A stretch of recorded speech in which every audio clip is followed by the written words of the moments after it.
Forest Park Cemetery was the place. I will never forget it. There's been so much said about this spooky, forgotten graveyard. Many stories that don't make any real sense. On a dare by my classmates, I went there with my friends and sister, after religious class no less. I figured that no spirit would bother me after religion, right? When we got there, it was desolate, and the only thing we heard were the dry leaves rustling along the grass and weeds. It was a very windy day. Things are quite overgrown there. As we made around the iron gate, we started to walk towards the mausoleum. Through the overgrown brush, my friend Marissa fell and cut her knee on some broken glass. It must have been from a previous party, no doubt. As we approached, we noticed that the wind had stopped completely, and it was very quiet. That scared my sister, Tony. She was saying that we must have walked through a time gated into another world or something. She was saying things like, "We can't get back now unless we find the time gate." I yelled at her to shut up and said to her she must stop staying up late watching those freak shows. I had to practically drag her along. With the exception of our constant bickering, we heard nothing until a faint wailing that Marissa picked up on. I said it was a cat or something, and the other two were telling me that it was the sound of a baby's cry that everyone told us about. As we came up to the building, we noticed torn clothing scattered about. I picked up a dirty red t-shirt, and it had 4 tears along its back. I said, "Holy cow, maybe someone was recently murdered here, and we would be the ones to find the body." By this time, the 2 others were shaking in their shoes. We walked around the building and noticed some new sneakers on the ground. As I picked one of them up and began to jokingly say that it must have been from the last person that was here, and that she must have been so scared she bolted out of here so fast that her sneakers fell off, I noticed some hair stuck to the corner of the building stone. We all went over to take a look, and it was someone's hair, and parts of the roots were there too. All of a sudden, the wind picked up real strong, and a white sheet floated into the air and spun around in a devil spiral. It almost looked like a ghost. That was the end of my joking, and we got out of there quick. There were just too many coincidences that day for me to not look back at and say it was nothing. When I worked at an inn in New Hope, Pennsylvania, as a live-in housekeeper, I always knew exactly how many guests we had at the house. I always took time out to talk to each guest, trying to remember who they were and their names for the next morning when I served breakfast. That night I knew we only had 1 room left unoccupied, and I always felt relieved to have even 1 less room to clean in the 8-room inn. I knew that all of the guests were in their rooms one night, and I looked down the hall to see a man in coattails look up the long stairway to the upstairs of the old house. I thought that he looked upset because he's bolted upstairs 2 steps at a time. I remember thinking at the time that the manager or the innkeeper may have checked this last guest in, and he was possibly part of a wedding. I told the manager the next day that I wasn't looking forward to cleaning all the rooms. He said, "What are you talking about? You don't have to clean all the rooms. Only 7 were rented." He said in a voice that I can only describe as annoyed, confused. I asked him who the man in the gray coat was that bolted upstairs last night. Was he one of their friends? He wasn't any of the guests that I had checked in. I knew that for sure. When I told the manager about the gray-coated man, he looked at me like he had seen a ghost. The manager said, "Don't tell me that. I don't want to hear any more about this." Still confused, I said, "What do you mean he wasn't a guest?" He said, "Oh no, it's Ann Miller, the movie star, all over again. She stayed here and started talking like this." Apparently others had seen this ghost before, and there was an old newspaper story on the wall about a ghostly soldier staying at the inn, or something like that. I'm just really, really glad that I didn't realize that the ghost was a ghost, or I wouldn't have been able to sleep that night in my room on the top floor. I had also nights in the inn where I was sure somebody was watching me, standing right over me. I used to hear very loud, almost insanely loud ringing sounds in my ears at the time. I remember thinking how cruel that was, that loud ringing sound, and I wondered if I was going to die. The energy was very, very strong. I was also uncomfortable after that, and couldn't stand to have the vacuum cleaner on, because I felt cut off from the real world when I was in the inn by myself. Evening Magazine did a story when I was still working there too, about the best inn in New Hope. As you may have guessed, yes, they did mention that ghost in the story.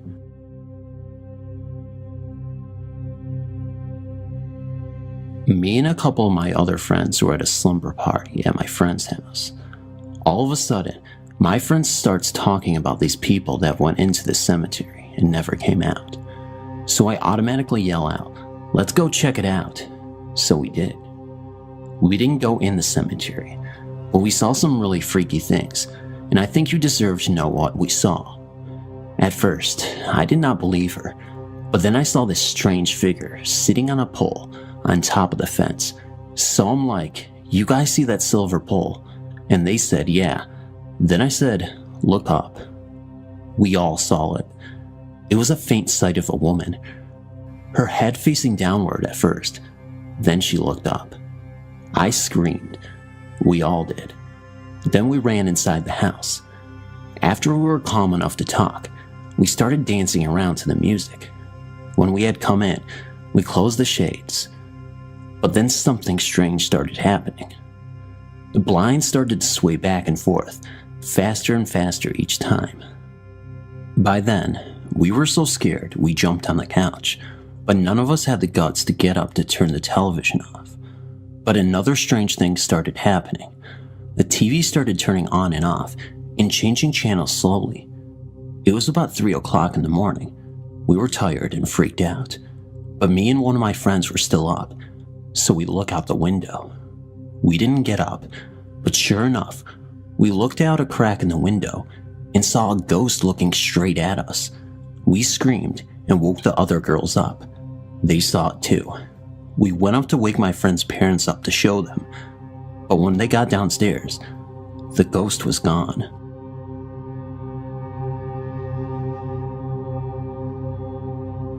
I've always been a Stephen King fan, and I've always wanted to visit the hotel that inspired The Shining. I got to do just that in September. We checked in, went to our room, turned on the light, left our bags, and turned the light off. We came back an hour later and could only turn the light on with a chain on the ceiling fan, not the light switch. Later, after we went to sleep, the bed shook, like it feels when your washer is in spin mode. We found out at the tour that this is Billy, a mischievous boy. Then we heard the hotel ghost children, described the next day in the tour, giggling and running up and down the hall outside our room of 416. Nobody was even outside the door. I got to meet the people staying in 217, Stephen King's room in the presidential suite, and while we were in the room, we all started smelling a strong scent of rosewater. The tour guide said that was Miss Stanley. We ate in the restaurant downstairs, and my wife's phone went to vibrate mode all on its own. I also set up my Sansa brand digital sound recorder in our room and got the children running not once but twice, as well as the sounds of chairs sliding across the floor and dresser drawers opening and closing, although we were asleep and didn't see it happen. While taking photos, my camera would zoom by itself and sometimes shut off. I don't give a rat's butt if anyone on this website or my friends ever believe me. I will be staying there again. I have business meetings in Loveland every 6 months. What a great time.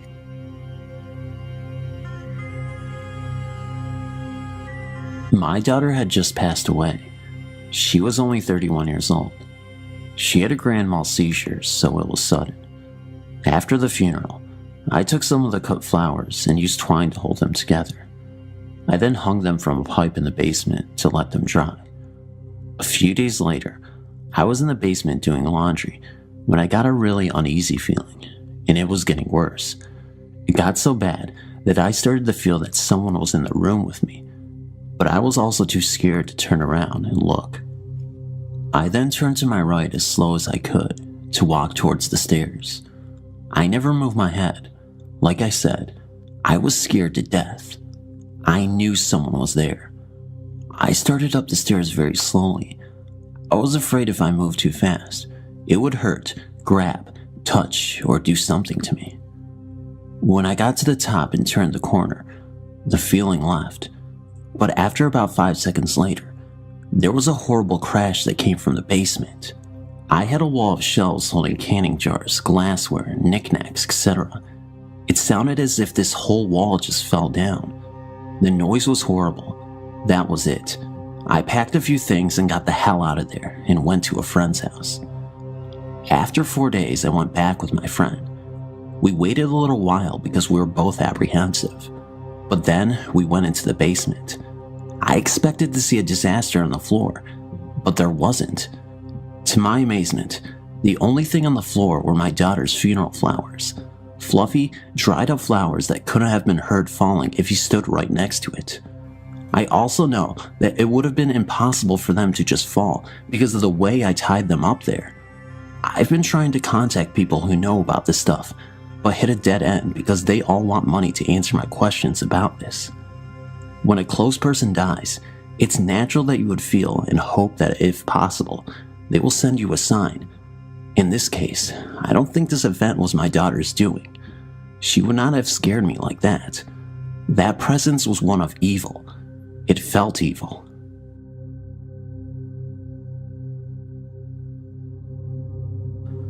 If I never was a believer before, I was on that day.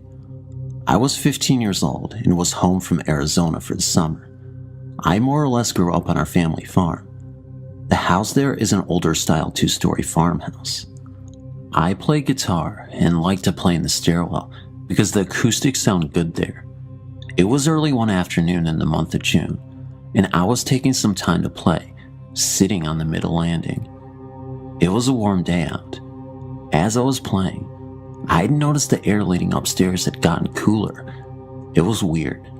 Appearing from the north bedroom was an apparition of an older woman with short dark hair, wearing an older style dress, apron, glasses, and holding a rag. She had no feet, but moved to the south bedroom across the hall. Then she came back and looked at me and smiled. She then went back to the south bedroom. The air by this time was noticeably cooler. My first reaction was to get out of there, but I really did not feel scared. I talked to my father a few days later about it, and that was when I found out my then grandmother was not my real grandmother, but my grandfather's second wife. My father told me his real mother died from a fall down those stairs, resulting in a blood clot to her brain. My father was 14 years old when she died. Her funeral was also in the house. She was a lover of music, as all her children played from one form of instrument or other. I, of course, had never seen her. My father just stared at me when I described her to him. Then he took me to visit my grandfather, and I was shown a picture of her. That was her.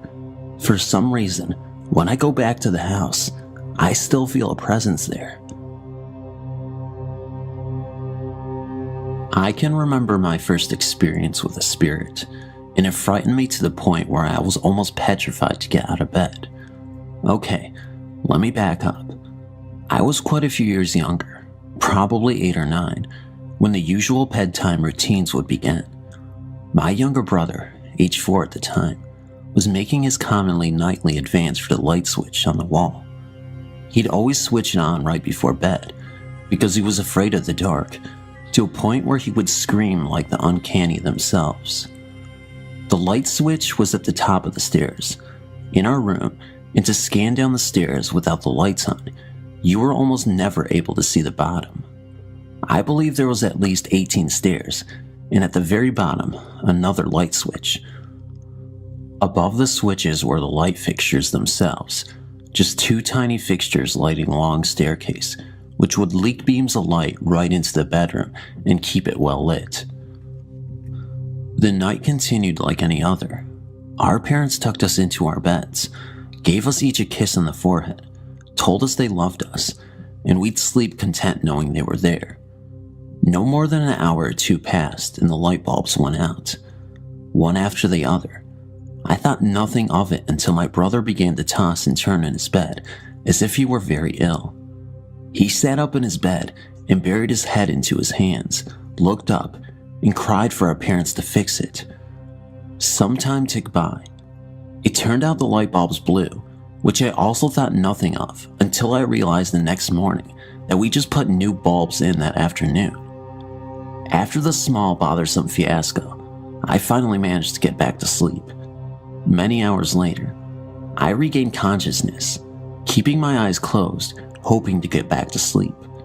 No lights on, which meant nothing would burn my eyes, and I thought I'd be back out in seconds, until I was disturbed by a long, chilling wind that swept up from the flooring. Immediately, I realized I had the chills and opened my eyes, seeing nothing more than a long, flowing, white fabric float over my entire body. Almost too afraid to move, I slowly jerked my head to look at the staircase, seeing how it was almost perfectly adjacent to the foot of my bed. I saw a woman. She seemed so peaceful, content, without a care. Standing at the top of the stairs, she reached for the handrail and dropped her right foot down one step. At this time, I realized there was something amiss with her beautiful, fluttering, chestnut brown hair. I was curious as to how her hair was flowing, as if in the wind, when she caught me glancing at her. She seemed so startled and afraid to see me, as if she did something terribly wrong. She began to become transparent as her head hung lower in shame and came back up in a gasp, as if she meant to say something or became even more frightened, and then she was gone.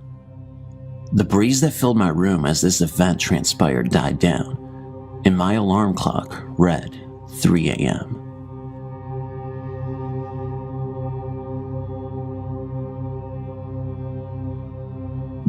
My husband and 2 children moved into a house that we had rented while we were waiting for our new house to be finished so we could move in. We had only been in a rental a few days when strange things started to happen. My husband worked long hours and wasn't home much, so my children and I spent many nights alone. At first, I dismissed what I was feeling was nerves for being alone in a new house and not knowing any of the neighbors. I would be startled awake in the middle of the night with the feeling that I was being watched and someone was trying to get my attention. I would sit up in my bed and there was a dark figure standing in the doorway of my bedroom. Like I said at first, I dismissed it as my imagination. However, the events continued to take place on a nightly basis. Then my 4-year-old son started to talk about the monkeys that were counting his fingers when he was in his room. I asked him to tell me what the monkeys looked like, and he described a dark figure that I had been seeing. At this time, I was getting a little spooked. It really got to me, and I realized that I was dealing with a spirit when one of my kids' wound up stuffed animals kept laying in the middle of the kitchen floor, and I would pick it up and put it in the toy room, and within minutes the toy would be in the middle of my kitchen floor again. Finally, I gave up and put the toy on top of the fridge to keep the toy away from the kids. We left shortly after placing the toy up out of the reach of my children. We were gone for most of the day. When I walked into the house from being gone for the day, the toy was in the middle of my kitchen floor, playing the song it plays when it has been wound up. This made the hair on my back of my neck stand up. Later that same week, I had the kids in bed asleep, and I was laying on the couch watching TV. Everything seemed at peace for the time being, when all of a sudden, it sounded like someone was beating up the freestanding fireplace with a baseball bat. I ran for the kids' room to make sure they were safe. When I reached the hallway, I went through one of the spirits. It was a cold that cannot be described. It went all the way through me, and it's a feeling that I will never forget. When I got to my kids' room, I saw that the children were fine and sleeping like babies. I went into the living room and started yelling at whomever it was, and I told them that they are welcome to stay in the home if they would quit scaring us. I said if they let us be, we promised that we would move out as soon as possible. The events calmed down quite a bit. However, they let their presence known on a daily basis. The monkeys continued to count my son's fingers, and I would be startled nightly with a dark shadow standing in my bedroom doorway. We moved out about a month later, and my son stopped telling me about the monkeys. My son is now 20 years old, and he still remembers the monkeys and brings the subject up from time to time.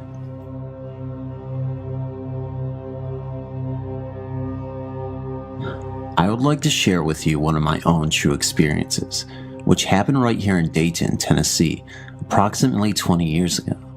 This story is true. I don't have a witness and I can't prove it, but it happened. When I was about 25 years old, I was hired on at the city of Dayton as a laborer. Due to medical problems, I requested a transfer and wound up working at the water plant. This is where water is sucked in through huge pipes from the Tennessee River and treated with chemicals to make it safe for drinking. Since it had to be located near the river, the water plant was rather secluded and far away from any houses. It was a lonesome place on the graveyard shift, from 11 p.m. until 7 a.m. Nobody there but me and sometimes my little dog, Rustus. But it wasn't really scary either.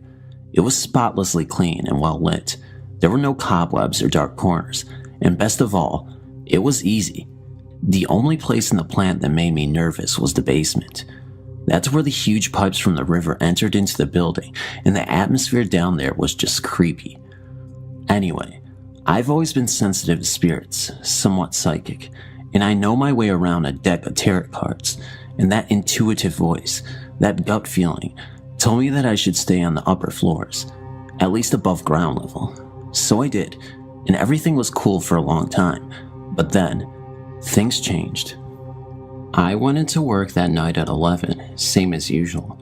Nothing out of the ordinary was going on, and after saying goodnight to the guy that worked the evening shift, I started the filters, checked all the chemicals, and then settled into the chair behind the desk in the office with a book.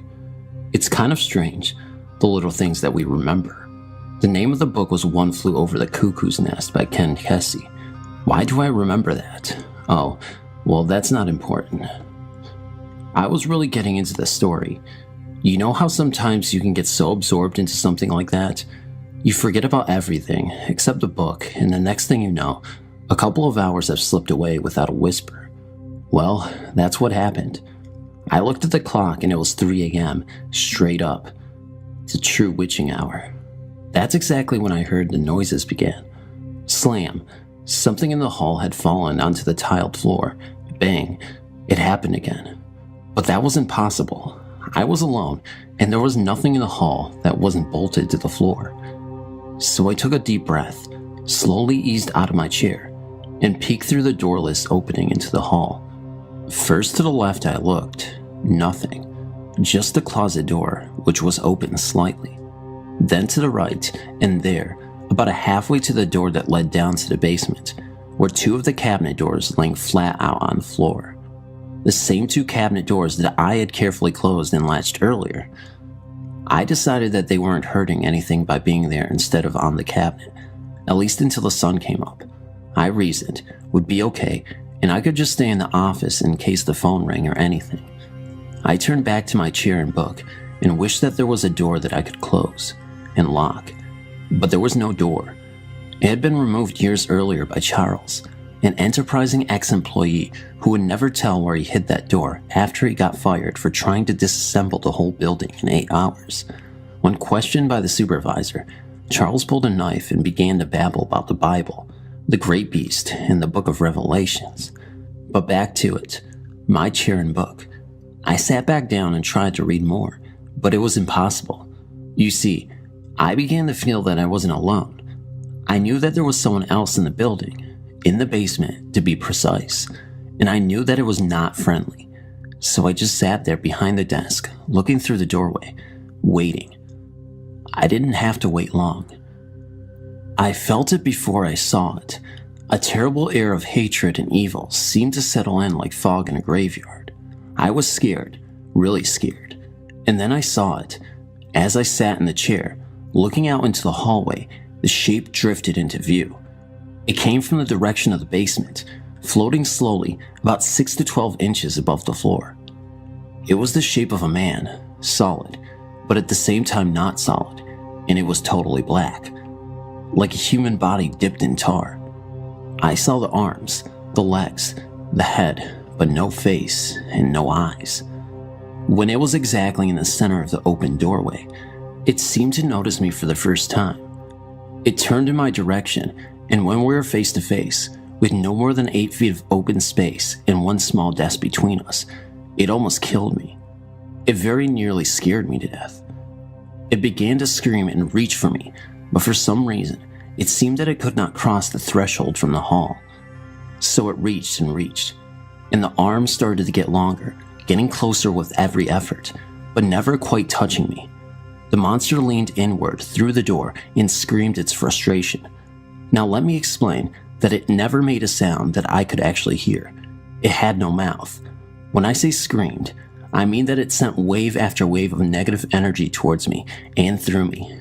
Hate and fear of such intensity that I had never felt before and never want to feel again pulsed through my body with every lunge of that black demon. I truly thought that I was going to die from the fear, but I didn't want to die in the presence of such a creature.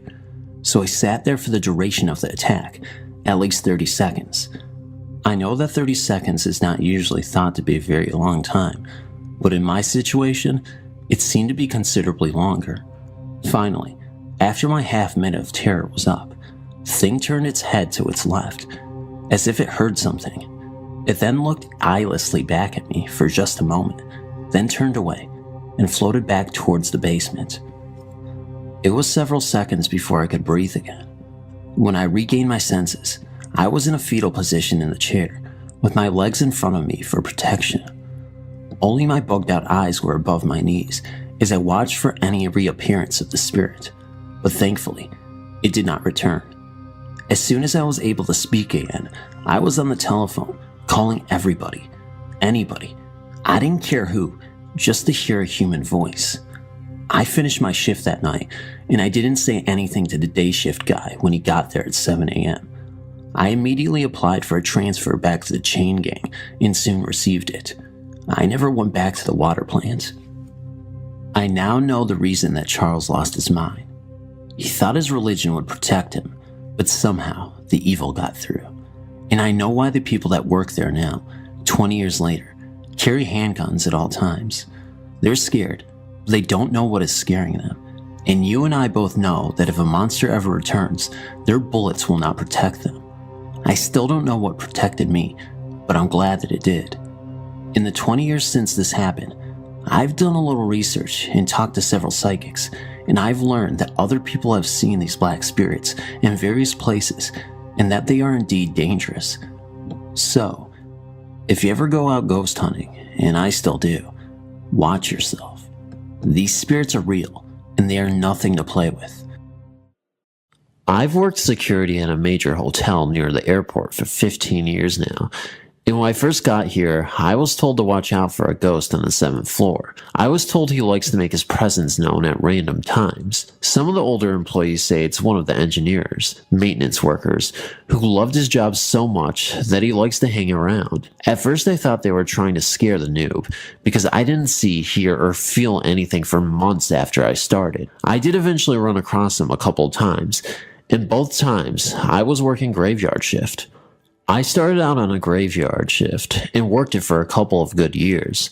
You can say it was where we all started, as a proving ground for all noobs. Of course, since we are security, we have to do rounds to make sure everything is safe. People are not murdering each other, and of course the loot acts that randomly happen at hotels. You hear and see all kinds of strange things while working on grave. Almost all of it can be explained though. The sights, the sounds, the interactions, and sometimes the smells can be overwhelming sometimes. There's also the fact that sometimes, no matter how nice the hotel, someone dies. I've had it happen to my shift 2 times that I can count. It's happened a couple times to the other guys I work with too, but that is just part of the job. When walking the hallways, you notice things like doors that creak when you walk by, especially me since I'm 6'4" and 200 pounds. One night, a few months after I started though, I think the ghost made its presence known to me. I was doing a patrol on the 7th floor when I was walking by one of the vending machine rooms. They are small rooms that have a soda machine and an ice machine. After a few months, you start getting used to the sound of the ice machines kicking in and people getting the drinks out of the machines. Stuff like that. This night, As I was walking towards the vending machine room, I heard someone popping quarters into the machine. As I got closer, I heard the soda drop down. Being that it's also one of my jobs to greet guests every time I see them, I come around the entryway expecting to greet the guests on my way by. There was no one there. These rooms are not big enough for someone to hide in, and there was no room for someone to squeeze beside the machines. I kept an eye on my back the rest of the night, though. It felt like someone was following me, but only when I was on the 7th floor. The second time I think I encountered him, it was during renovation a few months ago. The hotel was going through a few month-long renovation, and the 7th floor was already complete at the time. The atrium of the hotel wasn't finished yet, so all of the elevator balcony doors were closed to keep the noise level down. The relevance of this is, I was sent up the floor to help someone get into their room. One of my coworkers, a Vietnamese gentleman, was just on his way out and clocking as I headed up. We passed each other and said our see ya laters, and I headed up the elevators to help the guests. When I got out on the 7th floor, though, I heard in the exact accent, right down to a slight lisp, "Jason," and a loud whisper came from my right. It sounded like it was a few feet away, but the doors to the balcony were closed. The weird thing is, I also heard guests down the hallway to my left, and none of them had an accent even close to Vietnamese, or a lisp. I checked the doors real quick. No one was on the balcony, and quickly went to help the guest. When I was 12, I moved to a church home called The Ranch with my mom. Before all this happened, I never believed in ghosts, spirits, or even demons. But now at the age of 20, I believe we're not alone. Okay, let's get to the story. When I first moved into the ranch, it wasn't just me living there. There were other kids and their moms. On the first night, everything seemed fine. Nothing happened. 2 days after we moved in, I started to become afraid of the 2nd floor. I never wanted to be up there by myself. I didn't know why my mom thought it was a kid thing. You know how some kids become afraid of basements or closets? For some reason, I was afraid of the 2nd floor. My mom always told me that it was all in my head, but I knew what I felt, and what I felt was pure evil. A week after moving in, I was upstairs by myself trying to rest my eyes when I heard a noise coming from behind me in the bathroom. It sounded like weeping, as if someone was cleaning the bathroom. When I turned around, it stopped like it never happened. I rolled back over to rest, and the noise started up again.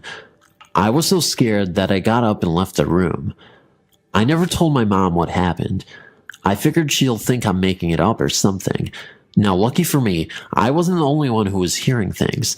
There were 3 other kids who heard noises all over that place. I never thought these things were real. One night, I was asleep upstairs. It was about 11 p.m. when 3 of other kids, all sisters, started screaming out of nowhere. I got up to see what was going on when I saw a shadow figure standing at the foot of their bed. It was just standing there looking at them. This thing was not human. It was like this whole thing's body was nothing but shadows. It scared the hell out of me. 2 days after the night, my mom told me that one night while she was in the shower, she felt someone watching her, and yet she was alone upstairs. That freaked her out. 2 days later, we were gone. We left and never came back. Until this day, I always wonder what it was and if it's still there. Thanks to all of you who took the time to read this. Everything I wrote here is the truth.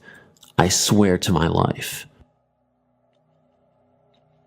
When I was around 7 or 8, I saw a ghost in an underpass while in London with my mom. Since that day, I've come across something which makes me wonder the true nature of what I saw. I'm no longer sure he was a ghost. It's possible he was something else. I'll explain. Firstly, for those who don't know, people in different countries probably have a different name for these, hence clarification. An underpass is a small tunnel that usually runs under a busy road where there is no bridge or traffic lights allowing pedestrians to cross the road. They are all the same, covered in graffiti, rubbish usually, bit smelly, faulty lights are just dimly lit. In a lot of them, lights will be broken altogether here and there. I was used to these tunnels, as was everyone else. They are very common. Anyway, to what I saw that day, there were a good amount of people around, coming and going on their way. Nothing strange. Out of the blue, I got a panicky feeling that I couldn't ignore. Things just didn't feel right. We continued walking. I could see the people ahead, coming towards us, but the light wasn't brilliant, so at first, you couldn't make out things like facial features. All I know is I felt in danger and was becoming more alert to who was around. Soon enough, I spotted them, and the bad feeling skyrocketed inside of me. It was an elderly lady and a young, let's say robust, boy. They came into a better lit area as they passed, and I got a clear look. The old lady had longish gray hair, a little matted and small kind of smile on her face, but a very determined look. She didn't look around or anything, just continued straight ahead. It was the boy companion that made my little head spin. As soon as he was in view, I saw that he had no eyes, just black holes where his eyes should be. Needless to say, the bad feeling had intensified drastically. But the worst thing that shook me right up, as soon as I noticed the fact that he was eyeless, he turned his head and looked straight at me. At this point, I got upset. Mom asked what's wrong, and I explained. She turned, mere seconds had passed, and said she couldn't see anyone like I had described and to hurry up. Now, he could have been an ordinary kid, had an accident of some kind, been blind, and I'm aware that contact lenses that are all black do exist and so on. However, I'm the only one who reacted to his unusual appearance. No one around me seemed to notice the pair or bat an eyelid. I'm all for not staring at someone who looks a bit different out of politeness and everything, but everyone has reactions, even subtle ones, and there was honestly zero reaction from anyone.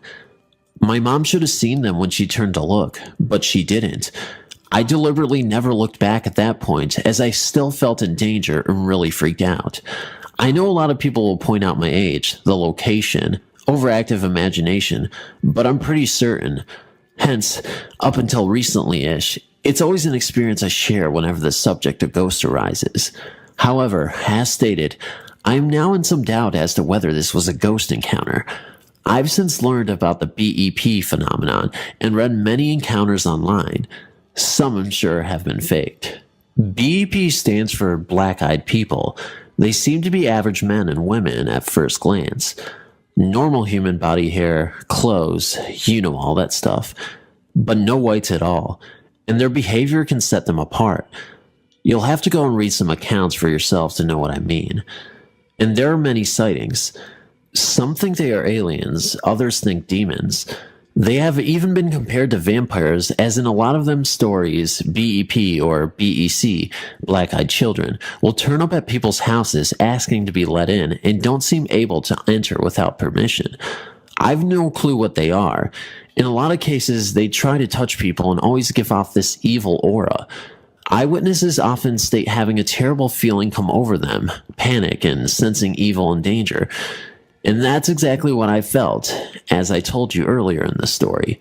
The person who sees them at the time is totally alone in witnessing them. Everyone around the eyewitness goes on with their business, never noticing the BEP's presence among them. Since learning of these BEPs and reading other stories, I have to count the similarities to my own story. As in the feeling of danger I got before even seeing the boy, the fact that no one around me noticed at all. And as for the eyes I always believed were not there, were in fact simply black eyes. It would explain how he was able to look directly at me. I'm pretty sure that I was simply confused. No eyes for pitch black eyes that day. Therefore, I'm more inclined to say that the boy in the tunnel was not a ghost as I believed for many years, but one of those black-eyed people.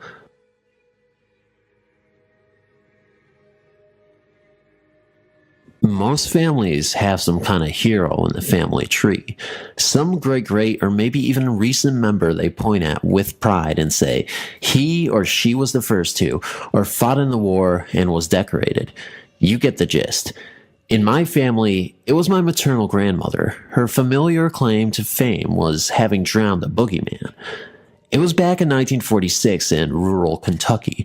The twins, my oldest sisters, were 5 years old at the time and living with my mother in a small cabin on my grandparents' property. By all accounts, they were quiet, well-mannered children until the arrival of the boogeyman.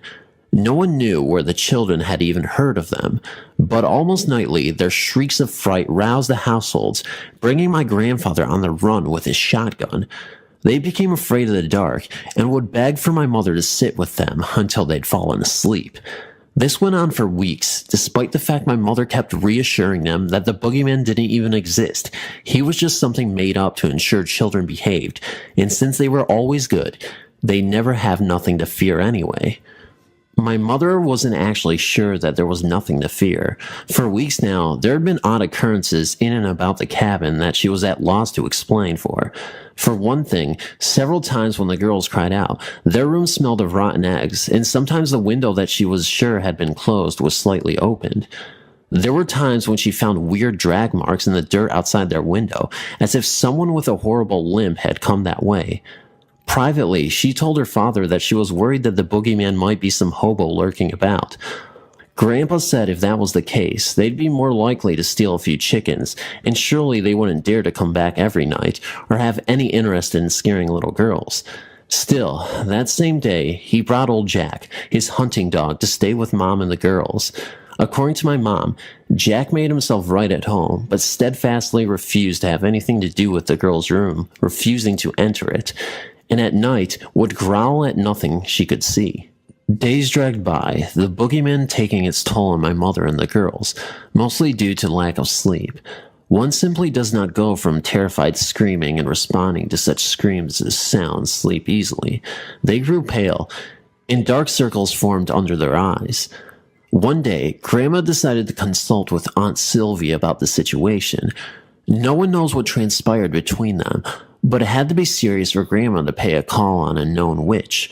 No one is really certain if Aunt was an honorary title, or if she was truly related in some way. What is known is when she came back, she volunteered to sit with the girls for the night and even gave my mom money to go see the movie playing in the next town over with her cousins. A rare treat indeed.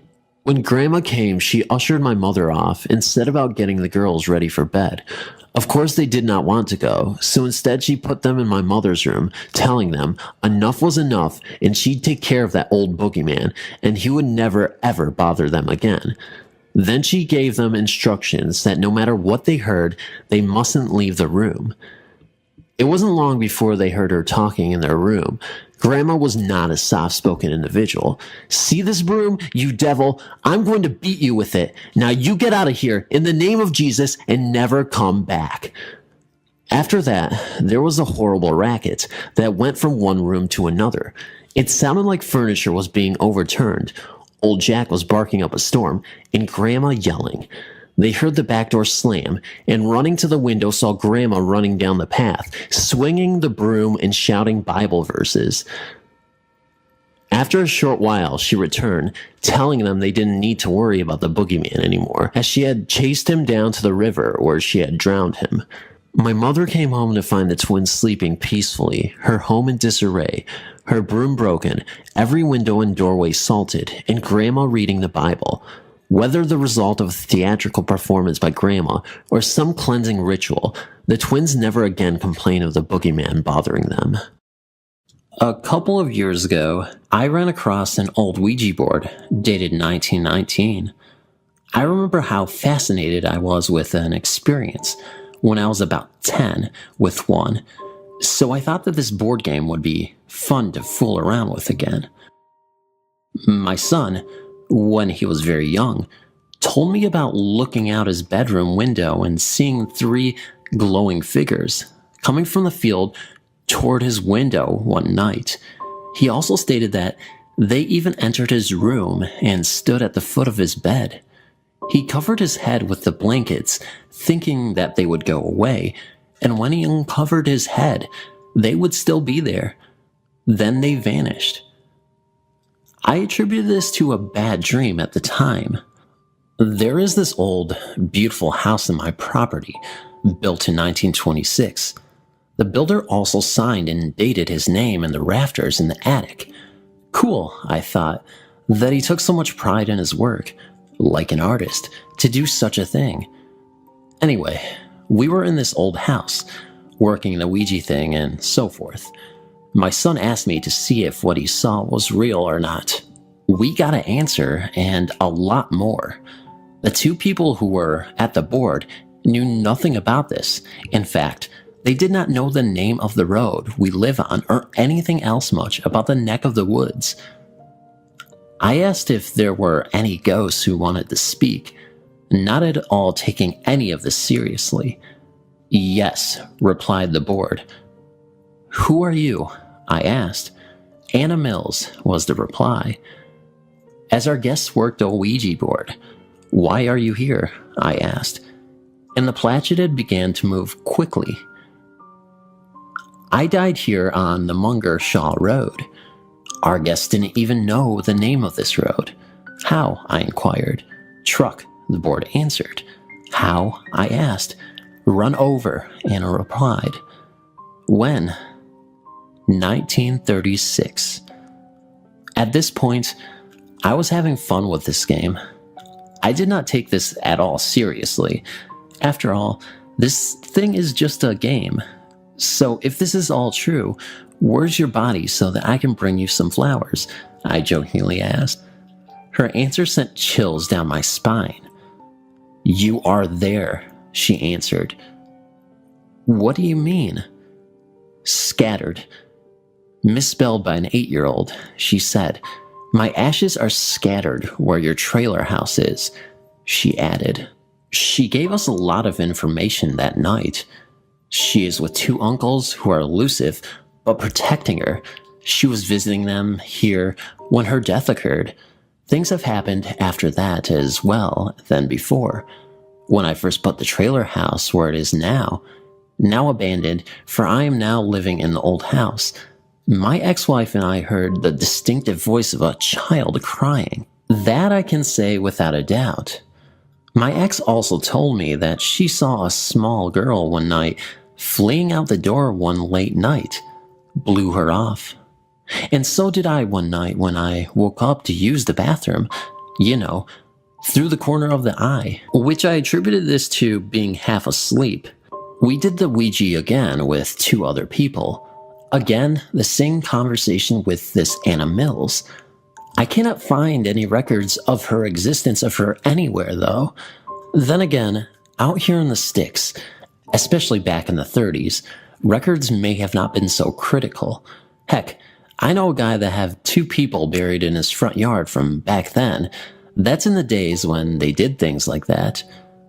I did ask her who her uncles were, and she remained elusive on that info. Okay, I know this all sounds really weird, and I did not believe a thing about this until about a year ago. I went for a walk, as I have quite often. I walked across the field on a winter moonlit night. On my way back, I distinctly saw 2 people sneaking around the trailer. Thinking that someone was trying to break in, I approached one of them. I yelled out to them, what did they want, ready to confront the intruders. I swear that I was within 15 feet of the guy wearing a plaid shirt and bib overalls when he took an abrupt right turn and went right through the wall of the trailer house, right below my son's old bedroom. I could see each and every detail of his face and the texture of his clothes. He looked just like a real person that would appear under a full-lit moon. I stopped dead in my tracks, but somehow I was not frightened out of my wits as one would suspect. Rather, a comforting feeling came over me. By the way, when I first called out to them, the other ran into the woods. All of this I merely attributed to suggestive thinking I saw things that I imagined and so forth. Perhaps it was a restless walk, late night and so forth. About a month ago, I was visiting my sister and her family at their house miles away. Her daughter also had an old message board that her father found years ago in an attic of an old school that he once worked at. The planchet was missing. So for fun, I went to work in his wood shop and made a really nice wood one for them. With her and her boyfriend at the board, I asked, Anna, are you here? Hi, Rick, the board replied. This really freaked them out. Tell us the story that you told me the last time we spoke, I asked. Again, the same info that came up a year before. I did not reveal any of the prior things that Anna said to anyone there, but there it was, again the same. She said that I did see her once, and that she and her uncles did visit my son. I did not ask any of this once the planchette began to move.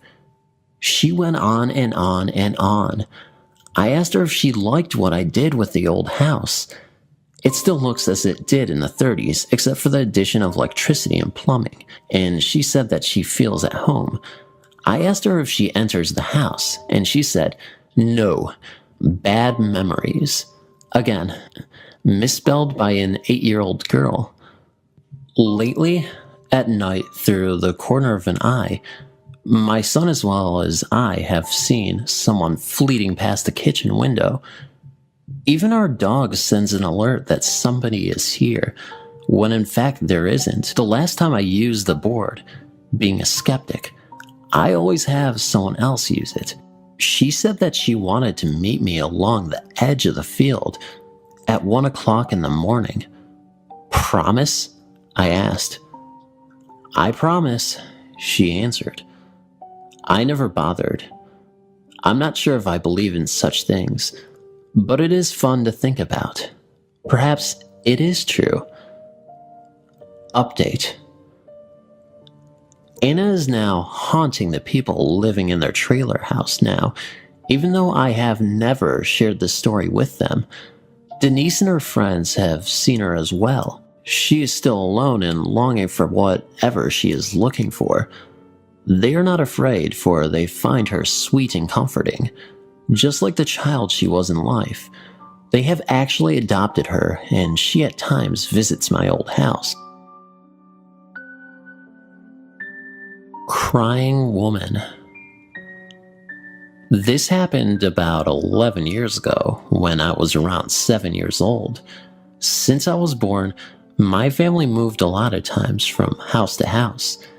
My sister and I have seen and heard many strange things during those times when we were constantly on the move. This is one of them.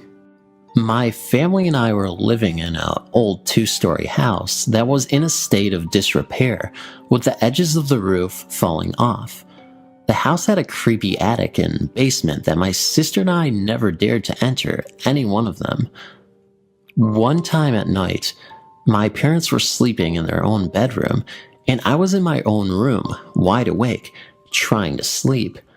I was very thirsty, and my mouth was dry, which always had bothered me.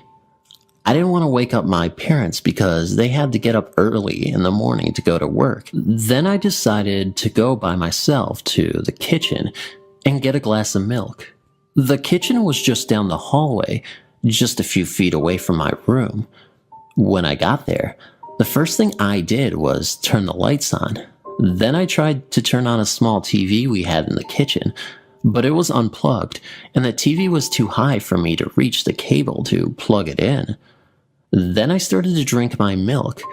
When I just finished my glass of milk, I heard the terrifying sound of a woman give a low moan, like as if it was crying.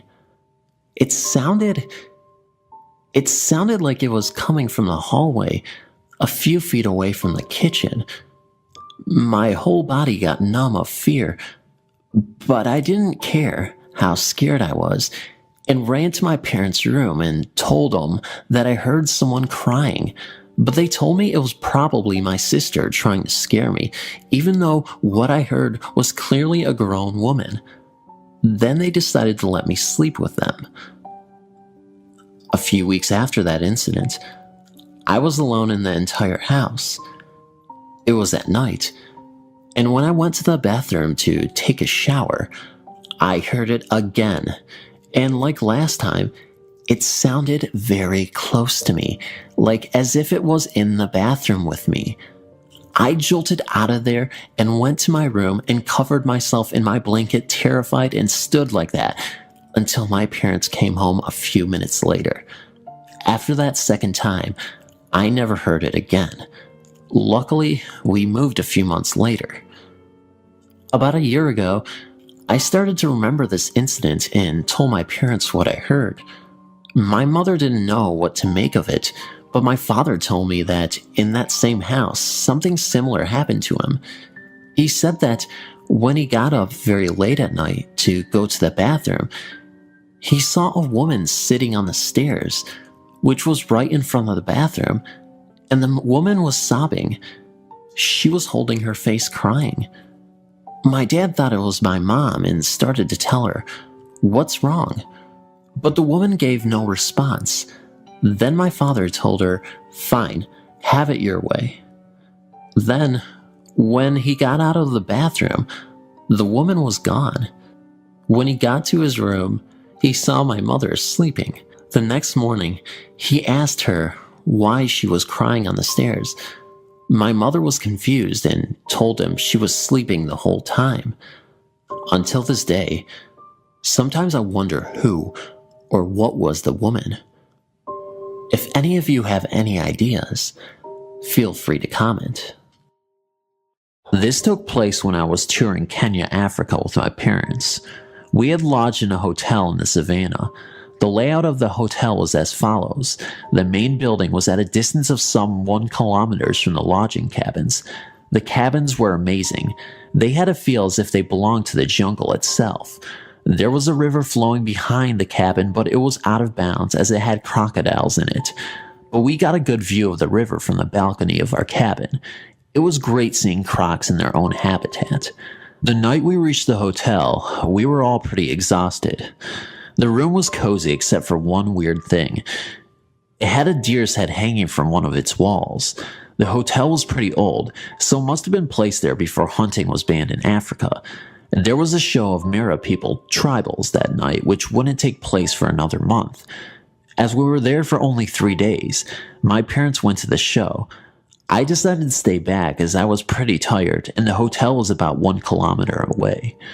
I was reading a book but must have fallen asleep. I woke up about an hour later, which was pretty odd, as I never wake up late at night once I sleep. My parents were not yet back, and as I rubbed my eyes, I swear I saw the deer's eyes move. I was completely freaked out and closed my eyes. After some time, I gave it up for an illusion and started to read again. This was when I noticed a pretty odd thing. The curtains of the room were moving as if there was a breeze coming from the windows, but the windows were closed. Suddenly, I felt a shiver run down my spine. I felt as if I was being watched. I felt a weird cold sensation and started praying. After a while, the feeling stopped, and after some time, my parents returned. I didn't tell them about the experience, as I thought they would not believe me. The next day, I asked our guide, who had become a pretty good friend by then, about the experience. I thought that he would know, as he visited that place pretty frequently. He said that he didn't know anything about that, but I felt from his tone that he was hiding something from me. We went on a drive in the savannas and came back that evening in a pretty light mood, but when we reached our cabin, we found to our astonishment that our luggage had been scattered and messed up. We thought that the cleaner must have done it and complained to the hotel management, but they said that as per their policy, the cleaners do not touch anything belonging to a customer. The receptionist also said that the cleaning was done under supervision.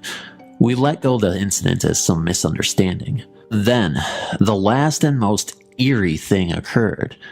We were about to go to bed when we all heard someone knocking forcefully at the door.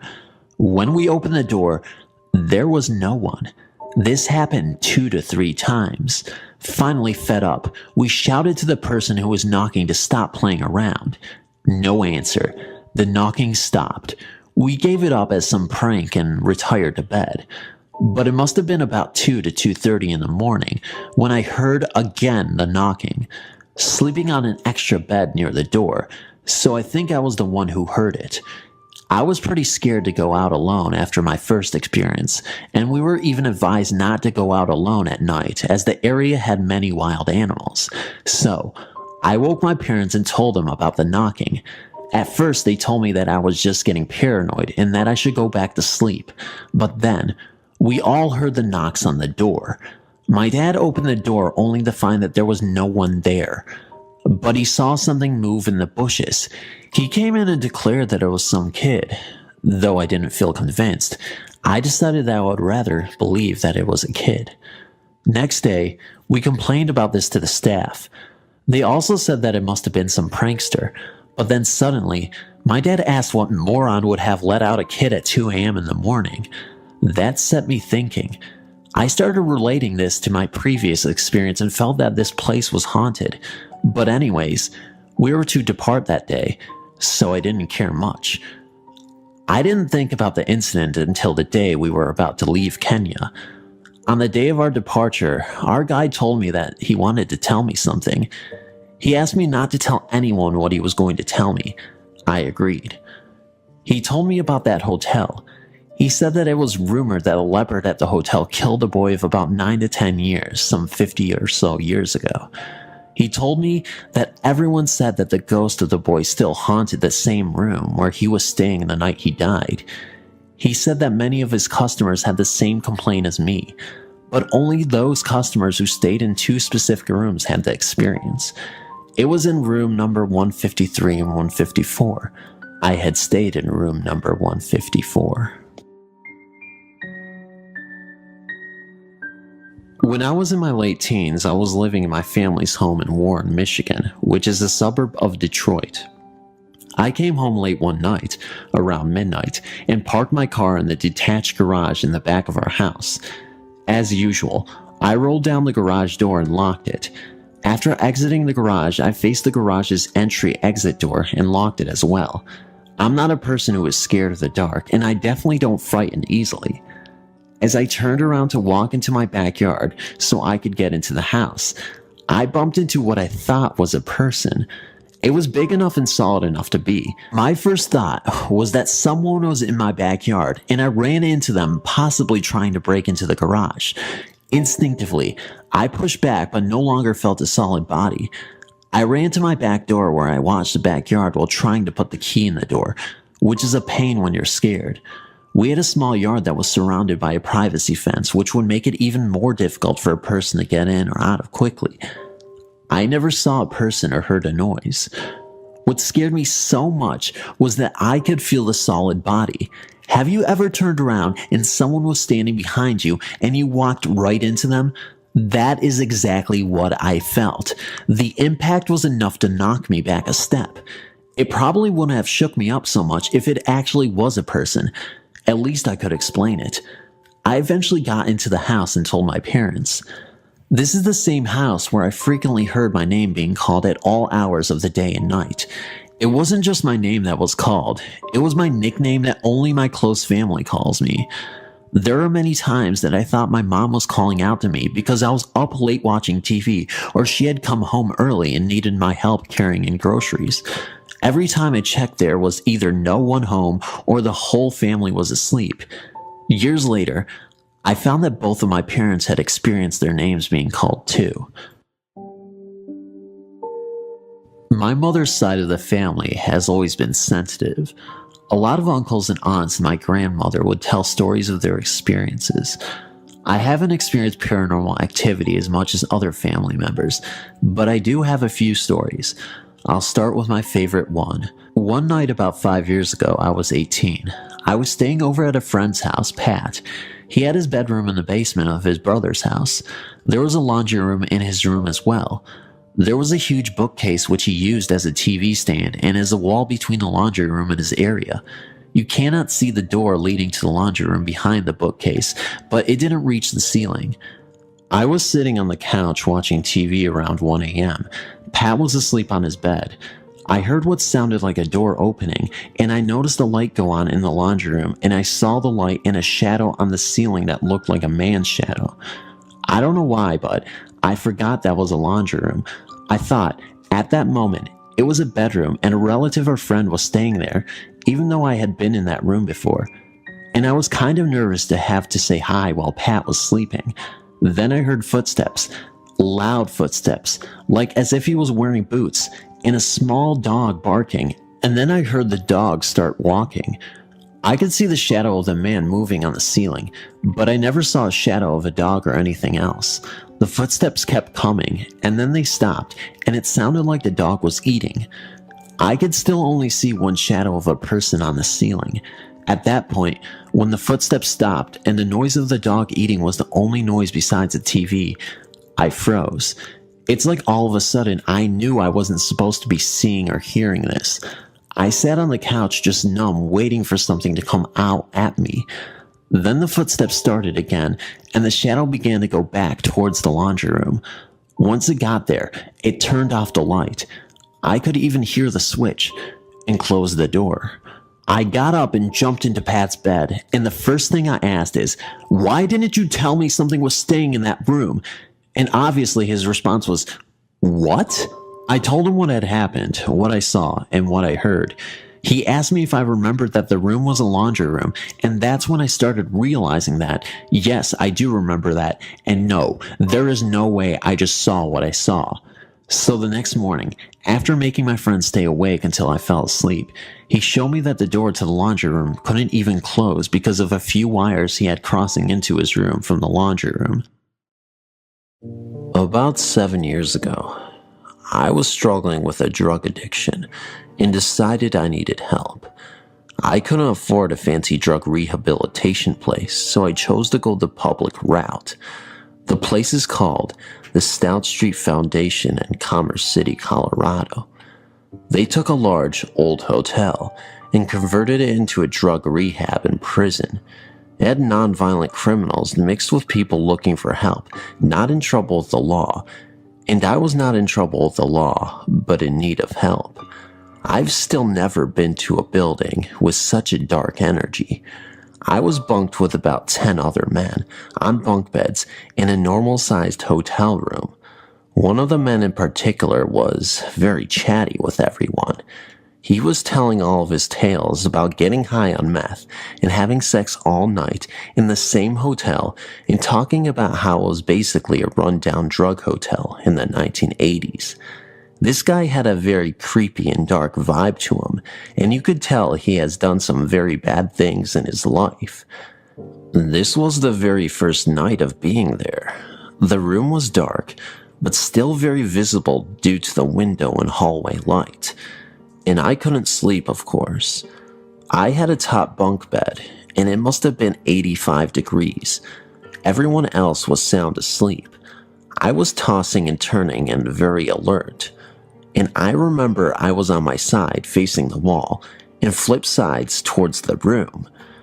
When I turned over and looked into the room, I saw this really startling figure of a large dark man with a huge grin from ear to ear with red eyes and was standing right over the man I mentioned before. He was sound asleep still. I stared at it for at least 7 seconds, just standing there grinning, looking right at the sleeping guy. I blinked and it was gone. I don't even think the grinner realized I was looking at him. He was just so fixated on the man. It seemed like he was attached to him somehow. I'm not religious and have never had a ghost experience before. I definitely know I was not hallucinating. The drug withdrawals hadn't even started yet. And this event has haunted me ever since it happened, and I can't remember the last time I had a good night's sleep. I know what I saw, and it was as real as anything.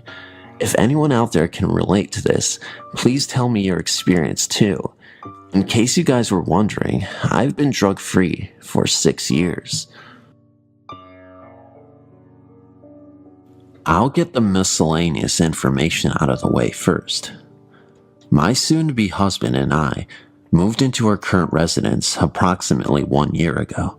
So as far as I know, there was only one previous family who called this house their home, and nothing sinister has ever taken place on the premise. The house is a newer construct in a quiet residential neighborhood. Though I am not a skeptic, I've never had to deal with anything paranormal. The past couple weeks have definitely been a new experience for me. 2 weeks ago, I thought I heard a voice while I was sleeping. Asking my boyfriend if he'd said anything, I got no response.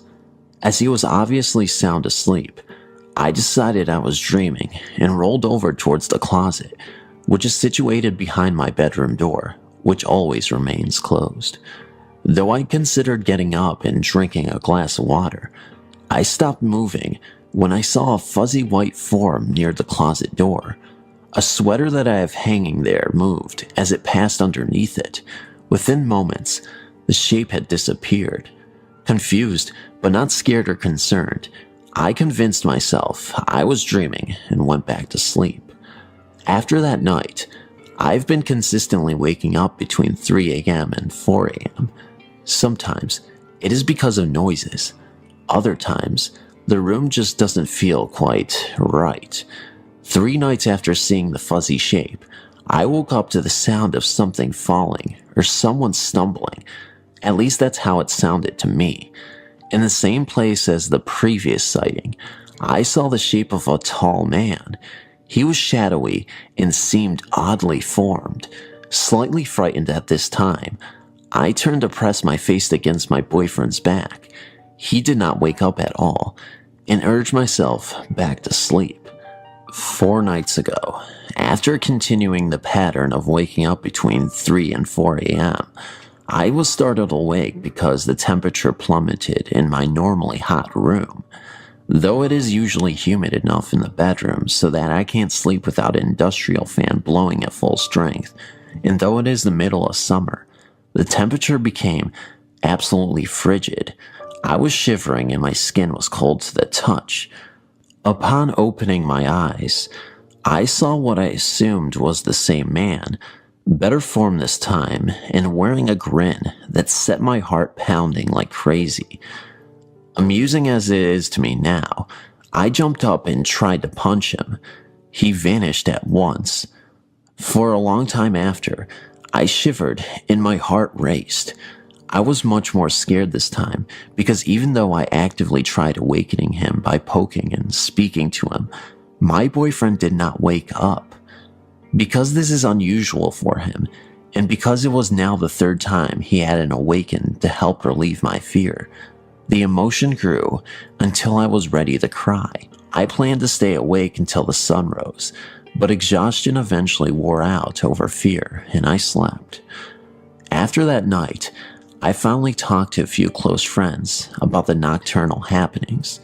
The first person I spoke was with my husband-to-be, who engaged in a long conversation with me about theories, possibilities, and things we could try to do. He was curious about the fact that I said he seemed to be in a deeper sleep than usual when this went on because normally he will wake up if I leave the bed or say something. I immediately felt better. The conversation loosened a knot of nerves I hadn't been aware of. The next day, after having that first talk, I was online at work, talking to a friend on my laptop computer. We were discussing what had been happening, and I told him I was going to start looking up who the man could be, what he wanted, etc. With as little information as I had, however, I wasn't feeling confident I would find anything on him. My friend suggested shadow people, because I implied that the first 2 times I saw him, he was shadowy and not fully formed. As I was about to reply that 3rd time, he was fully formed and not like a shadow at all. The temperature dropped and my computer keeled over. It was plugged into the wall. No low battery warning came up, and it did not overheat.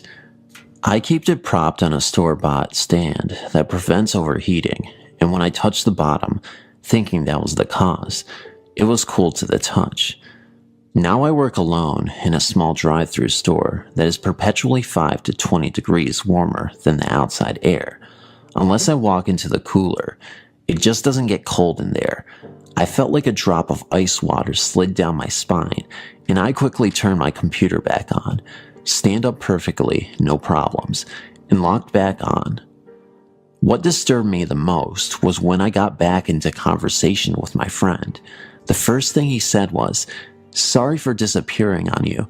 My computer completely flatlined." Thought it was a power outage at first, but nothing else was affected. It was kinda weird. Yes, and even more weird that the same thing happened to me, thousands of miles away, at the same time. With as unimpressive as these occurrences are, I've been willing to pass them off as dreams, imagination, coincidences. The only things I keep coming back to that convince me maybe I'm not just imagining things are the temperature drops in places that are consistently uncomfortably warm, the strangely malfunctioning computers, and the sheer burst of uninhibited terror I felt when he smiled at me. I know that doesn't seem like that should be the biggest thing here, but it is the point I keep coming back to. In my mind, and when I speak with any of my friends about it, I almost don't care why he's hanging around, but the intimidating leer of the grinning man haunts my thoughts now, even while I'm awake. This story happened to my mom. It was during the 1960s, when she was still sleeping with her brothers and sisters in one house. They have inherited a big house from my grandfather. He was a doctor, so having a couple of her cousins sleeping over is not a problem. Their house was built near a river with a wooden bridge over it. Here's where her story begins. All of them came home late from a party. They were all tired and decided to call it a night and went to their own rooms. My mom was staying with two of her sisters in one room. Her bed was located right beside a big window that's made out of wood and would just open from the middle, then the shutters will just slide from side to side. That night, due to excessive drinking, my mom woke up because she needs to go to the bathroom, so she went back to bed. When she was about to doze off, she could feel something or someone was watching her. She opened her eyes and she saw a lady with long black hair outside their window. She was also wearing a black dress and her eyes were red. The lady was staring at her with a creepy grin on her face. My mom couldn't move. The scary part of it was, my mom's room was located at the second floor. In short, the lady was floating. She tried to call her sisters, but they could not hear her. She felt so scared and just covered herself with her quilt. After a few minutes, she tried to check if the lady was gone, but when she peeped out of her quilt, the lady was still there, staring and grinning at her. Far away from the place I called home, now we are in Texas. The year is 1999, and with my parents being divorced now, my mom was the only person bringing in the money. So, we ended up moving from a beautiful house in a suburban neighborhood and into an old house far in the country.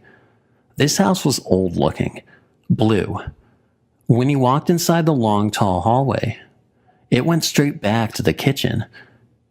Going up the hallway were two rooms to the left, and the living room by the front door on the right, and further up was my mom's room. The first time I stepped foot in the house, I already had a bad feeling. I was 15 years old and was into the scary stuff. Still remembering all the things that happened from my previous homes, I had my guard up for any funny business. One night, after coming back from a high school football game, I found that I was home alone. My mom and the rest of the family were at my uncle's house that was literally up the dirt road. I was too afraid to walk over there because of how dark it was. My ride was already gone, and I was just there standing on my lightless porch. Yeah, my mom forgot to turn on the front porch light there before she left. So, standing there, I didn't really want to go inside. What to do? Well, at least she left the living room light on, I told myself. I unlocked the door and slowly walked in. The hallway was dark, not one single light on in the entire house. Only in the living room was the light and TV on. For a few seconds while shutting and locking the door, I stared into the dark hallway, hoping not to see anything. The kitchen was dark and had an eerie look to it, with the moonlight just barely shining into the window above the sink. I quickly ran into the living room. I sat on the couch and reached for the phone call to call my mom. But I then realized that the number list was hanging near the phone in the kitchen. There was no way in hell I was going into the kitchen. So I sat there, watching TV for a while.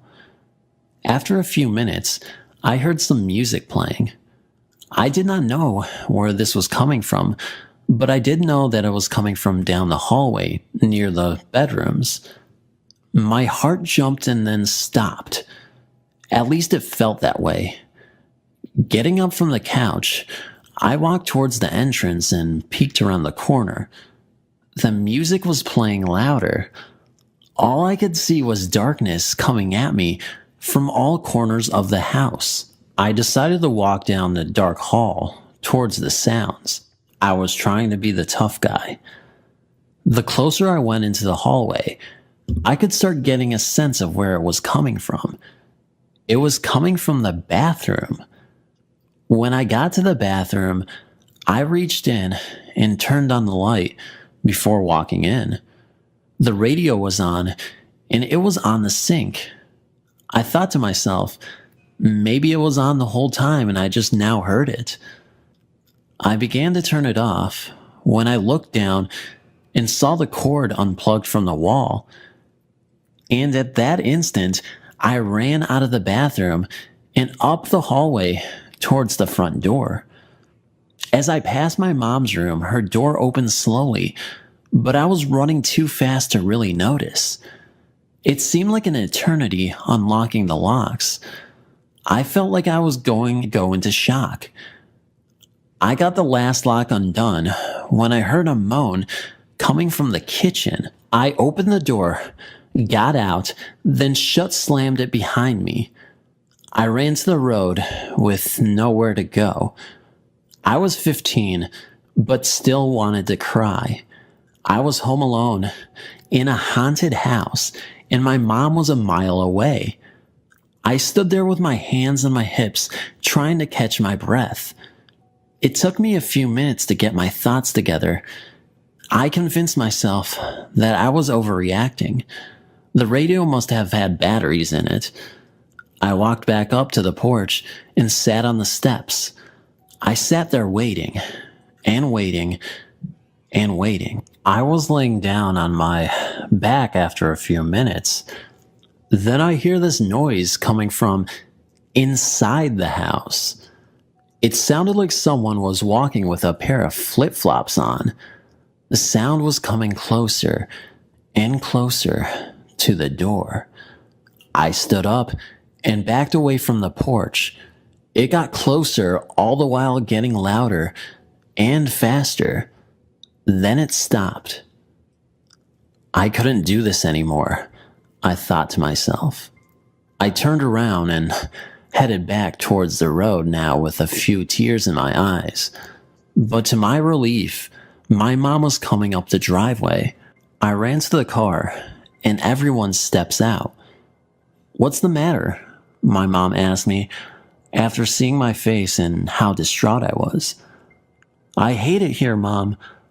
That's all I could say before my older sister screams out and walks back to the car in shock with her hand covering up one side of her face to not look in the direction of the house.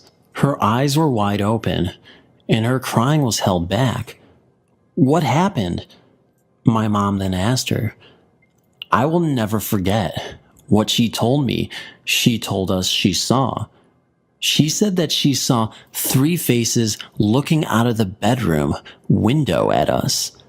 She described them as melted together and had these angry frowns with the eyes missing. My mom believed her. I then told her what I had experienced, and after that, we ended up staying at my uncle's that night. The next morning, we were very nervous about going home. My older sister never came back. She stayed with family until we moved out. My youngest brother and sister didn't know about anything, and I didn't want to leave them or my mom alone, so I went home to watch over them. We ended up moving out a little after that. We had to move in with family until we could get another place. I believe that it was something that was trying to get me that night. Some evil, strong force that forced its way into this world and did everything it could to get closer to me. I believe it used the music to lure me in to where it was hiding in the kitchen. If I would have stayed in that house that night, I might have become possessed or something. My sister is still traumatized from that image of these faces that looked entwined together. I also later found out that my mom had experienced a negative presence in the house and had seen quite a few things, but kept her mouth shut to not worry or scare us. Thanks for reading, and hope to hear from some of you soon. P.S. The radio did have 5 batteries in it, but it needed 6 to work with it being unplugged. Old House Ghost. This happened just last month. A few days of terror for my family and me. We were house sitting for my mom while she went downstate for a short vacation. She told us that we could take her master bedroom because it was bigger and we could sleep with our 3 kids in there with us. We told her okay, but ended up not doing it because of the fact that it was her room and we didn't want the kids breaking anything. So we decided to take another room that was almost as big and already had a king-size bed and a baby bed for my youngest child. My mom's house is sorta old and was previously owned by my sister and her abusive husband. So this place has some bad vibes for so many years. My sister always said that she thought he put some bad curses or something in the house because of things she would see and how angry her husband would get out of the blue. Anyway, the room that we chose was always scary because my wife and I had experienced something strange in it during one Christmas about 5 years ago, but it already had everything and was very comfortable. That first night, we went to bed sort of late due to the kids being excited about staying the night at Grandma's. So around 11 o'clock, we tucked the kids in, shut the lights off. After they got to sleep, my wife and I sat on the floor near the bed and talked for a while. The room is near the kitchen, so when the light is on, we can see it under the door. Like that night, because of the lights in the room being off, we can easily see the light. After a while, my wife looks over at the door and asks, "Doesn't that look like someone is standing at the door?" I looked over and saw what she was talking about, so I replied, "Yes, but you know it's not." I was thinking maybe it was the uneven carpet that was making it look that way. So, after a while of talking, we ended up getting up and stretching before going to the restroom that was also in the room. We got out quietly to not wake up the kids and began to put on our night clothes, or at least tried to, because it was too dark to see everything at 100%, but we could see a little. A few minutes later, and my wife was dressed and already laying down next to the kids. I was still looking for a shirt to wear, but couldn't find one that I had packed in my bag. So I went to the closet that I had some clothes put away already. Trying not to stumble over toys, I get to my shirts and begin to look for one. Just then, with a little bit of light from the room, I see something on the corner of my eye next to me. I turn my head and try to adjust my eyes. Seconds later, I see a form of a man standing facing me with his head down, so all I could see was the top of his head. It looked like black hair, and it didn't have a shirt on. I could not move. The arms of the thing hung down to its sides, and the legs were partially spread apart. It almost looked like it was in a defense stance, like it was going to charge at me, but I did not move. I was in shock. Not too long after, I began to realize that the figure looked like me, as if I was looking in a mirror. I came to my senses and turned slowly towards the bed, at the same time looking at the bedroom door and seeing that the shadows that looked like a person standing there were gone. I went to my wife like a scared child and said, "There is someone in the room." She jumped up and turned on the light. There was nothing there. The bedroom door was locked from the inside, and the kids were still asleep. I was shaking up after I explained to her what I saw. I decided to stay up the rest of the night to watch over my family. The next morning, I was trying to understand what I saw and make a logical explanation of the events. But being me and believing in the supernatural, I was finding myself backed up into a corner about it. We could have packed our things and gone to another room, but for some stupid reason, we decided to stay. The next night, nothing happened. I was the last one to fall asleep, but only because I dozed off on the chair that was already in here. I slept like a baby. The third night, my wife and I were woken up by something that we heard in the kitchen. It almost sounded like whispering, but we could not make it out until we put our ears to the door. Like I said before, the room was next to the kitchen. We stood there, listening in the dark for a second, before we both agreed that it did sound like someone was talking in a low voice. My wife was freaking out at this point and turned to the bed to grab her phone. I asked what she was doing, and she told me she was going to call the police because we thought there was someone in the house. I went after her to calm her down before the whispering stopped. I went to the bathroom to turn on the light, so we had enough to see without waking up the kids. Then we put our ears back to the door. We heard nothing. Being in the room with no type of weapon or anything to go out there with to check out what it was, we ended up calling the police. I was trying to be tough about going out there, but I was also scared as hell. The cops got there a little while later and scoped out the place. The windows were all locked, and all of the doors that led outside were also locked. After the cops had left, I called my mom and told her what we had experienced so far while staying there. She wanted to come back home, but I told her to finish her vacation. I didn't want to be the reason for her vacation to be cut short. That was stupid of me. The fourth night, we did decide to stay in her room this night, to be away from the other one and the kitchen. It felt more relaxing in there because it was so empty, and it was brighter with the moon hitting the windows. We fell asleep once again. At around 3:30, my wife wakes me up and tells me that something was on the other side of the bedroom door. My heart stops right then. Just hearing those words coming out of her mouth made me want to die. When I got brave, I asked her what she heard, and she said, "It sounds like the doorknob trying to turn." I woke up the kids this time, thinking someone actually broke in. For a few minutes, we sat quietly, waiting to hear what we thought would have been people walking around, if they did get in.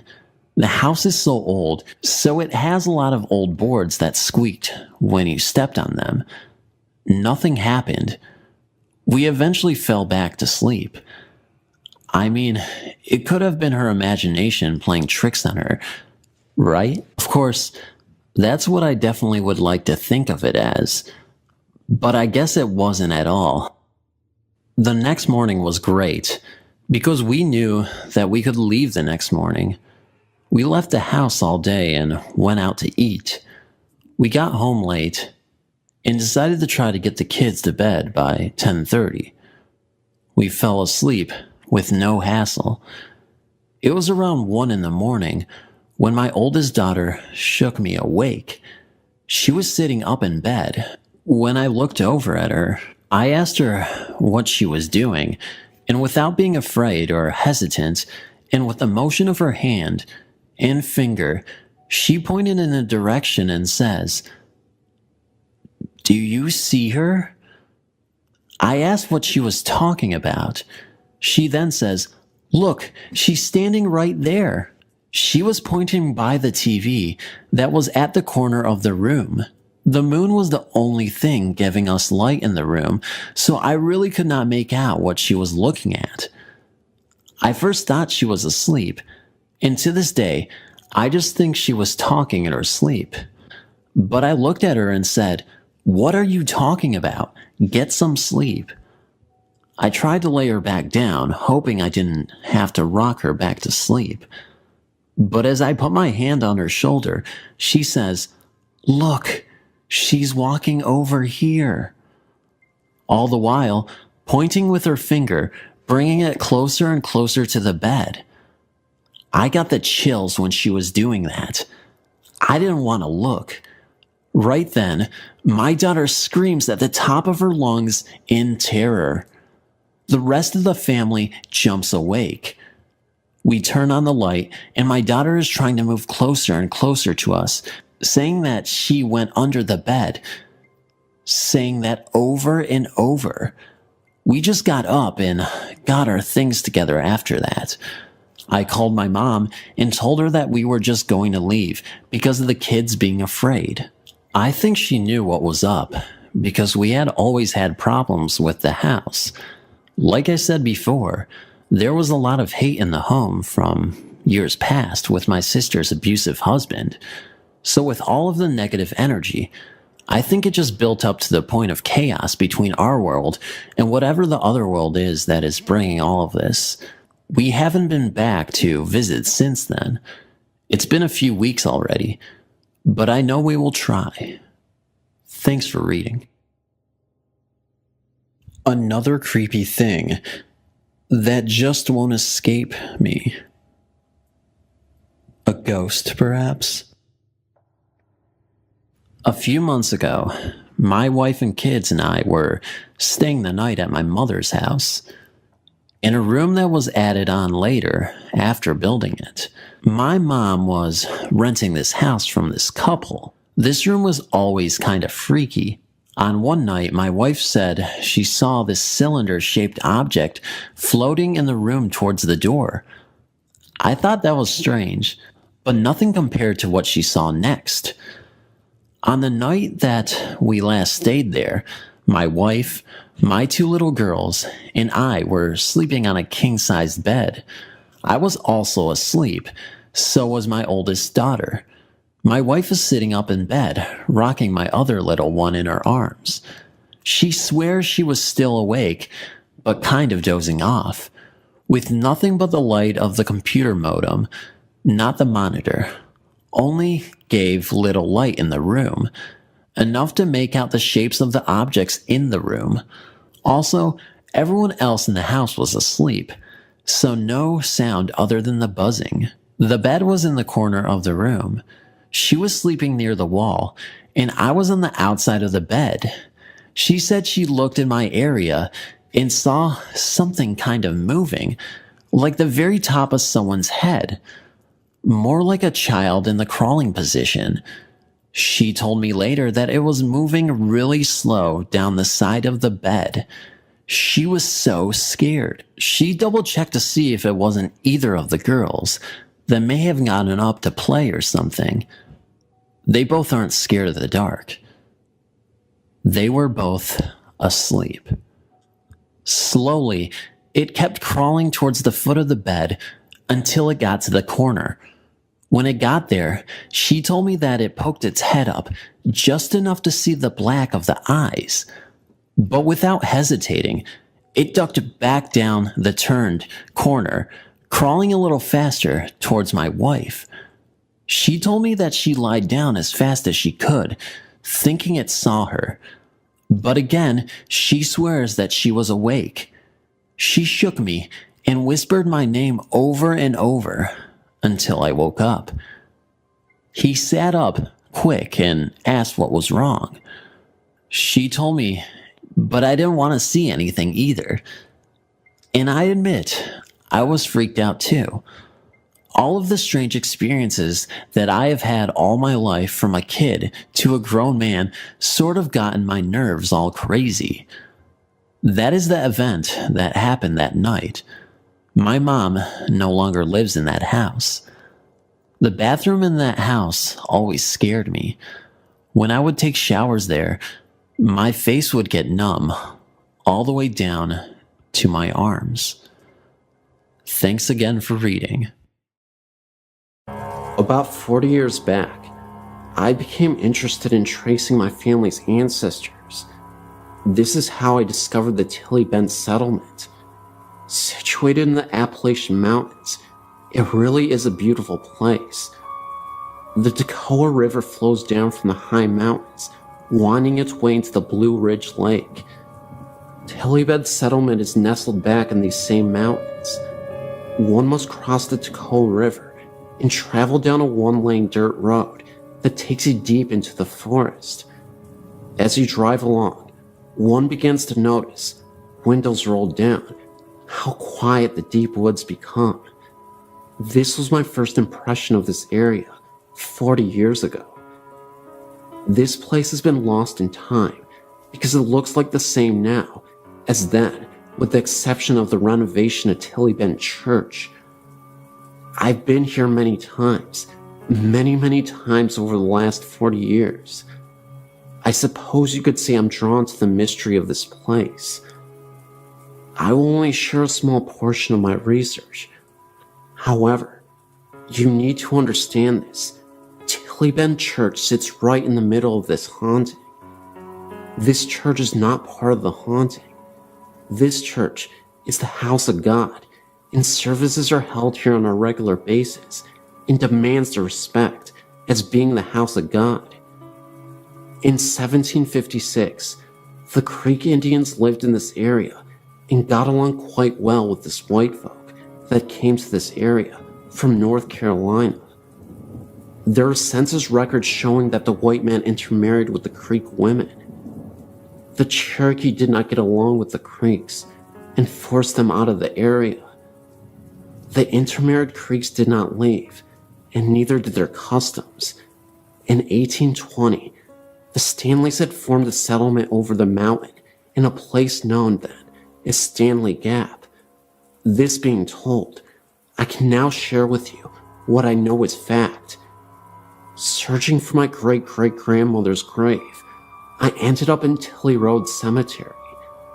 At this time, the church only had services on decoration once a year. The church building was very old, but still in fair condition for its age. There were no glass windows, only wooden shutters, and that was common in the days before air conditioning. The doors to this church is what I remember most about this old country church. There was in both of the old doors what appeared to be like someone had shot the doors with a rifle of some sort. My first impression was that someone had done this out of pure meanness. I then proceeded to walk around the side of the church and walked up and peered through one of the cracks between the shutters. Of course, with the shutters closed and there being no windows, the inside was dark. I could, however, make out the old homemade church pews and the pulpit.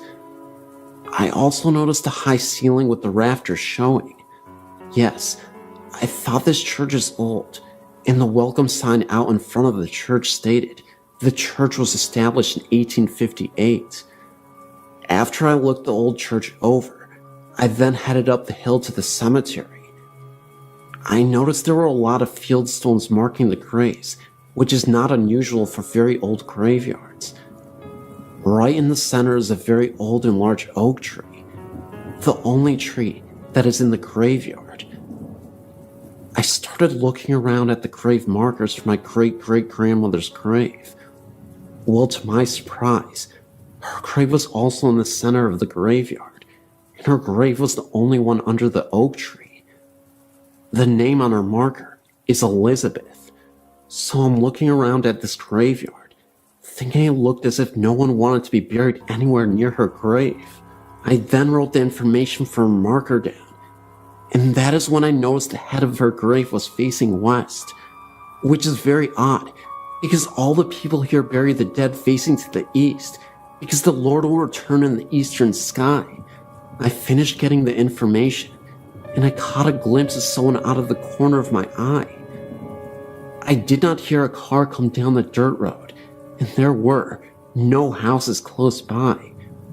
I turned very quick to see who it was, and there was no one.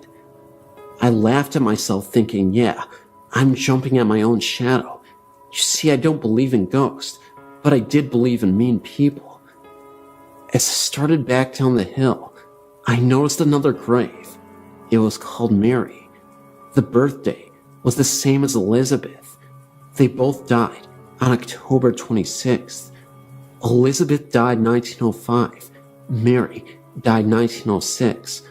I thought, boy, somebody messed up on the dates. I reached my car at the foot of the hill, and as I got in, I looked back up towards the cemetery, and at the tree, I saw what appeared to be a woman. Her dress was long and black. She had on a hat that I can only describe as a granny bonnet. I thought, you have got to be kidding. Then it looked as if she stepped back behind the tree. I was curious, so I went about halfway back up the hill and shouted hello. Of course, no answer, so I walked all the way back to the tree, and there was no one there. I hurried back to the car and left. A couple of weeks later, my grandfather asked me if I had went to his great-grandmother's grave. I told him I had, and asked why her grave was facing to the west. My grandfather said, well, she was a witch. I laughed, and I said, really, Grandpa? Why is her grave turned around? He went on to tell me this. She was Creek, and also a witch doctor for the Creek Indians. The whole settlement was afraid of her. Now she had a daughter to marry, a Tilly, and another daughter to marry, a Stanley. There had been a family feud between the Tillys and the Stanleys, so the two sisters became enemies because of their husband. The feud escalated, and on Sunday morning, the Stanleys went to Tilly Church and started shooting through the doors of the church, killing the preacher, he was a Tilly, and several others in the church, including the one sister who married a Tilly. Now, the Tillys didn't let this go, and one night, they went to Stanley Gap and killed some of the men while they were asleep. Now the sister that married a Stanley, her husband was killed that night. A few months later, she died having a baby. Elizabeth Bradley vowed revenge on both the Tillys and the Stanleys for the death of her two daughters. After that, every baby born to the Tillys and Stanleys died at birth. I said, come to think of it, there was a lot of little baby graves, rows of them. My grandpa said, well, after a year of this, the Tillys went to Elizabeth Bradley's house and got her. She was then taken to the center of Tilly graveyard and hung from the old tree. They cut her down and buried her right where she fell. Right before they hung her, she told them she would come back. Now, after a few months, the little baby started dying, all at birth. People in the Tilly settlement started claiming the witch had come back and had taken up residence in a very old and mean woman, Elizabeth Bradley's sister-in-law Mary. So on the anniversary of Elizabeth Bradley's hanging, the men went and got Mary Tilly Bradley. They hung her from the same tree. They would not bury her facing west because she was, after all, not at fault because the witch came back through her and she was a Tilly. I said, Grandpa, that didn't really happen. He said, you saw the graves, and I'm telling you it did happen, and the older folks here will tell you that it's true. He said, and I'll tell you something else that's true. I saw one of them witches one time, when I was a small boy. My grandpa went on to say that when he was about 9 years old, he went to decoration at Tilly, and he described the same very woman that I had seen. This happened 40 years ago, and my grandpa has been long gone for many years now. I've seen a tintype, old picture of Elizabeth Bradley, and I've also seen Elizabeth Bradley at Tilly Bend. I've kept a record, and I've seen her 8 times in the last 40 years. There has been 2 occasions that I heard a little baby crying as I walk up the hill. Of course, it quits when I get to the tree. Strange how one would think you could only see a ghost at night. I've only seen her in the daytime. Of course, I don't go there at night, and I never will.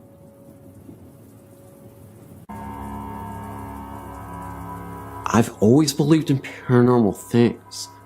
I've had many encounters with ghosts, and it's never really bothered me. My daughter was born in 2006. Around the time she was 1.5, we moved into a nice older house.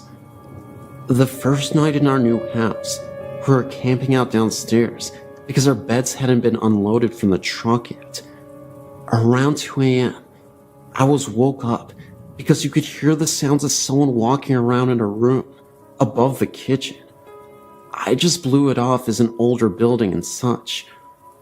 I walked upstairs when I continued to find her closet doors open and things scattered around her room like someone had been in the boxes. Again, I just blew it off as my kid brother playing a trick before he left. The next morning we were setting up her room, and I noticed her sitting there, acting like she was playing with someone. It sort of gave me chills, because she was actually talking to someone.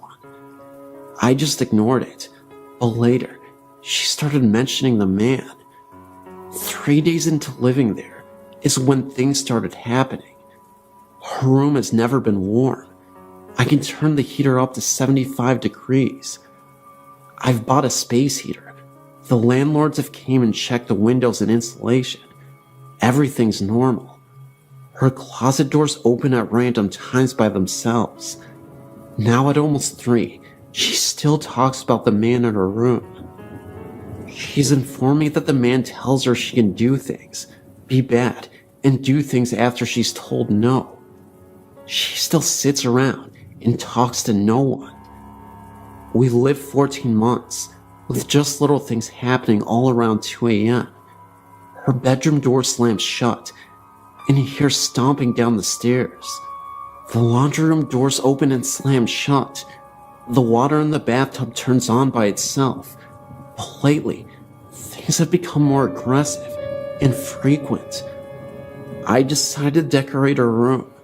I put new curtains up, her new blankets on her bed, and hung clothes in the closet. I walked downstairs, leaving all the lights on, but shutting the closet doors. I was downstairs maybe 5 minutes. As I entered the hallway, I noticed her door closed. Nothing new, but I opened it, and there was this rush of cold air. Again, nothing new. The light was off, and you could feel someone in the room. It was an angry sort of feeling, like someone was glaring at me. I ignored it and turned the light on.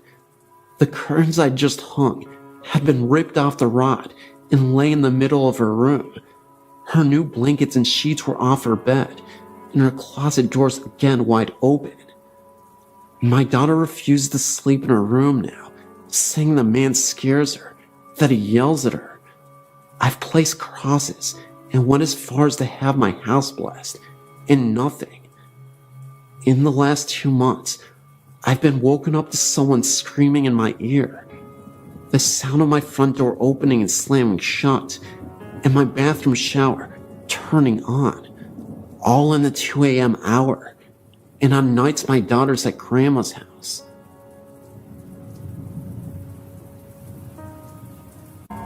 There are some stories that my family and friends have passed on, and I think you might find them quite interesting.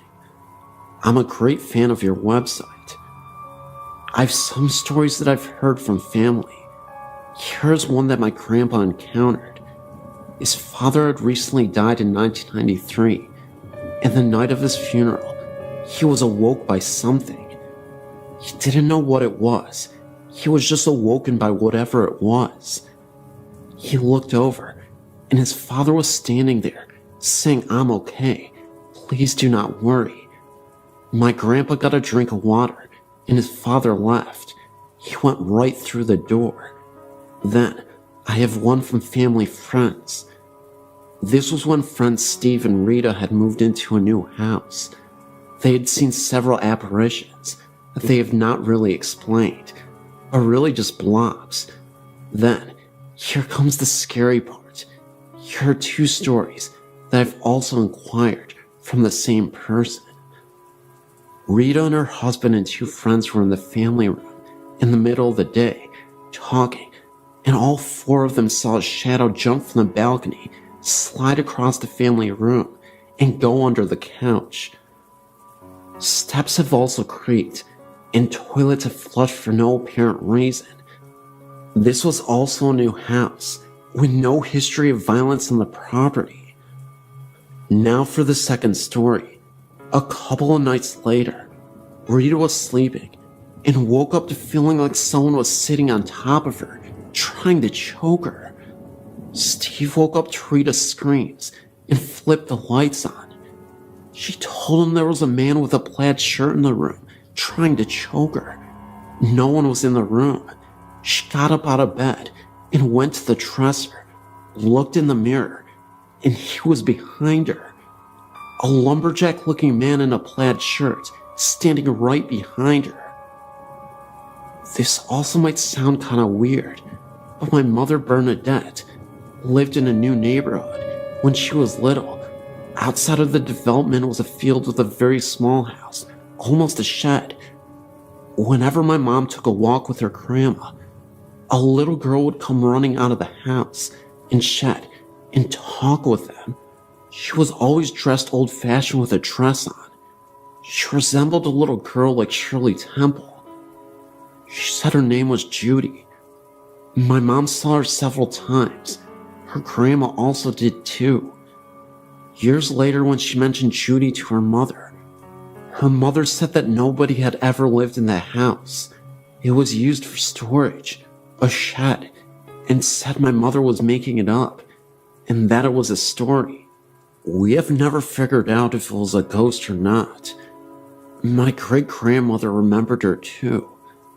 As a side note, I've passed this particular field many times, and have seen the shed, but have not had any strange things happen to me when passing the area. Like my grandmother has said, no one has ever lived in that shed, so I don't know.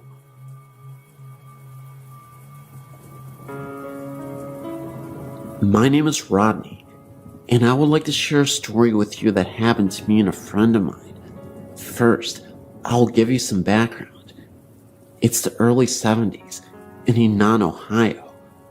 My friend Mike and I were very close because both of our parents had gotten divorced around the same time we were in our early teens.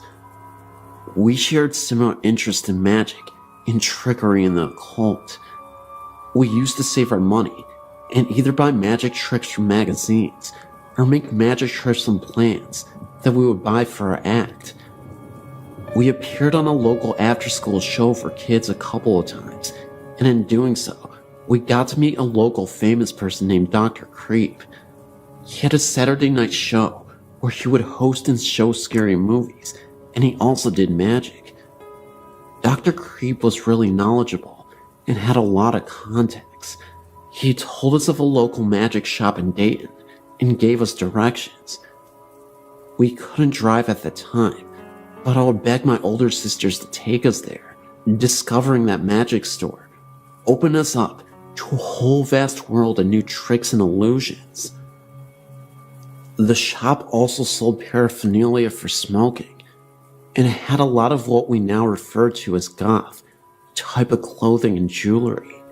Well, as we were getting a bit older, the movie The Exorcist came out, and we thought that what a neat idea it was to put some drama and stage production into the act to make it more of a show. We both attended a vocational school, so there were a lot of talented people there, and we found a couple of girls that liked to dance.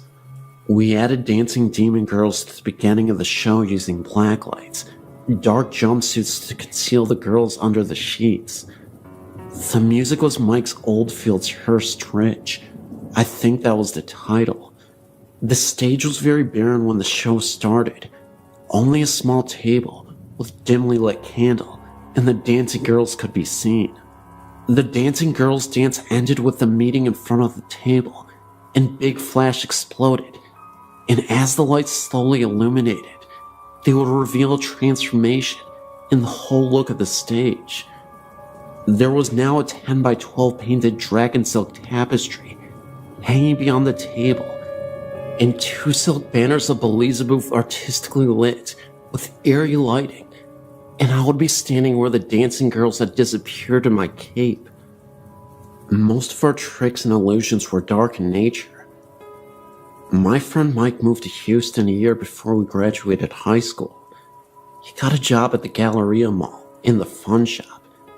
After I graduated, I moved to Houston and stayed with Mike at his mother's house. I also got a job at the fun shop. Eventually, we pretty much ran the place, and again, we found a lot of new outlets for magic and the occult. Eventually, we moved into an apartment together as roommates. Our interest in the occult grew, but only out of curiosity, and it gave us an air of mystery to other people. As we made more friends, and our reputations as being a little different spread, we decided to really mess with people. Mike's bedroom had a huge closet, and being young, he didn't have a lot to put in there. We decided to dress it up and make it look like a devil worship, after with the banners we had, and with the skull-shaped candles and the magic tricks.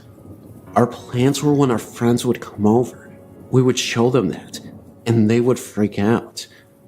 The very night we did this at about 12, I awoke to a pounding on a wall between Mike's room and my room.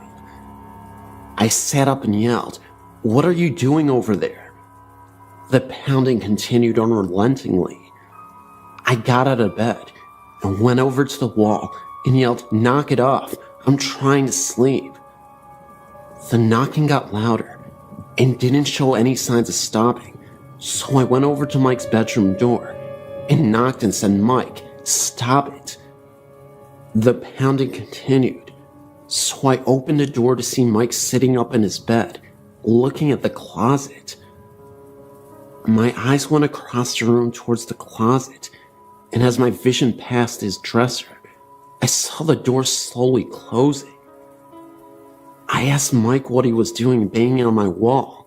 He said it wasn't coming from the wall between our rooms, it was coming from the closet. I continued looking onto the closet. As I saw the door, it was breathing and jostling, as if someone was trying to get out. Then it stopped suddenly. We were scared witless. We gathered up enough courage to both walk over, and we pulled open the door with ease. The closet was freezing. We looked around and saw no one or anything. The apartment we lived in was brand new. No one lived next door. Our neighbor downstairs was gone for the weekend. We asked the people behind us the next day why they were banging on the walls, and they said that they hadn't, and that they didn't hear anything the night before. We immediately started ripping all the decorations down. I'm still very much fascinated with the paranormal, but I will not invite it in. I have another story I will share with you later, but as for now, I hope you enjoyed what I gave you.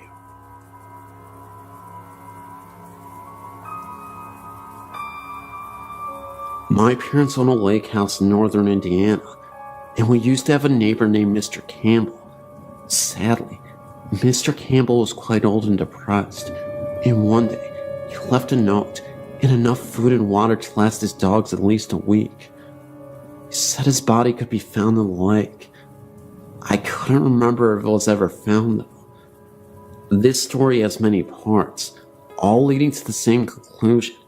Mr. Campbell's ghost haunts this property, but he seems to be quite calm and docile.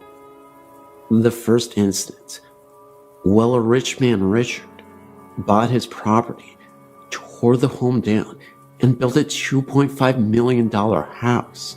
Richard was extremely nice and was always coming over for dinner. One day, he told us that he thought his house was haunted. He had an entertainment system installed that requires him to climb a ladder to fully turn it on or off.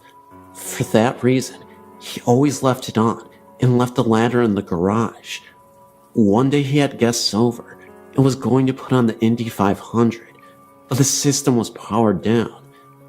He said he watched TV the night before and no one had been in the house. At first he just assumed it was a power outage or something. He got the ladder and turned on the system. However, all of the settings were messed up. The volume was turned down very low, and the radio was on and set to a 50s station. The TV was off because of the radio. When he turned on the TV, it was tuned static rather than the Discovery Channel Richard had been watching the night before. He said he played it off as an accident to his guests, but that it kinda spooked him. Later, after this happened, again Richard assumed Mr. Campbell wanted to listen to music, but didn't want to disturb anyone, because no one had heard the music. Richard also had a roommate named James. The thought is that they were lovers, but no one really asked. Richard would travel to Chicago a lot, and James would be home alone. One night, my sister and I were watching TV in our room and saw lights shining outside and heard men talking. We looked out our window and saw about 3 police cars and about 6 policemen walking all over the house, looking at windows and knocking on the door. We went outside with our dad to see what was going on, and the police asked if we had heard or seen anything suspicious. We said no. Why? They told us someone had called 911 from the house, but only breathed into the phone for a couple minutes and then hung up. We told the police that Richard was gone, and usually when he was gone, James would visit his mother down the street. My dad called James' cell, and he was at his mom's for a dinner and a movie. He said he was planning on leaving soon anyways, and came to talk to the police. James let him in, and they searched the whole house, but no one was there. However, in the kitchen, a burner was left on high. James said he made pasta to bring to his mom's and must have forgotten to turn off the burner. After the police left, James said he sometimes got a strange feeling in the house, like he wasn't alone when he knew he was, but that he never got scared. It was more like being watched over than stalked. My sister and her friend were sitting on our screened-in porch one Friday night after we got to the lake house late. They saw a man walk from the pier to Richard's house, and my sister called out, "Hi, Richard," or James, whoever it is. But the figure didn't stop or reply. He just walked up to the house and disappeared. The girl said a light never came on, and he never heard a door open. The next day, Richard was doing yard work, and my sister mentioned the night before and jokingly accused him of ignoring her. He told her he had not been home last night, and that he had just gotten back from Chicago early that morning. He also said that James was in North Carolina for the week for his sister's wedding. My sister and her friends were confused because they had both seen the man, and they were worried they had seen a robber. Richard asked if the outdoor lights turned on, and they said no. Why? He said he has motion detector lights, so if there was a person by the house, the floodlights should have come on, and his alarm didn't register entry last night. The next incident, Richard had to move to Chicago. It had gotten to be too much for him to constantly be driving back and forth, so he bought a flat in Chicago and put the house up for sale. James left too. The new owners are really quite annoying and full of themselves, so no one ever told him about the possible haunting or the house's past. One day Janet came over and asked us if the house had a story. I asked why. She said she had been in the shower when she saw an old man staring at her. She screamed and he just disappeared. We told her about Mr. Campbell and everything, and she sort of freaked out. They tried to sell the house, but couldn't. She still says the old man watches her every now and then. The housekeeper says she has never seen the old man while she was showering, but that she thought she saw him one day while she was cleaning. He was in the entertainment room, listening to music. She also said that the 5 dogs will stare at all the same spot for several minutes on end, tails wagging, as if they were being talked to. We still talk to Richard, and he has told us many stories about the house, rearranged pantries, the entertainment system being changed multiple times, and other various things. We think Mr. Campbell haunts the home because he can't move on. My mom says my experience must have been Mr. Campbell trying to get away from Janet for a while. That incident was before the shower, but Janet was already in the home with her husband. We still hear the beeping every once in a while, and we all just say, "Hi, Mr. Campbell, you can visit as long as you like." The dog stops staring and following him after about the 10th time. They'll look up just after the beeping, and just before we hear him leave. I'm a bit of a baby, so I still get creeped out when I'm alone at night, even though I know he has never done any harm. My parents were the last people I think would believe it, but with so many incidents, we think he is there living out his days watching others. Maybe he regretted saying goodbye prematurely, and because of this is what keeps him from going to the other side. I was visiting my mother and some friends in Florida, and stayed with my mother while vacationing, to cut costs of course. She works nights at the local hospital, so I'm there alone from 7 p.m. until 7 a.m. when she works. It was a Friday evening, and my mom had just left for work. I was hungry, so I went out to grab a bite to eat. I got back to the house around 8 and called my friend, who was supposed to come over to keep me company, but he was running a little late. So I decided to keep myself entertained as I waited. I was in my room listening to music and stuffing my face when I heard what sounded like church bells. Now, these bells would have had to be kind of loud, because I listened to my music on blast. I turned down my radio to hear the sound more clearly, all the while thinking to myself, there are no churches in the area that I know of, which made this all the more strange. As I listened, I heard the sound fade off into the distance, as if traveling away. I sat for a couple of minutes and turned my music back up and continued eating. About 15 minutes later, I heard something like someone trying to get in through the back door. My mom's house is a little older. I'd say about 40 to 50 years old. For someone to pry open the back door would not be a difficult task. So naturally, I ran to the back door to see what was going on. Once there, I saw that no one was there, but the glass in the door near the knob was fogged up like cold water would do in a glass cup. Thinking that was a little strange, I grabbed the handle to open the door, and I let the scream bloody murder. The handle on that door was sub-zero cold, and it really caught me by surprise, just from how incredibly cold it was. I stepped out into the porch, turned on the light, looked around a bit for anything suspicious, and when I saw nothing, I reluctantly went back inside.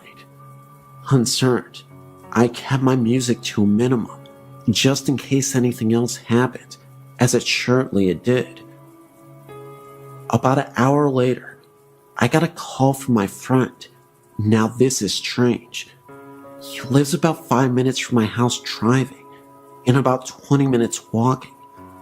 Apparently, he came over to the house and rang the doorbell, heard my music playing, and figured that when I didn't answer, I was in the bathroom or something. He called my phone, but it kept getting cut off after the first ring, so he decided to go back home and come back since it's not far at all. He claims that as he was backing out of my driveway, he saw the front door open. He rolled down the window to see if it was me. He said as soon as he got the window all the way down, the front door violently slammed shut, so hard that my friend thought for sure that the front window should have shattered. I heard none of this. Around the time that he came over was coincidentally the same time I heard the strange bells. So, I was a little spooked and told him to come over. So he said give him about 15 minutes and he would be over. Well, a lot can happen in 15 minutes. I got off the phone with him and went to the bathroom to freshen up a bit. I washed my hands and face and dried them. I was heading back to my room when I heard a faint sound in the living room. I was a little apprehensive to see what was making the sound and started thinking that perhaps I wasn't alone in my mother's house. From my bathroom to the living room, there is a long hallway. As I walked the hallway, I sensed a presence, and it felt like a large presence, however that feels. Upon entering the living room, I looked up and saw what looked like a clergyman. I could see him clear as anything. My reaction wasn't what one would expect. Looking back on the incident, it seems unusual to me as well. I began to cry, almost uncontrollably, and I still have no reason as to why. That's when I heard a knock at my door. My friend had arrived, and as I stood there, I saw the apparition seem to fade to nothing as he continued to knock and rang the doorbell. I opened the door to my friend, who seemed a little shaken himself.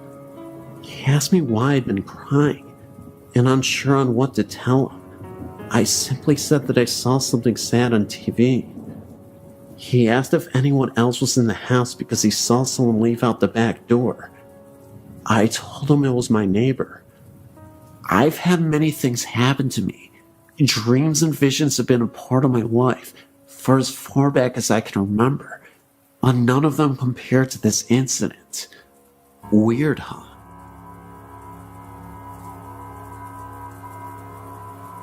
I was only about 3 years old when I first started seeing things in my old house. It started with the noises in the attic. I would hear a rocking chair rocking in the attic directly above my bed. However, that portion of the attic had nothing in it at all. The floor wouldn't even have supported the weight. My old house was a 1950s home. The basement still had an old coal room. However, the coal chute was sealed shut to prevent breaking in. The coal room was directly below my bedroom and was the only part of the house no one ever went into. I can only ever recall even seeing the door open once. It was an empty, depressing kind of room. In addition to the noises above, I would sometimes hear footsteps in that old room below me, or footsteps on the basement stairs. The first time I ever saw anything was, as I said, when I was around 3 years old. I woke up from my sleep in the middle of the night to see a young girl standing by my bed.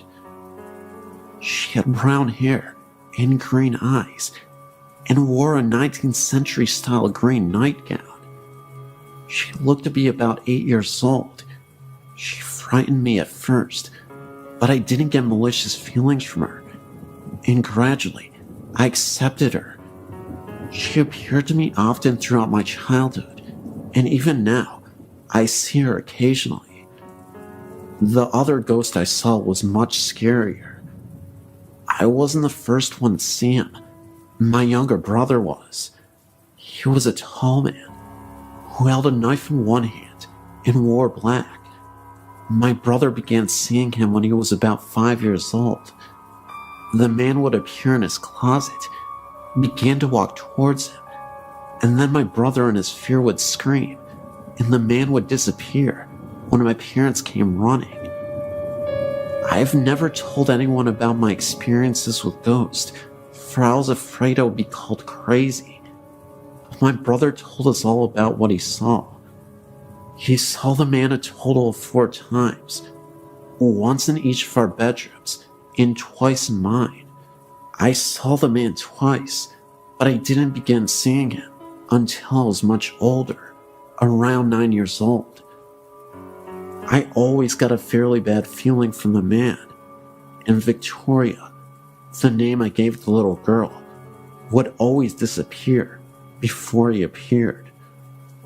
I got the sense that she was scared of him for some reason. In addition to this, when my great-grandma passed away, I inherited her jewelry box. The first night I had it, I'd left it sitting open on my bedroom floor. When I went to bed, I was around 6 years old. I was lying awake in bed when suddenly the movie in my VCR fell out of the VCR and onto the floor. A few minutes later, my TV turned on. There was no one else in the room at the time. As I got up to turn it off, it turned itself off. A few nights later, I'd once again been playing with the jewelry in the jewelry box. I awoke to find my basketball bouncing itself repeatedly against my dresser, sideways. There was no one else in my room at the time, and I kept it up for over a minute. After that, I became frightened and stowed the box away in the back of my closet. To this day, I will not open it, even though I'm now 16. The scariest thing of all happened when I was 11. I awoke in the middle of the night, unable to move the lower half of my legs. Terrified, I sat up to see a strange black shadow sitting on my feet. It was blurry. That may have been partly because my glasses were sitting on my bedside table. At first I thought it was my black cat, but quickly realized that it was much too big. It was transparent. It was about half the size of a small child. But the thing itself isn't what scared me. It's the feeling that I got from it. I felt terrified, like I've never felt before in my life, as if the strange shadow was pure evil. I struggled to move my legs, and then ran into my parents' room and woke them up. It's the only time I've ever told them of my paranormal happenings. My dad came into my room and turned my light on, but of course, the thing was gone.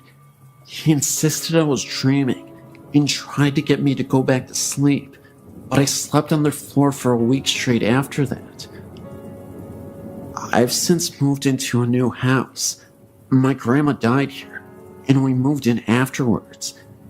Because she left it and everything else of hers to us, I don't have as many experiences here. But there is one that really stands out in my mind. I awoke in the middle of the night, and I could feel someone laying against my back. Their knees curled under mine, and their arm around me. I freaked out and literally jumped onto my floorboard and flicked my light on, but nothing was there. My mom was woke up from the commotion, and I told her about it. She told me it was my grandma who was keeping me safe as I slept. And then a few days later we drove to the cemetery where my grandma is buried. We took my grandma's dog with us. Once we got to my grandma's grave, the dog went crazy. She began to bark and whine and paw the windows frantically. We thought it must have been a squirrel or something, but there were no animals in sight, not even a bird. My mom thinks that the dog saw something we couldn't, and I have to say I agree. I've had many experiences, And these are just the ones I was reminded of by reading other stories on your website. I wrote a lot. I tried to narrow it down a bit. I've tried seances and things with my very good friend who has similar experiences to mine, and we've been successful at this. It really shocks me sometimes, because we'll both get an image in our head or see something, and we can finish each other's sentences. That's how precisely we see things. I definitely believe in the paranormal, and I hope to show other people the truth.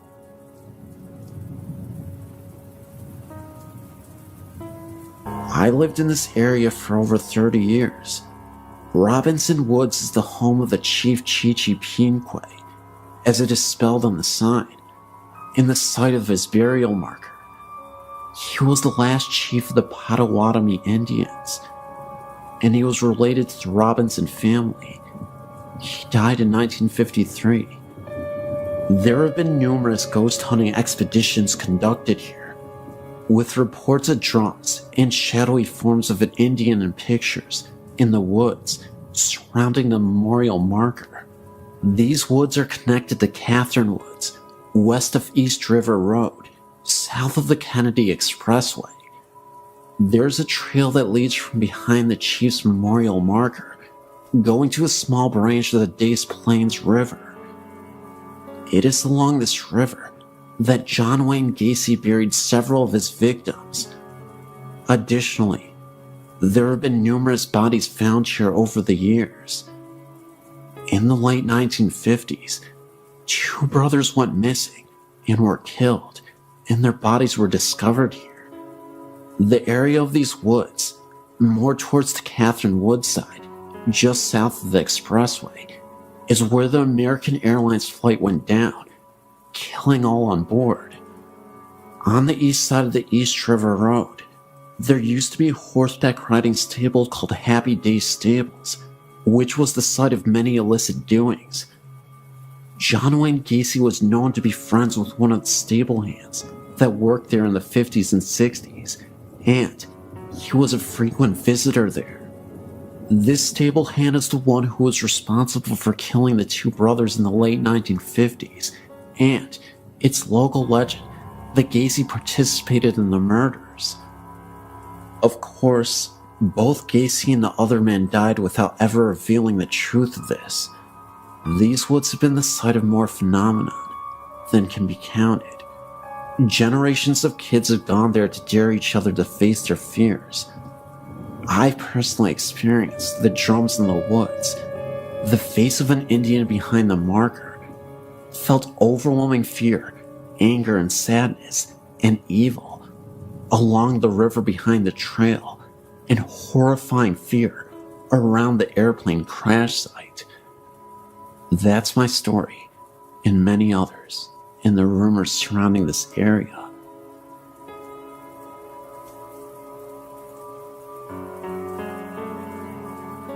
When I was around 7 or 8 years old, I lived in Norwalk, California, with my mom and my soon-to-be stepfather in a 2-bedroom apartment.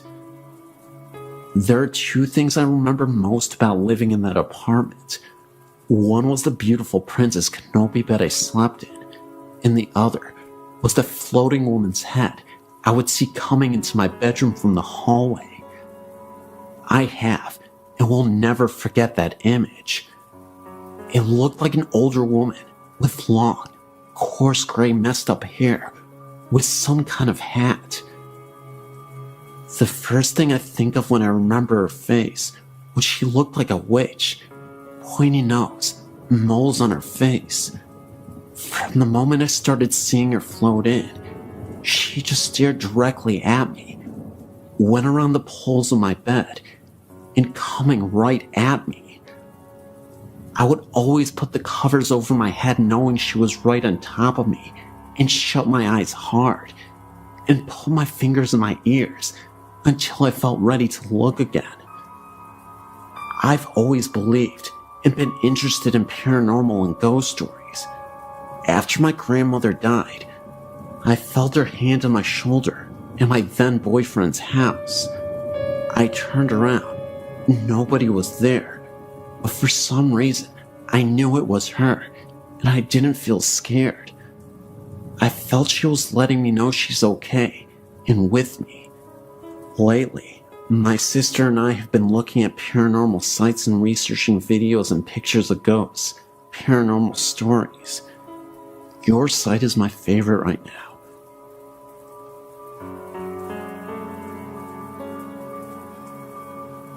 A few years back, I was at the White Horse Bar in Maloa and was doing a gig.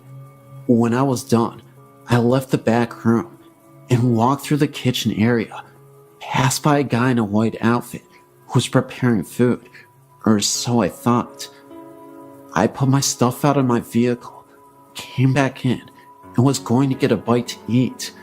I asked for a menu, and a barmaid gave me one. I ordered food, and the barmaid headed back to make me my food. After a while, she came back with my food. Her and I talked, and we started dating shortly after that.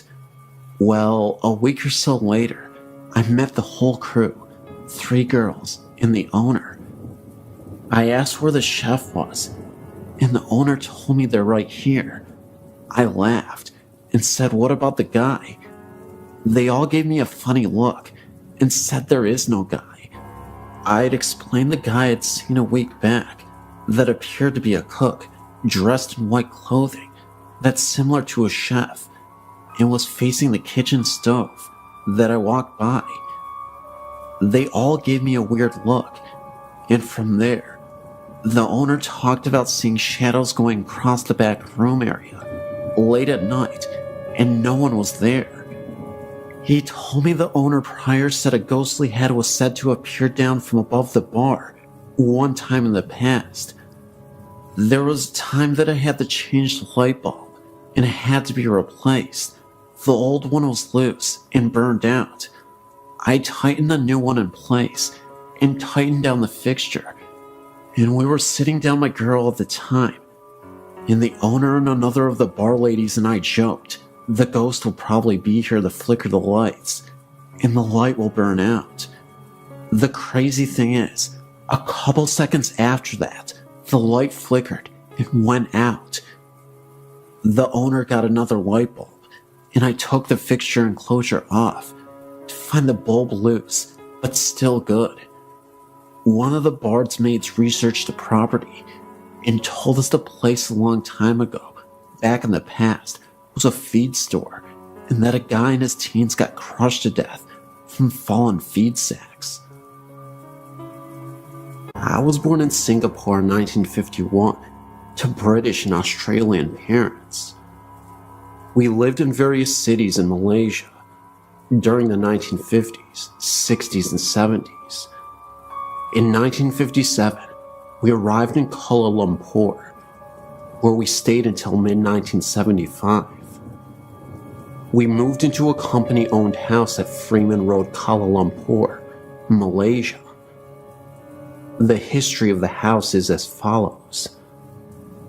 It and the house next door, number 17, were built just before World War II by the late Dato Gunlay Take, a then well-known architect, who became an early Malaysian High Commissioner to either Australia or Canada.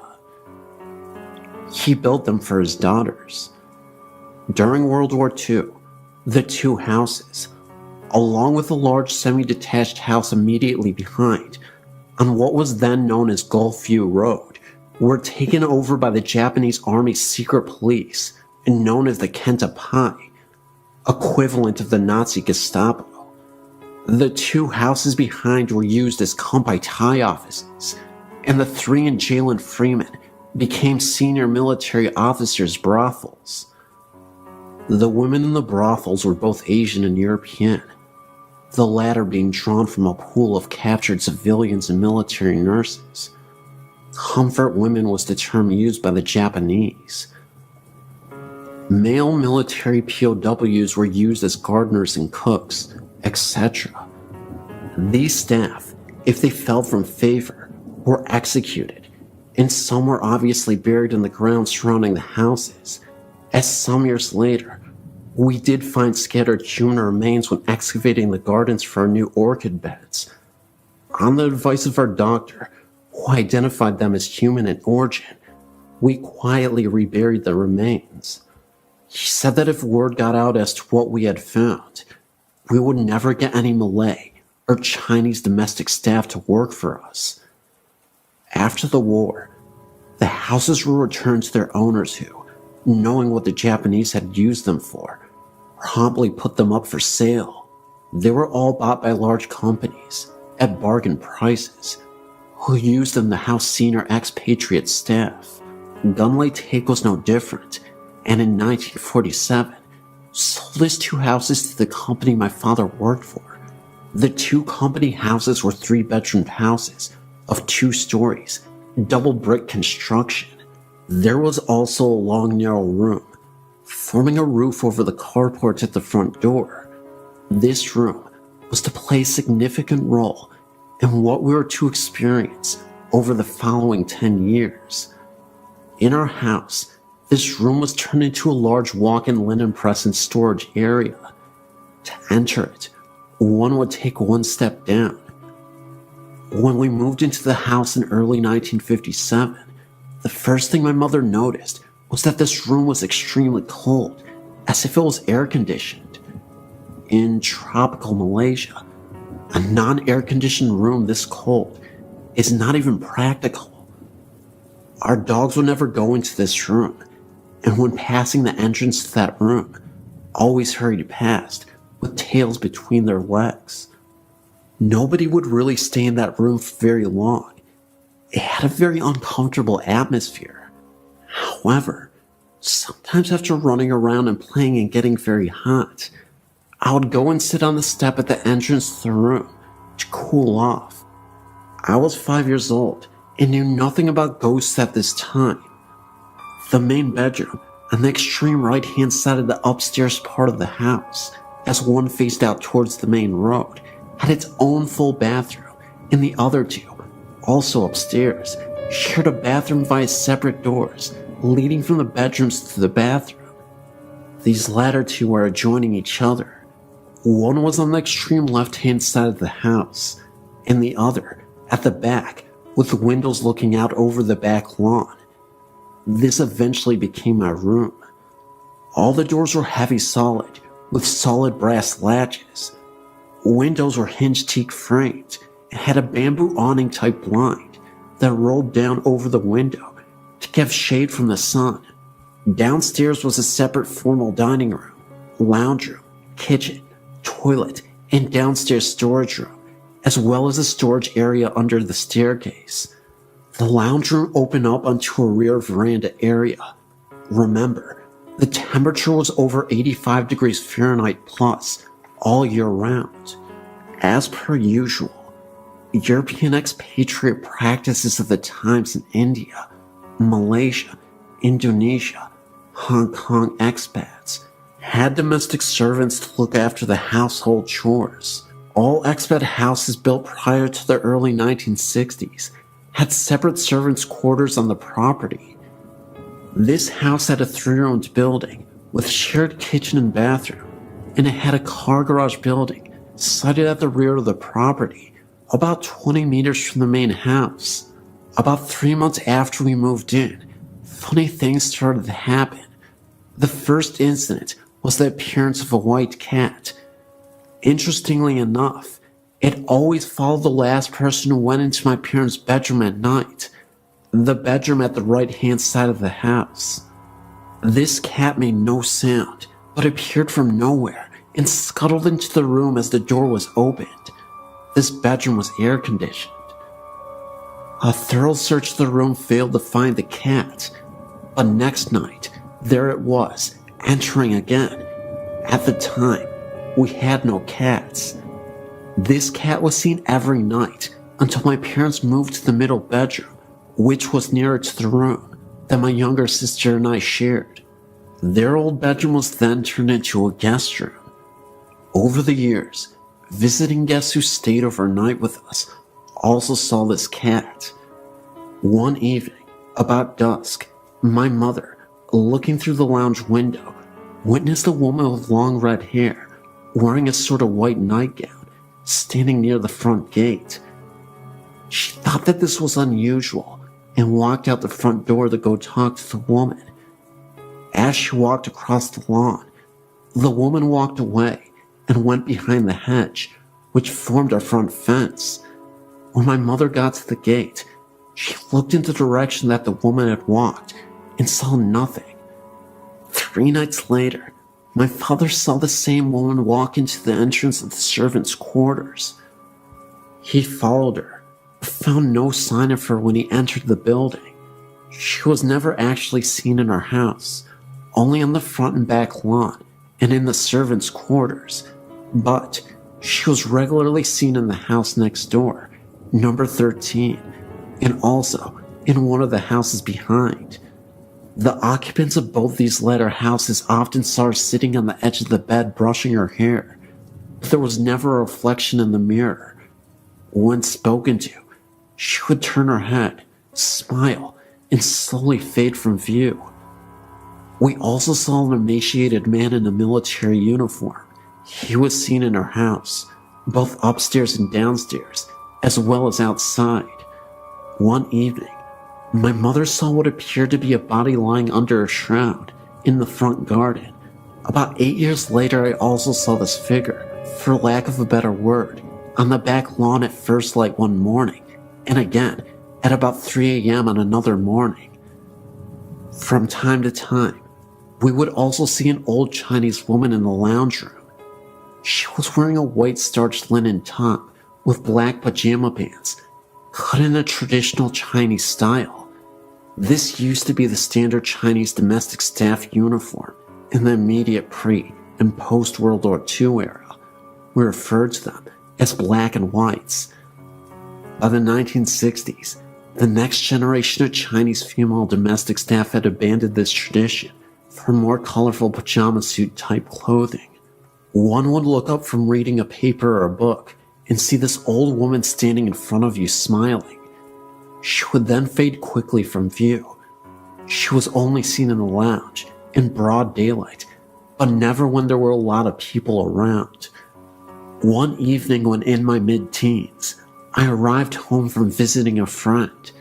As I walked down the drive, I noticed that the lounge room was lit up, and a man with shiny, neatly combed black hair and wearing a khaki uniform was sitting in a chair with his back to the window and reading what appeared to be a newspaper.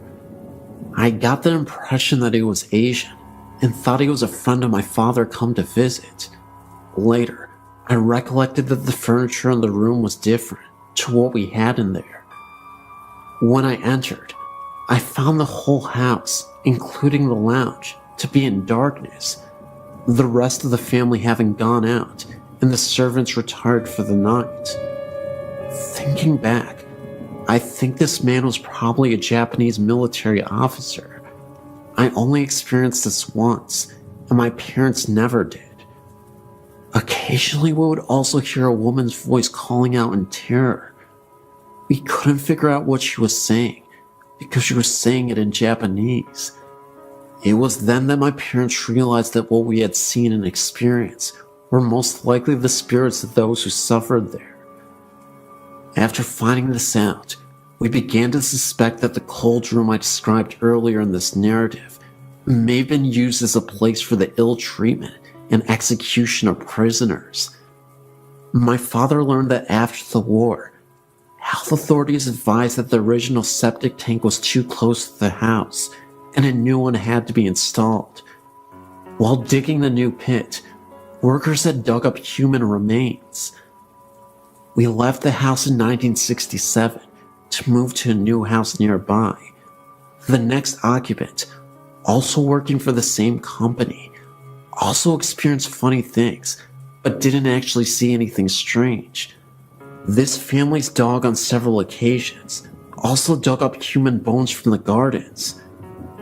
In the interest of preserving the local peace, they also quietly reburied the remains and said nothing. I didn't find out about what they experienced until many years after they had left Malaysia and returned to England. The company sold the houses in the mid-1970s after my family had left Malaysia. The houses at 15 and 17 were torn down, and a large mansion was built across the boundaries of both properties. However, this was demolished after a few years, and since then, the 2 blocks have remained vacant. In 2008, they are still vacant. This is a prime land in an inner suburban area, but the land is still vacant. The house at number 13 is still standing, but is abandoned, and half the roof is collapsed. We wonder just what was found when the site was excavated for the new building. Also, the reason why the new mansion was also demolished and the blocks left vacant. Maybe the souls of those poor victims still occupy the site and are not at rest and reappeared in the new building.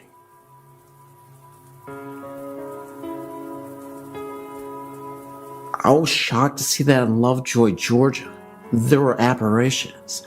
I too had an experience, but didn't think much about it, especially after everybody looked at us.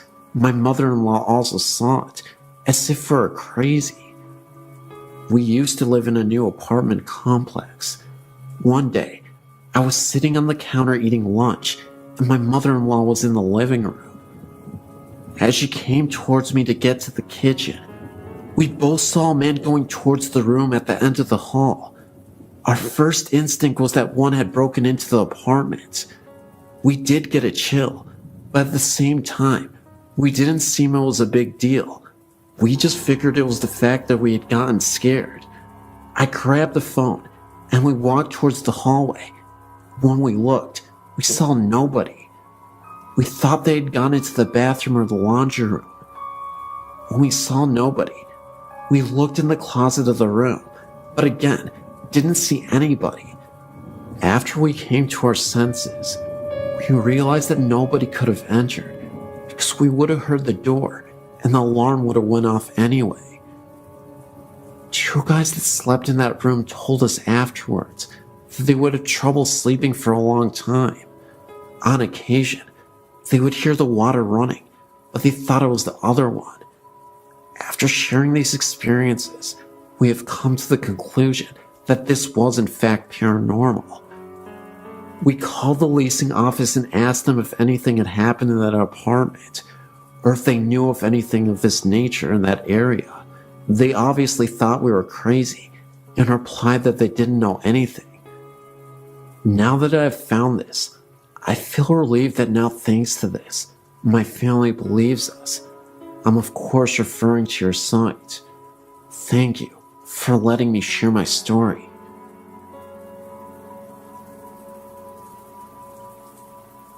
There's a lot of things in my life I've seen over the years, but nothing has disturbed me quite like this.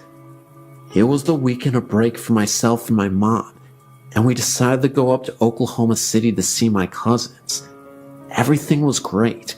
I got to see some relatives, and nothing seemed quite out of the normal. That is as far as normal went that night. While taking the 4-hour drive back, I noticed that the moon was very huge and blood red. Of course, I didn't know about the eclipse that day, so it was cool to watch as we drove to Ferris, which is a tiny town between Lane and Antlers.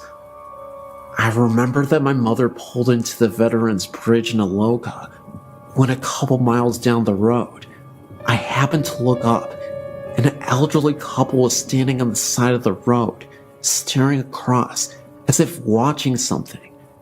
It reminded me of the Grant Wood painting of the farmer. I remember looking at a clock a moment before and saw it was midnight. The moon was still out and still red. What makes it even worse for myself is that my mother also caught a glimpse of them. I turned around shocked, and I felt like if I turned around, they would be flying behind us screaming. I've passed by several times since then, and every time I get a shiver up my spine, remembering what happened that night. I still get teased a bit about it, even to this day. even though my mom was pretty spooked out herself. My dog and I have been traveling the mountains of upstate New York and Pennsylvania for 17 years. So when he left me last February 2007, I brought him to his favorite spot. There was still snow on the ground, and tracking through the woods at this time was very difficult. I tried to break ground with the pick that I carried, but the ground would not permit me. I found a nice spot and laid him under some brush beneath some trees. I told Dylan I would be back. 3 weeks passed before I was able to get back to him. When I was driving up the dirt road, all I could think about was how I was going to find him. Being where I'd laid him down, I thought I'd find him in pieces. Was getting sick to my stomach. He was my boy, and this had to be done. When I reached him, it was just like I had laid him down. Thought this was weird. He wasn't even stiff.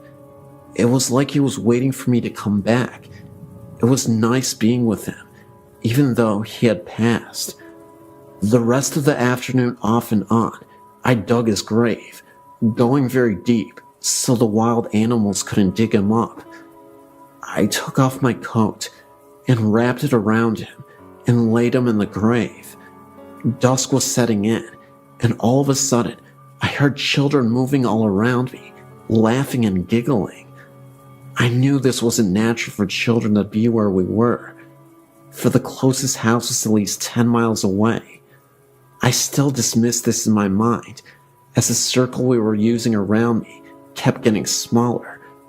I would stop every now and then and listen, but I would hear no breaking branches, which should have been happening. Thank God I already had a cross I made, for night was now upon me. When I was tracking up the mountain towards my car, these spirits were in a horseshoe behind me. Every now and then, I would turn around to keep them behind me, but this still didn't stop the giggling. Never heard this type of laughter before. When I made the clearing where my car was, the noise finally stopped. I popped the trunk open to put the pick and the shovel in. Then, I leaned over the hood of my car. There stood 5 solid white entities at the edge of the woods. They were not children. For the past 11 months, I've been visiting his graves to make sure his resting place is kept up and comfortable. Once, I saw a dark figure that drifted across the opening. Another time, this figure was floating 7 yards from me. I even heard bullfrogs croaking. I'm an educated man. I'm not crazy. Can't talk to anyone about this without people thinking I'm weird or mentally disturbed. Either way, this was a tale that I thought you'd enjoy. It's 100% real. I swear my life on it. I know I may only have my word, but it's the best I can do. I've worked at St. Francis Hospital in Peoria, Illinois for over 20 years. I've seen some of the nun ghosts on the 7th floor, where the laboratory was when I worked there. The morgue was also on that floor. I was working 3rd shift one night. At times, we took the back elevator, the service elevator, to the floors to draw labs when needed.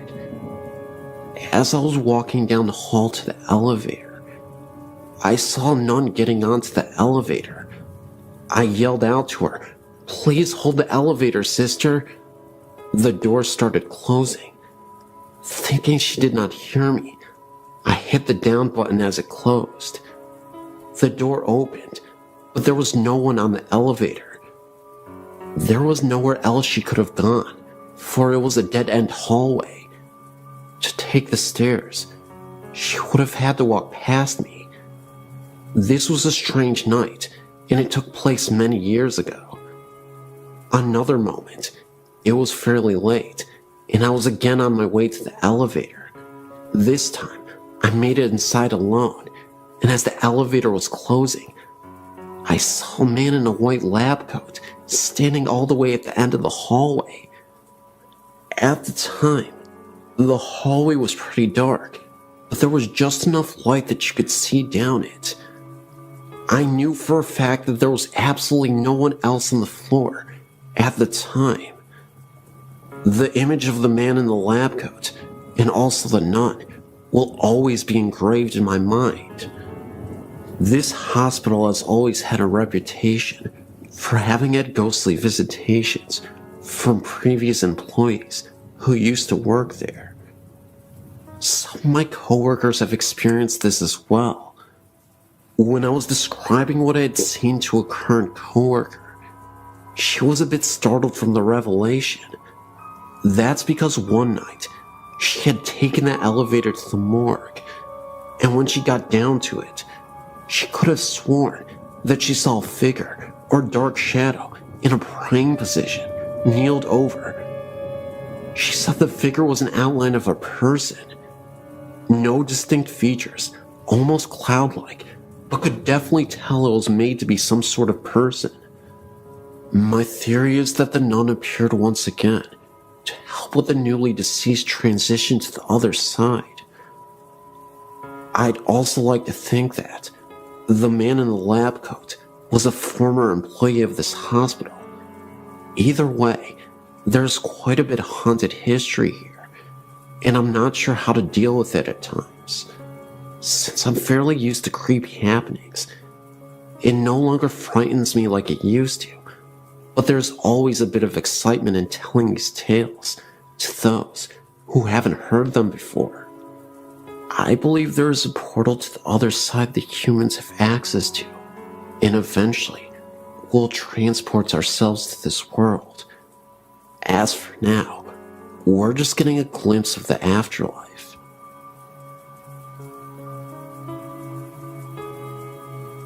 This is an authentic story, and it happened to me.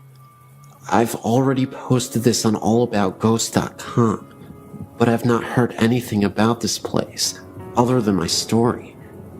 Maybe someone out there has had a similar experience, or even paranormal things happen at this place. What made me want to add my story here is when I read the story about Tacoma, Point Defiance Park, 5 Mile Drive. This story grabbed me and was almost disturbing to me because it is so closely related to mine about a little girl. However, this was no ordinary looking girl. She was looking real, of course, except she had no eyes and was smiling, and then all of a sudden she disappeared. I was searching here to see if there was anything from my spot at Eagle Falls. When I went to this favorite swimming hole of mine on the Sequoia River. This is a very beautiful swimming hole, almost lagoon-like, where the river flows, with falls into a pool of deep colorful water, and under the water, on the side of the walls, there are huge giant flat rocks that drop off down where you cannot see the bottom. The rocks above have been carved into the star-like settings that have become flat, and then go down into where the river wall is. Across the river, which is only about 50 feet or so, there are rocks where people can climb to. There is a rope swing tied to a tree on this side also. It's a popular spot for people to swim in the summer. I really like this place for swimming and floating on my raft with flippers, so I can move faster to swim up the currents of the falls better and ride the river down. This brings me to my story. I was headed towards the place where I was going to do just that, and noticed there were two people to the right of me, a man and a woman, one sitting next to the rope swing, and the other climbing up the rocks. And to the left of me, there was this little girl, about 6 or 7 years old, and standing about 3 feet away from me, on the edge of the rock by the water with her head turned slightly, and just smiling at me. I am swimming still almost to passing her, and notice she's still smiling, so I smiled. I waved to her and said hi. She still smiles at me, but says nothing back. I looked at her again, this time into her eyes. We locked eyes for a second, and that is when I noticed her eyes were very dark, to the point where I couldn't see her eye color. They only looked like black holes, almost hollow-like. Everything about this girl seemed normal, except for her eyes. She had a cute little swimsuit that was lime green, with little white flowers on it, and a little ruffle around the waist. She was tan, and had golden blonde shiny hair that came down past her shoulders, and also had bare feet. She was alone. There was nobody above her, or next to her. I was thinking that maybe she was standing there watching her mother swing from the rope swing, or something. But as I swam a little bit past her, I suddenly turned to look back, because I feared her being too close to the edge, and wanted to let her to know to step back. But as I turned to do this, she was gone. Now, I was wondering how she could climb the rocks that quickly, and how she could be completely out of sight when I only turned for a second, then looked back. Surely I would have noticed her walking away, at least if she did climb the rocks, or even if she had fallen in, I would have heard the sound of water splashing. I was only a few feet away from where she was standing, and I quickly went to the area where I saw her, and nothing. I looked above and further back where some people were sitting by some trees, and looked down along the banks where other people were sitting, and with kids, and no one looked like her, or had blonde golden hair, or the same bathing suit on. At this point of feeling very confused, I felt a cold chill come over me, and my hairs and my arms were standing up. I felt a sadness and chilling feeling, and had a vision of the same girl falling into the water and drowning. I even felt some pain and a little bit of anger type emotions right there where she stood while I was still trying to see if I could find her. I thought, where are her parents? Why is she all alone? So I swam back up to my spot by the river and told a friend I was with what happened, and I pointed to the rock she was on. He said it sounded and even looked like I saw a ghost from the way I was acting. I asked him if he would go back with me to look for her, and he said no way. That is way too creepy. I don't want to go over there with you. I'm thinking about how this situation is so crazy, and the fact that it's daylight even. I'm going back to see if I can see her, I said.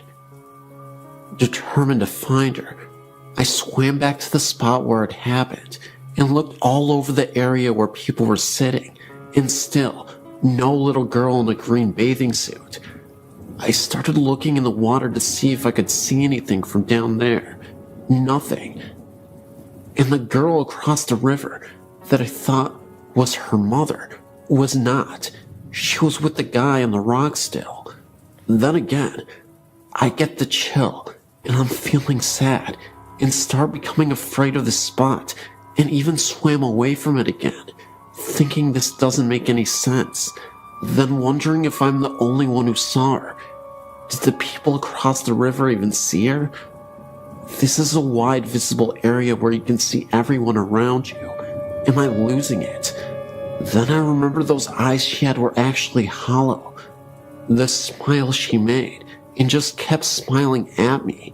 How she didn't even move from the time I swam towards her, stopped, made eye contact, and said hi, then kept swimming, only a few feet further, then turned around to say she was close to the edge, or, where is your mother?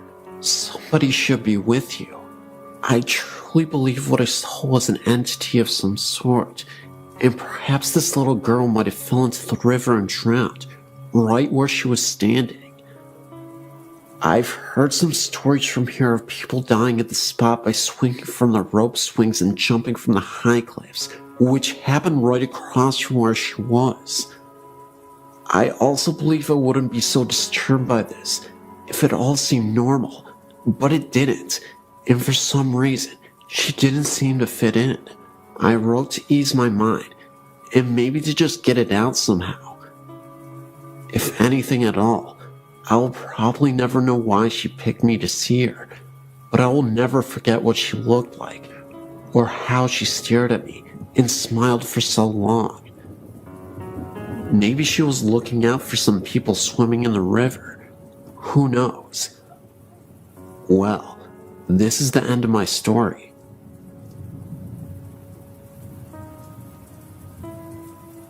Up until I was around 10, my mom, sister, and dad and I lived in a house called Fielder's Green, which was in Lanark, Cornwall. The house must have been around 50 years old, and was originally 2 cottages joined together, meaning it was fairly big. To begin, the only things that would happen would be the odd cold spot, and often I felt like I was being watched. Another time, my mom went to use the downstairs bathroom, leaving my dad in the kitchen, when she heard a man cough loudly outside the door. Thinking it was my dad using the study, she shouted something, only to hear no reply. She left the bathroom. There was no one outside, or even in the study. When she went back to the kitchen, my dad was at the same place. She asked him if he had followed her to the bathroom, which incidentally wasn't near the kitchen, and he said he hadn't moved. There was no one else at the house at the time, apart from me and my sister, and we were in bed. Another thing that happened was when my mom, my dad, and my dad's friend were sat in the kitchen late one night, when they suddenly heard an almighty crash from my bedroom upstairs. My mom said it sounded like a full-grown adult being thrown to the floor. Thinking maybe my wardrobe had toppled over or had fallen out of bed, they ran upstairs and found me fast asleep with nothing out of place. Later on, they even got someone to check the chimney in my room to see if a stone had fallen down it, but they found nothing. To this day, we don't know what the crash was, or indeed who made it. The most unexplained incident, however, was the sound of a singing lady. My mom and dad were asleep in bed, and they were woken by a tuneless humming outside their bedroom door. There was no way it would have been me or my sister, as we were only young, and it was quite clearly the sound of a woman. The sound came along the corridor from my room and gradually disappeared downstairs. Another time, my mom, sister, and I were inside my mom and dad's bedroom, helping my mom fold up some laundry.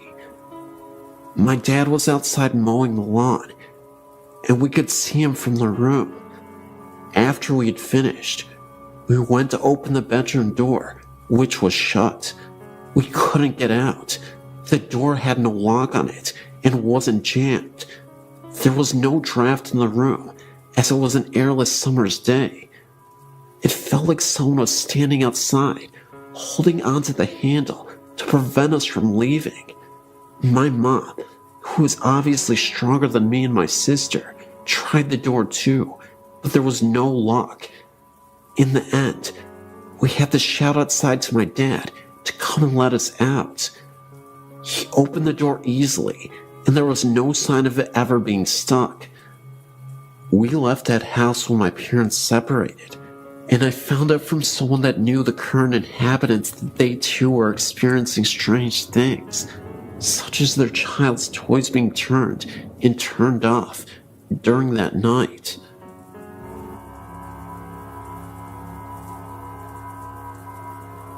My friends and I went to Cypress Valley Cemetery in Villanova, Arkansas.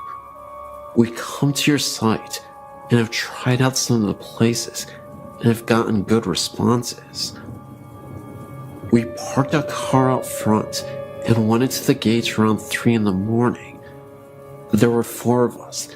There were 2 guys, and then my best friends and I, who are girls. The guys went in first, and we followed them soon after. Immediately entering, we all had a very strange feeling come over us. My best friend and I decided to go back to the car and let the guys walk around and explore some more. We were alone in the car for nearly 20 minutes with the windows rolled down because we were smoking when we started hearing screams from the distance. They sounded like they were coming from a woman. We saw no one else there. Then a few minutes later, my best friend saw the outline of two men walking on one end of the cemetery. She assumed it was our guys, so she called their cells, which when they answered, the lights from the phone showed us that they were on the complete opposite end. There is no way that they could have made it over there that quick. When we finally decided to leave, they got in the car and we sat for a minute. We had the windows rolled down, but it was about 68 degrees outside, so it wasn't cold at all. We all felt as if the air conditioning was blasting on us, but there was no source of air. It was very strange. Strange things kept happening to us later the next day. We go ghost hunting almost every weekend, and I've been to many places, and this one was by far the scariest place. It just felt very uneasy, very dark. Just thought I'd let you know.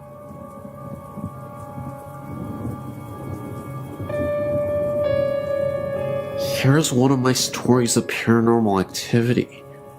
From being very young, my brother and I had always experienced things we knew were not normal. But of course, our grandparents, whom we had lived with since we can remember, brushed it off as childish imagination. As we were growing up, we saw less and less unusual happenings. It all began when I was 15 years old. My brother at the time was 17, and our grandfather passed away. My entire family reported seeing him the night after he passed away. Now, my family has its skeptics and its believers, and every one of them reported seeing him laughing and looking much younger and healthier than they'd ever remembered. He smiled at them all and said goodbye. Now, my brother and I had not seen this apparition, so we brushed it off as their subconscious projecting an image they all wanted to see. Of course we were believers, but we thought if anyone would have seen him, it would have been us, for we had been there for him when nobody else had ever been. Well, our thoughts came to reality one night, around 5 months after his passing, and this supposed collective haunting. My brother and I were up in his room playing on the PC. My grandmother was out, and my little sister in bed. Now my grandfather, or Daddy, as was his nickname, always enjoyed his music, and always had it on extremely loud. We were laughing at something on the internet when John Lennon, Imagine, began playing very loudly downstairs. Well, at first, we thought it was a cruel joke by our neighbors. This particular song had been his first choice for his cremation, and so I, being the braver of us, stormed downstairs to find it was indeed coming from the office room that was my grandfather's. I walked into his old room to find it was freezing, and there were no windows or doors open, and the CD player was not on, and the music was still going. Then, there was a knock on the back door. Usually our neighbors used our back door, and the music stopped. My brother was now downstairs with me, and we thought it must have been our neighbors there to complain, and the noise, so he unblocked and opened the door. Opposite the door was an outside toilet, and as my brother opened the door, he froze. His face paled, and I could tell there was something wrong. I looked outside to see nothing, but incredibly shaken by the music, I slammed and locked the door, turned every light on in the house, bar my sister's, as she was seemingly sound asleep, and sat downstairs, waiting for my grandmother. To this day, My brother will not tell me what he saw outside, but I doubt it was the friendly spirit of my grandfather coming to say goodbye. The reason I believe this is because the morning after, my little sister said, "Do you believe in ghosts?" I didn't react and merely asked why. She then replied that the night before Daddy had been in her room when she was crying about his passing, telling her to shush, that everything was okay and he was happy. Also, my neighbors, who were really quick to complain, never mentioned any loud music coming from our house. So I really want to know why only us heard this music, and more importantly, who had been outside when my brother had opened the door. There is a 2-story house right in the center of town that I lived in 1958 or 1959. It is known as the Old Van Delzum House.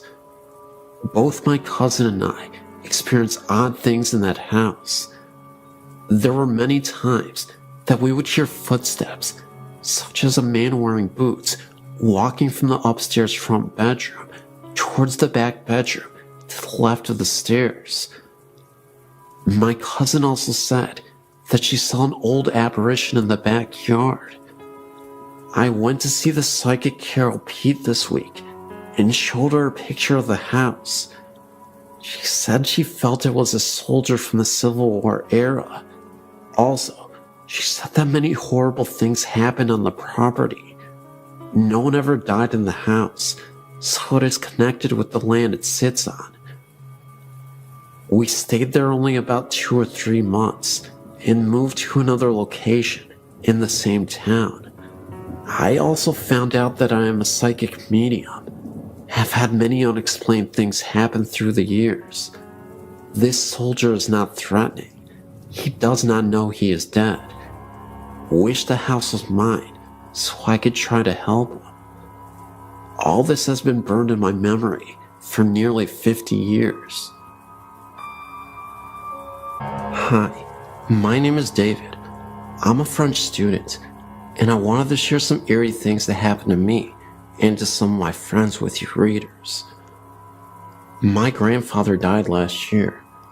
He was a total atheist and believed that supernatural was just some bullcrap, and that people who got interested in it were pitiful fools. What's more, he was a convinced internationalist communist and often led some speeches against God and the church. I was the contrary of my grandfather, a conservative Christian loving God in fatherland, so this situation often led to arguments between my grandfather and me, as we're obviously on a different wavelength, but it didn't matter. He was my grandfather. I was his grandson. He loved me, and I loved him as well, and we would often laugh together. Well, as a Christian believer, I believe and still believe in hell, and I feared that my grandfather would go there after his death because of his resolute anti-God feelings. So I said a lot of rosaries so that God would put him on the right way. One day, as I went back from the university, I got a phone call from my mother. She told me that my grandfather had been sent to the hospital in order to cure a little pain in the knee. But when the doctors started to inspect his general state of health, they found out that my grandfather had a generalized cancer, and that is why he felt so tired. I got so upset hearing that I rushed to the church and put a candle to the Holy Virgin so that she would get the forgiveness to my godless, communist grandfather. I went to visit my grandfather in the hospital, where he was sadly ending his life, and I could notice no changes in his mind and moral, and his Calvary in the hospital bed lasted for months. Here's the moment when my story becomes interesting. In my prayers, I would always ask the Holy Virgin to save him and let me know by a sign that she had taken him to the right place, near the God and far from hell. It was an ordinary night. I was reading in my bed with my bedlight and listening to the outside noises as usual, and I closed my eyes to sleep afterwards. Oh God, I can never forget what I lived this night. It was about 5 a.m. because it happened just a moment before I woke up. I had a very powerful dream, and it looked so real that it is still sculpted in my memory. I dreamt about a giant curtain of red velvet with a portrait of my grandfather hanging on it. I looked at this picture, and my eyes looked leftwards and saw that the curtains were open like on a theater. Behind these velvet curtains, I could see the sky filled with orange clouds, lit like on a wonderful sunset, or dawn, I don't know. And suddenly, I saw a boy kneeling in the darkness in front of the scene, and I recognized myself. I can't figure out why, but I know that the boy in this dream kneeling was me in person. A short moment after, a young woman went out from behind the curtain, from the lit side. She had a blue dress and a blue veil. Both were blue, one dark, the other clear. She looked like Raphael's Holy Virgin in the painting. I remember her peaceful face that made me feel peaceful and tranquil. The lady sat in front of the kneeling boy, me, and started talking to him. I would see the lady's lips moving, but no sounds coming from her mouth. But I distinctly remember her beautiful eyebrows. After talking, she showed me something behind her. It was a ladder, a beautiful multicolored ladder that went in the orange clouds.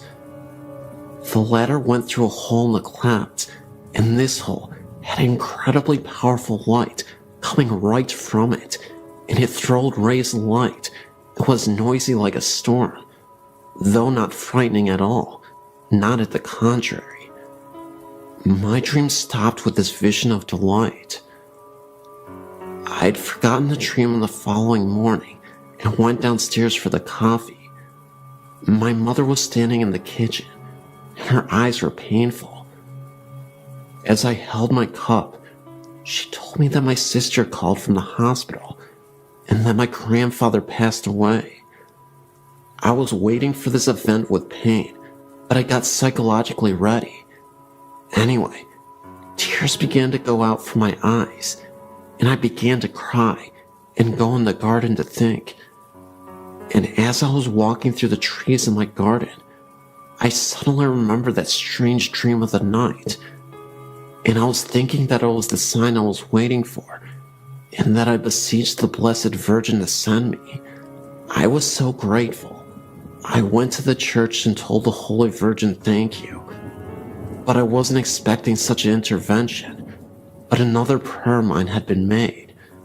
However, if you're thinking that this story is going to be about light and positivity, you thought wrong.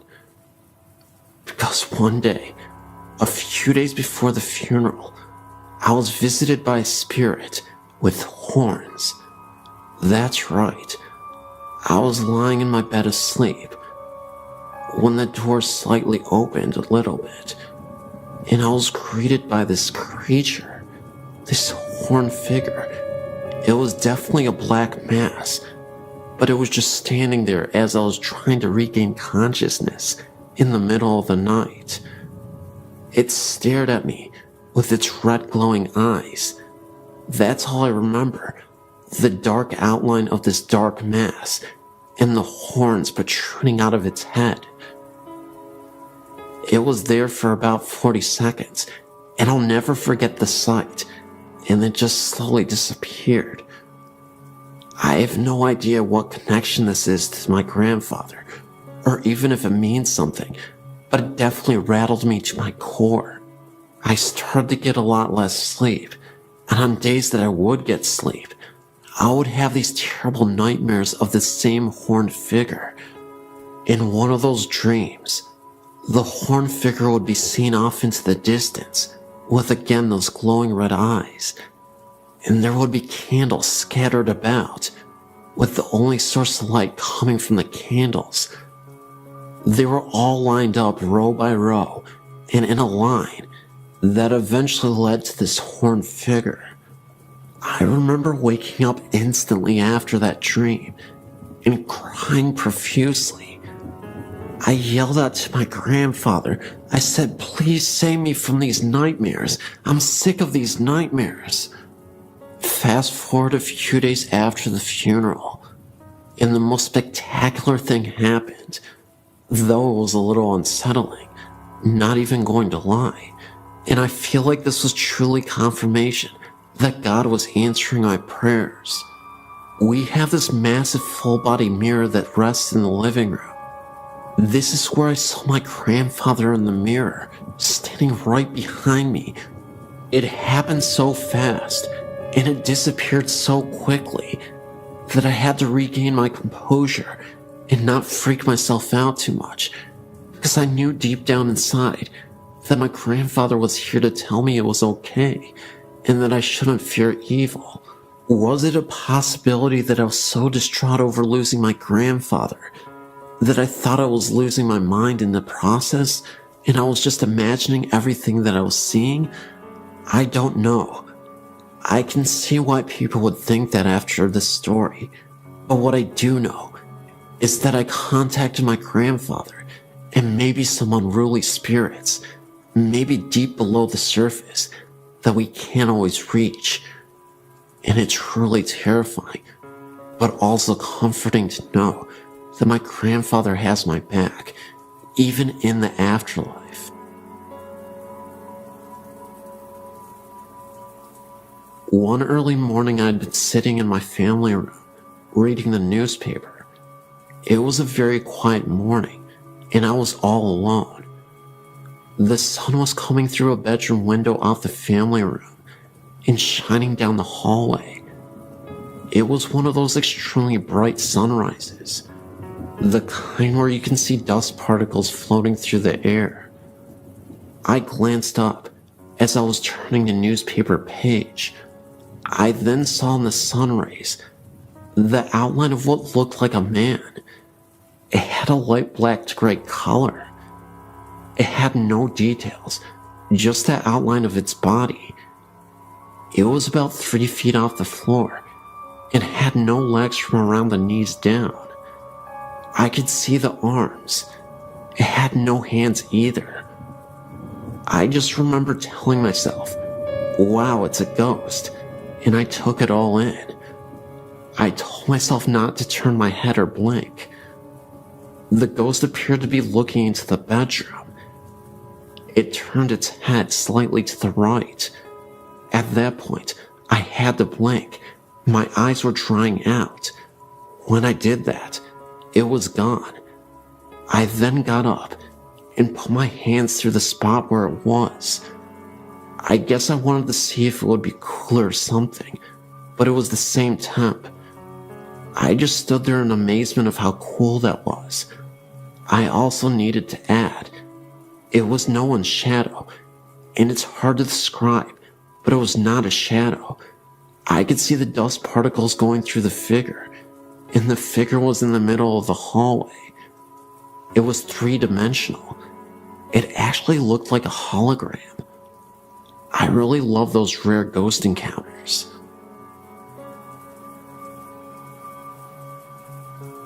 My parents bought a house in Newburgh, North Carolina in 1970. It was a brand new home in a new neighborhood. I lived in this house with my parents and younger sister until I went to college in 1994. The house was a 3-bedroom, 2 full bath ranch with a carport. Before I was born, my father enclosed the carport and turned it into a large den. The original steps, carport door frame, and window frame remained and led up into our kitchen. It was an interesting layout because you could look through the open window frame from the kitchen and see into the sunken den, or vice versa. The bedrooms were on a long hallway at the back of the house. The hallway could be reached by 2 doorways, the kitchen and living room, actually one big circle. The first bedroom in the hall faced the street. The bathroom was next, another bedroom, and then my parents' bedroom at the end of the hall. The room next to my parents' room was mine until my little sister was born. I was 5 years old. I was moved down to the first bedroom. This room gave me the creeps. The closet door would slide open a bit on its own, which my parents said was probably a draft from the heat or air conditioning. However, after someone broke into my bedroom window while I slept and stole a few things from my room, I never stayed in there again, usually sneaking into my little sister's room and sleeping with her or sleeping on my parents' bedroom floor. I constantly slept with the bathroom light on and a bright night light or lamp. I would wake up in the middle of the night and hear odd noises that made me feel paralyzed and cold all over. One would think these irrational fears would subside with age, but they seemed to intensify over the years. One recurrent incident that still bugs me occurred in the kitchen, den area. Whenever I would be sitting on the couch watching TV, I would see the silhouette of a person walk by the window frame from the old carport. I would assume it was my mom or dad because the shape was tall. What would scare me to death was the fact that no one would appear at the door leading to the steps after I would see the shape walk by. Many times I would call out to my parents, thinking it was one of them, but no one would answer, and then I would walk up the steps and look into the kitchen. There was never anyone there. Most times, this would happen when I was home alone. On numerous occasions, my parents would come home to find me sitting on the front porch steps or sitting in my car with the doors locked. This went on for years, and I was very excited when I moved out to go to college. Years later, I went to visit my little sister and stayed with her in her college dorm room. We were telling ghost stories with some of her friends. When I told her my accounts of the shadow, I was in mid-sentence when my sister finished my thought and described the incident in perfect detail. I'd never told my sister about this because she was much younger and I didn't want to scare her. Needless to say, we were both shocked and had goosebumps. We compared stories, and it seems we had very similar experiences in that house. My parents eventually built a new house about 10 miles away and sold that house. I wonder to this day if the new owners have ever experienced any of the oddities that my sister and I did.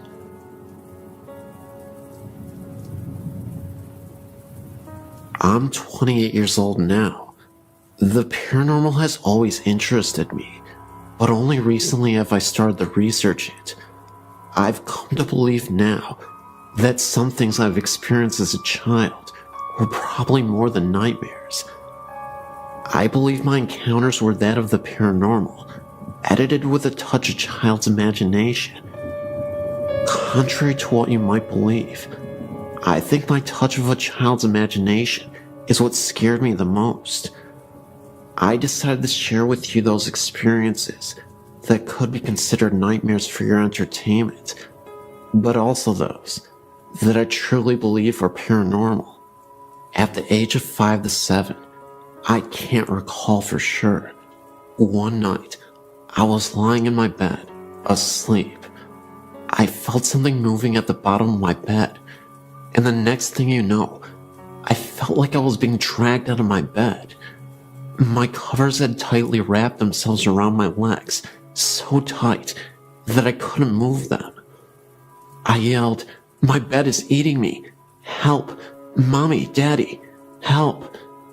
By the time it stopped and parents got into the room, half my body was hanging off the side of my bed, while the other half was hanging on for dear life. You know what my parents' response was? That's what happens when you don't fix your bed every day. your bed eats you. No, really, I still never fixed my bed after that. I disproved that theory fast. It never happened again. I look back now and realize that whatever it was in that house had a weird and somewhat morbid sense of humor. Check it out. Several other times, I would wake up from a rather deep sleep, turn over, and open my eyes, as if something told me, "Wake up, Steph." Sure enough, I would open my eyes, and one of two things would be sleeping next to me. A. Bo Duke. He was like a hero to me at the time. Or B. An orange mummified witch with a cone-shaped hat and empty eye sockets. Now, you would think waking up next to Bo Duke saying "Hi, Steph" would be cool as all heck, but no. I would freak out, jump so high I would fall off my bed, and thump, and run to my mom's room screaming, "Bo Duke is in my bed, help." It was way more dramatic when I saw the witch. Now, here's what really makes me think it was actually a spirit playing games with me. As I got older, about 10 years old I would say, the occurrences were not so graphical. I would still hear a voice say, "Wake up, Steph." I would open my eyes and see a pitch black silhouette of a man standing in the far corner of my room, about 6 feet tall. I would blink my eyes a few times. He was still there. I would pull the cover over my head and then peep out. He was still there. Of course, I then freaked out and ran to Mommy's room screaming, "The boogeyman is here to get me. Help, Mommy, the boogeyman is here." This would happen several times a month, for a good year or so it seemed. The last occurrence was years later, when what believed to be the same silhouette mentioned above ran across my room. First, I saw a blur run down the hall to my left and stop at the middle of the wall near the footboard of my bed. It took a moment for it to take shape, but it was definitely the silhouette of a human. I started to dart, and the moment I moved, it darted towards the other wall and vanished. I freaked out and flew to my dad and told him that there was someone in my room. Years later, when I was old enough to understand, my dad told me of the ghost of an old lady that dwelled in the house. She was a nice, but sometimes grumpy old gal. However, that doesn't explain the man that was in my room. I still can't figure out if the Bo Duke witch thing was truly a nightmare, or a spirit messing with my head, using the touch of a child's imagination.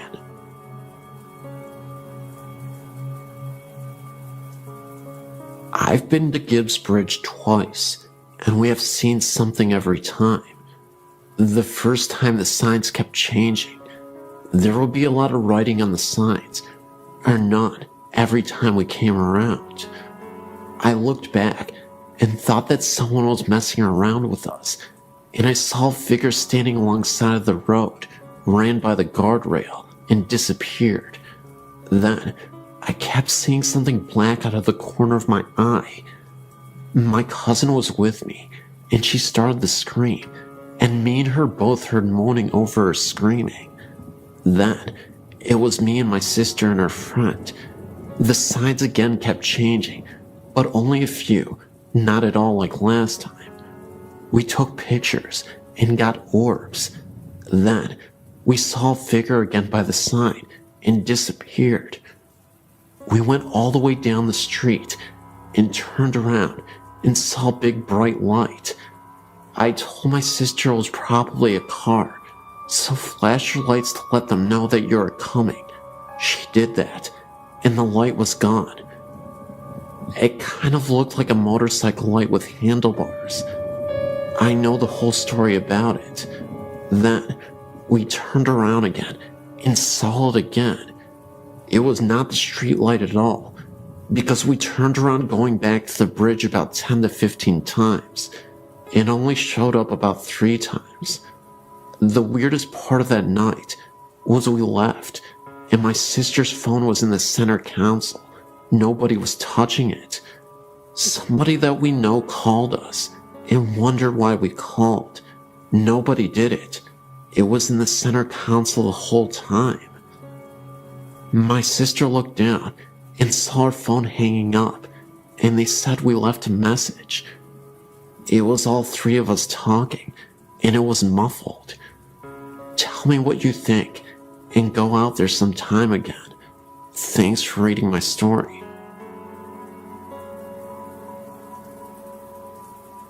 Back in the early 90s, a wealthy family who lived in Corona owned 2 homes.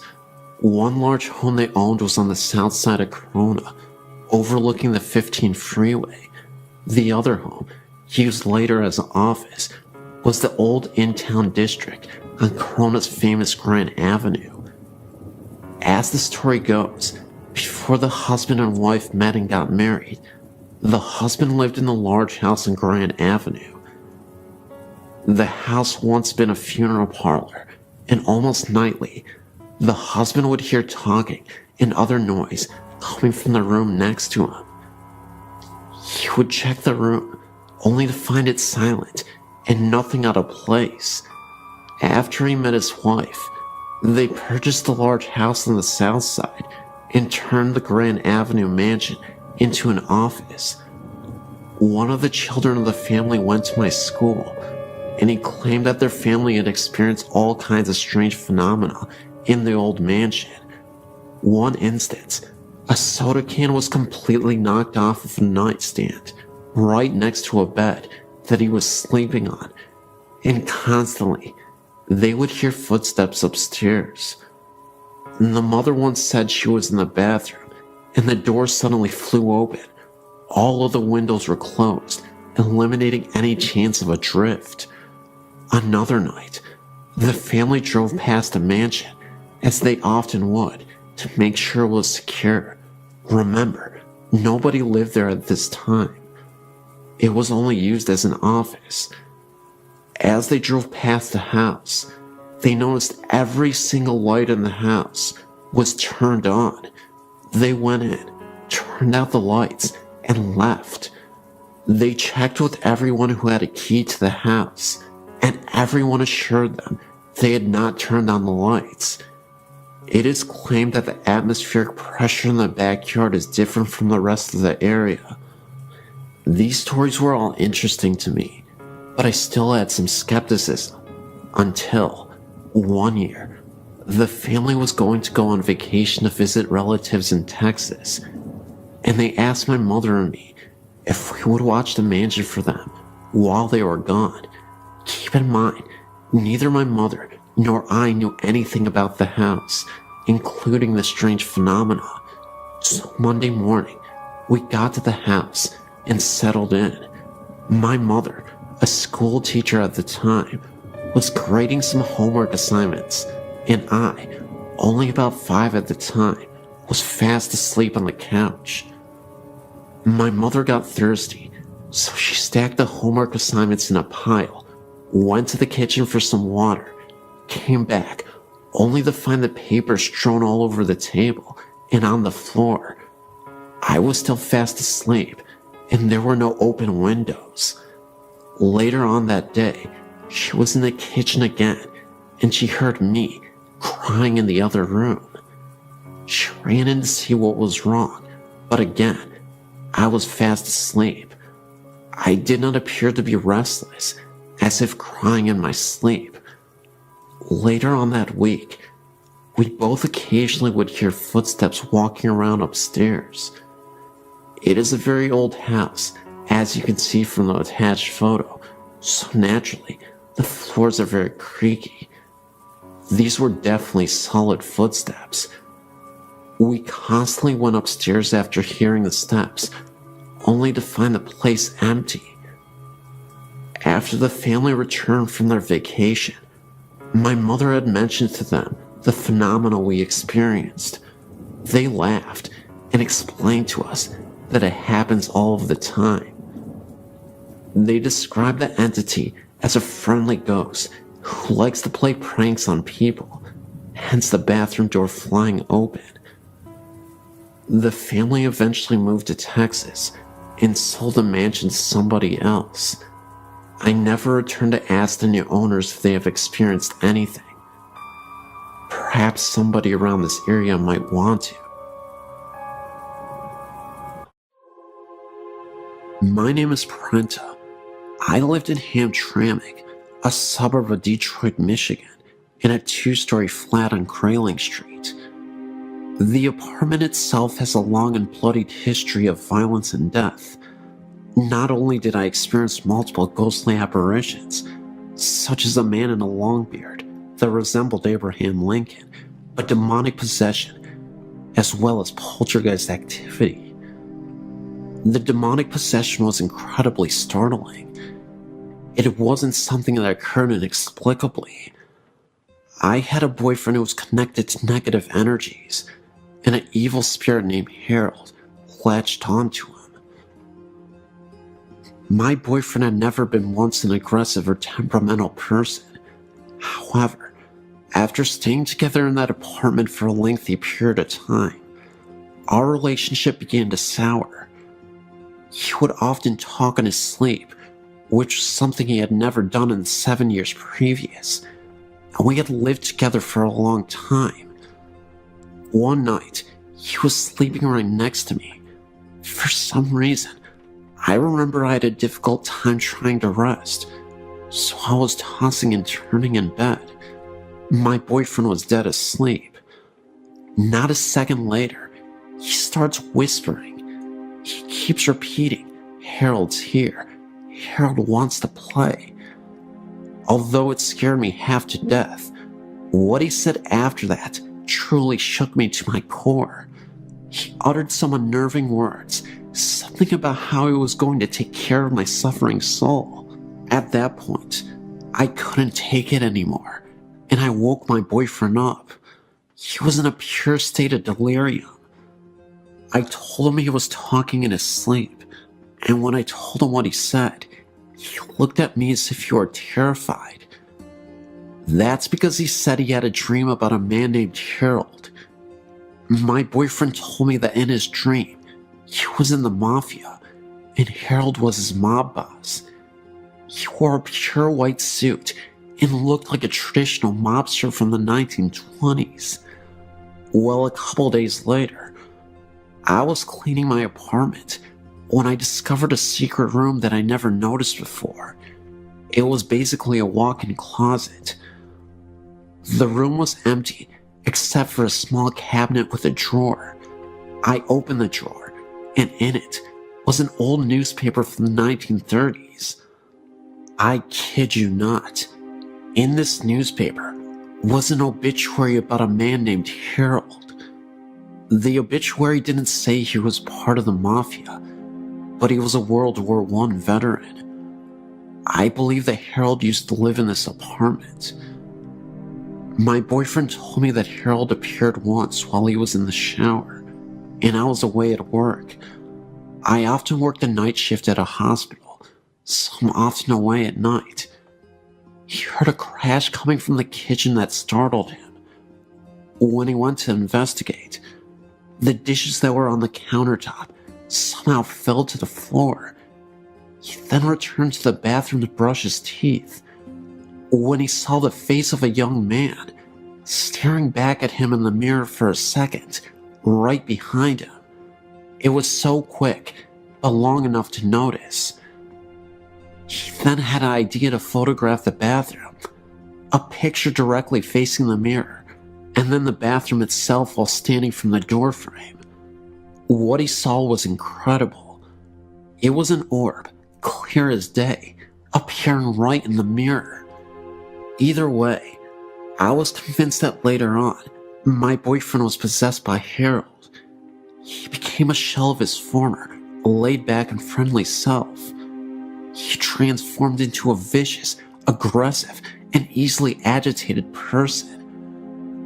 We eventually had to have a priest come over to bless the apartment, and to perform a prayer on my boyfriend to release the spirit who could be inside of him. After we moved out of the house, the feeling of intense rage and negative energy seemed to subside almost entirely. He stopped talking in his sleep. He was more easygoing, and he started to become the man I fell in love with years ago. Still, there was one experience that I had while in that apartment that I'll never forget as long as I live.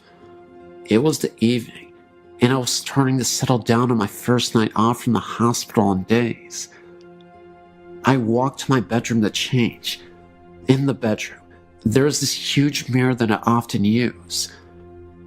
As I was walking through the bedroom, I was looking at myself in the mirror. That's when I saw a woman dressed all in black with a scarf. It must have been some kind of babushka woman.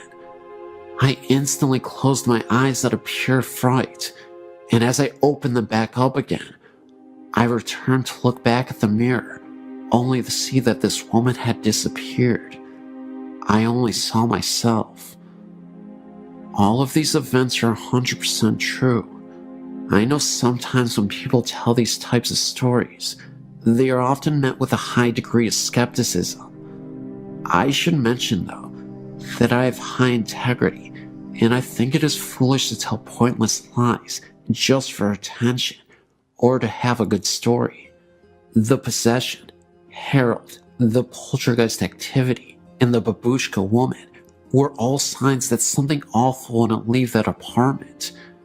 At this point, I'm just thankful that I don't have to experience that ever again, and that my boyfriend isn't being used as a vehicle for paranormal entities. I would say this is a story of a haunted house, but it isn't. Until about 10 years ago, it was just a haunted house in my book. I met my husband over 30 years ago. He told me about a house that he used to live in that had some very strange things happening in it. It was local, but he never wanted to go anywhere near it. He said that it was very old and had been built by a young person who had some of the wood and granite that made the fireplace sent from Ireland. Anyway, the story is that when he married his wife, she came with her mother, a real shrew. She harped at him and distressed his wife to the point where he went mad and killed them both, then ran screaming that the demons of the house had made him do it. My husband's family moved into the house in the early 60s. During the years they lived there, they heard doors closing and footsteps on the stairs, as well as the smell of coffee and frying bacon in the middle of the night. His mother was quite a gardener, but could never get flowers to grow in the yard. He said the whole family was quite uncomfortable in the home and eventually moved. We had been together for a few years when we heard that the property had been sold for a mini storage lot. We were talking about it with my sister and some friends when my husband told the story. The friends asked to see the house. I'd never seen it to this point, and I'll admit, was more than a little bit curious. We finally talked him into going, and away we went. When we turned onto the street, we got a really creepy feeling, but when we pulled up to the house, I was absolutely terrified. There was not a living blade of grass or anything else on that lot. We live in Washington State, and this was March. The house was dark and very ominous. I refused to get out of the car. So did my sister. The guys, 3 of them including my husband, took a flashlight and headed around to the back of the house to see what they could see. After a few minutes, we saw a flash of light on the 2nd floor. A few minutes later, we saw the front door open, but nobody came out. After a few minutes more, they returned to the car. We commented on the fact that we had seen the light, and they told us that they had never turned it on. Then we asked them why they didn't come out the front door. They told us it was locked and that they tried it before going around back. I was always skeptical about the stories connected with the house, but after they tore the house down, the mini storage was plagued by problems and eventually went out of business. The property sits abandoned and barren. Still nothing lives there, and it's still as creepy as it was years ago.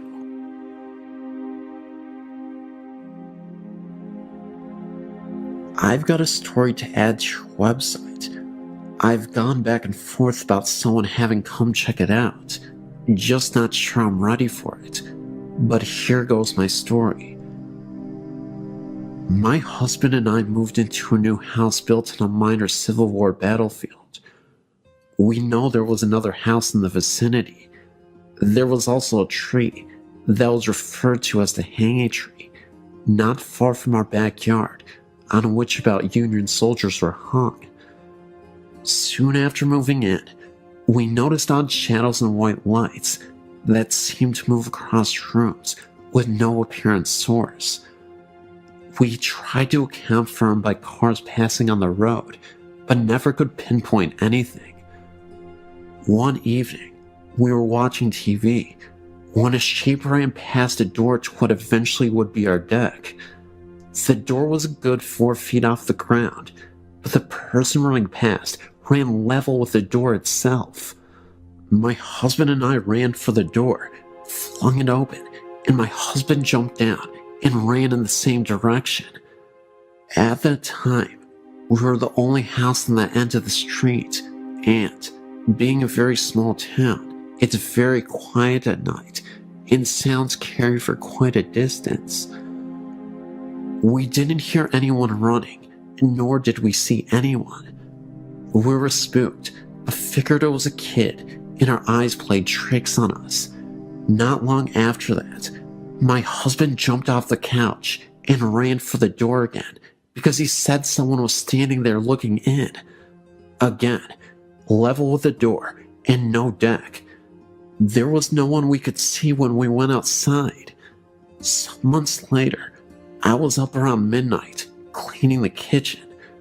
My husband had gone to bed and shut the bedroom door. The bedroom was at the top of the steps, and the door in plain sight. I was watching TV across the great room when I saw out of the corner of my eye a man leaning around the corner of the hallway wall and smiling at me. As I turned my head, I was ready to yell at my husband for sneaking up on me when I realized the man's hair was long and blondish, and my husband's is dark brown and short. I also realized the man was wearing a white t-shirt with full sleeves, nothing my husband owned. I couldn't see anything from the waist down. While I stood there staring, he simply vanished. I immediately ran to the hall and noticed that the bedroom door was still shut, and if anyone had gone out the front door, I would have heard it. There was nothing, no sign of anyone. When my husband got up for work, I told him what happened. He said it was my imagination. I didn't think so, but we left it at that. However, I started turning on the lights when he left the house for work, since he left at 3 a.m. A few weeks later, though, my husband was in the front room at the computer. To the left is a table with an antique mirror hanging over it. My husband saw movement in the mirror, in turn thinking it was one of our cats on the table. Instead, he saw a man's shoulder and arm, wearing a white shirt, walk past in the mirror. My husband simply got up and walked outside until I got home. During this time, my son, who knows no fear, would never stay downstairs at night by himself.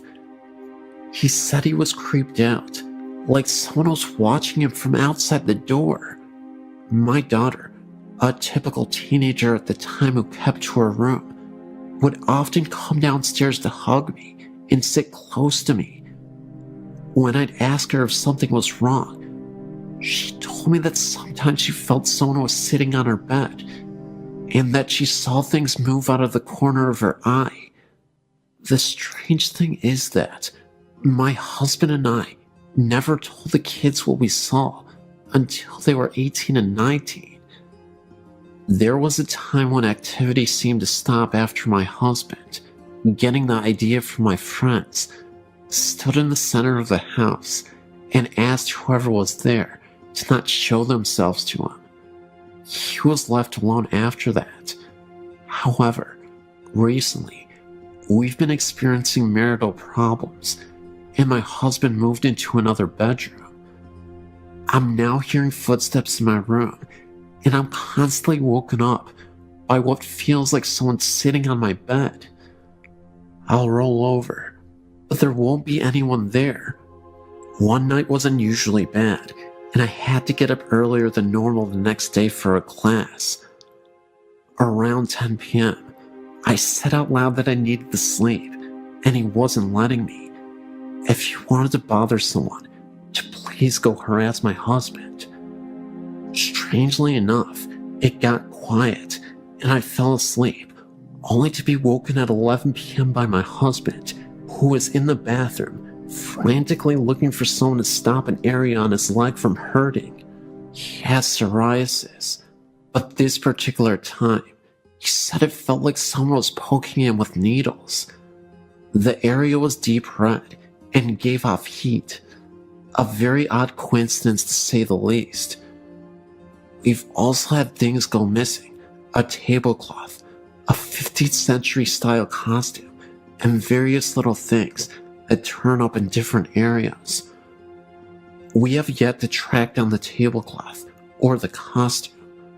I did tell the ghost not to hurt my husband.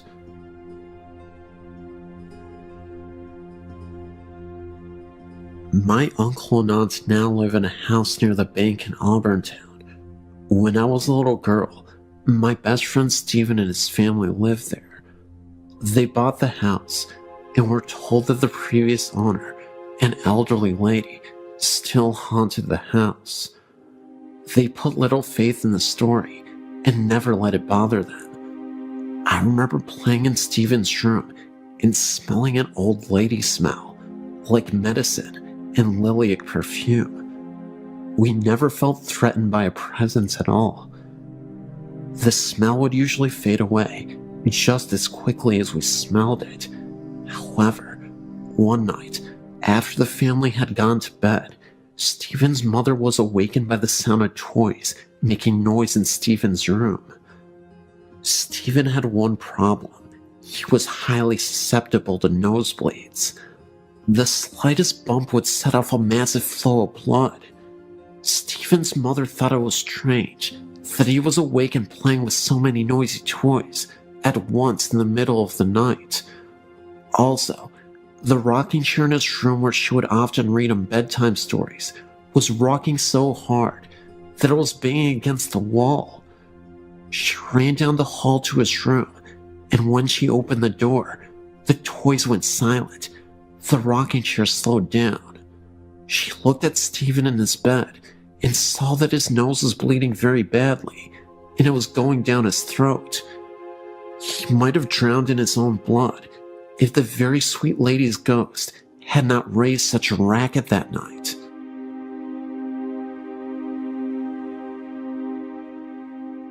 My grandmother Emily was a hard-working wife and mother, and during the Great Depression, she held her family together, even when her husband, Grandma William, died suddenly. He left her widowed with several children to raise. She was a down-to-earth person and a practicing Catholic, so was not given to superstitions, but nevertheless had some encounters with the otherworldly. One time, for example, she was on her way to visit one of her brothers, an elevator repairman. On the way there, getting off the train, she had a sudden premonition of his death. She got a hold of herself and rushed to where she was supposed to meet him. It didn't take long for her to arrive at his workplace, an elevator station, where he had to do a repair job. She saw a noisy crowd assembled there. and she inquired what was happening.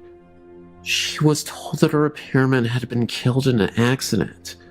It was her brother, the very one whom she had gone to meet, and about whom she recently had a deathly premonition about. I explained this as a prelude to her ghost story. Among her other siblings, she had a brother who was a decent man and a barber by profession. Unfortunately, they had a disagreement, which escalated into a parting of ways. He uncharitably held a grudge against her all the while. Time passed, and one night, while she was asleep and her husband were asleep in bed, she was suddenly awakened out of a sound sleep and noticed a person kneeling near the side of the bed. It was her estranged brother, garbed in his brother's smock and weeping bitterly. He was apparently suffering.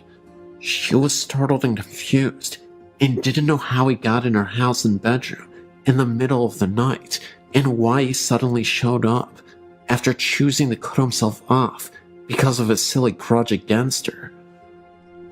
She began to speak to him and ask him what was wrong, but he interrupted his sobs to say, "I'm sorry, please forgive me." And with that, he completely vanished. She was amazed and woke up her husband, relaying to him what had just occurred. As they lay there discussing it, the telephone rang. Her husband answered, and it was for her.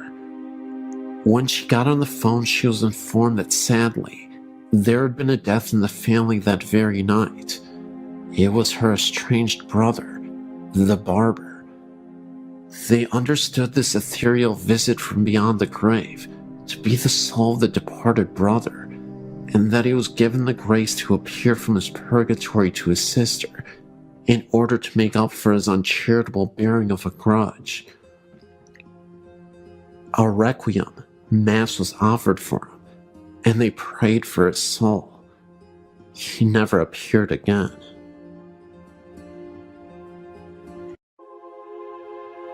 I come from a long line of psychics, and I must have been about 7 when during an afternoon nap, I woke up after a very frightening dream. At the time, we were living in Mount Butler in Hong Kong Island, and Mom's family lived in Capiz in the Philippines. I ran out of my bedroom into a room full of family and friends to tell my mom about it. I saw this Filipino man in a wooden box, dressed in a cream shirt and brown trousers, and lots of our family were around him crying. As a young child, I'd never seen a dead person before and was distraught by the experience. My family consoled me and told me not to worry, but it brought to their attention that I too had the gift. It was only a few years later that I was told that the person I saw was my uncle, who had been shot by the local militia in my mom's village in the Philippines, and it surmises that the clothes I saw him in were the clothes he was buried in. So it turns out that I had a psychic snapshot of the actual Filipino funeral rites, whereby the body is kept in the family house for a period of weeks so grieving people can pay their respects to him. This brother of my mom's, she had been having prophetic dreams around the time, warning him to leave town because something bad was going to happen to him. He didn't believe her and was shot by the local militia after a dispute. It is Filipino superstition that during this period that the body was stored in the family house, the spirit visits the family on the 3rd, 5th, and 7th day after their death. This, as it turns out, was during this time that we both had these visitations. Mom was in the kitchen washing dishes when she heard who she thought was Daddy coming back from work. That's when she saw a man from the corner of her eye, standing in the doorway, wearing a light shirt and brown trousers. So she chatted to Daddy for about 5 minutes about his day and what he had been up to, when it occurred to her that he didn't answer her back once. She turned around to ask him a question, and then she realized that there was no one in the doorway at all. It was at this point she was a little bit spooked, as she remembered my description of Uncle Fred in his coffin, and hurriedly went to check on Daddy. He had come in when she had heard him come in, but had just fallen asleep on the bed, fully clothed, in knit-wearing brown trousers and a white shirt. So it was her brother's way of saying goodbye, and I guess to say sorry for not having listened to her when she warned him. A few years later, it was 1987, around about the time that Edward Yule, Hong Kong's governor at the time, passed away. We were still living in the same flat in Mount Butler, but my sister and I had moved from the room we were in, as that had been converted into Mom's nursery, where she looked after preschool children during the daytime. We were now in the room where I would have my bedroom, until we moved over to the new territories. I must have been about 9, so my sister would have been 4. We shared a bunk bed, and her being smaller stayed on the lower bunk. I awoke to pitch black and the sound of flip-flops walking up and down our corridor. I thought, this is strange, as it is custom to remove your shoes at the front door and to wear slippers around the house. As I heard these flip-flops getting closer and closer to my door, sheer terror took over. I whispered to my sister, "Chris, can you hear that?"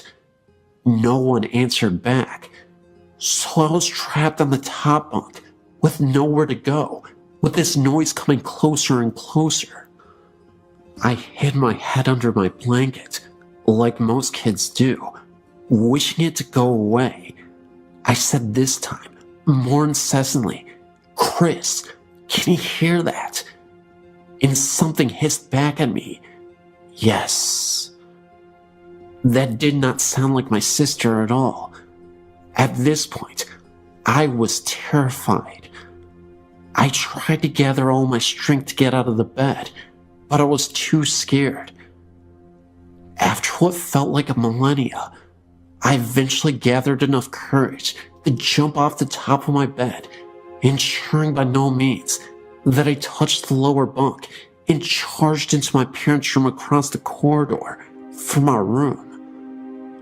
I was so embarrassed being so old and being scared, I didn't actually get into their bed, but spent the rest of the night curled up in a ball at the foot of their bed. It turns out that my sister wasn't in our room at all that night. My question was, what was that in the corridor and in the bunk bed with me? The strange pink light. Around this time of the strange occurrences with the flip-flops, we were still living in flats in Mount Butler. My daddy, a complete atheist, had an experience of his own. Daddy does not believe in the supernatural, and if God actually spoke to him, he still wouldn't believe it. He was lying in bed one night when he woke up for no reason to this pink sphere to appear on the wall opposite their bed. It seemed to come out of the wall and sit there and go back into the wall again. He was puzzled by this and went to investigate. He checked out where the possible light source could be coming from. The curtains. No, we were on 3rd floor, so it couldn't have been vehicle lights. He went into the bathroom. All lights were off, and couldn't have come from there either. He got back into bed and tried to wake Mom up to show her. She was having none of it and kept her head under the sheets. Well, the sphere appeared again and came out of the wall, suspended somehow, then sunk back in and disappeared. He never did figure out what that was or where it came from. Running ghost. When he was working in the Royal Hong Kong Police, he had another experience. At this point, he was the superintendent and managed a section of the traffic police. They were doing their rounds when a speed camera on the road flashed for no reason. They went to investigate, and it flashed again with no cars in the near vicinity. They thought nothing more of it until the pictures were developed, and on one of the photos, there is a distinct picture of a person, blurred, apparently running very fast, so fast it set off a speed camera. The ghost dog. When we were living in Mount Butler, I had one other experience that reaffirmed my belief in the supernatural, and two other people I was with experienced it also. I must have been about 14 when my sister and my best friend at the time decided to go for a walk in the countryside. So where we lived was surrounded by Hong Kong countryside, which was perfect for me as I was a tomboy and spent as much of my time as possible out and about, exploring and climbing trees.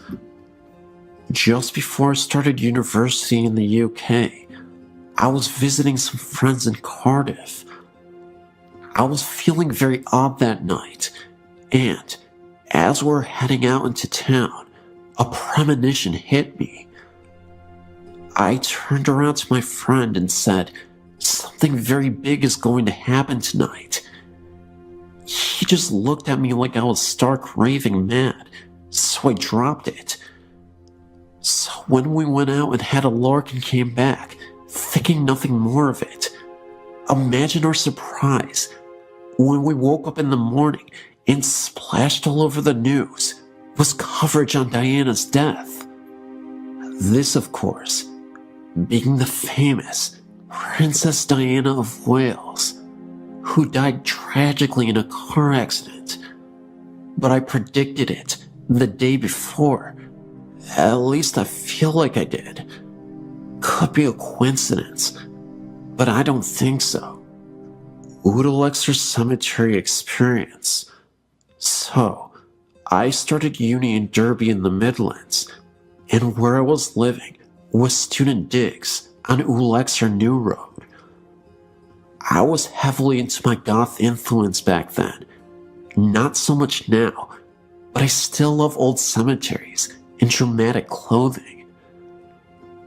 There was this beautiful one on our road that I used to visit regularly and read and draw, with many beautiful statues and old gravestones. One day, my ex-boyfriend and I went to visit it, as it was a lovely day turning to evening. So I wandered around looking at all the gravestones and the statues, trying to find the oldest tombstone we could find. It must have been coming up to winter time as the sun set quickly, and we realized in a panic that the gate had been closed, so we were locked in, and had to find another way out. So we walked along the perimeter, looking for a likely tree to help us over the wall, when the sun just disappeared, and we were pitched into almost complete darkness. Then, for no reason at all, the mist appeared over the headstones, so it was hard to avoid the graves themselves. So it suddenly looked just like a horror movie set, trying to avoid broken tombstones and holes in graves and that danged mist in the dark. By this point, I was pretty panicked, frantically trying to get out, with this feeling of overwhelming dread descending over me, and all cells in my body telling me to leave right now. We eventually scrambled over a wall into the student bar, and that feeling just lifted, just like that. It's only a few months ago that I was looking online about ghosts in Derby, that I found out that very cemetery is haunted. Brilliant. My dreams. I thought that was the end of my experiences, but looking at the dream section, I've remembered some more I want to share with you. I've always had very vivid dreams, some not necessarily all coming true, but all seem to have symbolic importance in the coming days, weeks, or even sometimes years. I more often than not have deja vu experiences, even if I haven't ever A, done this before, or B, seen places or people before, or C, really ever thought about these things when I am conscious. I haven't really wanted to tell people about them. As most people, I worry that most people think I'm quite mad. Haunted house. So this also happened just before I finished university in Derby, I think. It was just before my ex-boyfriend and I broke up. The importance of this dream is one that I've been able to break it down and understand it in its composite parts. So both of us were walking around this dark woods, and I was taking all that I had learned from watching horror movies into mind, and was very careful of not wandering off on my own. Made sure I had a weapon in hand in case anything happened. We eventually came to this clearing where this ominous house stood at the end of this garden. However, I needed the bathroom, and even though we knew it was a haunted house, I was not one of those people who would go to the loo in a haunted forest. So we walked in, and there were people there. Thankfully, none looking like psychopaths or zombies. Strangely enough, they were people we knew too. There was a feeling of dreaded sadness throughout the house though, and I refused to go anywhere by myself. We are directed to the bathroom, which was at the end of this corridor. He decided to sit and chat with people whilst I did my business. So, I started walking, but the corridor was like the one from the poltergeist. It just kept getting further and further away, until I had to break into a run, desperately needing to go, and leave this house as soon as possible. I eventually made it, and threw the door open, and did what I needed to do. Then I woke up, and realized that I still needed to go, so I ran for the loo. Luckily, I had the foresight to write this dream down once I had gotten back to bed, and knew that we were doomed. The haunted house was a reflection of our relationship, being hounded by our mutual bad doings, and that the end was near. It was just a matter of time, and so it was. Finally, before I finish another of my epic storytelling sessions, I have one more prophetic experience to share with you, but not one from my dreams. It has to do with my pet dog, Sophie. Her name was Sophie. She was lovely, with her white and black patch over her eye and black patch in her back. She was only 6 months older than me and had been with her family for 16 years. She was the loveliest, sweetest dog in the world, apart from having a penchant for biting socks, eating tissues and rubber bands, and attacking the Hoover. She was suffering from basically her insides giving in. She had serious kidney problems, and she couldn't walk very well because of arthritis in her back legs. And because she couldn't help herself anymore, she was kept outside. So one evening, when her parents were out, my sister and I were playing with her in the garden, and I had this weird feeling come over me. I seemed to be able to predict death, unfortunately, amongst other things. I turned to my sister when I saw this shadow fall on her Sophie that looked like a cross. It was like it was a sign saying she was going to die tomorrow. So that's what I told my sister, and she kind of brushed it off. She didn't believe me, being much younger than me. But sure enough, after a hard day at school, I was only 14 or so at the time, we came back, and our parents were in pieces. And that's when I knew it had happened. They had to take her down to the vet and have her put down, as it was too cruel to keep her suffering like that. I've never seen my daddy in pieces like that, but because I was strengthened by my foreknowledge, I supported him in his time of need. My poor cat was distraught, as she basically brought him up from when we adopted him as a very small kitten. On a happier note, I had a dream after this terrible day. I was watching my crazy dog run from the front of the house, in and up the stairs, with much zest and energy, like she would have had as a younger dog, running up to our level of the house, looking like she was having the time of her life, back and forth, giving little yips of happiness, grinning in her quintessentially silly Sophie way. As because of her health problems and her incontinence, she was not allowed in except for very cold weather. I think this was her way of saying that she was free and happy at last, and I knew she was in peace. She still does come and visit us occasionally when we walk by the front of the house, and you can, still after all these years, smell her, and we know she's still looking out for us. I keep meaning to write a dream diary. I'll do that this year, as these dreams seem to be too important to miss.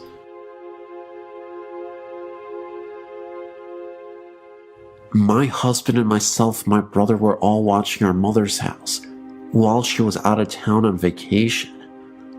We had been there for a few days, and all happened to be on this particular evening and night.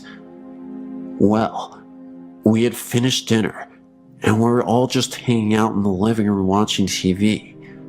My brother said he was just going to sleep on the couch, and my husband and I said goodnight and went to bed in my mother's bedroom, because that's where we had been sleeping. We kissed goodnight like usual, and turned off the bedside lamp. I myself just can't close my eyes and go right off to sleep, so I was just laying there, looking off into the darkness and trying to wind down. Suddenly, I noticed a very dark black mass right by the bedroom door. I blinked my eyes a few times, trying to make them adjust to the dark better, but realized they already had, because I could make out the mass that was so much darker than the dark. I began to feel afraid when I saw it moving. I laid there and watched it approach the bed over our bodies.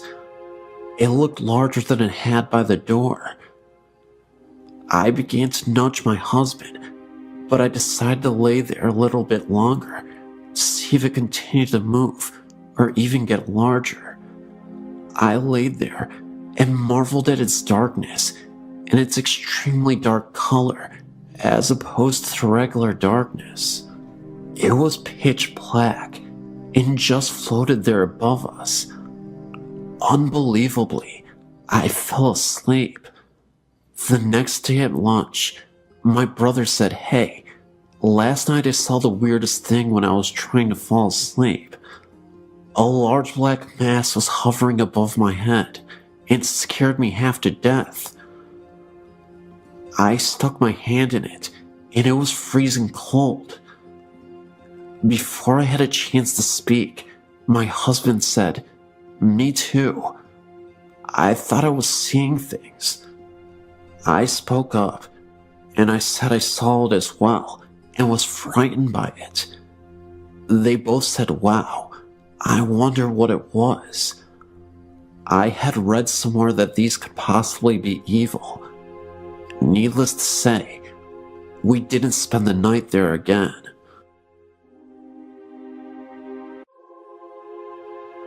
I'm a nurse and run our family's assisted living, and recently we had some strange things happen in our care home. I understand with caring for the elderly that sometimes strange things occur, and doing this for almost a decade. Recently, I had a resident that started to decline at the age of 93. One night, after helping her get into bed, she asked me if Bernie, her husband, who died 10 years before, knew where she was. I reassured her that he did. It caught me off guard, since her mind was intact and she was not forgetful. A week went by, and again, I assisted the woman into bed. She says to me, "I hear Bernie in the hallway. Can you tell him that I'm in here?" I told her to call for him and he would come in. She refused and asked me to. So I went out to the empty hallway and said, "Bernie, E is in here if you would like to visit with her." As a nurse, sometimes you do things out of the better judgment for yourself, as long as it helps your patient. Later that night, I heard the elderly lady talking to no one quietly. I've had some odd things happen in my personal life through the years since childhood, but that is another story. I was once told by an elder Japanese woman not to talk to the dead or invite them into my home. Another week goes by, and my resident took a drastic turn for the worst by refusing to eat or drinking fluids. After a week's stay in the hospital, she returned on comfort cares in hospice. The end was near, and we knew it. However, while she was in the hospital, I received a frantic call from one of our nursing assistants asking if I would please come back to work because she was really scared. When I got to work, all the lights in the house were on, and she was sitting on the couch with her back up against the wall. When I asked what was wrong, she told me wide-eyed and pale that she had seen a mist down at the end of the hallway and was hearing weird popping noises coming from the residence room that was in the hospital. After checking the entire house and silently saying the Lord's Prayer, the house felt calm. E spent her last days being pampered and showed care and compassion from staff and family. Many of the staff came in on our days off to sit with her, including myself. The last couple days of her life, she was sedated for pain and hallucinations. When no one was in her room and she didn't know we were checking in on her, she was reaching up towards the ceiling and mumbling. The day before she died, we had XM music playing on our TV. A couple of the nursing assistants were performing for their evening cares when the TV changed to CNN for 30 seconds and turned back to the music by itself. The TV remote was on top of the TV. Since our favorite lady passed away, things have stopped for the most part.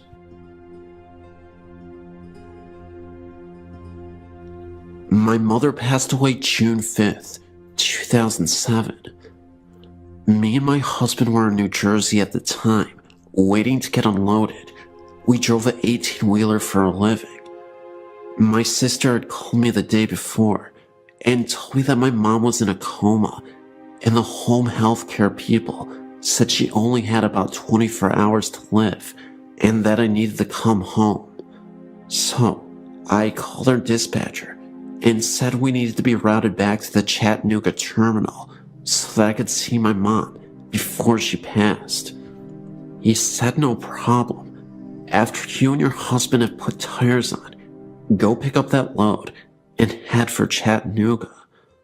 Well, while they were putting tires on our trailer, we decided to get some sleep.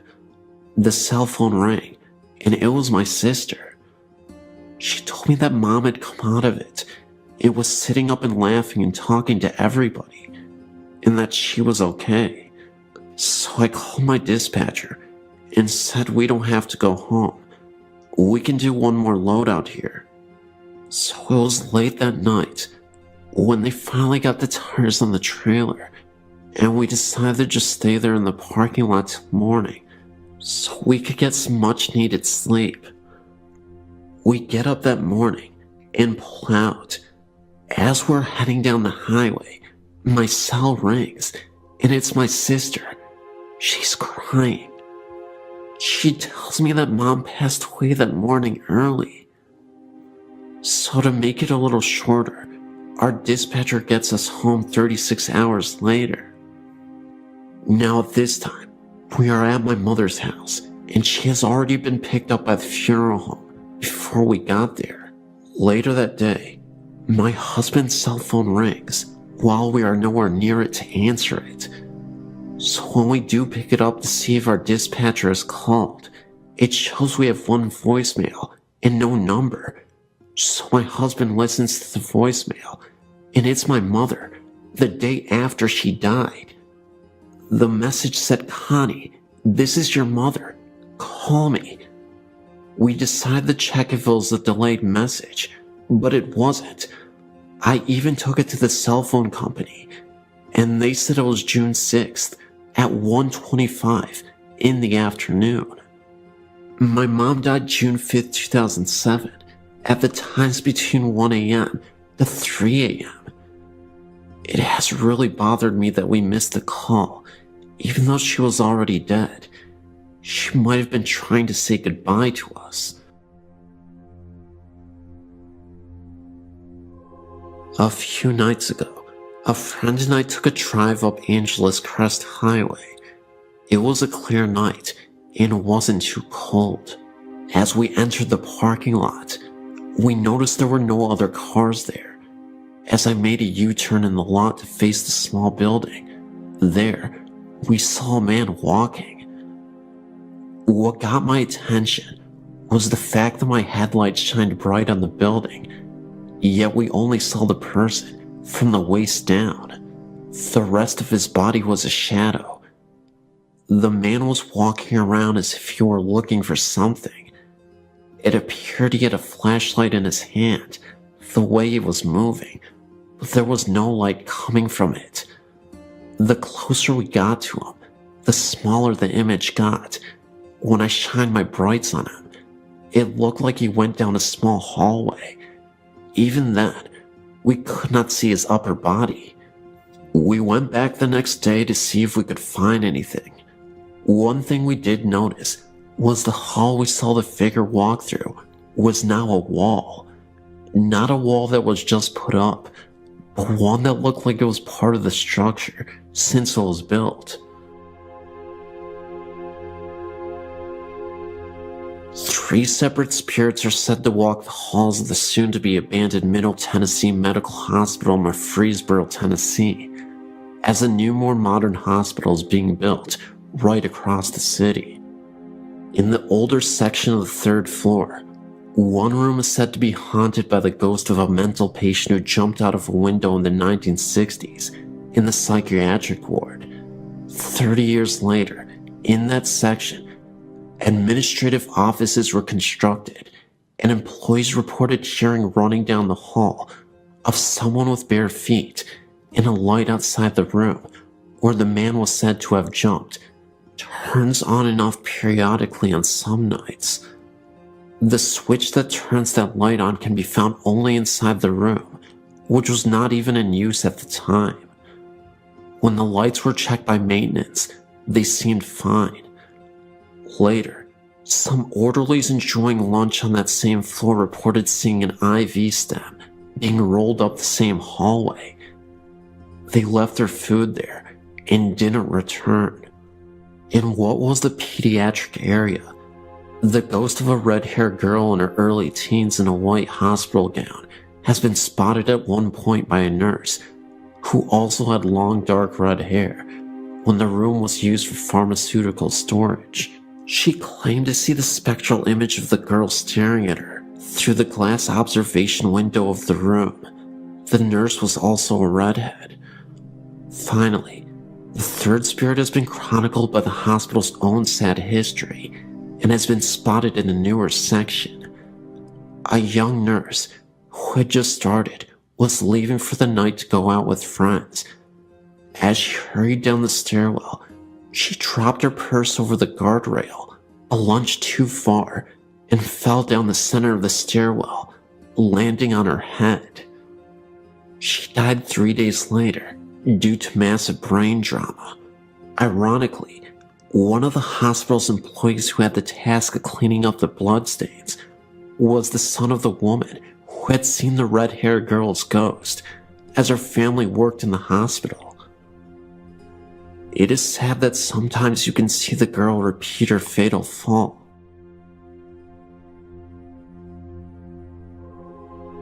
I have many stories to share with you, but I'm going to start at the beginning. I grew up in Lawrence Harbor, New Jersey. From the time I was a very young child, I knew that something was not right in our house. Our house was the last house in a dead-end street that faced the marsh. In the winter, you could see Highway 35. The surrounding woods were equally as disturbing. I was the only girl in our neighborhood. All my friends were guys. They were like brothers to me. I was a tough kid, and I did not scare easily. However, being alone in our house and going to sleep at night frightened me to death. My father died when I was a baby, and it was just my mother, brother, and myself. There was quite a difference in age between my brother and I. For years, I kept my experiences to myself because I thought it was my imagination, and I also thought that if I told my mother and brother, that they would think I was crazy too. It took me a long time to realize that I wasn't crazy. It was not my imagination, and the hard part was that I was a gifted child whose family could not relate to me on that particular level. These are my experiences while I lived there. My mother and father bought the house in 1962, and I was born in 1963. We owned the house right up until 2005. To this day, the events are burned into my memory. From the time I was about 5 years old, there hardly was a time that the house was at peace. I would lay awake in bed at night and watch orbs dance across the walls and ceiling. Then, I could feel someone sit on the corner of my bed. It was not a faint feeling either. In retrospect, as an adult, you could actually see the corner of the bed being pressed down. My heart would pound in my chest so loudly that I couldn't hear anyone else, and I could feel every hair stand up on my entire body. I would pull the covers and pillows over me in such a way that only my eyes and nose would stick out, even in the summer with no air conditioning. Shadows were commonplace everywhere in the house. You could smell flowers in the middle of the winter as well. Then, just as I would start to fall asleep, I would be jolted awake because something pulled the covers of me so violently that they were on the floor at the foot of the bed. That would send me screaming out of my room to my mother. There wasn't a time that you didn't feel as though you were being watched, or that you didn't feel that something was following you from room to room. If you came home and put your car keys down, turn your back for 2 seconds, they were gone, and then after searching the entire house, they would suddenly reappear where you originally put them in the first place, and you were the only one home the entire time. When I was in high school, I would come home and shower because I played sports. I always locked the bathroom door. Every time I would pull the curtain back when I was finished, the door would be wide open. Once again, no one was home, and our interior doors had no keys. Until now, I've been very vague with you about my experiences, but now I will tell you in detail my most frightening experience. I was engaged to Mitch, We were just both out of high school. My mom was out, and so was my brother. Mitch and I decided to go to my house, watch TV, and eat some pizza. From the time we entered the house, I could feel that something was really wrong, really out of sync. The air seemed electrically charged. It was as though us being there had interrupted some unseen gathering. I ignored it, even though I was goose flesh from head to toe. Even with all the lights on, my mother's house always seemed dark. Mitch was sitting in the room watching television, and I went into the kitchen to heat some frozen pizza. We were having a conversation as I did so. My back was to the living room as we were talking, and I was placing the pizza on the baking sheet. I heard what I thought was Mitch leave the living room and walk into the kitchen. I became aware that he was standing directly behind me as I was still talking. I turned around to ask him something, but to my shock, it was not Mitch standing there. I felt all the blood drain from my face. My knees went to jello, and I gasped and screamed at the same time. Standing face to face with me was a huge black solid apparition.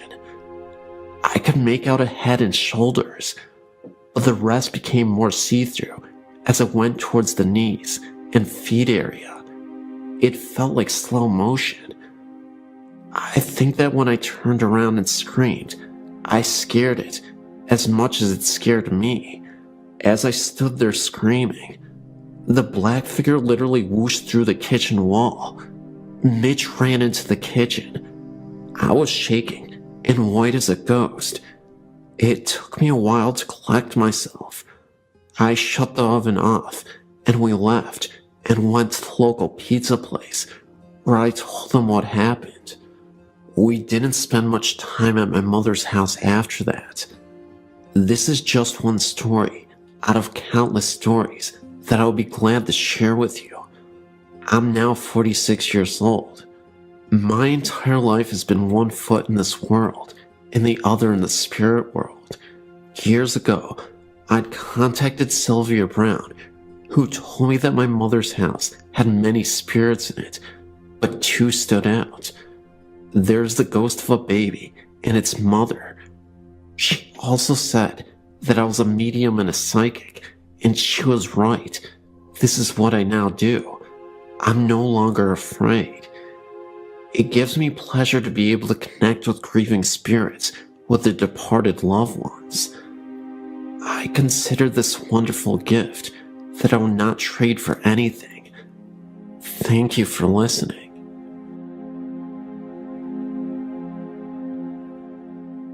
All of my life I had reoccurring experiences of the paranormal, starting at age 7, as far as I can remember, when my father died. I used to believe the experiences were dreams or imagination until recently. I was telling my fiancé of my experiences, voices, mists, noises, marks on my body, being touched, shirt tugged on, hair pulled, etc. His suggestion was that maybe I am a sensitive. So, I started thinking about this possibility and decided to explore it further. My fiancé and I previously tried going to paranormal meetings, which would go on ghost hunts. There was one in particular that appealed to me, and we signed up. The building the group was going to was in Newcastle, Pennsylvania, at an old building that was previously the Elka Club, built in 1914. This information was given to us by the leader of the hunt. When we arrived, we went into a room to get the speech about which rooms to be careful of. They would be marked by the yellow tape. Nothing else was told to us about the history of this building. But as I stood there, a name entered my mind, and it kept repeating itself. Sarah, Sarah, Sarah, over and over again. Well, as the group entered the basement, We divided into small groups of 2 or 3. My fiancé and I were in a small room in the back, and I felt nothing, so we decided to head out into the main part of the basement. And just as we stepped out of the room, a man that was on tour with us, who has been there before, said, "Sarah, if you are here with us, give us a sign." I was flabbergasted. I looked at my fiancé and explained the utter shock on my face, and we continued in to other parts of the area. I had entered a room just off the entrance of the basement and instantly was bombarded with intense sadness, so much so that I got tears in my eyes. I informed the group leader, and they took pictures around me, but by this time, I already knew that what they were searching for in the building wasn't correct.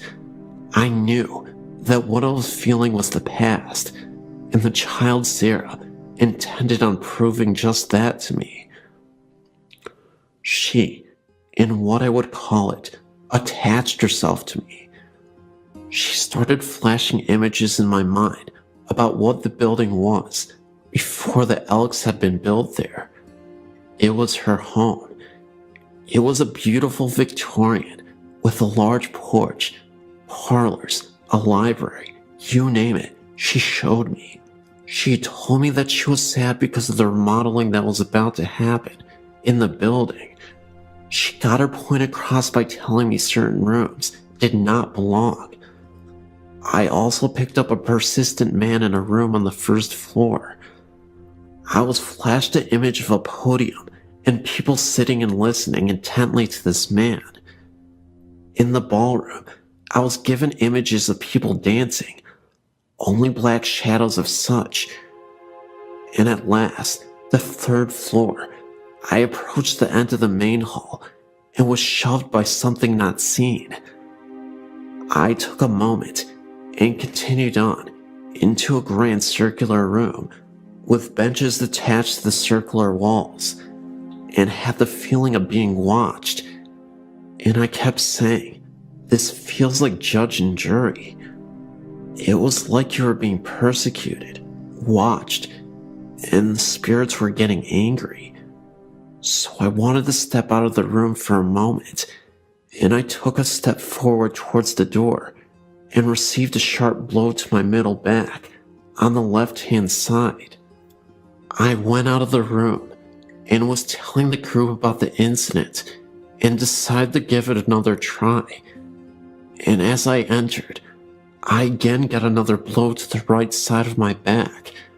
At that point, I wanted out of there for good, so the group agreed to leave the third floor. And as I entered the hallway again, I got pushed in the same spot as the first time, which happened to be in front of a very large window. The interesting part was, I said before, I knew nothing of the place, but when we were leaving, I told the owner all the stuff Sarah had told me. I told her of the man in the room that in my mind, I'd seen the podium. I told of getting pushed and hit in the back. Well, she surprised me, not only, but many in the group as well. Come to find out that this is where Sarah's home was. The rooms I was seeing were the rooms in her home. The man at the podium would have been the black preacher that occupied that room after the Elk Club closed down. That night, I came home exhausted. I fell asleep and dreamt of Sarah. In the dream, she told me her last name, so I searched for her on the internet. I then found something more shocking. Not only did I find her, the year she was born, but I also found the names of her parents. Well, I'd spoken with someone that has been to the club and knows things about it, but they never knew her parents' names, which happened to be the same names I came across. And as far as the room on the third floor, the owner informed me that this room was the judging room for the Elk members, and where they would hold their remembrances to the dead brothers. The interesting thing was, the women were not allowed in this room, and there was also an EVP that picked up stating, "You are being judged." So needless to say, I'm no longer doubting my ability, and I'm more open to my experiences, which have been many since that night. Growing up in rural Michigan, I had several what the heck was that experiences. Most were minor, a moving shadow or an uneasy feeling, but one stands out. I was 8 to 10 years old in the mid-80s, and my family had just returned from a vacation. When we got out of the car, my dad headed to the mailbox, my mom to her garden, and I lugged my suitcase inside the house. All of the windows were shut, and I pulled the garage door closed behind me. Walking through the house, I passed the bay window, from which I could see my dad still on the road, and my mom picking some vegetables. The house was silent, except for my footsteps on the carpet. I walked into my room and put my suitcase down in the corner. I heard a male voice laughing behind me, maybe in the doorway 8 feet away. It was a hearty laugh, loud and clear. I spun around, and there wasn't anyone in the doorway. I ran back to the garage, through the door, and outside. My father was just grabbing his suitcase from the car, and my mother was pulling weeds. I wasn't scared when I heard the voice, but not having a tangible body to put it with did unnerve me a bit. Following the event, I was able to forget and had no issues in the rest of the house. It was only after I got older and interested in the paranormal did I realize that I must have had a run-in with something. About 2 years ago, I bought a 126-year-old, 8,000 square foot mansion in Missouri, just outside of Kansas City where I grew up. My mother had owned and lived in the house for the previous 15 years, slowly maintaining it. She had done a great job maintaining its mid-1800s character, slowly bringing the woodwork back to life, adding insulation, and replacing all of the plumbing and wiring. I mention this because I've heard that a disturbance in the environment can cause spectral activity to begin. I'd seen the house only once, as I live over 2,000 miles away, but I fell in love with it immediately. The first night I stayed over, I woke in the middle of the night to huge blobs, about a dozen, from golf ball to basketball size, floating around the room I was sleeping in. This is the one and only time I've ever experienced anything like that. I closed my eyes, said a prayer, and fell back to sleep in time. I said nothing to my mother the next day until she asked me, "Well, did you see the blobs?" One of the workers stayed down there the other night and said he wouldn't stay in the house after dark because of the blobs floating around him. She had not seen them, and still hasn't. However, the previous owner told my mother a few years later that he loved what she had done to the front room, but he could never stay in there while the house was his because of the blobs. During the summer of 2007, I went back to see my family. I stayed downstairs again and had several things happen.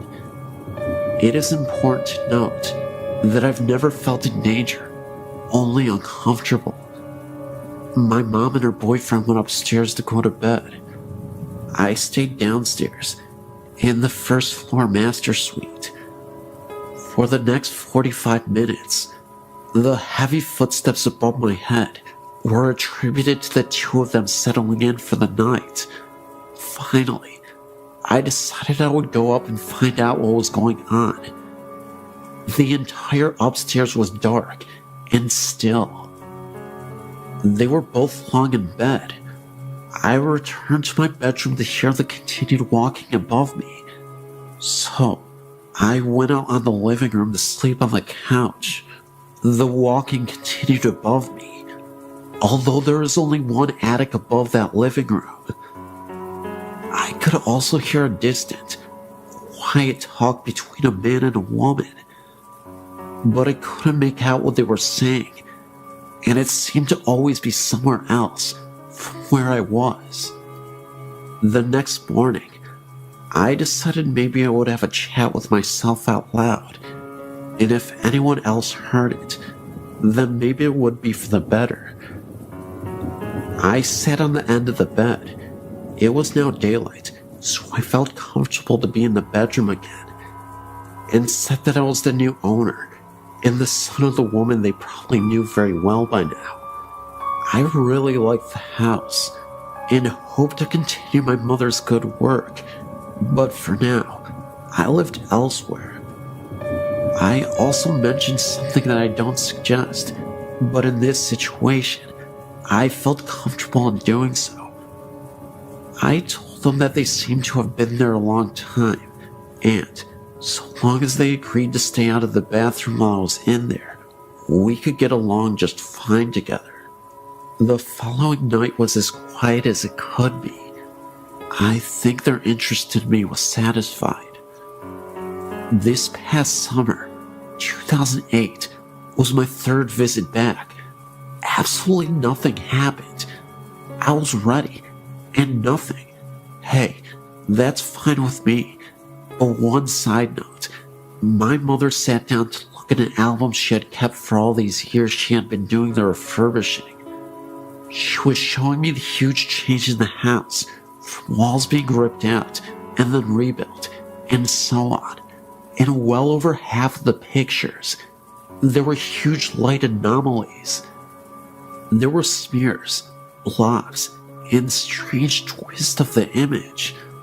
I mentioned this to my mother, who looked right at me and said, "You know, I haven't taken a decent picture since I've lived in this house. I've owned one crappy camera after another. All the pictures look like this. I have to throw most of them away because they are no good." I just smiled. Right, Mom. Every digital and disposable camera she has ever had in the past 15 years has had the same problem.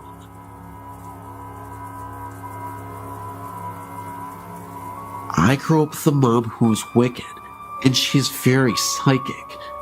She has told me accurately if a lover and I will break up, when, if I'll meet someone new, and accurate descriptions of people I'll meet. My mother told my roommate that the child she was having would be a girl, and she was correct. My mom, to my amazement, is the real deal. On Halloween, our house is the most popular because the altar my mother sets up outside is very real. It's very fun, and I grew up with the easygoing view of the paranormal. I do tend to be very logical, and I believe in a paranormal experience if it does not seem like someone is BSing me. I keep my mind open. My mother does have headaches if she is around haunted houses. She has migraines that will make her sick for days after being in one. She's had this happen to her several times in her life, including once when I was a kid. A few years ago, when I was 23, I started having heart palpitations and tachycardia. At one point, my heart rate went up to 181. I spent night after night in the emergency room, and I was recommended to a cardiologist. I went through that for several months before finally someone realized there was a sedative that I took that helped me sleep. The doctors took me off the sleep medication, and I soon found out that I had become dependent on sleep aids. At the same time, I had to get on a Greyhound bus for a 2-day trip to move back with my parents because of the health problems. If you've ever traveled on a Greyhound, you know it's really hard to sleep on it. I was sleep deprived. I was told that I was sleeping, but I didn't realize it. I wasn't sleeping through the night. I was exhausted. I was depressed, and I developed a phobia of the sound of a beating heart medication commercials, etc. In short, my mental health was suffering. I had to make the choice to go into a psychiatric ward because it took a month to get an appointment with a psychiatrist. I didn't want to wait that long. The ward was in a regular city hospital. All the patients were quiet and were there to heal. Nobody was dangerous. There were patients with bipolar and other types of mental illness, and nobody was dangerous. There are different levels of hospitals. This was a ward for anybody going through emotional difficulties. I started to sleep the first 2 days I was there. I was not dangerous, but they did have to give me something to sleep. I was having dreams in which in my bathroom, patients had bathrooms in their rooms. I could hear a woman crying and throwing up all night. It was horrible and nightmarish. I could never see her because in the dream, I was laying in bed. How can I describe this? Even though I was asleep and dreaming, it felt like I was aware of everything going on. It never sounded quiet. It sounded like patients were throwing fits, and that someone would go by my room and rap on the wall with a walker, and that poor woman threw up and cried. She sounded miserable. The ward was actually always quiet. Nobody threw fits at night. My mom had taught me how to interpret dreams. I figured mine showed my anxieties. I'd been through hell. I wanted to sleep, and I never gave one thought to the idea that the place was haunted or had residual hauntings. I had greater concerns at the time. However, my mom came to pick me up, and she refused to enter the ward. I didn't think anything of that either.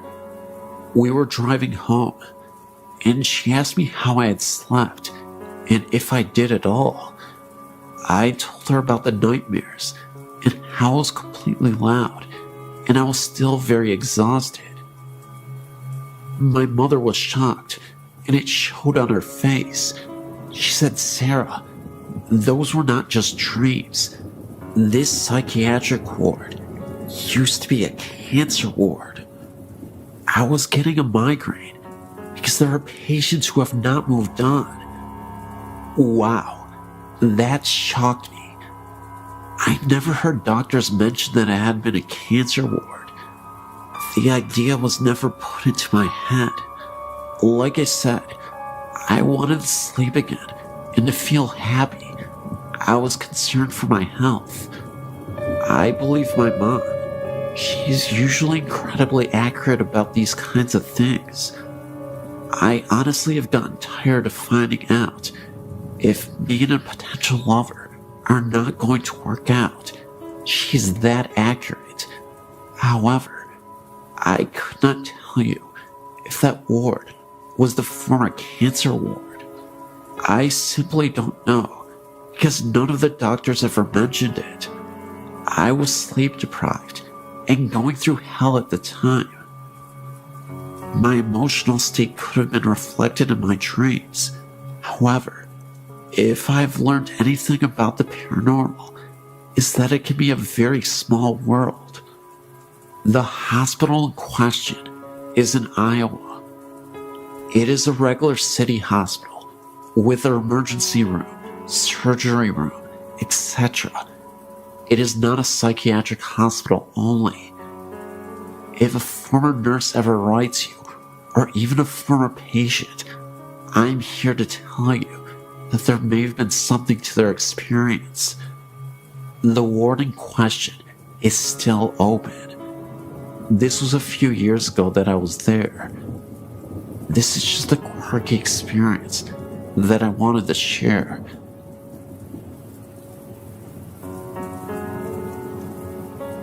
My story has been going on for a couple of years now.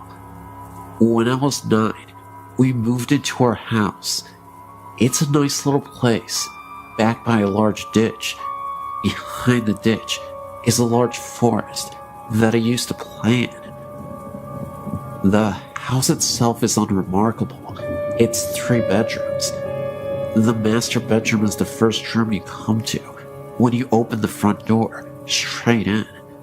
To the right, there's a door to the garage, and to the left is the room we use as our living room. To the right of that is the dining room, with an entry into the kitchen. From the left of the living room is the hallway, with the bedrooms and the bathroom. From the time when I first moved in, I've never liked the bedroom at the end of the hall. It has a window that looks out into the front yard. The room I shared with my sister has a window that looks out into the backyard.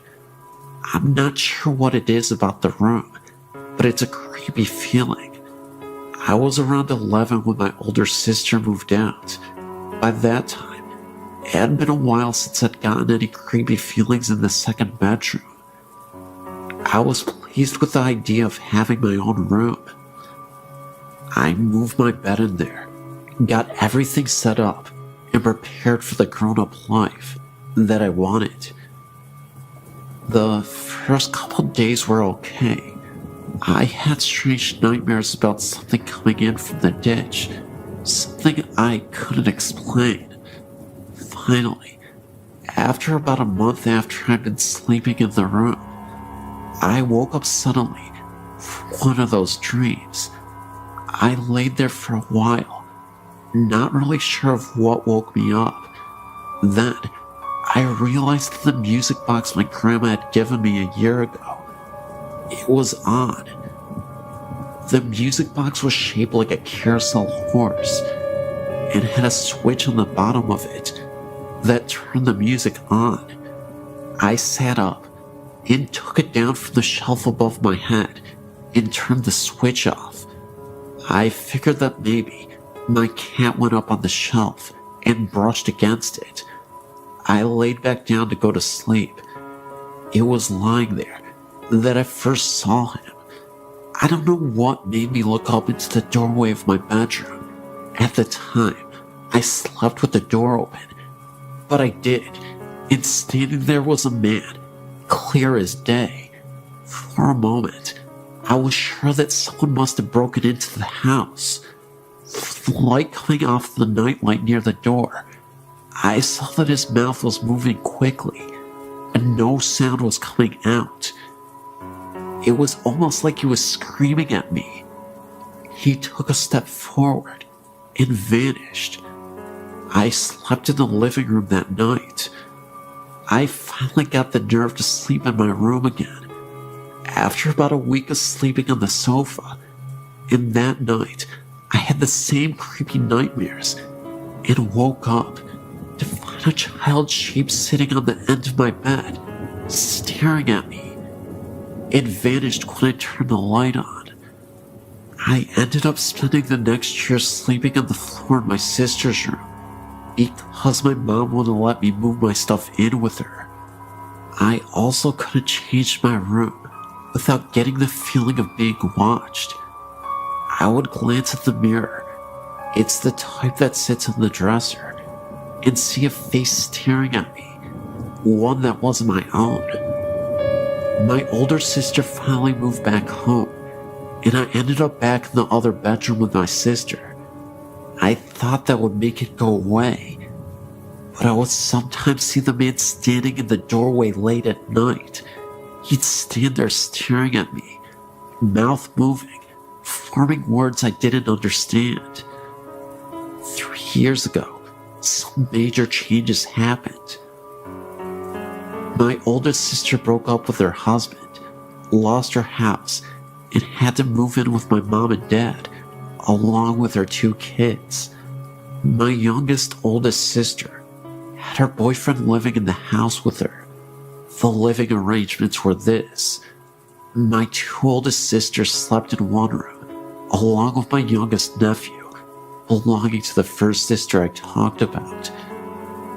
My oldest sister's kids slept in the second bedroom with me, and my sister and her boyfriend had the living room. It was weird at first, but we all got used to it. The weird things had calmed down since I'd moved to the other bedroom, but it picked up again when my sister moved in. I was trying to get some sleep. It was around 1 in the morning, and I saw the child's shape again, but this time, it was sitting at the end of my niece's bed. I sat up, but before I could say anything, my niece woke up screaming. She said it was a nightmare, and I had a feeling it was probably the same one I had when I was younger. They moved out last year, and things calmed down for the most part, until my oldest sister moved away. I now had a bedroom all to myself. I was trying, once again, to get some sleep. I've always had trouble sleeping in this house, and I looked at my doorway, and the man was standing there, but this time, I could hear him whispering. It was gibberish. I turned over and pulled the pillow over my head, but the room got so cold, I ended up turning my TV on and closing my bedroom door. Another time, I was messing around with a couple of the other teenagers in the area. We were crossing the ditch and going over to the woods behind the houses. The way we cross is there's an area with 2 large pipes that stick out in the water. Surrounding the pipes are these rocky things that you can slide down, but also grip with your hands. They're kind of smooth and hard to hold when wet. We were coming back. The others had crossed just fine. I was the last one over. The first thing that happened that was really odd was my hand slipped and I started sliding down. I felt as if someone had grabbed my arm and stopped me before I reached the water. I was about to step down into the water to get across when I heard someone yell my name and say very loudly in my ear to stop. I looked down and there was a snake in the water, right where I was about to put my foot. My friend came back across and got rid of the snake. I got home okay. When I went to take a shower later that night, I looked at my arm, and I had a hard handprint bruise on my arm. I don't know if it was one of the ghosts from the house, but something stopped me from falling and from getting bitten by the snake. So, I guess even if the ghosts scare me, they're looking out for me too. Bonito City, a rather grand name for the cluster of log buildings that housed a saloon, post office, schoolhouse, church, general store, a hotel called the Mayberry House, and a number of comfortable residences. Set amid lofty peaks 12-mile northwest of Rizzuto, apple orchards and livestock of the Bonito settlers flourished in the 7,000-foot meadows at the edge of the forests. Trout fishing was excellent in the Bonito River. God was in his heaven, and all was right with the world, or so it seemed, when 2 events took place that would cause the serene and pleasant community to literally disappear. The centerpiece of Bonito City was the two-story log hotel called the Mayberry House, operated by Mr. and Mrs. John Mayberry. They had 3 children, John, Eddie, and Nellie. On the night of May 5th, 1885, the Mayberry House leaped into the record books with one of New Mexico's most bizarre crimes. Earlier that evening, a number of miners ate supper there and left. Only 2 guests had rooms, Dr. R. E. Flynn from Ohio, and a youth named Martin Nelson seemed to be pleasant and inoffensive roomers. All were in bed by 10 o'clock. About 1 o'clock in the morning, Nelson arose and knocked on the bedroom door of the 2 Mayberry boys. John awakened and opened the door, at which point Nelson fired 2 rifle shots, killing him instantly. He then turned on the 7-year-old boy Eddie, who was screaming in bed. Nelson killed him with a single blast. Dr. Flynn, hearing the shooting, rushed from his room and was shot through the head. John Mayberry, after hearing the screams, was making his way up the dark stairs from the first floor when a shot through the heart dropped him on the landing. Blood was everywhere. Mayberry's daughter, Nellie, appeared and was shot through the side and left for dead. She later recovered. Miss Mayberry ran upstairs where Nelson shot her in the chest, but failed to kill her. She stumbled downstairs with blood streaming all the way to her feet, leaving bloody footprints visible on the stairs, even years later. She fled to the nearest cabin for help, but Nelson followed, executed her, and threw her body into an irrigation ditch.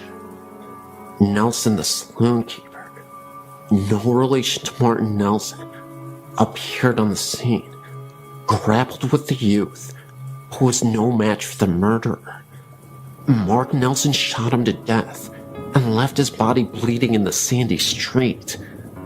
The next victim was a storekeeper, Herman Beck, who came out to learn the cause of the gunshots. Nelson killed him with 1 bullet.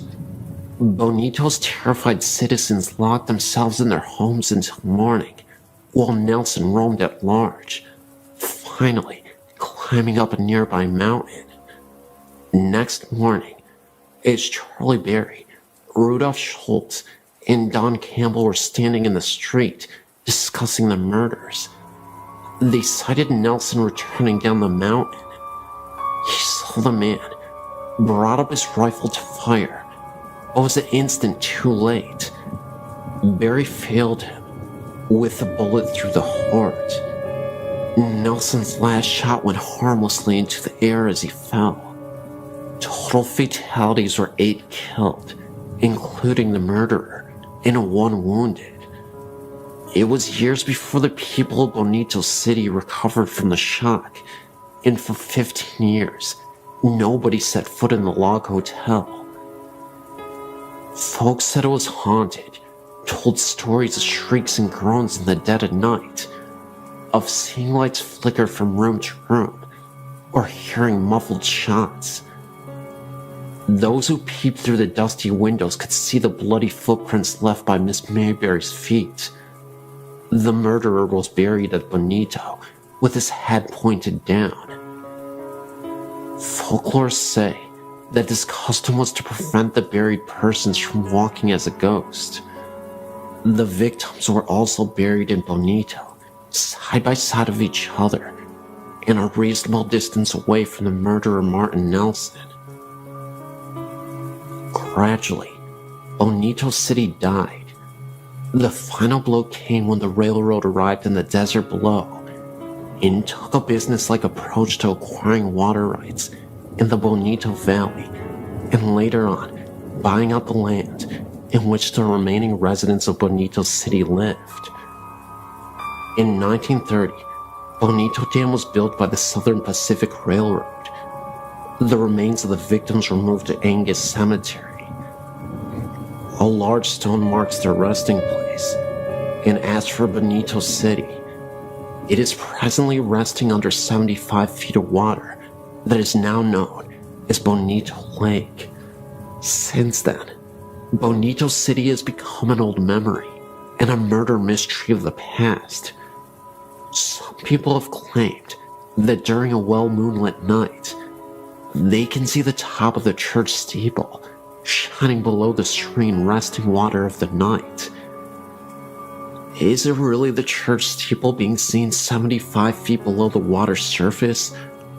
Or is it a haunting image, reminding us of the presence of the city below? You decide.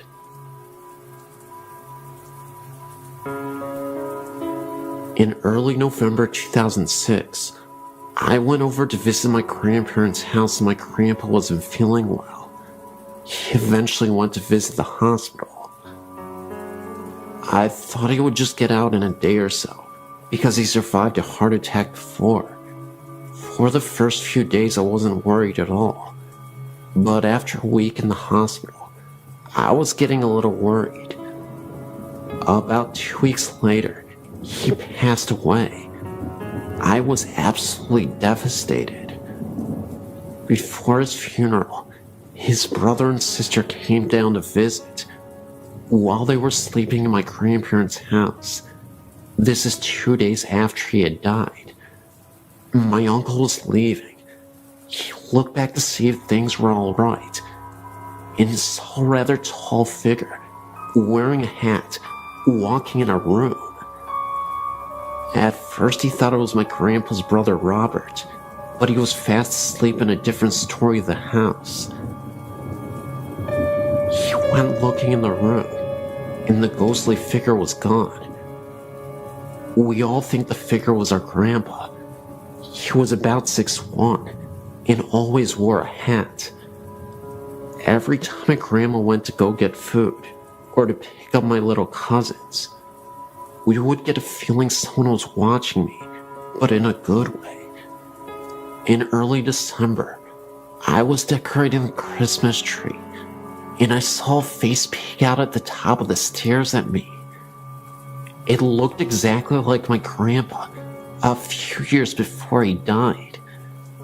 It kind of feels like a little bit of him follows every one of us.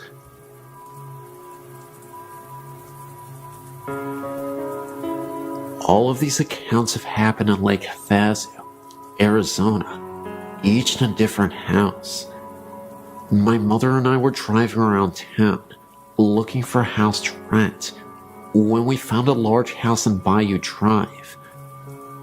This house was an old bluish color, with vines creeping up the outer walls and into the fireplace, with a large overhang on the front porch. As soon as we started walking up the driveway, a very strong feeling of dread started to creep through my body. I really liked the house, so I ignored the feeling and continued into the backyard. As I entered the backyard, I remembered a dream many months before. The exact backyard was in my dream, and the images of death and demons filled my mind. My mother had the same feeling, so we left without another word, deciding that a door had opened and a demon was dwelling inside the house. We moved into a different house, where everything felt normal at first. We lived there for 7 years. I soon felt eyes watching me in the shower, which then led gusts of freezing angry wind rushing past my face and arms. Later I learned my mother was going through the same events, only she experienced only one of the gusts of wind. When we started talking about moving out of the house, things got worse. My mom once felt a figure sit down on the bed beside her, and saw the indentation of the person on the bed. There were no dogs in the room, and the entire house was asleep. I saw blinds move and nothing in the room, and a shadowy figure walk across the kitchen. I was cleaning out a house, just about to move into it, when I repeatedly saw a figure of a little girl out of the corner of my eye. I could sometimes hear her talking softly to no one in particular. Later investigation proved that a little girl had drowned in the pool years before.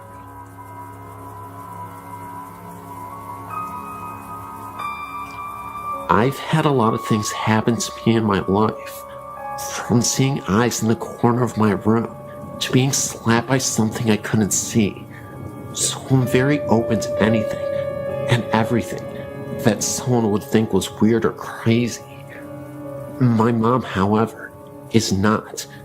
So for her to tell me about what happened to her, I know it's true. I'm 28 now, and this happened a few years before I was born.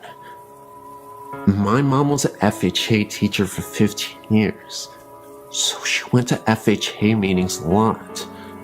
One night she was at a get-together for school, and it was getting late, and as she was getting ready to go, one of her friend's cars wouldn't start, so my mom said she would take her home.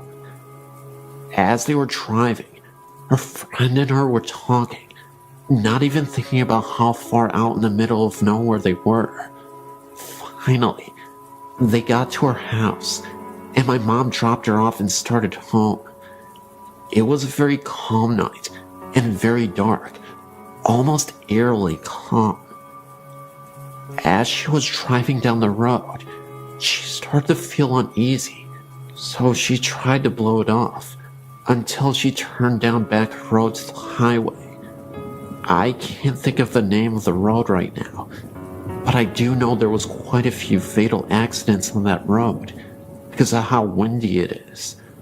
So, as she was driving, she looked over and saw this thing running right beside her. It was as big as a cow, and its eyes glowed green. She got so scared, she stepped on the gas and was going 85 miles per hour. And the thing then disappeared. It was almost as if it was there like a flash, and it was gone. She never found out what it was, nor did she ever go down that road again. But she figured it might have been a banshee or something, after a long look at things. She has only had 2 things ever happen to her in her life that she definitely couldn't explain, and that was certainly one of them. The other was when she went to bed one night, when she was a teen. She just got into bed and looked over at her closet, and there was something that looked like a man floating with a glow around it coming at her. She ran and told her mom, and her mom told her it was nothing. So she went back to bed, and she saw it again, and ran out and slept on the couch for the rest of the night.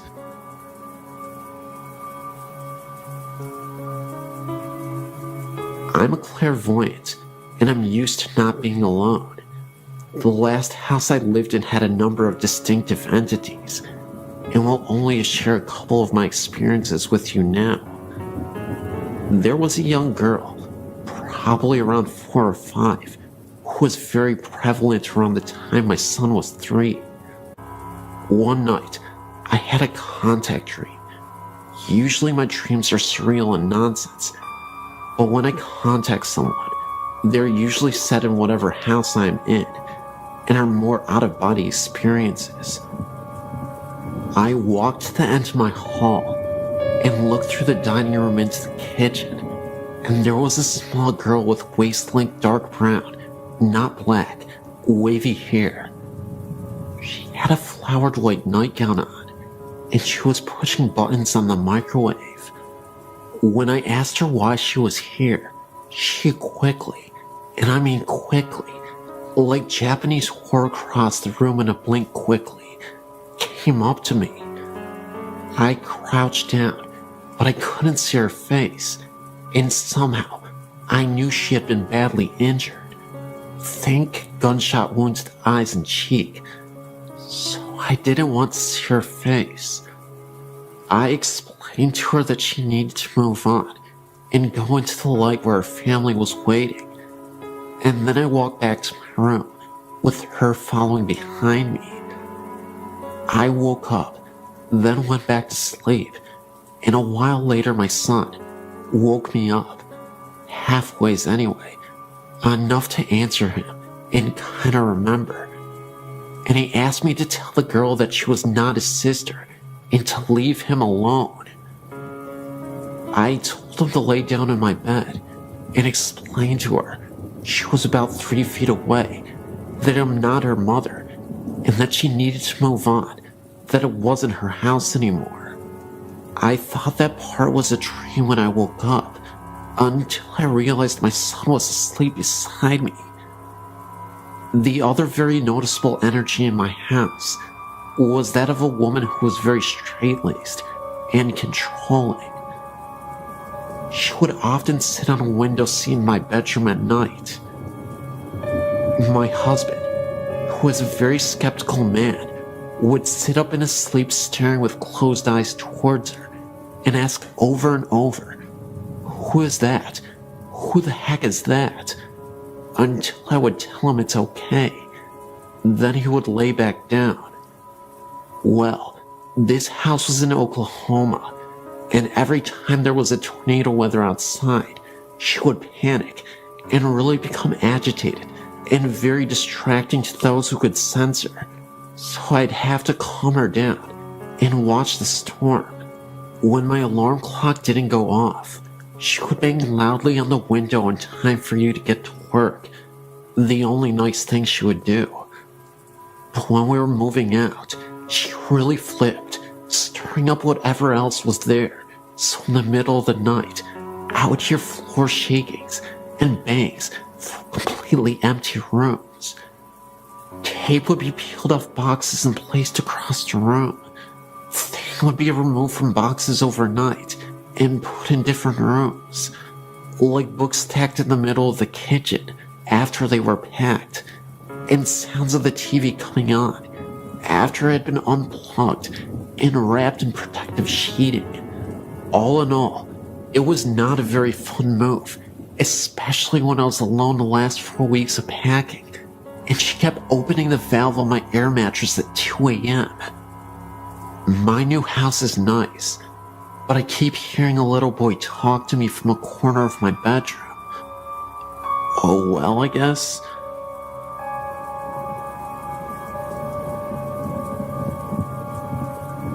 I'm 25 now, and have had strange experiences which, though I'm very analytical and skeptical, can't seem to find out how, or why, or what these things were. I will tell each encounter as simply and as accurately as I can. I used to live in Stockton, and my house was built around 1910 to 1912. I was an only child, and my parents were very busy doing their own things. I may have had an overactive imagination, but I don't believe so, because what I saw was too clear and not vague and reinterpreted by my brain. The sliding redwood doors that separated our living room from the dining room began to shake before my eyes, as if it was locked and someone wanted in. I got up and walked around to the other side, thinking it was my cat, but I didn't see her paw, and she never shook the doors, just nudged them apart. I walked around to the other side of the doors to the kitchen. All the lights were off, and I saw no one. I felt very scared suddenly, and went to bed, closing my door. Another time I was laying in bed, and my mother was on her hands and knees sniffing the floor. A bathroom connected our rooms, and I assumed she had begun sniffing in the bathroom. I asked her what she was doing, and she replied, "Your father and I smelled rotten blood." I can't remember what happened first, but I saw a clear apparition in my living room as I tied my shoes. A man dressed in black with a top hat and coattails, had a cane with a black long beard, walked briskly through the living room, and disappeared. I had a dream that I pulled it back out of the cartons in my parents' bedroom and saw bloodstains. I don't know if she was moving them. She denies it still to this day. But I know I wasn't moving them because I was determined to find the truth. The board told this story. A married couple named Mark and Melissa Twain lived in the house with a woman's sister. One day, in jealous outrage, she killed them both in the room with a shotgun. I thought it was very fishy the wife had my name, and the husband's name was Mark Twain. Well, like I said, my cousin says she didn't make the Ouija tell the story. I was under the house one day, bored and playing around, when I found a small handful of large blast bullet casings. Not as large as a shotgun casing bullet, I don't think. Other things have happened. I heard a knock on my door late at night. One huge knock, but I was too scared to open it. I told my father in the morning, and he got very angry and shouted at me that I was too stupid. I don't know why that angered him. I surmised the knock was from my dog changing lying positions on the porch. Once a baby bottle just sitting on the counter just seemed to be thrown in the floor. My father said it was because I stomped into the kitchen. Perhaps. But the powerful way it fell, I doubted it. I was never able to tear my parents' carpet or find any information on the house that could point me in any direction. Though I did get all the paperwork on who owned the house, and no name Twain ever owned the house. My aunt, who claims to be a psychic, came over to the house and said that several ghosts live here.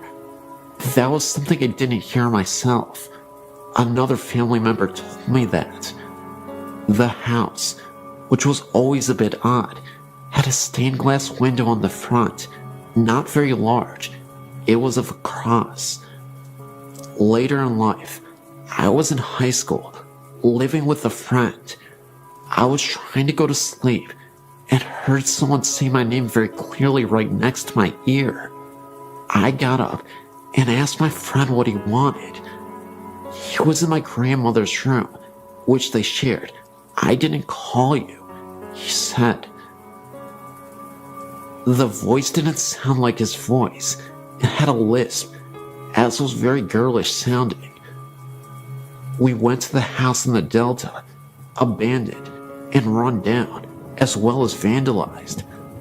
I walked ahead of everyone, always ready to take on whatever. As I walked past a bush, these birds just exploded from it. Before, I heard no bird song, and they surprised. The house was elevated with a basement that had openings for water to flow through. Everything was pretty much ruined. A door opened nowhere, as the staircase had been brought down. It felt like a cemetery, not in a morbid sense, just so quiet and hollow.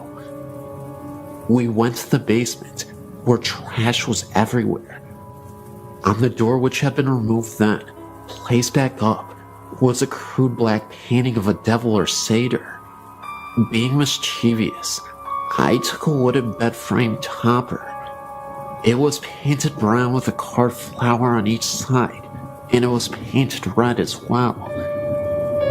After I took it home, that's when I heard the voice. My room was cold, and I saw something in the garage, and I had a really weird nightmare.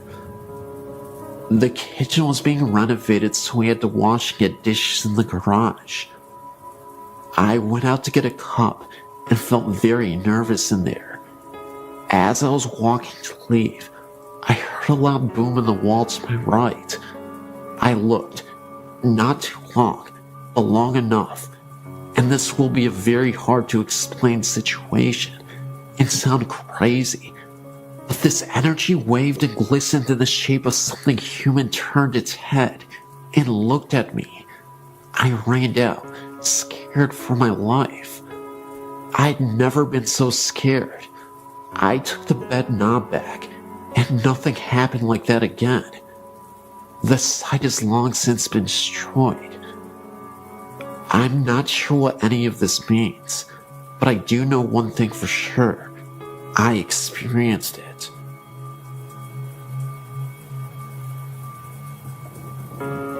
Both of these accounts took place within the same week of each other, happening to my brother and I when we were on vacation in London. The Hyde Park Ghost. I was on vacation with my family in London for Thanksgiving, 2001. About 10 in the morning on Thanksgiving Day, we decided to go for a walk around London, starting with Hyde Park, which was about 3 blocks from the hotel. The park was beautiful against the autumn sky, and both my brother and I found it strange how time seemed to skip, as the park just lay kitty corner from a highly modernized tourist strip. As we waited on the corner for our parents to catch up, I turned to see a great black carriage standing behind us, pulled by a glamorous-looking brown and white Clydesdale. I tugged on my older brother's jacket and pointed, and we watched it for a while, thinking it was the coolest thing we'd ever seen. Others in the park didn't take much notice of them at all, walking by in a hurry to get wherever they were going, or that's what we figured. My brother, having his camera with him, took a picture of the carriage and the driver, a slightly portly man with a contented smile and a formal air. He looked at us as my brother snapped a picture, and I felt an unexplainable tingling. Shrugging it off as the autumn weather, I continued to watch the driver. Our parents called our names, and we turned back to look at them, agreeing that we should all go for a ride in the carriage. My mom asked what we were looking at, and I turned back and pointed. What happened next is the strangest thing I've ever experienced. There was no carriage standing on the corner with us. My brother just looked as puzzled, and we continued the search about the corner, thinking it must have driven off after we turned to look at my parents. The carriage, driver, and horse were nowhere in sight. I found it odd also that we had not heard them drive off, as one would think a horse walking on stone could not be terribly quiet. A week or so later, we got the film developed. My brother and I searched through the pictures at least 3 times, trying desperately to find the one he had taken off the carriage. But though all the exposures from his camera were present, we could not find the one of the gleaming black carriage, Mary Driver, and the magic Clydesdale. We did, however, find a startling shot of the corner it had been on, with a little glowing orb just right center. My brother and I prickled. The real start, however, did not come until about 2 days after that, when I was reading a book about the ghost of London I'd picked up at the Tower of London for some light reading. I felt the same familiar prickle as I read about a popular ghost in Hyde Park, that of a man driving a gleaming black carriage pulled by a huge brown and white Clydesdale. The shadow in the chapel. A few days after walking in Hyde Park, my brother and I were wandering quietly through Westminster Abbey, enjoying the sights. We walked into the chapel that was open and sat for a moment, waiting for our parents to catch up. While we were there, he said he smelled something burning. I sniffed the air, recognizing the strong smell of incense. We looked around, not seeing anyone else in the chapel. My brother poked his head out the door, and he looked around, informing me that no one was there, and no one was burning anything nearby. Thinking this was strange, but not terribly creepy, we hung around in the chapel a while longer, chatting quietly. Our conversation was broken, however, when we heard someone chanting from the front of the chapel. We jumped, thinking we were alone. I looked up towards the front, certain we had been alone. The chanting continued in a foreign language I didn't understand. My brother, a Latin student, said later the chanting was a prayer or something. We stood there, watching the front of the chapel, looking around for anyone who might be chanting. I nearly fell over when I saw someone flicker to my left. A figure, wearing a dark robe and moving slowly, walked in front of us at the head of the chapel. I remember taking a sharp step backward and falling into my brother when, after a moment's reflection, the being looked up and straight ahead. We couldn't see its face as its profile was towards us, covered by the robe's hood.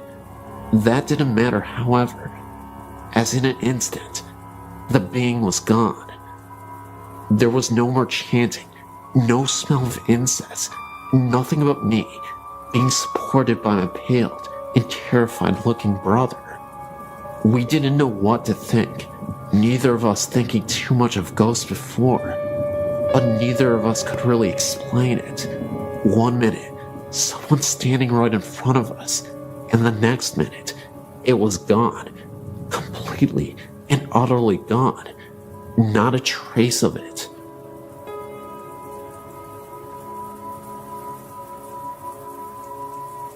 First story. I was 11 when this happened. I was spending the night at my best friend's house. It was a pretty Victorian house. It still had the original barn. It was in the back. But anyway, one night we were staying up well past our bedtime, down in the living room, watching TV and talking. Well, our room, which we were supposed to be in, was directly over the living room. Well, we were sitting there, and all of a sudden, we heard what sounded like something being dragged the length of our bedroom. It was something heavy. We were so scared, so we stopped talking and muted the TV to listen.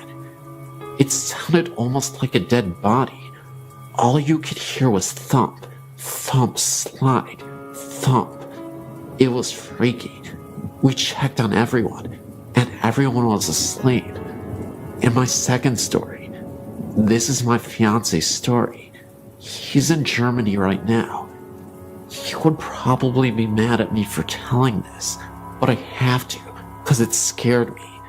Anyway, he's not the type of guy to get scared very easily. He doesn't believe in ghosts.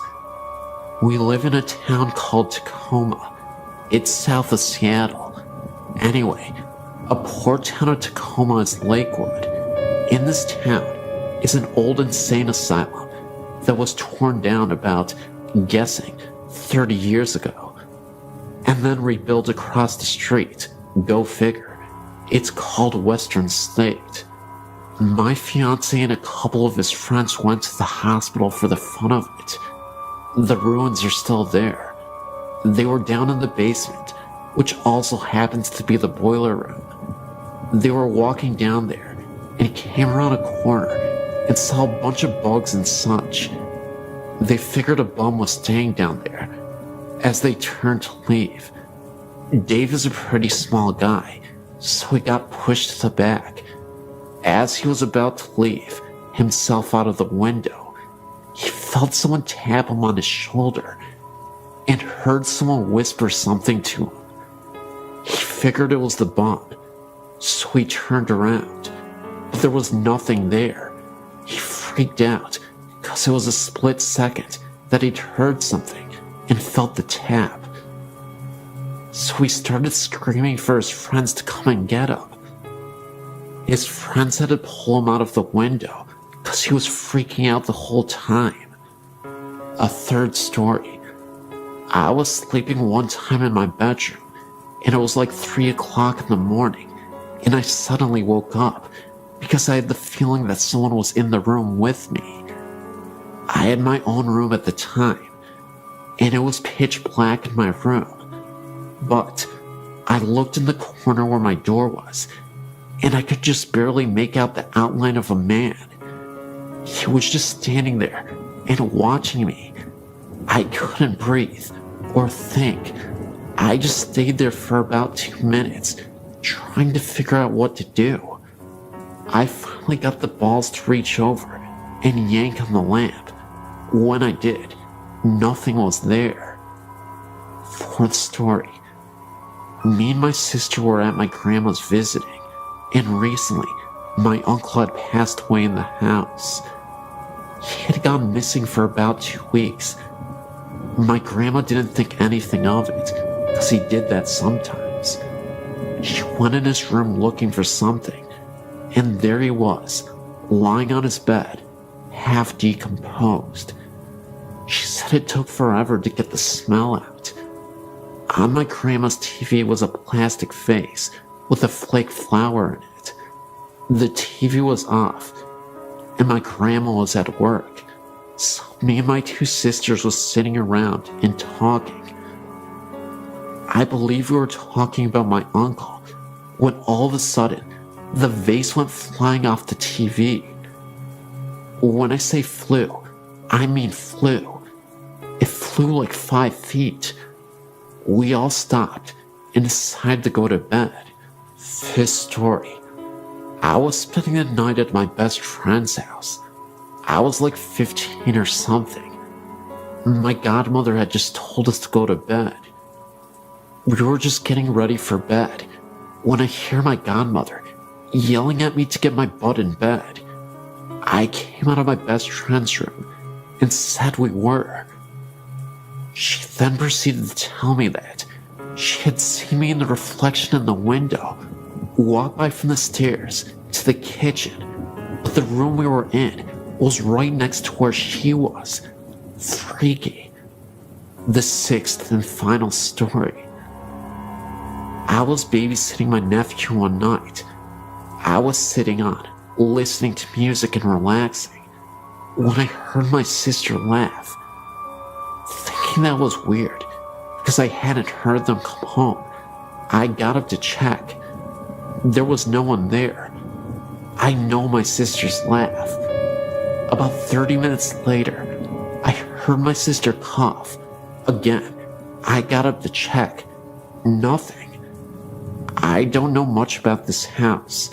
I've only been here about 8 months. It's my brother-in-law's house. This house is kinda weird though. When all sounds have died down, you can hear clicking, and sometimes even what kinda sounds like walking sounds. I sleep with my door open, so I'd hear if my sister had opened her door. But they're like soft walking sounds. Odd. Anyway, I have tons more stories. I'm a very strong believer in ghosts, so if you want to hear more stories, just email me and let me know. I was reading your site around Halloween and noticed Green Man, and instantly knew what the reference was. I had heard this story dozens of times by my dad who visited Raymond. Then, I realized the legend was not correct. The legend states that late at night, you could witness a ghost wandering around the tunnels and bridges around town. There have been numerous reports over the years of a man with a green face walking after hours. He is known as the Green Man. This is because when people have seen this figure, the apparition has a terrifying green face as he floats by the local tunnels and bridges of the area. The real version is extremely depressing, but the real version in the least. The horrible accident occurred in Evans City, Raymond, unsure of the last name, and his older brother were flying a kite near some electrical wires next to a tree. The kite got stuck, and Raymond followed his brother up the tree to retrieve it. When Raymond's brother grabbed the kite, both brothers got electrocuted. Raymond's brother was killed, and Raymond was severely burned. He was extremely disfigured, and it was extremely hard for him to walk because of the accident. The residents of Evans City collected nearly $30,000 for the boy for his care. His older sister and her boyfriend ran off with the money, leaving Raymond without the money he needed to get well. From then on, the townspeople took him under their wing and took care of him the best they could, but without the funds to do it. My dad's grandmother, who lived in Suiki, told my dad and his brothers and sisters the story of the Green Man when they went to visit her. Raymond, now an adult, walks down the road to and from the tunnel every night. The sun would hurt his eyes, since it only had a thin sheath of skin to cover them, so he did not go out in the daylight. He could barely walk, but did so every night regardless. People from all over came to bring him money, gum, and cigarettes, even while he was on his nightly walks to the tunnel and back home. The Green Man came from the color his skin looked when the headlights would hit him. He had been charred so badly, he was gray, so the headlights actually made him look a greenish-gray color. Unfortunately, my dad couldn't confirm this because he is colorblind. Raymond had a hole for a mouth, no nose except for a hole, and holes for ears. My great-grandpa and my Uncle Carl, then a teen, got out and handed Raymond a pack of Lucky Strikes and a pack of gum. Raymond talked to them for a bit, though you could barely understand what Raymond was saying. Behind my great-grandma's car were many more cars, waiting to see Raymond, as there were more every night. At this point, Raymond was a bit of a celebrity. Raymond was watched by the town and the police, and he never had any trouble with the visitors. My family left, and the next car pulled up to visit.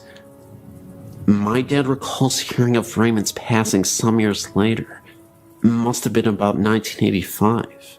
The interesting aspect of the story is that years after Raymond's demise, I've had friends who have passed by the tunnels and have noticed gray mists, orbs, and other strange phenomena, where that they witnessed phenomena near the very same tunnels that Raymond used to frequent. One of my friends is a non-believer and a true skeptic of the paranormal, and he had experience where he saw the Green Man years after his death. Just like the story, he shined his headlights as he was driving through the tunnel and nearly wrecked his car. He thought that he had saw a man wandering around who appeared to have a green face. He appeared so quickly that my friend had little time to react. His car came to a complete halt, but there was nobody in sight. Whether Raymond haunts the road and tunnel, I don't know. However, I'd like to believe that the legend is now true, after the experiences that my friends have had.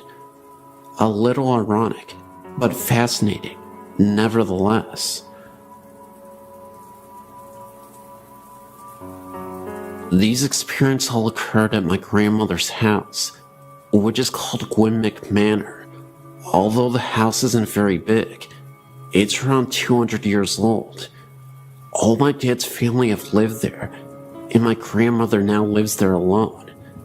There have been many different events, things such as footsteps, dogs barking at something unseen, and the shower being turned on and off, or just a few minor things. One time, my uncle fell asleep in the kitchen at night, and the door he was sleeping next to was flung open, waking him up. Even though there was no draft, and it was an airless night. The same uncle also had experiences as a young child. When he was younger, he would hear footsteps from outside his window late at night, as though someone was walking hurriedly over gravel. At the same time, he would see two big black dogs sitting by his bed. Another time, my grandma was walking upstairs with some laundry when she dropped something and bent down to pick it up. As she was retrieving it, she saw a pair of shoes on the steps in front of her, as real as a human's. She looked up and saw a long skirt and the start of a shirt, and then the figure disappeared. My grandma swears to this day that the story is true, and says although she didn't feel threatened, she certainly wonders who this woman is. There was no one else in the house at the time, and the stairs are curved, so if someone had walked down them, you would have seen. Most recently, my sister and I were in the corridor opposite the dining room, which is locked when it's not in use. There is a key on the outside of the door. We were standing there talking when the key started to move, as if someone was trying to get out from inside. We thought maybe someone was in there at first, but then we remembered that the key had been moving from our side of the door. Most recently, we were sitting on the lawn whilst my dad and uncle played badminton on the court behind us. The garden is raised almost on a hilltop, with steps leading up to it, so the grass we were sitting on was in line with the upstairs bedroom window, if that makes sense. We were facing the window, talking, and looking in at my grandmother's two dogs, who could have been sitting on her bed. My grandma had gone out shopping and had left her dog shut in her bedroom. First, we saw one of the dogs start barking urgently at something in the far corner, which was out of sight from us. This continued, and the dog then jumped onto the bed again and started barking directly at us. We thought this was strange, but what happened next couldn't be explained. A white mist, almost in the form of a hand, passed over the dog's head, as though it were stroking her. She then stopped barking. We both looked at each other in horror, knowing that we both had seen the same thing. There was no sunlight that could have reflected through the windows, and I honestly can't think of another explanation for the hand we had seen. I still feel scared when I go into the house.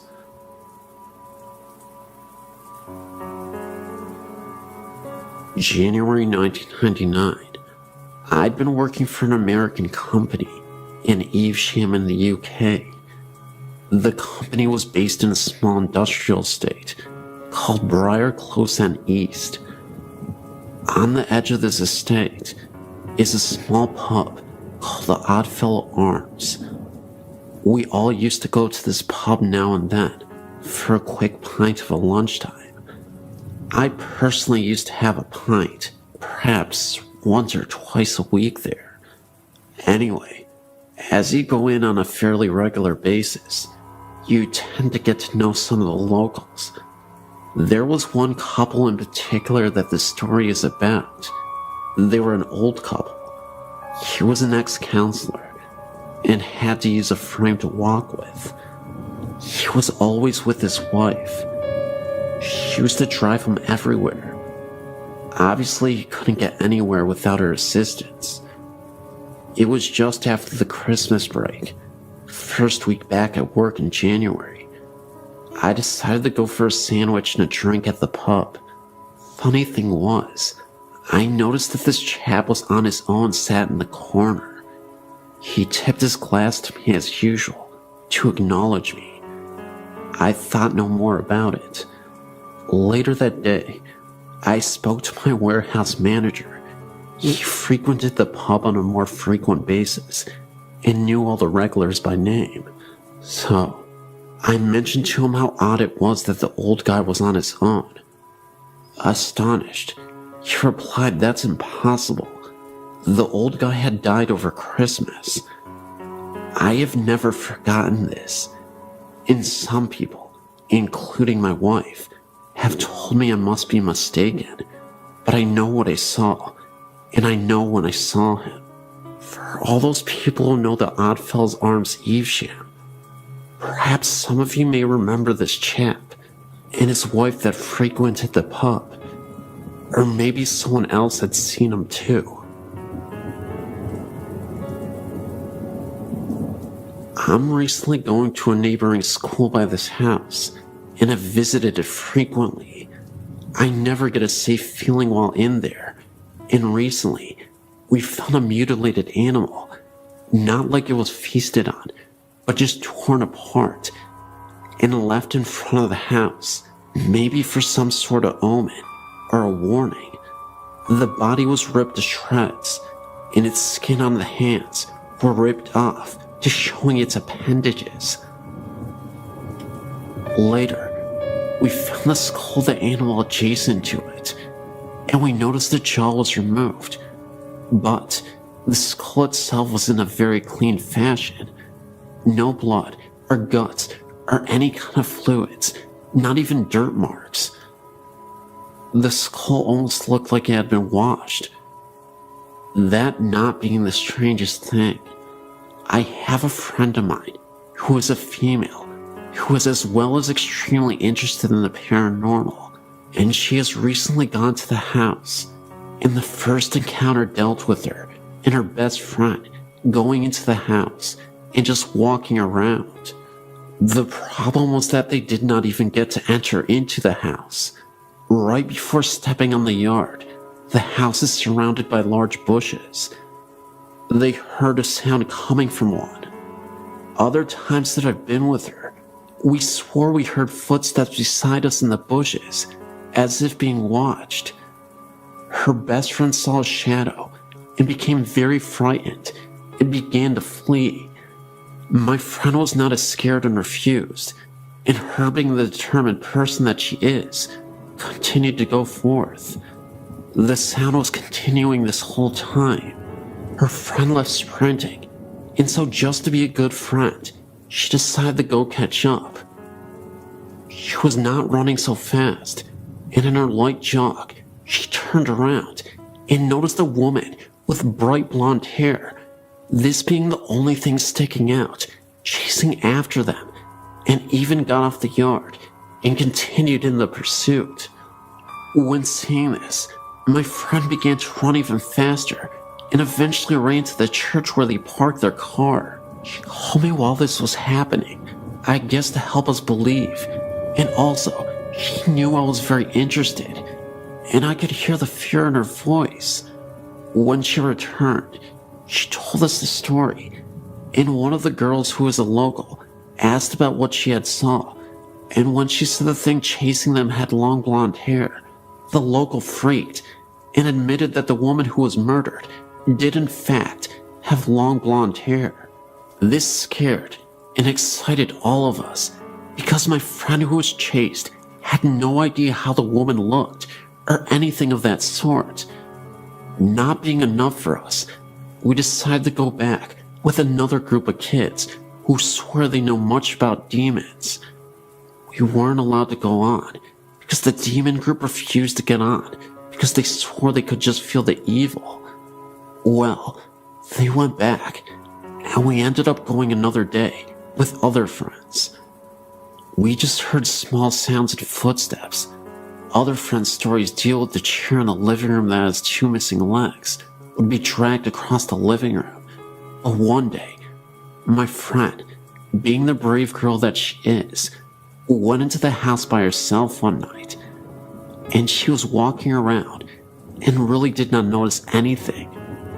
She made a comment expressing how upset she was that nothing was happening, and a few minutes later, she heard a high-pitched shriek, and right then she was pushed, what she guessed to be about 4 feet, and pinned to the wall. She stumbled out of the house, and when she got home, Her best friend noticed the scratches on her forehead. She still has them right now. This incident is very recent. That same night, her friend later called me saying that she had fallen asleep and was not responding, and that she was breathing normally, but her body was extremely cold. We haven't gone back yet, but we noticed that activity is much higher when fewer numbers are around. I look forward to giving you updates. Also, I'm from McAllen, Texas, and there's a building in that area that is rumored to be haunted. There's this building, and it is extremely haunted on the 3rd floor. I'll go ahead and check that out as well, and I'll give you an update as soon as possible.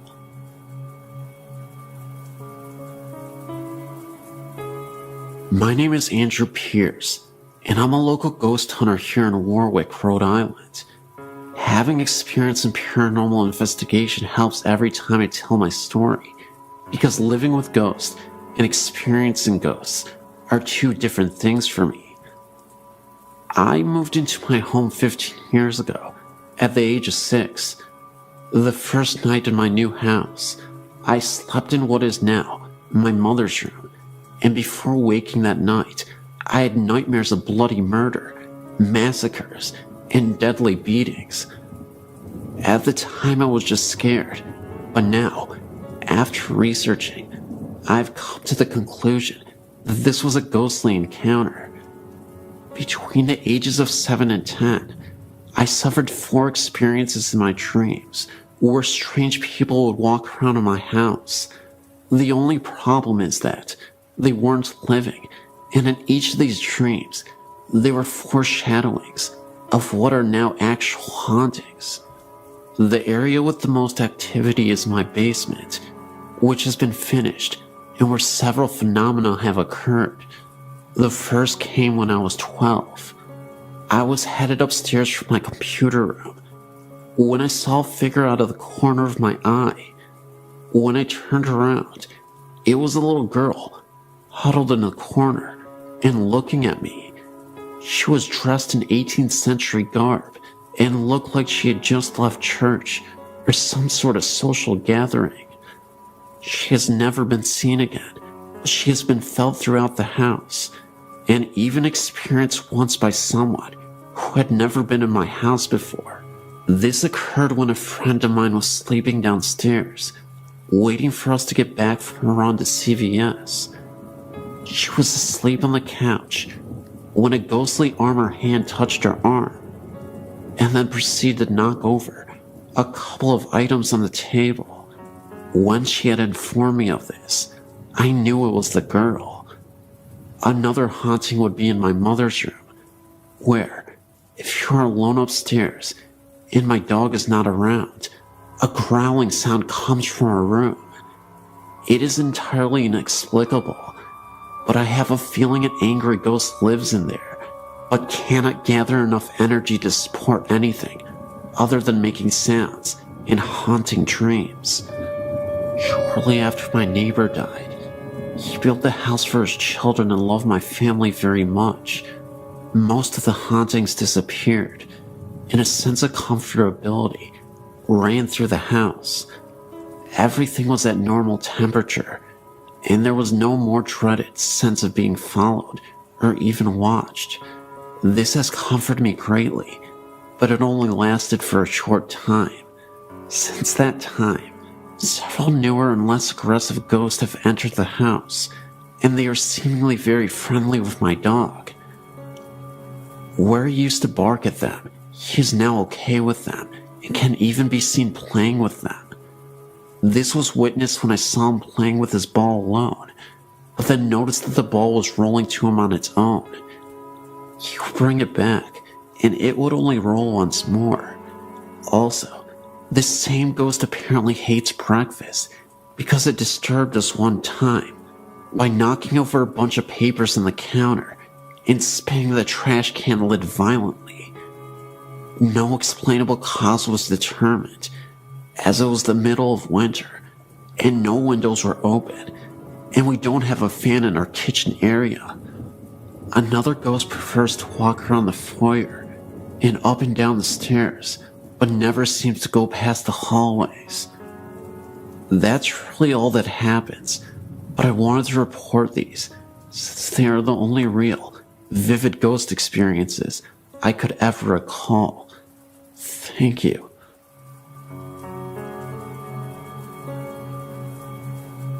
We bought a house in Yucca Valley in 1988, built during World War II, from what we were told, 2 bomb shelters. House added on to the years to come. Interesting old place, but nothing special other than the fact we thought we could turn it into our dream house. 2-story, white picket fence, etc.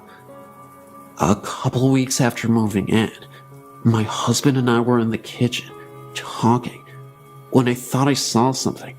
A fog, an image of a lady going through the dining room, not saying a word, thinking my husband would think I was nuts. He said to me, "Did you see that?" My husband and I choose to sleep in the downstairs bedroom, and the girls upstairs at that point. We were in a king-size waterbed, framed firmly on the floor, so it's not logically possible for something to be placed underneath it. After we began renovating the upstairs, we moved our bed up there, and the girls had the downstairs to sleep. Full-size beds, sitting on regular bed frames. There was nothing on the floor when we moved our bed out. A few weeks later, one of my daughters informed us that something was under our bed. My husband investigated and found a black and white photo, as well as some silk scarves. We called the former owner to ask if he knew who or what it might be. He came to look, said the photo was of his dead wife, and the scarves had belonged to her. A few months later, my husband found a painted portrait of a young man in his workshop. Again, called the former owner. He said it was of his dead son. A year or so later, one of my daughters saw the same image, the fog, image of a lady. He or she never caused us any harm, except for the fact that money we hid in one place or another had disappeared. After living there a while, we met the neighbors. They informed us former owner's wife had died from cancer in the bedroom photo, and scarves were found. His son, portrait found, had offed himself at the Yucca Valley Inn. Ashes had been spread on the property, according to them, the neighbors, but these facts were not disclosed to us at the time that we bought the house. After living there some 19 to 20 years, we decided to move, not because of spirits, just now that the kids have grown up and moved out on their own and wanted to downsize.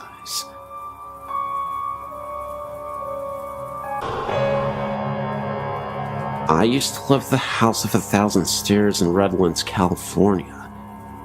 I lived there for about 10 years off and on with my godparents. They lived there full time. I came on the weekends and during the summer. This place is very active at night. My godsister and I would see the spirits of ghostly nuns walking down the stairs. They would stop to ring the bells in the bell towers and then evaporate into a mist. After a while, we removed the bell that connected to the stairs. There were other spirits as well. Some were pleasant, while other spirits we believed were demons. I think the scariest experience we had was one night, when I was sleeping in one of the rooms. I woke up to seeing multiple green lights floating aimlessly around me, before disappearing. They had to have been orbs. I remember there was a closet which was slightly open. When I looked at the closet, I noticed the head of a figure peeking out with red eyes. If you've seen the famous Amityville horror picture, that's how it looked to me, except with red eyes, of course. There are tunnels that run under the property, and rooms as well, all made out of dirt. Some of the room's doors have been covered over with dirt and rocks so that you cannot get in. If you stay down there at night, you will see nuns going in and out of these rooms that have been covered over. I'm not sure what the nuns did in this house, but there are many restless spirits here. I also believe this place draws mentally unstable people to it. While we lived there, on multiple occasions, we had to call the police because people would break into the property, knocking at our door, telling us the spirits told them to come here. There are so many stories I could tell you, but it's a very unusual place after a while. My godsister and I would sleep in the game room next to our parents' room because we were too scared to stay in our room. That's about all I'm willing to share for now, but I hope you enjoyed these stories.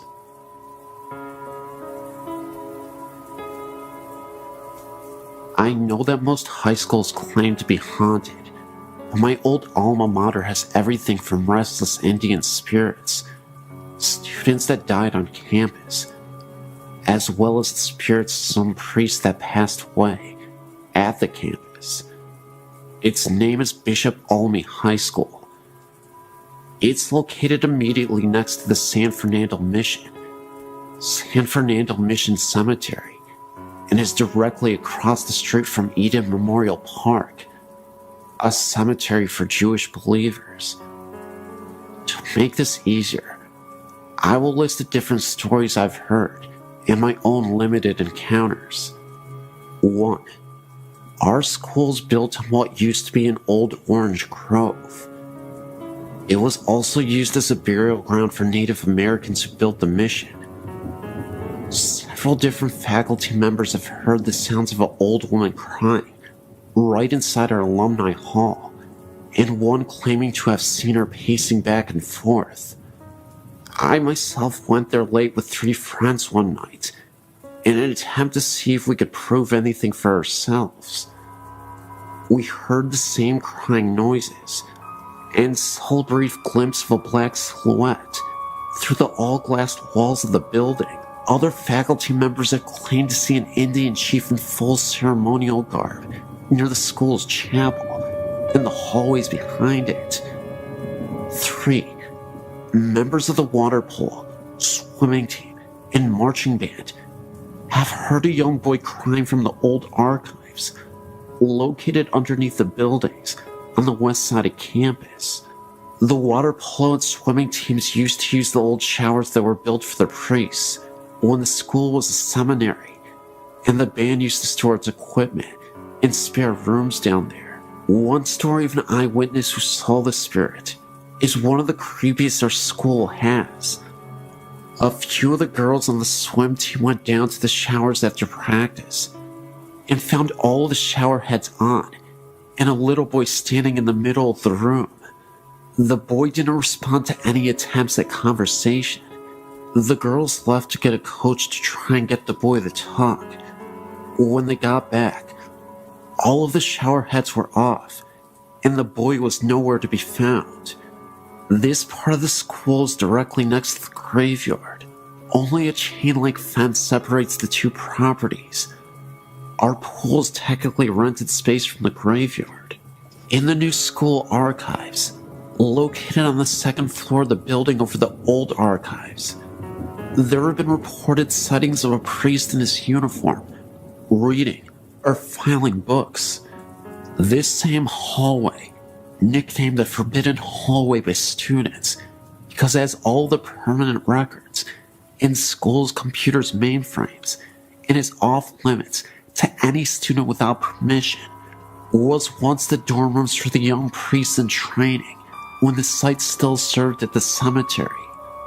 A lot of men of God passed on at this location. 5. The hallway behind the school's chapel has had several sightings. The Indian chief, the little boy, and shadowy silhouette have all been seen here. The boys' bathroom is a hotspot for strange happenings late at night. I would be there late for extracurriculars or what have you, and one night when I was there, the door to this bathroom closed and opened twice. No one else was there to do this, trying to test the spirit. I said, "Is someone here?" And the stall door I was in flung open. It didn't feel like a bad spirit, but it was definitely wanting to make itself known. There were plenty of other stories at the school from all different sources. Those are just the ones I've heard the most, and my own little two encounters. I really hope this haunting hotspot gets a slot on this website, because I don't think spirits are going anywhere. Yes, great website.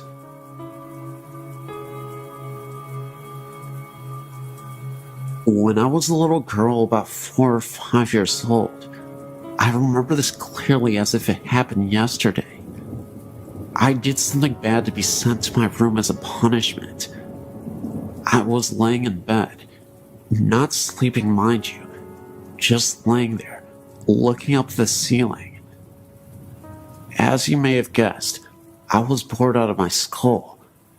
Anyway, a few moments later, I looked at the head of my bed and saw 2 white heads, round-shaped, with red eyes. No teeth, or any body for that matter. They just kept staring at me. I screamed as loud as I could, and my mother came running into the room. As soon as she did, the image or ghostly figure, or whatever it was, had vanished. This house that this happened in was known to be haunted. I'm not sure by what. I asked my mother years afterwards if she had any odd experience in that house. After I told her what happened, she said yeah. When she was down in the basement doing laundry, she heard someone call her name. No one was in the house at the time. I'm not sure where I was, or my brother were at the time, but I know we didn't call her. We call her Mommy, not by her first name, as this thing did. She answered it. Now, as I recall, if something unknown calls out your name and you answer it, isn't that an invite? This house is located in Vermont on West Road in Burlington. I forget the number of the house. My mother said I was a gifted child. Gifted, meaning able to sense things, as well as sometimes able to predict the future, which I've had in the past. It's not something that happens to me all of the time. Just once in a blue moon, I'd get visions in my dreams that come as warning signs. For example, my brother was going on spring break during the days of his high school years, driving his Jeep over to coastal beaches in Florida. I recall having a dream of him doing this, and his Jeep caught fire while he was driving down the road. Odd how this dream came about. I told my brother not to go. He thought I was crazy, of course, and he didn't believe in that sort of thing, nor does my husband. Anyway, my brother called me up one day and said that his Jeep caught fire. He had a flat tire and parked on the side of the road. He wasn't going to spring break. He was just heading over to a friend's house when this happened. Come to find out, some punk started the fire to his Jeep.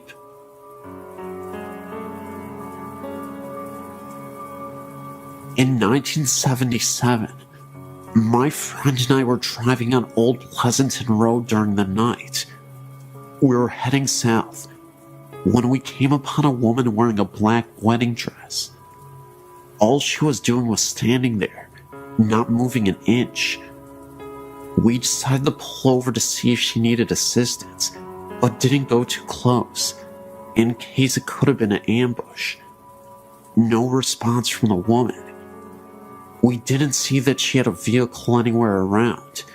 It was beyond sketch, so we ended up not helping the woman out and continued to drive down the road. As we were driving down the road, we could have sworn we saw the lady through my rearview mirror. She was following us. The only difference was, she was not walking. She was floating towards us. This was after we had driven a mile from where we originally saw her, and there was no way she could have caught up with us in time. Within seconds, the lady disappeared, and she was nowhere in sight. We had to stop the car on the side of the road to gather ourselves, because it almost felt like something out of a movie.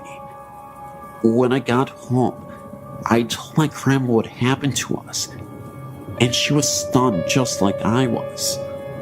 A week after this incident, around the same time period, I received a phone call that my friend was found murdered with a knife through his heart at the same location where we spotted the lady a week ago.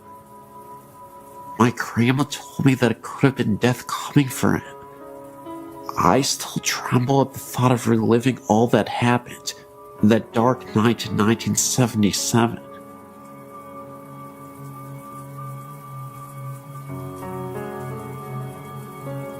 Great Aunt Amy. She lived in a small 2-room shack in the middle of a very remote wooded area in northern Michigan, next to her brother and his wife. I remember her writing to me in the mid-60s and telling me they had a road name and a sign now. My younger sister and I loved going there to visit. We would walk in the woods and explore an old cabin and trailer in the woods north of them. They lived very primitively, an outhouse with magazines for toilet paper, and slaughtered their own pigs and cows. There was a great green apple tree down the road, and we always stopped to get our pickings before heading home. One time, we heard a weird noise, and my mother told us to hurry up and get in the car. We had to get going. It was a bear calling for her cub, and we were downwind. Mom feared we may have been between the mother bear and her cub. Whenever we went to visit, we went to see the uncle and his wife first, then Great Aunt Amy. Although we would see her peering over the tiered kitchen curtain when we arrived, Great Aunt Amy was very short and stout, and you could just see the top of her head from the eyes up, over the lower curtain, and I'm sure she was on her tiptoes at that. But she was always so surprised to see us, and just happened to have cookies or rolls just out of the oven. The day of her funeral, the late 1970s, my sister Kathy and I got out of the back seat of the car on opposite sides. I looked at Great Aunt Amy's cabin and then looked over the top of the car at my sister. I knew she saw her too. Great Aunt Amy's little head, eyes peering up over the curtain, as she always did when we came to visit. I could almost smell those rolls baking that she just happened to be making. Recently, my sister and I took a random trip to the area and went by to see the little old cabin again. But this time, it was gone. A new home stood just to the east of its location. I was very disappointed. My sister turned to me and said, "That's alright. She's still there. Can you feel her?" I could.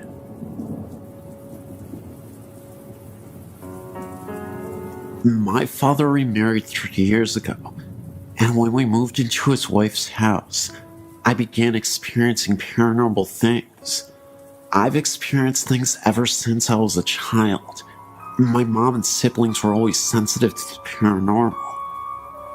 My siblings were pretty used to it, but I'd never seen anything significant until we moved into our new home. It started slowly. I couldn't sleep well at night and had been hearing bangs. I dismissed it all at first as being in new surroundings, but it continued. My sister moved in, and we began sharing stories about things we had heard in the house. they were matching up pretty well. One night I was laying in bed, and I heard hand slams against my window and slide down it. I freaked out because my window had a screen on it. So I went into my sister's room to sleep with her and kept hearing banging from my room. There was no one in there. I slept in my sister's room a couple of times before I could sleep in my room again. I began seeing black masses for brief moments after a while, and my sister had one in her room that was about 8 feet tall and human-shaped. We began doing all that we knew, which was praying. After a few years of this, I got a little used to it, but couldn't wander the halls at night without being terrified. One night, I was playing on the computer and heard a very loud bang like a door slamming, so I went to my room. I shut my door and leaned against it and heard running up and down the hallway. Things like this began happening on a regular basis, and at the time, I felt like my sister was the only one I could talk to. Then one day, something on a different level happened. I was in bed at night, and I had a bunch of glass carousels on my dresser. I'm a firm believer in 3 a.m. being the witching hour, and at that time, all my carousels went off playing music, and a couple fell off the dresser. Once again, I played and slept with the lights on. I had one final major experience before I moved out. My dad's room stayed locked during the day, so when we heard scratching on the walls, it sounded like something was scratching the walls and the ceiling. I ran to the bedroom door and it stopped, but could see a shadow moving around under the door. The scratching then continued, so I went outside. I moved and don't experience things like that anymore, but sometimes hear noises in my apartment. I just ignore it because I know my family and I are skeptical to these kinds of things. Just keep my faith and know that I know it's human in my apartment. My dad's house, I'm not so sure.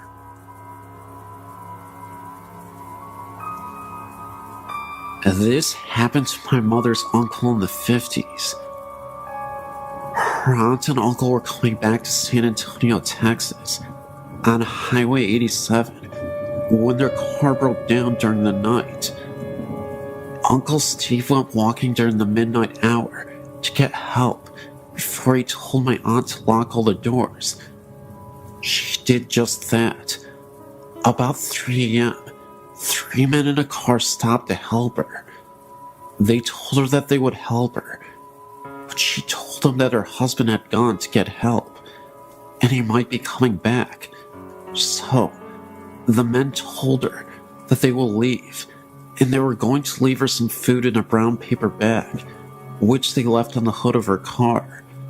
Hours after she thought about the food in the bag, but she was too scared to get out of the car. Soon, a highway trooper arrived. She told them that her car broke, and her husband had gone and never returned. The trooper asked her if she had seen a few gentlemen in a '57 Chevy. She told him about the 3 men that stopped, and before he left, he asked her about the bag on the hood of the car. She told him that the men left her some food in case she would get hungry. The officer grabbed the bag and peeked in it, and out of the bag, her husband's head came out. She has not been the same ever since then. I live in a small town in Kansas. I've lived in several houses in this town, and in just about each house have had strange experiences. The first I can recall was in a small farmhouse in the country. My sister and I shared a room and had bunk beds. The head of the bed was the opposite of how most people would set a room up. The head of the bed was by the window, and the foot of the bed was flush to the wall. I was in the bottom bunk, and my sister in the top bunk. I recall waking up one night and looking out the window to the shed that was across from me. In the top window, the second floor, I noticed a black human figure, no discernible facial features. It had a pale yellow light glowing around it, just purely out of fear and not wanting to experience this alone. I asked my sister, who was supposedly asleep on the top bunk, if she was seeing what I was seeing, not expecting to hear her to really answer me, and she said yes.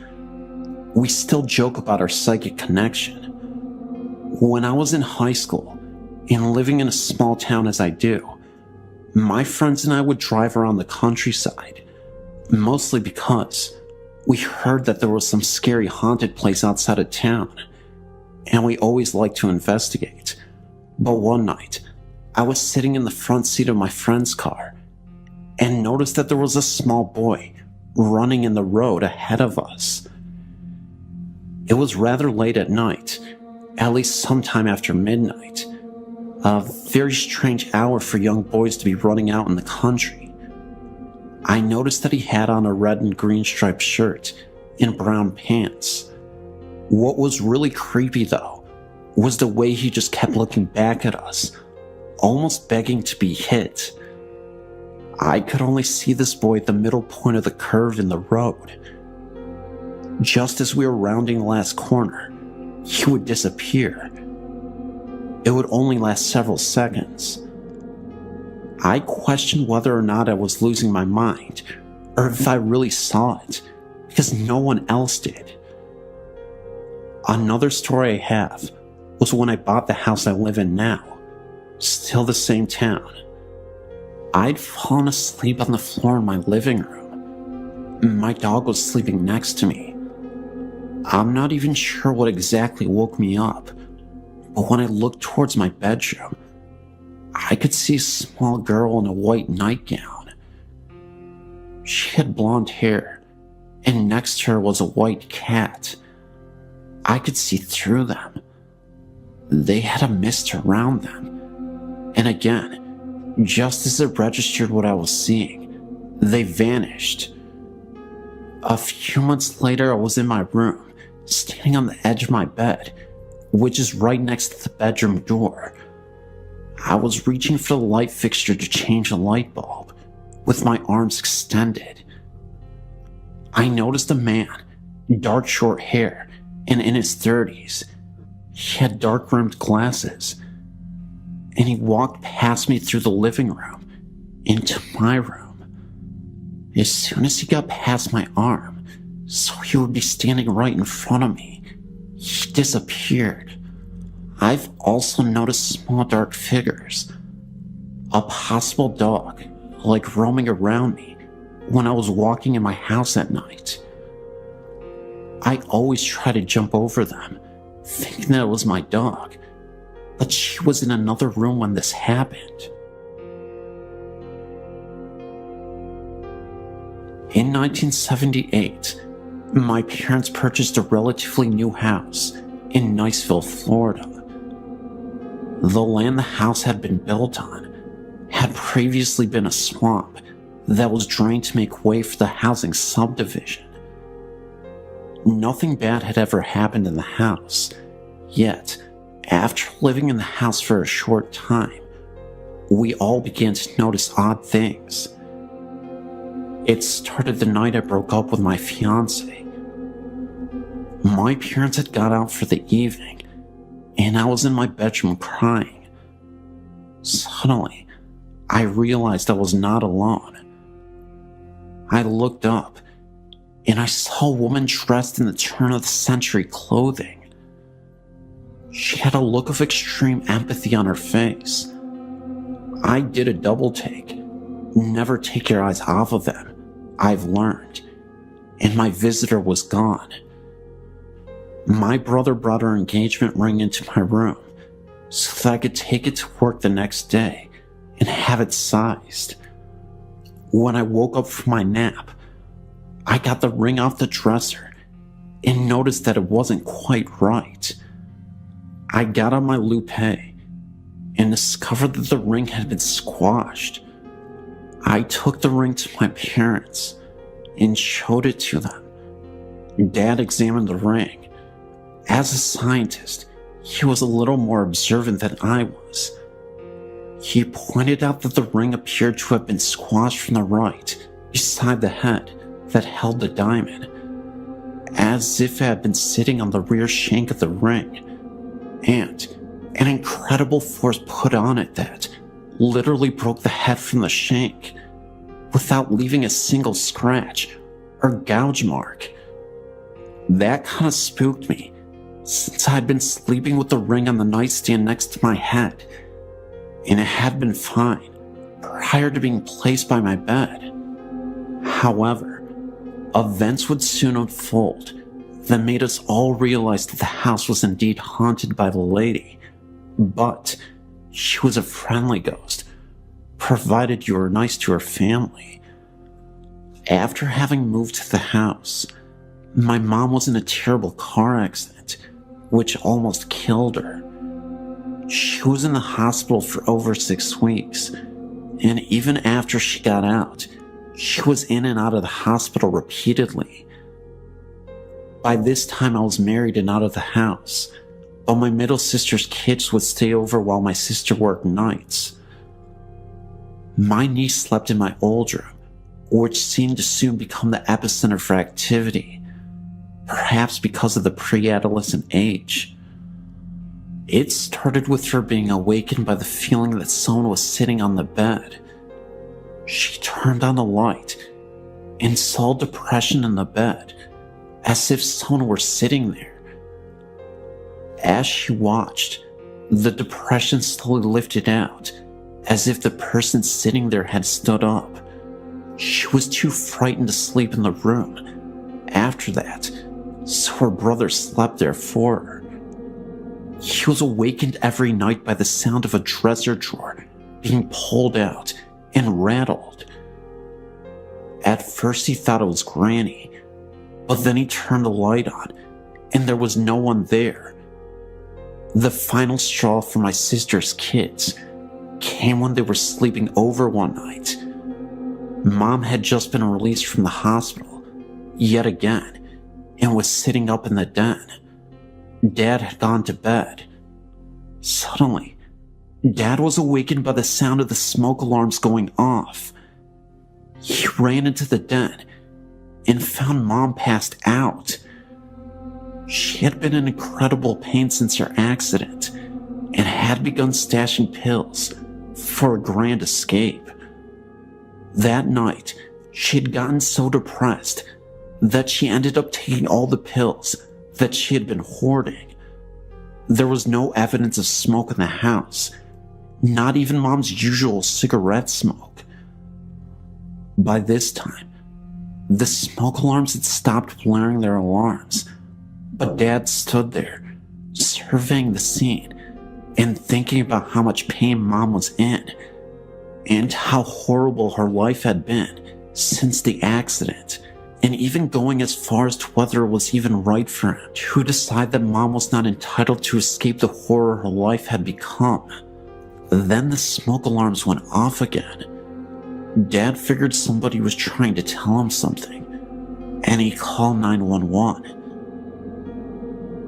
The next day, after we had all been to the hospital to make sure that Mom was going to be okay, we all gathered at my parents' house. I asked Dad why he had called the paramedics.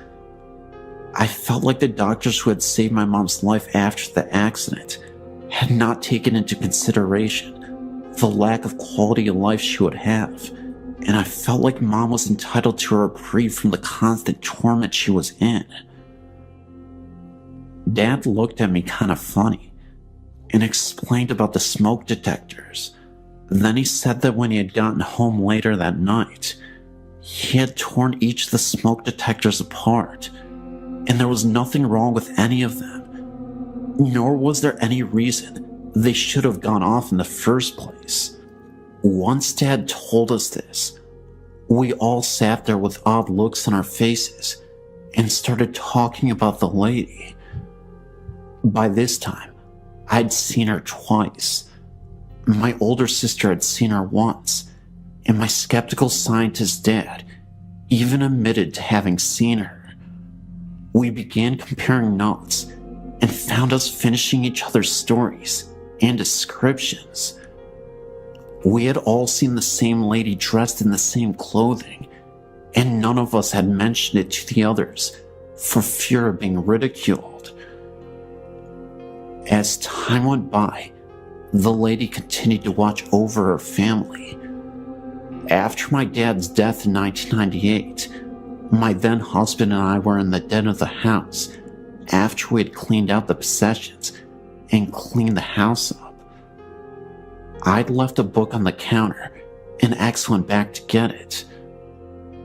Our marriage was on the rocks, and he was becoming increasingly abusive to me. Something that the lady didn't seem to care for. He had always laughed at our family ghost stories, up till the day. But when he went back in the house to get my book, he came out of the house shaking and white. He had felt a cold hand brush across his face. Then, when he didn't leave fast enough, he felt the same cold hand pushing him in the back, propelling him to the door. The lady was trying to tell him that she did not appreciate the way she was treating one of her kids, nor was he welcome in her home. After that, the lady began dropping by my house. I always knew she was around because the stove timer would go off for no reason and the dresser drawers would rattle. After I left the abusive hubby and moved to the Midwest, the lady would come by and visit me there from time to time, always setting off the timer on the stove, rattling drawers, playing tricks with the blinds, anything she could do to let me know she was keeping an eye out for me. I realized that this is unusual for ghosts to leave their primary residence and to actually follow people from home to home, but I talked to some friends who all felt like the lady was probably a female ancestor who had died in childbirth, so she felt responsible for looking out for her family. After going through the family archives, we found a photo of my great-grandmother. She had died of appendicitis when she was pregnant. The baby also died. The woman in the photo looked like the lady. My sister is now living in the house. When she first moved in, she put some pots in the cabinet, then went to the bathroom for a minute. When she came back out, the pots were sitting on the floor. Earrings and rings that had been lost for years, some in different houses that we lived in, suddenly appeared on the cabinet or in my sister's jewelry box. Unseen hands frequently pull back the curtains to look outside, and my sister's dog loves to romp and play with the unseen visitor. I could go on and on about all the poltergeist activity, some that seemed to be coming from the lady, others that seemed to be coming from my deceased dad. From fax machines that go off when they aren't plugged in, my deceased dad's voice calling me to wake me up when the gas fireplace developed a leak, even luggage being set on its end. Weird stuff just follows my sister and I around. Just 2 nights ago, while laying in bed, I was awakened by the bed shaking. I sat up and looked around and found my husband sound asleep and the door securely closed against kitty visitors. I laid back down and snuggled up to my hubby, thinking that he just had a chronic jerk that shook the bed when it suddenly hit again. The whole bed kind of went womp, as if a 20-pound weight had been dropped on it. This time, I knew that there were no cats in the room, and since I'd been snuggled up to my hubby, I knew he had not jerked in his sleep. It's nice having your own guardian spirit to watch over you, but it can really interfere with your sleeping. I know that some people think that we're all nuts, or engaging in what shrinks call magical thinking, but every time I start to question my own sanity, I get another visit. It should be interesting when we move to my dad's hometown this spring. I imagine the visits will become a regular thing.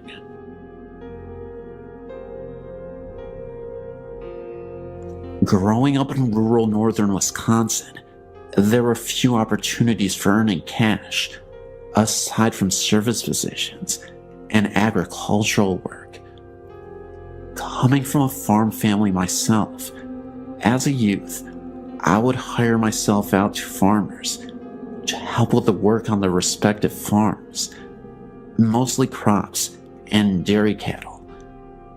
If you never have this experience, it may come as a surprise that these farms are usually isolated and could be quite unfriendly, creepy, and sometimes dangerous. Physical injuries like losing an eye or a limb or even a life are not uncommon. This is the setting for my story.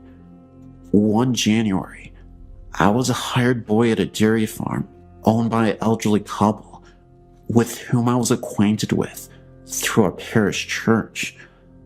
The farmer's house was heated by a wood furnace in the basement, where I was lodged, and among my other jobs, I had to bring in the wood and tend the fire.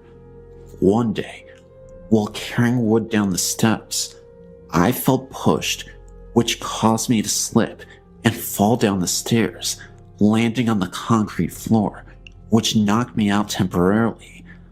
I must have been out only a minute or two, as I woke in pain and found the wood scattered all over. The farmer was very stern, and I feared how he would react to a mess and me not being busy with the work to which I had been assigned.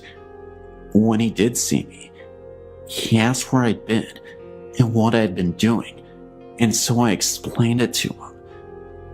As I suspected, he was cross with me. Later that night, over supper, he told me a story which made me rethink my staying there. He related that some time ago, his wife, although a Catholic like me, had been dabbling in the occult, things like divination, astrology, cards, etc. Odd things began happening around the farm, and it was no longer prospering. He told me that the last straw had been when he awoke to find her levitating above their bed in the middle of the night. They decided to call the parish priest. The priest, whom I will call Father X in the story, was a mature, spiritual, and virtuous man whom I knew and respected. His brother was likewise a priest and an exorcist. The couple explained what was happening on their farm and house. Father X had to get rid of the occult books and the paraphernalia, and after hearing their confession and absolving them, offered to bless and cleanse the house with a kind of minor exorcism. Before getting out his handbook of rituals and his stolen holy water, he had them close and lock the doors and windows for some reason. He went through the residence, leading the couple in prayers and reciting the house blessing and minor prayers of exorcism, all the while sprinkling each room with holy water. When they reached the last room, which was the kitchen, Father X was finishing the prayers, and after everyone said amen, the kitchen door, which led outside, unlocked by itself, opened and then slammed shut. Father X then explained that this is why he had locked the doors previously, to make sure that by the door opening and closing by invisible force, he could tell by that sign that the spirit had really left. The farmer went on to explain that he liked the instruction that Father X had left him with. namely, that the devil is like a dog on a leash. The demons are all restrained by the power of God, he said, chained, as it were, and they cannot really hurt you directly unless you come within their reach. Occult practices, blasphemies, and even grave sins can put people in places within the perimeter of the influence of evil spirits, and so if you want to avoid being harmed by them, don't come near them any more than you would approach a vicious dog that has been chained. I asked the farmer if the basement where I was lodging was also blessed. The farmer thought for a moment and said he did not recall that it was. The door to the basement was right outside of the kitchen door. After the experience with my fall that day, and the story that the farmer told me about what had transpired, I determined that I would not stay there another week. I left and didn't return. I didn't explain why, except to say that I wanted to be closer to the parish church and I wanted to go to daily mass. I did not have my own transportation at that time, except my bicycle. The farmer was unhappy that I left, as I was hardworking and well-behaved, but for me, there were plenty of other farms where I could work that did not have such problems.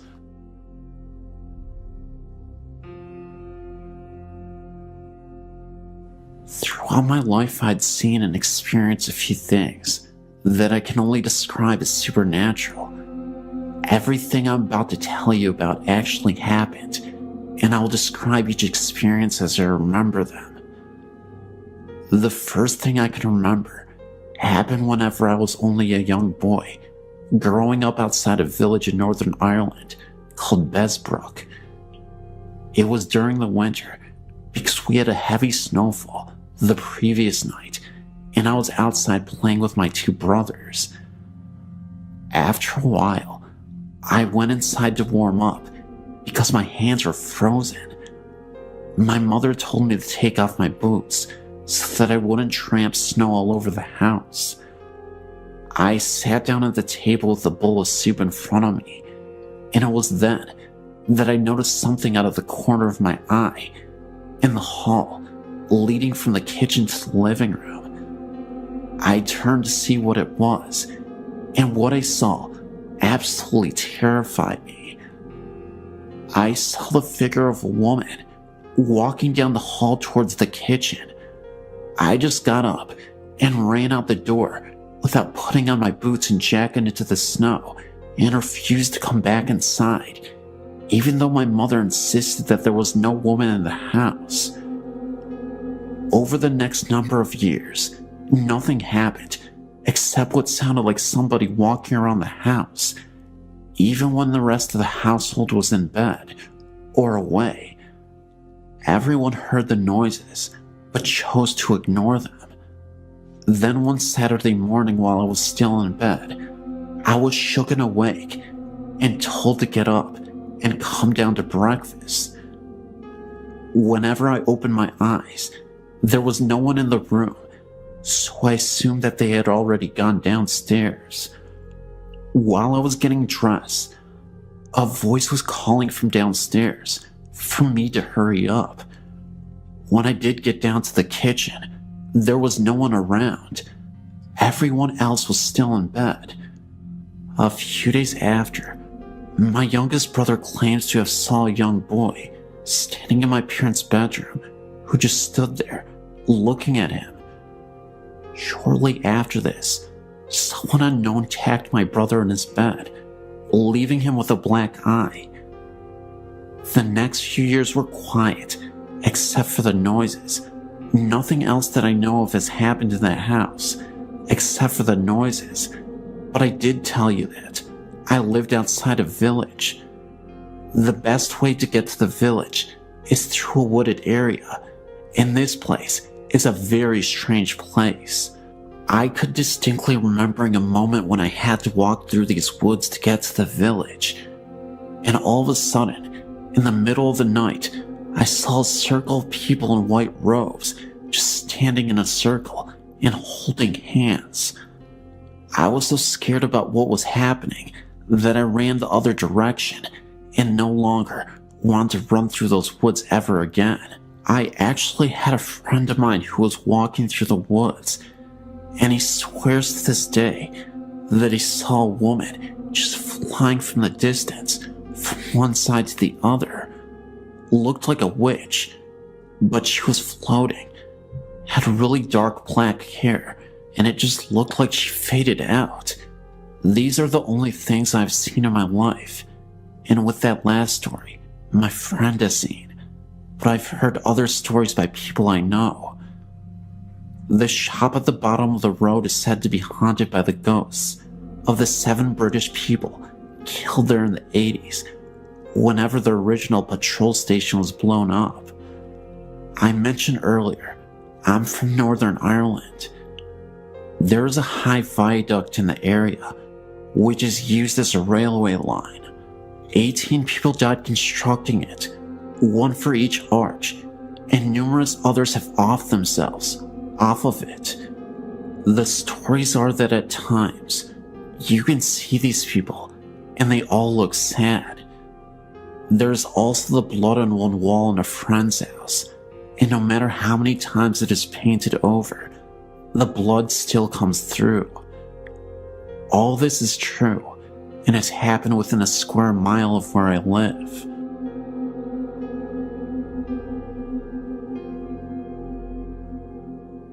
My friend from Arizona and I made our first trip to the Queen Mary together. We happened to run into a paranormal researcher when we were on a tour and decided to stay the night. We rented a room with 2 beds so the researcher could stay with us and show us around the old boat in the middle of the night when the most activity had been reported. We attempted to fall asleep around 11 p.m. I managed to sleep quite easily and wasn't scared about sleeping in one of the reported haunted rooms. About 5 minutes after I fell asleep, my friend wakes me up. The first thing I remember was hearing a staticky voice and thought it was a radio. It wasn't until she asked me if I heard the voice. That was when I realized there was no radio anywhere in my room. My instant reaction was to turn on the light and look around the room. I reached up and tried turning on the light, and nothing happened. We were really freaking out now. The light had just been on. My friend finally turned her light on, and we laid there in bed for a few more minutes, and I decided to try the light again, and this time, it turned on no problem. We tried to fall asleep again because we wanted to wander around the ship at 3 a.m. to avoid security guards. As soon as we turned off the lights and laid down, I saw my blanket pushed down and felt something on my arm. My friend also reported feeling things brush against her arm. As tired as we were, we just decided to ignore it all and go to sleep. 3 o'clock rolled around and we went to the pool room, reported to be the most paranormally active area on board. We took several pictures, and the researcher and my friend called out to the known ghosts. I didn't want to because I really felt like I was intruding. I felt sad and angry feelings throughout the whole area. I was looking around when we all heard a man moaning. My friend and I booked it back up the stairs and stood against the wall.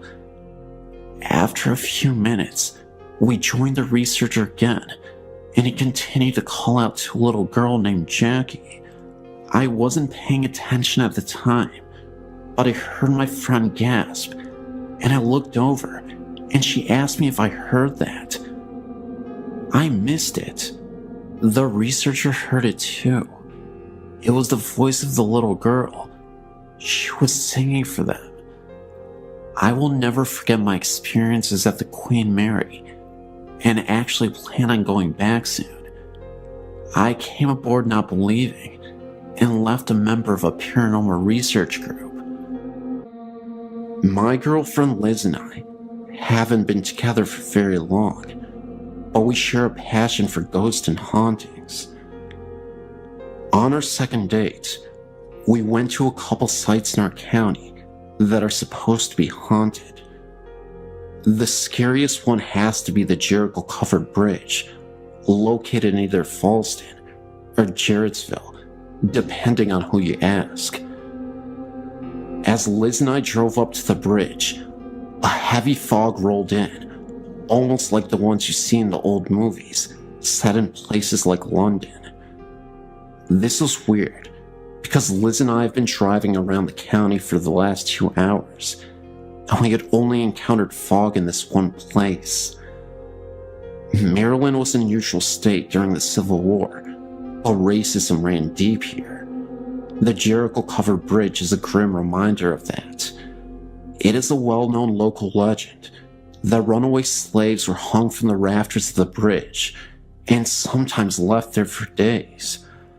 As we drove over the bridge, we both felt a chill and a sense of terror in the air, like the bridge had been, in fact, the scene of unspeakable horror. Neither one of us really wanted to leave the safety of the vehicle to take the pictures we were so willing to take just a few minutes prior. Eventually, though, we did take the pictures, and when we got them developed, we found only 2 pictures had turned out. In the first one, you can see some kind of disturbance in the air towards the rafters, and in the second one, we can definitely see an orb in the area where just a minute before, the unidentified disturbance had manifested itself. A couple of months ago, I was living in a house with similar history as the Hanging Bridge. It was a super old Victorian-style home, very big, wide and spacious, multiple rooms. A few things happened that I thought was very spooky. The first incident happened when I was sleeping with my girlfriend in bed. In one of the rooms upstairs, we had an old music box that was in the dining room. It came with the house. I was awoken by the sounds of the music box playing by itself, and could see that the door was slightly opened.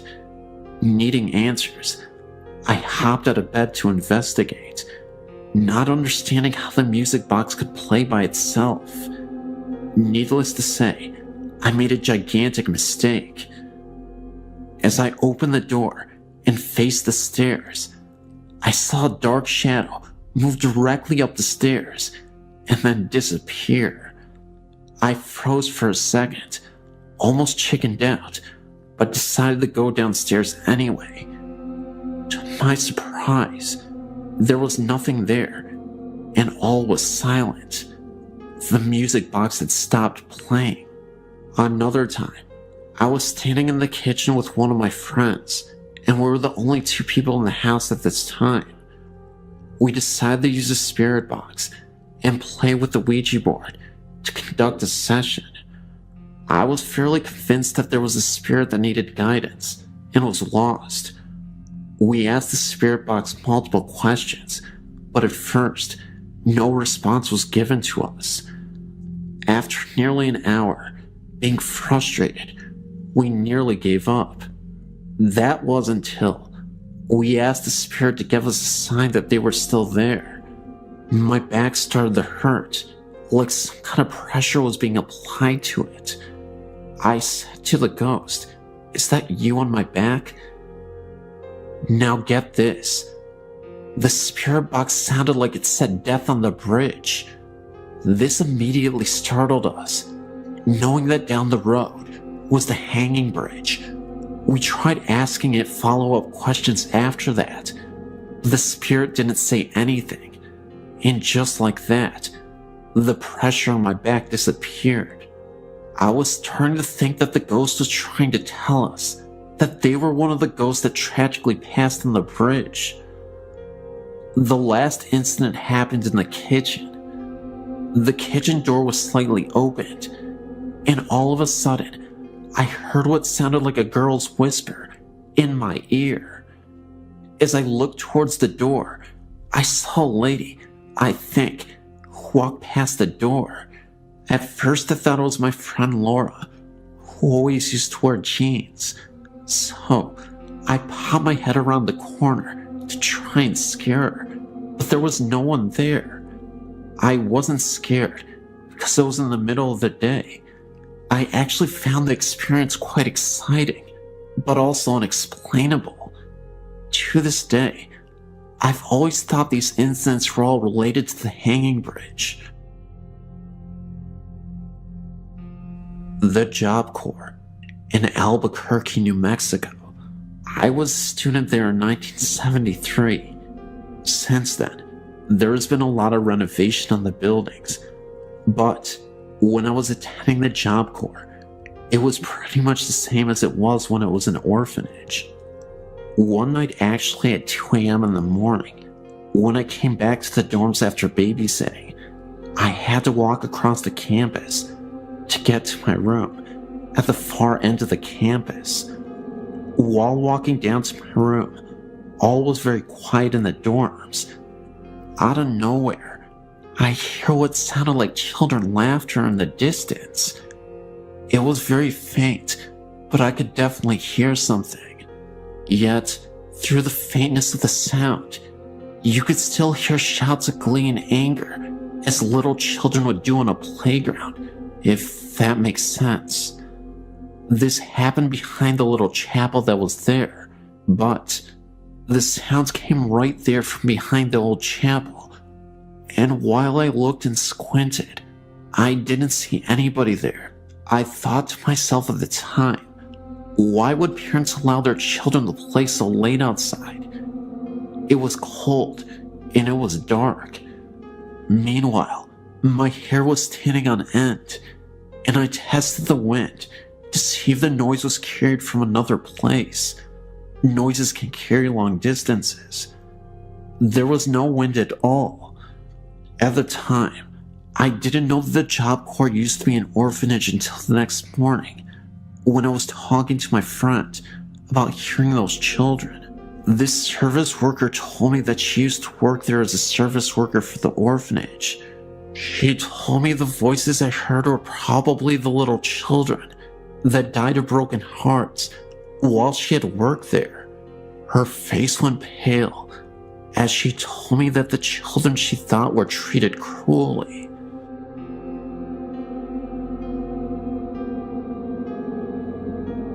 There are 2 versions of this legend that I know. It's called the Devil's Footprint. The first is about a construction worker that was aggravated with a boulder that would not budge. The man stepped on the boulder and said, "I will give my soul to the devil, this boulder will move." By the next day, the boulder had moved, and there was an imprint of a human foot and a hoof print of the devil. The man was never seen again. The other version is about a farmer that was having a terrible harvest. He then said, "I will give my soul to the devil if I had a bountiful harvest." Indeed, the farmer's harvest was bountiful, and he made plenty of money.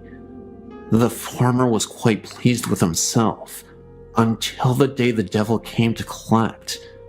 The farmer refused to give the devil what he wanted, and a chase ensued. They ran all around the farmer's land, and the chase ended when they reached a cliff. I believe the footprints happened when they had their final fight at that cliff edge. I've heard many stories about the devil's footprint being haunted. My fiancé told me about an occurrence that happened when he was there with his brothers when he was about 13. He said that his brother was contacted by a ghost, according to him, and his brother swears to this very day he was standing in front of the church doors, and being a rebellious young man that he was, he attempted to kick the doors open. At the moment his foot hit the door, it swung open and knocked him off the steps. Now, you may be thinking, that there was probably someone on the other side of the door playing a prank. But keep this in mind, the doors open inward, not outward. I also know someone that was there very late at night, and she swears that she saw hooded men walking the edge of the woods. I myself had an experience of sorts. One night, a friend and I decided to go find the place. We drove and drove, and we couldn't find it. When my friend was so sure she had driven too far, she turned back. We figured we better wait until daylight to look for it, so we turned on the road that we thought would take us home. And what did we see? The old cemetery and that unmistakable white church. Of course, we freaked out. My friend swerved and barely escaped going off the road. By this time, we were both feeling a little unsettling feeling in our chests. Now, whether this was due to some unwelcome presence or fear, I'm not certain. I'm assuming the latter. However, needless to say, we didn't stop there that night.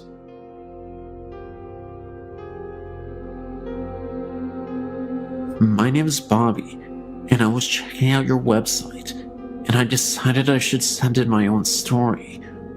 We live in Grosse Pointe Shores, Michigan. This event happened on Monday, August 15th, 2005. One day, my brother named Vince was on the computer at about 4 o'clock when he heard a scream. He ran upstairs to find me and my older brother named Sam. Vince asked what was wrong, and we asked him what he was talking about, and he said he heard a woman scream, and we said nobody screamed. We were also the only ones in the house. We got scared, but eventually thought that Vince was probably hearing things and forgot about it. But a week later, me and Sam saw this website and decided to check if something was haunting our house. We checked everywhere, but found nothing. But just as we were about to give up, Sam said to me that we never checked the attic. This was the first time that anyone was up there in the attic in a very long time. We got to the attic door and opened up the hatch, and a ladder came unfolded from the top of the door. We started climbing up the ladder and got to the attic, and it was all dark. I felt the wall right behind me and found a light switch. I flipped the switch and a dim light turned on. There was this old rocking chair rocking back and forth, the one that my grandmother used to have before she died. We totally forgot that we had gotten it and threw it up in the attic. Either way, we were freaked out. After about 2 seconds, we heard a scream so loud that it knocked me backward against Sam. We climbed as fast as we could down the ladder and shut the attic door.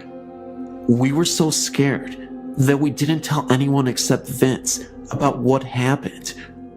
We checked the time, and it was exactly 4:06. We now know that Vince heard the scream from the attic a week earlier. All we know about the people that lived here before us is that they were the Andersons, and that they were an old couple that lived here and raised their kids here.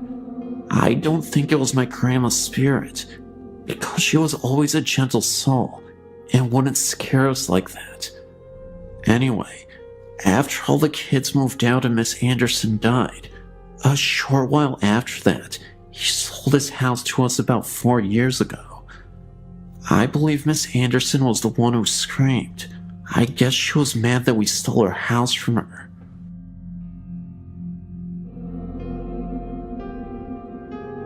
When I was a freshman in high school, my parents moved us from the city in central New York to a big, empty house in the country. Little did we know that the house is haunted. So many things happened there that even my skeptical dad began to believe that we were sharing the house with someone or something else. My best ghost encounter occurred in the middle of the day. I walked into the bathroom and saw, from the corner of my eye, someone that I thought was my youngest sister. I said, "Hey, Lori," but she didn't answer me. Annoyed, I turned to find out what her problem was, only to realize that it wasn't her at the sink. An old woman with gray hair up in a bun, a pink flowered dress, and a white apron was drying her hands. She turned to look at me, and then she disappeared. We weren't often frightened of the ghosts and missed them when things seemed to be quiet for too long. We would lament that they didn't like us anymore. One day, I was in the house and I went into the shower. All of a sudden, there was a huge noise. I thought a plane hit the house, or at least there was a terrible car accident outside. I jumped out, grabbed my rope, and went to investigate. I found nothing out of order at all, so I got back into the shower. Not 2 minutes later, I heard that huge noise again.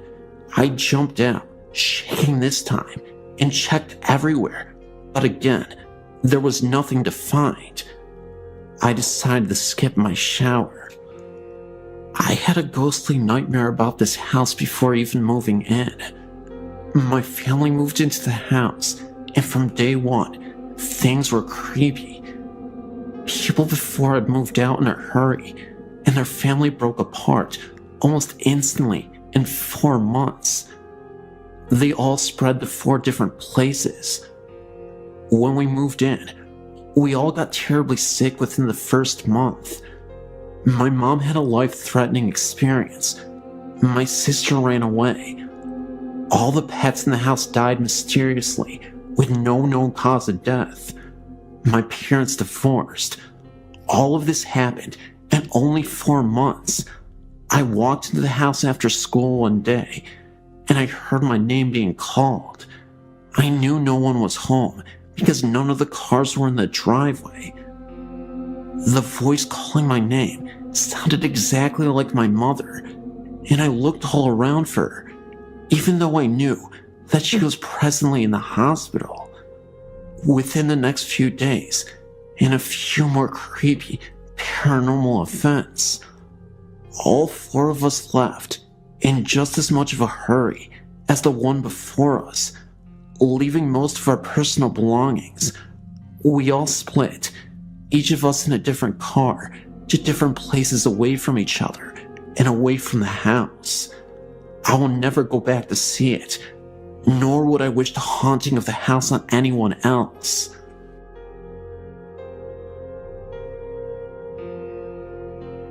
Hello. I lived at this house from 97 to 99. It was in Atlanta. My family and many of my friends were witnesses to the occurrences. Voices, electronics malfunctioning, dark figures. It happened day and night, but mostly at night. It is an older white home near the river, and for a while, we had a rat problem. The plumbers had left a hole under the bathroom sink. The rats, who are fond of shiny objects, left 2 human molars, complete with silver fillings, on the bathroom floor on 2 separate occasions. The back of the home had a foul odor, off and on, and the crawl space had been cemented over. I'm an investigator for the state, not a hysteric, but the place made a believer out of me, my family, and half a dozen friends. My then 4-year-old son complained of the man in the mirror with a string around his neck. Voices were male and female, also a small child. I've often felt the crawl space needed to be examined, just never could figure out a way to ask the officials to do such. I truly think that there is a body or bodies under that house. Myself and a girlfriend watched as a man-shaped shadow moved across the dining room wall into the kitchen where the light turned on. Well, we're checking out, if you can get the new owner's permission.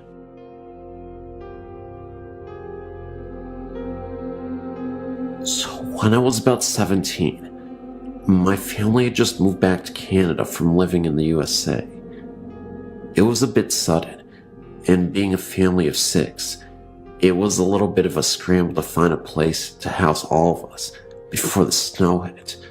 So, my mom and dad decided to live in an old house that my grandpa had on his property, just for the duration of the approaching winter ahead.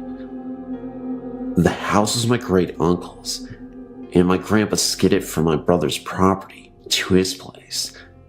Now my grandpa has 2 quarter sections, and this house is tucked way back away from the main house, so the powers ran from the main house, and with it being so far away, there is no running water. This house is old, so to add to the running water, there also isn't heat, only a wood stove. Just to give you an idea of where we were living in. Me, being a 17-year-old, I often stayed in town and didn't stay there very often. I specifically remember the first time it happened. I was in my bed. I was the only one who would stay downstairs. With the wood stove, everyone wanted to sleep upstairs since it was warmer. So I was just starting to fall asleep, and I started to feel the room get really heavy. I remember the feeling of not being alone. The doorway didn't have a door on it. It only had a beaded curtain, and I could feel it standing there. I then remember having the feeling of total fear rush over me and frozen to my core with it. Then, it moved closer, and I felt the bed move and someone crawl right beside me, not in a way that was super noticeable, but in a sneaky, slow, sloth-moving type of way. I specifically remember wanting to vomit with fear. Then, I felt it, the feeling of an unshaven face rub against mine. I scrambled out of bed, holding my blanket, and ran up the stairs to my parents' room. I was so out of my mind with fear that I couldn't even scream. I slept on the floor with my dad's side of the bed. The next morning, Mom was wondering why her 17-year-old daughter was curled up at the foot of her bed, and I told her what happened. Later that morning, we walked over to my grandpa's house to have breakfast and go chat. My mom brought up my wild story.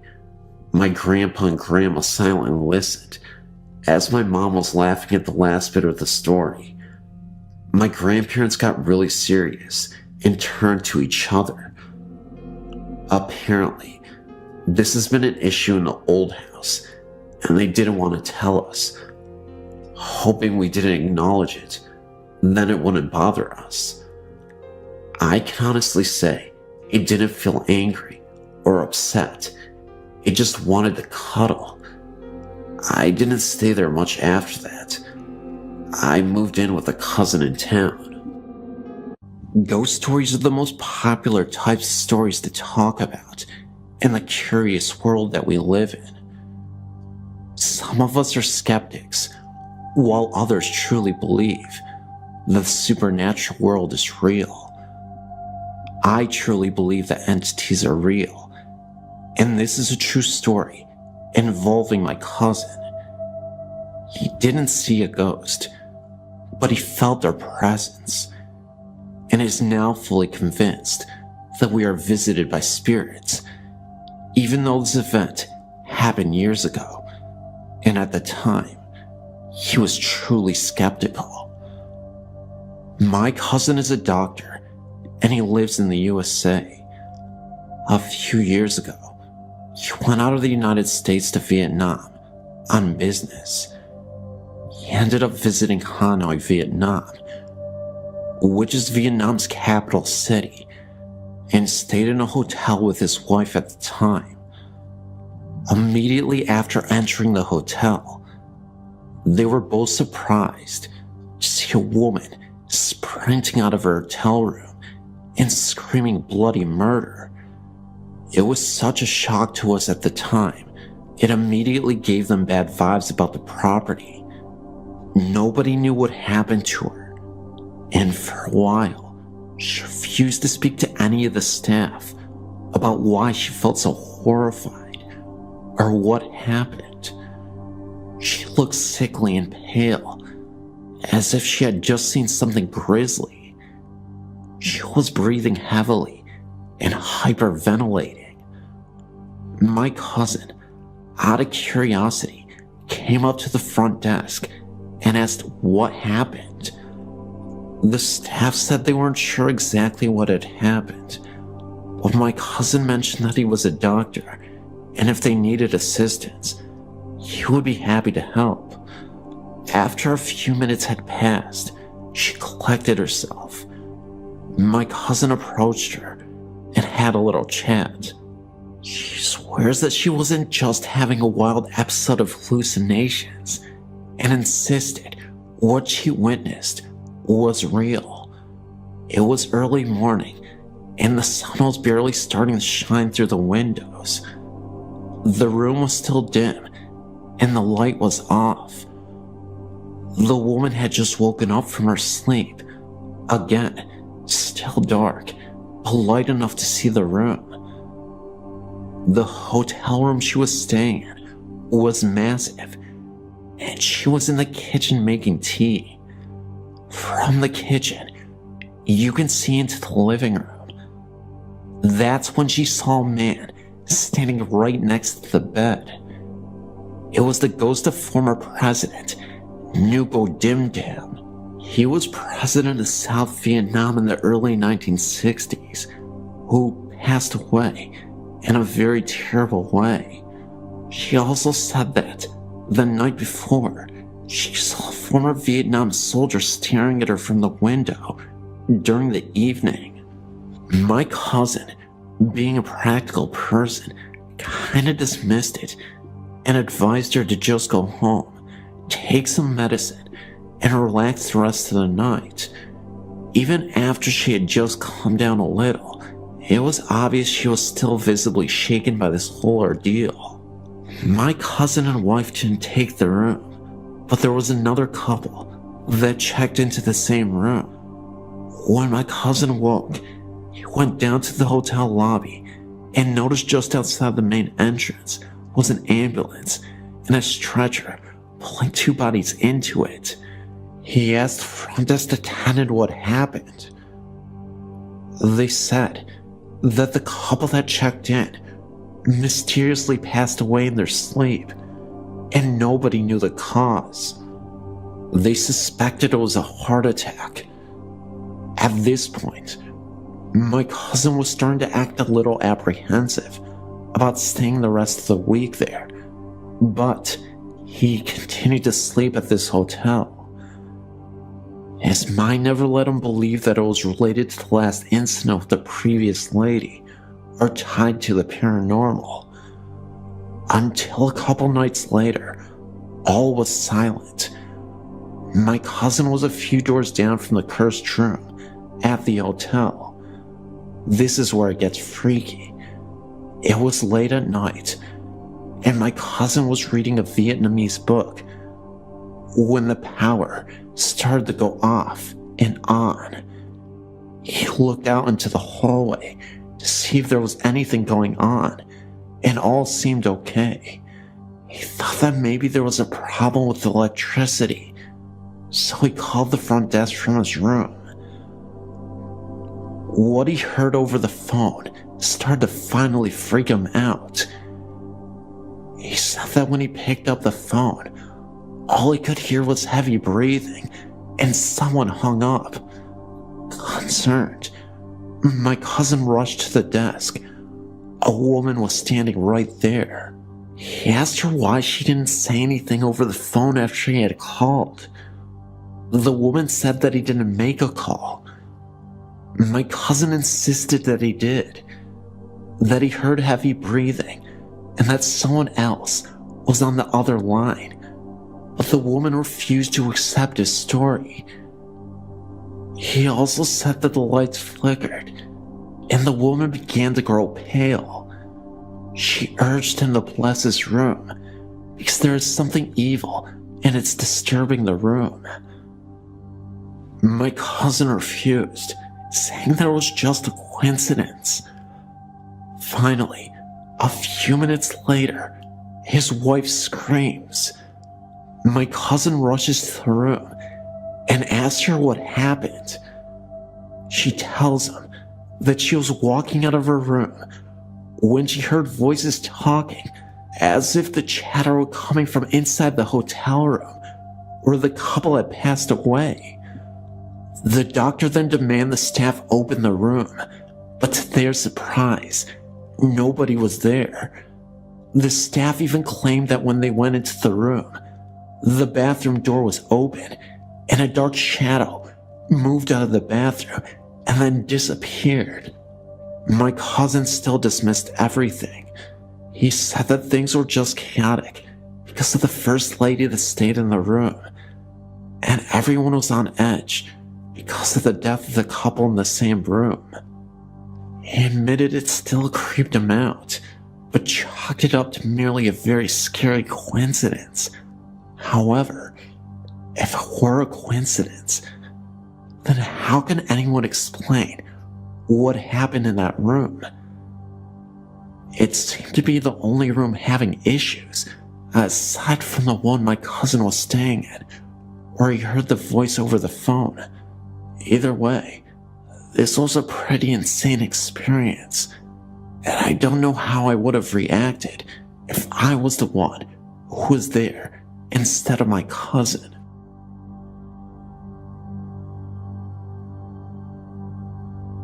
I don't remember the year that this happened, nor the age that I was.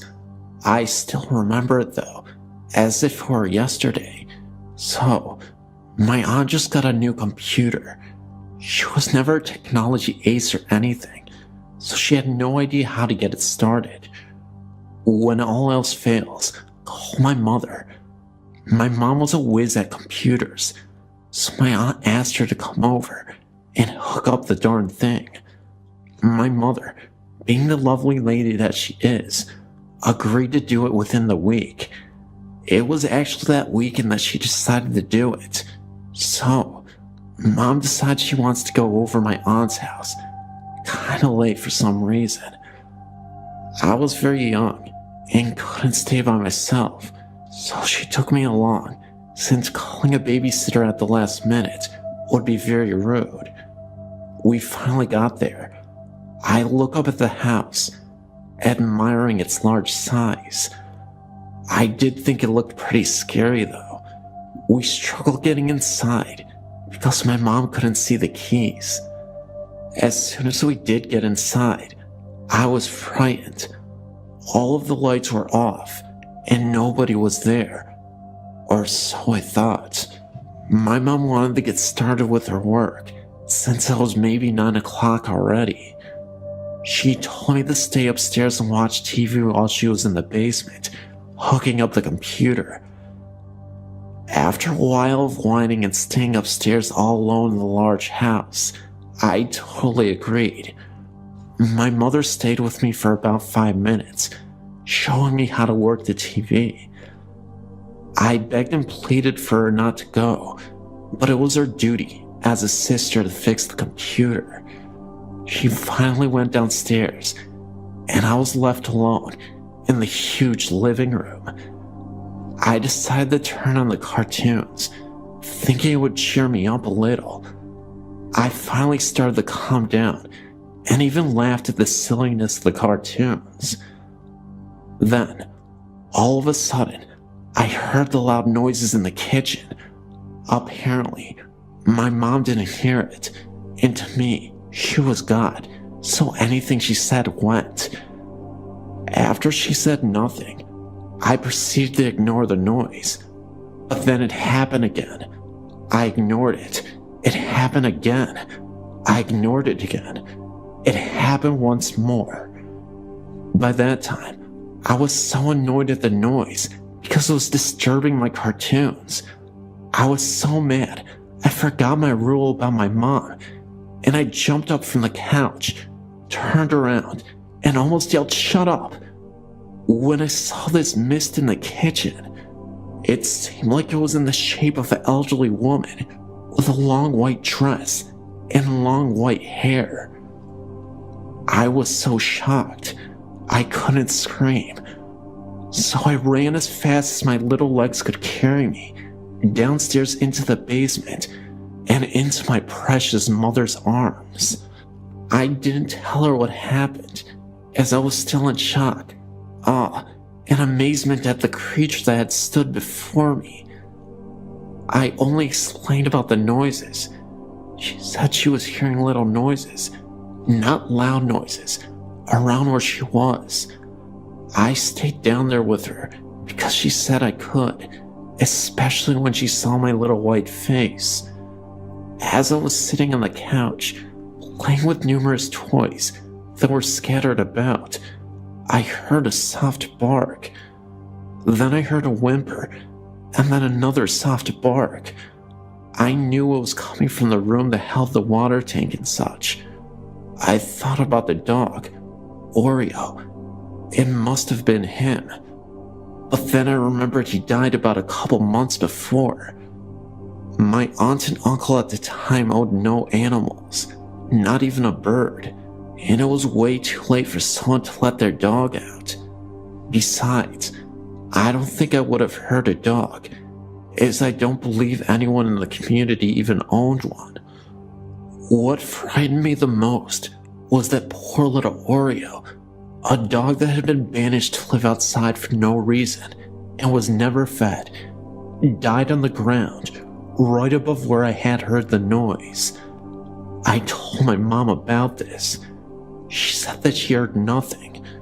I told her to hurry up with the computer, which she did because she was hearing things too.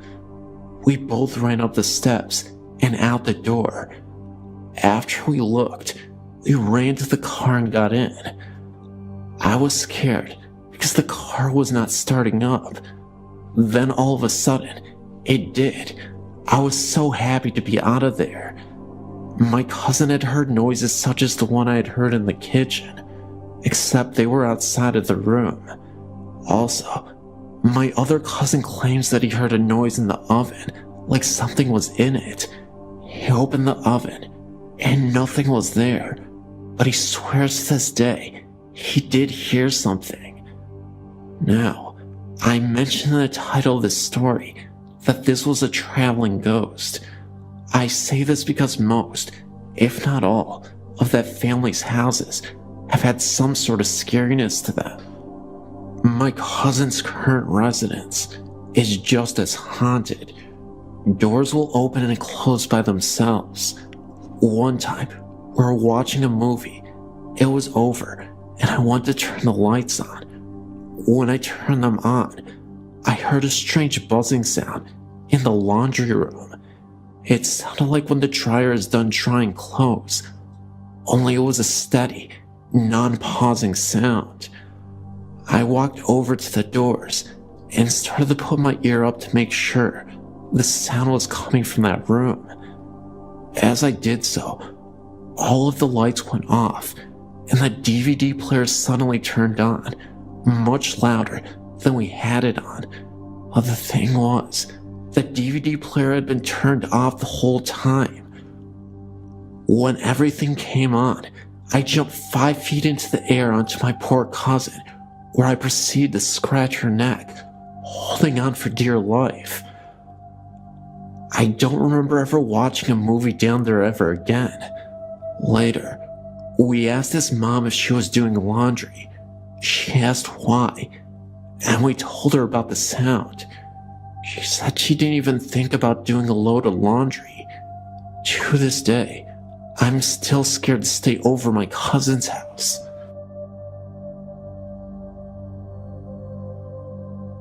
When my sister and I were young, we lived in a newer duplex in California. It was a small place with only 2 bedrooms, so my sister and I had to share a room. We had our beds on opposite walls, but they both faced the hall. On one side to the hall was my parents' bedroom, on the other was the bathroom, and in the middle of the ceiling was a big square fluorescent light. I think that's where it lived.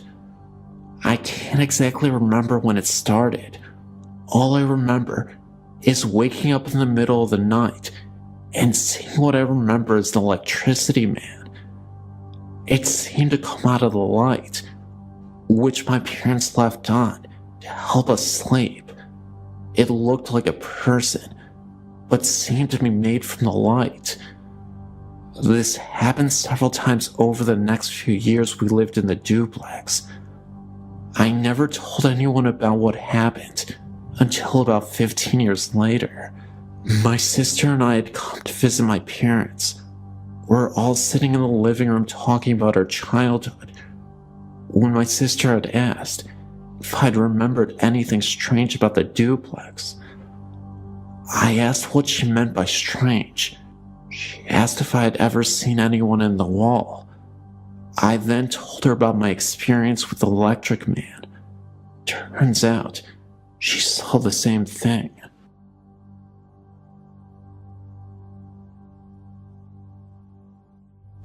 This is an old story, pushed out of my mind for years and years. It was 1964-65. I was 4 or 5 years old. Our family, because of my mother's recurrent mental illness, bounced around from apartment to apartment, from shelter to shelter, with or without one or both of our parents in tow. There were 4 of us, and I do not recall if any of my siblings were with me when this happened. It might have been at a foster parent's house. I just don't know. I remember sitting on the side of a small cot in the waning light of a Chicago winter. There was an odd, really dark shadow on the wall to the left of me. It was the size of a small man, and I stared in disbelief, because it had a hat on and was in profile. The outline of the lips, the nose, the forehead was perfect. I was a pro at discerning what was real and what was not real even at that age, because of my mother's problem. And I tell you, I knew that what I was seeing was real, that I was not asleep, and that no shadow could have occurred that so accidentally duplicated the perfection of the human figure that I saw before my eyes. We stared at each other for a very long time, the figure never moving. I never told a soul, as I didn't want to be thrown in the loony bin too. This is the first of many encounters of the years. My mother had the gift. My sister really has it, much more than I.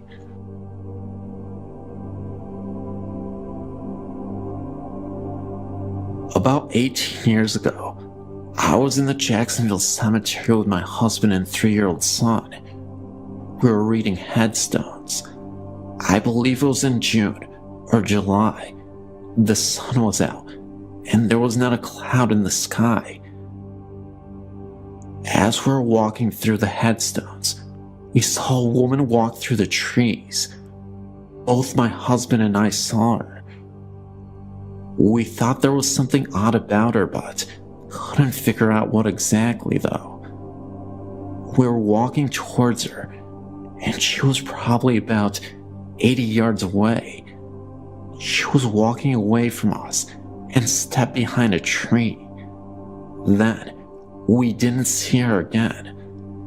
I said to my husband, "Where did that woman go?" He said, "She stepped behind the tree." We continued to walk towards the spot where we saw her. All of a sudden, rain poured down on our heads. We both looked up into the blue sky, and water continued to drench us. We ran back towards the car, and it was like the rain just disappeared. We got back to our car, and we were all soaking wet. The sky was still blue. We left right away.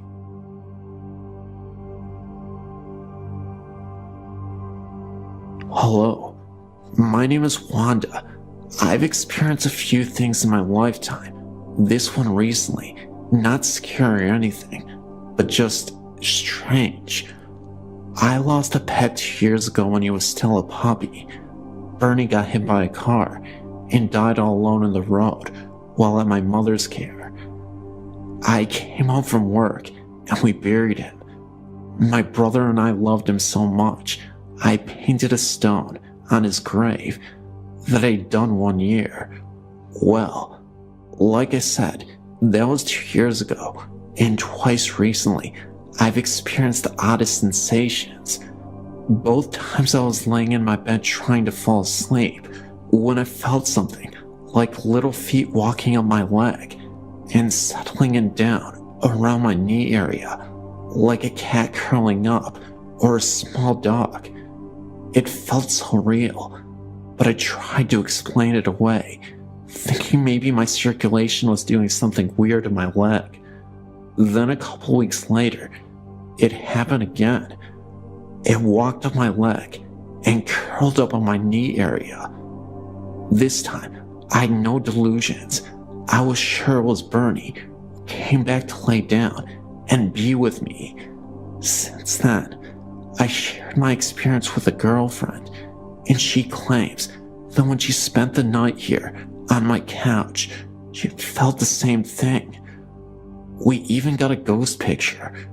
My sister's dog was here, and my friend Yuri took a picture with her disc camera of the dog, and there's a big white circular mass over the dog, with what looks to be a foot appearing, or taking shape rather.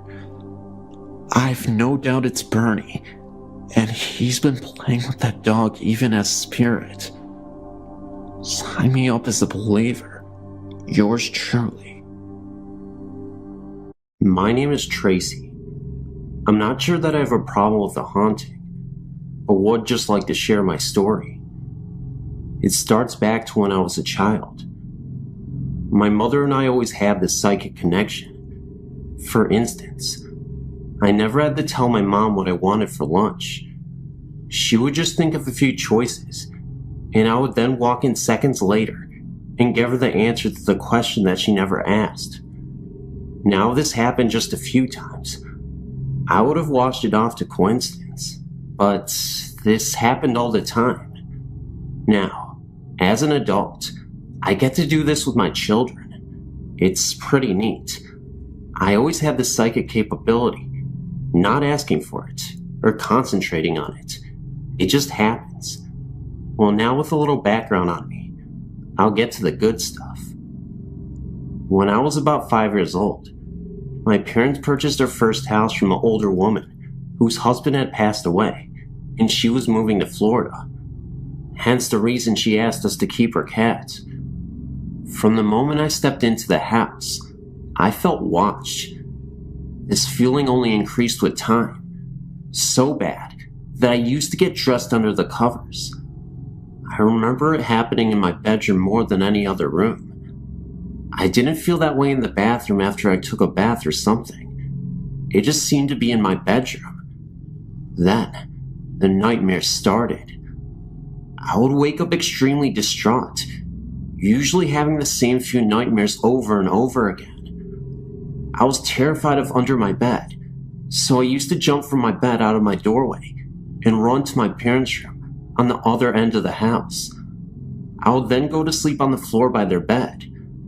I was never afraid of under their bed, though. I didn't realize how strange that was until I got older. As I would run to their room on many occasions, I would look behind me, and I would swear I would see something chasing me. Now, I guess I left this to an overactive childhood imagination, but I found out more. When I got older, my mother told me that she used to hear voices in the attic, but upon going up there, with a knife in hand, there would never be anyone up there. There was never anyone outside either. She said that she would always feel the presence of an older man. When I was 14, my parents divorced, and I rebelled, and in short, my father got custody of us, and we got the house. My dad is very carpenter handy, so he decided to rebuild the house and increase its size.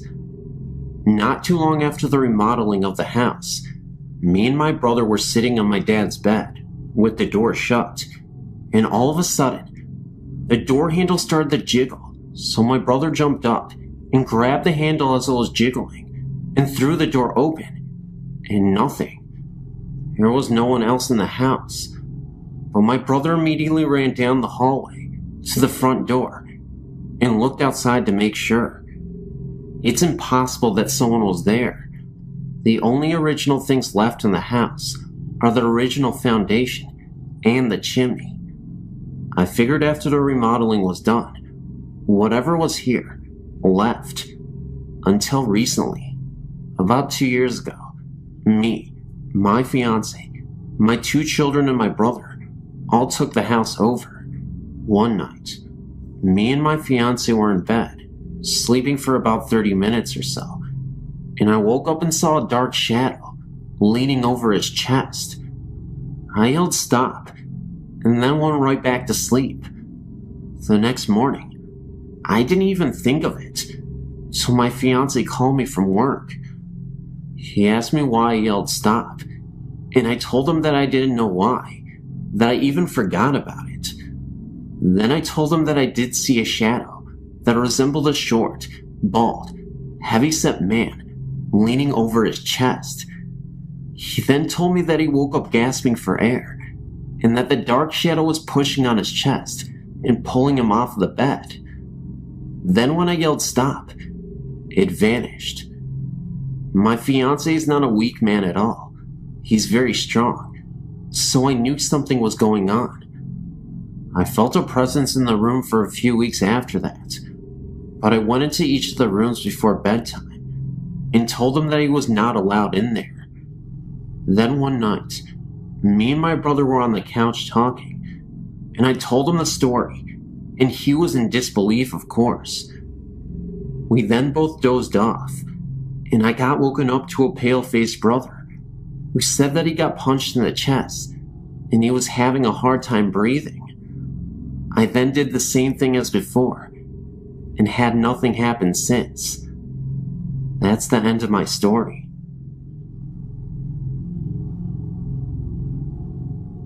Well, this experience takes place almost 30 years ago. It was on a cold February morning. In those days, I would wake up at 4:30 in the morning to get my husband ready for work. I remember making him a fresh pot of coffee along with his breakfast and packing him a lunch for the day. He would leave the house for work at 5:30. After he would leave, I would go back to bed. But on this day, I decided to lay on the couch in the living room because I had to be up again to get the kids ready for school. As I was laying on the couch in the living room, I suddenly heard the front door open. It was in the middle of the dark. I jumped to my feet, thinking my husband returned. Maybe he was coming back for something he forgot. As I approached the door, a man, a tall man, walked into the house. I was frightened. I backed away. I froze. Was he going to rob us? I shouted at him to leave, but he just ignored me and walked past me, as if I wasn't there. He was heading towards the kid's bedroom. I immediately ran after him, and just like that, he disappeared. I woke the kids and ran to my neighbor's house. We called the police who came and went throughout the house to make sure he was not hiding. They found no one. I was confused, no doubt, because I did see the strange man walk into this house. He was somewhat odd looking. I described him to the police as a tall man with a mustache. He was not wearing a coat, and I found it odd because it was the dead of winter, and he obviously would be cold. The police were polite and courteous, and told me to reinforce the doors with security locks, and left feeling a little like I was losing my mind. I did not just dismiss it. That night, when my husband came home from work, I told him what happened, and he too was worried, and the next day had deadbolts put in. A few months later, I was preparing a potato salad for a picnic when my elderly neighbor called me to come over her house and change a light bulb for her in her bedroom. I noticed that she had pictures Some looked real old and spread out on our kitchen table. I sat down and started to look through a few of the pictures. Then I came across the picture of two men, one short and stocky, wearing a bowler hat, the other, a tall, light-haired gentleman with a handlebar mustache. I recognized the mustachioed man immediately as the man I saw walk into my house. I asked my neighbor Phyllis who the men in the picture were, and she told me that it was her father and a friend of his. I told her that the man next to her father looked exactly like the man who walked into my house. She gave me a strange look and said, "Honey, he's been dead for over 40 years, but he used to live in your house. He was a barber, and he used one of the back bedrooms as his shop. The same room my kids shared. Could this have been the spirit of the man in the picture? I do not know."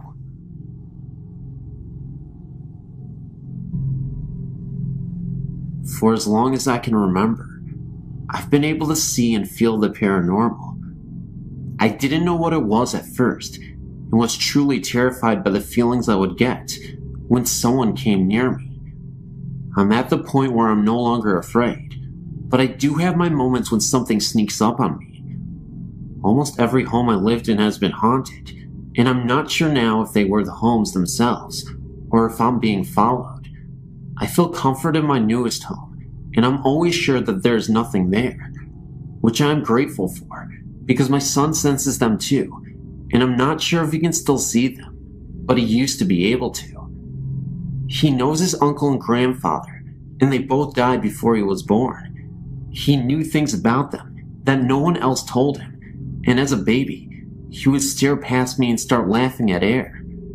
In time, he was able to communicate what he saw, and the truly significant moment came 2 days before his papa passed away. He went into the room his great-grandfather was resting in, and came out, and told me that there was a man in the chair, and he was there to take papa home. My son was 2 at the time, and we did not discuss his grandfather's dying to him. We only told him that he wasn't feeling well. I knew for sure then that he was able to see and sense things as well. I've seen my brother-in-law praying beside his parents' bed a few days after he died in a snowmobile accident. He has made a clock in his grandparents' home run when it has no batteries and hasn't worked in many years. Every time someone truly missed him and wanted to know if he was there, they would ask him to make the clock go, and most times it did. I knew in my gut the instant my own father died. No one had to tell me. I had a very uneasy feeling in my stomach the night before he died, and I knew that I needed to go to him, but this feeling stopped me from getting on the plane to go home. The next morning, I knew the instant he died, and I was at my sister's house. The feeling just vanished, and I just knew. I told my sister that I had to go home, and that our dad just died, to which he pretty much told me that I was crazy, but I insisted, and I drove myself home. I don't know how I got home. I don't really remember the drive. I remember getting into my car, and this calm was over me, and I remember pulling into my driveway, and my mother-in-law was standing there waiting for me. I got out and told her that I thought my dad died. She confirmed it, and that is when I lost it. I was 5 months pregnant with my son at the time, and I believe that somehow I was being pushed to stay home, because I'm sure that I would have lost my son if I was with my dad when he died. The stress alone nearly killed me. My dad used to come to visit me. He would turn the lights on and off to let me know that he was there. I could feel him around me. It has been a while since I felt him, but I know he's still around. A duplex I lived in had 2 spirits, a man that was not good, and a woman. The woman would unlock doors in the night and turn lights on. The man did not want us there, and I sensed that especially in the basement. A few people saw and felt both, but the woman kept him in check. The only time they really made themselves known, while anyone was awake, was the night that my cousin and I were looking on the internet at pictures of ghosts and demons. All of a sudden, there was a loud crash from upstairs. We raced upstairs, but nothing was out of place. I got a really bad feeling and ran upstairs to my son's room and grabbed him. My husband wasn't home, but I called him to come home. My cousin and I sat in my living room freaking out when I saw the man walk by me, and he was in black with a large brim hat.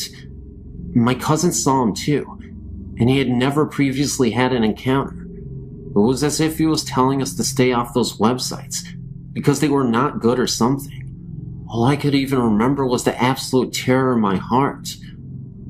The orchard I grew up on was haunted by more than 3 spirits. Not all of them are good, and they made it known that we were not wanted either. One spirit had befriended our family and would try to protect us from the little girl who wanted us out of there very badly. I believe that she and the little boy were my second cousins killed in a car accident with my great-grandfather, though no one has been able to confirm that. Walking down the stairs to the basement, the same step always seemed to break, and you would trip. It never actually broke, but 7 out of 10 times, you would trip on that damn stair. I mean, anyone would trip too. Faces would appear in windows. Gunshots would ring out behind our house, and no one was there. My dad even checked for footprints a few times, because the shots were that close. The taps in the kitchen exploded once, and there were the booming noises from within the house, for no reason. I saw the spirit of the cat my dad ran over a few times, and then there were the horses and cows that periodically freaked out over something no one else could see.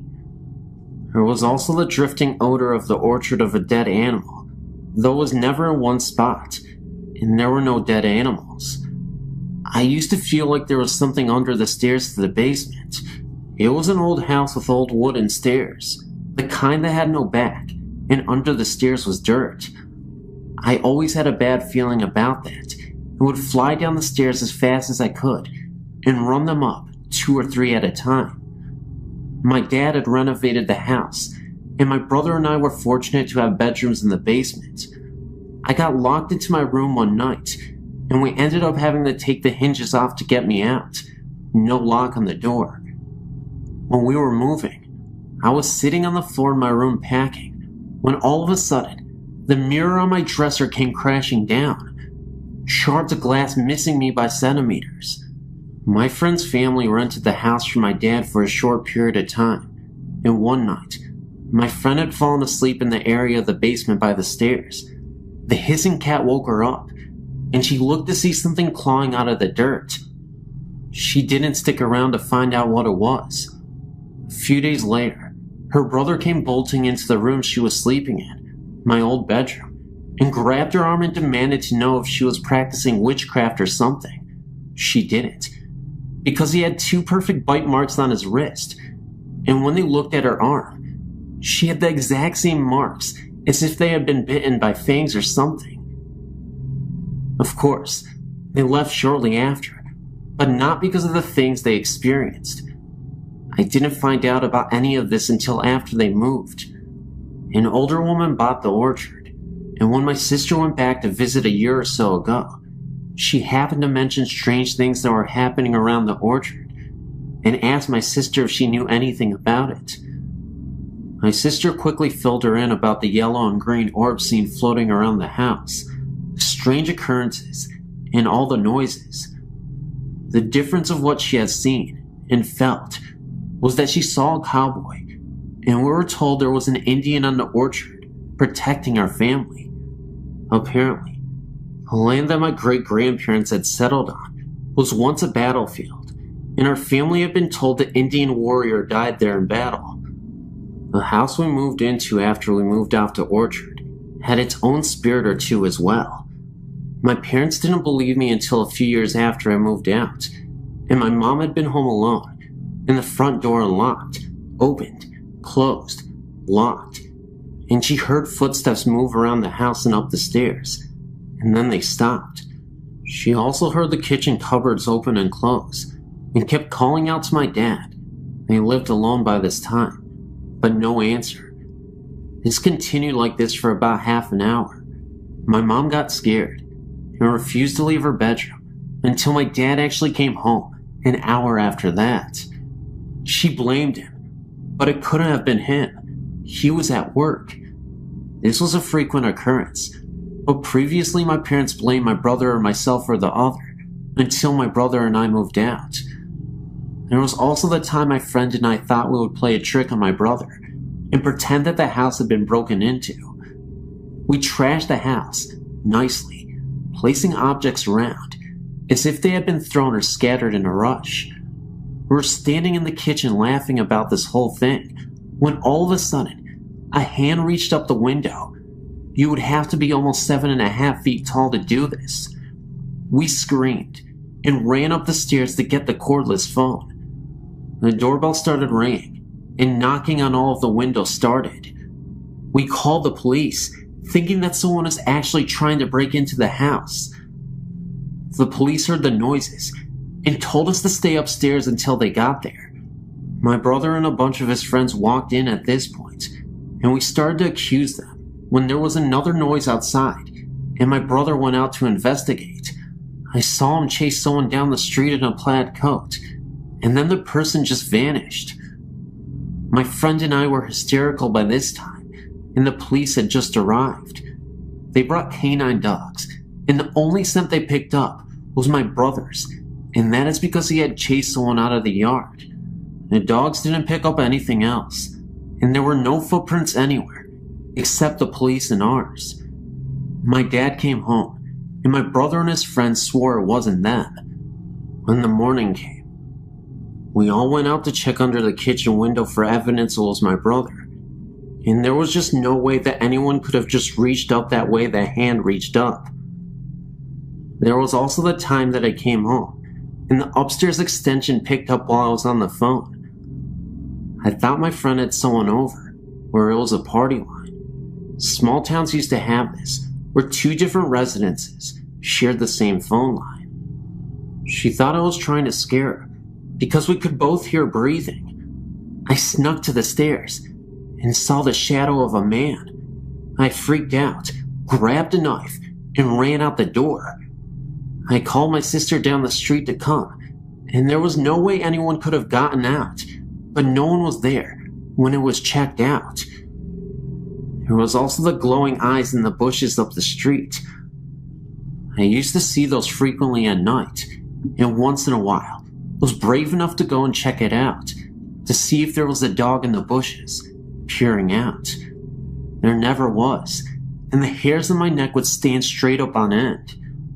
I wasn't the only person to see this or feel this way about those bushes. Quite a few houses in the area were haunted as well.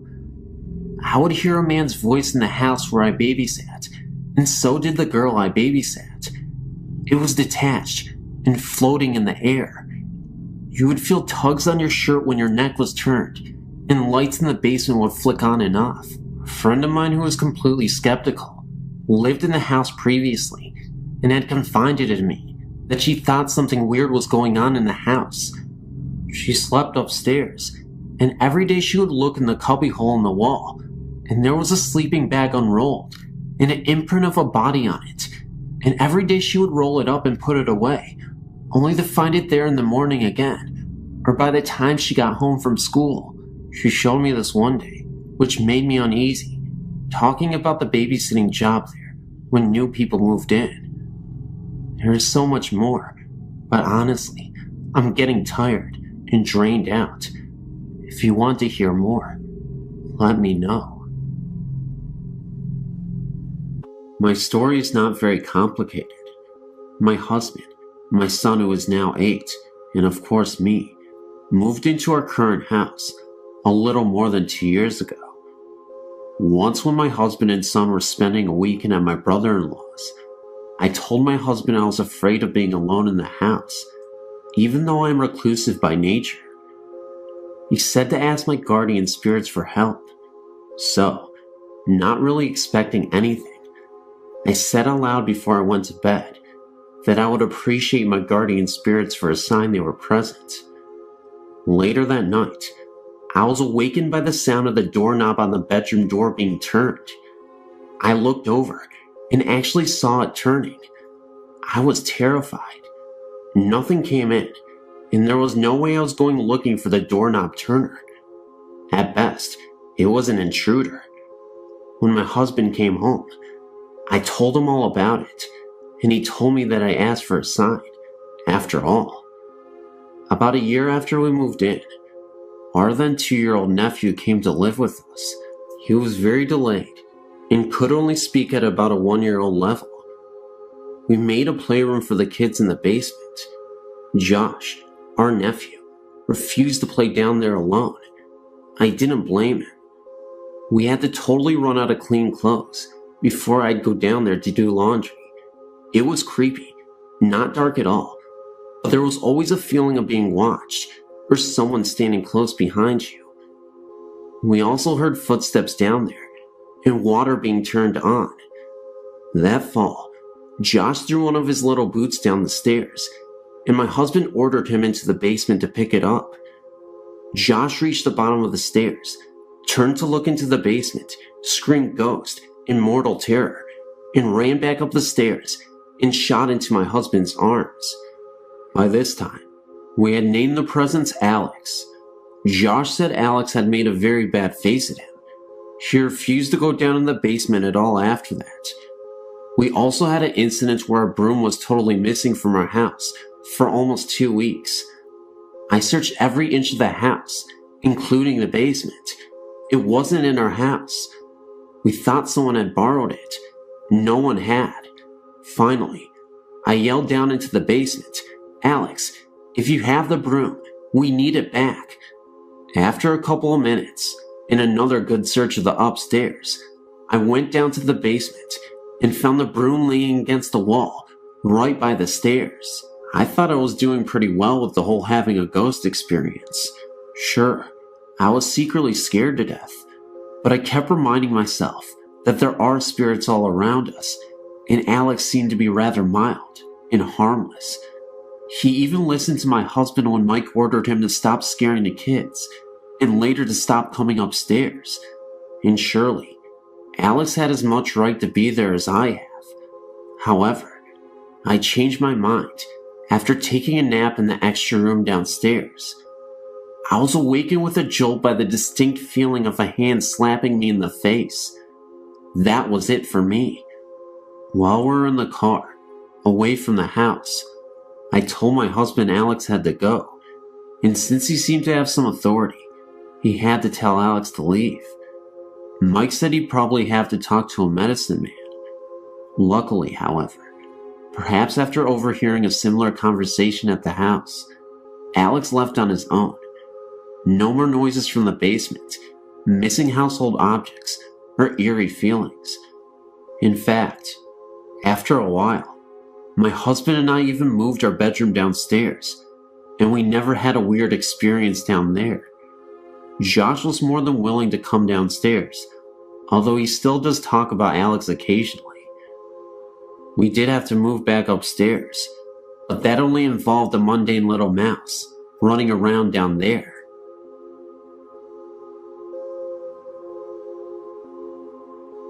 I had a friend in Arlington, Texas whose house had a ghost. Her family called it George, and they laughed about it. There was no malevolence involved.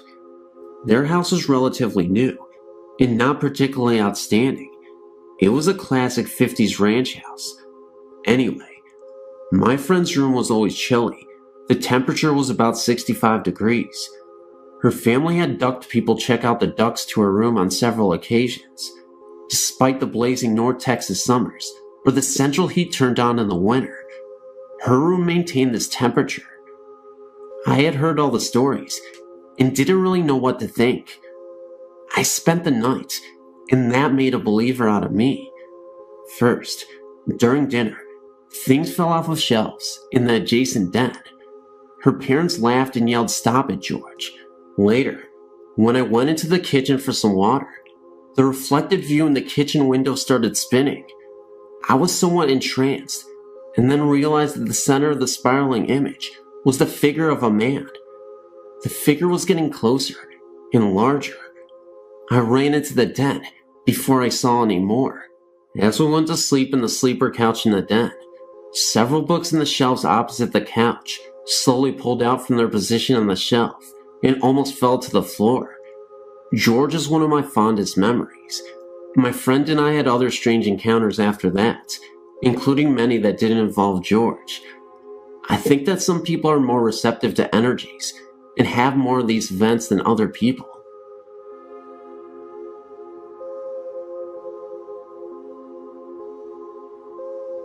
I've decided to post my other stories now, before I forget to post them later. The first one I would like to share happened when I was 18. My friend was living with me and my family in our house in Northeast Calgary. We were sitting in our room playing cards. There had been a couple strange things happening the last few weeks, like my TV turning on and off by itself, the volume going up and down on my stereo. Since both of us had always been believers, she's always had experiences of her own. We knew it was the work of a ghost. We were never really frightened, at least not until the night I'm about to tell you about.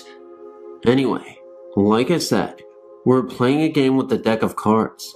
You asked the question and then flipped a card. If it was a black card, the answer was no. A red card was a yes. It was called something like Ouija cards. At first it was just a game. We were laughing and joking around at the answers it gave us, until we noticed a pattern. Every time we got to the bottom of the deck and shuffled them for the next round, the first three cards flipped were 666. The first couple of times we just brushed it off as being coincidental, but by the third, fourth, and fifth times, we were scared. We decided it was time to call it a night and picked up the cards. We made sure to check underneath ourselves and under the pillows on our bed to make sure we didn't miss any cards. We hadn't. But after gabbing for a half an hour, I was going to go downstairs to my room. Sure enough, there was a card sitting right in plain view of both of us. We looked at each other a little funny, and then she picked up the card. It was the 6 of spades. I got curious as we went to put the 6th card back with the others and flipped the 2 cards of the deck.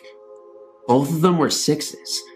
We put the cards in the kitchen, and on my way downstairs, I heard the TV go on.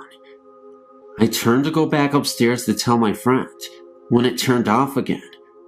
I went to my room and laid down. A couple minutes later, I noticed the room had gotten brighter. I opened my eyes and saw that 6 of my candles were glowing brightly, even though no one had been in the room to light them. I blew them out and tried to go to sleep. It happened again, but this time they lit, one by one. I ran from my room, noticing it grow dark once again, and slept the rest of the night with my friend. I've never had an occurrence like that again. My most recent experience happened in January 1999. One of our dogs, CB, short for cat bait, had recently been put down.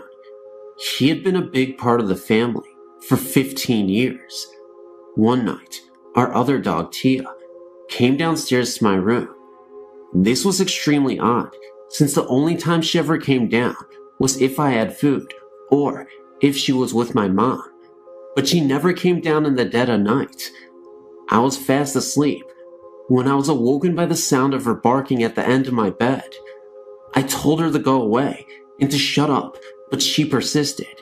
I sat up and found her jumping at the end of the bed. I asked her if she wanted outside, but that's not what she wanted. She wanted me to get out of bed. Irritated, I did just that. We walked out of my room, and she started barking at the corner of the basement. I thought maybe she had found a mouse or something. But upon turning on all the lights and investigating, I found nothing. She started walking around the basement. If I did not follow her, she would bark. I was getting tired of this game and just wanted to go back to bed, but she just kept barking until I followed her. Finally, she led me into the laundry room and went over to the pile of blankets laying on the floor and started barking and switched between looking at me and staring at the sheets. It then occurred to me that the pile of blankets were one of CB's favorite spots to sleep. I remembered hearing somewhere that animals, especially cats and dogs, had a sensitivity to spirits and ghosts. I smiled and asked Tia, "Is that CB?" Immediately, her tail started wagging, and she went over to the blankets, laid down, gave them one lick, and then went back upstairs. I know it was my little dog who was visiting me that night. I'm just glad that Tia decided to share that visit with me. Since then, Tia shared it with me a couple of times, although I still haven't seen CB's ghost for myself.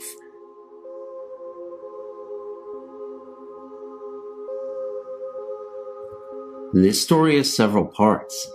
It has taken me months to put this together in a way that makes sense and takes all the known facts into account. I awakened suddenly from deep dreaming sleep one night in December or January with the terror that someone was in my room.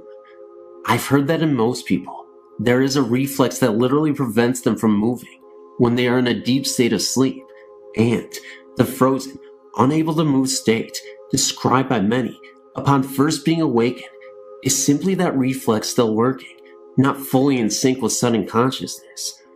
I'm in a different category. However, I'm a sleepwalker and capable of vigorous movement, even when not awake. To get on with the story, I felt an intrusion in my dream that had nothing to do with what I was dreaming about. It shocked me awake, and I sat up straight in my bed. I was treated to the sight of an apparition standing near the foot of my bed. It was quite tall, over 6 feet I would guess. I couldn't tell if it was male or female, but my sense was that it was female. It had short dark hair, parted in the middle and brushed back on either side, and wore flowing white garments. It emitted no light. What I could see of it was illuminated by the yard's light, shining in the bedroom window. I apparently surprised it, because for a fraction of a second, its right hand was raised to its temple in a gesture that seemed to indicate I was not supposed to have awakened or have seen it. Immediately, it was gone, leaving me to wonder if I had really just been dreaming. It all happened so quickly. In January, I visited a psychic who told me that in addition to the spirit of my grandmother, which I knew about, I had the spirit of a young girl strongly attached to me. She was not able to give me any details as to who the girl might be, and I thought about this for a great deal. For months I pondered whom this might be, and got no enlightenment. Finally one day, the face of a child I used to babysit for many years ago sort of popped into my head, and I knew who my little girl attachment was. She was a tragic little figure, who was a foster child in a home that cared for her, but most certainly did not love her. Even as a teenager, my heart ached for that child, and I told my mother that once the lifeline on her left palm was extremely short. I always felt she would die young. I really didn't know any facts about her, since I lost touch with her foster family after I went to college, but I had no doubt that she was my attachment. A few days after this, I went to another psychic, who told me that the girl had not been ready to die when it happened. It had surprised her. For that reason, she was unable to find the lights that souls are supposed to go to when they pass. He told me that I was the only light she could find, and therefore she had attached to me. But that wasn't a good thing. She meant me no harm, but she was draining me some of my energy, and she needed to move on for her own sake as well. He spoke with her briefly, and told me she was 17, and that her stepfather had caused her death, or at least a great deal of pain while she was alive, which he does correlate with what I knew of the man. Remember, she was in foster care, not living with her mother and stepfather when I knew her, but the man was a convicted child molester. The psychic told me he would go help her to the light, and I presume he was successful. Tonight I was reading some of the articles on the site about why spirits tend to manifest at night, to get a glimpse of someone they loved, perhaps, or to try to communicate, and what the best reaction to an apparition is. And I realized that 1, probably my apparition was my young friend, who I wouldn't have recognized because I hadn't seen her for about 7 years before she passed, and 2, sitting straight up in bed was a good way to scare it off, because it disappeared in the blink of an eye. If I had realized who it was, I would have tried to make things easier for her, but for both of our sakes, I hope there is no next time.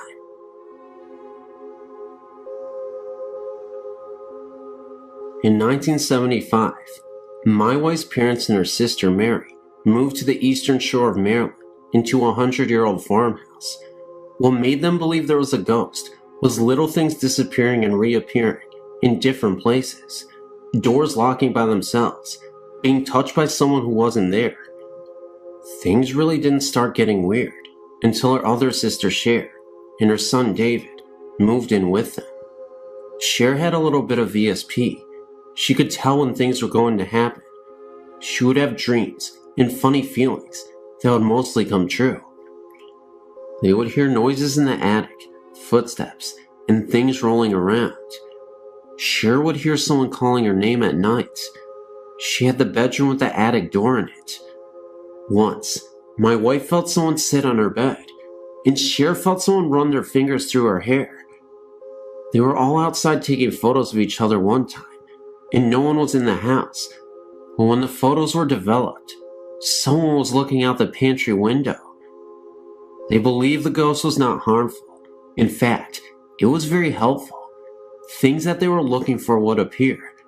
When David was a baby, he had stuffed animals in his crib. Years later, he told us that he was afraid of these stuffed animals because he thought that they were alive.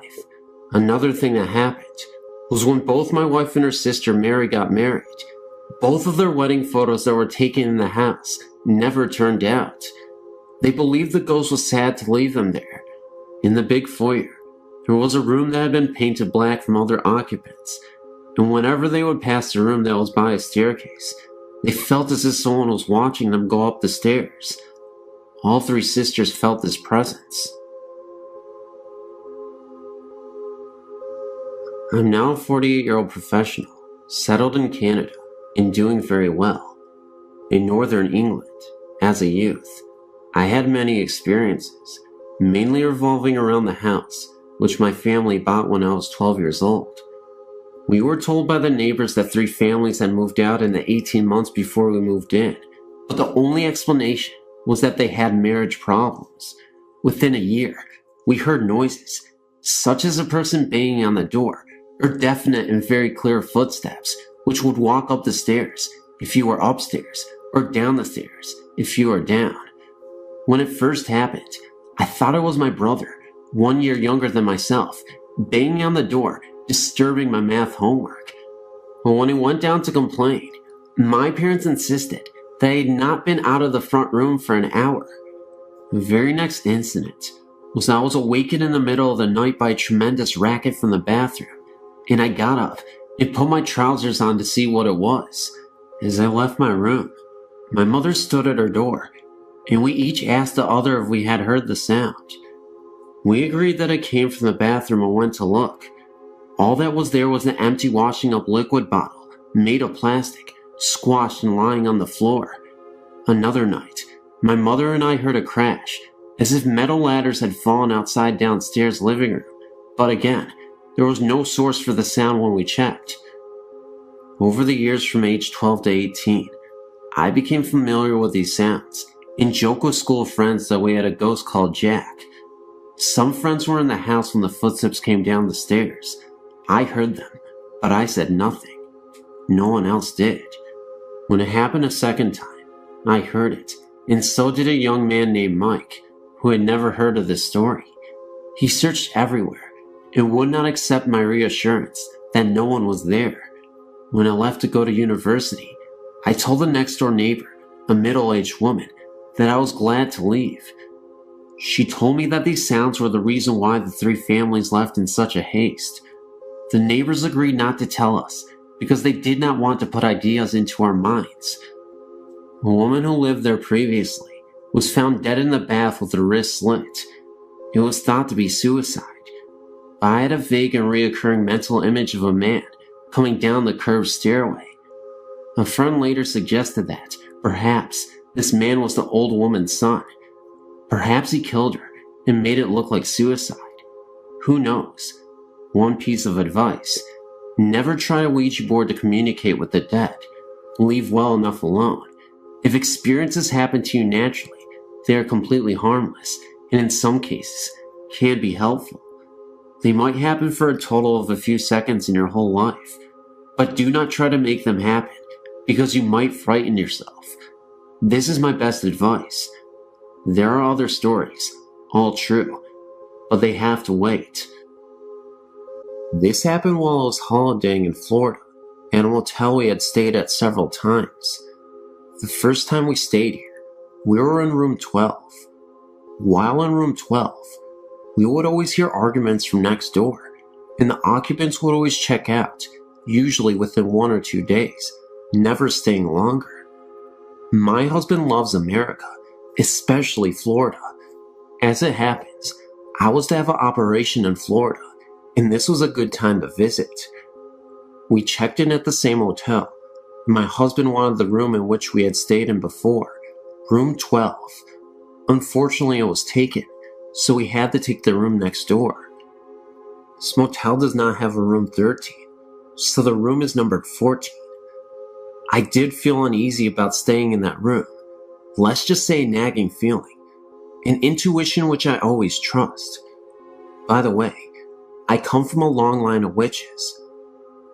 The reason why I was so uneasy about this was not because of the number, but from remembering the countless couples that came and went from that room.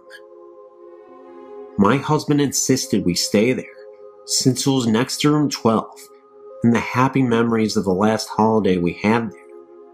I gave in, and we checked in. We unpacked our things, and from day one, we had an argument the whole entire time we were there. I thought to myself, maybe it was me subconsciously dreading the operation and taking it out on him. We would be at each other like cats and dogs, to the point in which I walked out of that room a couple of times. The atmosphere would be charged and depressing, and as soon as I walked out, the sun would lift my spirits. My husband is not superstitious, nor does he believe in ghostly encounters. After having my operation, I would have to be bedridden for a week or so, and heavily under the influence of painkillers. While I lay in bed, I would chase my husband away with my bad mood, post-op blues, so I could be left alone and in peace. The time I had alone in that room would stay with me for a long time. Remember, I'd taken some painkillers for my operation. My husband had drawn the curtains so I could sleep. One afternoon, I dozed off and was awakened by the tug of the bed sheets. I thought maybe I kicked it off, so I tried to pull them up. Once I did, I fell asleep again. Again I was awakened by the feeling of sheets being tugged. I thought it was my husband and woke up shouting at him, but there was no one in the room. I felt the temperature in the room was cold. I shivered and had to force myself in great pain to get out of bed and pull the sheets up. Once in bed, I looked around the room. The strange thing was, it seemed like shadows in the corner, yet it was bright as day outside, and the curtains were drawn, and there were no trees or anything near the window to give off shadows. I stayed awake for hours, waiting for my husband to return. He walked in and got a shock, seeing me all wide-eyed, and thought he had left the air conditioner on, as it was very cool.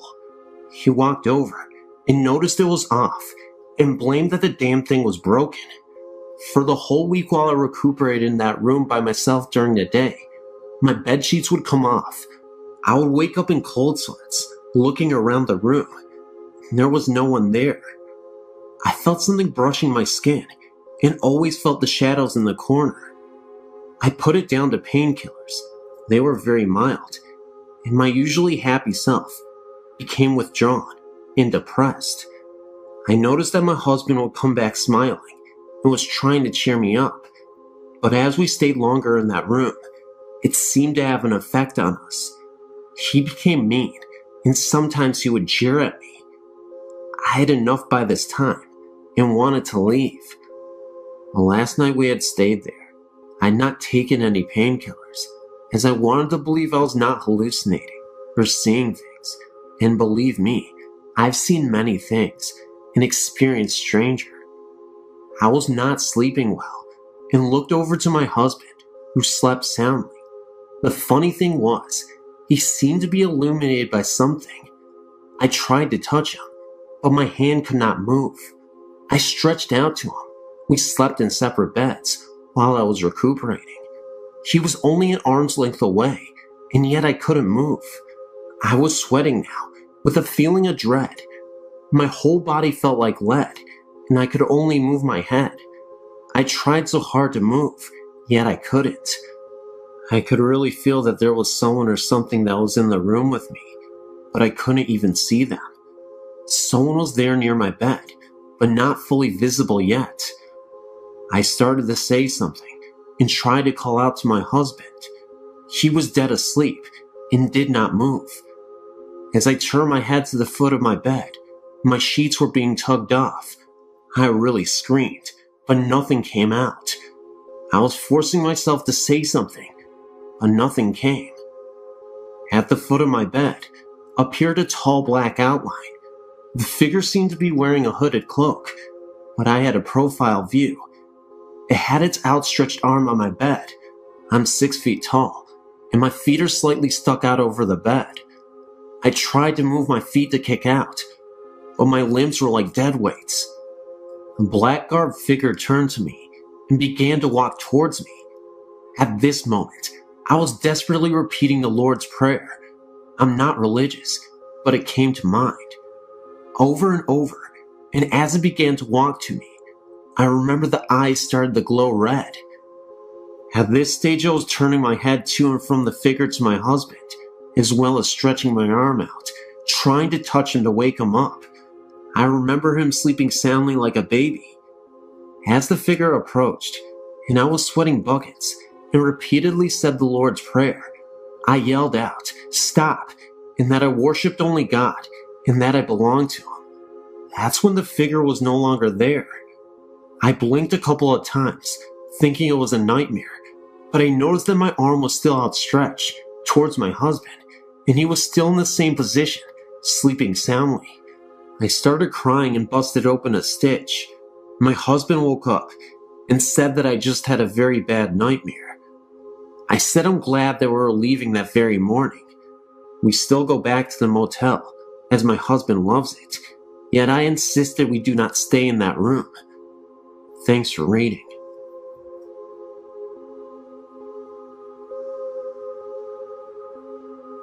I grew up on a farm in Missouri.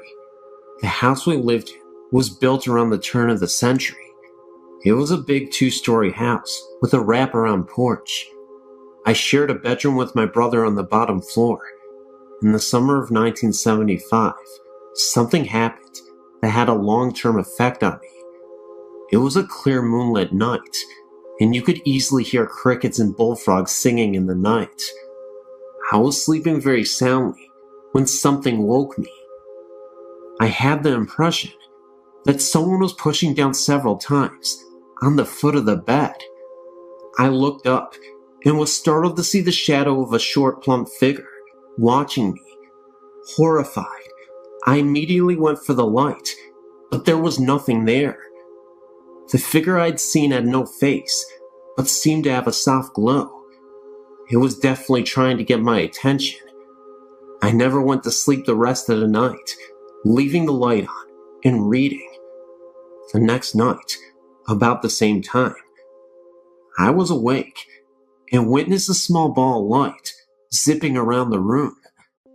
This time I left the light off and watched a tiny orb for about 15 seconds when it finally zipped out of the room.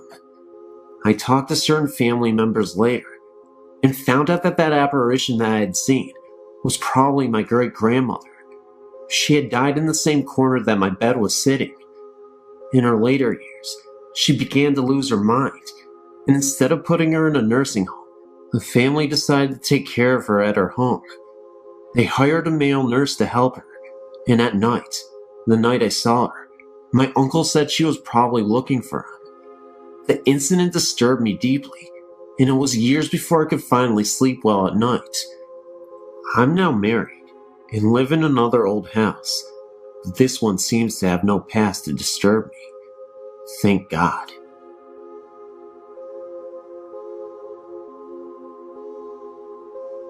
In 1999, my husband and I purchased our first home. We had two very small children at the time, and soon found out we were expecting our third. We had purchased an old Queen Anne Victorian. It was very large, and all the homes around it were large as well. We had looked at many houses before we purchased the old home. In fact, I drove past the home to go to work every day. I'd never considered buying it, but always felt drawn to it. Things seemed fine. I was alone in the home when I heard what seemed to be a child laughing.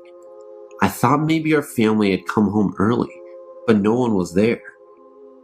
One other time, I was in the cellar getting clothes out of the dryer and heard a child call Mommy. But again, I was alone when this occurred, and none of the neighbors' children were outside. I was lying in my bedroom with my eyes closed and could feel something breathe on me. When I opened my eyes, nothing was there. I have a cat who likes to go outside at night, and one evening, my husband heard her at the door. He opened the door and let her in, or so he thought. The next morning, he saw our cat waiting on the porch for us to let her in. We searched the entire home, looking for the cat he had thought he let in the previous evening, and there was no animal to be found. My daughter, who was 3.5 at the time, would come into our bedroom complaining that the little girl would keep her awake and would not stop playing with the curtains. She would also complain about the man who would whisper by her closet. My mother and I were hanging wallpaper in the family room, which was next to the dining room. My mother was facing the door to the dining area. I had the door to my side. As we were hanging a portion of the paper, we both saw a figure move through the dining room area and into the kitchen. My mother said, "Oh, good, Dan is home. He can help us hang." I called to my husband and asked if he had eaten lunch yet. I got no response. Thinking he could not hear, I went to the kitchen to ask again. He was not there. I called thinking he went upstairs, and still no answer. My mother and I checked the whole house and looked outside for the car. No one was there but her and I. It was a strange feeling. Sometimes lights would go on for no reason. We would hear someone climbing the steps. It was a little unsettling, but we no longer live in the home. We are now building a brand new house.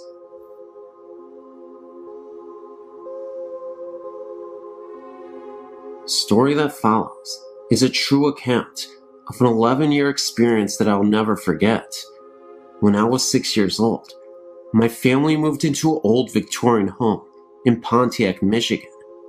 The house still stands today. It has changed owners several times, but is in a state of disrepair. The house had been built in 1892 by Mr. Newsbringer for himself, his wife, and children.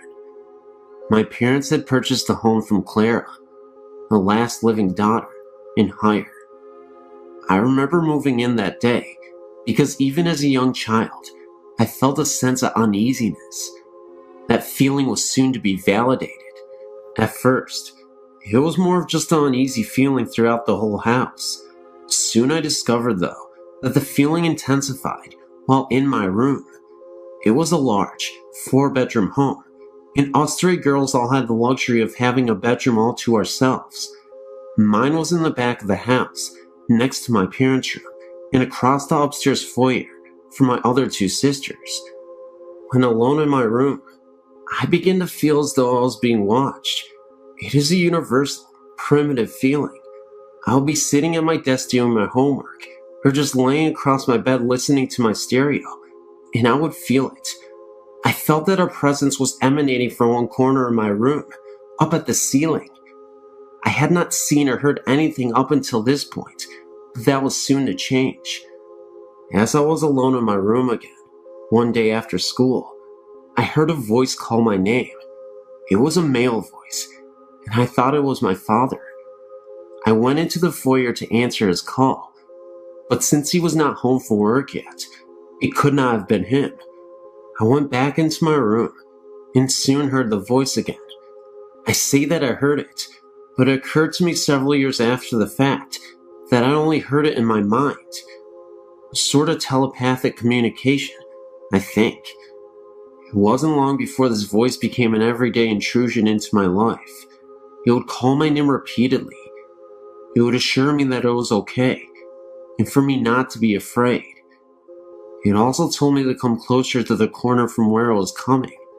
I remember now that I would be so drawn to it, and would just stand there transfixed, staring at the corner. I never went close to it. Call it instinct, fear, whatever, but I somehow knew better.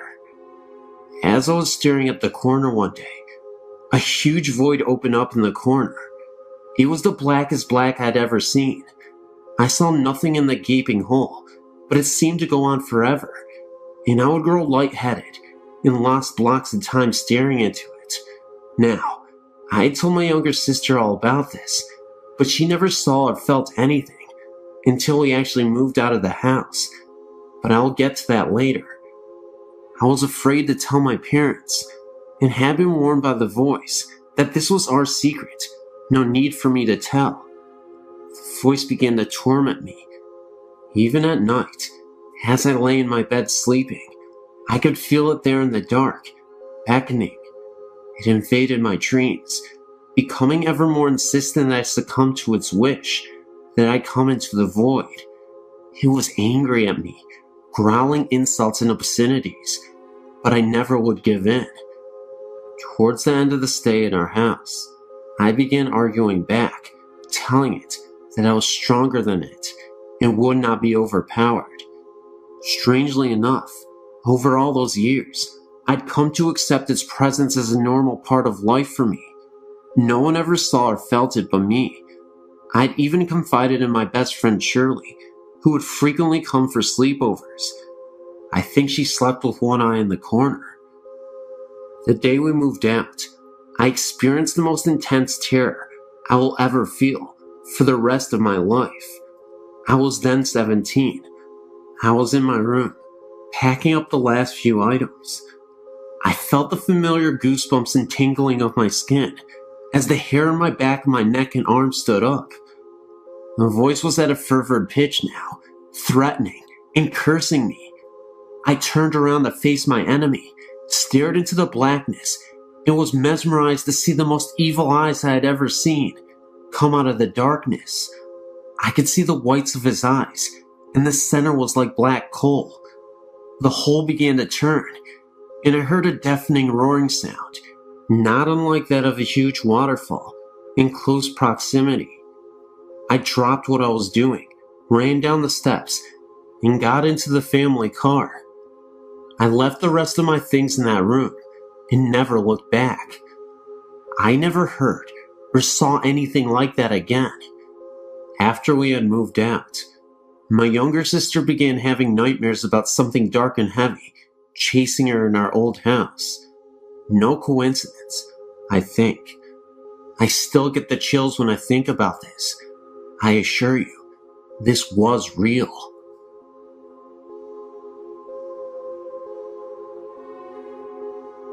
My family and I lived on a farm in Manistee County for 11 years. It is a log home, built sometime in the 1860s. We had numerous experiences, such as the older man talking to my toddler in her bedroom, while knocks on the front door in the middle of a snowy night with no one there, and no footprints in the snow. Heavy footsteps could be heard downstairs when we were lying in our bed on the upstairs landing. A back door was totally jammed shut, and the only thing my husband thought he could do was cut it open. But on a windless night, it just flew open, and there was a strange odor. We had a neighbor across the street tell us that he heard the piano playing when we were gone. I heard my name called often. We had people house sit because we only heated with wood. They heard noises, saw curtains move, and wouldn't stay there again. We saw a figure in my daughter's bedroom window when we pulled away from the driveway. I had a sunburn on my back in the shape of the barn. Now there were no trees or possible shadows, and we even showed a friend, and at the time, It didn't make any sense. Then our neighbor came and said he saw the barn swaying in the wind. At closer inspection, the main supports in the barn were almost completely rotted away. Was this someone's way of telling us something was wrong? There are more stories, but these are some of the best. I'm not lying. These actually happened.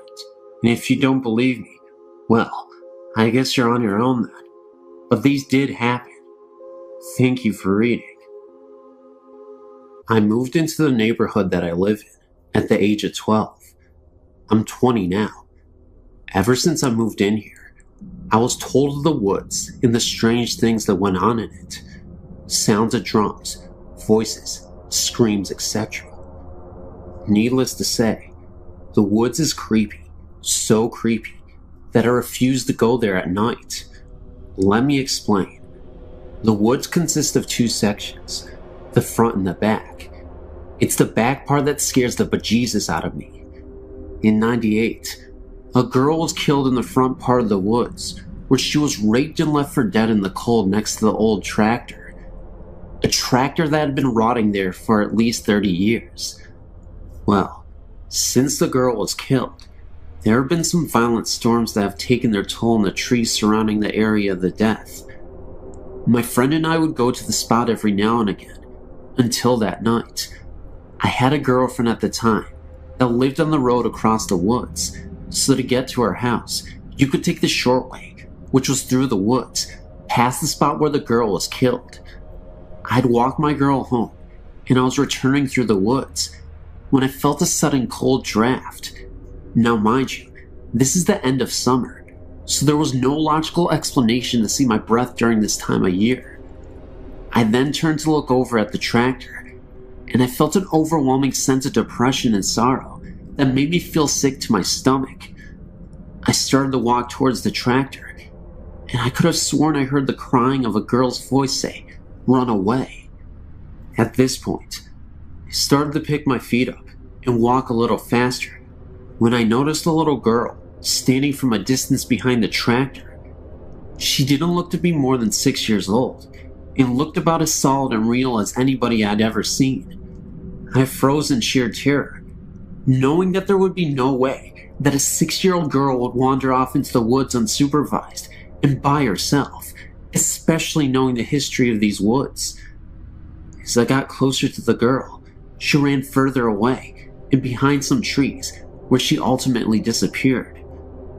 It was not long after that I hightailed my butt back to the house as fast as I could. The next day I told my friend about what happened, so from then on, he walked with me each time I dropped my girlfriend off, hoping to hear or see something.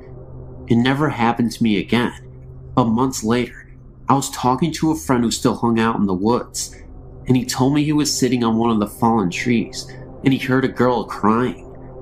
He said it startled him, so he went to go and leave. Just as he got up, he heard a louder voice say why.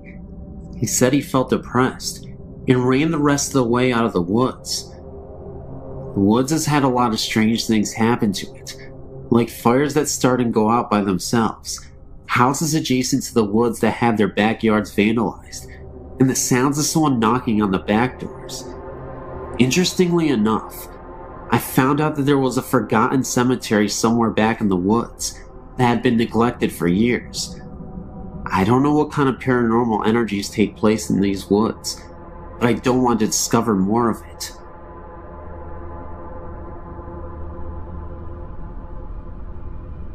My parents still live in the same house I grew up in with my older sister.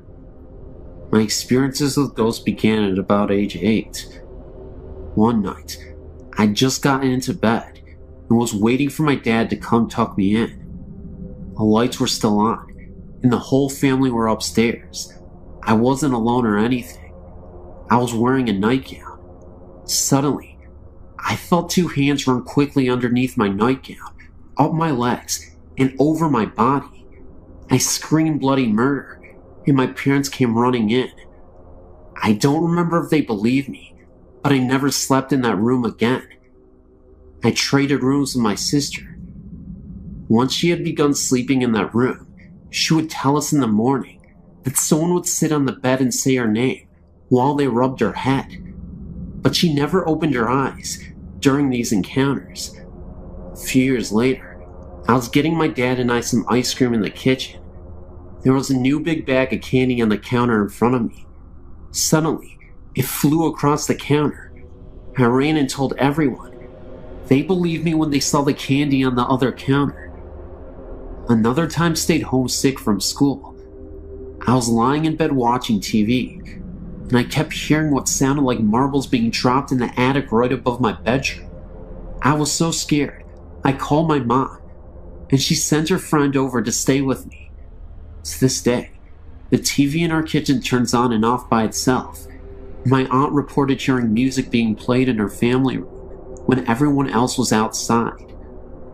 Last weekend, my family gave me a bridal shower at my parents' house. When I got the pictures back, almost all of the pictures have orbs in them. I could not believe it. Whoever it is still there and still trying to be a part of us.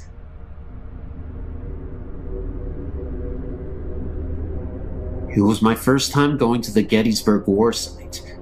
First, we visited their museum and looked at old clothing and war supplies. Then it was time for the tour of the battle site.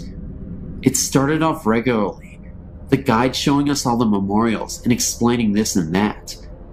Then it was time to get out of the car and look out over a field where a charge was made. It was a nice view stretching out before us, and behind us was a slope with a grove of trees to the right. While the guide talked, I noticed sounds of what seemed like a great number of people yelling and screaming down the slope, nearer in the grove of the trees. It was quiet at first, but it got louder, then quiet again. Even the tour guide stopped for a moment to question what those sounds were, and I even asked the guide if there was a reenactment going on down there.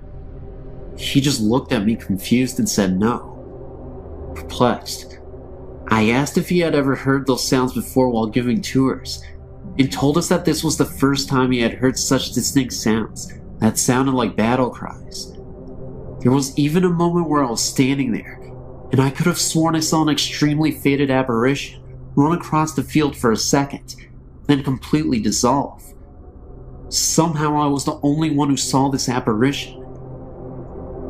We then moved on, and as we walked back to the car, I asked my mom later about it.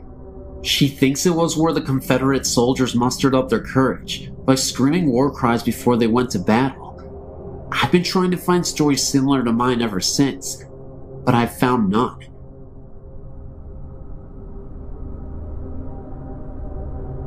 My name is John, and I've been a Civil War reenactor for about 4 years now, attending living history events and reenactments throughout the mid-Atlantic states.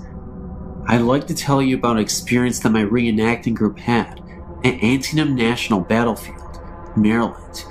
My company, Company G, 96 Pennsylvania Volunteers, annually has a living history event at this famed Civil War battlefield.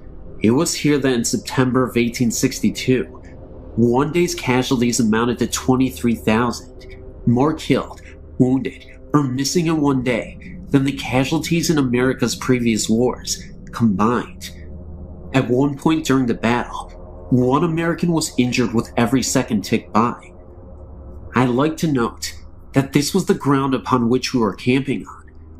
To continue my story, we traditionally take a walk into the battlefield to a small lane known as the Sunken Road.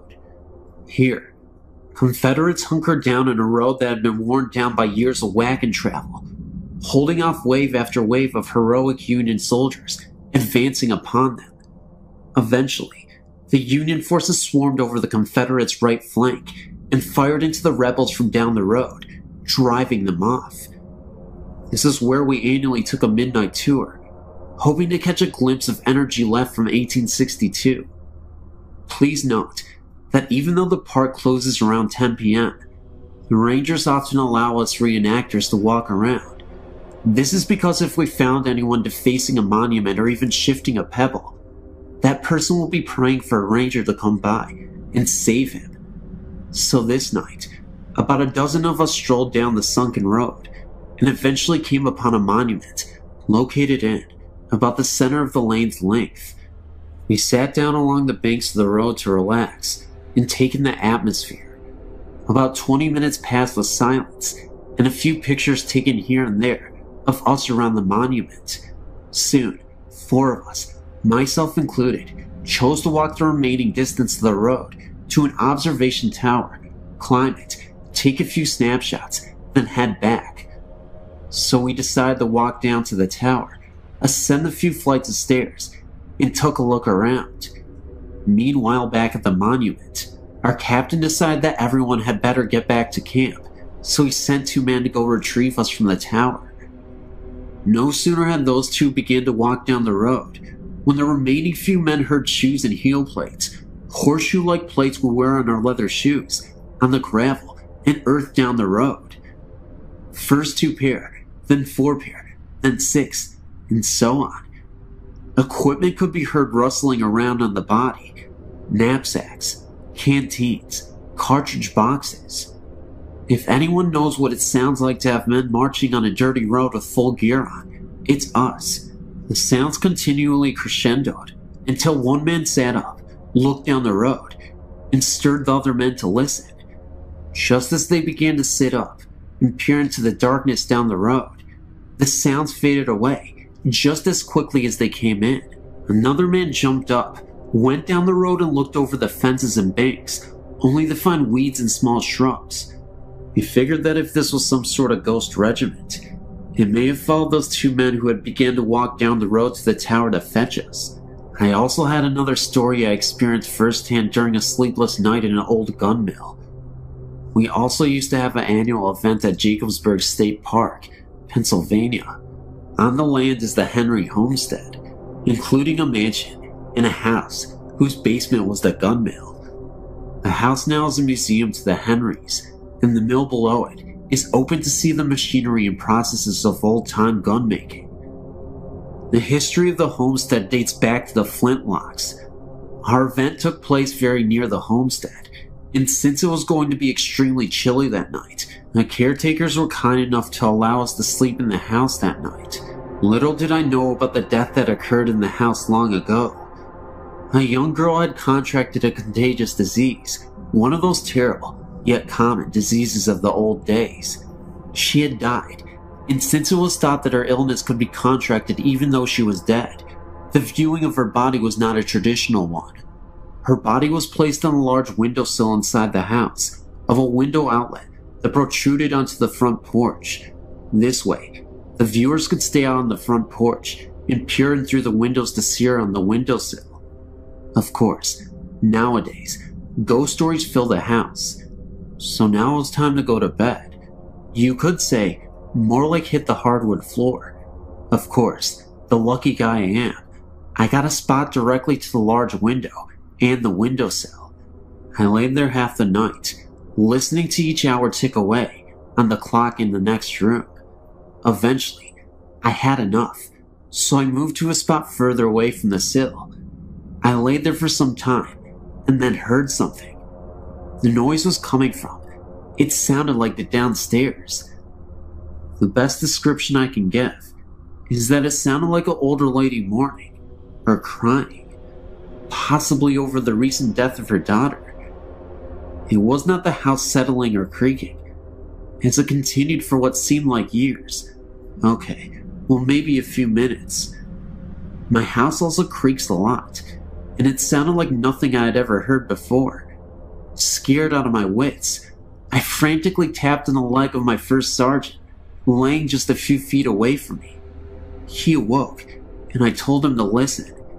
He heard the sound too, but not even wanting to ponder over it, he nervously said, "Wonder what that was," and quickly laid back down. The sound soon died off, no pun intended. Sleep was pretty much out of the question now, so I laid there another hour or so, until I heard something else. This one is easy to describe.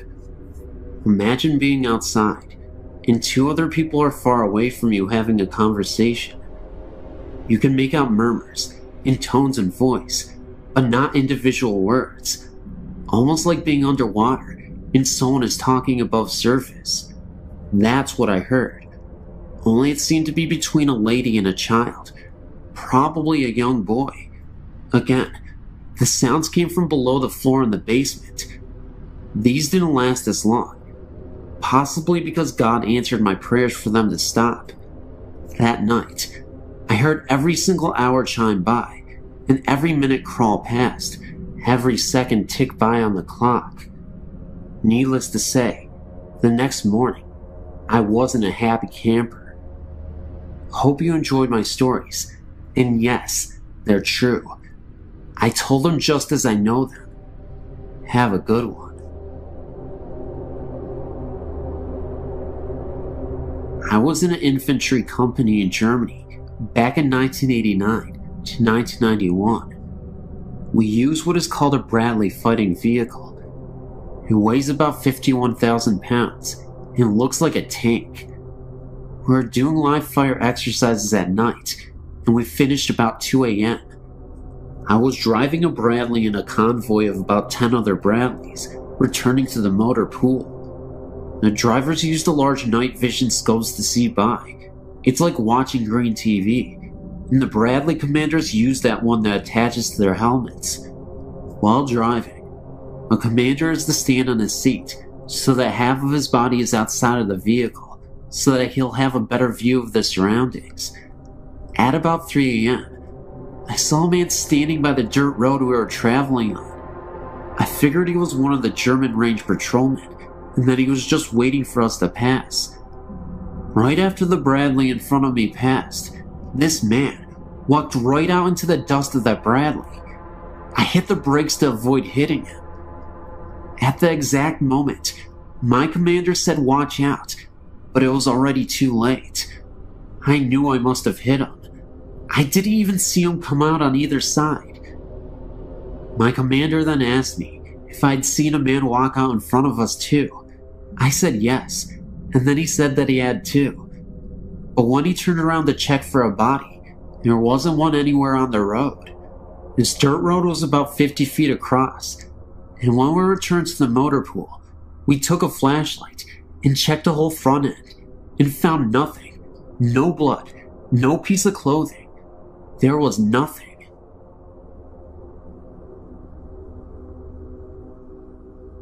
My name is Heather, and I live in Omaha, Nebraska. I've only seen a few ghosts or spirits in my life.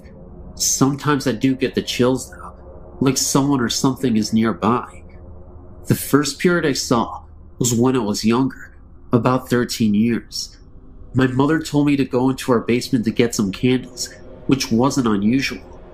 We spent a lot of time in the basement, playing slot cars and electric trains, and my dad has a workshop down there for models. As I fetched the candles, I felt watched. I scampered back upstairs, startled and panicked, and told myself not to be so silly. I give Mom the candles. I don't remember why she needed them, and felt the nagging, watching feeling again.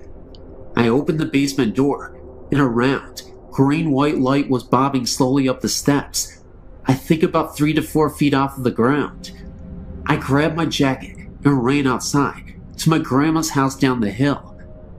I never saw it again, whatever it was, and everyone laughed at me for it, but I remember it clearly. It was green and glowing with a soft white light.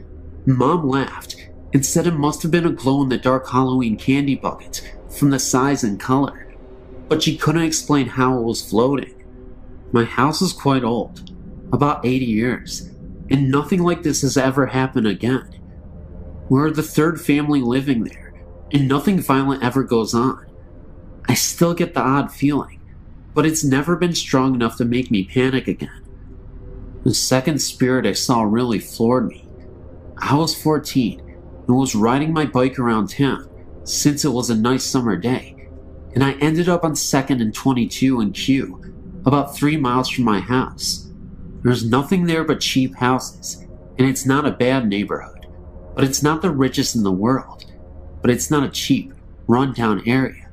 Just relaxed, second-hand. Nothing violent ever happened there before. It's become a run-down area now, and there was no graveyard or ancient Indian burial ground or anything that I or anyone else knows of. I wanted to go to Dairy Queen on 24th and Q, and I was behind it. As I came to 22nd, I saw a flat field where I knew there should be houses. It was filled with what I can now describe as short, rectangular tombstones. I saw a woman standing there, dressed all in browns and earth tones. I couldn't even see her face or hands. She had a headscarf on, and her hands were held in front of her, covered by her sleeves. I think she had on brown shoes, but I don't really remember her having feet or not. I'm inclined to think not. I asked her what this was, but she didn't answer. I turned back to the graves, which had vanished and replaced with the things that should have been there. Streets, houses, sidewalks, trees. I turned back to the lady, and she was gone. I had a very chilly, uneasy feeling, and a few dead leaves fluttered by. I rode away as fast as I could. I once saw a strange figure in the mirror, a girl my age, 13, but with dark brown hair, with thin bangs and braids past the bottom of the mirror frame. She just startled me, but caused me no harm. The last one I saw left me breathless and thrilled. I was staring out the window to our front window when I thought I saw something in the clouds. It couldn't have been lightning because it wasn't fast enough. It resembled very slow lightning. It was white and long and crooked. I got up and tried to stare out by the light. It was at a bad angle, so I stood up and walked to the front door. As I peered out the glass, I saw a flash of lightning and a giant pair of silvery white eyes, rimmed with blue, which then vanished in a flush. The outside of the window was covered with condensation, like breath, which smelled really sweet, like milk. I wiped it away. I've come to the conclusion that the first three were just random encounters, but the last one was a kind spirit, one that was looking in on me. I haven't seen anything so clearly after age 15, but sometimes I see holes in my vision, weird things. After rubbing my eyes and refocusing, they're gone. And sometimes I can hear odd noises and voices no one else can. I don't think I'm psychic or anything, but I do think I'm a little more sensitive than the people around me. I know, you may not believe this, but it happened. It's true. Thank you. When I was around 5 or 6 years old, I remember seeing a figure of a woman standing outside of my room. The living room was the next room from mine. I always thought it was just light coming from outside the windows in the living room. But when I went up to the light fixture and tried blocking the light with my hand, nothing would happen. The light would still be there. I wasn't scared, because I wasn't aware of ghosts when I was around that age. But as I got older, maybe around 9 or 10 years old, I sometimes would sleep in the living room, on the couch, because my room would get really hot in the summer. Well, as I would lie on the couch, getting ready to fall asleep, I would hear things in the kitchen, like the sound of someone placing a glass on the table. I would sometimes go to see if anyone was there, but nothing would be there. I still hear the sounds in the kitchen sometimes, and when I would be home alone, I would sometimes go into the basement and watch TV or exercise.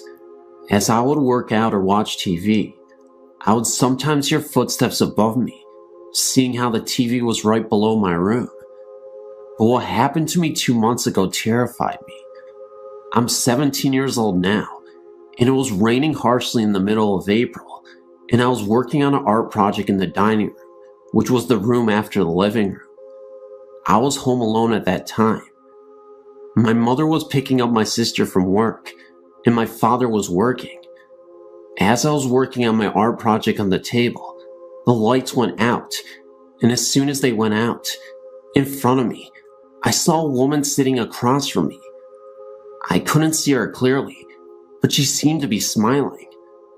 About a second later, the lights turned back on. I was so scared, I ran into the kitchen and stayed there until my mother and sister came back. When they finally returned, I told them about what I saw, and my sister kind of freaked out because she hates hearing about things like ghosts and other things related to that. My mother told me it was probably just my nerves, and I've been working too hard on my project. I believe what I saw was real. I don't know what this ghost lady is doing in my house, but she seems to bring attention to me only.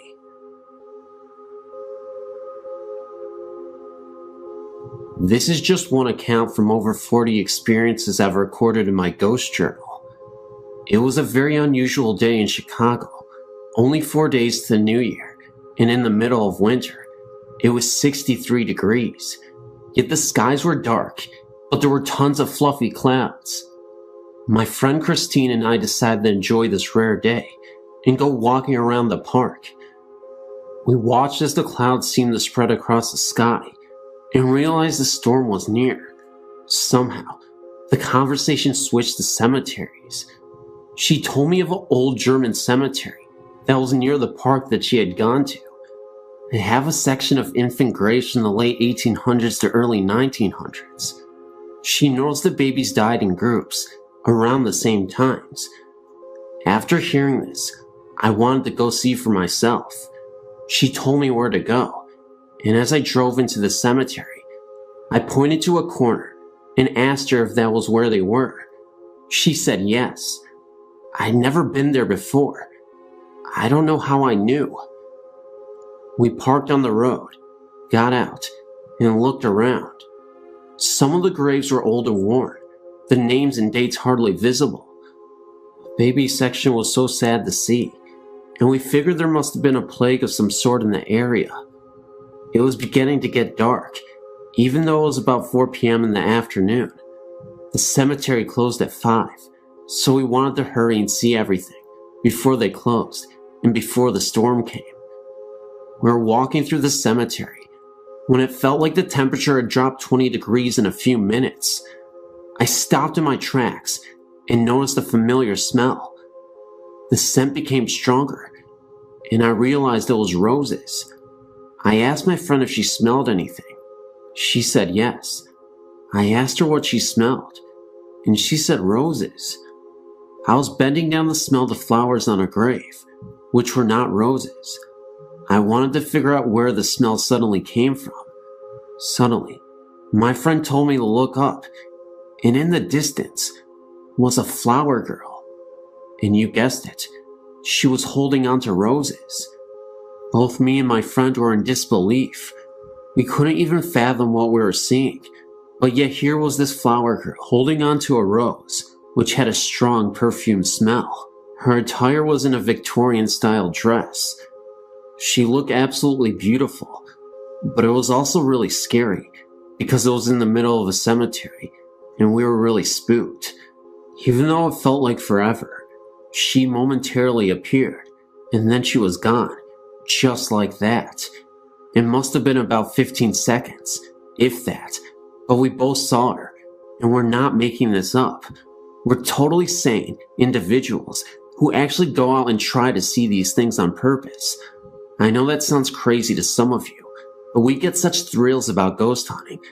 Anyway, we're not even done with the story yet, because right after, we heard the most blood-curdling scream I've ever heard in my entire life. It was a scream right after she disappeared, and I'll never forget it for the rest of my life. It sounded like a human trying to imitate a wolf, as in, a human howling, but in a wolf style. I know that sounds ridiculous, and maybe it could have been a real human being trying to play with us. However, we did not stick around long enough to find out, and we bolted all the way home. I guess the moral of the story is, yeah, you can be interested in ghosts and whatnot, but even if you are interested, be very wary, and just remember, ghosts can't hurt you. If that was real, I have no idea what to say, but if it was a human being, I guess you gotta stay clear of the cemeteries. I'll tell you what though, the roses, the girl, and the scream, they were all very real to us. We did not hesitate to leave, because we did not know what to expect if we stayed longer there. Just remember, to be very careful. Ghosts are crazy, but humans can be just as crazy.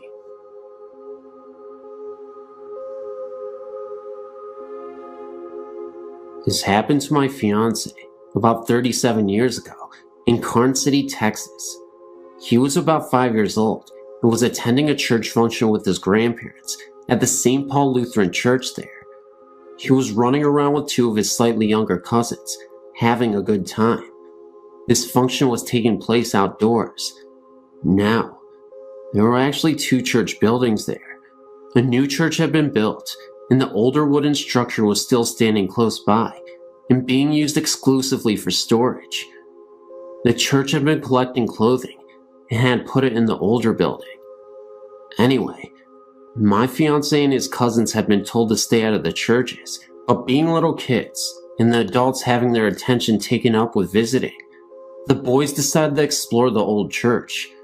They went into the older building and looked into the large room where the clothing was piled on 3 tables. My fiancé said the first thing he noticed was the clothing on one of the tables agitating violently, and he could see a lady who just happened to be transparent, sorting through the clothes that were shaking. All that she remembers of her appearance is that she was a motherly or grandmotherly looking figure with a high-necked dress and her hair pulled back in a bun. She did not pay any attention to the 3 little boys, but they ran out of the room as fast as their feet could carry them. He says that he may have been the only one to see the lady. He thinks the other 2 boys just saw the clothing shaking on the table. My fiancé says that he believes that the only reason the clothes were shaking was because of the ghost. The windows were all closed, there were no fans, and of course, no central cooling system in this old building. And remember that the clothes on the other tables were lying still. They went to tell their grandmother about the situation.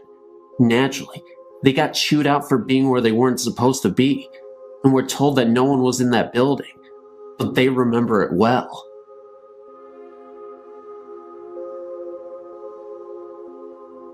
This story is one that may or may not scare you. It's more of a mystery to me and my friends. When I was young, me and my cousin were always together and trying to scare each other. It just so happens that there was an old house which my grandfather had built in the early 1900s, which we thought may be haunted. It should be mentioned that I am from a small town in Virginia, and in the early 1900s, it was a pretty isolated town from the rest of the state. My grandfather was a pastor of the local church. Being that the church was very big, and my grandfather's house was, he would have wakes and funerals in his den. The house was very big, and there was plenty of room for people to attend these funerals. Anyway, my cousin and I used to see things through the windows which we could not explain. The house had not been lived in many years, when we would see these unexplainable lights. They were blue in color, and they seemed to go from window to window when we were looking at them. We finally got the nerve to sneak into the house, which probably wasn't too smart. Anyway, we had to enter through the basement in order for my father not to see us trying to get inside. This was very scary because there was no electricity, and we had to try and make it through the dark and up the stairs to the entry of the den. We did this several times, and on some occasions, we heard and seen strange things, and sometimes we didn't. On one occasion we lived in the house, and we heard a tapping on the ceiling upstairs, as if someone was hitting it with a cane. This was very odd, because my father lived in the house as a child, and said his uncle lived with them, and he had a cane. When he needed something, he would tap on the floor for someone to come and help him. This scared the living daylights out of us, but my cousin was a little more courageous than I, and he persuaded me to go up the stairs. When we got there, he asked whatever it was that we were seeing and hearing to leave us alone in the name of the Lord Jesus Christ. The sound stopped, and we left the house. My father was a little skeptical about the whole thing, but he felt that there may be some truth in it. He himself now saw a ghostly apparition which he can't explain. This is coming from a man who himself is now a preacher, and I don't think he doubts seeing this at all. I really feel that there is some connection to the noises and sightings with the funerals that were held in the house. There are other occurrences which have happened, but would take a while to tell them all. I've read in other experiences about blue lights being represented with the supernatural. This story may not be that scary to you, but to me and my cousin, we know that there is something paranormal about that house.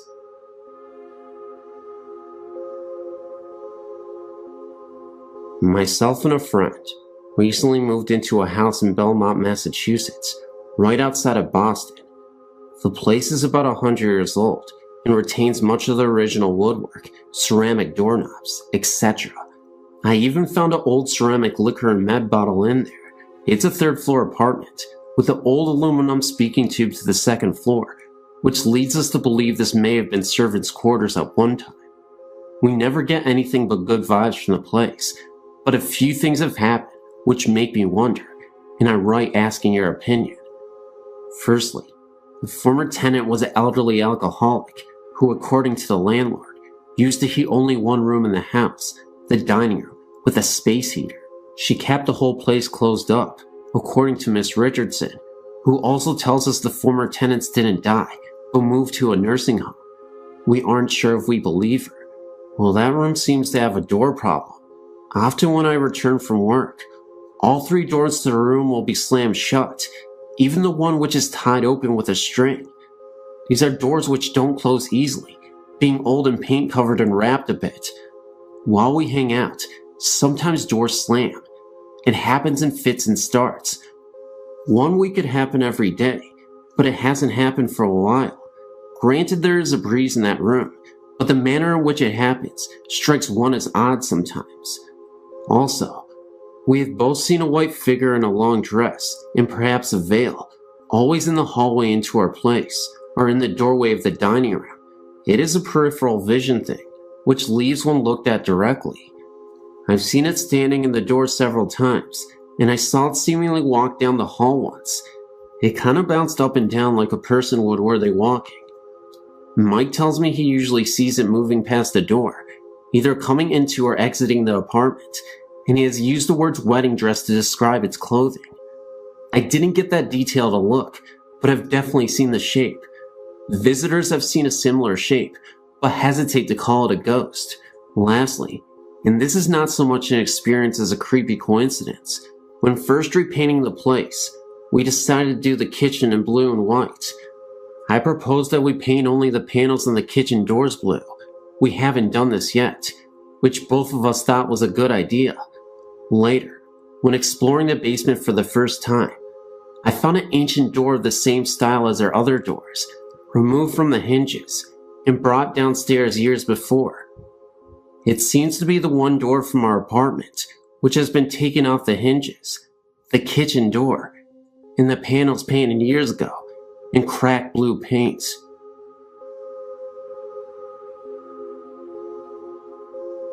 Yesterday, my husband and I toured the Whaley House in San Diego.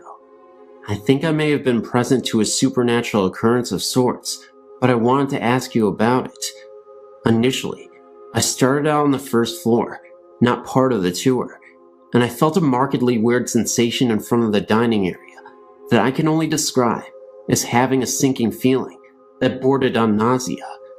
I felt fine walking around Old Town and coming into the house.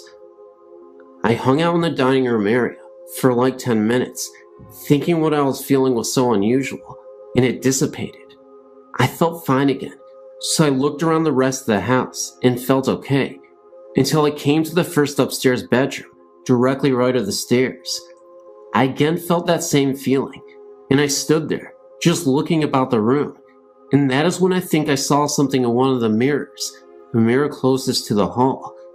It looked as though thin white smoke was being reflected into the mirror, as though someone was standing next to the mirror with a lit cigarette. I can only describe what I saw as smoke, because it curled. I also smelled a very faint smell of cologne that reminded me of violet water. I made sure it was not me, since I was the only person in that area, and it wasn't. It seemed to blow in through the saddled wooden partition. I was a little weirded out, because I was in disbelief at what I thought to be witnessing, so I called to my husband downstairs to come up.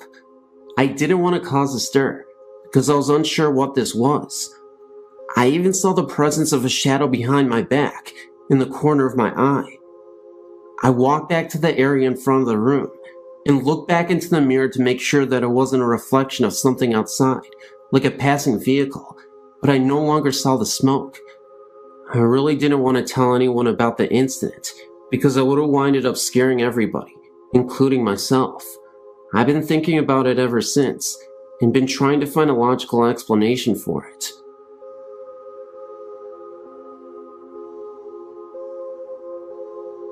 I've always been very interested in the subjects of ghosts and the paranormal, but never thought I would have a direct experience with them. Although I'm currently part of a theater group that is renovating an old theater, and we definitely have some spectral energy in the place, but that's another story. This story is about the first time I had something strange happen to me. I'm originally from a small island off the coast of Italy. The community dates back to 700 BC, so you can imagine they have their fair share of ghost stories. I was 15 and staying at my aunt's house with my sister. Our grandmother had died 3 years before, and as part of our week-long stay, we went to visit her grave. The experience was unsettling to say the least, and I think I was most affected emotionally by the visit. Trying to remember a woman who I love very much now, reduced to nothing but a picture in writing on marble mausoleum. Although it was a very hot and humid summer day, the cemetery seemed to have an unsettling chill about it, and I couldn't wait to get out of there. However, anyone who is Italian or knows of Italian cemetery visits is that they are family events that take a long time. Feeling very sentimental and depressed and somewhat bored, I couldn't help but look around and read more grave sites. With each name and picture that I saw, I thought more about the people behind them, their lives, and who they have been. The atmosphere seemed more oppressive, and I started seeing flashes out of the corner of my eyes. Nothing definite, but it was almost as if something had passed in front of me very quickly, and the experience left me somewhat disturbed. We left not long after, much to my relief, but still with this heavy, depressed feeling. Later on that night, I had fallen into a deep sleep, but was awakened at 3 in the morning by a male and female voice arguing. I was very groggy, but I immediately thought the voices were strange, because they didn't sound like they were coming from anywhere, in particular at least. They sounded as if they were right in my ears. The room I shared with my sister was directly over a busy main street, and being a summer resort, there is always some activity going on. However, the street this night was totally quiet, with no one in sight. The voices continued to argue in Italian, and though I spoke it, I couldn't make out what they were saying. Also, the intensity of the voices didn't change as I moved around the room. They always seemed to be in my ears, and were continuing to grow in intensity. At this point, I thought it was my cousin and her husband who were arguing from their bedroom. They shared the room with their 2 small children, and I thought what could be so important to be arguing at this hour of night, and why weren't their children reacting? I decided to investigate. As I slowly opened the door, the voices suddenly stopped. Not a cutoff in conversation or a conclusion, but as if someone had switched off a radio. I walked to the room and found the whole family sound asleep. I returned to the room dumbfounded, but found the room was very cold. The day had been extremely hot, and the night had not let up, and I was just in the room a minute before. But I knew the temperature had gone down at least 10 degrees. It was then I felt the same heaviness that I had experienced at the cemetery, and a large chill moved right through me. Almost immediately, the room returned to its original temperature. During this whole experience, my sister was asleep next to me, and when I asked her about hearing anything during the night, she thought I was crazy. To this day, I'm not sure what I heard and felt that night. However, I spent many nights in that room over the years, and never had a similar experience. Did I touch something or someone? And did they follow me back from the cemetery? I don't know. I never shared this story before, but this seems like the right place to do it. When I was born, My parents rented a portion of a 3-family house. The house was huge and previously owned by an old German woman. Apparently, the house belonged to the same family since the early 1700s when it was built. After the old German lady died there was no one left in the family to take on ownership of the house. Someone new took the house over and rented it out to 3 other families. As soon as we moved in, my parents had odd things happening on a daily basis. The TV and all of the lights in the house would constantly turn on in the middle of the night. One night, my dad had some friends over to watch a football game, and all of the power in the house kept going on and off. His friends were so freaked out that they left. What bothered my mom the most was that all the rooms in the house stayed warm, except for mine. My room was always like ice, and being a newborn, my mother was concerned. She would turn the heat way up, and still my room stayed cold. One night, she heard a woman's voice coming from my room. As she neared, she could hear an old lady singing a lullaby. When she opened the door, the rocking chair was swaying back and forth, and my room was warm. After this occurrence, my room remained warm. This became an ongoing thing in the house. The rocking chair would constantly rock, no matter where in the house my mom moved it to, and oftentimes she would hear a soft voice coming from my room. The lights continued to go on frequently in the middle of the night. As I got a little older, into the toddler years, I can still remember certain things happening. My parents found it odd that I am able to remember things so clearly. I can describe my bedroom in distinct detail, as well as the other rooms in the house. I only lived there from newborn to 2.5 years. One night, I woke up and felt absolutely terrified. I remember climbing out of my crib onto the little table and chair set, and stepped onto the floor and dodged for my parents' room. As soon as I climbed into bed with my mom and dad, I heard my aunt, who was asleep on the couch, screaming.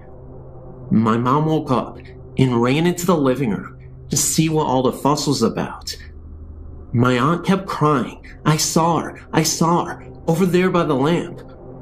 Apparently, my aunt says that she saw the old lady standing at the foot of the couch by the lamp. When my mom reached over to turn the lamp on, she disappeared. All of my parents' old friends remember the house, and everyone has a story of something that they experienced there. We know that the old lady died in the house, probably in the section where we lived. At first, I think she was angered that the house no longer belonged to anyone in her family. She was harmless and just wanted to make her presence known.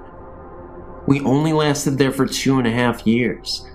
Sometimes we drive by the house and contemplate stopping in to see how the current owners are making out, but I never had the courage to go back.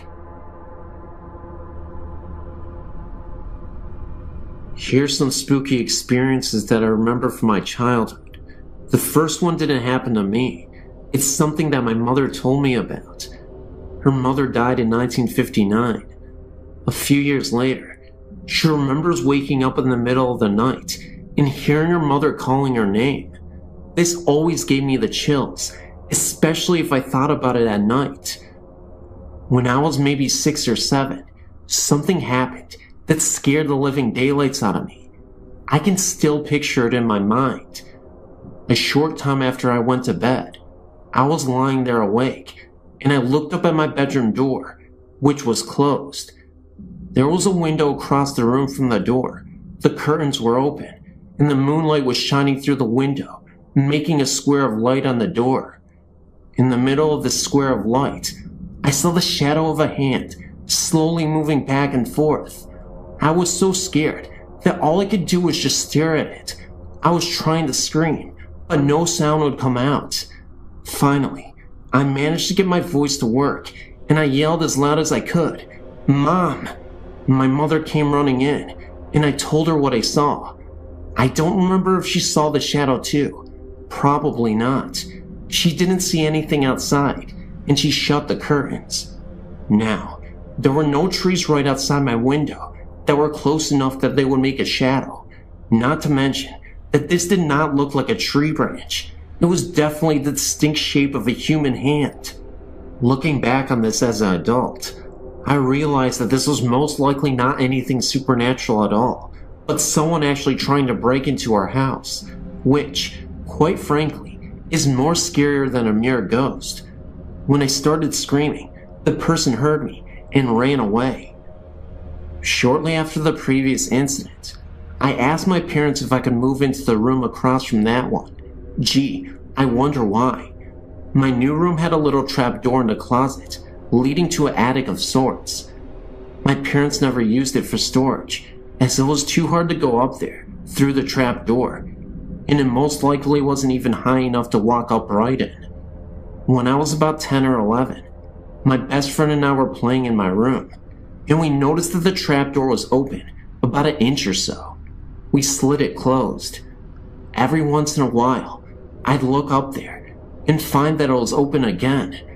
I'd keep sliding it closed, and then a few days later, it would be open. My friend and I naturally assumed that we had a ghost in the attic. I really don't remember if I actually heard anything up there or not. Around the same time, this same friend would occasionally spend a night with me. Several times, we'd be lying in bed and hear the sound of a newspaper or some sort of paper being crumpled up in the living room when we knew no one else was up. We called this the newspaper ghost. Another time, I think I was about 7. I was riding my bike around in circles in the street. This was in a housing development where there was very little traffic. My aunt, uncle, and cousins were visiting, and I recall looking at the bathroom window on the side of our house and seeing my aunt's face looking out the window. Later, I mentioned it to my aunt, and she said she hadn't been looking out the bathroom window, and neither had anyone else. Now, I realized that this could have easily been a reflection of something in the window, but at the same time, it seemed pretty spooky to me. In the summer of '69, I was about 13.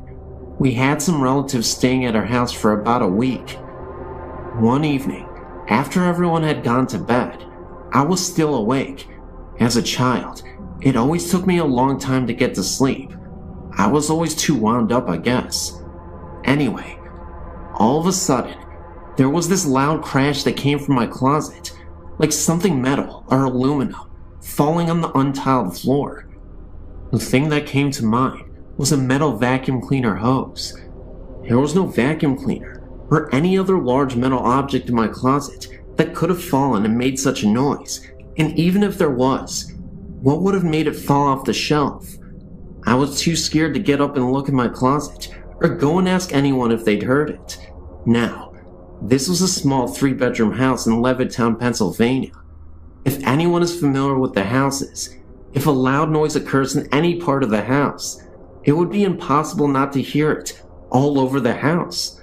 The next morning, I asked my parents, aunt and uncle and cousins if they heard a loud crash in the night, and no one else had heard it. And by the way, I looked in my closet in the morning, and nothing was out of place. This has always puzzled me. Here are a few things that have happened in the last few years in the house I live in now. Nothing blatantly scary, just weird. I thought I'd share them just for the fun of it. One night, I was asleep, and all of a sudden, I screamed and woke myself up. My husband came running in, and I couldn't for the life of me remember what I had dreamed that had scared me. But I had a vague memory of looking beside the bed and seeing something in the form of a human being, made up of little points of light. There have been a few occasions where I've woken up in the middle of the night and heard a kind of electrical humming that sounds like it's coming from our bedroom closet. My husband said he could hear it too. I could never figure out what's causing it. It sounds like it could be the refrigerator running, except that the kitchen is not right next to the bedroom. And if it was the fridge, wouldn't I hear the noise every night, since obviously the fridge runs all the time? I haven't heard it in over a year. Just as well, it gives me the willies.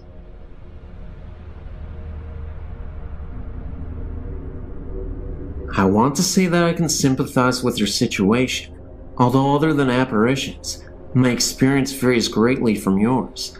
I do want to share what happened to me with you, but I do want to warn you ahead of time. I used to be a reporter, so I can get lengthy. My first experience happened when I was a child. I was 7 years old and lived a completely normal life. My parents didn't smoke dope or dabble in the occult, so I really had no knowledge of ghosts, other than the traditional Halloween experiences every child encounters. When I turned 7, my family moved from Metro Memphis, Tennessee, to rural Independence, Mississippi. We moved into a house that my father renovated.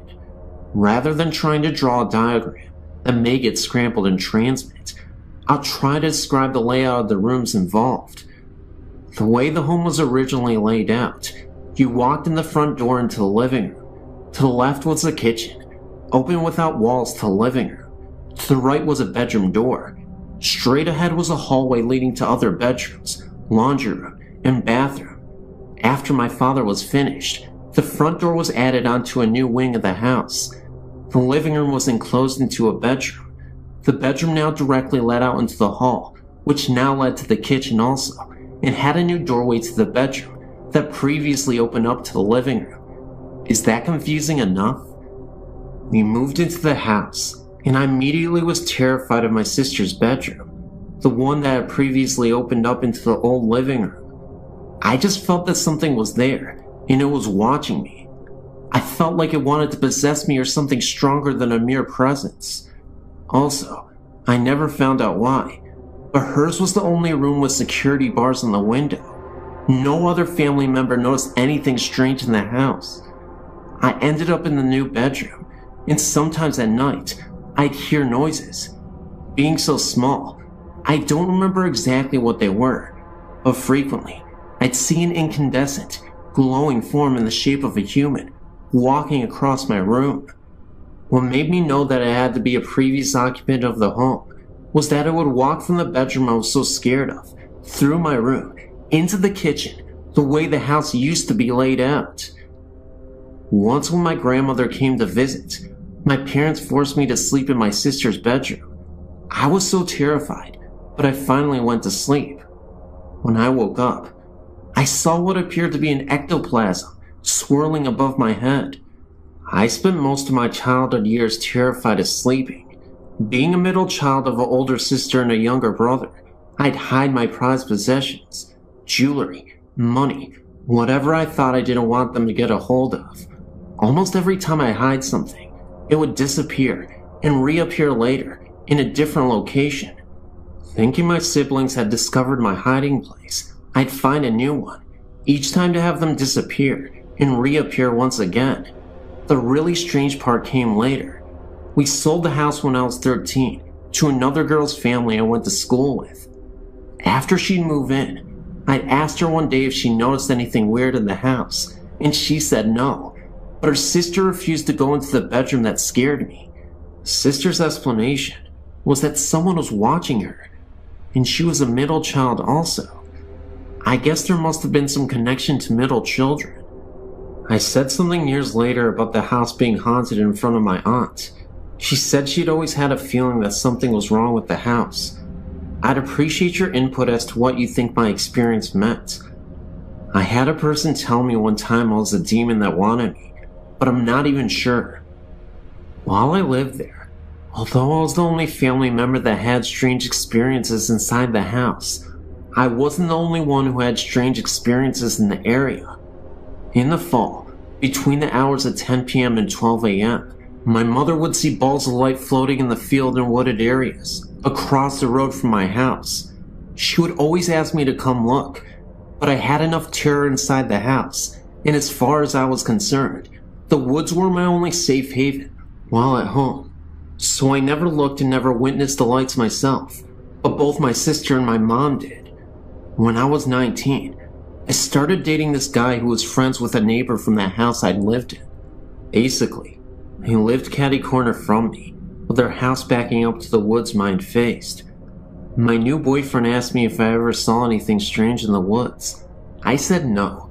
He told me that his neighbor's kid, who was a friend of his, told him that he'd seen balls of lights in the woods.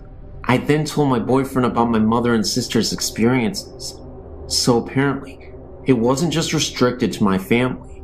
Another experience I had was when I was in my early 20s, when my grandfather passed away. We'd always loved each other very much, but didn't have a close relationship because of my grandmother, whom I didn't get along with. I was present when he passed away and was devastated. 3 months passed, enough time to allow me to grieve and get on with my life. I was asleep one night and awoke to find my grandfather sitting on the side of my bed.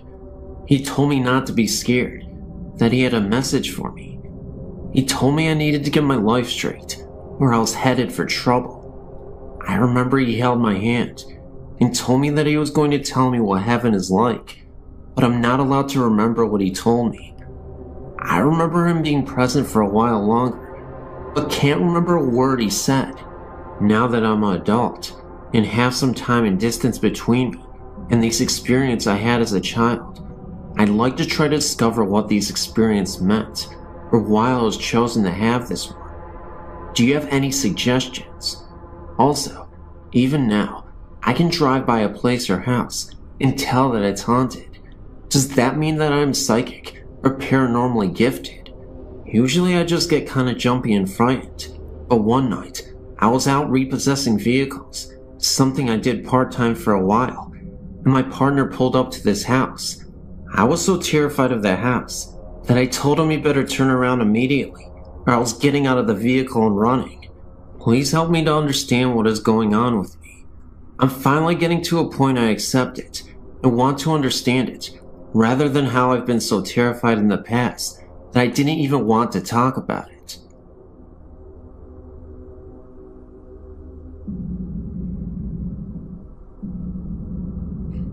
In 1983, when I was 18 years old, I was severely ill. I woke up one morning and my face was badly swollen. My mother took me to the emergency room. I was placed in the ICU the next day as I went unconscious. It would take a team of doctors over a week to finally diagnose me. It was a rare disease. There was only 2 case histories. They both died from it years before. That's why my doctors had no idea what it was. It was from a sinus infection that had backed up behind my brain. From this, I developed a brain abscess. The night before they would make the decision if I needed brain surgery to remove the abscess, I was lying in my hospital bed, praying that the abscess would have shrunk a little. I felt someone standing beside my bed. I was sure it was a nurse, as it was very late, too late for visitors. When I turned to talk, it wasn't a nurse at all. It was my grandfather, who died 1 year earlier. At that moment, I wasn't afraid. He said to me, "You'll be fine." When I asked if he were sure, he then replied, "Do you doubt me?" I replied, "No." He then said, "Everything will be fine. You will be alright." This part has puzzled me ever since he told me. He said, "Take care of your mother." This was my mother's father, and he simply turned around and walked out of the room. The nurses came in, and I was wondering what happened to my grandfather. They didn't say anybody walked into the room, and they told me to calm down. I swear I knew what I saw. I knew it was my grandfather, but the whole situation was just weird, and it gets weirder. I thought he meant that I would do fine through the surgery. My grandfather. Now here's the kicker. He had brain surgery about 7 years before his own death. Even crazier. The next morning I had an x-ray, and they came to tell me that my abscess was completely gone. First of all, I have no idea what happened. Even the doctors were confused. They wanted to take even more x-rays, and I obliged, and they confirmed no abscess whatsoever. As for my grandfather talking about my mother, I had no idea why he was mentioning her. She was pretty healthy at the time, but it makes sense now. Recently, she has been diagnosed with MS, diabetes, and in September, she had heart failure. In November, she almost died and had triple bypass surgery. Through the years, my family has had many encounters with the spirit world, but this was the most wonderful one. In the summer of 1994, my sister and I moved to Hawaii to live with our father. While we were gone, our mother moved into an apartment to save money. Right away, strange things started to happen. Her 2 cats would never enter the bedroom of the apartment, choosing instead to sleep in the living room. They would claw and bite if you tried to carry them in there, and then run quickly away. Mom only spent one night in the room, and then opted for the living room as well. She didn't see anything, but felt as if there was someone watching her, or that someone was in the room. A few weeks later, she returned home from work to find her disposable razor disassembled on the bathroom counter. Even the twin blades were removed, and the whole apparatus was laid out in a straight row. The next night, my cousin, Stacy, and her husband, Mitch, went to stay over at my mom's with her.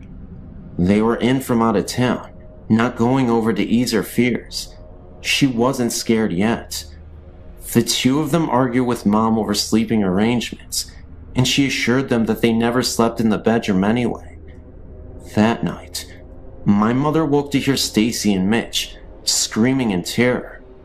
Mom ran into the room to find Mitch trying to pull Stacy off the bed.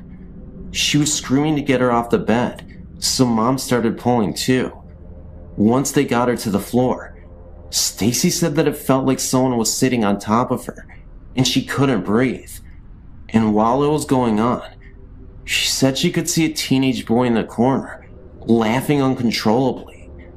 The 3 of them decided to drive to my grandma's to spend the night.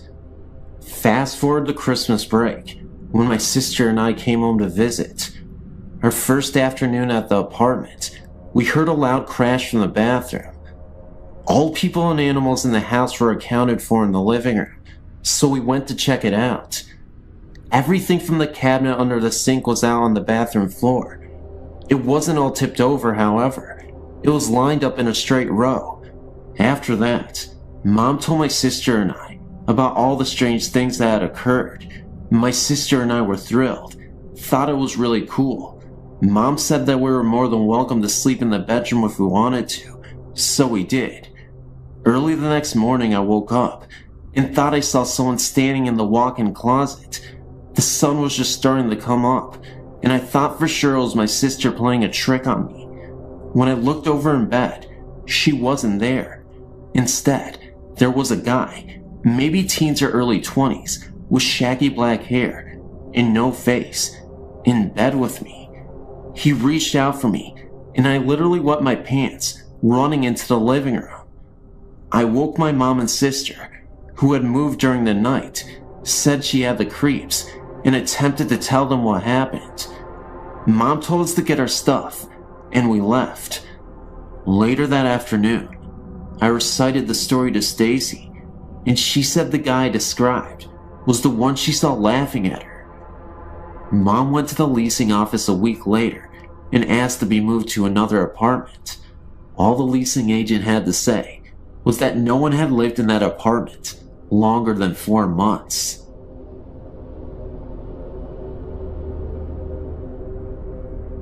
It started some years ago, and I'm happy to say that it's been over for some time now. I'm confident that I'm no longer being followed by Mage, but I would like to share my experiences with you, and if you can provide any insight or better understanding of what happened to me, I would be most happy. Some years ago, I was sleeping over at a friend's apartment. I went to bed and lay there alone with my thoughts until I think I fell asleep. I was awoken by 3 sharp knocks, similar to someone knocking on a solid wooden door, and turned my head to the bedroom door, which was 3 yards away to my right. The door was closed, yet within the doorframe was a figure. To my eyes, the figure was shimmering and vivid with colors, without any real human form, yet to my senses, I was certain that it was a woman, that she was extremely tall, and that she was wearing jewelry. I perceived her with the absolute clarity that my eyes were unable to support. I opened my mouth to yell, but could not. It lasted only a few seconds when the door opened and my friend entered the room. The vision was gone. I said to my friend with a detached calmness that I'd just seen a ghost, but this of course was met with indifference. I did not press the matter, as I was already beginning with self-doubt. By the end of a mostly sleepless night, I'd managed to convince myself that it was a dream, or at least a product of that period between sleep and wakefulness. Within days, the whole episode was forgotten. Some 6 months later, I was at home with my parents and decided upon an early night. I had a lot on my mind that night and needed some space and some quiet for contemplation. I was lying on my single bed in my small bedroom, lost in thought, when I heard the 3 knocks again. My heart leapt. From my bed, I could see ahead of me, and to the right, the bedroom door, which was open, and the landing is accessible by 3 ascending steps. Through the door, I can see about 3 yards of the landing until the angle of the door frame cuts off the view. There, just at that farthest point, was the same vision, the same shimmering colors. She was much clearer this time, and there was no doubt that my eyes were seeing a woman. She was so tall that she had to bend her head to her left until it was almost resting on her shoulder, like a body hanging without the noose. But she was looking at me. Her eyes, although I couldn't actually see them, were fixed upon me, and there was a malice in them, I had no doubt. Then, in an instant, she came along the landing, down the 3 steps, and right up to my face. So quickly and so aggressively, she brought her face to within an inch of mine. I could make out her eyes and nose, but to this day, I cannot be sure if I saw them or experienced them. I could not separate her emotions from her visage, which seemed to be one and the same in my mind. It is difficult to describe, but I saw her face and features, along with her hatred and despite. I opened my mouth to scream, but nothing came. Eventually, she disappeared. I've never been so terrified in all my life. Never has fear removed any capacity to utter or to move a single muscle, and yet this was the case. I lay rigid for some time, at least until the room was light from daybreak. I was absolutely sure that I had not fallen asleep, but yet over time, I managed to convince myself that this was indeed the case. This is how I came to terms with it. Over the next year, I saw no more of her, and she was reduced to an entertaining story for friends. Then I married and moved to set up house with my wife. The third, the last, and the unequivocal sighting was during the early days in my new home. It was a bright, warm Sunday afternoon, and I was sitting on a chair to watch a television program, an old episode of Bonanza, as it happens, when I became aware of another presence in the room. I turned to the door behind me, fully expecting my wife to be there, but she was not. As I turned my head back to the TV, to my right was a settee, and, sat in the middle, was the woman again. This time she was sat on the edge of the settee, with her hand forward, cupping her chin in her hands, and her knees were also together under her chin. She was leaning forward in this position, contemplating me amusingly, or mockingly. I cannot decide. There was so much clarity about her features, and the room was bright, which she seemed to reflect. There, in front of me was a woman, about 25 years old, very sharp features, very tall, and very thin. Her bright colors, her hair and her jewelry, reminded me of a punk rocker, although this was not so. I'm sure she was from a long time ago before that era. I was not afraid, and emboldened by the daylight, I simply and calmly asked her what she wanted. There was no response, no answer. She simply faded away, and I have not seen her to this day. Compressing my research into a short paragraph, I went back to the place of the first sighting and asked my friend some questions. It transpired that she was haunted by a spirit many years previously who would disturb household objects. An expert was brought in, who ascertained that they were being haunted by a malevolent spirit who was called Mage. It was not possible to get rid of her, but to hope that she leaves of her own accord. This happened in my friend's hometown, some 300 miles from where I live. My theory is that Mage came with my friend to my hometown and took a liking to me, thereby following me to both my parents' home and onward to my married home. I don't know who has provided the vehicle for her to leave my house, but I hope that she has been gone for good.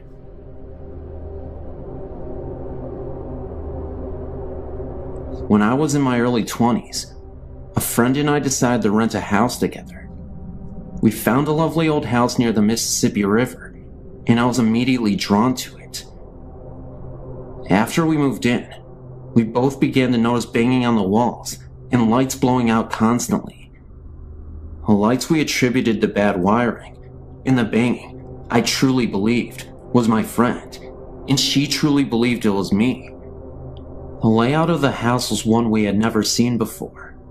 There was a hallway that led from the front living area to the back bedroom areas that was at an odd, slanted angle. I always felt uncomfortable going down this hallway and found myself going around by way of the kitchen. After months, my friend and I decided to take in a third roommate to help with expenses. During the next month or so, after this third roommate moved in, we noticed an increase in frequency to the noises, banging, and lights going out. We also began to notice that every month, and this is really weird, right around the time that all three of us began our menstrual cycles, a very large stain began to appear in the middle of our living room floor. We tried constant shampooing, but it would always reappear immediately. Then after our cycles were finished, the stain would disappear on its own, only to reappear the next month. Our third roommate then became very withdrawn after only a short time of being in the house. She began to go directly to her bedroom and never came out except to go to work. Her personality has also changed drastically. She went from being very funny and outgoing to a complete loner. She would also say very inappropriate, weird things to us. We had known this girl for some time, and her behavior was quite unsettling. She finally told us that she was not comfortable in this house and was moving out, and she did so that very day. Shortly after she moved out, the banging noise began in earnest, and we started noticing our things being rearranged. We began to laughingly and nervously admit to each other that something was not right in this house. However, neither one of us felt threatened by any kind of the weird happenings, and in fact, I personally actually felt almost protected by it. We started to call our ghost George, and would talk to him whenever the banging would begin. We were trying to watch something on TV, and George would start banging or knocking. We would say, "Please, George, not right now. We're trying to see this." And he would actually stop, at least until the show was over. Unfortunately, no matter how much we begged him to stop putting the stain on the floor every month, that never ended. In fact, it got bigger and darker the longer we lived there. One kind of amusing episode happened to us one memorable evening. I decided to let my boyfriend at the time stay overnight with me, although I usually didn't do this. Just as we were dozing off, a very loud bang sounded, coming from the hallway. My boyfriend sat up and asked, "What the heck was that?" Immediately, a knocking began at the far end of the hall and rushed towards my room very fast, knocking louder and louder the closer it came. My boyfriend said, "That has to be your roommate being funny." I just laughed and tried to explain about our ghost, and that I thought he might be angry that I had a male friend overnight. He said that was bull and got up to investigate. Just as he came to the hallway, the knocking began again, all around him. Needless to say, my brave 6'4" boyfriend ran straight out the front door and never came back in the house. Anyway, after a few years, my roommate and I decided we were going to move to a cheaper apartment, closer to where we worked. As soon as we started packing, the noises, and especially the lights going out, began to get really bad. I was even starting to get a little frightened. One day, as we were finishing up packing, we decided to go check in the basement and see if we had anything left down there. While we were down there, we decided to go in the old fruit cellar, since neither one of us had actually looked in it. We found some old fishing equipment. We also found an old shirt box that was sealed with tape and felt kinda heavy, so we brought it upstairs and opened it up. Inside was a bunch of old pictures. Most of the pictures were of a young man of about 25 or 30. In many of the pictures, he was in our house and standing on the porch of the house. There were also some antique glass slides with pictures of him in the military uniforms. We dated the stuff around World War II. We decided to call our landlady, an elderly woman, around 80 years old, to tell her we had found the box. When we called her and told her what we had found, she hung up on us. We called back, and her daughter answered and said that they didn't want that stuff anymore, and we could have it or throw it away. We thought it was very strange, since normally our landlady was a sweet old lady, so we decided that some of the stuff in the box might be worth more money, and we would sell some of it. Some war medals, and even an old stock certificate. That night, I put the box on the kitchen table, and we went to bed. In the morning, we were going to move the last of everything, and as we were preparing to go, I asked my roommate what she had done with the box of stuff. She said she hadn't touched it. We looked everywhere and couldn't find it. Finally, around lunch, we got hungry and decided to cook a frozen pizza. We turned on the oven and immediately began to smell something burning. When I opened the oven, there was the box. Okay, I swore my roommate did it, and she swore I did it. So we left the box on the table again and left to move some things to the new place. When we got back, the box was gone again. This time, we found it immediately in the kitchen pantry, so we kinda laughed it off and put it back on the kitchen table. About 10 minutes later, I walked into the kitchen and it was gone again. I decided the heck with it and decided to just go finish the bedroom closet I had just minutes before been working on. When I stepped up on the chair to wipe off the upper shelves, there was the box. That did it. I said out loud, "Okay, George, we promise not to take your stuff," and put the box back in the fruit cellar where we had found it. We left that day and have never been back, but I've always wondered if the next tenants ever heard from George.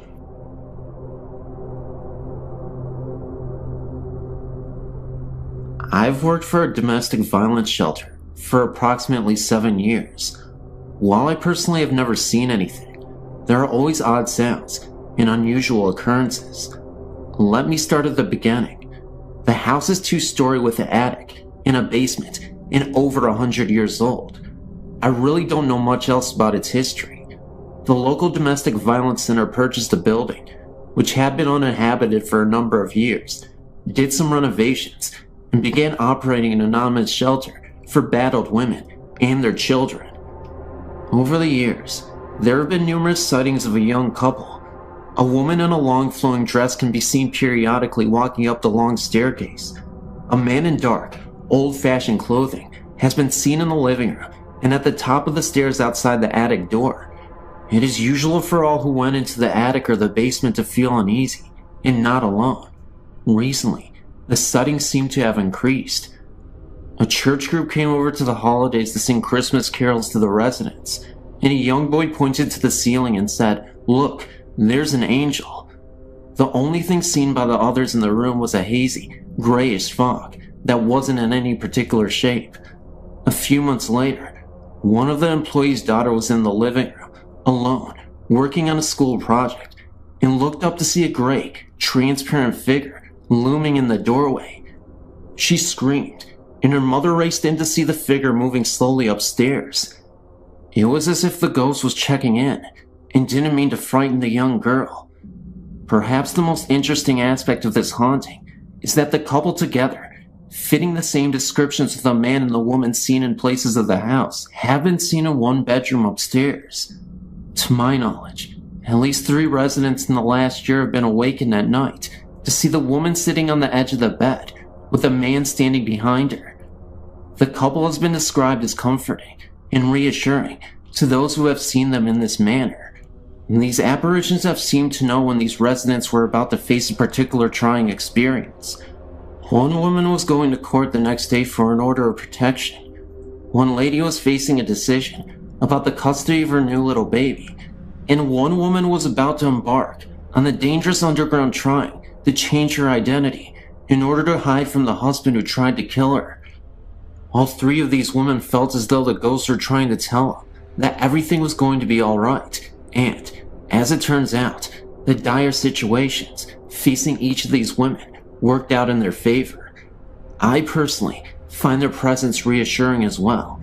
Women and children who came through the shelter are very often depressed, sometimes hopeless, scared, insecure, and anxious. I think that the fact that they are comforted by these spirits is a sign that these are good spirits who seem to approve of the work being done in their house. They've never tried to scare anyone. Sure, lights turn on and off by themselves, and the dishwasher is forever turning on by itself. Maybe they are just trying to figure out what these gadgets are. I do not know anything about the history of the house, but I assume these spirits were once residents of this house. Based on their actions, they seem to be good and well-wishing. I hope they continue to watch over the shelter and help the current residents. Hi, my name is Tariq, and this is my supernatural experience. It happened to me when I was about 5 or 6 years old. I seem to remember it was quite a sunny afternoon. Nothing particularly unusual about that day. My mother asked me to go upstairs and wake my father, who often took afternoon naps. I remember feeling quite lazy, and I could not really be bothered going all the way upstairs to attempt to wake my dad sleeping. However, my mom insisted, so I did. I was about to walk up the stairs when I suddenly was overcome with fear, as what I had saw made no sense to me. There, at the top of the stairs, was the biggest dog I'd ever seen in my life. It appeared to fill the whole space of the landing and was near the height of the ceiling. The dog appeared to be aggressive and was barking and growling so loud that it could have woken the dead. I was so shaken and scared that I just froze in the spot. I shouted for my mom. I said, "Mom, I can't go upstairs," and she told me not to be lazy. I told her no, there was this big dog at the top of the stairs, and it would not let me pass. My mom came out to me, and she said, "Tariq, we do not even have a dog." Of course, this is what I already knew. I quickly told my mom to get over here and see what I was seeing, but by the time she arrived and looked up the stairs, it was gone. This perplexed me even more, and being the age I was, I couldn't even understand it. I started to doubt myself, wondering if I ever even saw it at all, and I trusted and believed in my mother. So if she didn't really see it, maybe I was just hallucinating, and it really wasn't there. Obviously, the dog disappeared, and after a while, I forgot about it, and never resurfaced again. However, these memories came back when I was about 12 years old, and I spoke to my mom about it. Looking back on it, I do believe I saw something paranormal, but any ideas on why my mom or dad could not see it or hear it, and why was the dog being so protective, beats me. I don't know, but it was sure a scary sight. It just sucks that I feel like I was the only one who had saw it, and it makes me crazy. But what can you do? I don't know.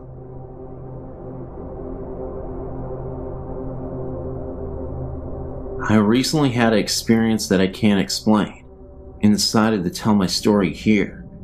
In June, my boyfriend Ian, our then 15-month-old twins, of course me as well, we all went to his family reunion. While we were there, we had a wonderful time meeting his family and getting to know everyone really well. We stayed at his father and stepmother's home with the immediate family.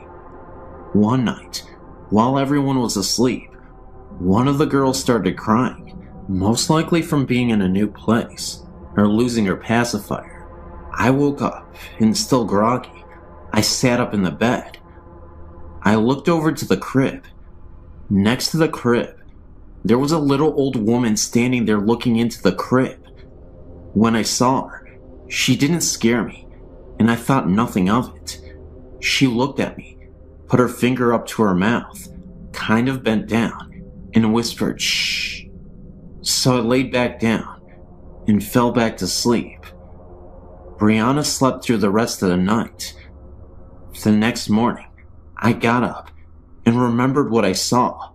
Not sure if I dreamt it or not. I pulled Ian away from the family and asked him if he had a picture of his grandmother. The family had spoken a lot of her the previous day at the reunion, but I had never met her. Ian was very close to her and was very upset at the time of her death. It would have been almost 9 years ago. They found one, and after I saw the picture, I felt this warmth, the only way I can describe it, and it filled my body. It was the lady I saw the night before. I wasn't sure if I should tell anyone, for fear of them thinking I was insane, but I decided to tell Ian. When I told him, he kinda gasped. Like I said, he was very close to his grandmother. I'm glad I told him. Well, later, as we were talking to the family, someone said, "Oh, it would have been so wonderful for her to be here and see all the family together," speaking of the grandmother. Ian looked at me and asked me to tell everyone what I saw. I'm still new to this family and wouldn't want to be dubbed as the crazy one just yet, so I kept it to myself. Thanks for giving me a place to share this.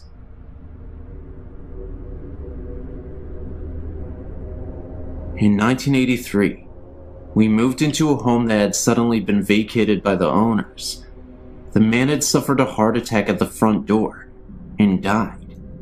His wife went into serious shock and suffered some emotional distress. After the funeral, her children decided to take her back to Missouri.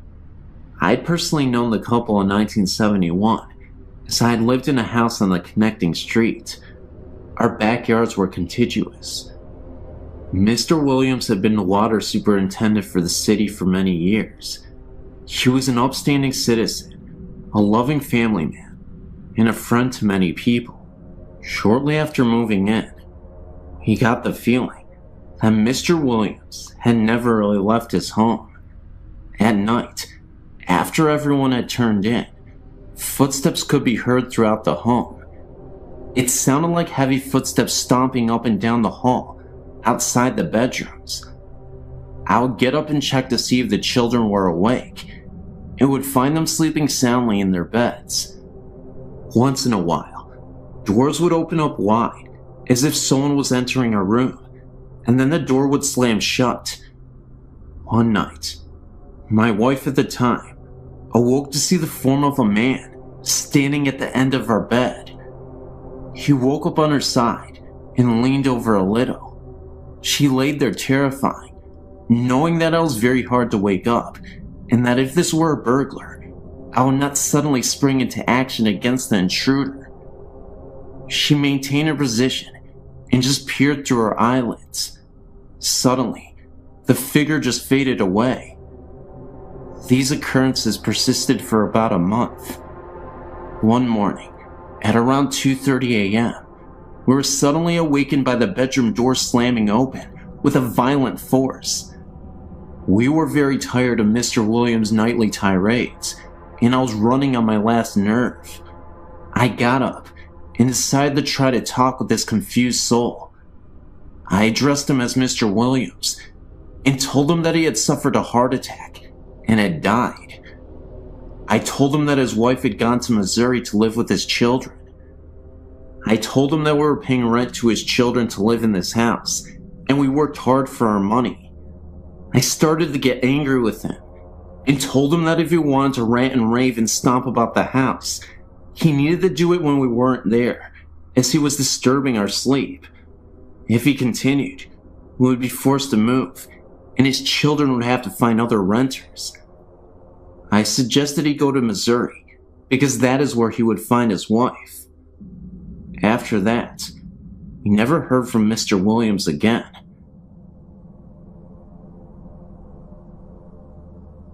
In August of 1997, I was helping a friend deliver some things for a post-funeral reception that was to be held in the officers' quarters number 1 at Fort Concho in San Angelo, Texas. Fort Concho is the best preserved and reconstructed cavalry fort in America. This is where the Buffalo Soldiers were stationed. It was very early in the morning, and we had to get the key to the building from the curator. We drove to the other side of the parade ground and parked the van. We went inside, and I took some things up to the staircase to the second floor, while my buddy worked on the first floor. I walked into the west bedroom upstairs, and immediately felt like I had just walked between two people that were standing shoulder to shoulder. I was walking into a tremendous field of static electricity. I had a cold sensation, and the hairs on my neck and arms stood straight out. I put the vase down that I was carrying, and found myself compelled to say, "Excuse me." Then I proceeded to the east bedroom. When I entered the room, I saw a little girl out of the corner of my eye, playing on the floor to my left. I placed the vase, and when I turned around, she faded away. A couple of days later, I was again with my friend.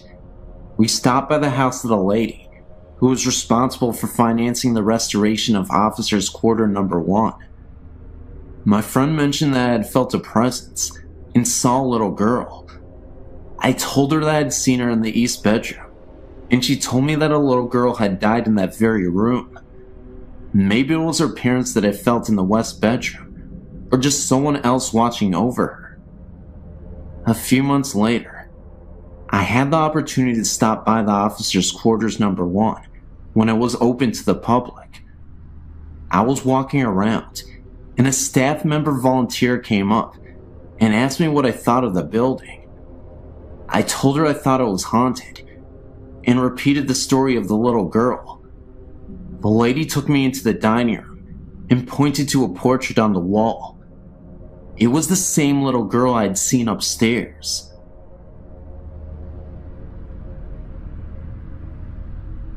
I would first like to say, I was not a believer in ghosts or spirits. I was in the Navy at the time, and had been just transferred to Japan. My family and I arrived there in August of '91. I felt very lucky, because the Navy had just opened Harrio, a new housing complex about 9 miles from the naval base. This meant that my family and I would not have to live off base. My wife and I were taken out to the Harrio to pick out a house. Being newly opened, we basically had the pick of the litter. My wife and I chose a nice 3-bedroom room townhouse in the center of the housing complex.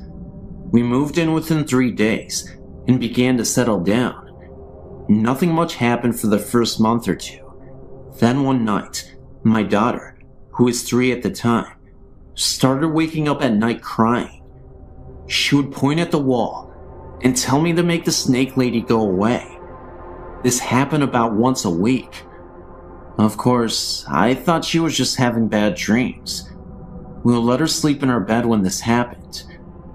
My wife became pregnant at the time, and we were allowed to move into a 4-bedroom house.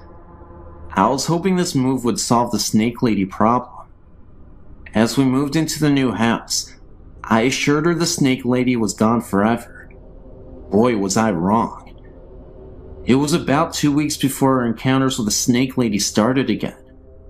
This time my wife and I could actually feel some sort of electrical charge throughout the house. These encounters intensified, and my daughter started to see more and more apparitions. She would tell me that the snake lady wanted to take her away. I Being a skeptic, thought the electrical charge was sort of funny, but never gave much thought about my daughter's nightmare being real. Then one night, my wife and I were awakened by my daughter, screaming at the top of her lungs.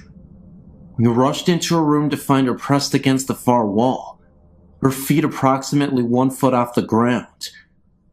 My wife and I both grabbed her arms, and with one of my feet pressed against the wall, I pulled with all my might. She wouldn't budge. I'm not a small man, 5'10", 191 pounds, and I worked out all the time. I could not get her off the wall. All the while she was screaming that the snake lady wanted to take her away. Scared to death, I started praying in my head. My daughter started to slide down the wall, and she fell into our arms. I don't know what it was, but I believe there is something out there that we don't know about.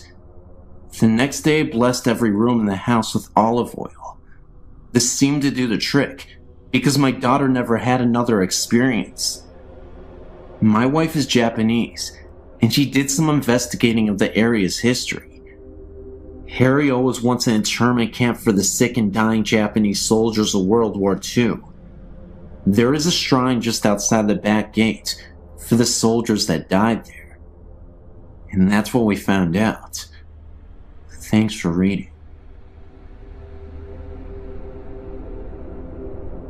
It's funny, really, because I've been reading your site for quite some time and have marveled over the experiences people have had, but never, ever thought I would be emailing you my story. This experience is mainly my two friends, but I experienced it firsthand last night. They live in RAF, Royal Air Force Quarters, in Middlesex in England, and have never really mentioned anything before. A couple of weeks ago, Susie and I were chatting about various things when the subjects of ghosts came up. Funny enough, the handprints have come back since Elena was born, said Susie. Handprints? What handprints? I replied. It seems that since they moved in over 3 years ago, they've had various things happen. So she took me upstairs, and there, clear as day, was a set of huge handprints on the wall just above their bed. Apparently, she has tried everything to get rid of them, and they disappeared when she was pregnant. As soon as the baby was born, they came back, and when I saw Susie and Jay last night, they casually informed me that the handprints had moved. By now, I was getting quite spooked out. We went outside for a cigarette, with one of the music channels on the TV playing. When we came back in, the channel had changed to some gruesome true murder documentary. The hairs on the back of my neck were standing on edge at this stage, and it took Susie a good 5 minutes to change the channel back. Also, they've both watched a candle that stood on top of the telly very casually move from the middle and drop off at the end. Things have been moved around, never hidden, and the TV also turns on and off. Susie and Jay were very relaxed about this, and the ghost obviously means them no harm. Last night, it was Susie, Jay, and me, and they told me what happened last Sunday. Apparently, Susie had gone up to change Elena, and had set out her pajamas and nappy out in the changing mat in the bedroom. She was bathing Elena, and thought that perhaps she could use one of the smaller nappies instead of the big one that she had pulled out. When she went back into the bedroom, the pajamas and the big nappy had been thrown onto the chair, and in a perfect arc were 3 of the smaller nappies on the changing mat. Poor Jay got it right in the neck for that, until he explained that he hadn't been upstairs at all. Again, the hairs on my neck were standing on end, and when I had to go upstairs to use their toilet, Susie had to come with me. We then went out for a cigarette, and as we were sitting there, I saw the shadow of someone walking to the kitchen. Didn't think anything of it, until I realized that we were all sitting outside. I told them, and Susie said that she sees shadows out of the corner of her eye all the time. We then went back in, and I was sitting on the sofa next to Susie, talking to Jay, when I noticed that she was staring at something right behind her. I asked what she was looking at, but she said nothing at first, knowing how freaked out I was getting. She then began to tell me that she noticed a transparent man with an axe lodged into his forehead casually move from the room we were in and into the kitchen, then disappear. She had told me that when she was alone in the living room, another time, that she also saw a man sitting down at the kitchen table, as if he was writing on a piece of paper, then disappear shortly after. Apparently, they are not the only ones to experience things. It seems that quite a few people in the row of houses had strange things happen, and the couple on end have seen a shadowy figure. She asked me to babysit Elena next week. Must admit, not too keen on having the extra company though. When I was about 10 years old, my family lived with my great-grandmother and me, and my brother had to sleep in the basement. Half was for storage, half was an extra room. So one night, at like 3, I had to walk to the top floor to take a pee. On my way down, I hear the voice of a little girl say goodbye. Then I noticed that same voice, and it said die. I immediately freaked out and ran back into my room, absolutely terrified. There was another incident with my brother. He was in the basement, and he heard the same voice coming up the stairs from it. It said die as well. And he turned back, looked down the stairs, and the apparition of a girl was standing right there, and then materialized and disappeared in an instant. When I was 15, we moved out to New Jersey.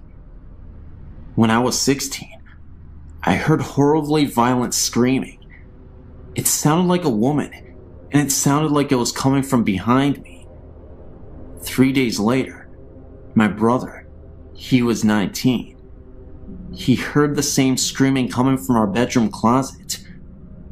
Nowadays we don't hear any mysterious voices, but we both know they had to be ghosts.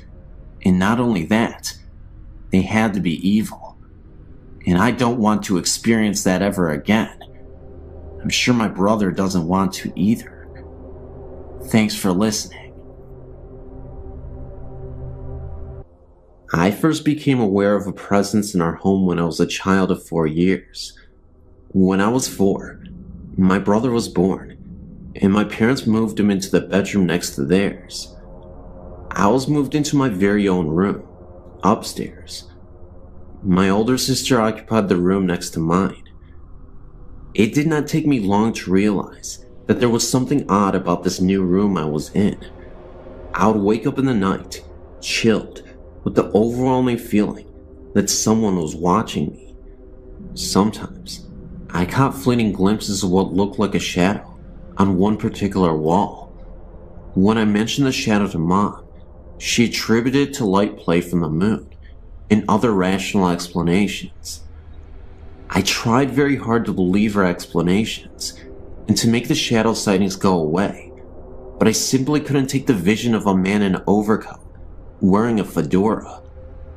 I could never actually see this man, just an outline, a shadow, but I knew he was there.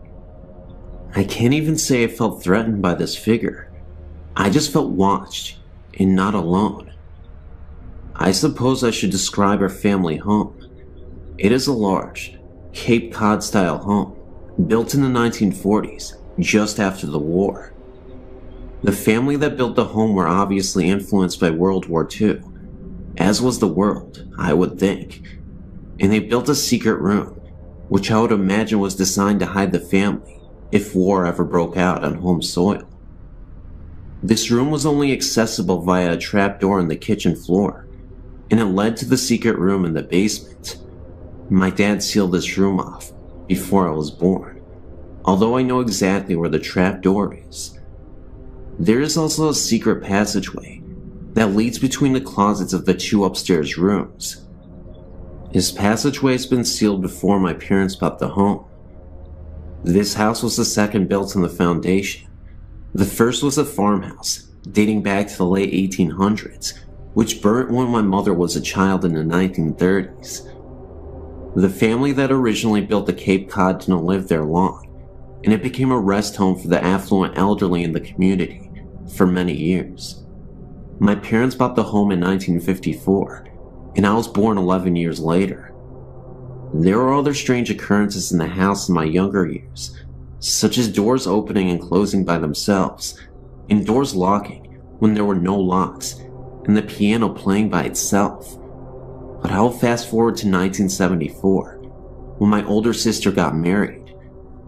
I took the opportunity to move into her larger room, and that is when the strangeness went into overdrive. I hadn't actually even moved completely into the room when the weirdness began. I'd moved my record player into the room, along with a student desk. I was showing the room to a friend one afternoon when the door slammed shut behind us. When we turned to look at the door, the shade in the opposite window flew off the hinges and landed at our feet in the middle of this room. We both screamed and ran to the door, only to find it locked, and there wasn't a lock on the door. We managed to finally get it open and run down the stairs. My friend would never even go into the room again, let alone spend the night with me. I didn't let it bother me, however, and moved the bed into the room and took up residence. The room always stayed incredibly cold, even in the heat of an Ohio summer. My dad installed triple the insulation into that room to try to help with the chill, but it remained downright cold. There were countless nights when I would awaken to knocking on the walls. Sometimes I would knock back, and it would knock back at me. When I told my parents about the knocking, my dad said it was a tree limb scraping the house. The knocking became so intense that he ended up cutting the tree down, but the knocking continued. My parents installed an intercom system into my room next to my bed, so I could page them when the knocking started. Dad seemed convinced that it was the neighborhood boys throwing rocks at my window.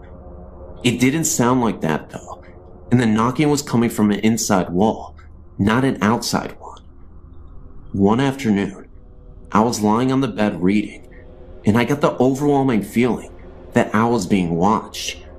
I sat up on the bed and said out loud, "Stop it, there's no such thing as ghosts." And no sooner had I uttered the words, a figurine on a shelf began to wobble, and then flew off the shelf and across to the bed, hitting me on the forehead. I slept on the sofa for a month after that. My family was even beginning to notice strange things happening by this time. The television would turn itself on and off, or alternatively increase the top volume, without anyone being in the room. Dad said we had a bum set and bought a new one, but it did the same. We had the wiring replaced, but it still happened. My mom declared that if it was a ghost, it certainly wasn't going to run her out of the home she loved. This is true. She still lives there with the ghost. Other things that would happen in the house included radio switching on and off, lights flickering, the washing machine switching on and running a cycle, and of course the shadow wandering around upstairs.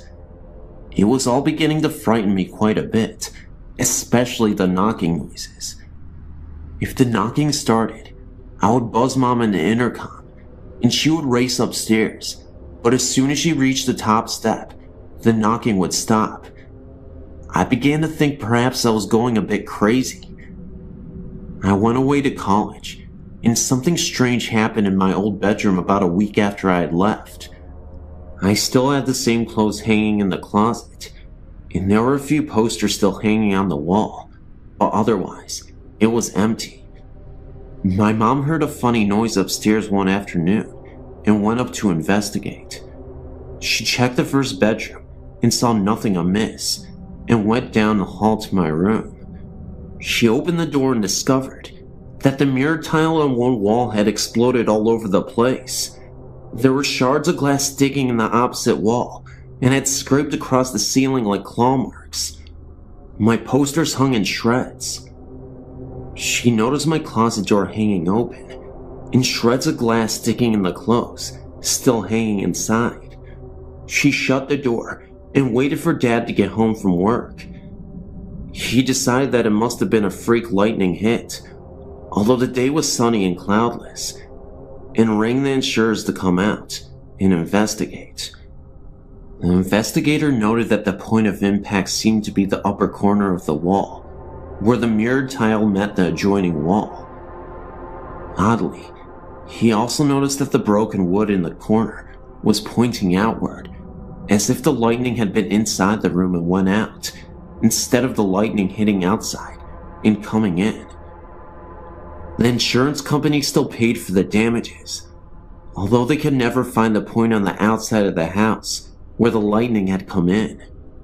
When I heard about it, I came home to view it, and noticed that the wall in question was the one where I had always heard the knocking. As I said, my mom still lives in the house, and strange things still persist. She keeps the washing machine unplugged, but unless the water is cut off, it still fills up. This is the third faulty washer we've had. The TV still plays tricks too. My dad passed away in the house 2 years ago, and on a night after he died, I was staying with Mom, although I wasn't about to go upstairs ever again. And in the middle of the night, we both heard faint music playing upstairs, bluegrass music, to be precise, which was Dad's favorite, and we reckoned that there must have been a party going on to welcome Dad to the other side. Mom has since sealed off the upstairs and only lives in the downstairs part of the house. My brother has had plenty of strange things happen to him in the house as well, as did my sister, and as a result, none of us want Mom to bequeath the house to us. She can't understand why.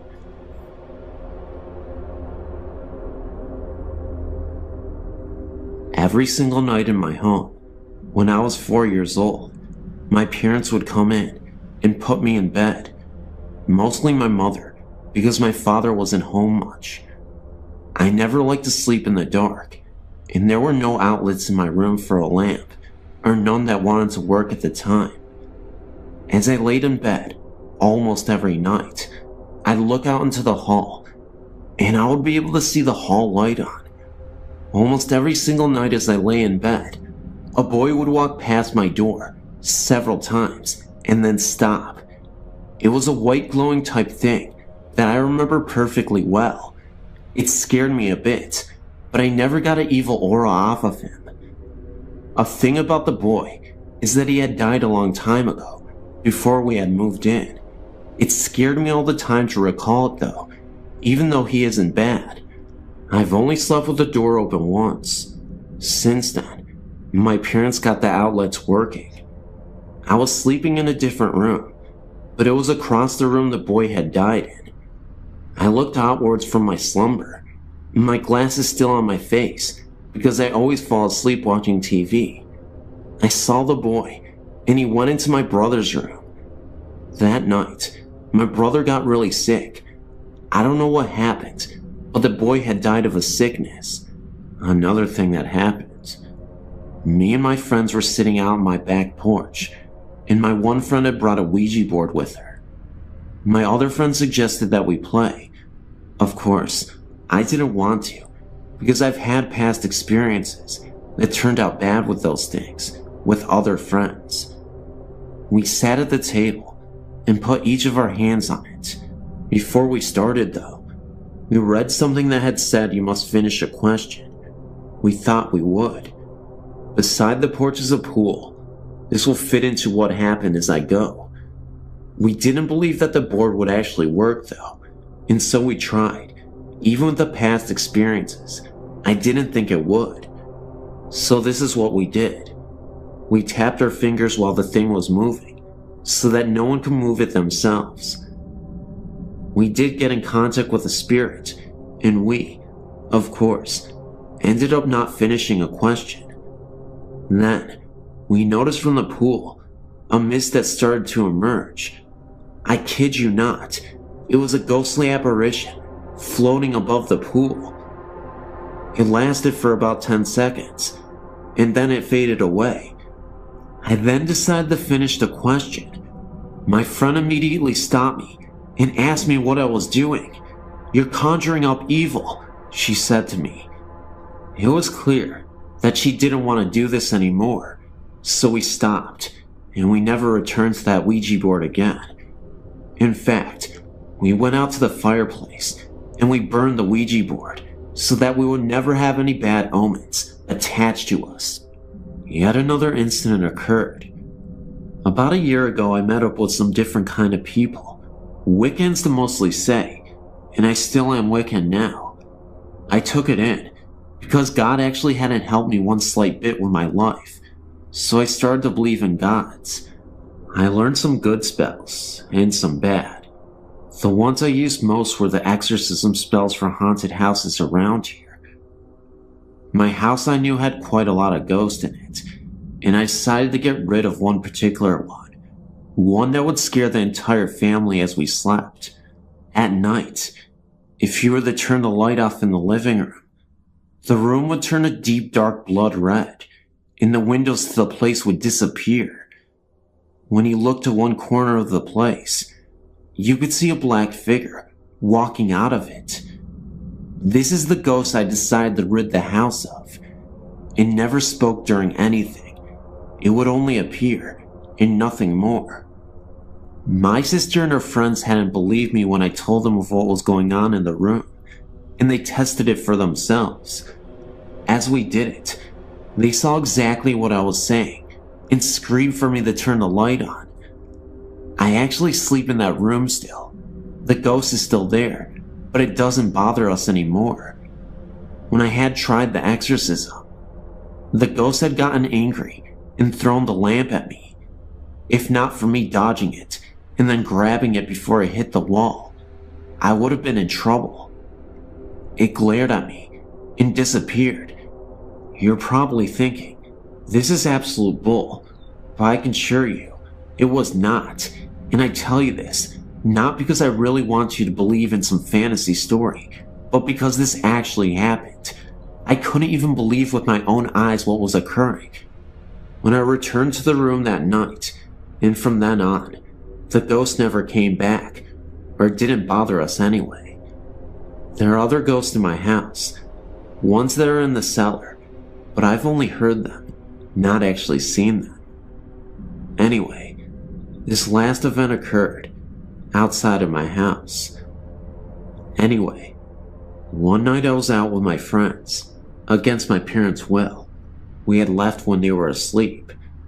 It was around 3 a.m. in the morning, and we wanted to see what was around the area.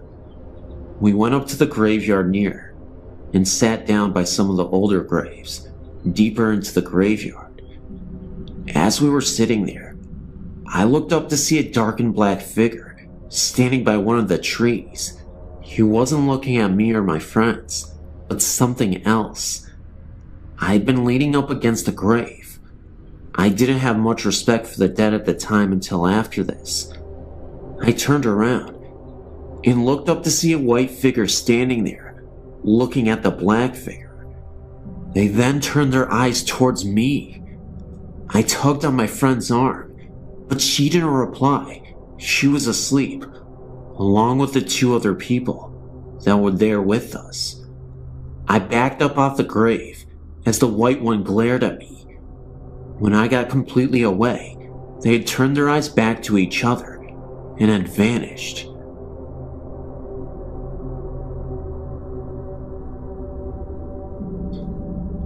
Before our marriage, my husband purchased a home built sometime previous to 1870 in the center of a small town in Michigan. It is a lovely house, we still have it, with high ceilings and wide archways between some of the rooms. When we moved in, we had very modern furniture, which really didn't look right in the house, so our friends would bring us antiques whenever they could find them, very cheaply or for free. One friend bought us a very large round antique mirror that he had found in a house his company was hired to tear down. It was the kind with a gilded wood and molded frame, with a medallion at the top. The glass, while it had some dark spots and shadings, was in exceptionally good condition. This was back in the mid to late 70s, and we had parties almost every weekend. In the summer when the doors were left open, no one bothered knocking. They just opened the screen and came in. Late one Friday or Saturday evening, shortly after receiving the mirror, I was sitting on a low sofa against the east wall of the living room. Also on this wall was a large archway leading into the dining room, which is where the main entry door that we used was located. There was also a door leading into the living room from the front porch, but no one used this one. The mirror was hung on the north wall, right next to the couch where I was sitting. Everyone else was sitting in the middle or at the opposite end of the room, large room.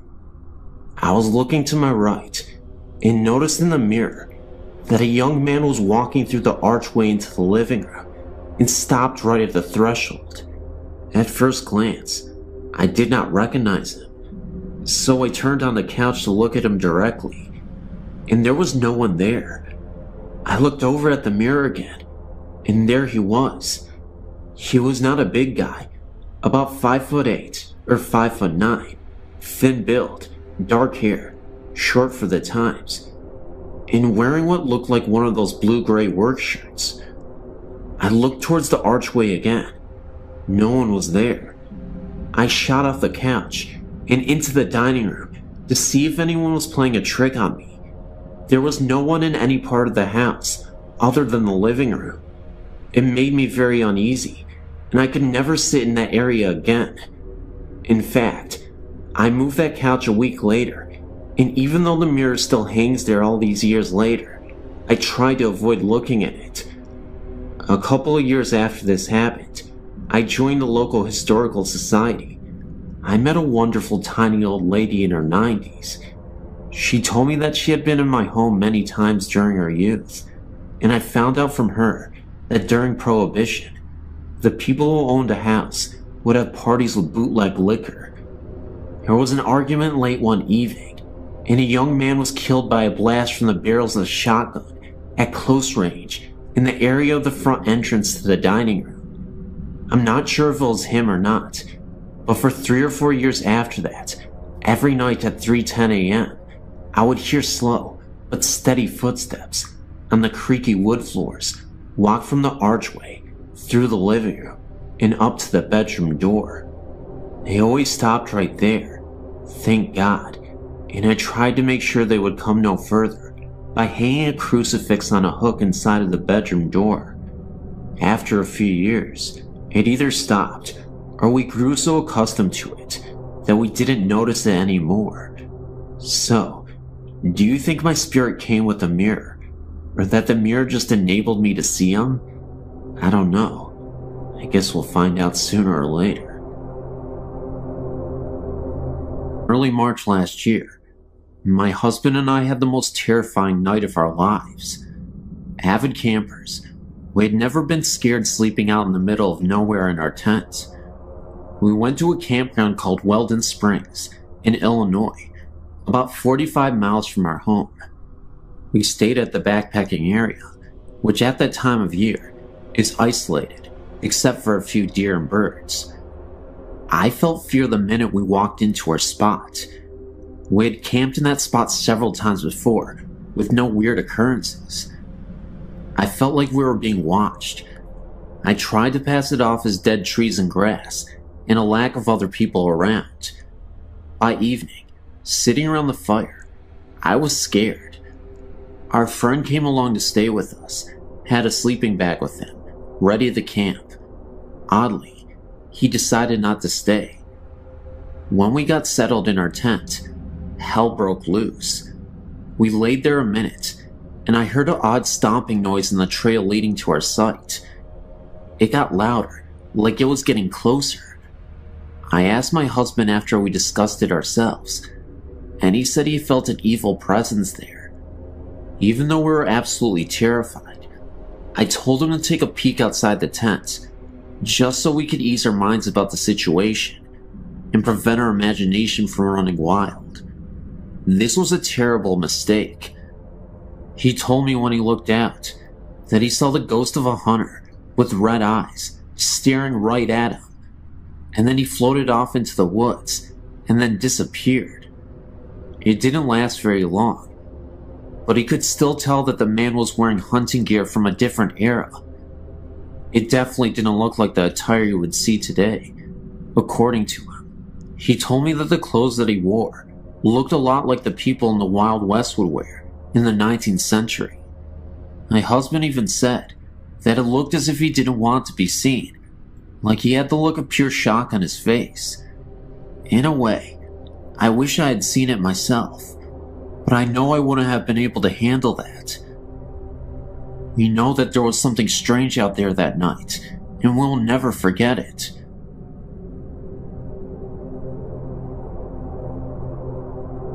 There's this camp that I know of. It's referred to as Camp Connecticut, and it's a rundown camp. It's called the Run Camp because of its deadly history, where a group of men were once gathered, said to be a cult, and eventually the town had exiled them and were forced to stay at this camp outside of town. When abandoned, the caretaker's daughter was found brutally murdered in the camp, and all members of the camp denied any knowledge or participation in the murder. Whenever I go back to the camp, I've always experienced unsettling events that could be tied to the events just described. Experiences included voices. For example, a young girl screaming, which we thought could have been the young murdered girl. We have seen figures pass among the trees while walking through the narrow paths along the woods. In pictures that I have seen, there are many orbs near the main gate and near the large sign within the camp. Examinations shown not to be a photo error or bad development. There was also this insane experience that my brother's best friend and his friends had. He happened to take a trip here, and while walking the main entrance pathway, he came across a man standing there in all white clothing. They called to him, and there was no response, so they turned to go the other way, and when they did, this presence in the white was standing right in front of them, with eyes that were completely black. As they turned and ran, it seemed as if the presence began to run after them. Anyway, as they got close to the main gate, they turned, and there was no one behind them at the time. They stopped again for a second, and turned back to look behind them again. They recall that about 5 apparitions, all in white, were standing right next to each other, and then they disappeared. It was as if they were letting them know that there were more of these ghosts. They then walked back to the car and drove away. This place is very freaky to even just look at the main gate. I get scared every time I go. I will send our photos as soon as I get my scanner up and running. Thank you. I've been tempted to write about what happened to my family many times, but it seems far too unreal. We were not allowed to talk about this outside the house when I was a child, and my mother only told guests about her visitors when they experienced something in our house. Our childhood home was built in 1898. My parents bought the home in 1974, when I was only 6 months old. The house was very large and had been converted into a double. My grandmother moved into the upper level. Strange things began to happen shortly after my family moved in. My mother had her first experience one night after she had sent my older sisters to bed. From her bedroom door, she could look out and see into the kitchen hallway and into the bathroom. My family had only lived in the house less than a month when my mom saw a little blonde-haired girl walk into the bathroom. All of my sisters have very dark brown hair, and this was clearly a blonde-haired child. My mother panicked and yelled to the little girl, but the door shut. My mom jumped out of bed. In her mind, she was thinking that this little girl was a neighbor's child, that my sister must have snuck in the house. When she opened the door, There was nobody inside the room. My mother nicknamed the little girl Jessie, and I have no idea why. My mother had many experiences in the house, and with the younger children, myself, my younger sister and younger brother, when we were very small, it was as if we were playing with someone else. I don't remember this, but my mom did. But I do remember that in my oldest sister's bedroom in her closet, there was a paneled off section that led under our hallway steps to the second floor. I remember talking to someone that we called the lady under the stairs. I always thought that it was my mom or grandmother, but I later learned that this was not the case. When we told my mom about this, she would not let us play this game anymore. I do not remember being scared at all. My younger sister and I would also go into our hallway and play with the lady on the stairs. I have very little recollection of this at the time. I would have been about 4 years old, and my sister would have been about 3.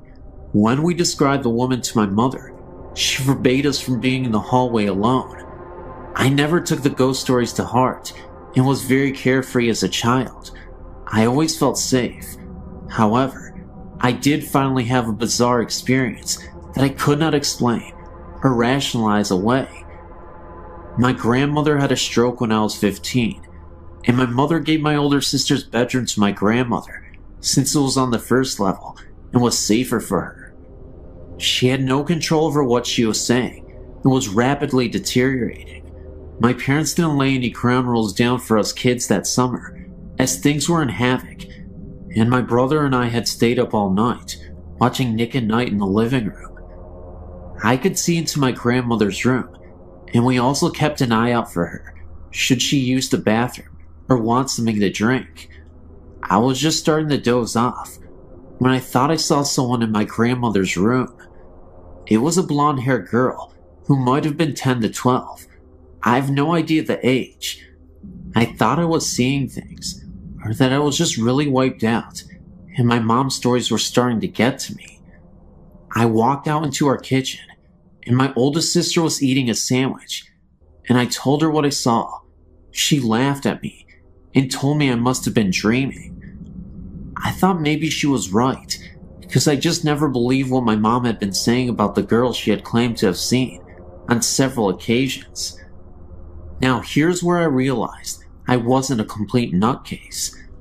I said before that the house was very big. Well, my grandmother started screaming, and my sister and I ran into the room. My grandmother was up and headed for the front door. She was screaming about fire and the little girl. We could barely make out what she was talking about, but she kept repeating, "The little girl said I was going to hurt the baby, and I have to go before I cause a fire." That was the most intelligible sentence that my grandma had said in over a month. My sister kept saying, "What little girl?" and my grandmother said, clear as day, "The little blonde-haired girl." My grandmother was 72 years old and short of hearing. She was also 3 rooms away when I literally whispered this to my sister. We woke my mom up because we did not know what to do. My grandma ran out of the house and refused to come back in. She stood on our porch.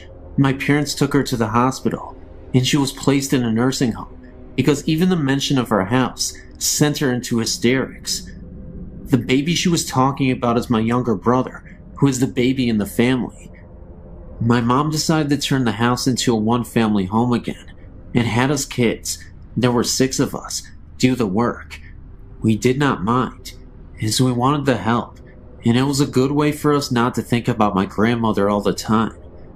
My younger sister and I would be the only 2 sharing a room, but that was fine, as we are very close, and we were excited. Again I was up, and could not sleep, so I went up to the room that would be ours. It had been my grandmother's, and I was scraping wallpaper off the walls with a putty knife. We had started this project the night before, and I was bored, so I went up to get some more done. I was scraping the walls, and had been doing so for about an hour, when I heard a funny noise that sounded like the scraping noise I was making with the knife, but different. It's hard to explain. I thought someone was playing a trick on me, so I began to scrape the wall, and very quickly, I stopped.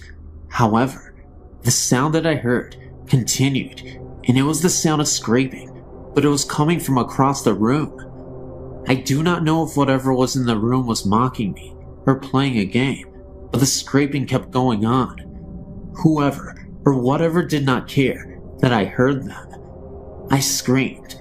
I thought it was one of my older sisters. I ran down the front steps and opened the door, and the house was completely quiet.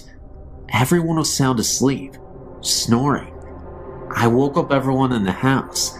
I was terrified, and I never slept in that room. I would continue to hear things in that house until I was 18 and moved out. As for our house restorations, my mother began working on the kitchen and back hallway that led to our attic.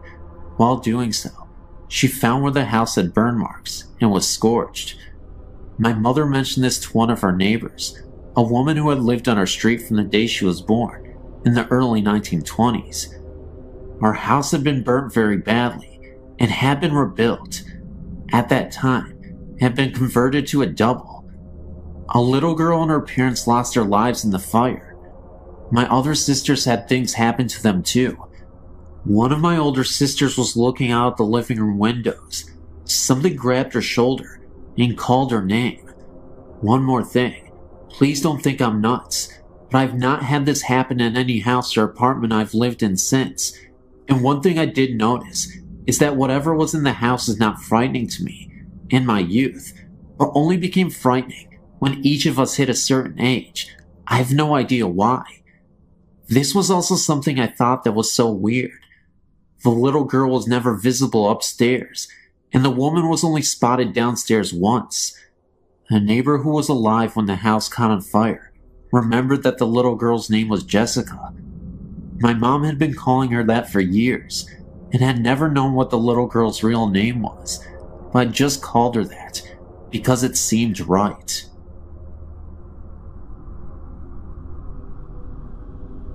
Hi, I just thought I'd write to you guys to tell you what happened to me when I was about 12 to 13. I'm from northwest England, in a county called Cheshire. I was staying with my father in a small village called Wrenbury. He used to live in a large country house that has been around for many years.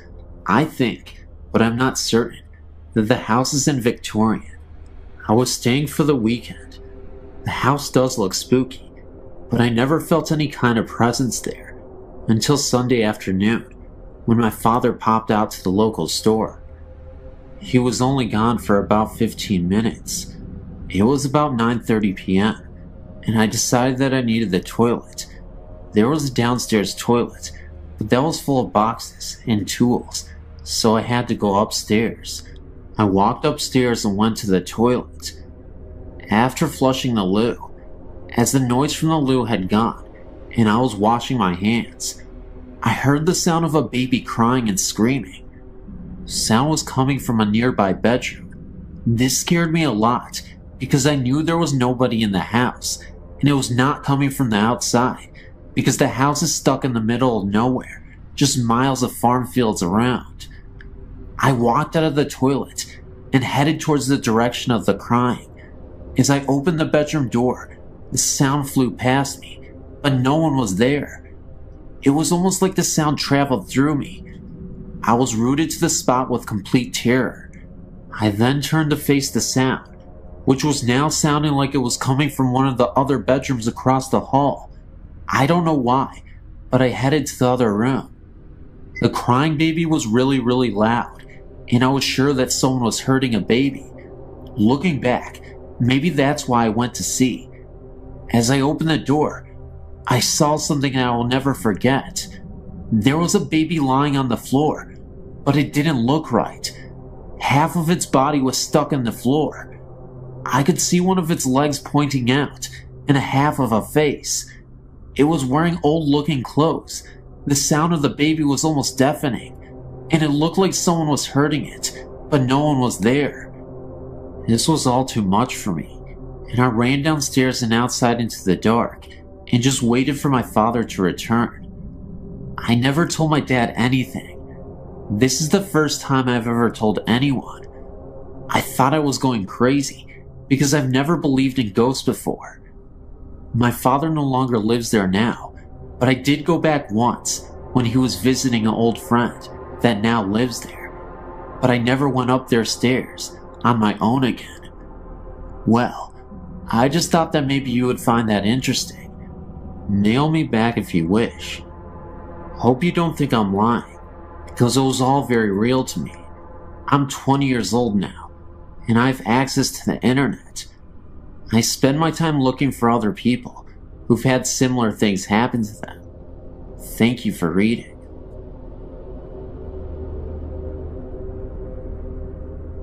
Many years ago, my family and I lived in a lovely Queen Anne style home. We lived in it for 13 years, 11 of which we experienced paranormal phenomena. 2 years after we moved in, we had a first of many odd occurrences.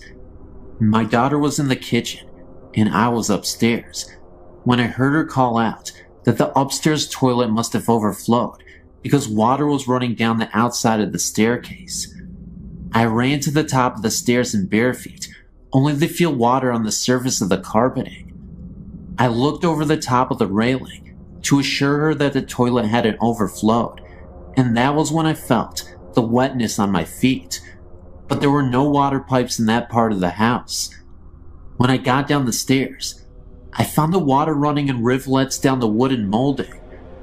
My daughter reached up to turn on the light under the stairway alcove, and as soon as she did, the water stopped. We had to wipe the trom down, and we never found any reason for that activity. Months later, while preparing for bed one night, I heard footsteps running down the attic stairs. The door crashed against the opposite wall, and then nothing. I was terrified, thinking that someone was there.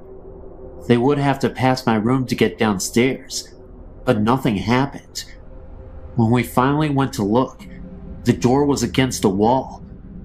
We even thought that maybe a ball had bounced down the stairs, sounding like footsteps, but there was nothing. Strangely, when we started to think our house had unseen guests, we were no longer frightened. As time passed, we had many more experiences. I heard a woman crying softly, but pitifully. 2 of my daughters saw images of old-fashioned children, dressed in long white nightgowns and mob caps. A visitor to my house saw the same thing and asked me who the little girl was. On another occasion, my nephew was spending the night and thought he saw someone standing at the top of the stairs in a long white old-fashioned nightgown. My nephew was 16 at the time, and we hadn't told him about the house. My husband thought we were all crazy because he didn't believe in this sort of thing. My daughter came home late one night and was just lying in bed, going over her evening, and looked up to see a male figure suspended over the bed. She watched the image dissolve from the top, as if it were sand falling. There were other things that happened there, although nothing dangerous, and finally, we sold the house and moved down. It was several years after we moved on from the house that we met a family that had lived there years before we did, and had very similar things happen to them. When they said their experiences were very frightening and mean-spirited.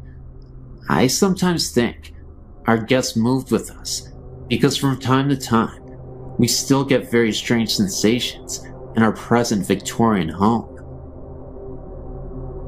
I've had quite a few ghostly experiences over my life, all of which have been rather benevolent, except for one that happened a few years back. I was 24, living with my mother, my sister, and my 2-year-old niece. One night, I woke up and looked up into the darkness. This thing flew down from the ceiling, straight at me with its arms out.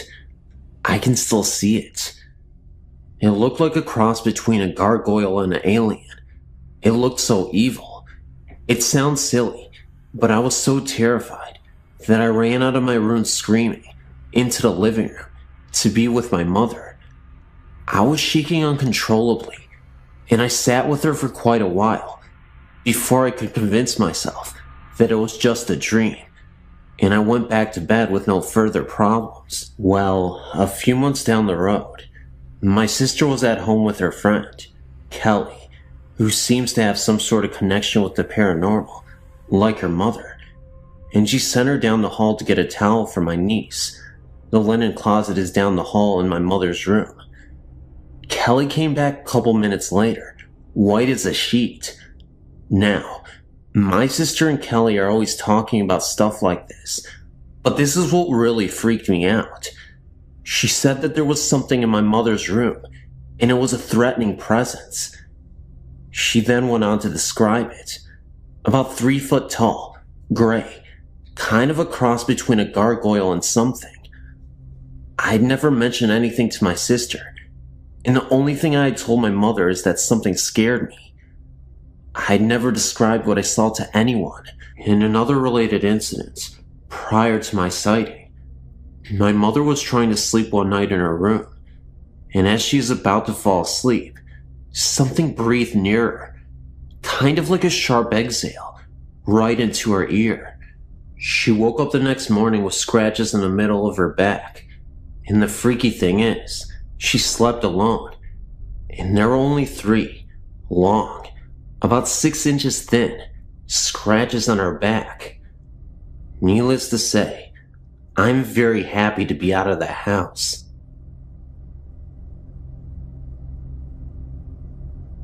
I'm not sure if this qualifies as a ghost story, but it was more than an ordinary dream. My cat Johnny, my sweet silver bad boy for 10 years, died at home of aggressive cancer in March. During the month between his diagnosis and his death, I showered him with even more attention than usual, so by the time he passed away, we were closer than ever.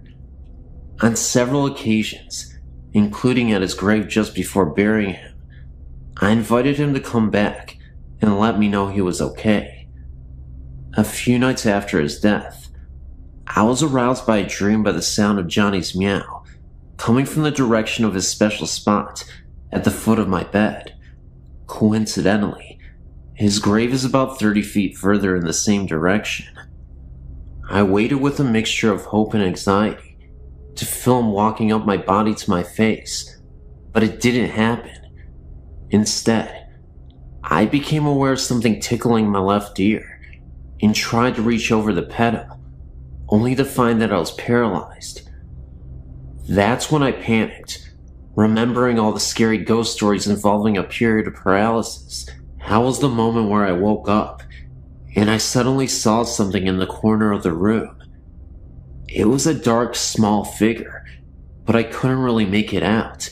It was a dark shadow, even though it was a very dark outline of something. I'm assuming it was a kid or something. It was very terrifying. I couldn't even believe what I was seeing. And then all of a sudden, it seemed like 2 Grim Reapers were standing right behind him. So this humanoid ghost, this figure, this creature, this child, was hunched over and was absolutely mortified himself. And these Grim Reaper type ghosts came to take him away. And just like that, within seconds, they were all gone. I guess you can say that my cat didn't return. In fact, I think a demon actually returned. But I guess that's up for debate. Thanks for listening.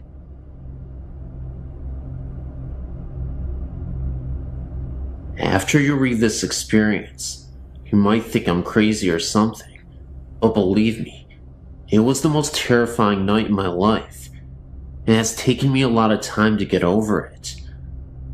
Before I moved out, about a year ago, I lived in a 100-year-old house. It had 2 floors, and my family only lived on the top floor.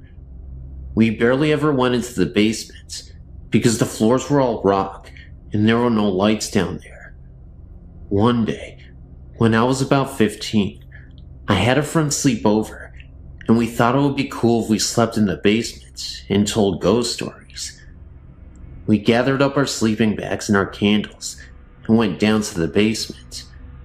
As soon as I entered the room we were going to sleep in, I immediately felt as if we were being watched, and I told my friend that I thought we should maybe sleep upstairs. She just told me to quit being a wimp and to set up my sleeping bag. As soon as we stayed up and talked and laughed, we never did tell ghost stories. I felt more comfortable and fell asleep easily. In the middle of the night, I remember this so clearly because this scared the crap out of me so bad, and I'm absolutely positive I wasn't dreaming. I woke up to knocking coming from one side of the house, and slowly getting louder and closer, and right when it was so near that it was shaking the ground, there was a big crash, and it went away. I sat up straight in my sleeping bag, and my whole body was trembling. After I calmed down a bit, a figure appeared at the foot of my sleeping bag, and I froze. I couldn't move. I couldn't scream. I couldn't do anything. The figure was of a man dressed in rags that were covered in coal. He stared at me as if he recognized me from somewhere, and then his eyes widened, and he exclaimed with a gasp, "Mary Beth, Mary Beth, help me." He then disappeared with a flash of light. Apparently, my friend had woken up right when he disappeared and saw the flash of light. The next day I told my parents, and they said that they had felt a presence down in the basement earlier. I read up on the history of our house and found out that the mistress of the house was named Mary Beth, and her picture resembled myself. One of her servants had been trapped in the basement and tried to climb out of the coal chute without succeeding, and after being trapped for about 3 days, he died in an unexplained fire accident while in the basement. Thank you for taking your time to read this.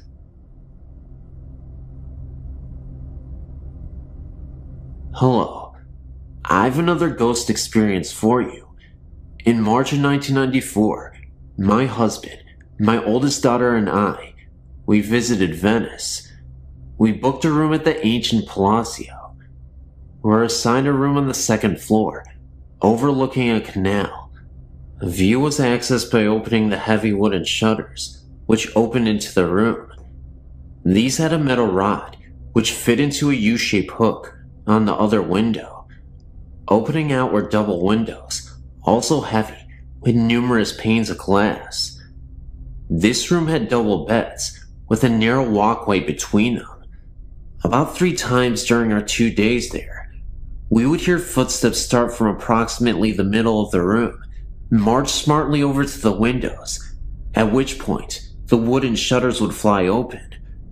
We would track this phenomenon with our eyes, but saw nothing and felt no fear. The first time we rushed over to the windows to check them, these shutters were so heavy that it felt doubtful that a gust of wind was blowing them open. What's more interesting is that the glass pane windows remained shut and seemed pretty airtight. The catch was not all that easy to work, either. My daughter, then 14, remembers having to struggle with it to open it. Even my oh-so-logical and mechanical husband looked over the shutters and could come up with no good explanation. The last night we were there, we were retired for the night with my husband and I in one bed, and my daughter in the other. She and I could hold hands in the space between the beds. They were so close together. Right after lights out, we heard the footsteps, this time walking up between the beds to where our heads were. We could hear breathing. We were both too scared to do anything, but we certainly compared notes the next morning. I wanted to ask as we were checking out if the place was haunted, but the only folks on duty that morning didn't speak English, and we don't speak Italian, but we'll never forget the place.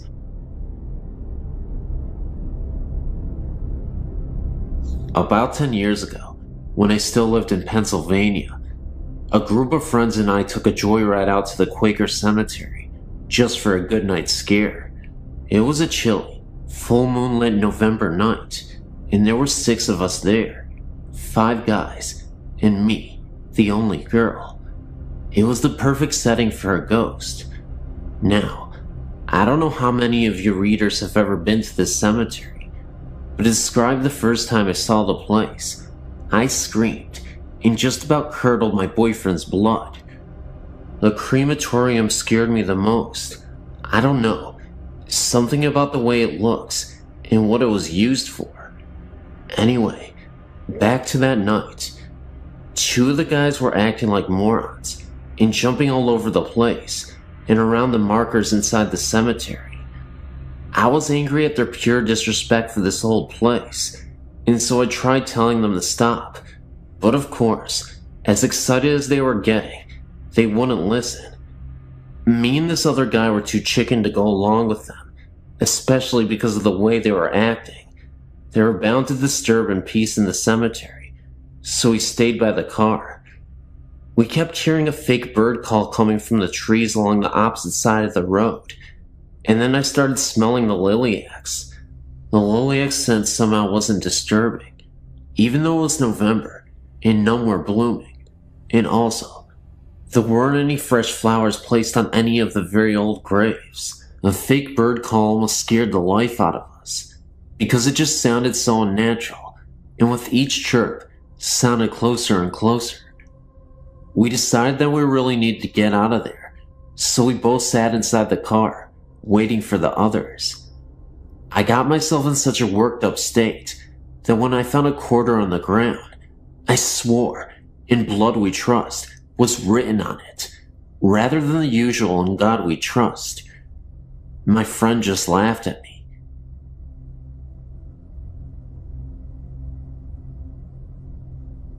The story that I'm about to relate to you took place when I was about 11 years old. I'm 17 now, and most people whom I've conversed with about this matter shrug it off as the hallucinations of a child. It was the fall of about 92 or 93, maybe before, maybe after. I do not honestly remember. I was living with my father here in Texas at the time, because my mother had hauled off to Arizona to take care of her father, who had succumbed to a stroke. My father and I had gone to my grandmother's house for dinner. My grandfather was out of town visiting relatives in another part of the state. My father, my grandmother, and myself were in the kitchen conversing about things that I can no longer recall, because my memories of this occasion are starting to fade and jostle in my mind. My father told me to go wash my hand in the restroom, as my grandmother had just finished making dinner, and we were about to sit and eat. I walked out of the kitchen and into the dining room. As I looked in the general direction of the restroom, which was about 15 feet from where I was standing, I noticed 2 things immediately. The toilet was making strange noises, which isn't uncommon in houses, and there was what appeared to be a man in a shroud, standing in the restroom, with his hands under the faucet, staring at me. I don't remember exactly what my feeling was at the time, except for a bit of fear and a bit of awe at the supernatural. I'm a big reader, and around that time in my life, I was getting into ghost stories and other paranormal phenomena. I then walked back into the kitchen, and my father asked me if I'd washed my hands. Of course, being as frightened as I suppose I was, I told him that I had, and then I proceeded to eat my dinner. But the events of that night have never entirely left me. I had seen the man in the cloak on at least 2 other occasions since, but those stories are for a later time. Thanks for reading, and good night. This story was told to me by an ex-boyfriend, Mike, when we first started dating. We were still getting to know each other, so when he told me he was very afraid of spirits, I believed him, because it's not the type of thing you'd say if you were trying to impress a girl. I asked him why, and this is what he told me. Mike's first encounter with ghosts was about 10 to 12 years ago, when he and his family, mom, dad, little brother George, and Mike, were living in a house in the northwest side of Chicago. This particular house had an attic, which was used to store the items that came with the house when before Mike's family bought it. Nothing too unusual, mostly furniture and such. At this time, Mike was probably 15 years old, and his brother George was probably 9 years old. They were up in the attic one afternoon, goofing around, pretending to be acrobats and wrestlers. Eventually, they got tired, and George collapsed on the floor, while Mike sat in the old recliner that came with the house. The brothers continued talking until their mother called from downstairs, announcing that dinner was ready. The boys had worked up an appetite, so they bolted out of the attic. Mike was the last one out, and as soon as he shut the door behind him, he remembered that he left the light on. Knowing his mother would be mad if he didn't turn it off, Mike opened the door to the attic, took one step in, and froze. The recliner that Mike had been sitting in was slowly turning towards him. Mike tried to command his body to run, but he was so scared he seemed rooted to the floor. The recliner turned enough so that Mike could see the form of a knee, and it was at that point that Mike got the strength to bolt out of the room and down to the kitchen. He told his parents what he saw, and of course they didn't believe him, but Mike refused to stay in the house any longer. He was so upset that his parents made arrangements for him to sleep at his aunt and uncle's house that night. Furthermore, this was the last time Mike ever stepped foot into the house. He stayed with his aunt and uncle until his family sold the house a few months later.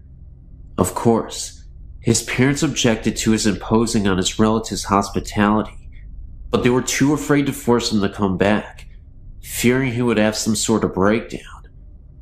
The next house Mike's family moved into was still in Chicago, and not too far from the old house. Everything was going fine until one night, when Mike's family had friends over for dinner. After dinner, the adults and Mike sat around the island in the kitchen, having coffee and talking, while year-old George played outside in the backyard with the guest's little boy, Sam. At one point, George opened the kitchen door and ran through the kitchen, past all the adults, and straight into an adjoining bathroom. Nobody thought anything of this until about 10 minutes later, when Mike's dad questioned why George was taking so long in the bathroom. Mike's dad knocked on the bathroom door, asking George if everything was all right. No answer. Mike's dad tried to open the door, but it was locked from the inside.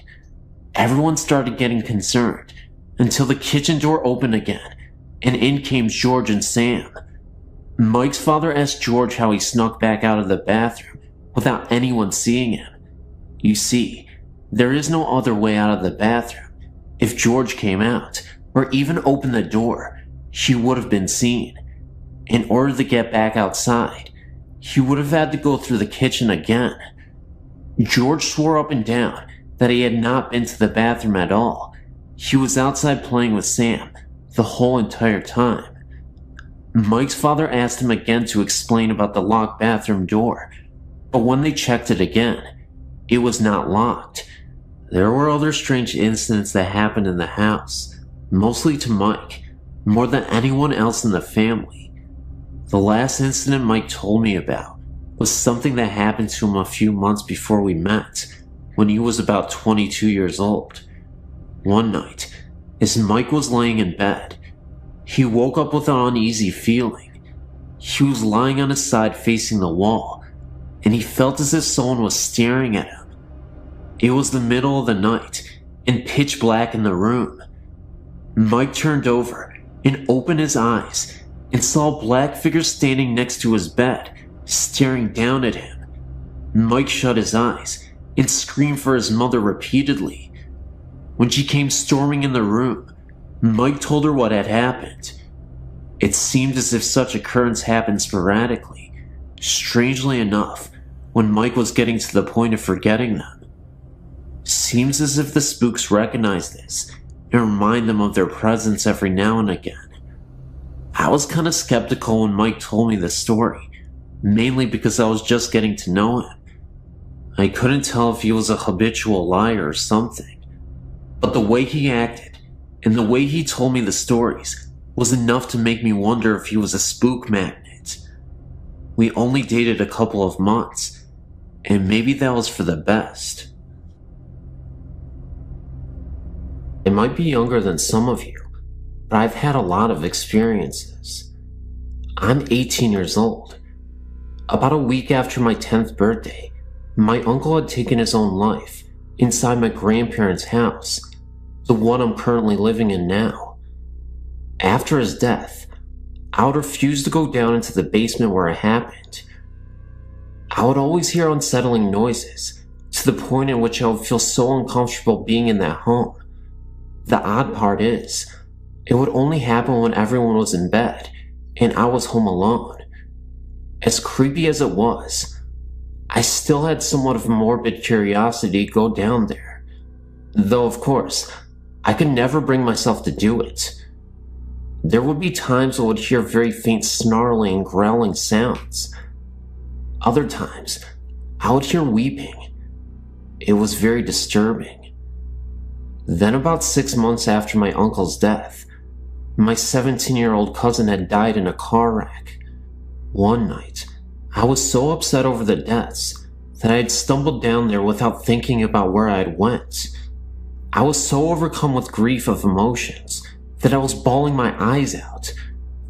It got to the point where it was too much for me. I was sitting on the couch thinking about ending it all so I could be with them. Just when I was about to, I felt a hand on my shoulder, and I knew instantly that it was my uncle. That moment made me realize that it was okay to continue on. That may have been a positive experience, but I assure you, it didn't get better in that basement, in the house moving forward. One evening, I was up in my bedroom. My parents were again fast asleep when I heard a disturbing wailing again coming from the basement. I have a vent in my room, and it connects directly down to the basement. I could hear these cries coming from the vent. I listened closer through the vent, and I could have sworn I heard my name being whispered. Like an idiot, I thought maybe my uncle had returned and wasn't feeling well, so I swallowed my pride and went down into the basement so I could at least tell him that everything would be okay. As I opened the basement door and looked down the steps, at the end of these steps, I saw a figure for a moment's time. It wasn't my uncle. In fact, it was a black misty shadow, and it slowly evaporated. It seemed to be there for a few seconds, then it was gone within a blink of an eye.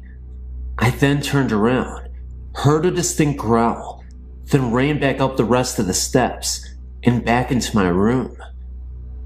Sometimes when I walk around the house, I can feel something watching and even following me. It's not always my uncle, but it definitely feels like something evil. It wasn't too long ago that me and my 21-year-old cousin went to go see her dad. Now, this is the cousin that was in the wreck with the one that passed away. Jean, the 21-year-old cousin, had told me that she had felt her sister's spirit with her before. While we were up late at night talking about her, we suddenly felt her presence with us. It was like she was sitting there and listening to us. Then, not too long ago, I was over at a friend's and was going to stay the night. We were in her room, talking about how she thought that maybe she had a ghost living in her house. Of course, I'm sitting there nodding my head. Then I felt something grab my necklace that I was wearing. So we got freaked out and ran to the living room and checked out my neck. Whatever had touched me left a great big red check mark on my neck. Then about 5 to 10 minutes later, it felt like something was grabbing my legs. I pulled up my pant legs, and it had red marks all over my legs. So me and my friend decided to get out of the house and go bowling. Over at the bowling alley, the marks had turned white and disappeared. Well, anyway, when we got back to our house, the marks returned, and I kept feeling things grabbing me and following us occasionally. But the weird thing is, nothing was happening to her, and she told me that nothing like this has ever happened to one of her friends before. I was beginning to think that this bad presence in my home was starting to attach itself to me. So we decided to go to bed. While we were laying there, it felt like someone had come up and sat down on the bed between us. So I looked over, and no one was there. I haven't been over to my friend's ever since.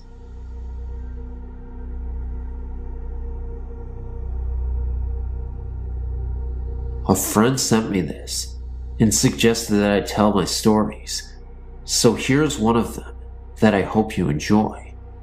I have more if you'd like to hear. I live in Clinton, Illinois, which is a small town. We have a lake, and that's pretty much about it. One night, I was out joyriding in the cemetery with a friend, as I like to do from time to time, and I had to go to the restroom. So, I went to this accessed area that is out in the country. I went to the restroom and then walked through the pavilion to look at the lake. I then came back to my car and then crawled into the driver's seat.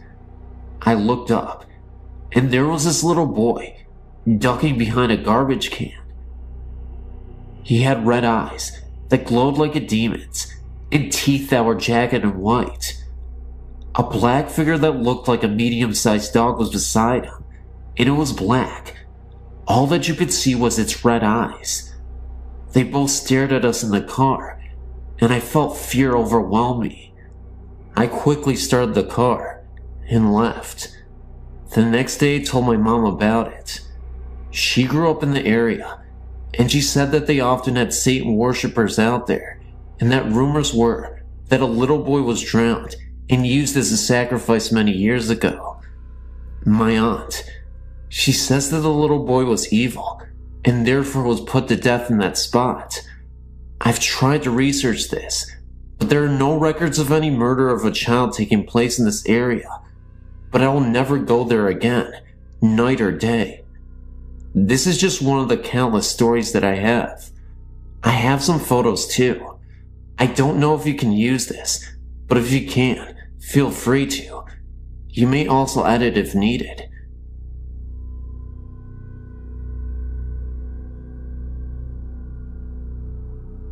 Have you ever stayed at the Holiday Inn? You should, because this story is outrageous. In early of July 1999, I spent a work week there for a regional curriculum camp. I had originally been slated to share a room with other teachers on the first floor. However, the room was a smoking room, and the odor was causing my asthma to flare up, so I was transferred to a room on the fourth floor. Buggered if I can remember the room number. When I retired on Monday night, I had not heard yet of the ghost or any legends. I was awoken 3 times during the night by the phone ringing. I was really ticked because no one was ever there. I vowed to speak with someone at the front desk about it. In the morning I learned about Tanya, the ghost. We all laughed at the story, thinking it was something to amuse tourists. Being WNY natives, we weren't going to be suckered by any such nonsense. I forgot to talk to anyone about the phone and decided not to bother. I fell asleep very quickly that night. I was awakened that night by the sensation that someone was staring at me from the left side of the bed. I have small children. My son often wakes me using the stare method. Now, I might have thought the ghost story was crap, but I wasn't going to test the theory by looking to see what was next to me. I said, "Go away. I'm not going to look at you. I need my sleep."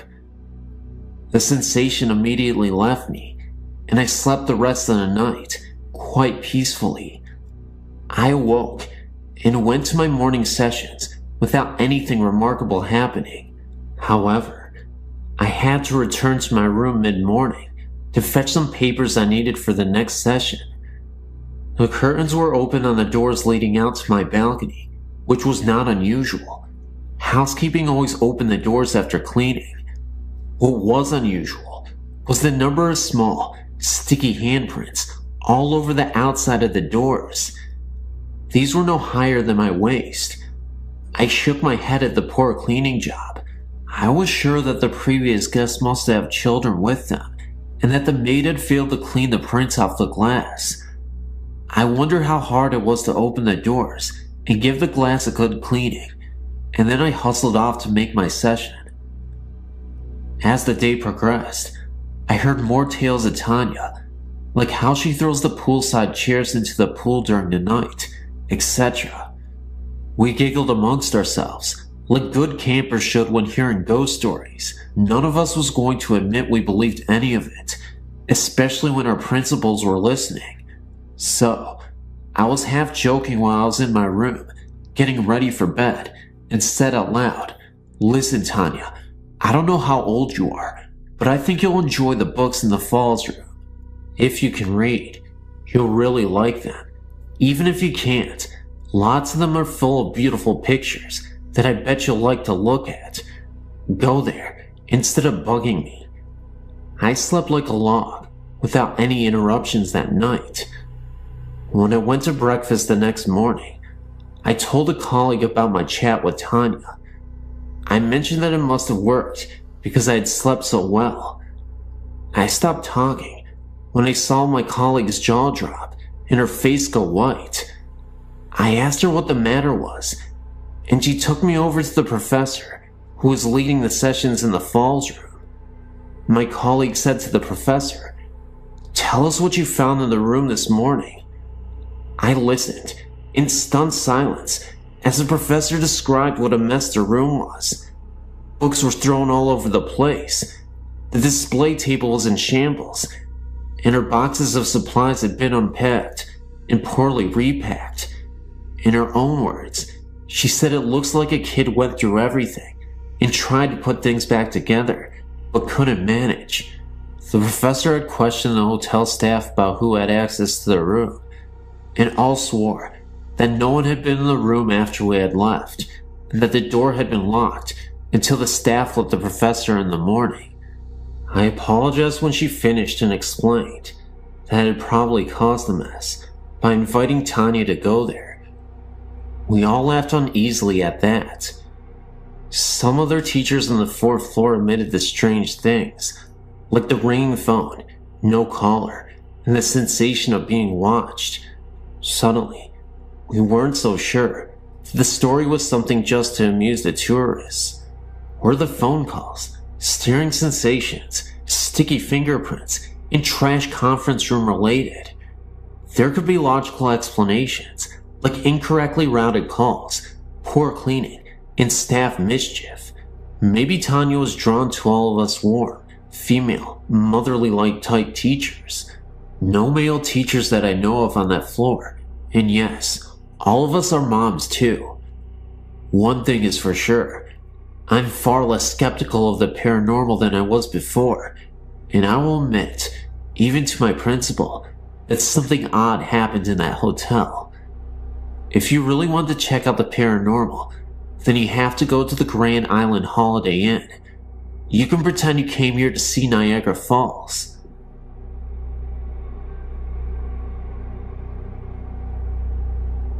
I've had many experiences with ghosts and hauntings, all beginning around age 3. I'm now 28, and my connection to ghosts and spirits has only grown stronger with time. I suppose I should start with my earliest haunting. I was around 10 years of age. My parents had just divorced, and I was feeling alone and angry. I don't like to sleep with my bedroom door open. When I did, I felt I was being watched. One summer night, the air was hot and humid, and I had no choice but to sleep with my door open to get a cool cross breeze. I remember waking up sometime around midnight or shortly thereafter, feeling I was being watched. When I looked out my bedroom door, I saw a frightening sight. A figure, with pure black skin, bright yellow eyes, and a cloak of red, white, and black harlequin-like design, was staring at me, its hands on the door jamb, about to enter the threshold of my room. I screamed, saw its eyes widen in shock, possibly, and flee down the hall adjacent to my room. I even saw its robes fluttering after it as it fled. My scream woke my family, who searched the room for the thing, lack of a better word, but found nothing. All the doors were locked, no windows were broken. I shut my door, put up with the heat, and it hasn't returned since. I've been told that the creature was a demon. I also found out that I was depressed at the time, and that may have been drawing it to me. I can still feel its presence when I think about it. I feel very frightened just remembering the experience. Thank you for letting me share my experience here.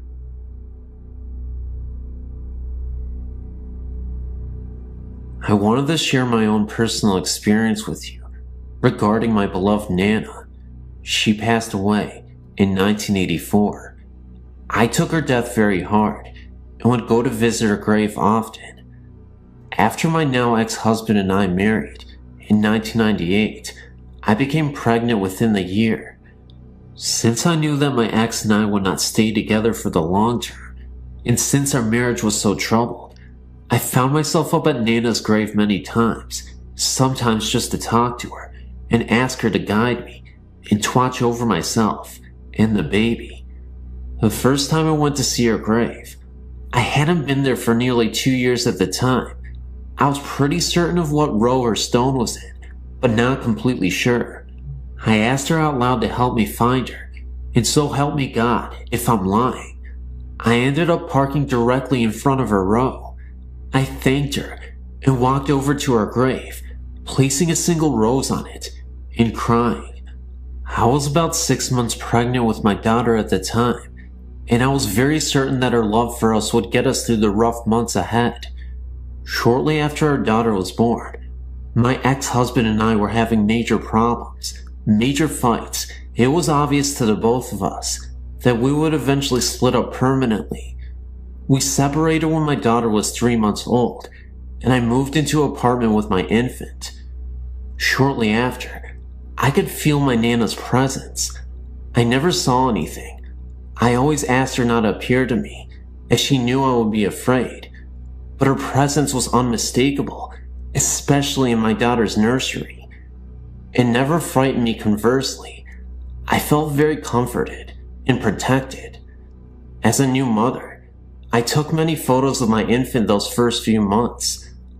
I never noticed until a friend pointed out to me that in one of them, which was a picture of the nursery, there is a vortex on the right, like a solid bar of white light, and to the left of that, an arched mist that almost looks like the shape of a rainbow, but you can see the wall right through it.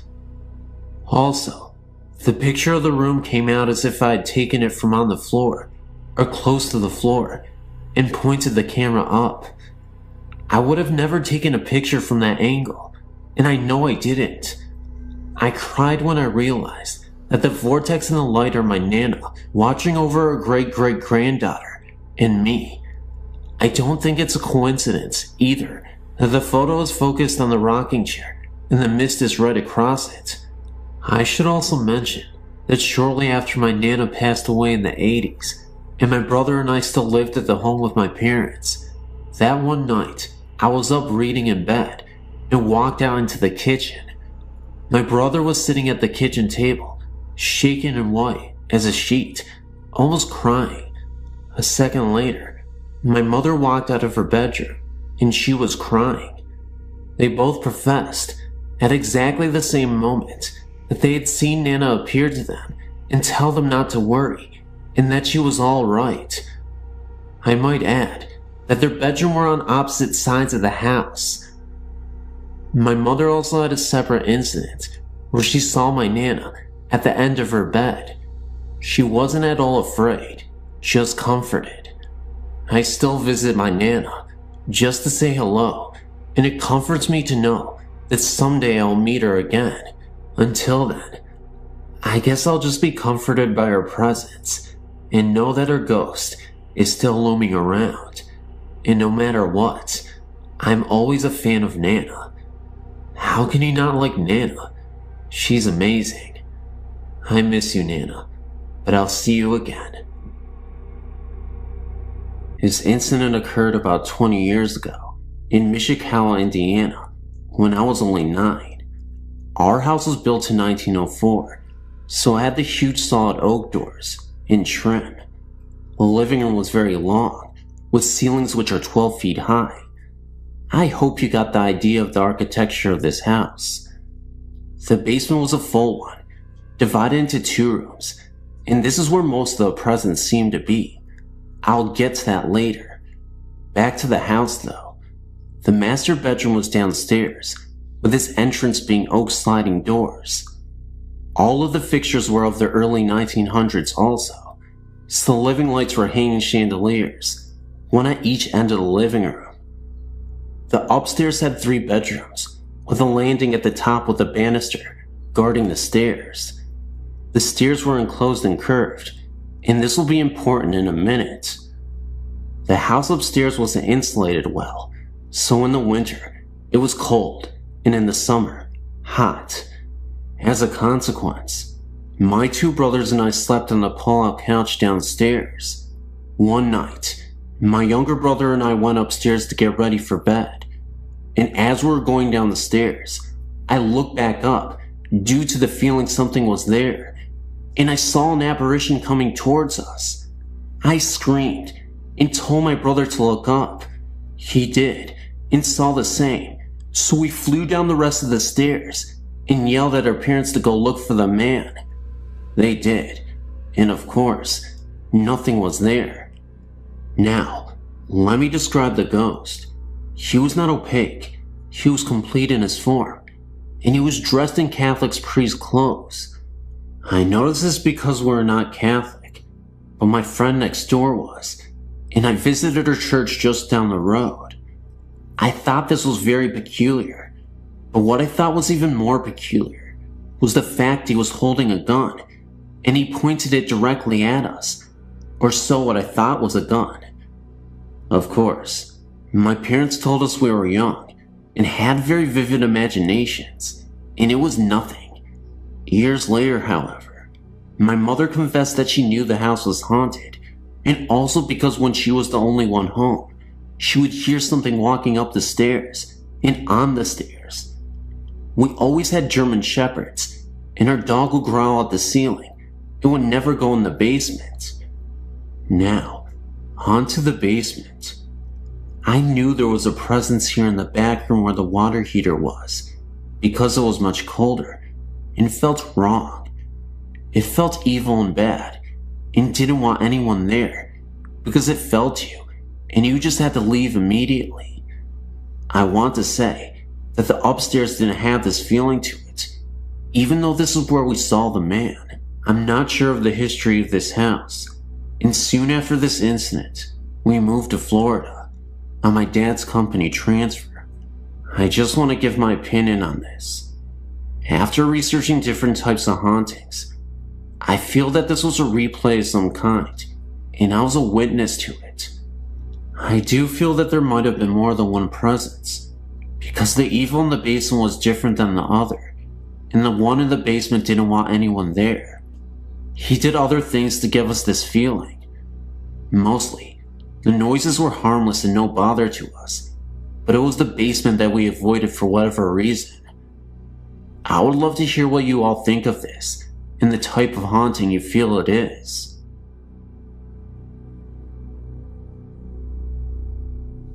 I used to spend a lot of nights driving around in my youth. I was young and reckless, and had no clear direction in life, so I'd often find myself aimlessly driving, late at night. I'd spent a majority of my adolescent years dependent on drugs, and unfortunately, almost succumbed to an overdose. I was harming others, but most importantly, I was on a path to self-destruction. The night before my overdose, I had a creepy paranormal experience that, fortunately for me and those around me, changed my entire life for the better. It was another one of those late night drives. I'd gotten into a verbal altercation with my parents. Words that weren't meant to be said were exchanged, and I ended up running away from home. I took the keys and headed out driving for hours until I ended up in an unfamiliar town. I was starting to get a little exhausted, was 6 hours away from home, and was running low on gas. What happened next will always be embedded into my subconscious for the rest of my life.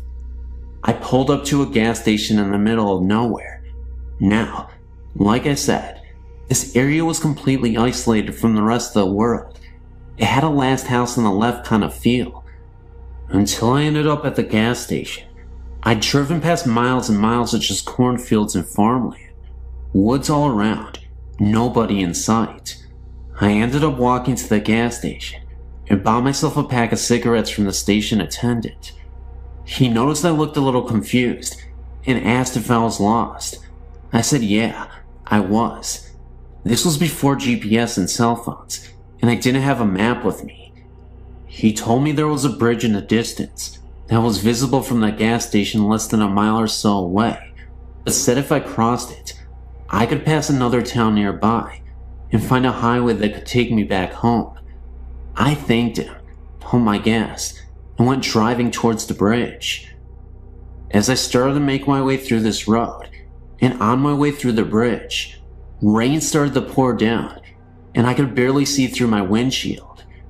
It had rained so much that it almost obscured my vision, and there was no source of light anywhere along the dirt road I was traveling on, except for my headlights. A guy at the gas station told me the bridge was very close by, and even though I could see it in the distance before it started raining hard, it felt like it had been forever before I could see it. Just then, I finally came across the bridge, despite the downpour. This is the part that really startled me. I was driving across the bridge, absolutely nobody in sight, no other cars. It was late at night, 3 a.m., and nothing but trees and bushes scattered around the bridge. I kept driving across this long bridge, and that's when my headlights shined onto this small child who suddenly appeared within my field of vision. All I could remember was that his eyes were glowing, almost like an animal in the night. I was unable to stop in time, and I thought I had hit him. I immediately panicked, stopped the car in the pouring rain, got out to check to see if he was okay, and the kid was nowhere to be found. It confused the hell out of me, because again, what kid would be playing around in the middle of the night, in the middle of nowhere, and in the pouring rain? I didn't even hear a thud, or any noise besides the sound of the rain falling down on my car. At the moment of impact, I looked under the car. It was as if this child didn't even exist. I remember distinctly that the boy was wearing overalls and a hat. It looked like a completely real boy. There was no mistaking that this was a human. Now, I mentioned my recklessness and drug abuse because this incident caused me to turn my life completely around. I was so worried that I accidentally hit a child, and it may have ran off into the woods, that it made me swear to always be alert and never fight with my parents again. This happened when my brother was around 5 years old. It was around 2 a.m., and he went into my parents' room to get in bed with my mom. My mom's bed was right by one of the bathroom doors.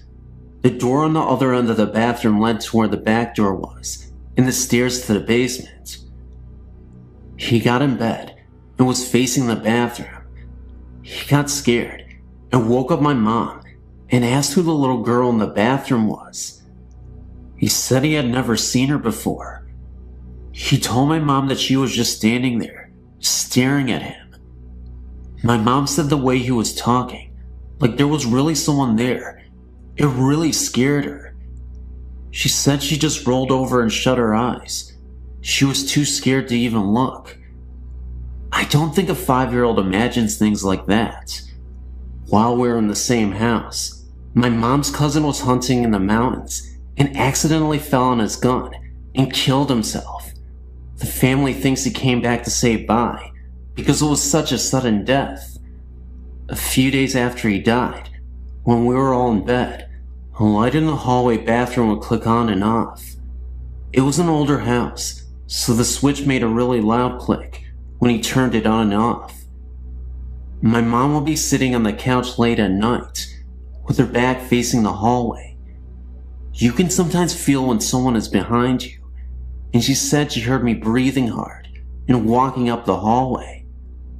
She called my name and turned around, and no one was there. At the same time, at her cousin's parents' and sister's house, similar things were happening. His old toys from when he was younger were stored in the basement of his parents' house. One night his electric train turned on. It was going around the track. No one knew this was happening to other family members until my mom called his parents and told them what was happening to her. The next day they went somewhere and tried to contact them. They all said they loved him and it was time for him to move on. They think he was trying to contact the family because he died suddenly. After they talked to him, everything stopped.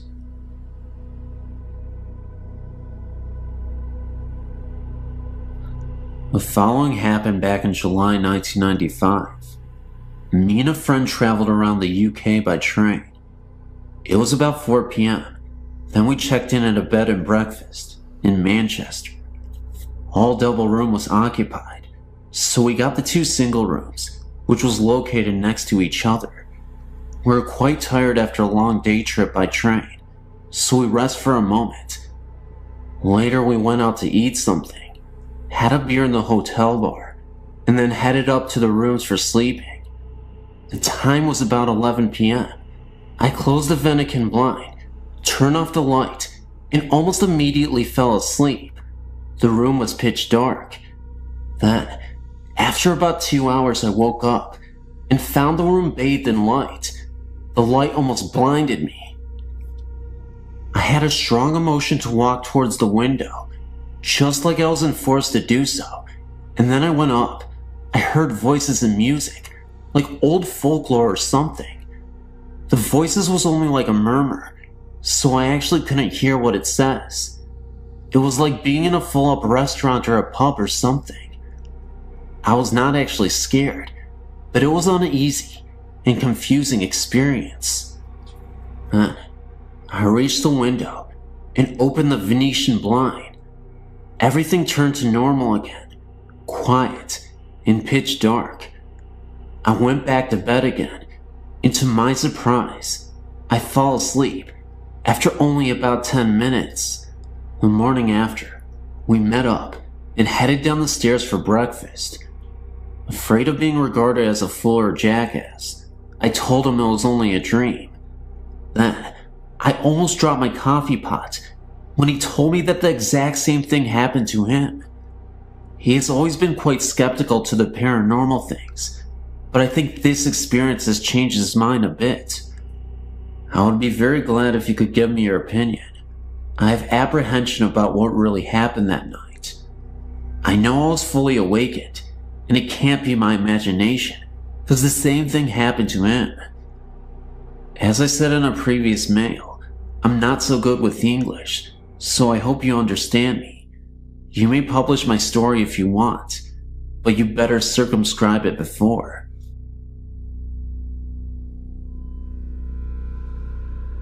Hi there, my name's Joe. My friend Colin probably wrote you recently about some recent activity. For the past I don't know how many years, I've been able to feel, and to an extent see ghosts. I can sense what they are feeling and what their intentions are.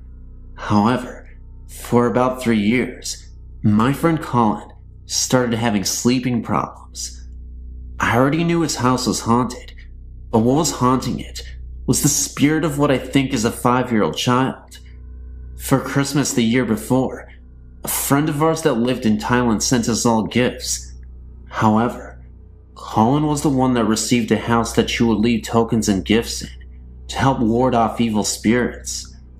Over time, it stopped doing that. Trapped in the house was some kind of creature, like a demon. It was huge, dark, and very menacing. I still don't know how to use all of my abilities very well, but at the time, I sure as hell didn't, but I attempted this anyway. We attempted to destroy the house and everything in it. It took 45 minutes just to get it to catch fire. During this 45 minutes, I was attempting to immobilize the creature inside the house. After 45 minutes, I was able to trap it by pure luck. After I trapped it, I was able to see what was being stored in the house. It was a large field, fire everywhere, dead bodies on fire, blood everywhere. It reminded me of what hell would look like when described to you as a child. After that, I was drained. I couldn't do much of anything. I thought I lost all my abilities, but after 2 months they started coming back, very slowly. I knew this only because I was able to see the ghost in Colin's house again. While I was living in Korea, I encountered a few spirits, but they were by chance and left over from the war. That was when I knew my abilities were back to full, but I wanted to learn how to better use them, and I'm not having any luck. Well, to end the story on a bad note, last week my friend Jess asked about any ghost encounter any of us have had, so Colin and I talked about this one.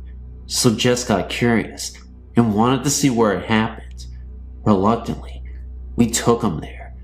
Surprisingly enough, development has been going on in the area for the last 5 years, but at the spot where we destroyed the house, nothing is built.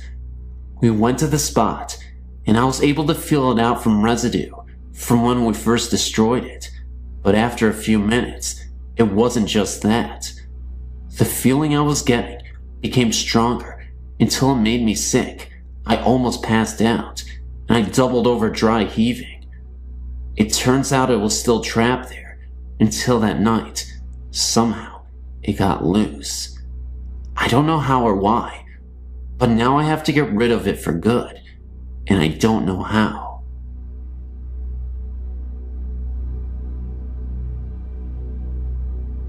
In 1989, I moved into a government apartment in a small town containing 7 units. The last apartment was occupied by a single mom with a small child and her boyfriend. The previous year, they, man and woman, were murdered and shot to death in their bed, in their first bedroom by the woman's estranged ex. No one wanted to move into the apartment because of the history surrounding the apartment. I was a young mother and had 2 children and needed a place to live, and thought nothing of this. In time, I was told of the strange happenings of the place and chalked it up to superstition or small-minded people with too much time on their hands. Things were pretty quiet for me and my little ones for the first few months. Then small things started to occur. Light over the sink area in my kitchen would mysteriously come on in the middle of the night. Being the only adult in the house, and the only person who would actually reach the switch, this had me worried that I had an electrical short or something, and promptly had it checked out. Nothing. Perfectly normal. Kitchen cabinet doors would be halfway open in the mornings when I awoke. I scolded my oldest daughter, 7 years at the time, for climbing the counters and getting snacks out, and she told me that she was asleep and she didn't do it. My youngest daughter, 2 years old at the time, was starting to make a habit of getting up in the middle of the night and getting into bed with me. Very unusual for her. She's a hard sleeper.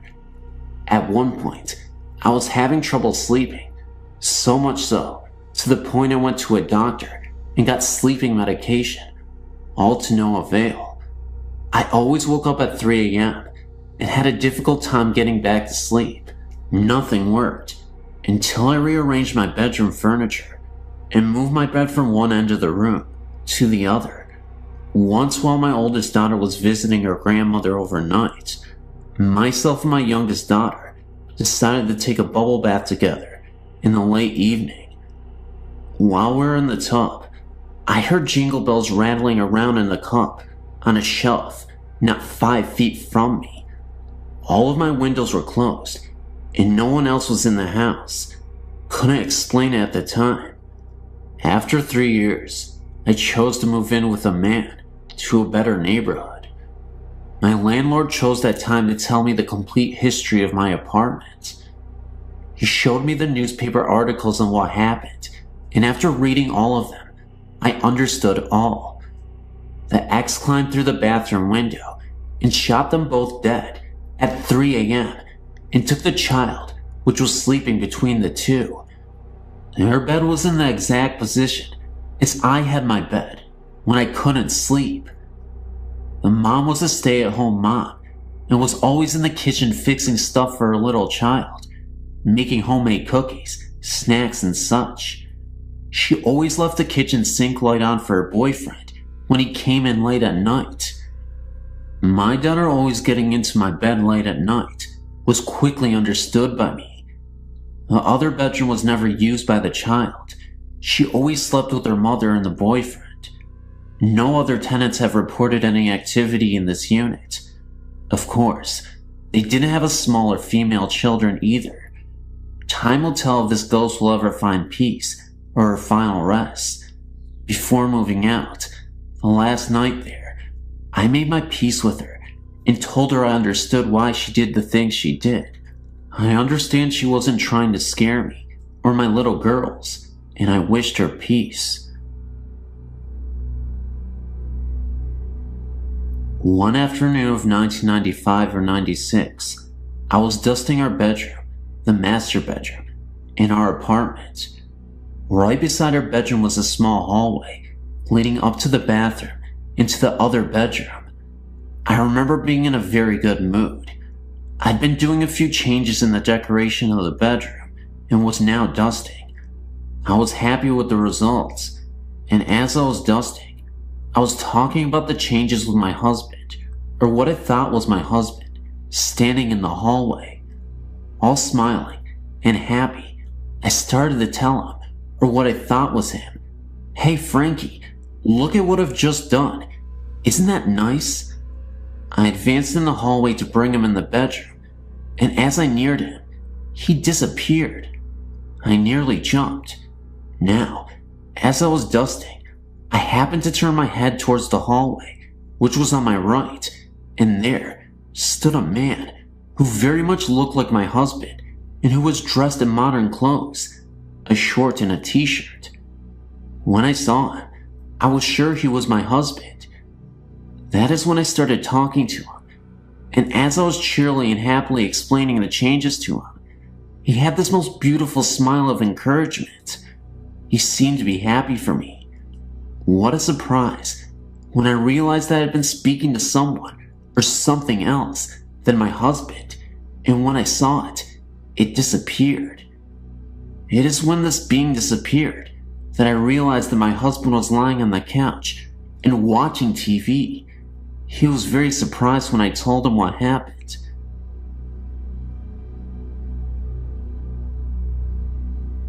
I live in Australia, and I've been seeing spirits ever since I was about 2 years old. My first experience was just after my grandmother's death.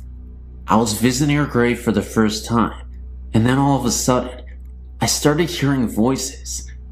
They were telling me to leave, that it was too dangerous for them and me if I stayed, that I had to run and never turn around.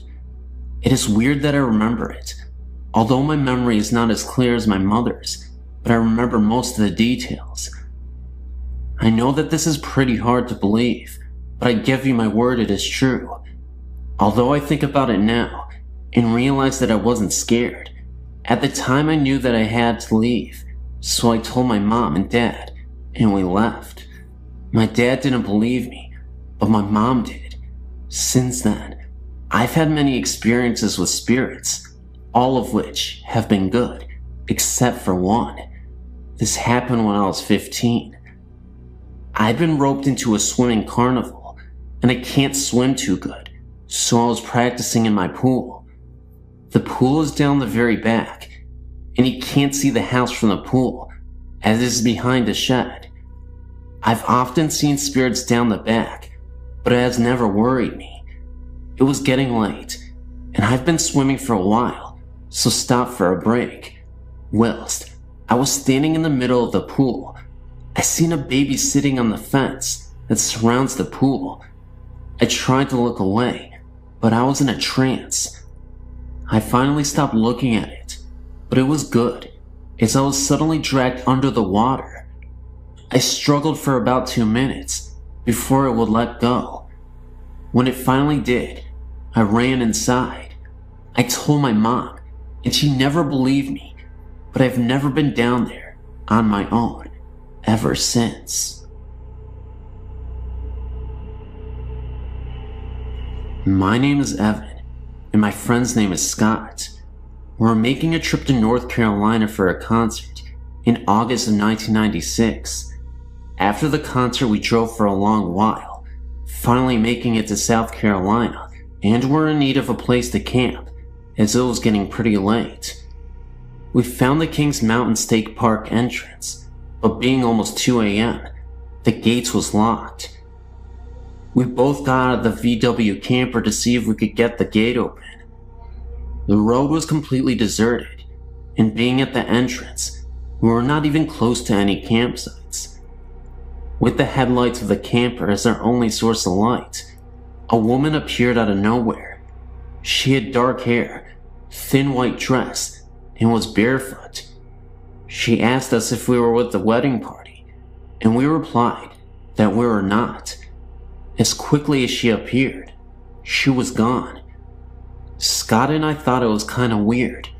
No evidence of another car on the road, and the fact that she was barefoot in the middle of nowhere at 2 a.m. in the morning. Entertaining the thought that we may have had an encounter with a ghost, we forgot about it. Recently, I was reminded of the incident and thought I'd surf the web to see if there was documentation of some similar experience when I found your site. I was blown away when I found an entry for Kings Mountain State Park and the woman in the white dress. The entry said that she was murdered by the Klan for marrying a black man. I wonder if they were married right before the murder, and that's why she asked us if we were the wedding party. When I was 9 years old, we moved to a house in Brooklyn Park, Minnesota. My mom had just gotten remarried, so I now had a stepfather, whom I absolutely despised.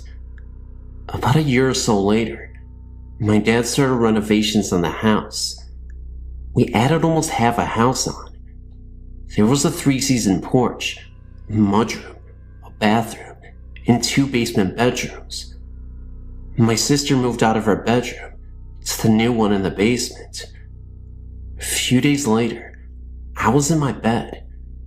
My bed faced the wall by the door, but I couldn't look out down the hall. I had only been in bed for a few minutes. I looked up because it felt as someone was in the room with me. That's when I thought there was my stepfather standing at the foot of my bed. He was wearing what appeared to be a hooded trench coat and appeared as a dark silhouette. Looking back, it didn't really initially terrify me because I just thought it was my stepfather playing tricks on me, as I said. Boy, was I terrified. I yelled, "Ken, get out of here." Suddenly, my mom, who was in her bed at the end of the hall, yelled back at me that he was asleep in the bed next to her. Suddenly, the figure disappeared.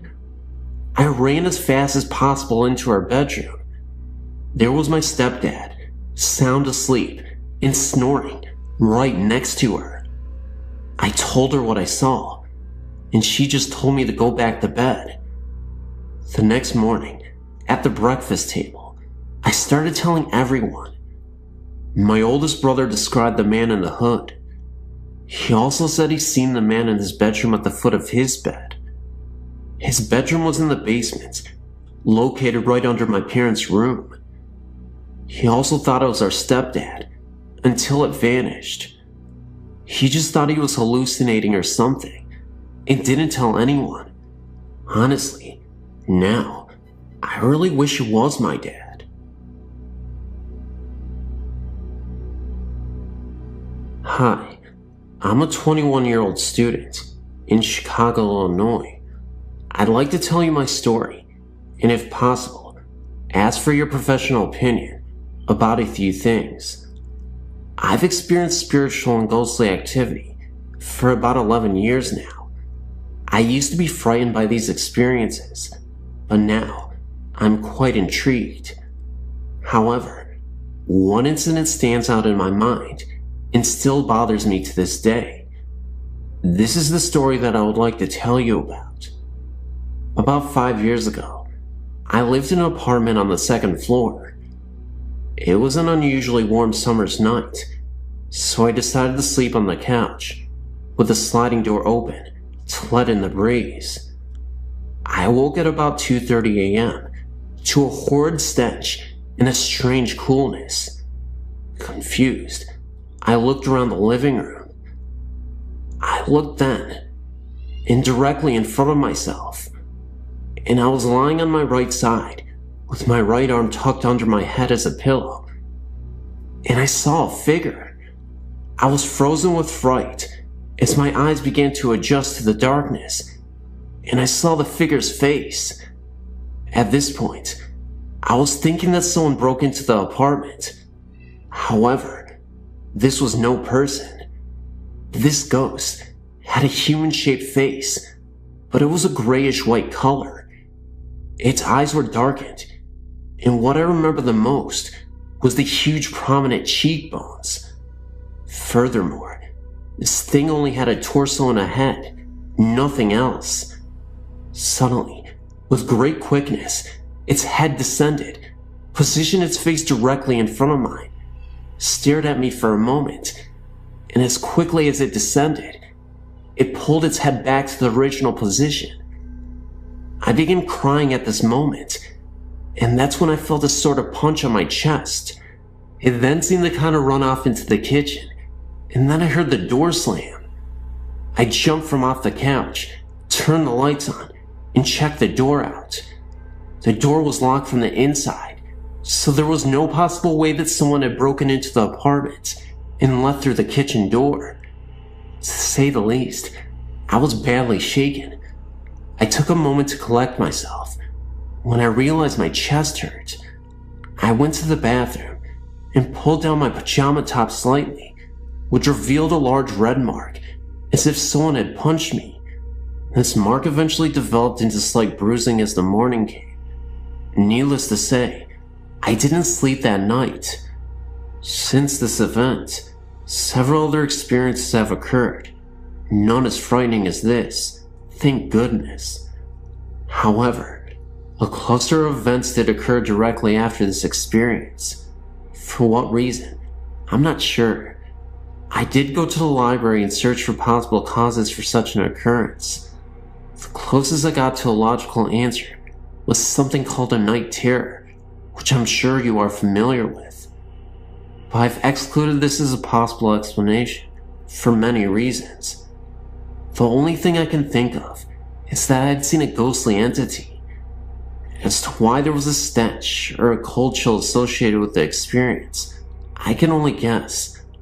Also, I've always been under the impression that spirits cannot harm the living, but I simply cannot believe this to be true anymore.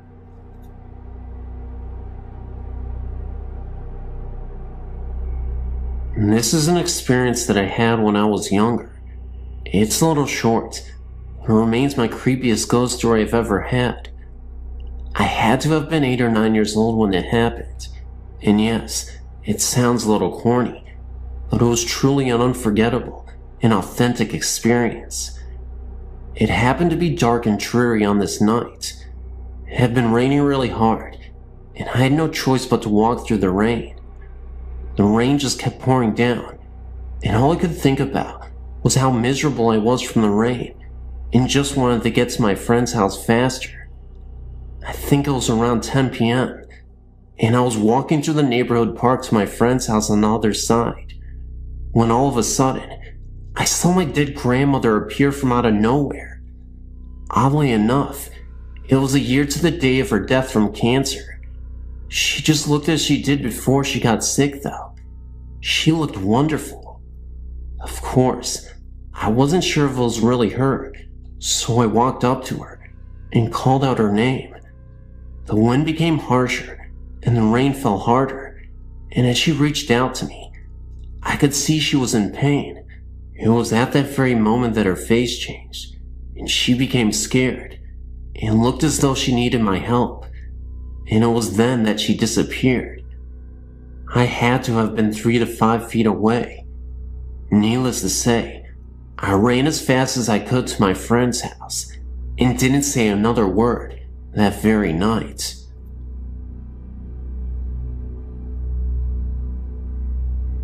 I was sent to live with my grandparents when I was 3 years old. I loved my grandpa with all my heart, and he and I became very close because he could not work due to a serious heart condition. We took wonderful care of each other. Even at the age of 5, I've always been very responsible due to my grandfather's ill health. One day, when I was 9, my grandma kept me home from school to look after Grandpa because he was not feeling well. About 9:30 that morning, he went to lay down because he said he did not feel well. I went in about 10:30 to take his temperature and discovered his fever to be 103.4. I rushed and called my grandma and mother immediately. In turn, my mother said she was going to call an ambulance, so I was to get Grandpa ready and wait for them. As I did this, my grandpa called me into his room and told me, "Pumpkin, I love you very much and you know this. Even though you are young and in time will forget different things about me, just always remember my love and the way you feel. I promise you this. I'll always be there with you, and you'll always be in my heart." I will always remember him saying this, because that was the last conversation he ever had. I never got to say goodbye, because he fell into a deep coma, and they wouldn't allow me into ICU to say goodbye. He then died on May 26, 1983, at 5:36 a.m. I know this for a fact, because he had given me his watch to hold on to while he was in the hospital, and it stopped at that very second that they pronounced his death. Now, while that is odd enough, the best part is yet to come. 3 weeks after my grandpa had passed away, my grandmother became very ill and was put into the hospital, so my sister, brother-in-law, and myself stayed out at my grandma's house. My sister had a cat that whenever someone came down the stairs, it would run to the basement door and cling to the screen to be let out. Well, one night, at about 11:30 p.m., the cat was sleeping with me on the couch in the basement when it jumped down and ran to the door to cling onto the screen, when all of a sudden, we heard footsteps. Now, the house is locked, my grandmother is in the hospital, and we are all in bed, downstairs. My brother-in-law grabs his baseball bat and tells us to call 911. At first I was very scared and was crying. And then they went upstairs. The footsteps stopped, and all of a sudden, my grandpa was standing in front of me, holding the note I had put in his pocket the day of the funeral. He had a tear in his eye and told me not audibly, but I could see his lips move, that he loved me and would always be there with me. Ever since then, any major life event, graduation, marriage, the birth of my 2 children, anything, I felt this love at one time or another, and have felt a huge sense of calmness.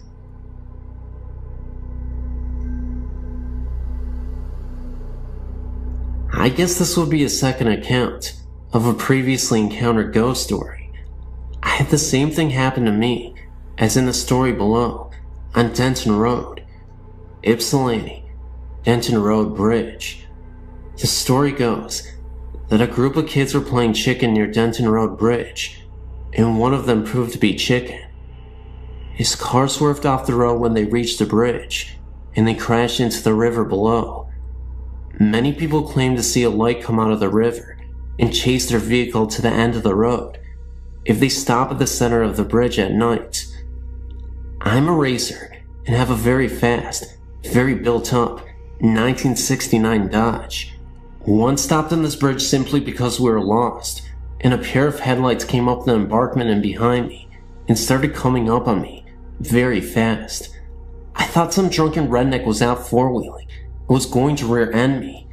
The car was in gear and running, so I simply stepped on the gas, and the headlights behind me pulled up within a few feet of my rear bumper. I floored it, and the light stayed right on my bumper. Couldn't see a thing behind me because the brights were on the car following me, and they were far brighter than any car I'd ever seen. I had the speedometer buried past 120 miles per hour, and they were 2 feet off of my bumper. I remember the red glare of the brake lights lighting up the road behind me some, and the moon was very bright that night, so I could see the way to the bridge practically, and there was not a car on the road. I was a little stunned, and almost lost the car at the turn. We went back to make sure that no one behind us had got into the ditch. Well, there was nothing. And then I got freaked. Made it back to Windsor in record time.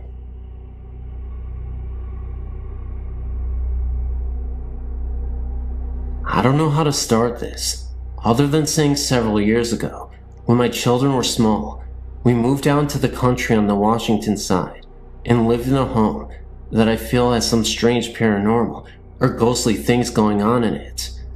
I would have to say that during that time, there was something in there causing all havoc in our home. To make it short, I used to on a regular basis have something come to me, and I'm not sure what, but let me explain what it looked like. I would wake up from a sleep most of the time, but sometimes I was fully awake in bed when it would happen, but for the most part, I would wake up from a sound sleep and notice this lavender-colored smoke, or whatever you want to call it, coming from the corner where my closet was, and it would do different things at different times. It would wrap around my perimeter of my room, and then go to the end of my bed, and separate into 5 different lines, and then dart at me, and then would go away. Sometimes it would wrap around the room, and then come down from above, into 5 different lines.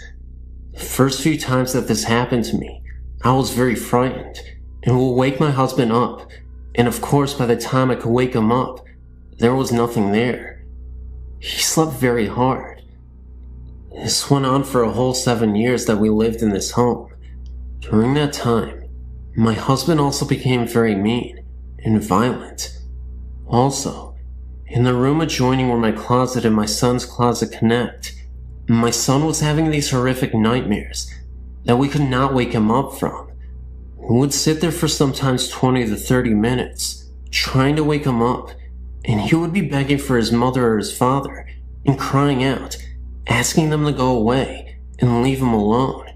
He would describe them as ugly and short, very ugly and mean looking in the face, and they would torment him and scare him and try to hurt him.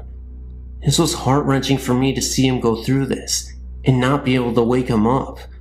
I would cry right alongside of him when I was holding him, rocking him, trying to wake him up from these nightmares.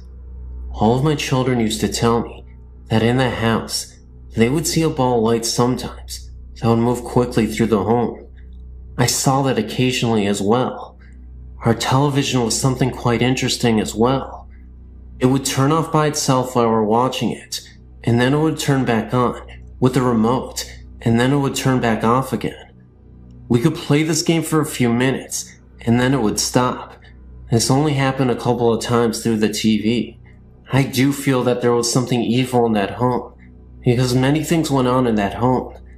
What the lavender-colored smoke was, or the ball of light, or even my son's terrifying dreams were, I have no clue. I don't have a great deal about that kind of stuff. I do feel that I have many experiences though, and had some in other homes as well.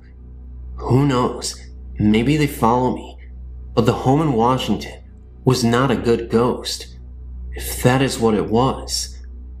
Our family went through some of our hardest times in that home. Can you tell me what the lavender smoke was, or what the ball of light was? I would be very interested in knowing. You could respond to me. Thanks so much.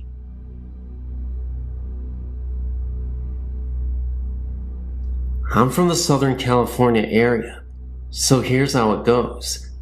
I was born in the Los Angeles area, but my parents bought a brand new home in the Orange County area. The city of La Palma, to be exact.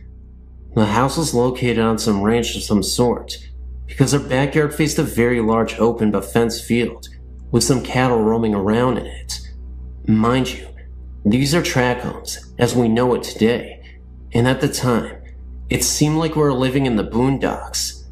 I mean, looking back at it now, it was a rather very lonely area, but it all had these new tract homes. You know, one supermarket, one library, one hospital, fire station, and police station.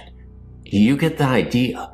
What the funny thing was, we were only 4 blocks west of Knott's Berry Farm. That is, if you stand at the main entrance, as you get closer to the park.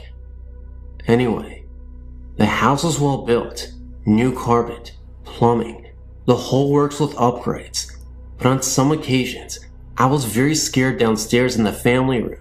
I was even scared in my own bedroom. I mean, my room looked like a toy room display, so there was no reason for me to get scared, just out of the blue.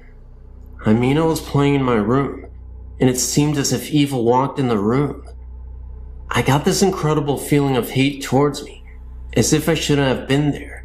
It's happened to me several times in the house, and at 7 years of age, I didn't know anything about the supernatural or paranormal activity. Another occasion was during a Saturday afternoon. My mother and I were upstairs, and suddenly, we heard this slamming and crashing noise, and as we came down the stairs, we saw in the living room my mom's favorite painting smashed on the floor. It looked as if someone broke it in anger. I mean, the frame was just trashed, and the small pictures around the one that got smashed were perfectly hanging straight. The ghost made itself seen again in the late afternoon. This time, my mom was doing some house cleaning, and as she turned to one side, she looked up towards the stairs, and she saw a man wearing a white cream-colored suit in pristine condition, except he didn't have a head. No Hollywood genre or anything like that. I saw the same thing myself. This time, I saw him at night, at the end of the hallway.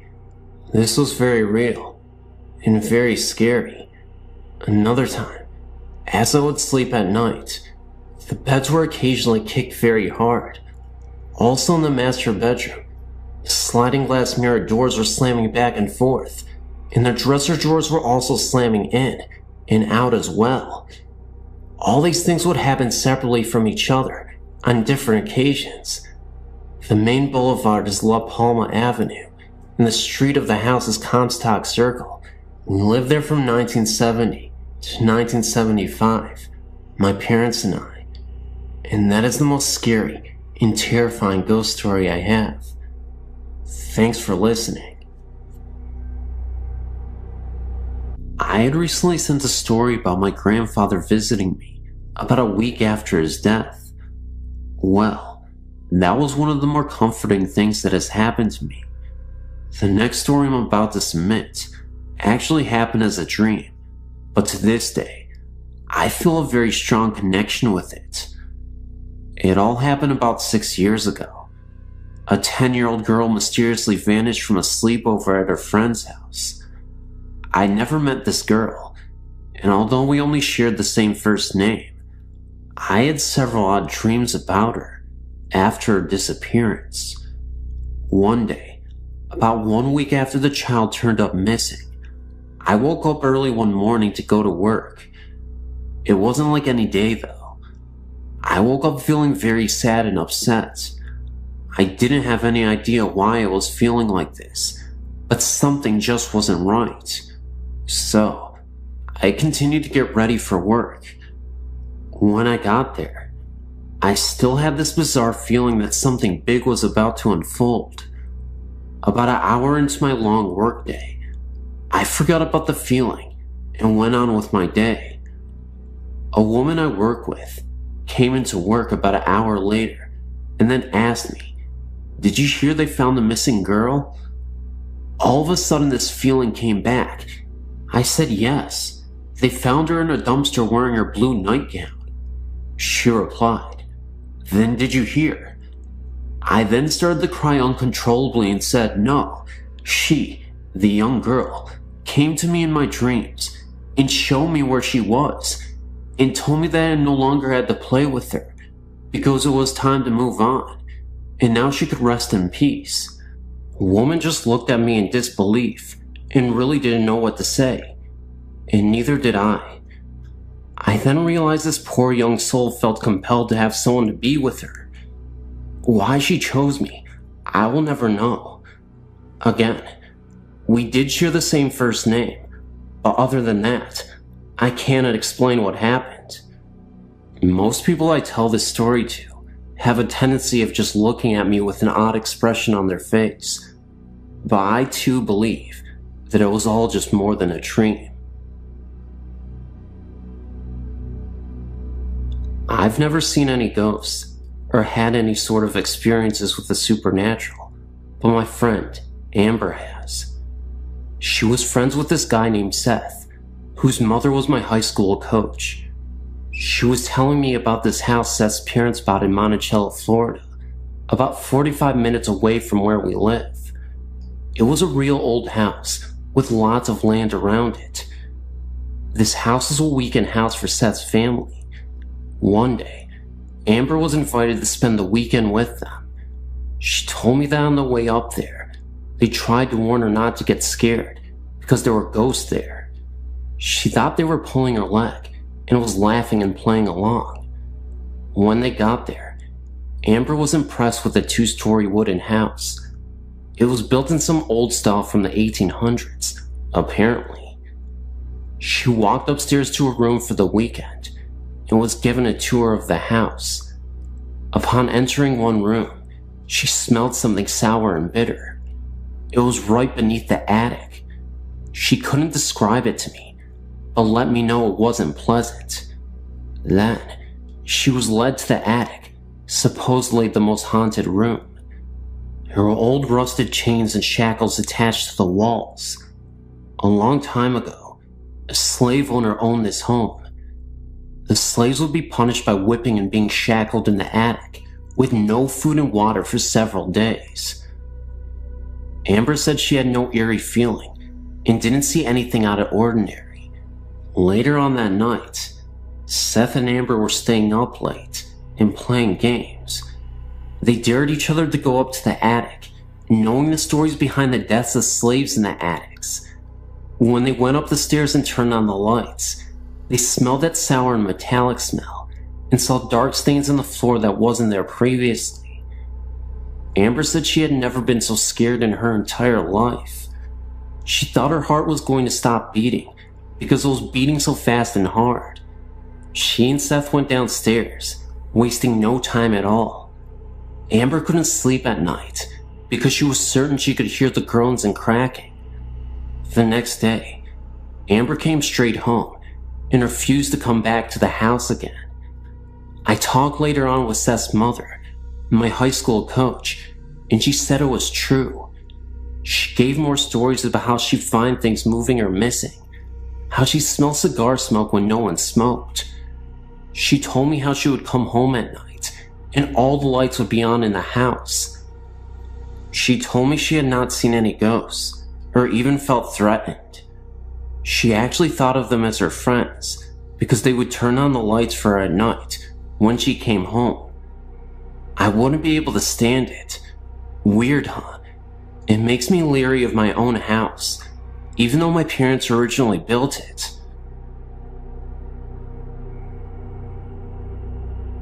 I have a few experiences. In 1976, I was living in an old building, and every night, I would hear footsteps, heavy ones, walking on the floor above me. I then asked the apartment manager, who lived upstairs, and learned that no one did, and there was a crawl space. He checked it, and no one was there. So on a weekend when I knew no one was in the building except myself, I decided that if I heard the footsteps again, I would not be scared. Then the footsteps began pacing all night. I kept my wits and made plans to leave. I left the building. Second experience, about 1985. I was at work early one day, 9th and Market, and was going into the bathroom. A woman went in before me, not less than 1 foot in front of me, and so when I walked into the bathroom, no one was there, and I looked under all the stalls, and still, no one. Yet there was one way into the bathroom, and the same way out. The woman just looked like a solid body. The same thing happened once again late one evening, when I was going into the bathroom, and I just rushed in just behind her to see her, and when I got in 2 seconds later, no one, not even in any of the stalls. Later I learned that the cleaning staff in the building saw the same thing. They saw the woman enter the bathroom, and they waited for the woman to leave the bathroom, but no one left, and when they went in to find her, she was not there. In 1977, a friend committed suicide. All that weekend that she had died, I was depressed and could not shake the feeling. Then on Monday, I went to my university library, and as I sat there trying to read late in the morning, I hear that someone yelled in my ear, except it penetrated my body, that Holly committed suicide. I jumped and looked around, but people were quiet, and no one was saying anything, and I thought, where did I hear that? And I must be thinking negatively. I became uncomfortable and left the library to shop. When I returned at about 6 p.m. to read, a woman came up to me and said, "We're looking for you this morning. We're talking about you and wanted to tell you that Holly committed suicide." I said, "So this is true what I heard?" I was told to call Holly's husband, and he verified it and said he searched for me the whole entire weekend. The next day, a strange thing happened.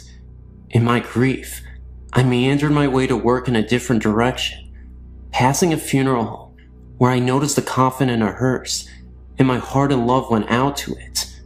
Then, after I got to work, I checked the obituaries for the funeral home where Holly was.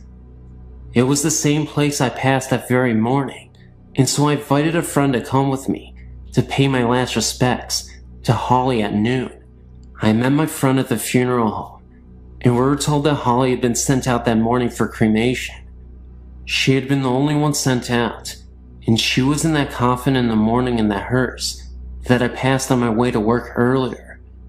In 1982, when my father died, I woke earlier in the morning and was calm. Then my mother called to tell me he died. Everyone in my family woke up, and my mother got out of bed, sat by the phone, then it rang, and she got the word. At this time, I could hear people cry.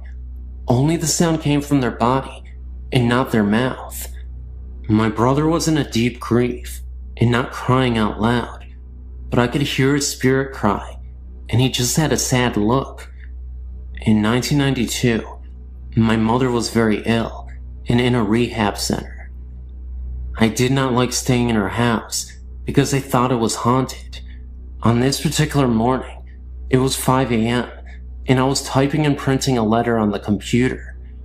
I typed most of the letter, got up and stuck a mug of water in the microwave, and set it for 1 minute. Also, I prepared a plastic cone with filter and coffee in it. Then I rushed back to the computer to print the letter. I added a few lines to the letter, and then began to hear the microwave beep and beep. I ignored it, then the beeping stopped. I got this creepy feeling, but I ignored it, and then I thought the microwave had a timer, and so the beeping stopped because of the timing, not because anyone opened the microwave door. I printed the letter, ran to the kitchen to get the mug of water out of the microwave, and poured in the cone. I found instead that the mug had been taken out of the microwave, and the coffee was made, waiting for me on the ledge of the kitchen counter. Yet I know I did not get up from the computer to make it, because I made a conscious decision to ignore the microwave and finish my letter. My mind worked overtime to figure it out. I grabbed the letter and left the house that morning and told whatever did that it was taking the coffee, but I didn't really appreciate it. Other things happened, like the rustling of papers when I was trying to sleep, etc., and I had to leave the house. Sometimes I've heard other people think that they were not directing their thoughts to me, as what happens with schizophrenics. Enough for now.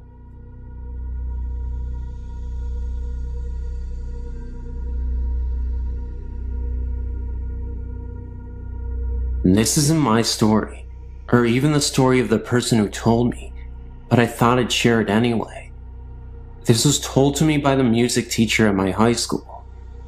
The college he attended, which I won't mention the name, is up north. I'm not sure when it was built, but the main building of the college was a Catholic monastery.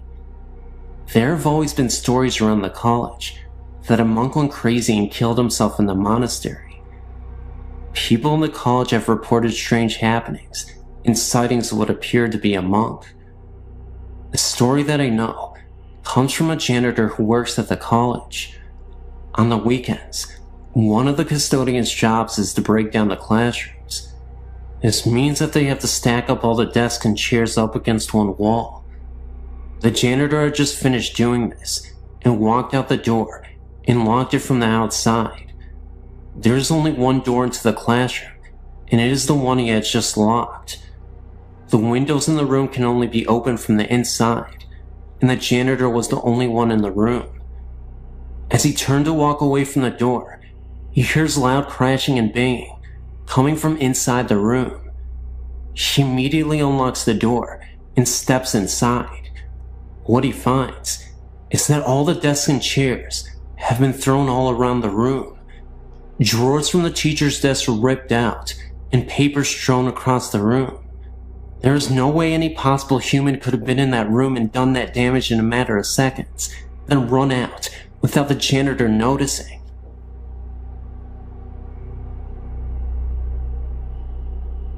As I was reading your website, I was recalling my own happenings. None were ever harmful to me, but I do sleep with the light on most of the time. I believe I have a following, whether it be the same ghost, or if I have some attraction for them. It started when I was about 4 years old. I had this imaginary friend. I named him Jingles. From what I am told, I do not recall any part of Jingles other than what I was told by my family. I made my friend Jingles so believable that everyone in my family actually started to believe there really was someone named Jingles. I would talk to him, play with him, and of course, if anything was broken or stolen, Jingles did it. If I was good and got a treat, Jingles had to get one too. Jingles remained my friend until I reached first grade and moved to a new home. While in the kitchen with my sisters and mother, a man's voice from the woods called my name. I was about 8 years old then. We all froze with our mouths dropped to the floor and our hearts racing. All 4 of us could not have imagined that someone called our name. I was young, so my mother made a joke about it, and it was forgotten. Throughout my childhood, strange things happened in this house. Images were seen out of the corner of my eye and my family's eyes, but we would just chalk it up to our imaginations. Certain toys would flip in the air, stuff like that. I was scared for the moment, but never afraid to be in the house. Over the years, we have found what I believe to be cow skulls in the backyard. 2 were found, but no one in the street has any cows. We don't know where they came from. This house that I lived in as a child eventually became my home. My sister lived in the in-law apartment below me. She would always ask me what I was doing up there, because she would always, even when I wasn't home, hear jumping and walking around. What makes this so strange is that once I moved out of the house, the noises stopped. After moving out of my parents' house and into my own home about 9 months ago, there seems to be extra guests. I hear voices, but can't make out what they are saying. I often hear a muffled radio sound. I hear running water. The house is always making house noises, but around 4 to 5 a.m., the noises stop and the house is dead silent. Often a cool breeze would find me, even when there is no wind. I can't explain the feeling that I'm not alone. My children, 9 years old and 8 years old, keep saying that they want to move because they think the house is haunted. I don't think moving is going to solve that problem. A little background on the house I own. It is 30 years old in a waterfront property. I found out that the owner of the home died of cancer, not in the house, but has died. There have been 11 deaths around the lake, and they've all died of the same cancer.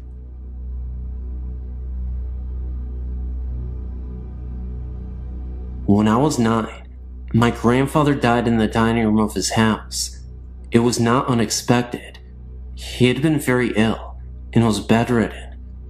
Shortly after his death, we moved in with my grandmother due to the fact that she was also ill. She was a very unhappy and hateful person.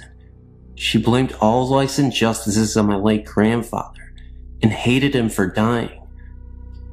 After we had moved in with her, we realized how serious her illness was and took her to the doctor. She had Alzheimer's. As her illness progressed, my parents could no longer take care of her, so they placed her in a nursing home. Big mistake. She transferred all of her anger from my late grandfather onto my father. During the last stages of her illness, she would repeatedly tell us that she did not want to be buried near my grandfather, that she had spent all of her living years with him, and she did not want to spend eternity next to him. Well, as fate would have it, my grandmother passed away. Funds were tight, and we not only had to bury with my grandfather, but her casket was placed on top of his. We had no other choice, because all of the extra money we had for her funeral was used to care for her in the home. Anyway, on with the story. After my grandmother's death, strange things began to happen. During dinner, the back door would just fly open, or at night, the sheet would be tucked around my body while I slept. We always made jokes that say that grandfather was home, or he was looking in on us. Then, things took a turn for the worse. One night, my father awoke to the sensation of his legs being pressed into the waterbed mattress. Once he was fully awake, he realized he could not move, and whatever was pressing him into the mattress was continuing up his body. He glanced over to get my mother's attention, but could not speak. This entity was now cutting off his breathing. Finally, he thought, "Mom, I am sorry. I had nowhere else to put you." And then it all stopped, as fast as it started. The next morning at breakfast was when Dad told us about his experience. The next night I had a similar experience, but chalked it up to dreaming. I figured that I heard my dad telling us about his experience, and that I was just dreaming based on that. Now, let's jump ahead 9 years. I'm married, and have just given birth to my first son. It was morning time, and my husband already left for work. I thought I would just take a short nap and rest, while that baby was not fussing. So I dozed off to that place between sleep and wakefulness, where you're not fully totally asleep, but resting. The next thing that happens is something that I'll never forget. I began to feel my body being pressed down into my waterbed mattress. I could not open my eyes, but I knew I was awake. I could hear the television and my son cooing. I could not move, and then I began to hear this voice, a horrible, evil voice that not even a word can describe, saying, "You know I love you." This went on for what seemed like an eternity, but was only probably about 2 minutes. Then, in my mind, I thought, "Dear God, what is my baby seeing?" And just as quickly as it started, it stopped. I've not had many experiences since then, and that was just 2 years ago. My question is, was it my angry grandmother or something else? If anyone has any suggestions, please email me. I'm on your website because my boyfriend runs a theater in downtown New York City and has otherworldly occupants. The building has been around since 1897, It was a school until 1978, where a fire killed a little girl. Now, it's an arts community, with theaters and artists that occupy the studios, and occupy the whole of the building. My boyfriend and a couple other people who run the theater have seen and heard things. I myself have felt the cold associated with presence in a particular room. All my hair stood up on end, and in my gut, I felt we needed to leave the room. These are two particular events which solidify my suspicions.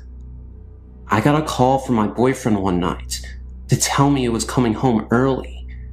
In the background, I heard male laughter, like someone was playing a joke on him and really enjoying it. I thought nothing of it. He works with a couple guys down at the theater. When he came home, he told me he had been dumping the evening's garbage. The dumpster is at the bottom of the stairs on the north side of the school. As he was going down the stairs, he saw a figure cut across the room at the bottom of the stairs.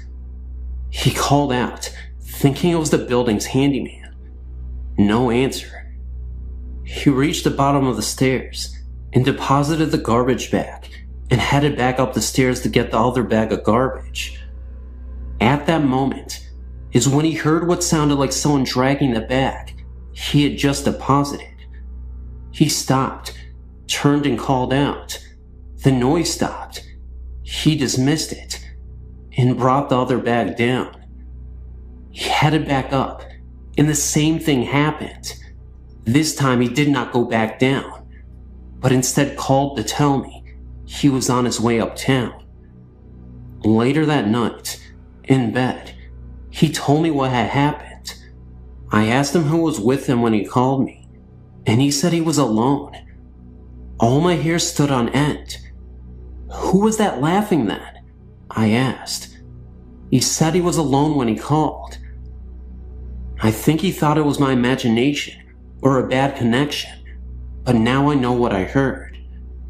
Now last night, I was at the theater, some fashion show going on there. My boyfriend tells me what happened the night before. He'd spent the night at the theater in a pull-out mattress the guys kept there for late night work. It was around midnight, and he was not asleep. He was staring up at the ceiling, rethinking his day. He heard his name called out. Then the door to the office slowly closed, as if someone was closing it from behind. He responded and peeked out to his desk to see if somehow a cat had found its way into the building, which is ludicrous. One doesn't see cats around there. And of course, he found nothing. All the windows were closed, so no breeze blew in. He said he then heard what sounded like whispering outside the office door. Lots of whispering, stage whisper, of gibberish with some strong hissing sounds, almost like a snake. He called out again and banged on the door. He went back into the adjoining office and went towards the door. He then felt a cold coming in from under the door. He placed his hand in the crack at the bottom of the door and felt no breeze. Then, a scratching sound, fast repetitions, like a dog scratching to get in, started. This was too much for him. He packed up and calmly walked out. He said he was a little afraid to walk back once he left the theater office, afraid of what he might see. I think being a theater, and many actors who love the space, left parts of them when they died. The founder died of leukemia, and loved and lived for this theater company. The little girl who died in the fire also stands my hair on end. Last night, I also found out the other guy who hears and sees things, that he hears that same playful laughter in the theater, just like I heard on the phone that night. Also seen figures sitting at the bar, footsteps heard. And that's my story. Thank you.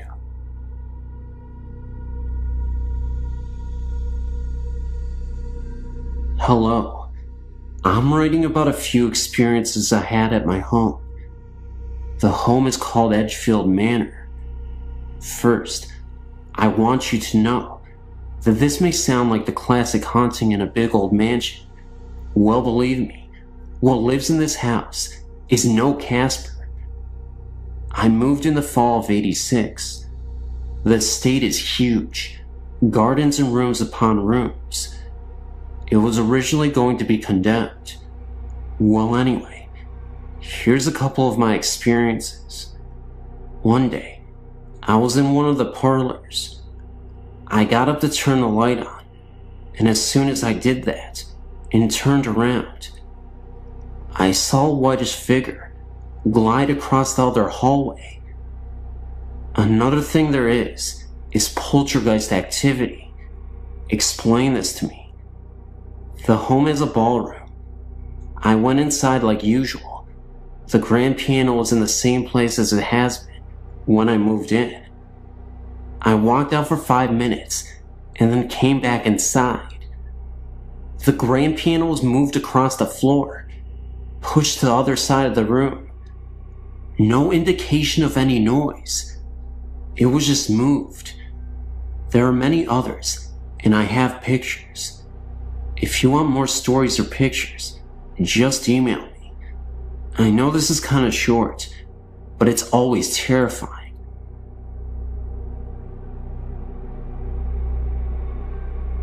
Hi, my story begins in Maine.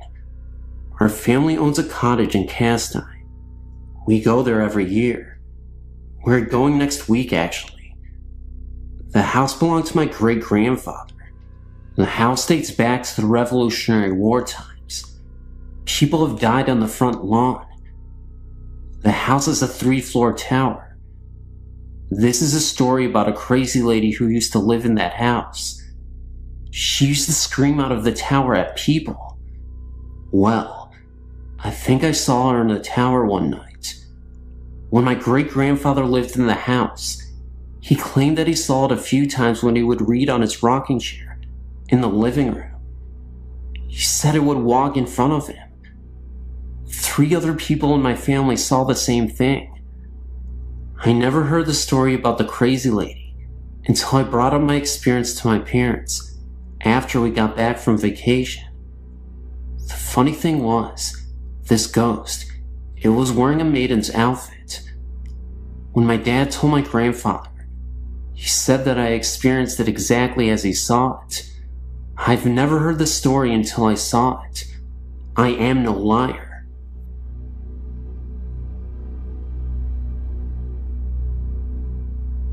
I was really never told to believe in ghosts, if they were real or not.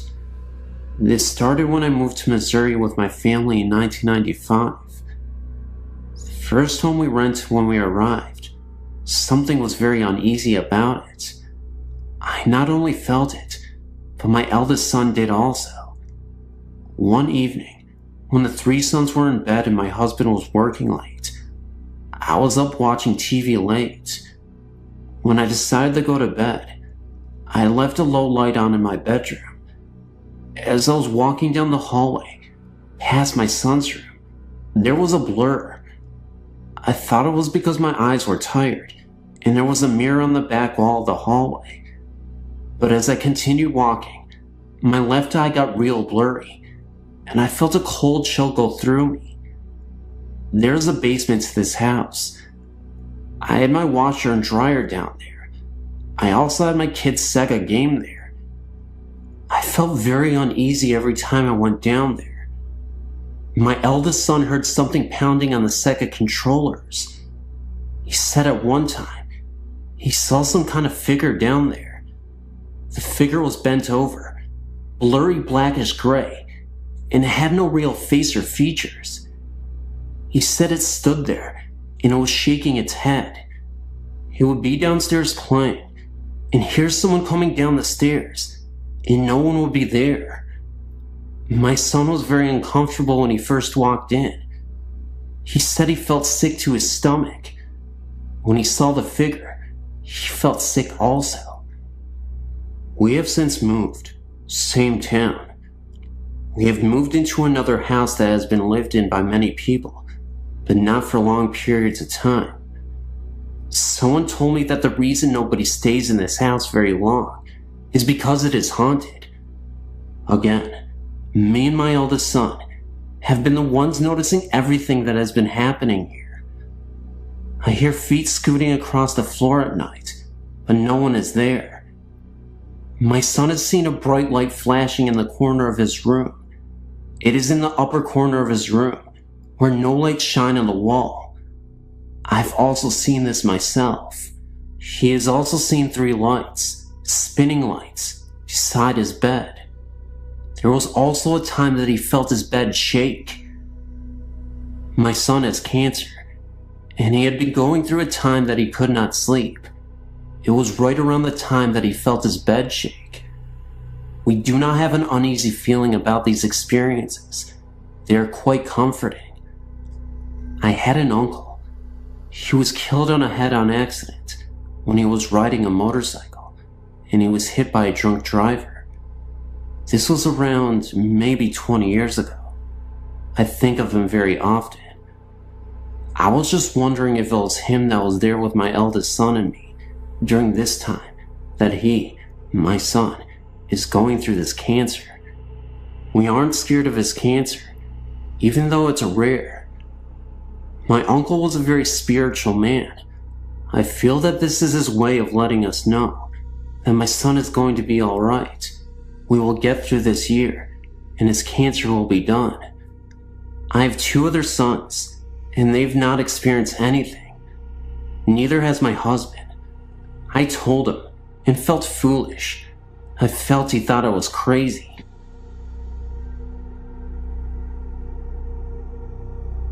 To start my story, I've had these experiences for a good part of my life. It started long before I was born, in a house that has been in my family for almost a century. My oldest brother Mike, he was around 3 when he saw the presence of my great-grandmother in a corner in the attic during a visit to see our grandmother. This house is an old 2-family home with a basement and an old apartment attic that had been dismantled in the 50s. My family moved into the house in the late 80s. Since the house has been in my family for almost 100 years, the house has seen many losses and a lot has occurred inside the home. The attic had a very high spooky factor to it, I guess you would say. The house had a very spooky feeling to it all over. A lot of 2-family houses, built in the 1900s, in the New England area, I've been told had a door that led into the living room. The door was for coffins to be wheeled into the living room, so the wakes could be done in the home. Knowing this always freaked me out. The doorway had been covered decades before my family moved in, but the eerie outline was still there on the living room wall. Now that I give you a feel of my old home, I'll explain my happenings. I lived in the house for 10 years. I have 3 older brothers. My oldest brother, Mike, heard and saw a lot happen in the house. He didn't always tell the rest of us, for I guess reasons of his own. I started having things happen 7 years after we moved in. When I was younger, I thought they were just nightmares. June of '96 for my birthday, I received a dog. August of that summer, my parents were staying in our summer home, and my brothers and I were home. My oldest brother Mike and I were lying on my mother's bed when all of a sudden, my dog went wild. She went from a dog that never barked or growled into an attack dog. She started barking and growling at the wall, and when we pushed her towards the wall, she cried and whimpered and shifted herself back towards us. I, being brave, stood in front of the wall and tried to beckon her towards me.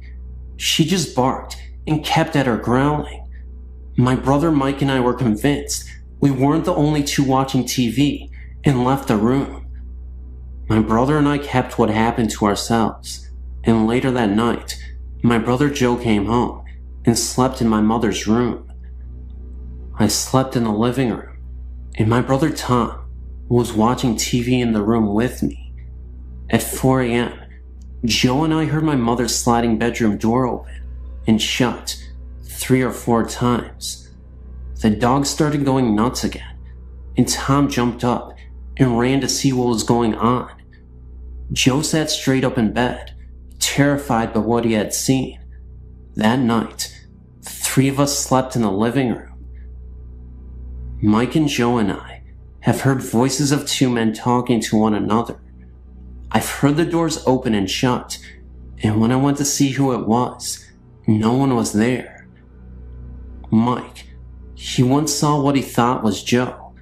Joe looks just like my uncle, who had died in the house. Mike said hello to the figure and went to his room.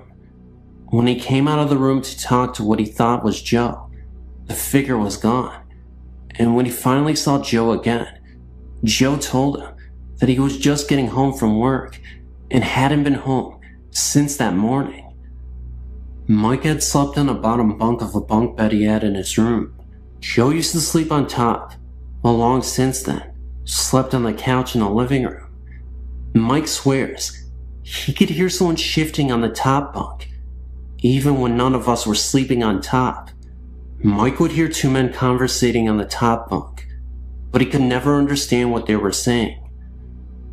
These are just a few of the experiences we've had. My mother, father, Tom, and I, we all moved out of the house in '97. Joe and Mike still live there. They still experience things happening at the house. I lived with them from November '98 till July '99, and I had no experiences. I visited them 2 weeks ago and stayed overnight. I slept by my grandmother's on her pullout, and something almost jumped at me. I can't even explain what happened. It was pitch black in the room, and my mother was next to me. I turned my body and opened my eyes, and it almost a flash of light, but with a dark figure behind it, leaped at my face and disappeared. I got so startled, I started crying. I think that whatever was in that house has followed me, or something is new in my home. When I leave my room sometimes, or even when I'm sitting in my room, my stereo will turn on, and my Jewel CD will come on. Last time I came in the room, the song Adrian was on. If you know Jewel, it's a song about a young girl who is a child who becomes disabled. I have no pictures or sound bits to share, just what me and my brothers have experienced. I know it's long, and some of my things may seem a little wild, but what I'm typing is nothing but the truth.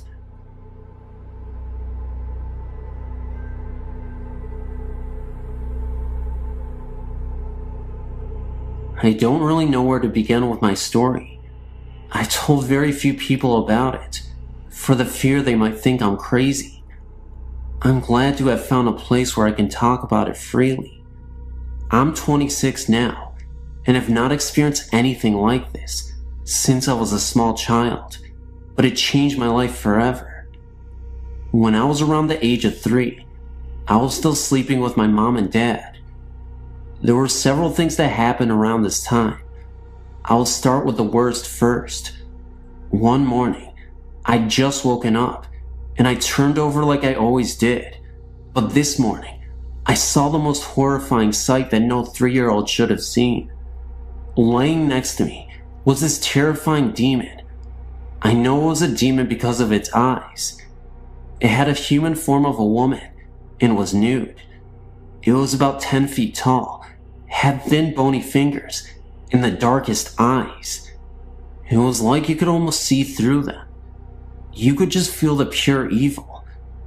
It had the most wicked smile on its face, like it was taunting me. I stared at it for a few seconds, and then turned back, hoping I was dreaming. Then, I felt the bony finger poking me in the back, as if to say, "Hey, you." I turned back over, and it was still there, grinning that sickening grin. I watched it get up to go to the window, which was closed and about 20 feet off the ground.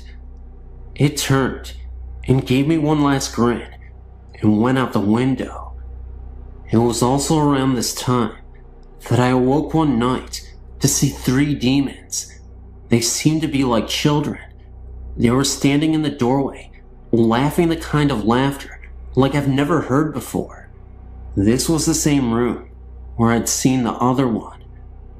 At the age of about 7, I awoke one night to see a Grim Reaper standing by my bed. Needless to say, these things have disturbed me all my life. I also saw my grandfather and his past child after he had died, but that was a peaceful sight. I've not had any other experiences since I was a child. Oh, they've always been noises that I could not explain, but nothing like before. It was like the experience did something to me. I've never had normal dreams, not as a child or as an adult. Always strange dreams and nightmares, like I have some way of knowing when a spirit is near or a house is haunted. Some people call it a gift, but I just wish I could understand it and what happened to me as a child. Thank you for letting me share my story. And this is a true story. This happened to me when I was 8 years old. I'm now 28, with 3 kids of my own.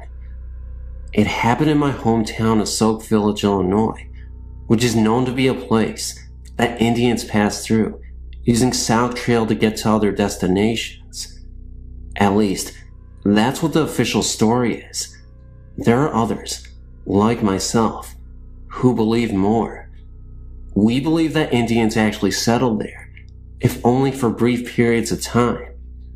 There's always been talk of bones being found when a pool is dug up or a garden was put in, but most say it's just that. Talk. Not me. I believe it. I also not only believe, but know that the ground the Soak Village is residing on is sour, cursed, beyond anybody's wildest dreams. And I have many stories to support that belief. But for now, I will start with my first story of proof. It was a cold, normal night in the season of autumn. Cold enough to keep you inside your house and snuggled under a blanket. I was doing exactly that. An 8-year-old can only do so much during these times, and I chose to do my homework so I could read later. I'd been listening to a Rick Springfield album on 8-track. I was playing it on my 2XL robot toy. This was a toy that you could put 8-track cartridges in that was made by the company to be a sort of trivia game. You'd play the cartridge, and it would ask you questions and tell you jokes. It had 2 big red robot eyes that flashed red when you were correct. It had 3 buttons you could push to answer your questions. 2XL could also play normal 8-track music, and of course, its red robot eyes flashed in time with the music. So it was doing exactly just that on that cold autumn night, flashing its eyes to Rick Springfield, and I was quite contented. My bedroom was on the 2nd floor of my house and faced north, along with my bed. I had a window north of me and east of me. Of course, it was dark outside, but it was so warm inside and so very comforting. Every now and again, I'd look up from my homework and just look out into the darkness. No reason. It was just something I did. Well, this was the last time I ever did that again in that house. As I was sitting there, all of a sudden, I felt instantly cold, and every single hair in my body was raised. My blood felt like it had ran cold and decided to just stop pumping through my body. My heart was racing.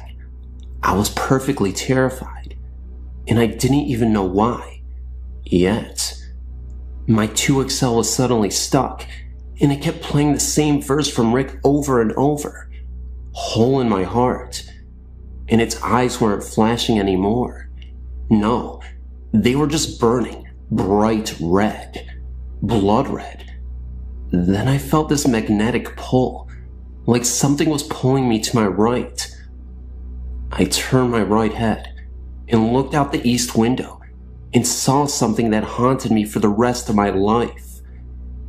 Sitting just barely outside my window, levitating, was the most horrifying image I'll ever see in my life. A creature about 2 feet tall, but sitting Indian style. His skin was snowy white, and you could see the outlines of his bones because he was that skinny. He wore some sort of white cloth draped sideways on his body. This is why I later named him Gandhi Monster. My young mind thought his skinny body and his white cloth looked like the real Gandhis did. This creature's head was too big for his body. His two horrible, big dark eyes were piercing my soul as he stared at me.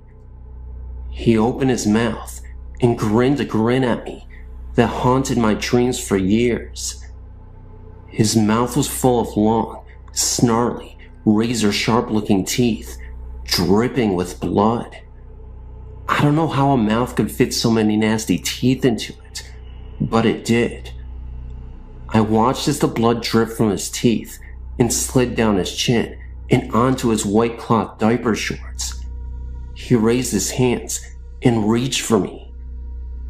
The fingernails were at least 4 inches long, gnarled looking, and sharpened to points, also dripping with blood. I wanted to scream. I wanted to run, but I was locked into place by his piercing eyes. I couldn't breathe. I felt as if my brain was being scrambled and my soul was being raped. His grin became larger, and he opened his mouth wider. He kept looking at me as if he knew me, as if he had been waiting for me. He started to lift his arms, and it looked as if in seconds he would actually be inside my room and not just outside my window. All traces of reason disappeared, and my mind snapped. I still don't know how I did it, but I managed to tear my gaze away and leap off the bed and out my bedroom door, screaming with every inch of my soul, all in like 2 seconds. I could feel him pulling me.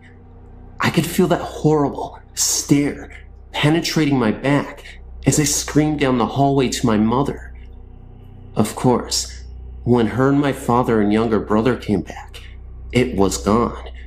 But they knew I saw something, and they did not try to tell me it was my imagination. They comforted me and taped up all the windows in my room. They actually had to pull down all the shades and seal all sides with duct tape. I couldn't even sleep in that room for almost a year. My brother even remembers coming into the room with my parents afterwards. The Gandhi Monster was a story we didn't often tell, but it always brought fear to speak of it, to us and to others. My parents never spoke of it again either. As I grew up, I tried to face my fear and sleep in that room, but never did I sleep with my back to a window. Never. 18 years later, I moved to Florida with my own little family, and I found peace within myself. But I'll never manage to forget that creature, and I will never sleep or sit with my back to a window. And I will never forget the one thing I heard it say to me in my mind as I was running out of my bedroom door. Someday, I'm coming back.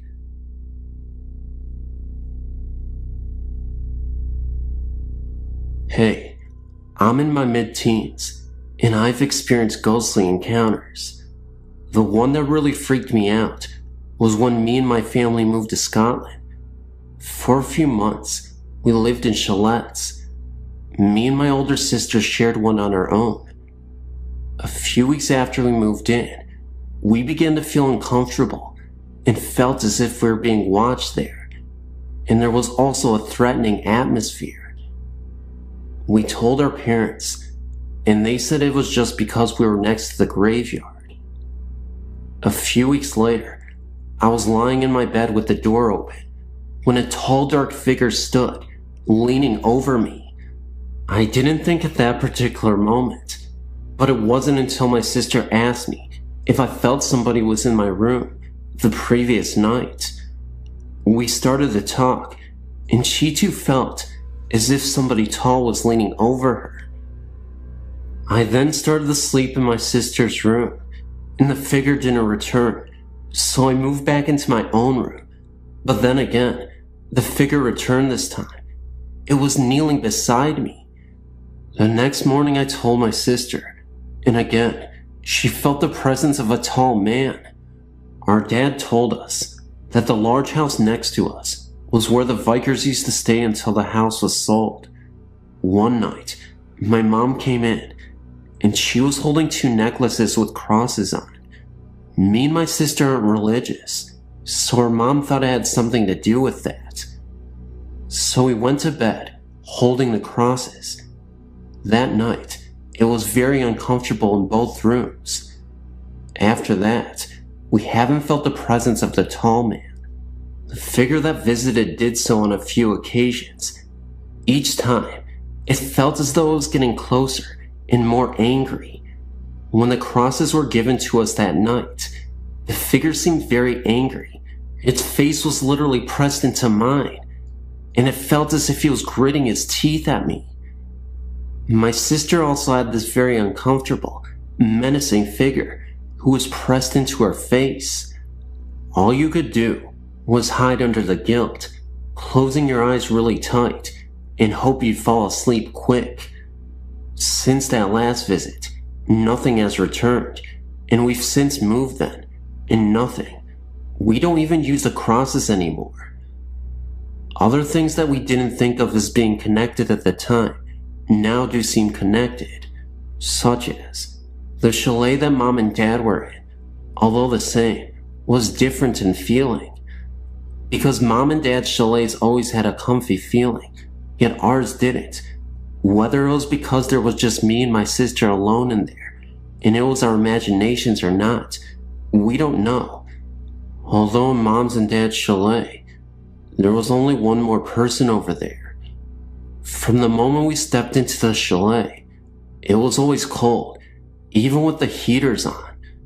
Plus, there was often a bad smell wafting around, a lot like fish, rotten. This was only in my bedroom, possibly me, my sister says. Also in my room, there was a strange noise of scratching, as if someone was sketching or writing.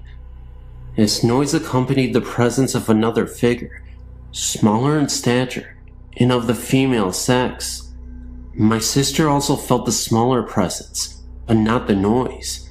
She only came once, very different, not menacing, quiet in nature, and much older. She was almost a comfort. But it's still not nice to be watched over at night by ghostly figures. It's strange, because we didn't actually see anything, yet you get so much from these feelings, the sex, age, angry, happy, etc. Plus, we get almost exactly the same feelings. But is it just our imagination? Are we certifiably insane? Are we demented? No, we definitely feel we had a visitor. Previous to this experience, my sister had not really believed in it, ghostly visits and such. But now, I think she has had a change of mind. Me, myself, I've always believed. My mom's granddad often visits, a kind presence, bringing good luck, such as when she was having problems. He visits to let us know everything will be okay. He often visited when we were babies, watching over our cots. Our dad also saw what appeared to be him. Whenever he visits, we know him by the distinct smell of putty. He used to repair windows. So really, we are used to the visits, although my sister had never experienced any until now. Unfortunately, it wasn't a happy experience, one not to forget.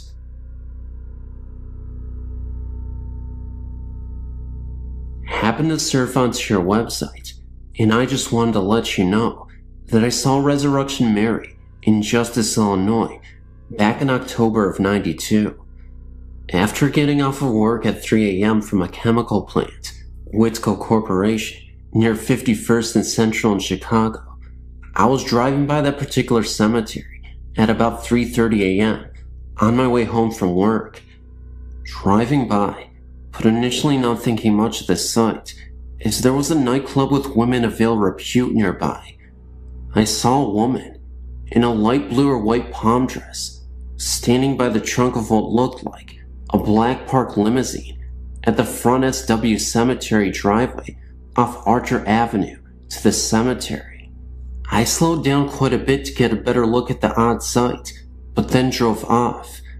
I thought it was probably a prostitute with her John. However, looking back at my mirror, maybe a second later, the woman in the limo were gone. Let me reassure you that there was no way that I would have missed the limo driving off in that second that it took me to look back in the mirror. They weren't on the road or in the cemetery because I looked for taillights. The cemetery gates are pretty large, and it would have taken a great effort and time to open both of the cemetery gates for the car to get through. I did not think much of the incident until a few days later. I was talking with some of my employees that lived in the area near the cemetery. Two of my employees mentioned that I'd probably seen the ghost called Resurrection Mary. I didn't much believe in ghosts until that incident, and I'm still somewhat skeptical, but I cannot fully explain what I saw that night. That incident is still vivid in my memory, and kinda creepy to think about it, to this day.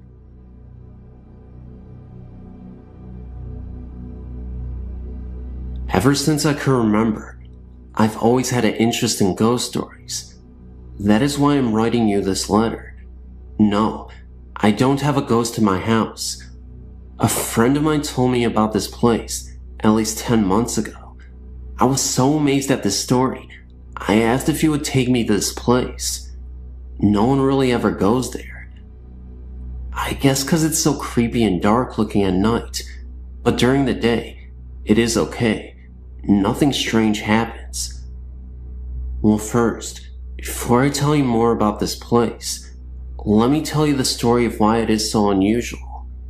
The city is called Lake Forest, California, and they call it Canyon Creek, I guess, because it is nothing but canyon and wide open spaces of nothing but rocks and wildlife. The story goes back 30 years ago of a lady who was in her 40s. Nobody knew what her name was. She lived alone with her two Great Dane dogs. She was very rich and owned all of the canyon, which is like miles and miles of land. This lady never married and had no children. It was just her dogs and herself. She lived in this trailer park home, and it was not a pretty house by any stretch of the imagination. Well, about 6 years later, the story goes that a police officer got a call about the lady and her dogs.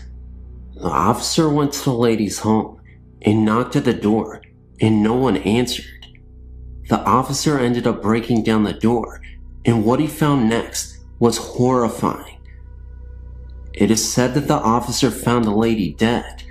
Nothing was left but her decaying body, and her bones were visible. Worst of all, laying right next to her were her dogs. They had both died as well. Now, on to the paranormal part. People who have never been to this place don't know what to expect if they come into this place. It's unpredictable. Sometimes, when you go back to the area where she passed, you'll notice paranormal phenomena. Other times, you won't. A man was driving alone on the canyon by himself one night, and the story goes that he saw the presence of the lady standing at the side of the road with her two dogs. The man did not stop at all to give the lady a ride. He just kept going. And this other story was told by my friend. My friend told me that his ex-girlfriend and her boyfriend went up there one night to check it out. They stopped where the lady's house was. They were only there about 15 minutes away when they were just talking and listening to music. Then, all of a sudden, they heard a knock on the side door of the driver's seat. They both turned to look, and they saw the lady standing there, knocking on the window. She was dressed in all white and covered in blood. They also saw the dogs nearby as well, far off into the distance, appearing as silhouettes. They sat there in shock for 3 minutes, horrified by what they just saw. For some reason, the lady was still knocking at the driver's side of the window, but in reality, it was really not that long. They both said that she must have been there about 40 seconds. After that, my friend said they never returned back there. That was not the only story that happened to anyone. There are far more. What I would like to know is, who is this lady and why is she doing this? There's something more to why she has to haunt people who have done nothing to her. Maybe it is because she does not want anyone on her land that she loves so much. What could it be? Here's my email address. If you have any questions, please feel free to get a hold of me. I would like at least some kind of feedback on this story. Please, I beg you.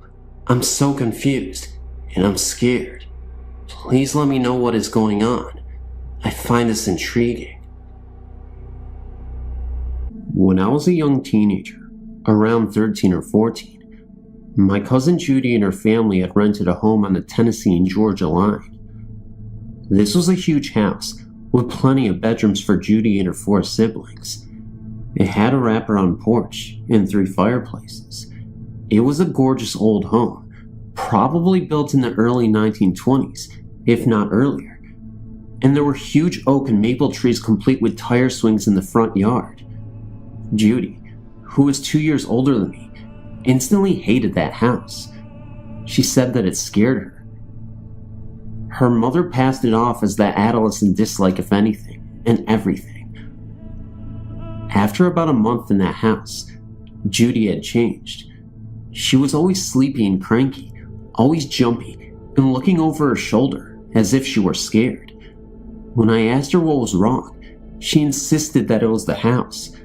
She said that there were strange voices, odors, and unexplainable movement from furniture at night, that she was almost unable to sleep at all. When I tried to be rational, she snapped at me and demanded that I go and see for myself. That night, I arrived with a small tape recorder and blank cassette tape, something one of my classmates told me to do, and ready myself for bed. Just after 11 p.m., I awoke to the sound of fingernails tapping rhythmically on a wooden table.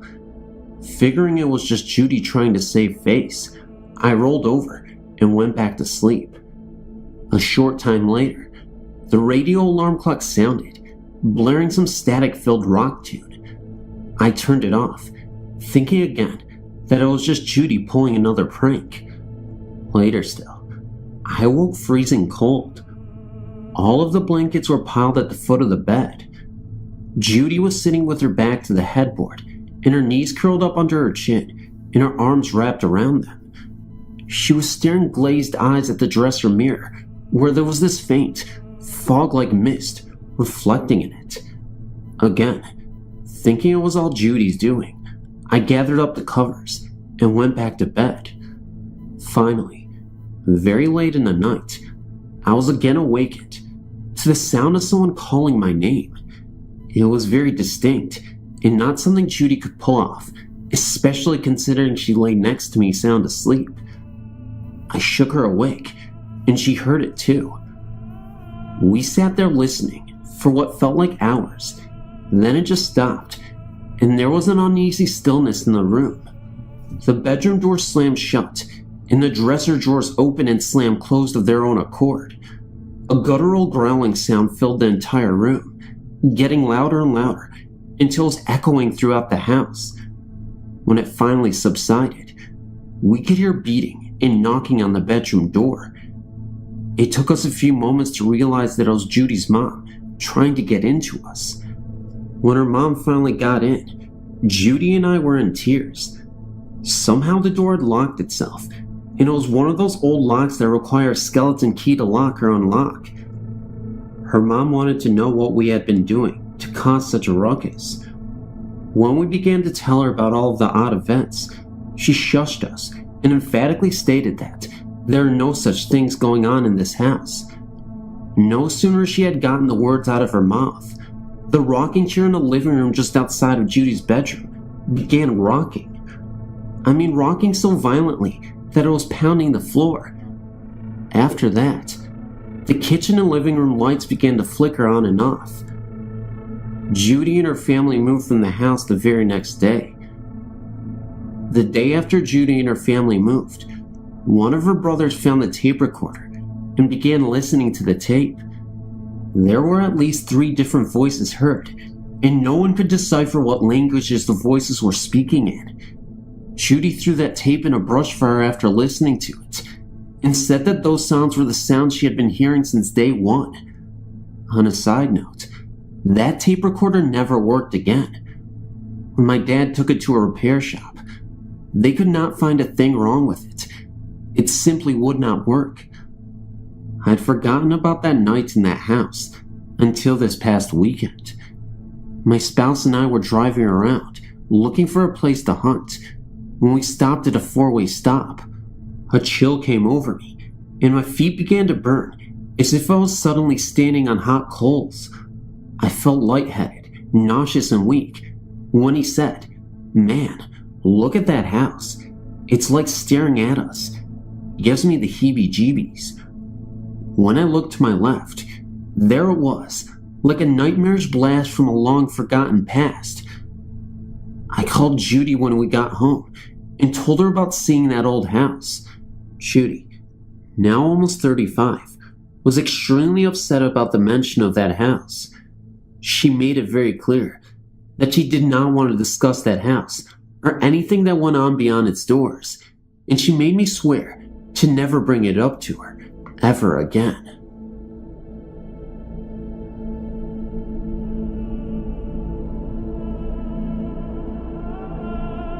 From 2001 to 2003, my grandma and I lived in a house in Boonville, Missouri.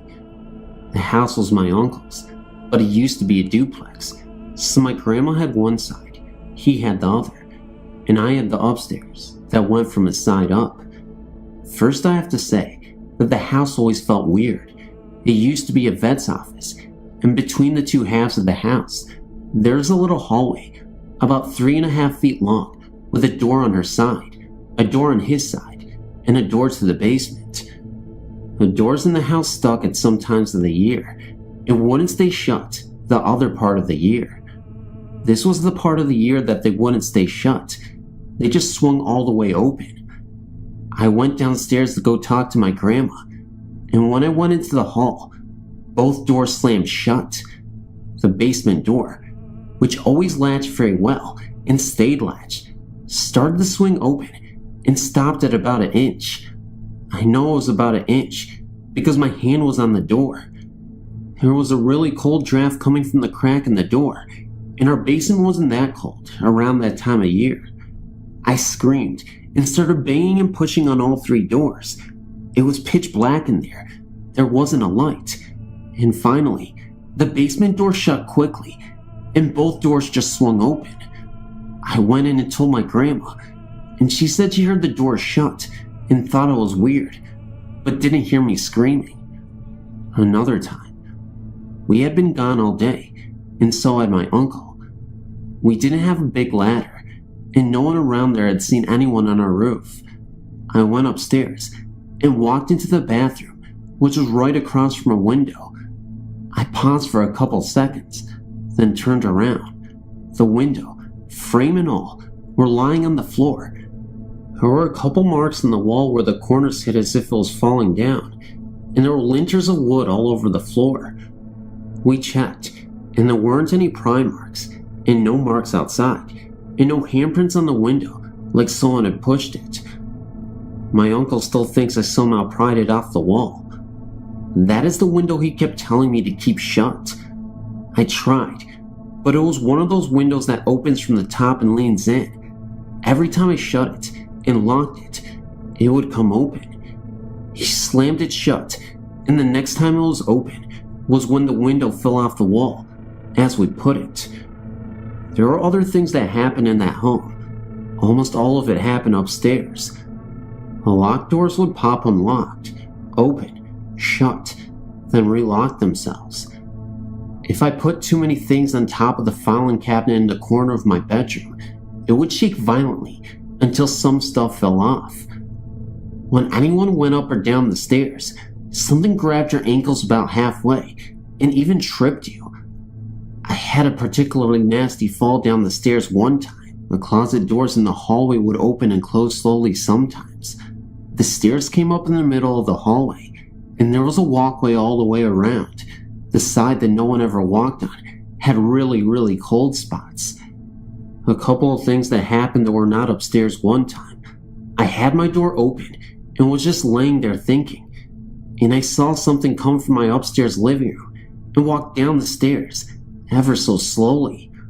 I followed it down the stairs on my rear end so I didn't get tripped, and through to my grandma's side of the house. My grandma started talking when it was still in the shadows. She thought she was still talking to me, and I was still in her kitchen. When I ran in there, she stopped and asked if I was standing there. Who was in the shadows? I told her. That was her first experience with a ghost. Also, all of the time, it seemed that the house was listening and watching everything, even from the outside. All in all, that was a very active house, and I'm glad I don't live there anymore.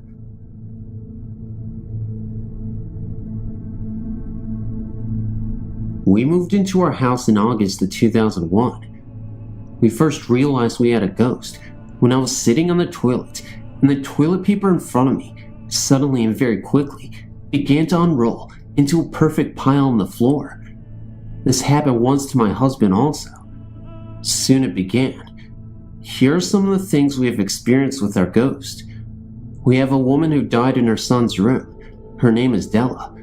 We know this from buying the house from her nephew. And we have a male ghost, but we do not know who he is. Her son will sit in the game room and turn his stereo on. It will turn off. He will get up and turn it back on. It will turn off again. He finally, after a while, gets frustrated and just leaves it off afterwards. Once my husband was plugging in the television in the game room, and he felt a breath on his neck and heard a female voice say, "Too hot." We do not know what she meant by that. Her son was sitting in the upstairs TV room one day. We have a bookshelf in this room. On the top shelf were 2 tall candles and plants. The candle came up over the plants, across the middle of the floor, and hit him on his knee. One evening, my husband and I were the only ones home, and we had heard a crash in the kitchen. One of our glasses had come out of the top cabinet and smashed into the middle of the kitchen floor. One morning we woke up, and the kitchen stool, which had been under the table at the end of the kitchen, was in front of the stove, as if Della had been sitting there, watching something cook. We had several people over, and videotaped the comforter on her bed, being straightened by invisible hands. Also, at this time we asked, "What are you doing here?" A male voice whispered, "Watching." That is when we realized we had not only had Della in this house, but a male ghost as well.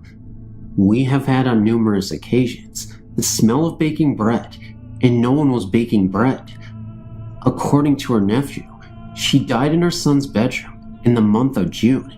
The first June that we were there, we had approximately 7 times that the police would call and say that they just received a hung-up 911 call. After a while, we figured out who was doing it and removed the telephone from that room. It never happened again. One summer evening, my husband was in the backyard. When I walked out, he asked, "Where's my beer?" I did not know what he was talking about. He said he thought it was me walking through the kitchen, and he had yelled up for me to bring a beer. I had not been upstairs. I was down in the laundry room. Her son took a picture with his camera cell phone of a dark figure of a man sitting at her desk in front of the computer. We have things like our shoes being upstairs and ending up downstairs, just small things like that being moved. And finally, we can hear someone walking around upstairs when we are downstairs in the game room. It has just become our way of life. They are like part of the family. We don't even consciously notice half of the stuff happening anymore. One of the most horrifying incidents, though, occurred one night while sound asleep. My husband had been sleeping in another room at the time, when I could have sworn I heard faint screams coming from the room he was sleeping in. Although the screams sounded faded and far away, the tone still sounded as if people were being buried alive. Naturally, I rushed to my husband's assistance in the event that he may be in trouble.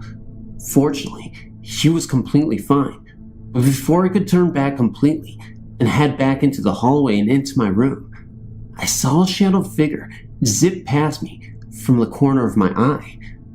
I decided, at that point, that I was going to stay with my husband until the morning arrived. I was too scared to go back to the other room, to go back to bed.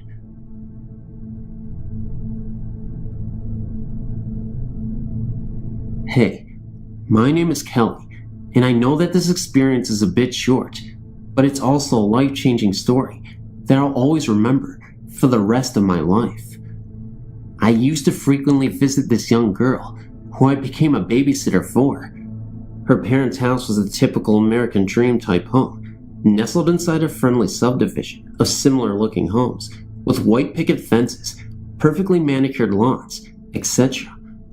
One specific occasion, I was watching that girl play around in the front yard. It was late night, and I know it wasn't the smartest thing to do to let a child play around outside in the yard, but I was watching her, and the neighborhood was always very safe. I think it was about 11:30 p.m. at night when this whole event occurred. The streets had been empty. Absolutely nobody was out there but me and this little girl. That was when I noticed a man aimlessly wandering down the street just in front of the house. Since I was so focused on paying attention to the little girl, I didn't really notice him pop into my field of vision until he passed us by.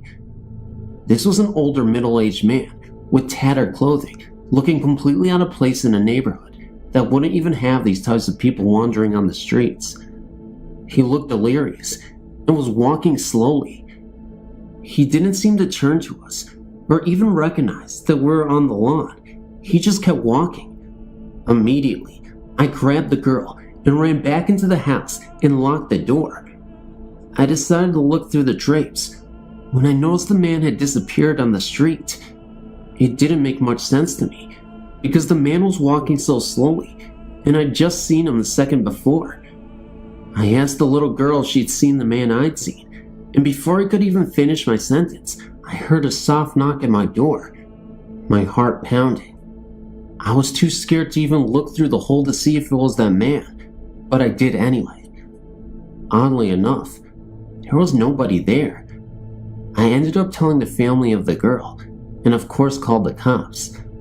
They came over and told me to be careful, and that they would do their best to patrol the area in case they see a suspicious man outside. Later on, I thought that it could be possibly a ghost, though I'm not sure, but it does certainly seem like it. Another night I was out playing with this little girl when it started to storm shortly after. Her parents were home this time, but I liked to bond with the kid. My mom called me and told me she wanted me to come home so I wouldn't be out in the middle of the storm. The drive is probably about 10 minutes at the most, back to my house. As a side note, a friend of mine's house that was killed in a car accident is on my way home. As I was driving past, I got this urge to look at the house, and in the yard of this house, there was this fog presence. It wasn't just a light mist either. It was a completely darkened cloud. What completely shocked me, though, was that I swear it had some sort of definition or defined shape.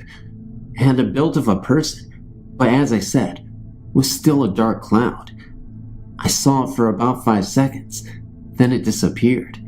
It scared the crap out of me, because nowhere else around had any kind of fog. It definitely seems that this area has a lot of supernatural energy, and I'm not sure why. Thanks for reading, though.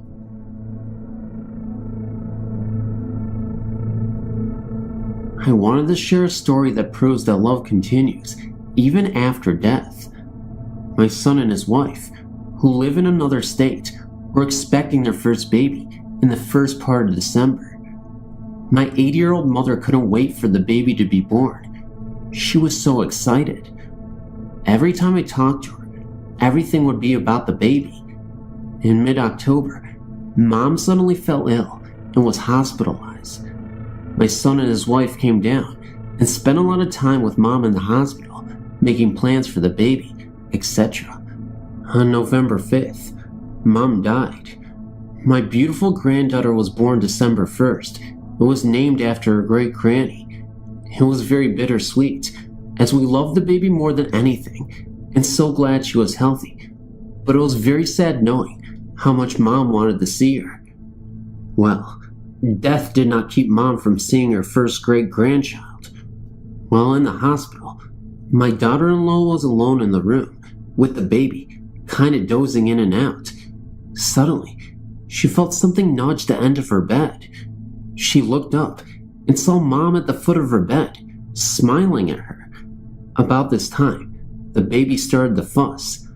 My daughter-in-law watched in awe as Mom glided across the room to the baby and started rubbing her back.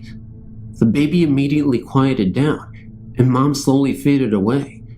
The baby is now a month old, and my daughter-in-law says that now that they are home, the house will start to feel different, and the baby acts like someone is playing with her.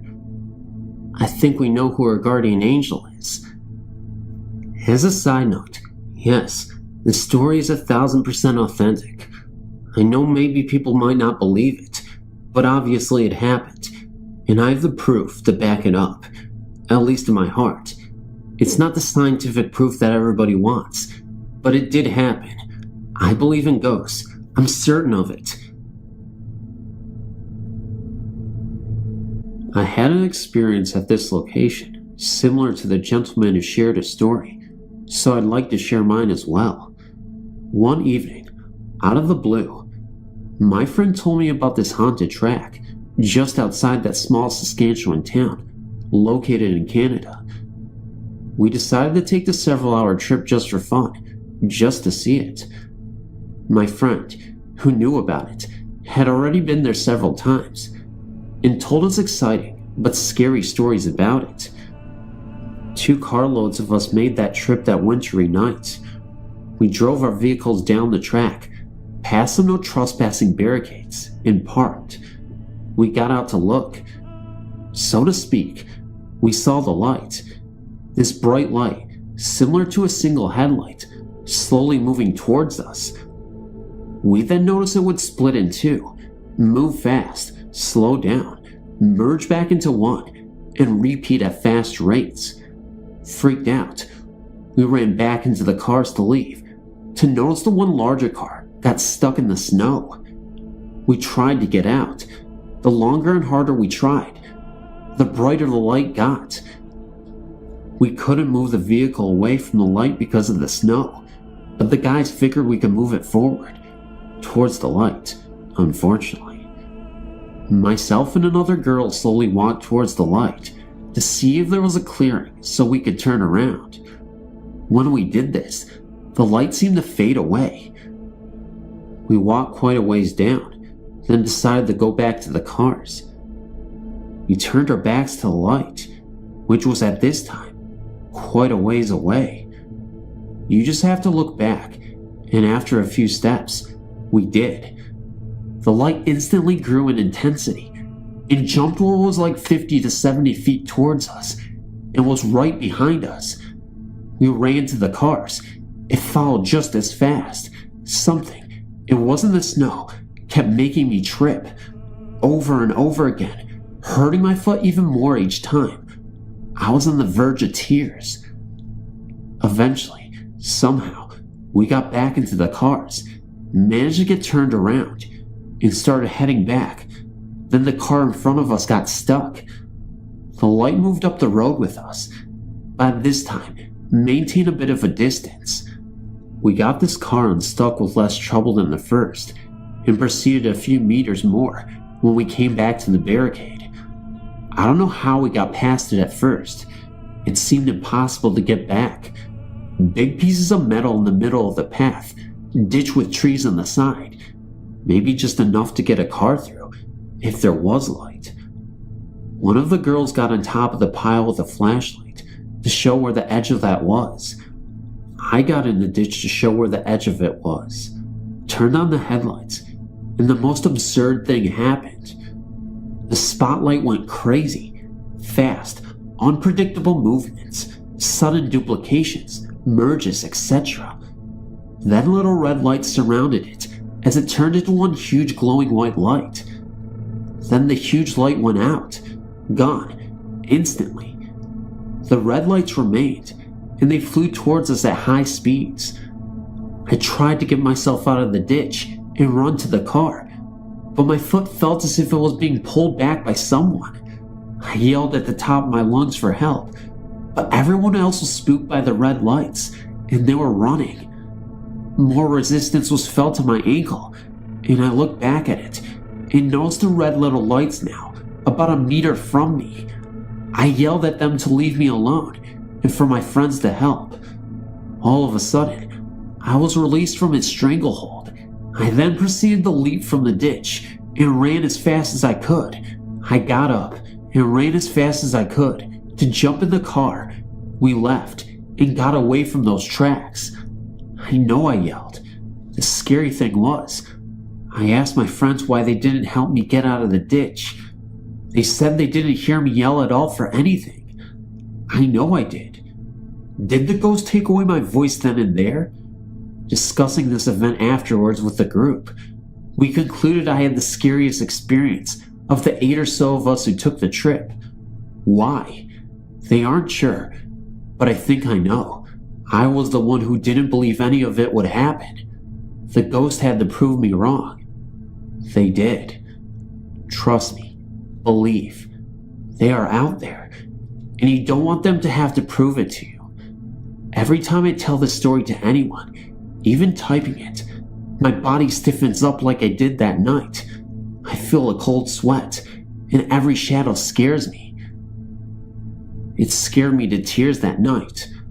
I returned another time with other friends. They all believed at first, so they ventured out down the path, ran back within seconds, scared out of their wits. I got as far as 5 steps from the car when I jumped back in and locked the doors. Something felt wrong, like I wasn't supposed to be there. I couldn't even look down the path. I traveled 4 hours. Didn't even look again, just to travel another 4 hours back home.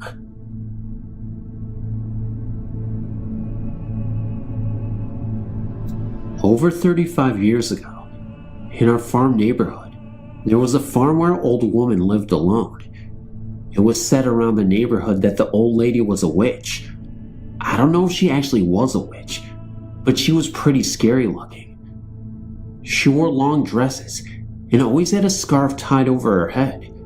She walked with a cane and was kind of stooped over looking. She didn't own a car, and we would see her walking up and down the roads, picking up cans and bottles, which I guess she sold. We would pass her in the mornings on the school bus, and whenever the bus went by her, all the kids would quiet down and sit silently in their seats. We wouldn't admit it, but we were scared of her. As I said, she lived on a farm. She did not farm the land, but rather cash rented her ground to another farmer. The land was a mix of ridgeland and rich bottom ground, prime farmland. There was a nice large woods which held an abundance of wildlife. The farmstead itself consisted of a large 2-story farmhouse, 2 barns, and a spring house. Large old pines surrounded the house. It actually was kind of a pretty farm. In 1963, the old lady died alone, and her land was bought by a neighbor in a share of sale. The neighbor was never successful in finding a tenant for the house, It seemed that nobody would live there very long. Then, in 1966, the house and all the outbuildings burned to the ground. The ensuing investigation didn't ever turn up much, but to this day, the rubble of the fires is still there, and the site is slowly going back to nature. Just a large pine still mark where the farm stood. Along came 1967, and for me, life changed. Graduation, the Marines, and Vietnam. Thoughts of witchy-looking old ladies were the furthest from my mind. Presently, after 2 tours, I returned to the good old USA, and for a while, traveled around, seeing the country. Soon, I became homesick, and moved back home to Indiana. Having lived in the bush for a couple of years, I guess I had a hard time adjusting to life among people, so I would spend a lot of time in the woods hunting, or just sitting alone, in the quiet. Upon my return home, I asked the owner of the old witch farm if I could hunt on the ground he owned. He responded affirmative, as the ground was no longer good for farming. It seemed that after a couple of years after the old woman died, springs burst forth out of the hillsides on the farm and saturated the bottom ground, ultimately turning the farm into a marsh. Today, you can slog through the marsh and find the tops of fence posts sticking out of the ground for about 10 to 12 inches. Fence wire is still attached to the post, disappearing into the ground. Now, I started hunting on this ground, but I was always uncomfortable while I was there. I constantly felt as if I were being watched. It was kinda creepy. You could just feel something unnatural was there with you. However, having survived the NVA, I was not afraid of any creepy Indiana woodland. One rainy night, in the late 1970s, I decided to go fox hunting. I left my uncle's home and ventured out in the woods with a light, a fox call, and a shotgun. I knew the best hunting would come in the field behind the old witch's woman's farm stand, so I crossed the creek and went up the ridge to the old farm. I set up and began to use my fox call. I was not afraid. I'd learned long ago not to let my mind get the better of me. After a while, I called in a gray fox, but I was not able to get a good shot at him, so I held my fire. It was very quiet, just the sound of the rain falling. Now, I need to explain that when fox hunting, a call is used to call in a fox, and a powerful light with a red or amber lens cover is used to shine or reflect the fox's eyes, revealing the animal's position. This is a common method used by hunters everywhere. After I was convinced that the first fox I called in was not going to present a shot, I resumed calling. After several minutes, it seemed that I was hearing a noise coming from the old farmstead area. I shined my light in the direction of the pile of rubble that had once been the farm buildings, and suddenly, I realized that the light was reflecting back a pair of eyes that seemed to be 8 to 10 feet off the ground. Okay, no need to panic. Probably a raccoon up in a small tree, trying to get a better view of an animal that was in distress, a noise my call makes. Regardless of what it was, this incident spooked me, and I decided to leave. I blew my cover and removed the red lens cover from the hunting light and turned it into the direction of the elevated eyes. Now, an animal's eyes will reflect red in light, but normally reflect with a greenish tint in white light. However, the eyes of a possum will still reflect with a reddish tint. The eyes that were being reflected in my light stayed red. No big deal, just a possum. I gathered my gear and started across the field for the wooded slope to go home. Turning my light in the direction of the red reflecting eyes, they were still there, unmoving, but closer. Now, any animal whose eyes are being reflected in light will eventually move their head, causing a momentary break in the reflection. These eyes were unblinking, unmoving, except they appeared to be following me towards the woods. The scariest thing was the fact that the eyes were still about 10 feet off the ground. It was then I realized that there were no trees in the field for an animal to be in, and no Indiana owls can hover like a Harrier jet. Suddenly, this battle-tested Marine panicked and started double-timing towards the woods. I found the footpath that went down to the creek crossing and started down it. After going about 40 meters into the woods, I stopped dead in my tracks. I was suddenly paralyzed with fear. I knew if I turned around that the pursuing eyeshine would be behind me. Mustering my courage, I slowly turned, shotgun at the ready, and as sure as hell, the reflection was there at the tree line, still about 10 feet off the ground. In the powerful beam of my hunting light, I should be able to see the body of whatever was following me, but all I could see were the eyes, staring, almost seeming to glow red. I was toying with the idea of shooting at what I was now sure was an apparition, but a low guttural sound, which came from the same location of the eyes, convinced me that this was not a good idea. I was overwhelmed with the feeling to get the hell out of here, so finding the feeling in my legs, I broke and ran like I never had before.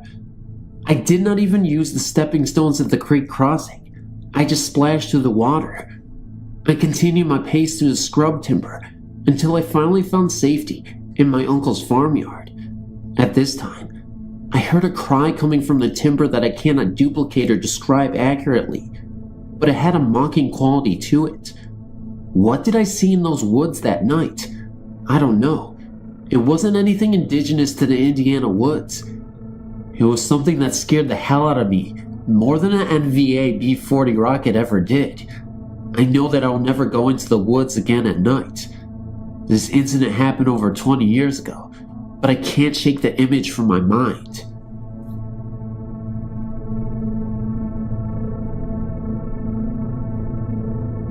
I was reading the many accounts of ghost hauntings and appearances, and I thought I should share mine. My senior year, my sister, my friend Mindy, George, Joey, and myself decided to go and search for ghosts in a place that is known for many ghost hauntings.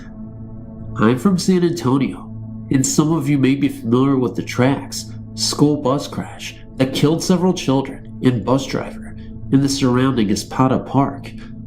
On the way to the Tracks, there is a cemetery about a couple of blocks off the main street that leads you to the Tracks. It was about 11:30 at night, and we heard about the statue of the Virgin Mary, that if you stare at her long enough, she starts to rock back and forth. This whole area is known for many ghost sightings because it is also a battlefield. The statue is located in the cemetery, near the small road that leads into the cemetery. The cemetery has a gate surrounding it and a chained entrance. Well, anyway, we parked outside the fence and sat in silence to see if this was true. Sure enough, slowly at first, the statue started rocking. She sits with her head bowed and is holding her arms as if she is carrying a baby. To our surprise, the statue started throwing her head back. We started freaking out, but weren't too scared, because we had seen a ghost about 15 minutes ago, but that's another story. We sat there, and my friend noticed that the gate was completely open.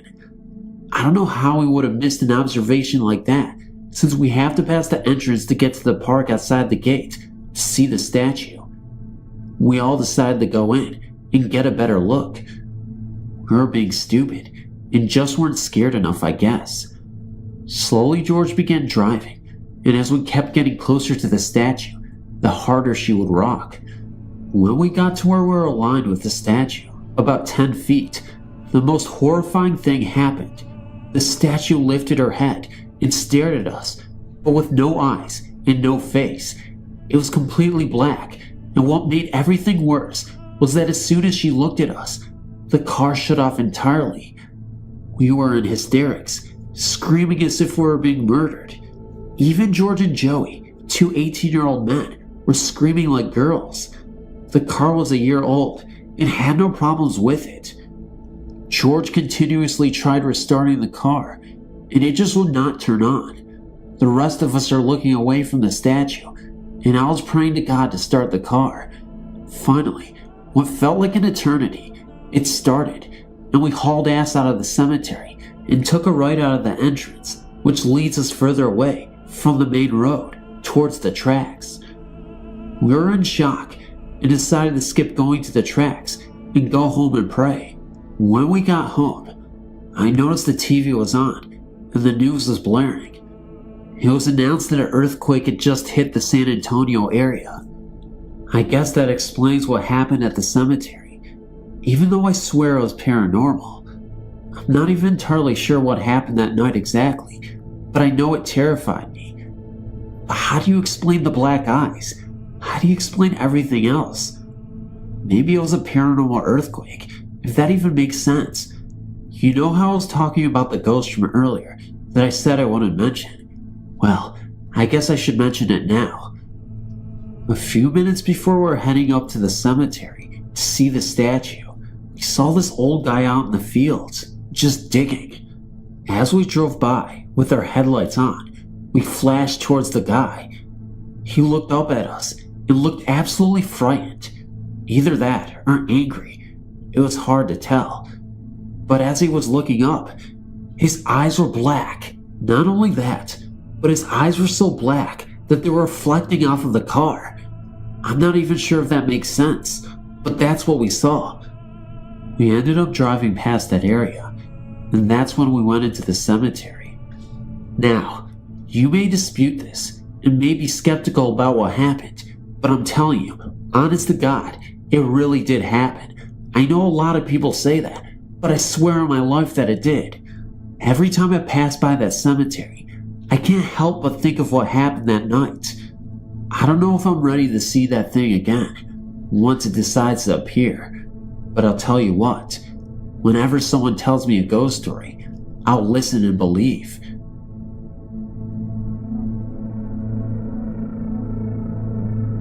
We moved into a house that was about 100 years old and had not been lived in for about 20. The rumor around town was that it was haunted. I did not believe this, even though I had grown up with people that had spent nights in the house and said that they experienced it firsthand. So we moved into the house when my children were ages 5 and 8 years old.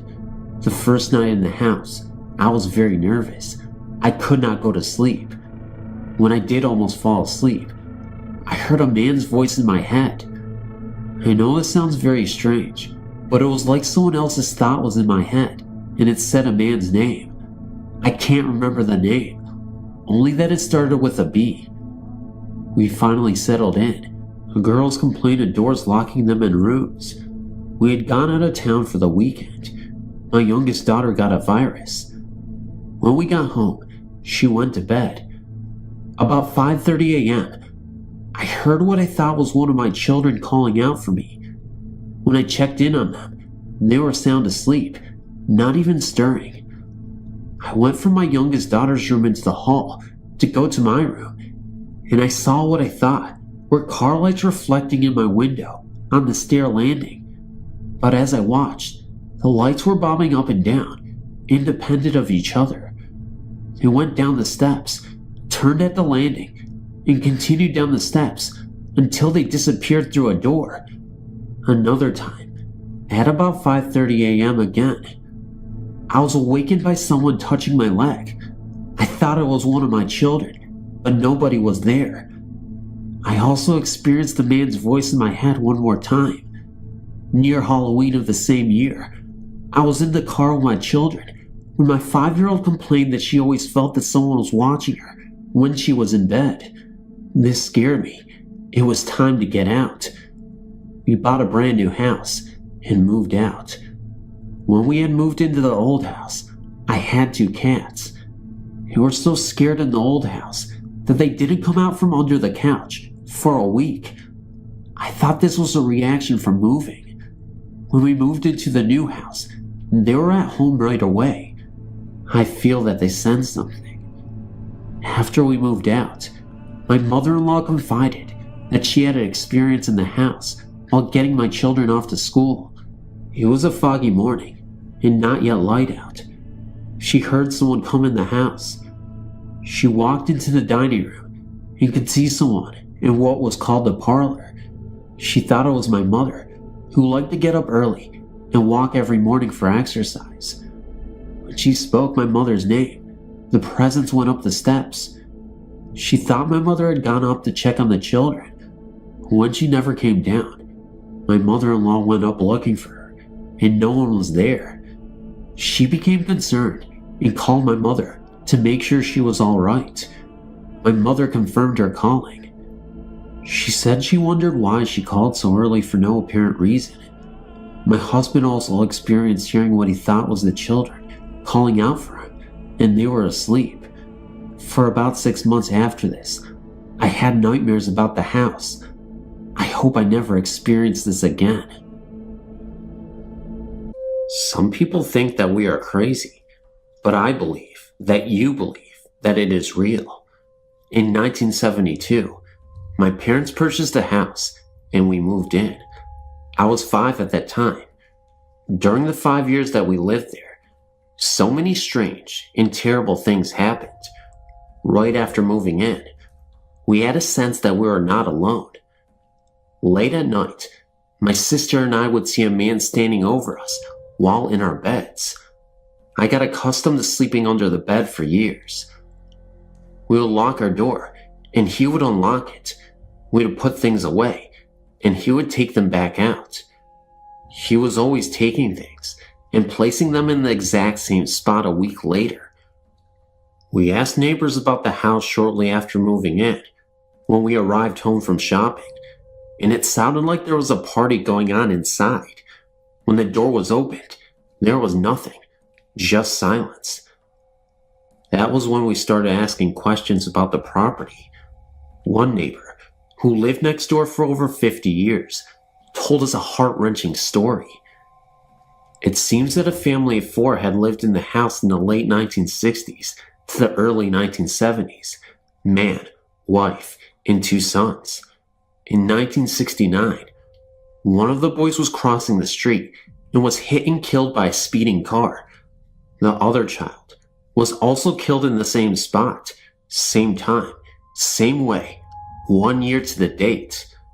The mother was so upset that a few days later, she hung herself in the living room. The father came home to find his wife, and he shot himself in the kitchen.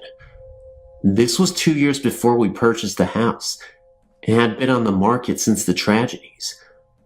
I cannot say as to whether the spirit was content with us or not. For instance, at the age of 8 and my sister 11, she got sick and was admitted into the hospital as dead on arrival. Thank God the doctors did not give up. They saved her life and gave her back to us. She was diagnosed with encephalitis, a deadly disease during that time, and still is. She was in the bathroom when I found her that night, and in the mirror appeared a shadow of a man's head. We have since destroyed that mirror, but the shadow was never there before her sickness. Second instance, we moved and rented the house out to my aunt. One evening my uncle had went to retrieve some items he had in the garage. 2 of the items were antique shotguns. We have never been able to find shells for these 2 guns, and they're in shadow boxes now. As my uncle picked up one of the guns, the other slipped and went off. He was shot in the neck and shoulder and almost died from the injuries. Thing is, there was no proof either gun had been fired. Police could not find any powder residue anywhere, but they concluded that the shot came from that caliber of gun. Third instance, I moved back into the house in 1986, shortly after the birth of my son. After being there a week, it was extremely hot that summer. I had a feeling something was wrong with the baby. I went into the room and noticed that it was blue and ice cold. As I rushed him to the hospital, he was coming around. At the hospital, they said nothing was wrong with him, and he sent me home. I moved that night. I only go into the house if a renter moves out. Nobody ever lives there long. I still get locked into the rooms. I feel his presence all around me, and the hair stands up on my arms. We have never been able to get a minister to go in the house. We always get told that evil lurks there. There are many other instances, but these are the ones that really bothered me the most.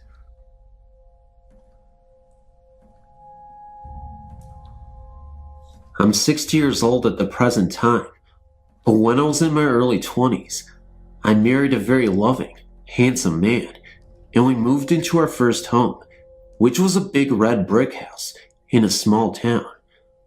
The house was separated into two halves, an upstairs and a downstairs. We lived in the bottom half. Soon after moving into the house, we gave birth to a beautiful daughter. Our life was fulfilled. Back then, I was still very much in love with my husband, and even today I am. And he was ever so proud of his little Joy Lynn, our daughter. Our life couldn't be better at this point. Until one day, during a hot summer, the family above us had to move due to work, and I was asked if I could clean and paint the upper half and tried to find a new family to move in.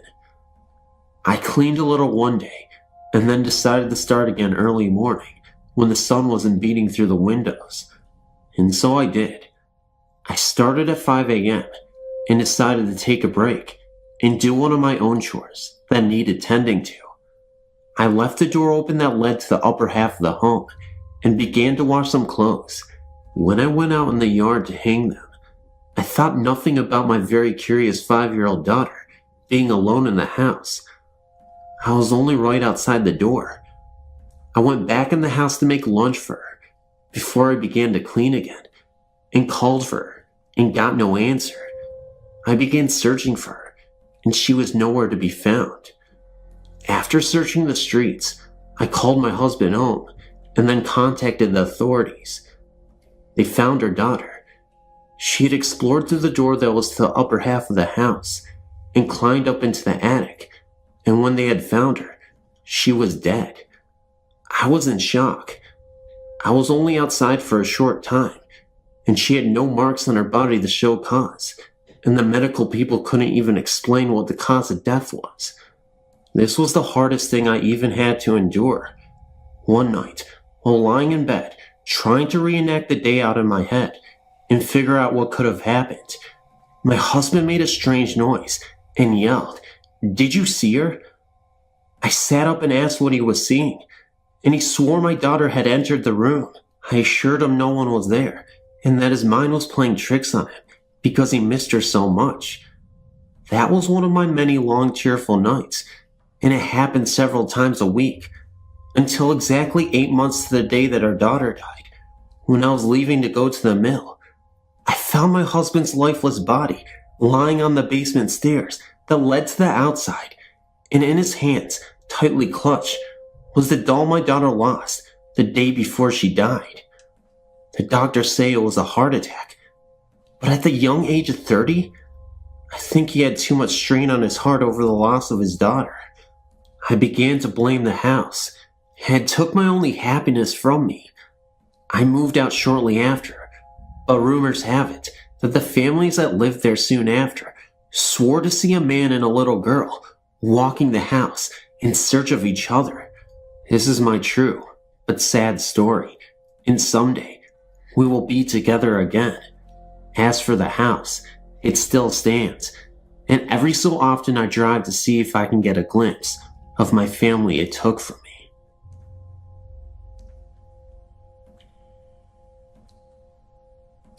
Sunday, September 16th, 2001. Very early in the morning, around 6:45 a.m., I witnessed what I would speculate is my first ghost experience. Before I go and tell you what I saw, or what I think I think I should mention all the details from the night before. I live in Pennsylvania, and my fiancé lives on the border of New York and New Jersey. We were driving home from his house that night at about 12 midnight, which was about a 2-hour drive from a funeral we had attended earlier that day for his grandmother. As we were driving home, we got to telling each other about different ghost stories and urban legends. At first I was scared, getting creeped out by each story. However, after about an hour and a half of stories, I started to relax and enjoyed listening to them. When we got to my house, we decided to look for ghost stories on the internet. We got into reading in-depth stories and looking at pictures. At about 4 a.m., I put him to bed in my guest room. I still live at home with my parents, and they're very uptight about him and I sleeping together. The guest room is filled with porcelain dolls, many put in the closet due to being too freaky looking for him at night. He went to bed with the light on, again being afraid of the dolls, in the empty room. I went back to my room and stayed up for another 2.5 hours, being afraid myself. I wasn't afraid of dolls, but instead my room. My house is about 12 years old. I've been living in this house ever since I was 6. We moved in right after my 6th birthday in October. The area is new, and we were the first people to ever live there. The area before this was a dense forest, and it wasn't torn down until a year before the house was built. The area wasn't a graveyard, nor was it ever. When I was younger, I used to think the area was, so I went and did research directly where my house was located. As a child, I was sent to school in St. Anne's, a Catholic school in the area. I went to church either Saturday night or Sunday morning for years and years of my life. When I got to about 5th grade, I started to not believe in God. Around the same time, my parents were asking priests to come over and bless our house. I asked my parents nicely to keep the priests out of my room, not wanting it to be blessed. At first, my parents thought I was into the devil, but I explained that me not believing in God meant no devil either. When I reached 9th grade, I dropped Catholic school, and my parents no longer started to attend church. I know I've been going off subject, but I guess I should give you the background information before the details. I didn't want to go to bed at all, but I knew I should, so I waited until the sun came up and crawled into bed. My room is the hottest room in the entire house. It is so small. By the time I had gone to bed, I had gotten so cold that I had to sleep fully dressed with a sweatshirt on. I never even did this in the winter. When I was under the covers, I looked up at the ceiling. Maybe it was my imagination, due to all the fright I've been going through, but it looked like something was above me. I started to doze off for a second and looked straight up at the ceiling. What I noticed was absolutely terrifying. I noticed a spider, only had a human face. It was translucent, and it looked at me with piercing eyes. The eyes were even red. I closed my eyes yet again, and when I reopened them, everything seemed fine, and there was nothing on the ceiling. I've never in my life been this scared, and I've never in my life imagined things, even when I was scared. I closed my eyes and refused to open them. I fell asleep, from what I recall, a few minutes after. Later the next day, at around 8 p.m., Derek and I had been talking about what happened the previous night. We were both hungry, so I decided to go downstairs and go find something for him and I to snack on. When I came back up, we started eating, and he casually drops the line. He told me that while that was happening, last night he saw a person in the distance while the door was open in the hallway. He said he knew it was a ghost because it was transparent, but not transparent enough to notice the spiders crawling all over this person. He noticed it for about 10 seconds, and then it faded away. He was absolutely terrified, even though he seemed really nonchalant, telling me the story. I could see it in his eyes. A split second later, he felt a cold draft enter the room. Although there was no windows open at the moment, before this, I never really believed in ghosts the way I do now. However, maybe we were both scared and imagined this. And one day though, everything that was told in this email is true and exact. Nothing was exaggerated. I would really like some help and hope maybe someone could answer my questions. Please tell me if you think we're both seeing things, or if maybe our willingness to believe has brought out a spirit. Whatever the case, it was horrifying, and I do not want to experience the spider ever again.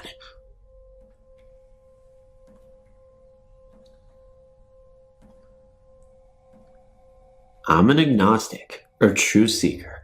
My wife is not, but both of us are open-minded people. We also believe that spirits exist, as well as ghosts, and my wife considers it creepy, while I simply remain fascinated with them. We moved into an apartment just after we were married, in 1999. I believe that there are ghosts and residual energies in various places in our apartment. The place is the standard apartment layout, and every once in a while, night or day, doesn't matter what time, she and I, or both, would hear the sounds of footsteps on carpet going down a short hallway. These were not boots in the hardwood footsteps, but more like bare feet on plush carpet. We felt that the ghost was female and very sweet. She would just walk down the hallway towards the bedrooms. If I were in one of the bedrooms, I would always have a small feeling of happiness go through me after I heard her coming. The way you would feel if someone smiled at you. Occasionally, we would feel her watching us from the front room or back bedroom. Evidently, the hallway was where her domain was. There were never cold spots, but my wife would occasionally feel the lady next to her when she walked from the bedrooms to the front room. The lady made my wife feel rather creeped out. However, she startled me once when she came running into the bedroom, eyes wide, and told me that the lady moaned in her ear, as if trying to say something to her. So for the sake of my wife, we stood in the hallway and asked the lady nicely, but firmly, that she could remain, but to not make her presence known to us. We also informed her about the light and how she could enter into it. Since we had no more occurrences with her, in the small bedroom, there's either residual energy or a passive ghost. I feel watched when I'm in there, and it's usually 10 to 15 degrees cooler, even with the afternoon sun spilling in. I don't think my wife feels it, and no one else does either, but I felt it so strongly, so I placed a microcassette recorder in there with a sensitive mic and recorded for the duration of the 30-minute tape. The only odd things I've heard on the tape are an occasional whistle that changes in octave. The second only lasts for a half a second, but it's an audible, breathy whistle that goes up an octave, like first part of a wolf whistle. That was interesting, and I'd dismiss it if it weren't for some of our possessions being misplaced that suddenly appear in odd places. Our truck keys suddenly disappeared this morning without a trace anywhere. The truck was searched over twice, and the apartment was searched. So I made duplicates at Home Depot and gave them to my wife, who used them to drive to the doctor's appointment. When the appointment was over, we walked back out to the truck and opened the door with a duplicate key. There on the driver's side seat was the original set of keys that were missing. She would have felt them under her bum if they'd been there before. She called me at work in hysteria, telling me all about it. I don't mind ghosts being around. I consider them friends, or at least I try to make friends with them. They are, in fact, just spirits without bodies. Some are angry, some are nice, and even some are jokers. When you come across one, you should respect him or her just like you would a complete stranger.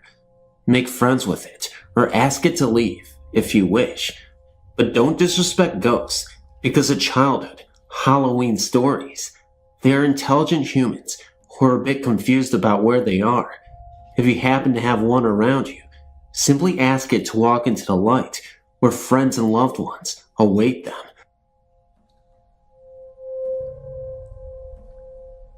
This experience is not that exciting to hear about. I do not wish to embellish it with creepy anecdotes or a mysterious plot, but nevertheless, this is how it went.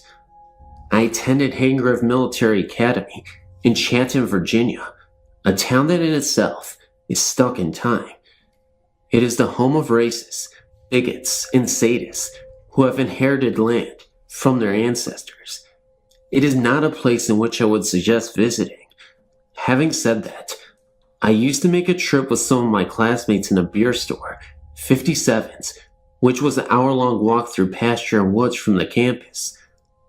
We never left with the intent to be caught by school officials, one of which, Captain Stout, a double Medal of Honor veteran, who is as sneaky and stealthy as anyone on the planet. The penalty of being caught was very high. We did not mention this experience to anyone who was not present. It surely would have spread. We were on our way back from 57's at about 1 o'clock in the morning, a little buzz from cheap beer with the intent to distribute alcohol to other students, when the three of us, mainly my roommate and best friend, stopped dead in our tracks for no reason. I'll remember the next sequence of events until the day I die. We heard the unmistakable war cries of rebel soldiers on the charge. It is a sound somewhat akin to imprisoned tribesmen intent on killing you. From atop a hill, directly in front of us, through the trees, came 30 to 40 purely solid figures charging, apparently unconcerned with us. We hit the forest floor and did not make a sound as we witnessed a battle, first 10 or 12 volleys of gunfire, and finally hand-to-hand combat, and then retreat. It is pointless for me to explain every troop movement I witnessed. Just use your imagination, and you should understand. The whole incident lasted no longer than 2 to 3 minutes, but the cries of those men will haunt me forever.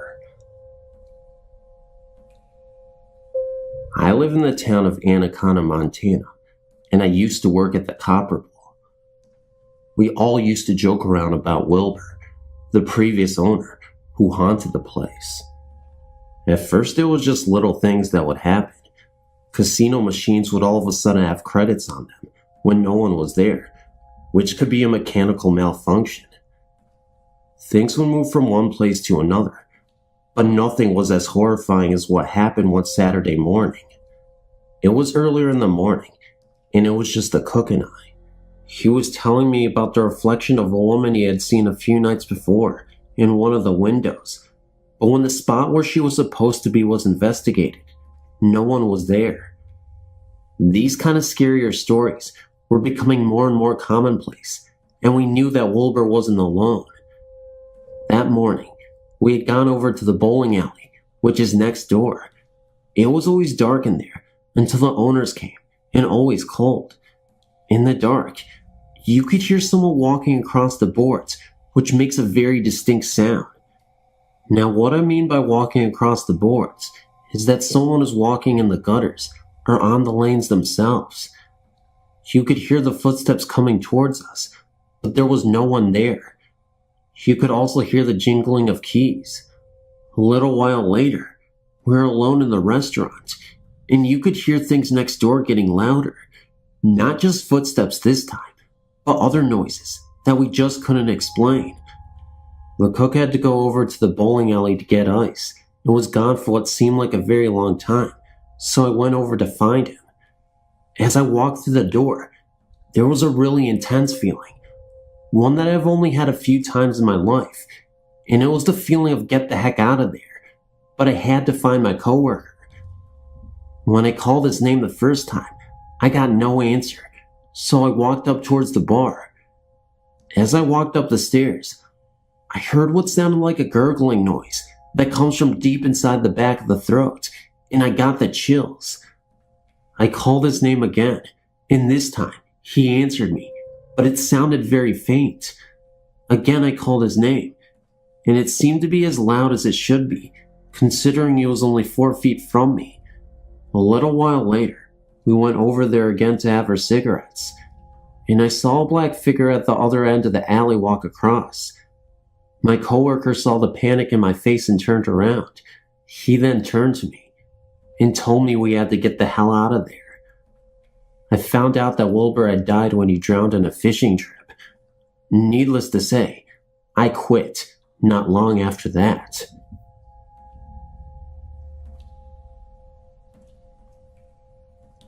My better half and I were looking for a larger apartment to rent. Because he works mornings and I work afternoons, I ended up doing a lot of our house hunting alone. I went to look at around 5 different houses and apartments one day. They were all far too generic, little boxes in apartment complexes, until the last one. This last house was an old mill house made into a duplex. It was huge. The ceilings were 15 feet. The rooms were massive. It was a great house, about 90 years old, and oh so cool. My boyfriend came to look at it the next day and also liked it, so we moved in. It was little things at first, an odd pounding on the wall that we attributed to our rambunctious neighbor, cold winds that we thought were just the usual drafts of an old house. But the cat, we couldn't explain the cat. Our kitty is a smart little beastie, more so than the average feline. He wouldn't go upstairs without one of us.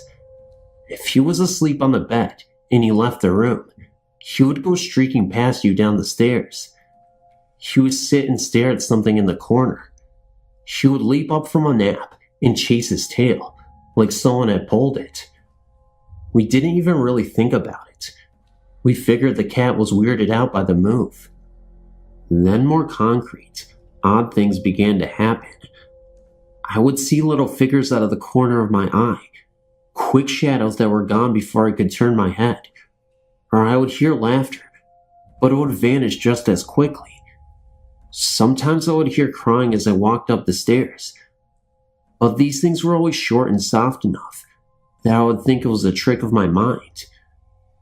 My boyfriend and I were watching a movie one night when something happened that convinced me I wasn't insane or overly imaginative. My boyfriend, who does not believe at all and is incredibly pragmatic, suddenly stopped the movie. He asked me if I heard that. What? I replied. He looked at me and said, "Children screaming." I hadn't heard it. I could see how upset he was. And more odd things have happened since then. My boyfriend and I love kids, especially me. It's a running joke that I'm a baby magnet. Kids love me. We have several friends who bring their young children over to visit, or for me to babysit. So I have toys all over the house. Our kitchen and living room are connected by a doorway with no door, so you can see straight through. I was making a tuna fish sandwich a couple of days ago and happened to glance into the living room. A small, brightly colored ball rolled across the floor. At first, I thought the cat must be playing with it, and then I realized the cat was sitting next to me, hoping to catch some floor-bound tuna. I was the only one home. My boyfriend swears that he saw a blonde-haired kid in our kitchen, hiding under the table. I was babysitting our friend's toddler that day, and he figured it was Mickey. So he snuck over, planning to lift up the tablecloth and play peekaboo. But when he lifted the tablecloth, no one was there. Mikey and I were 2 blocks away at the park. I know I've gone through all this setup, and nothing really freaky's happened, so here's the clincher. It happened this morning. That's why I'm writing this now. I woke up late. My boyfriend had gone to work, and I was planning to laze around the house and maybe do some yard work. I laid down on our couch and decided to watch a movie, and I apparently dozed off. I woke up because someone was crawling onto the couch. Seriously. To anyone who has kids or spends a lot of time with them, you know what this is like. You're napping and feel tiny hands on the couch. Then a little body crawls up and snuggles down next to you. This has happened so many times that at first it didn't even faze me. Then I realized that none of the munchkins I'd take care of were in the house. No one was in the house, and when I sat up, the weight was gone and no one was there. None of this scares me. I rented this house because I told my better half that it felt happy, like a home. The only thing I can come up with is that the children of whatever mill worker lived in this house are still around, and that's okay. I hope they like us in our home. I'd rather have happy little ghosts than not so nice other ones. I'm so glad this site is here, and I can tell someone about these events. Our friends just laugh. Great work.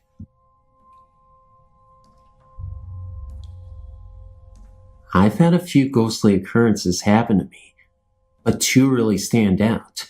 I call it lady with the long black hair. When I was a little girl, growing up in Somerville, Massachusetts, I was around 3, I think.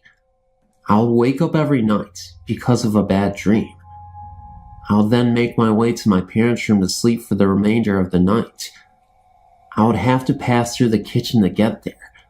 Lights were out, but there was some light coming in the windows from the street lights. I would see her sitting on the kitchen counter, up against the wall by one of the windows, a lady with the long black hair, which is how I always referred to her. She was dressed in a long black dress, pale-faced but shadowy, with illuminated green eyes. She would just be sitting there and looking right at me. It always took my breath away.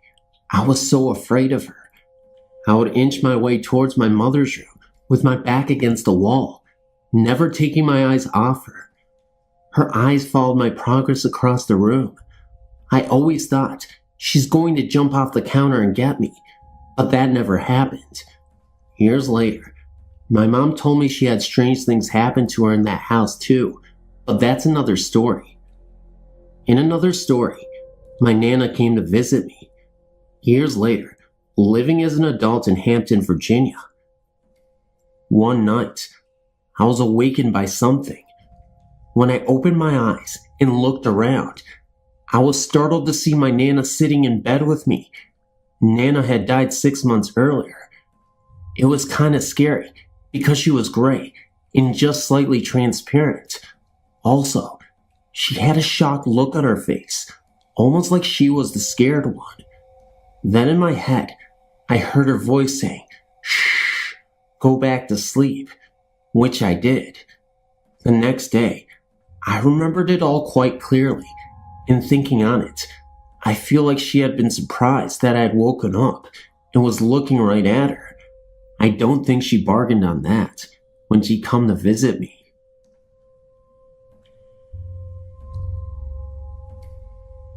Hey, my name is Tyler, and this is the story of my sightings of the ghost in my uncle's house. I moved to Bend, Oregon to live and work with my uncle, and I slept upstairs where nothing happened at all for the first 3 months.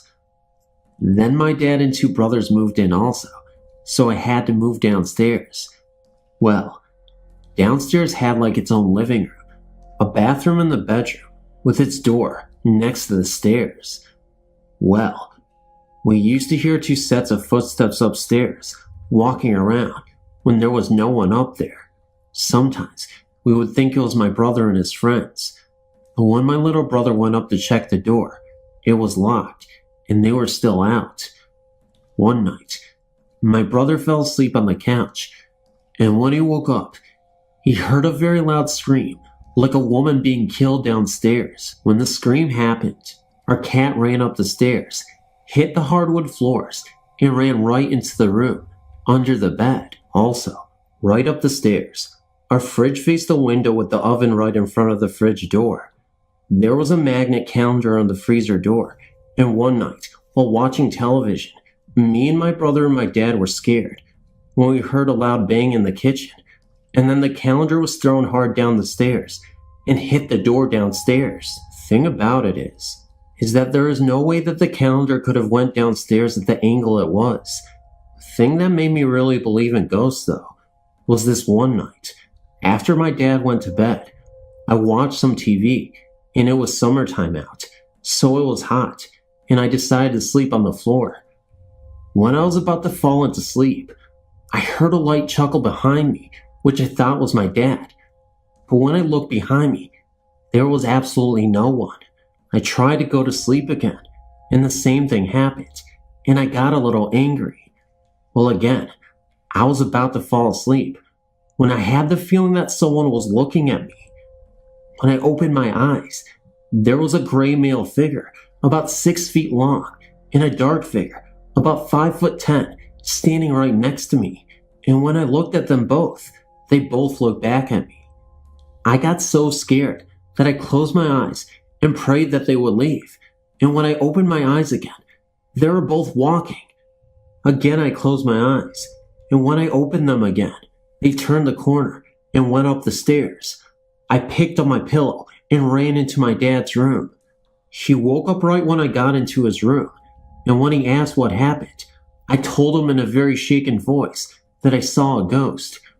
Right when that happened, we both heard 2 sets of footsteps right above our heads, and the door opened and closed with a lot of force.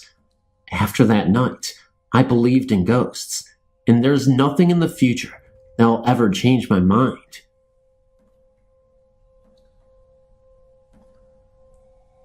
Hi, my story happened a long time ago.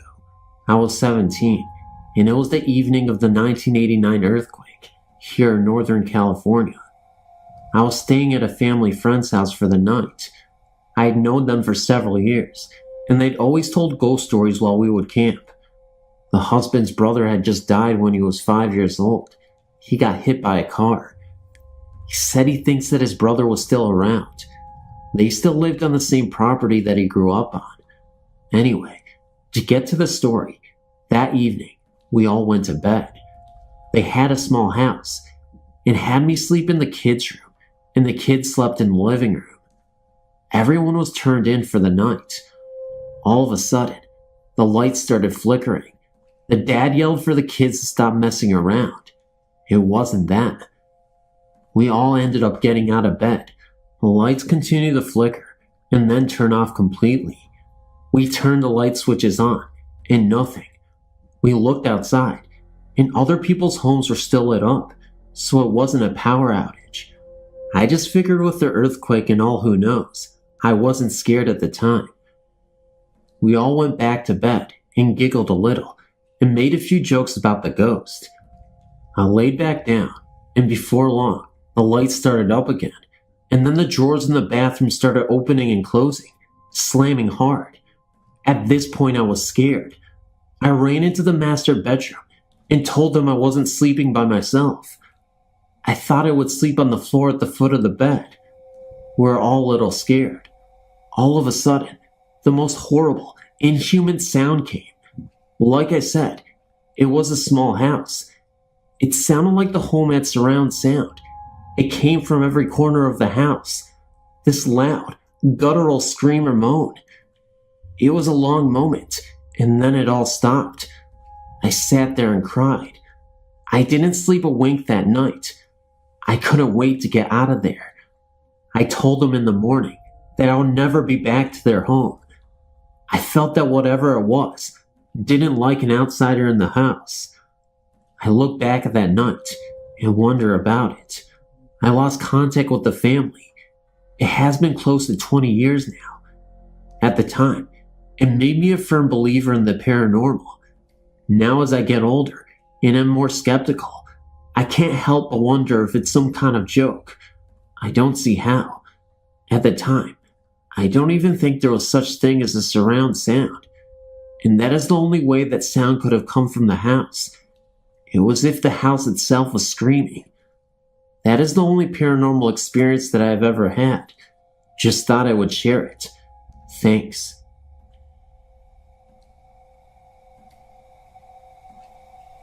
My friend Helen and I had been in our local pub for most of the evening. We had been drinking cola all night, but decided to walk down to another one close by, as there was a band that we liked that was playing there. The town that we lived in is quiet and unassuming, so we thought nothing of walking through the cemetery that was on the way to the other pub. You're probably thinking, oh, here we go, another cemetery story. It was right in the middle of the two pubs, so it was the usual, quick walk. It was around 9:30 p.m. on a Sunday night in October 1998, so it was pretty dark.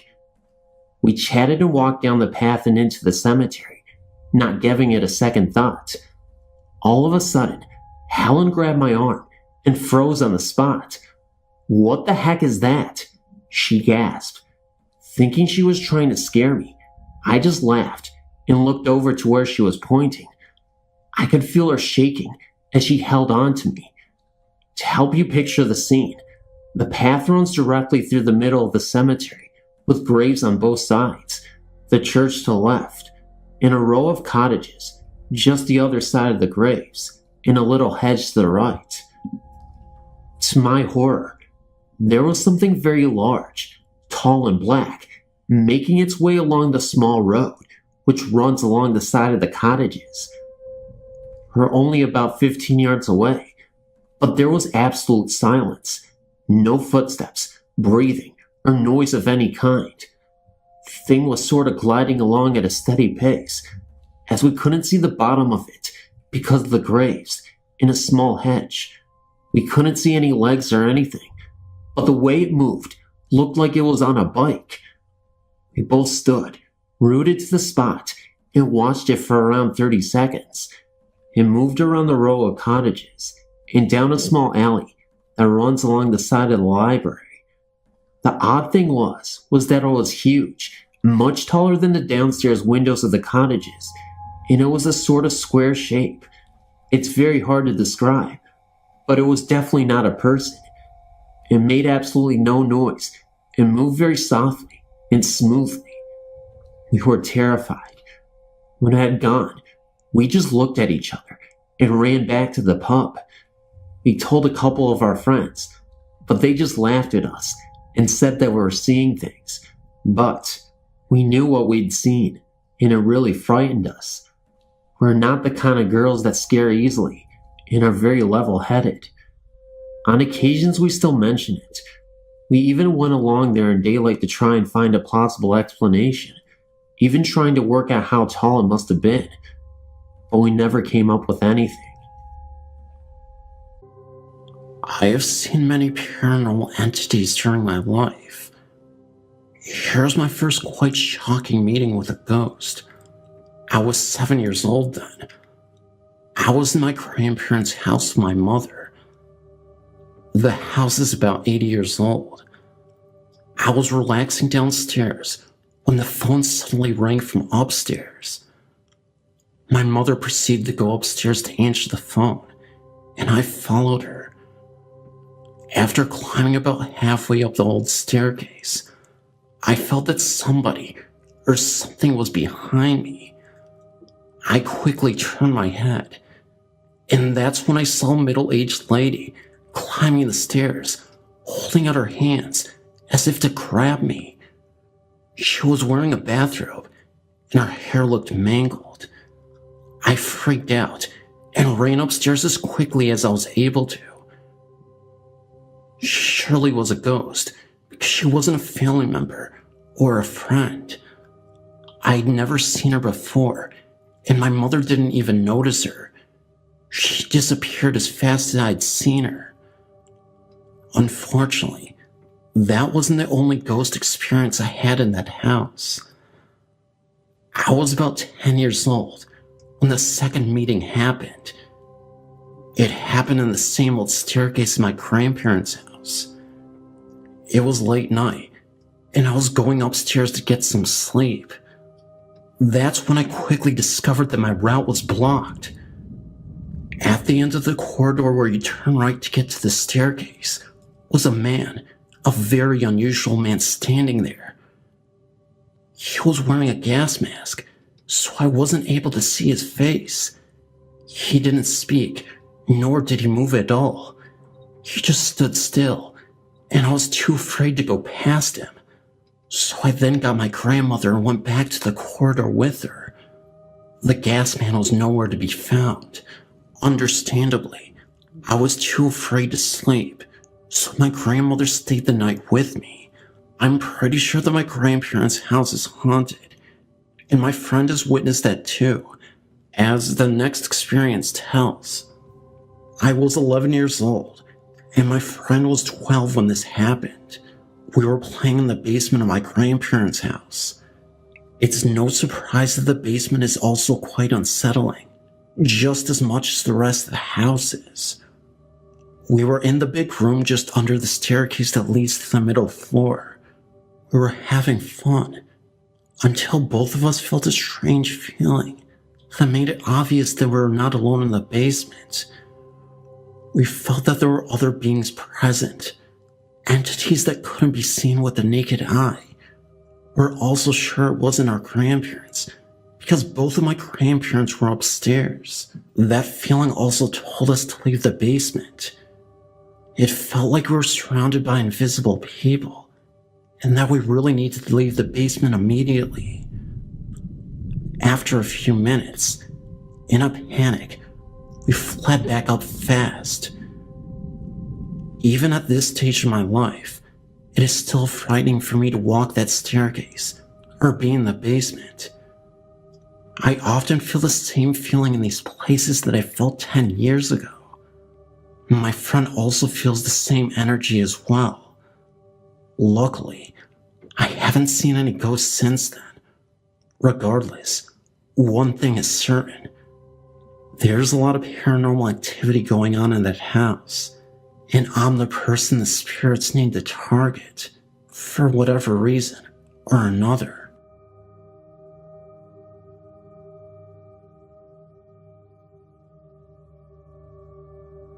My story starts back in 1991, when I first hooked up with my then boyfriend, now husband. My boyfriend lived on the bottom floor of a house that his aunt owned. His aunt and her family lived on the second floor. His cousin was my best friend, and so I was always at the house. We had a small, close-knit group of friends, and were over our house one time playing Truth or Dare. I remember it as being late at night, and we were sitting on Holly's bed playing this game, when one of the girls asked her if the house was haunted. Holly said that it was, and that it was her maternal grandmother. She then went on to tell us certain things that would happen, and most situations would take place right next to the father's recliner chair. About 15 minutes after we finished playing the game, I had to use her bathroom. Though I was so totally afraid to go alone, I didn't want to seem chicken, so I went on my own to the bathroom. Just as I was passing by the recliner, I noticed I suddenly got cold. It was a warm summer night when this happened.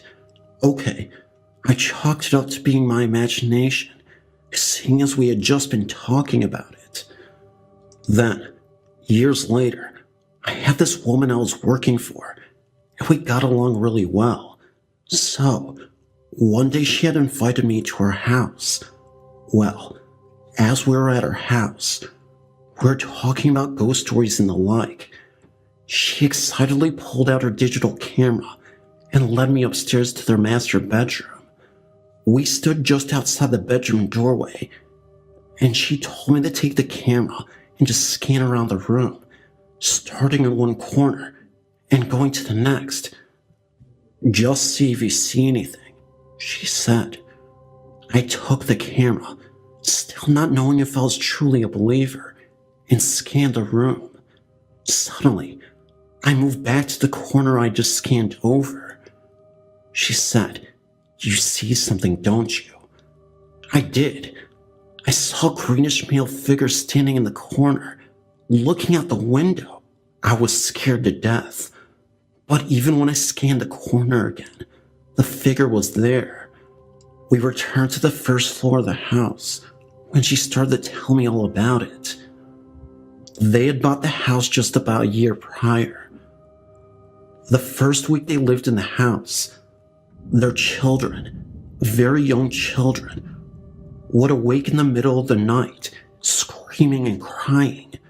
Finally, one night, my boss's husband got so furious, he yelled, "I don't care that you're here.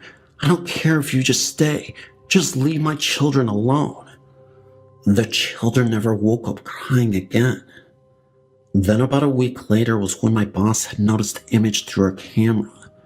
She'd been going through various parts of the home, taking photos to send to relatives that lived out of state. When she was scanning the master bedroom, looking for a good view of the room, and found the exact image I found. She yelled for her husband, who saw the same thing, but it could only be seen through the screen on her digital camera. After I saw it, I was a believer. There was no way I would have seen it if it weren't there. A couple of days after she saw the first image herself, she was cleaning in the basement when she found a hidden room. She went into the hidden room, and found a box of papers. They started investigating the roots of the home. She found out that the old police chief of Renister, the town she had lived in, had built the house a very long time ago. The only thing she could figure is that the greenish male figure is the police chief, looking out the window and watching over his town. They still live in that same home, and they still live with their chief, all of them living peacefully together.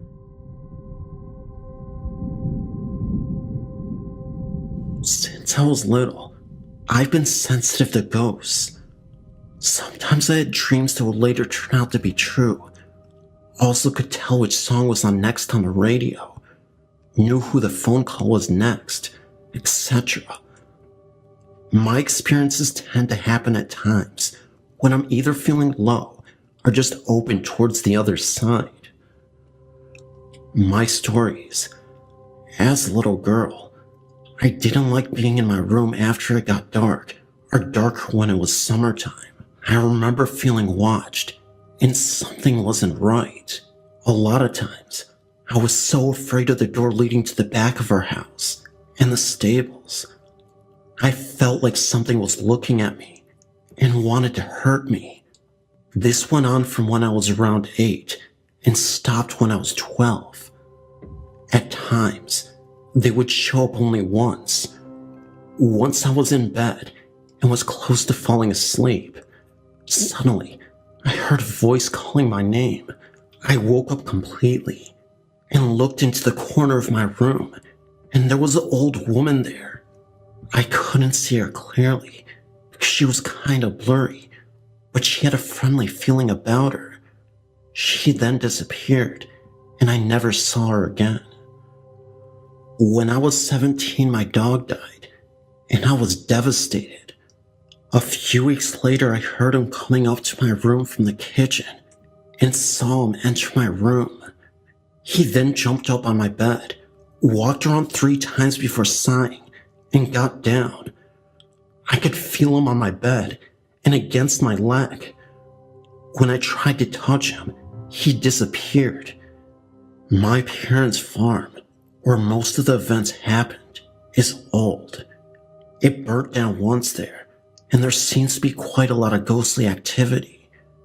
In the barn, my parents got their car. Since I was little, I was afraid being alone there. I felt something was wrong, and that something was hanging in the dark. I always felt uneasy there until a few years ago, when my mom told me that someone had offed themselves there. My worst experience I've had was when I was around 15 to 17 years old. My room was connected to the kitchen by a little hallway. From the kitchen, you can go directly to the 2 living rooms. The last one I've never felt easy in was always feeling unnaturally cold and just weird. One night, I woke up and my room was ice cold. I heard someone open the door from the hall to the kitchen. It was a man, and he was going directly to the last of the living room. Somehow I was there when he went there. I saw him take his rifle and then off himself. It was feelings more than actually seeing him do it. I then was back in my body, but heard him fall down to the floor, moved a bit, and moaned before he died.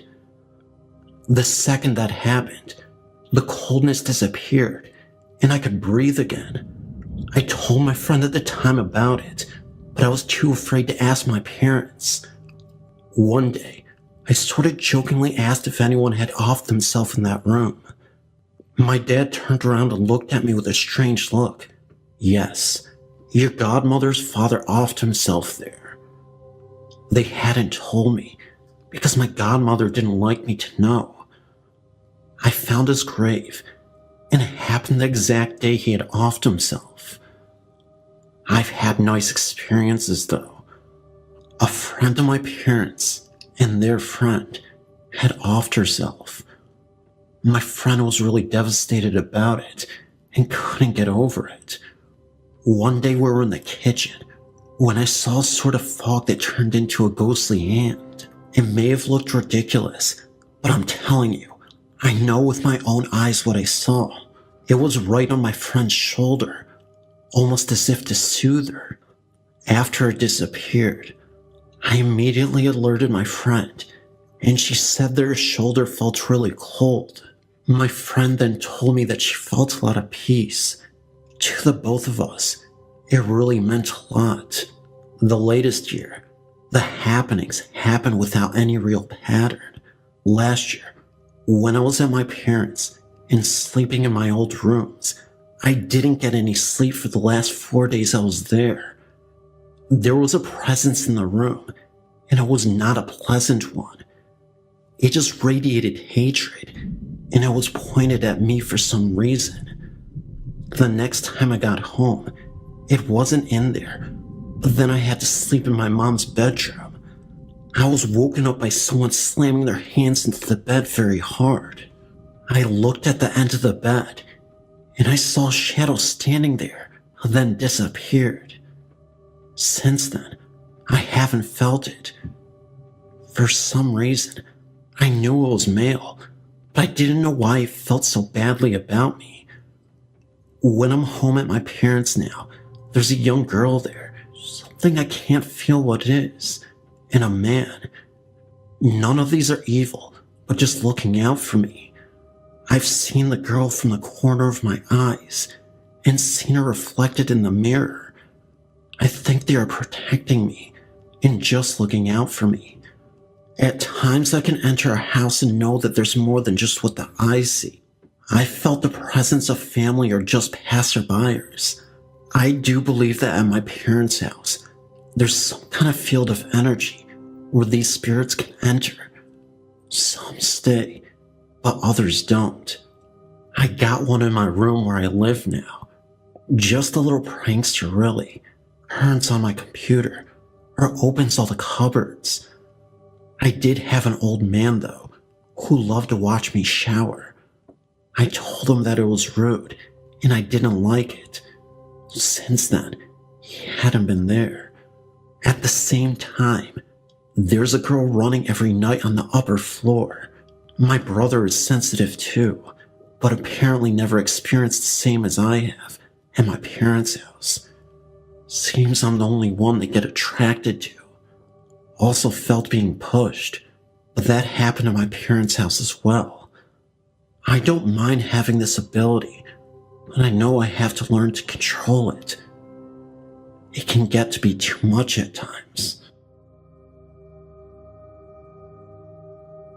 I've been doing some research about black spirits and ghosts.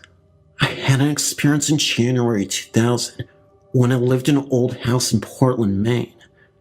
It was late in the evening, about 10 p.m. or so, when I felt something peering at me from a closet in my basement apartment. I thought nothing of it, but when I looked again, a materialistic, three-dimensional human-shaped figure with no facial features darted from the closet and stood behind me. It was suspended above the floor, about a foot or so. Before I knew it, two more had come out of nowhere. It happened so fast, and they moved so quickly, that I didn't even know what to make of this incident. I was a skeptic at the time, and had been all my life on ghosts, supernatural, etc. I was 36 years old at the time. There were multiple instances where I seriously felt like the house was shaking. Doors being slammed, open and shut, cabinets being open and shut as well, pots being moved around. It was seriously like a horror movie. I remember one time this happened, and it scared me half to death, almost literally. I ended up having a mild heart attack, and I ended up waking up in a hospital. All I remember was feeling the energy of what was happening that day, and then I lost consciousness. And that's when I was in the hospital bed. The doctor told me that the neighbor noticed something was wrong in that house, and noticed me lying on the floor. So she went and called the cops for me, and the ambulance arrived. They even told me that my heart stopped for a moment, and they had to use a defibrillator to bring me back to life. I was clinically dead, even though they only classified it as a mild heart attack. Anyway, I know this all sounds absurd, but I'm telling you, it definitely did happen. I'm just glad that I don't have to deal with it anymore. I don't live in the same place I do now. It was not worth it in the end. And after that heart attack, I don't think I'll ever be worth it. Scary stuff, poltergeists, and black beings on the walls. Definitely not something I want to deal with.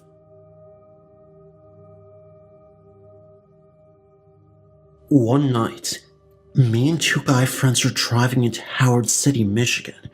We were driving down the road, and on each side, there's cornfields, and we saw two girls, one standing at the opposite side of the road, and another walking directly into our path. The girl walking into our path was wearing a gray sweatshirt, blue jeans, had blonde hair, and white eyes. The girl that was standing on the other side of the road was wearing a red sweatshirt, had brown hair, and wore blue jeans. As we're driving towards them, I tried as hard as I could to tell my friend's boyfriend to look out for her, but I couldn't. I couldn't say a word. I tried, and nothing came out, because I was so terrified of what I thought I saw. The girls had completely vanished. After we got to the stop sign, I said to my friend's boyfriend, "Did you see that?" He said yes, and the other guy that was in the truck with us asked me what, so I told him, and he said, "We have to go back and check it out." So we turned back around and went back down the road and found no signs of them. This is a remarkable story of ghosts from my experience. This happened when I was studying at my university. At that time, I was far away from home and stayed in a hostel near my university with my friends. Before I moved into the hostel, my friend who lived in the hostel told me that it was haunted. Actually, it was a house whose owner intentionally left this world. That's why many people have said that the hostel was haunted. They said that the spirit of the owner appears near the kitchen at night. Another said that sometimes you could hear the crying voices from the woman who owned the now hostel. At that time, there was only one last room available for me to sleep in, on the second floor, so I had to stay in that room. My room was in the last row. Many people have said that my room was terrifying because the surroundings around my room were quite dark and sunshine couldn't enter my room. There were multiple nights in which I kept waking up around 2:30 a.m. One night, I was terribly tired and went to bed earlier than usual. When I woke up, it felt as if somebody was pulling on my blanket from my feet, and so I pulled it back up again. However, when I went to pull the blanket back up, I still felt a resistance on my blanket. It definitely felt as if somebody was pulling it down again. I then felt annoyed and wanted to sleep.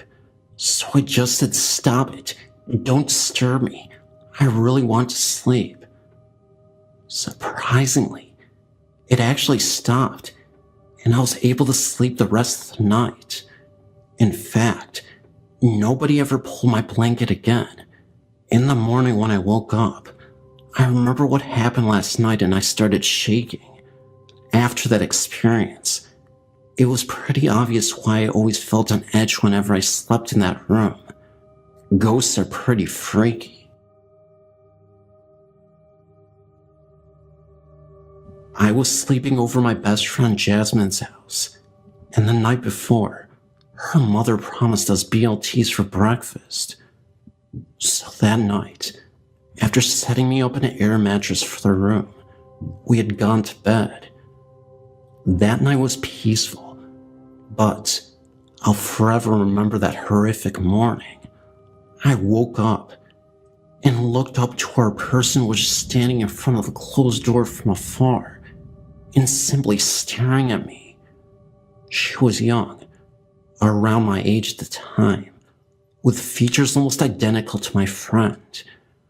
I was still half asleep and just figured it was my friend anyway. I began to ask her when we were going downstairs for the BLTs, and she just stared at me without saying a word. I closed my eyes for a little bit, then reopened them, and that girl was gone. I never heard the door open in her room, and somehow the girl was gone. I looked at my clock, and only 10 minutes had passed since I closed my eyes to lay down. I had screamed loud and ran down the stairs to find Jasmine and her mother sitting in the kitchen. They looked very concerned and asked me why I screamed. I told them that just 10 minutes ago I saw Jasmine, but she didn't say a word. Her mother looked at me and told me that Jasmine was downstairs for over an hour and had never once went back upstairs in the time in which I saw this girl. It was then when I realized that it was a spirit. Ever since, I've only seen the girl twice. On my friend's birthday, I was downstairs getting cake for some of the other girls, and I saw her standing in the pantry watching me. And the other time, I was in the basement with Jasmine. We were getting some laundry done when we all saw the girl run across the basement living room to his storage room. I haven't been back since, but the last experience helped my friends not think I was crazy.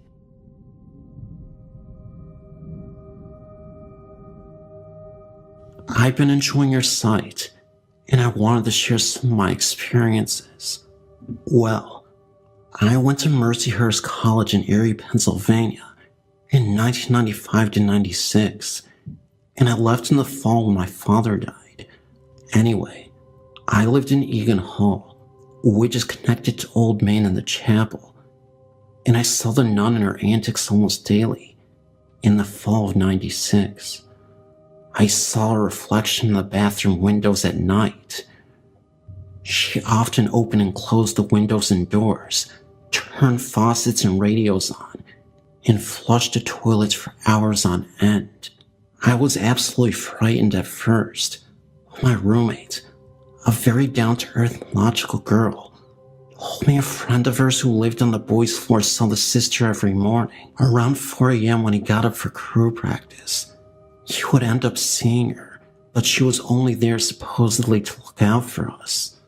It turns out that the heartbroken nun story is just a fun, creepy story, and the truth is that the nun died peacefully of old age and stuck around to keep an eye on all the students. I also used to see a blue orb floating from the chapel through Old Main when I was coming back from the computer lab late at night. Other students had seen the orb originate from a small statue in the chapel, and a figure had been seen in the organ loft as well. I have heard that the path between campuses and New Covenant is haunted, but I can't verify that. In Springboro, Pennsylvania, there is a large Victorian house which had been used as a stop in the Underground Railroad. There had been a tunnel between the basement and the barn, but the tunnel was filled in the late 70s to early 80s for safety reasons, and the barn was moved to Cunnaville at some point. There are cold spots throughout the house, and a feeling of being watched. Sometimes, you can see strange reflections in the windows and lights or figures, just at the edge of your field of vision. The basement is very frightening. There is a feeling of pressure, and a very dark and menacing feeling. I mean, I feel very threatened if I go down there, no matter the time of day. When I'm alone in the living room without the TV on, I can hear muffled voices from the basement. I have always felt very negatively in this house.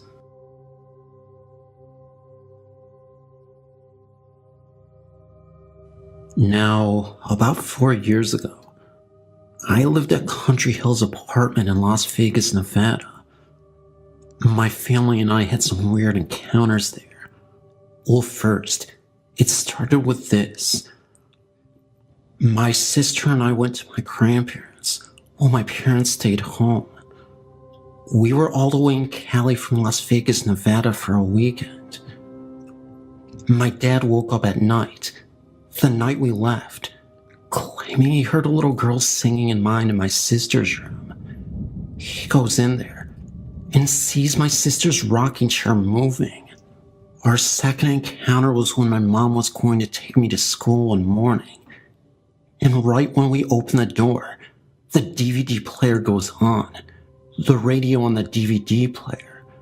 My mom and I were so tripped out, we were telling each other to turn it on, until eventually, my mom does it. Now how freaky and unexpected is that? Our third encounter was when the blinds for the sliding door that leads to the porch just started moving. It was strange. Really strange. My uncle had moved in with us a little bit before the second encounter. But the only encounter that he shared with us is when he invited a friend over and the blinds were closed. Then he noticed that all of a sudden they were open. He told us, and we got tripped out. I was right next to the blinds too. That was my story, and thank you for reading. I work at a cemetery in California. I used to work the graveyard shift. As I was in the office doing paperwork, I suddenly heard a noise that startled me a bit. It almost sounded like faint singing from a distance. I got up, turned to face where I heard the mysterious singing. By the way, there were only 4 of us in the office. Everybody else was in the other room. And in that direction, I noticed a lady looking at me. She freaked me out so badly because she didn't even look real, translucent. All I could remember was that she had a smirk on her face and disappeared within seconds. It happened so fast, but I knew there was a lady there. She was just nowhere to be found. I walked around looking for this lady. I asked the other employees about it, and they all looked at me like I was crazy. So I forgot about it, went back, and finished my paperwork. Well, the next night, we got 4 bodies in. I started to do paperwork on this one lady. As I started typing in the information, I went to check the tab on her toe and took the sheet off to see her face. And it was the lady from the night before. It freaked me out. And after that experience, I never doubted ghosts again. I was at the job for only 1 week at the time. It's now been 10 years. I believe we walk and live with ghosts and spirits every day. They don't know they have passed on. I say that because I've experienced a few ghost sightings and I heard things. It is so fascinating. In September of 2002, I was in Geneva, Switzerland on a business trip, and I was due to return home the day of my girlfriend's birthday. For her birthday, I purchased a violin, and I planned on giving it to her after she picked me up from the airport. The violin was at my house. The night before I was scheduled to return home, I called my girlfriend, but she was not home. So I left a message. After I hung up the phone rang back in my room in Switzerland. I picked the phone up, but I didn't hear anything. After saying hello a couple of times, I hung the phone up. Later that night, I again tried to call my girlfriend, and this time, she was home. As we spoke, she told me that she received both my messages. Having only called once before, I was very perplexed. I asked her what was said on the messages, and she described the first message that left to a T, but she thought that I was teasing her with the second message, since she thought that I might be giving her a violin for her birthday. After some prompting, she told me that she heard scratchy violin music, like a beginner tuning their instrument, followed by me saying hello, hello. I thought she was joking, but when I could tell that she was serious, I asked her if it sounded like the music, static, or some other background noise. She had the voice messages still on her answering machine, and she played both messages back to me. On the first message, I could clearly hear my voice saying that I just called to say hi, and that I would see her tomorrow. The second message starts with about 4 seconds of clear but scratchy violin music, and then I could very clearly hear my voice saying hello, hello. My girlfriend said that both the messages had my phone number and the caller ID. By this time, I had convinced her that I did not leave the violin music on her machine, nor were there any TVs or radios turned on in my room during the call.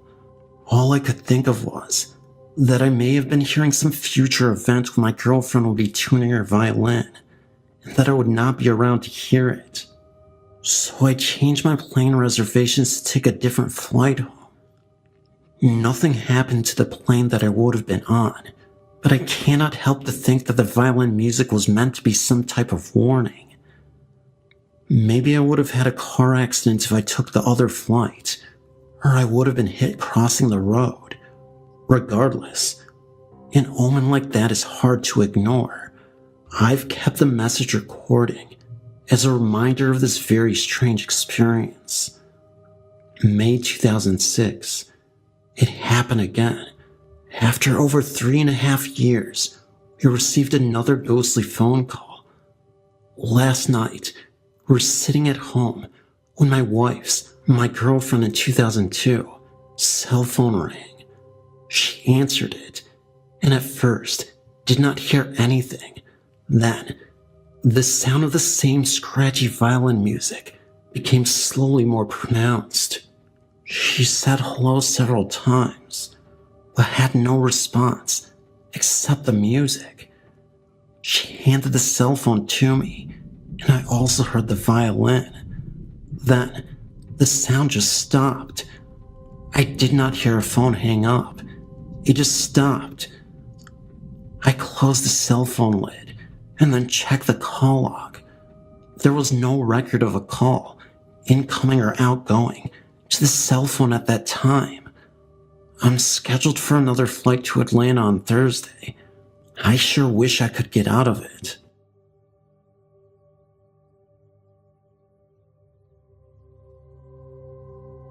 In the Chinese calendar, people believe that the month of July is the time where all the ghosts come to Earth from hell. We call it the Ghost Festival. This is why Chinese people are very used to buying incenses in order to pray for these ghosts. During last year's Ghost Festival, something strange happened onto my family. It was the time where all my aunts and uncles and other relatives came back to my nanny's house. The entire family of mine sat in the living room, watching TV and chit-chatting. Suddenly, one of my aunts started yelling very loudly, "I'm cold, I'm bleeding, I'm in pain." She then ran upstairs and started throwing everything she saw. She acted insane, and her face turned pale. Every one of us in the family was shocked by her actions. We were panicked and did not have any idea of what had happened.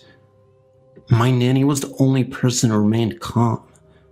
Immediately she called the ritual witch, whom we called her as Boombo, to the house. As soon as the Boombo arrived, my aunt ran to her and wanted to choke her to death.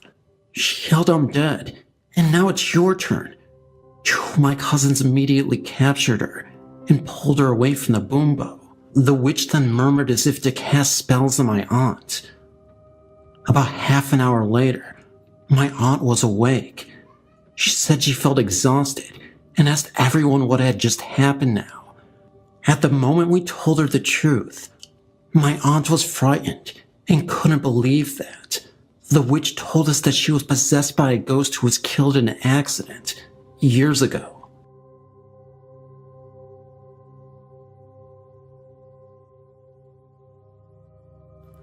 I have always been an avid believer in ghosts. I've never seen one physically manifest itself in human form, and I don't think I could cope if I did. I have an intense fear of ghosts, and at the same time, a morbid fascination with them. My first experience happened when I was 14 years old. I was going to stay with a friend of mine in a seaside village in Cornwall, England. I think it's called Portscape. My dad had a friend who drove me down to the meeting point where my friend, whose family were already staying there, would pick me up. This guy's name was Mike, and he was the nicest guy you could ever imagine. We joked all the way down in the car, and he wound me up with stories of the Beast of Bodmin, a supposed large cat that lives in the moors in Dortmund, the county before Cornwall. We had a good laugh. By the time we reached the meeting point, it had gotten dark, and my friend was unable to pick me up. Mike took me back to his house where I met his wife, Jenny. Jenny was as nice as Mike, but she was a little kooky, looking at things that weren't there, and drawing really childlike pictures with crayons. I didn't really think much of it because I was tired from the journey. I was more fascinated with their house. Their house was so large that it had been divided into 4 apartments, each one with winding stairs, large rooms, and old-fashioned structures. The house itself dates back to the 1700s. After a while, I went upstairs to sleep in their son's room. He was away at the time and set about rifling through his music collection to pass the time. His CDs were in one corner of the room, and every time I was looking through them, I felt like I was being watched from another corner of the room. I looked over to where I felt this presence emanating from, and saw nothing except a barred window. It was only a small window with a few bars across it, and very high up. There was nothing there that should have made me feel so watched. I felt sleepy, so I turned the lights out and got into bed. As I was drifting off, I felt that same feeling of being watched. I snapped my eyes open and felt as if something retreated. Ignoring this irrational feeling, I turned over to sleep on my side with my back to the wall. At that moment, the door, which was one of the old barn-like doors with a latch, made a noise. I heard the latch lift up, and the door slowly creak open. Next, the light snapped on, and I was blinking in shock, trying to see what happened. Next thing I heard was a scuffling, as something retreated down the slope accompanied by a horrific crackling, under-the-breath laughter that scared the heck out of me. I tried to see what happened, but the door opened towards me, and the light switch was beyond that, so I had no way of seeing who had turned the light on. From my bed, I tried to call out Mike, Jenny, but the words were really hard to say. I was so scared that any noise might bring the something back. I couldn't sleep with the light on, so I scuffled out of bed, switched it off, and practically jumped back into bed, and under the covers where I felt safe. I finally fell asleep and thought nothing of it. I didn't really think about it again until a few months later when, out of the blue, my dad mentioned he was thinking of taking me to Cornwall to stay at that house.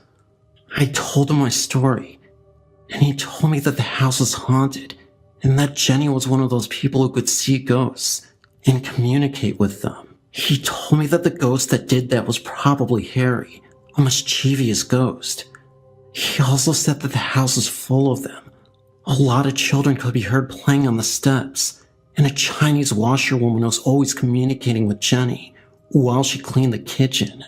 This at least explains some of Jenny's unusual behavior. She could sense ley-lines and everything. Being terrified of ghosts, I totally freaked upon hearing this, especially as Dad told me we were going to stay there. A few months later, after my exams, he took me there as a treat. Knowing what I know now, it felt a little unsavory. I was absolutely terrified of walking into that house, especially as Mike and Jenny were away. I felt watched everywhere I went, and on the first night, I didn't sleep a wink or turn off the lights. The rest of the holiday, I actually spent sleeping in the same bed as my dad, a little unorthodox for a girl of 15, but it was a choice between my dad and the ghost, and I'd choose my dad any day. The last thing that happened which really scared me was that Jenny popped back for a short while and whilst there was cleaning the kitchen. As she did, I repeatedly saw her brush off something that wasn't there and say, with a giggle, "Get off," in the calm and patient way a mother does to a child that's pestering her for cookies. The next thing I saw was an invisible force actually pinch her clothing and pull it from her. I actually saw the shirt she was wearing become pinched and pulled away by nothing. She looked at me and said, "Oh, don't worry, that's just Hong Lee, the washerwoman. She thinks I'm not doing a good job of these surfaces." We didn't stay much longer. I've had several paranormal experiences during my life. Hearing my mother's voice after she had died, and feeling my mother-in-law's presence after she had also died. But in February 2002, an angel guided me from certain death. I awoke on a Saturday morning because I heard our dog whine, and that is when I realized our house was on fire. Our bedroom was off the living room, which was totally in flames. I yelled to wake my husband, who jumped out of bed and ran right through the fire and out the front door. I started to follow him, but a hand touched my right shoulder and turned me to the right.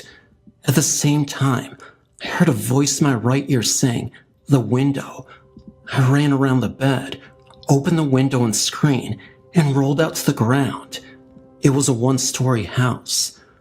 I escaped with just a few burns in my back and left shoulder. My husband, on the other hand, was in intensive care for almost a month, with acute smoke inhalation and second-degree burns over half his body. I am certain that if I had followed him through that burning living room, I would have died.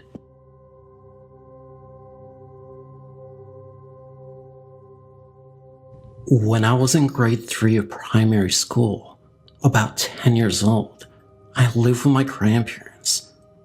Before, my great-grandmother also lived with us, but she had also passed away for approximately 5 years. I remember that night, it was Chinese New Year Eve. My family members all came back to my grandparents' house. After dinner, nearly 8 o'clock, my parents and other uncles and aunts went to play Mahjong game. When I was watching TV with my cousins, I felt thirsty, so I went to the kitchen to find some water, but something happened that I couldn't believe what I saw. It was a lady in the kitchen, a transparent figure. She was standing in front of the stove. However, the lady did not have any legs. She was just hovering above the kitchen. I was so scared to death that I ran out of the kitchen as fast as I could and ran into my uncles and aunts' arms.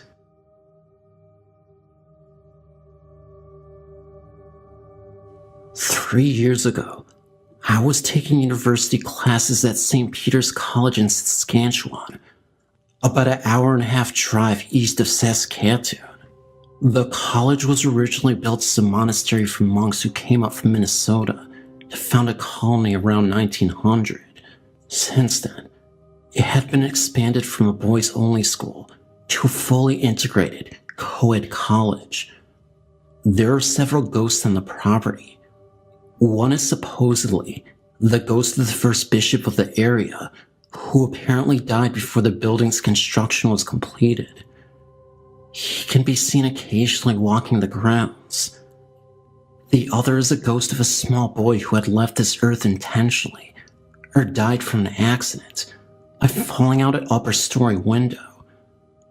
The year before I came to the college, the 4th floor was used for the drama and art classes, and also had a small room where the staff could go for coffee breaks. One day, one of the women went upstairs to make some coffee. She was standing with her back to the door, loading the coffee maker, when she felt a presence behind her. Turning around, she saw a small boy standing there, then vanished right in front of her.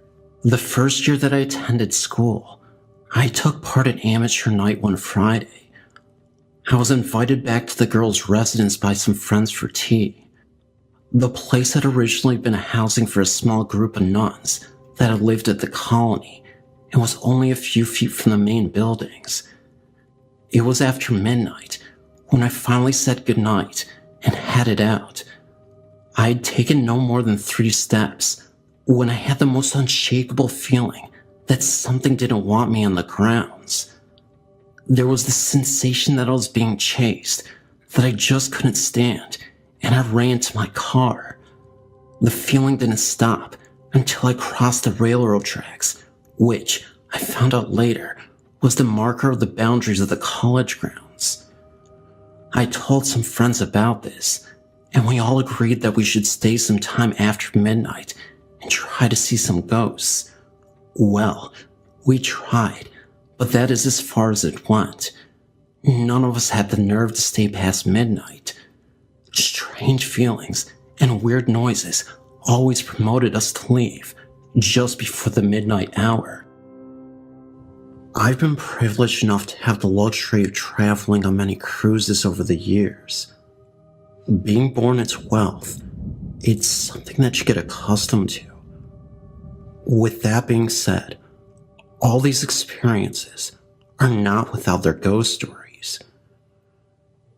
There were times in which I had terrifying encounters with spirits while alone in my cabin. I'm not just talking the stereotypical hauntings, knocks on the walls, objects being moved around, and other supernatural phenomena, but legitimate full-body apparitions and dark shadows looming the halls of the cabin, as well as seeing the presence of ghost sailors. One of my earliest paranormal experiences on a ship was when I was roughly 12 years old. My parents were wealthy enough to purchase a gigantic yacht for me and my family. However, we were able to buy it off the previous owner, who ended up being a great family friend. His name was Joe. Joe suffered from a multitude of health problems, suffered mild heart attacks, had high blood pressure. He really became somewhat of a father figure for me in my youth.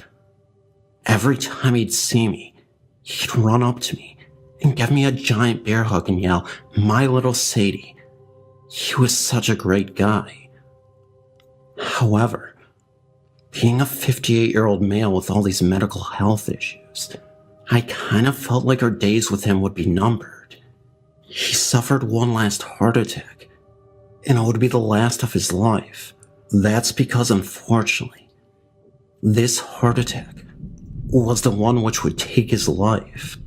So let me backtrack a little. Joe had been with us, me and my parents on the yacht, for the entire day. The morning before he died, Joe and I had a heart-to-heart. We were on lawn chairs on the deck, and he warned me about the dangers of excess, to not get so absorbed in these riches. Joe was a successful man, but he always reminded me that all of these riches don't mean a thing if you're not a good person at heart. I'll never forget his words. "Sadie, you can't bring anything with you when you're gone.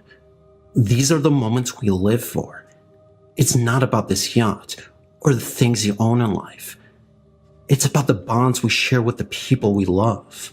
I remember he urged me and said, "Do not waste this life. You can't get back this life, kiddo." I remember I just sort of smiled at him and nodded my head. Being 12, of course, I didn't really fully understand the magnitude of his words. So the day went on. We all had dinner together on that yacht, and later that night, that's when Joe decided to go back to his cabin to rest. He told us that he was very exhausted and just wanted a good night's rest. The morning after, I knocked on Joe's door in the cabin in his room.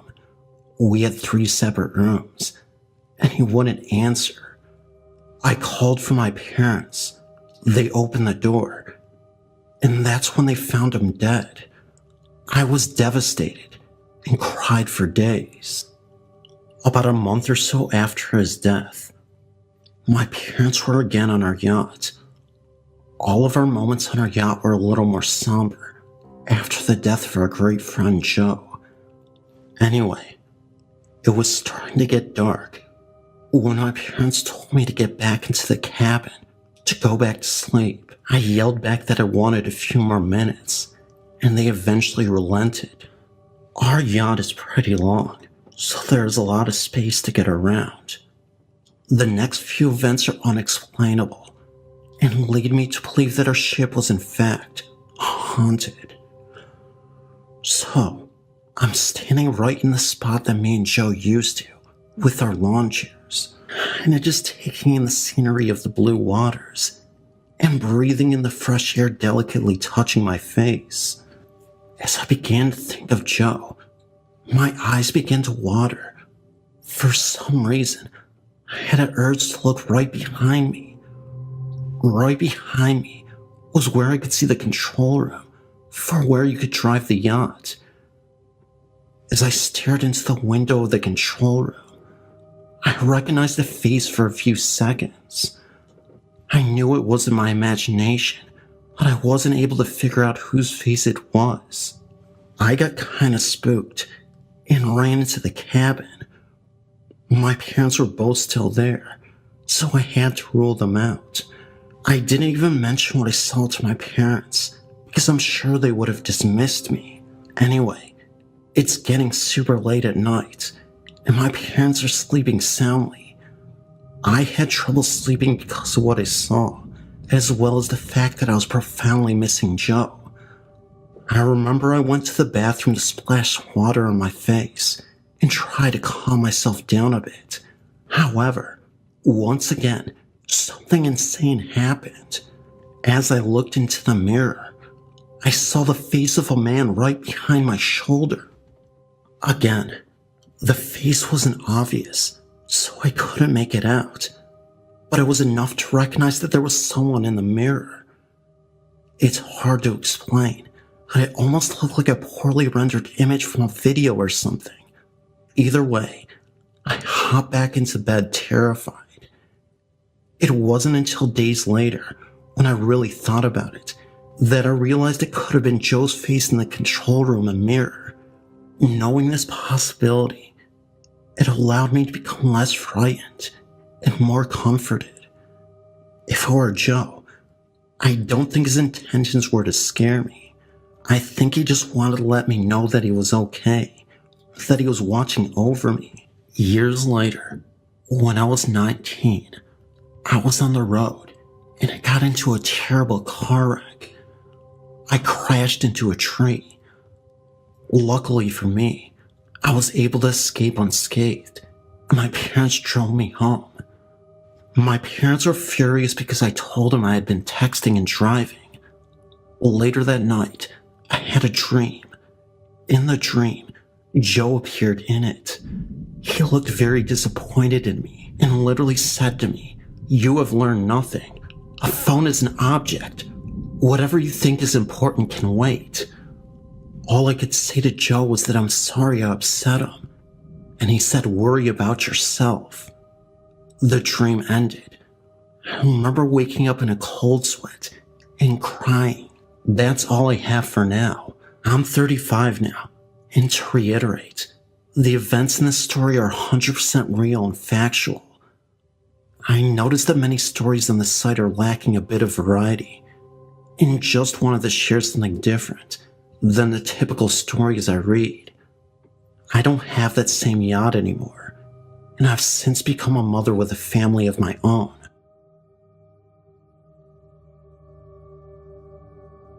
I'm a 20-year-old English writing professional major, attending Slippery Rock University, Pennsylvania, and I've never believed in ghosts until this happened to me. Early last fall, my good friend told me about Snyder Cemetery in Butler County, Pennsylvania, and its alleged hauntedness. He, our other mutual friend, and I decided to visit it one Friday night. We drove up to the entrance, parked his truck, and bought a few lighters and a scented candle. The only things we had in the car that would emit light, and ventured in. We as a group initially found nothing out of the ordinary in the way of activity. I, however, started hearing unhuman moaning coming out of the surrounding trees. My two other friends didn't hear them. However, when I asked them if they heard it, even as it was going on, still skeptical, it surely was some kind of animal, I told myself. I ventured around to the rusted iron gate in the back. As soon as I opened the gate, I felt as if I had walked into a wall. I've been in a life and death situation before. My arm was severed by a large piece of glass when I was young, and I know what it's like feeling and knowing that I may die. I had the same exact feeling as I walked through the entrance. I physically, for the first time that night, was scared. Beyond scared, petrified even. It was now dark. I creeped forward and lit my lighter to read a gravestone. I couldn't read it because of my actual shaking and fear. After about 15 seconds in the enclosed graveyard, I quickly exited. Then, the real problem started. As I went back to my friends who were standing at the entrance, they both decided it was best to leave. Apparently they were bored. We walked out through the entrance and got into his truck, a late 90s GMC pickup. The truck wouldn't start for about 5 turns of the key.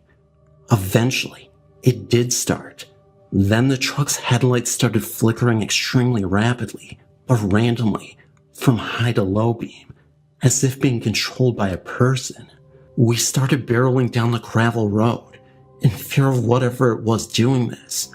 Immediately we noticed that a dense, zero visibility fog had come around our truck. We could only see about 3 inches past the headlights, and only the outline of the road. Burton Road extends for probably about 2 miles either direction out of the cemetery. For that entire stretch, we had no visibility due to the fog, and the truck's lights were behaving erratically, as previously stated. As soon as Burton ended, and we were on the main road, the fog disappeared, and the headlights were fine, and have been ever since. No areas that we drove through to get home had fog, and the lights haven't acted that way since. These are the things we have experienced. Cell phones go out as soon as you get onto Burton Road. No service from 4 different providers, including Virgin, Nokia, Verizon, and TracFone. Drums. This is sometimes listed on other sites, but not on yours. Odd, bassy but wooden sounding drums are heard. Not like a bass kick drum, but more of a war drum sound, playing simple war beats. Sounds of heavy creatures, peoples, or whatever entities in the woods, snapping sticks, walking in trees, etc. When pulling out, a feeling of tugging or extra weight in the car, as if we were riding the brakes, or we had about 500 pounds in the trunk. I hope all of this will be helpful in your listings on your hauntings. One last thing. Butler County, Marine State Park, Burton Road, Snyder Cemetery. Red eyes will chase you out. Also, something else will chase you out as well. It is Conrad Snyder, who is haunting the family's resting place.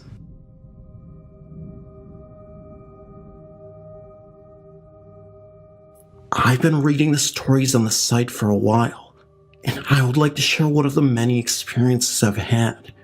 This was without a doubt one of the most terrifying experiences of my life. Now, as a little bit of a backstory, I've been aware of the other realm and its inhabitants all my life. Also my mother, her mother, my Nana, and her mother, my great-Nana, have as well. I've been in tune with the entities that are among us my entire life. So, to say that this particular event scared the heck out of me is saying a lot. But I think the only reason why it scared me so much is just because it happened to someone I love, and it hits so very close to home. I want to make it very clear that I am absolutely no way being dishonest. Here is my story. My boyfriend and I had just recently gotten together and had only been dating a few months. We were house sitting at his parents' house while his parents were out of town, and we were sleeping in his parents' room. Also, we had just gotten our dog. That was a puppy at the time, a week before. This is all relevant to the story. It was a Sunday, and things had felt very different that day, not normal, and I had taken a nap during the day, which for me is just simply not something I do, but it was a good thing that I did, and I found out why later. As the day turned to night, around 11 p.m., I tried to get my boyfriend to come to bed with me. He was acting weird, and said that he would be coming to bed really soon.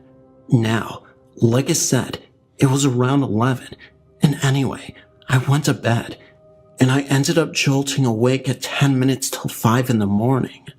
I remember because I looked at the clock. Anyway, my boyfriend had not come to bed yet, and all the lights were still on in the house, but I disregarded, and I laid back down. Then I heard him coming down the hall, and got into bed. When he laid down, he obviously sounded very tired, and he said, in almost a dazed voice, that there was a man outside the front window of the house that he and the dog both saw, and they didn't like the way the guy looked. He also said that he had just taken a sleeping pill. Now, my boyfriend kept telling me to look out the window. At this point, I was getting freaked out, because my boyfriend says there's a weird-looking guy outside, and he just took a sleeping pill. So I told my boyfriend I was going to call one of my friends that is expertly versed in the ways of the supernatural. And when I told him that, he started saying, "No, don't call her." And at that point, I immediately called her. Now, while I was on the phone with her, my boyfriend shot upright in bed and started repeating the phrase, "When all the lights go out." He just kept repeating it, and then, as he was halfway through the saying, his voice changed into the most demonic sounding voice I've ever heard in my life. I have never moved so fast in my life. I turned on all the lights and went to the living room. I was just watching the hall to see if my boyfriend came after me. I was trying to decide if I should go to my car, but I was under the impression that someone was out there, so I felt trapped. But I finally got enough courage to get to my car, and I never saw anyone outside, and to this day, I still firmly believe the man whom my boyfriend saw was the demon. As I sat out there trying to call one of my friends to come to the house so that I wasn't alone, my boyfriend kept calling me from the house. Now, he kept saying on the phone that he couldn't move, yet he was able to call me. Our dog was very small and in a big deep box at the time. He kept telling me that our dog was in the hall and bleeding, that he was scared and he needed me. I knew things still weren't right, and then before I knew it, he was speaking and laughing in that demonic voice again. Finally, around 6 a.m., my friend showed up, and he escorted me into the home. When I got back to the bedroom, my boyfriend was passed out, and I went up to him with my blessed cross, and remember, he's passed out. And every time I got the cross 2 inches from his hand, he would close his hand. My friend saw that his eyes did not move and were closed, and he was not awake. If I had not had a witness there, I wouldn't believe it myself. Then, as I turned my back and started to walk away, he started laughing in that voice again and telling me to get out. Then, I told the demon that I was aware of what it was trying to do. Then, my boyfriend passed out again. So my friend and I left the home because I had to go to work. Well, later that day, my boyfriend called me asking why our dog was in its box in the bathtub with the water running. I had not done that, and he obviously didn't do it either. When I started talking about the events that night, he didn't remember any of it. But he did talk to his mom, and she said that the same thing had happened to his dad many years before. I knew that there was something in that house, but what had visited that night was not it.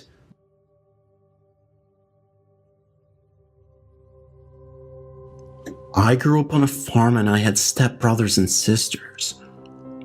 We lived in this old farmhouse that had 4 bedrooms upstairs, and I'd shared a room with my stepbrother who was about 2 years younger than me.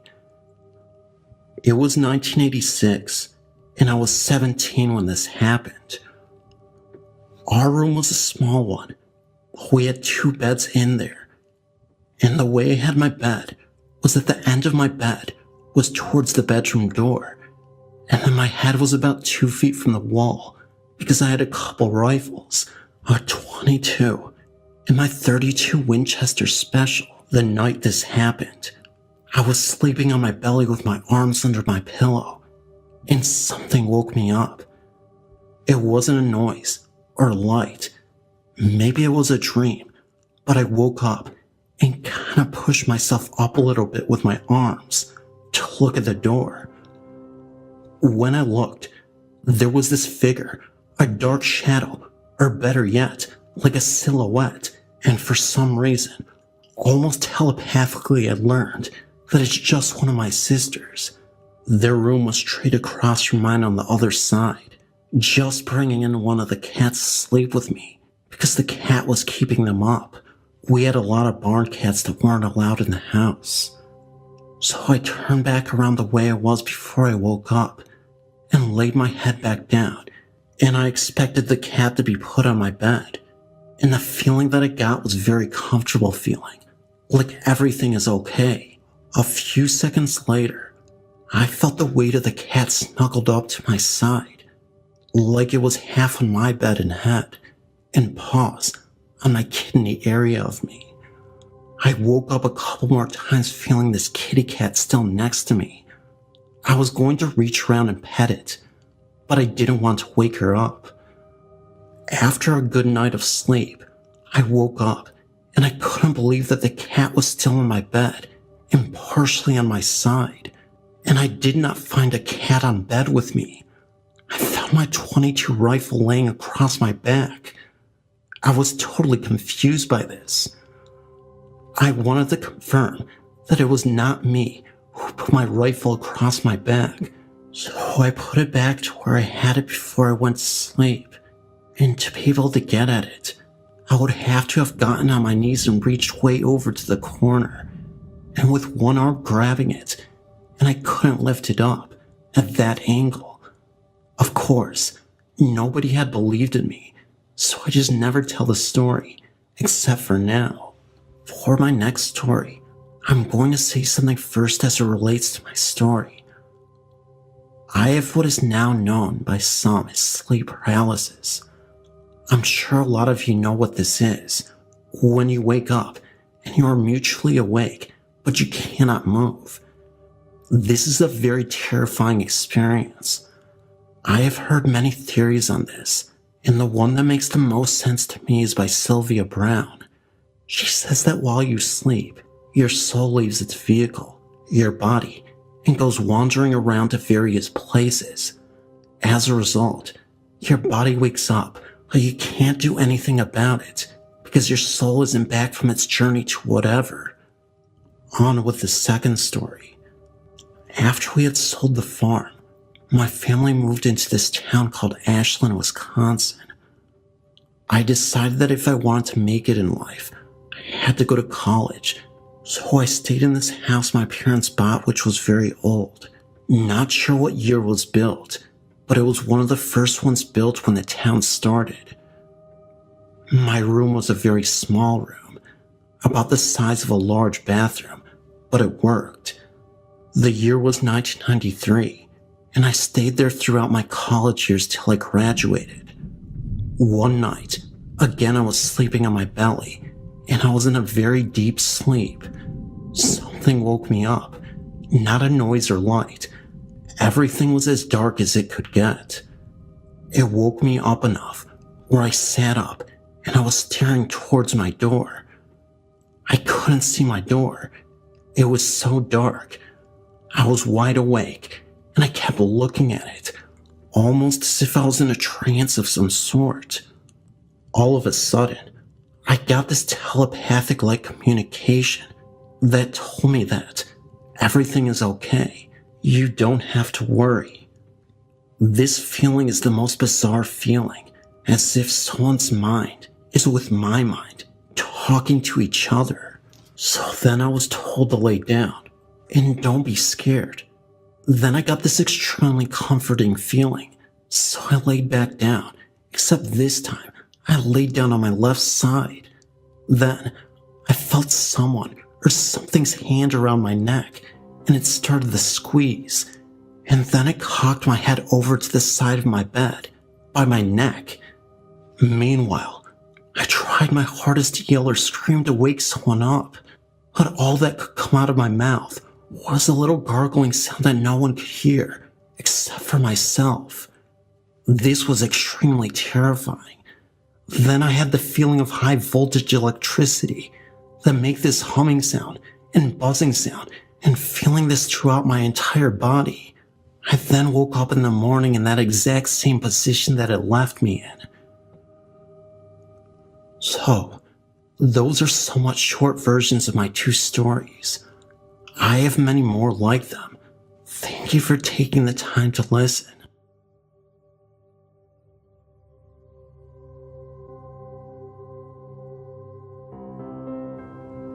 During my college years, my brother and I lived in an old brownstone in South Minneapolis.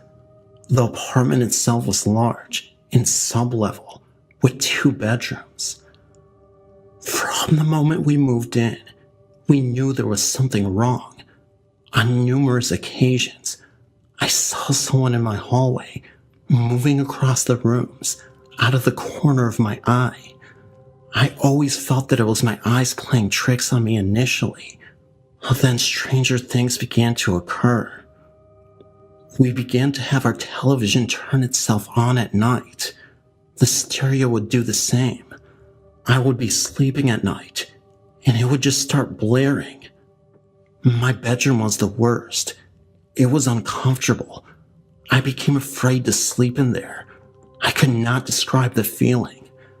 I began sleeping out in the living room or on the futon.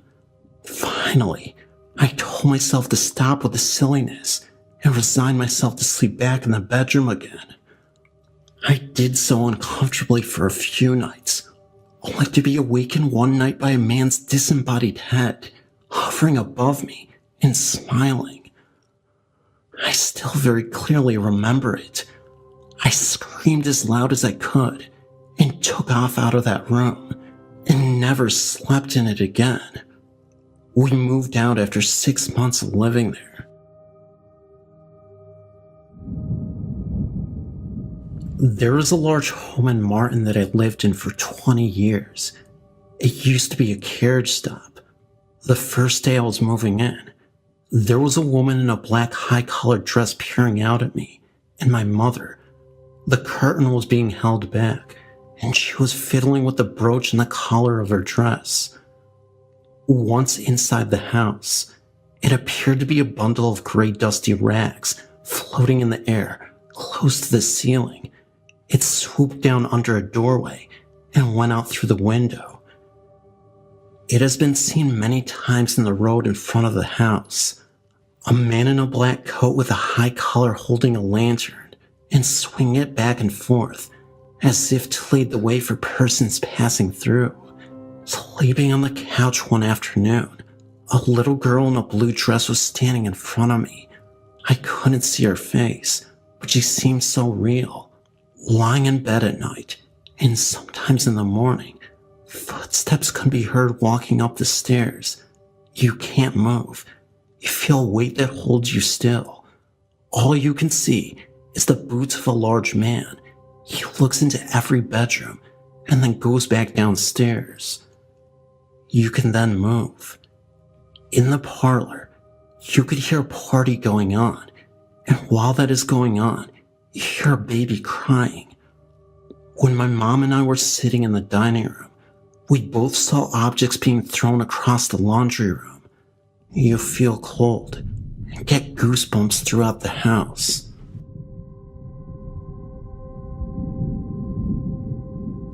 A while ago, me and my friend were doing a project for school, and we got to choose what we did. So we did ghosts and hauntings, and we used the site, and it helped us loads. But anyway, while we were working, our substitute came over and saw what we were doing, and he asked us if we ever had seen a ghost. I think I've heard a ghost crying, but I wasn't too sure, and my friend hasn't seen anything. But my sub said that he had seen one. He said that he went to look after his nephew once, and he saw something.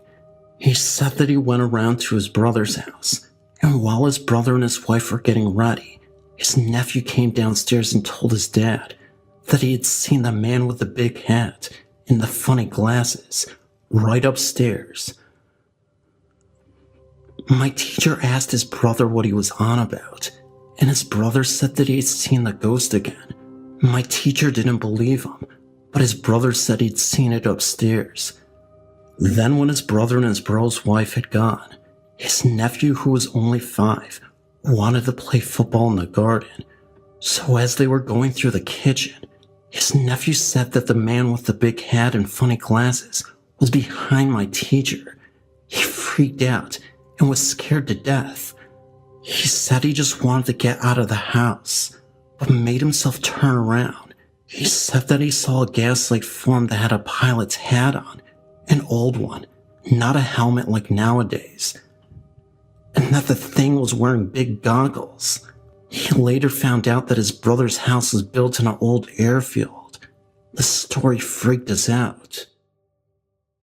I used to spend a great deal of time working in a vet clinic, and let's just say, well, it had its fair share of paranormal occurrences.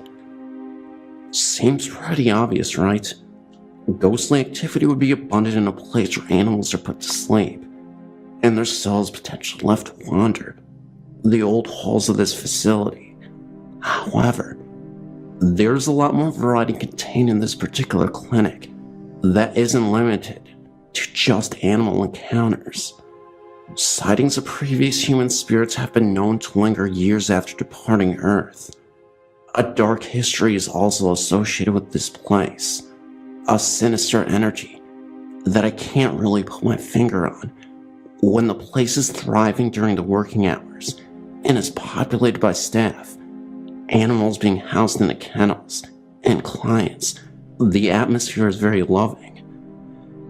However, late into the night, after the business closes and the doors lock, it takes on a different kind of energy, especially when you're left alone, something that I've spent a great deal of time doing, since I often work closing shifts.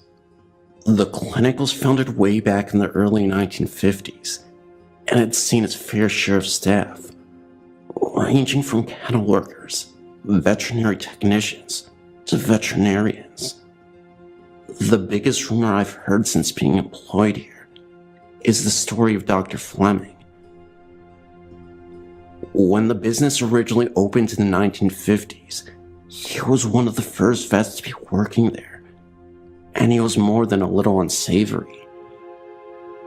That's because this man was truly repulsive. as he had a reputation of treating the animals like crap that stayed in the kennels. It started with the mistreatment of dogs that would stay, or he would take his aggression out on the animals when he had a bad day, kicking, hitting, etc. You'd think that someone would say something eventually, right? Well, from what I've been told, everyone kept their mouths shut because he was such a great veterinarian. He did his job very well, right up until he had enough of his life, when at that point, he just snapped. A client had come in to get a checkup for their dog, and he went into an exam room. The dog wasn't cooperating with him, and he started screaming at the dog. When the staff rushed in to see what was going on, he pulled out a gun and aimed it at the dog for a second, before pulling the gun on himself, and that was the end of his life. Unfortunately, I can't confirm if this was just an old legend to explain the ghost hauntings, but everybody, from the current longtime staff to the boss, all say this happened, and the staff before them had told them this to be factual. So this story was passed down over the years, and it's 2015 now. My boss even told me of a story in which she saw the ghost of Dr. Fleming at night, while she was at the clinic, by herself, and alone, with nobody else with her. It was just after 11 p.m., and she had to run to get something that she left at the clinic earlier in the day. She drove over to the clinic, and the lights in the lobby were left on before she walked in. Not thinking much of it, she dismissed it, thinking maybe one of the staff members had left on the lights accidentally. The weird thing is, as soon as she walked into the building, the lights in the front lobby shut off by themselves for about 20 seconds. My boss turns the light back on. That freaked her out a little bit, as again, she knew nobody was there. So she's walking down the narrow hallway, and all the way at the end, she sees a figure move into the last exam room, at the end of the hallway. It was a cloudy figure, almost like a shadow person. Now get this, after she saw whatever that thing was, the light in the exam room turned on, and then off. That room was supposedly the same one where the incident with Dr. Fleming took place. I didn't want to believe her at first, but then again, I feel the energy in that clinic all the time after hours, and it is not a peaceful energy. It feels like ghosts are roaming the halls. In my personal experience, I never saw anything, but I've heard ghostly growls that didn't sound like cats or dogs, or any animal for that matter, as I was closing up the clinic. I remember my coworkers had left for the night, and it was just me. Out of nowhere, a very low guttural growl, almost human-like, was heard as I was sitting down at the reception desk. It sounded like it came from a staff room just down the hall nearby. I walked into the staff room, turned the lights on, and there was nothing there. Some staff members say that they heard voices after closing, the sounds of light footsteps in the hall, and knocks on the walls. One staff member even claimed that they saw a ghost face staring back at them in the mirror. The clinic is a privately owned practice located in the countryside of Michigan, effectively a business with small, intimate staff where everybody knows each other very well. In fact, the current boss lives in a house that is literally right next to the clinic, a few feet away. A countryside home that has existed long before the vet clinic has even existed, dating back to before the 1880s. Maybe all those ghostly occurrences and paranormal instances start with this house, and it oozes into the vet clinic. That's my story. Hope you enjoyed. It is nice to know that there is someone who will not tell me I am insane. I've had several experiences that I would describe as otherworldly, For about the first 14 years of my life, I lived in an old farmhouse about 3 miles outside of a small town in Tennessee. From my earliest memories, I could remember that the bedroom in the back of my house had an odd feeling to it. I still have no clue as to what was in that room, but it did not like me. Early in my childhood, I also had what my parents called imaginary friends. That seemed very real to me. That seemed to go away around the time I entered kindergarten, at around age 5. I have vague memories of these friends. They talked to me, but I never saw a form, just a voice, and they always seemed nice. I don't know if anything had to do with what was in that room, but whatever it was definitely not nice. This room was my parents' bedroom. It was located behind the kitchen and was adjacent to my room, which I shared with my older brother until I graduated from high school. There was a doorway between the two rooms. Every time I went into this room, I would get an uneasy feeling, as if something was watching me. Although this bothered me, I was sure it was just my imagination. Anyway, around the time of my invisible friends, my parents went away, and I started having these weird dreams about the room. At first, they were just me being in the room, and then it seemed with each subsequent dream, it seemed they got more and more disturbing. Finally, this culminated into a dream in which I had dozens of times about some kind of entity dragging me into that room. It always started with me being in my room, and I would hear something from the other room, and although I would never see what it would seem to have me by the feet and attempt to drag me into that room. I would try to scream, and either nothing would come from my mouth, or it would be very low muffled scream that I could barely hear myself. It seemed that this dream would occur very often, with no regular pattern. Sometimes I would have it multiple times in one night. I never saw what it was that was trying to drag me into that room, but it felt sinister. Somehow I seemed to know that if it was successful in getting me into that room, that I would die, or worse. I tried to tell people in my family, and most of them said that I was letting my mind play tricks on me, or it was just a bad dream. My mother never said these things and always tried to avoid the subject if I brought it up, so after a while, I just dealt with it. I still had these dreams, but I tried to convince myself that it was just nightmares. These dreams kept going on and around the time I was 13, and in the 8th grade, I got my first girlfriend. She also had uneasy feelings in that room. I'm not sure where she got it, but she came over one day with a Ouija board. I was skeptical about this and thought it was a game. Well, until about 10 minutes into playing it. It said some things that there was no way she would have known that would have occurred in my childhood. It also said some things about a bad man who was near. I took it to be referring to what was in that room.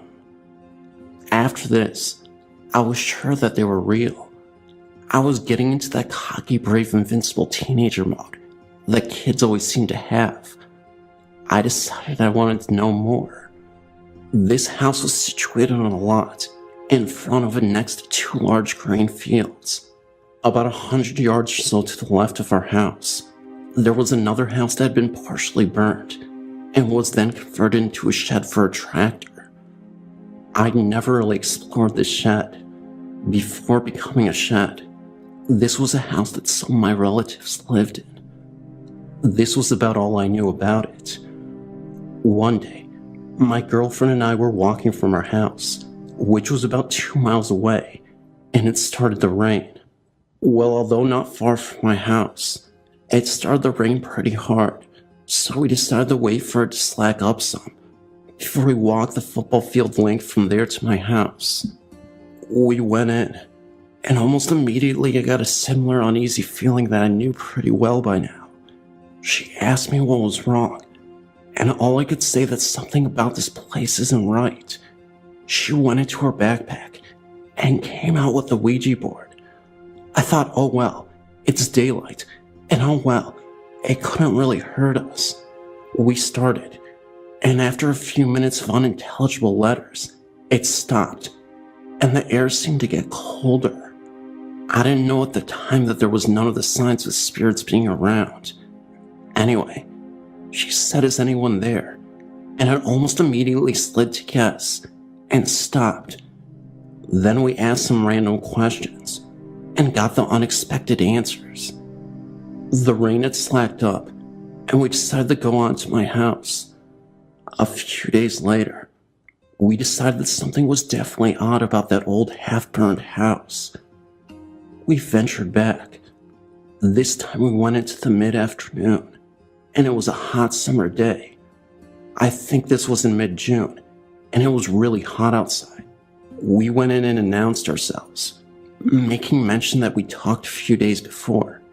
Nothing seemed odd. We were just trying to see if we could get some confirmation that something was there without using the Ouija board. Nothing happened, so we took out the board and lit some candles because it was a little dark, but there was a little light that peeked in through the holes in the roof. We started to try to ask some questions about who or what was in the area and such. At first, the spirit we were talking to seemed nice and unthreatening, but it said that it must leave, and almost immediately, the room became cold again, as it had done the previous time. It was at least 80 degrees outside, and in this room, it seemed to drop 20 degrees almost instantaneously. This was startling, because the last time we wrote that off as being wind from the rain outside. Again, we asked stupid questions, and then we asked for her name, and it spelled either evil or devil. It happened so fast, so we're not 100% sure. Either way, this freaked us out, and I was pretty sure whatever this was either the same thing that was tormenting my dreams, or related to it. It then told me some disturbing stuff. I don't want to get into it, but it was not pleasant, and really scared me, so we stopped. When we went to put the board up, the blanket was really hot. This thing was made of plastic, and it was hot enough to almost burn you. But the plastic didn't melt or show any outward signs of the heat, only when you touched it. This really scared us, and we got the heck out of there. Later that summer, my parents separated, and we moved to a town about 10 miles north of where we were living. After we moved, the dreams started to go away. Several years had passed, and I decided that I wanted to know what went on at that place. I asked my mom if she'd ever experienced anything strange there. She had lived there after my parents were married up until the time they split up, so I was sure that if something was there, I was not the only one to experience it. Well, she told me that she felt the same uneasy feeling about the room that I had felt. She said that she always felt like someone was watching her in there. She said that she had never told anyone, because my dad said she was crazy, that he had never had anything like that happen. So then I asked about the shed. She said that my uncle lived there until he died, and then the house burned. I asked if anyone was hurt in the fire, but she said that no one was there when it burned. I told her about the experiences with the Ouija board, and she got a weird look on her face.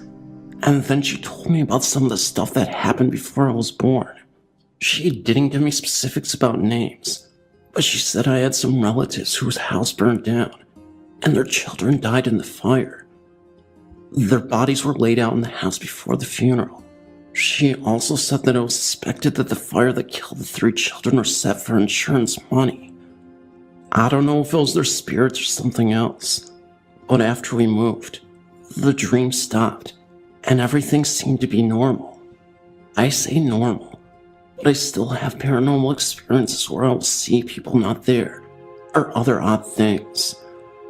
I've now felt a presence like the one in the room since then, and I never want to feel anything like that again. I never quite figured out what that was, or if the events were related.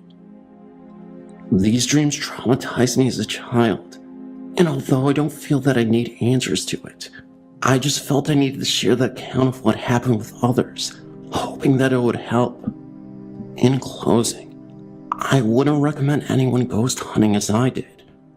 Whatever it was, the Ouija board seemed agitated. At first it seemed that we were connected by a somewhat friendly entity. Then it would leave, and the mean would come. I still live close to that home, about 10 miles away, but I haven't ventured back in like 7 years, maybe longer. I'm 25 now, and I've done a lot of research into the paranormal, and I know now what I did was stupid. Anyway, thanks for listening to me ramble on about my childhood. Hope this helps someone else.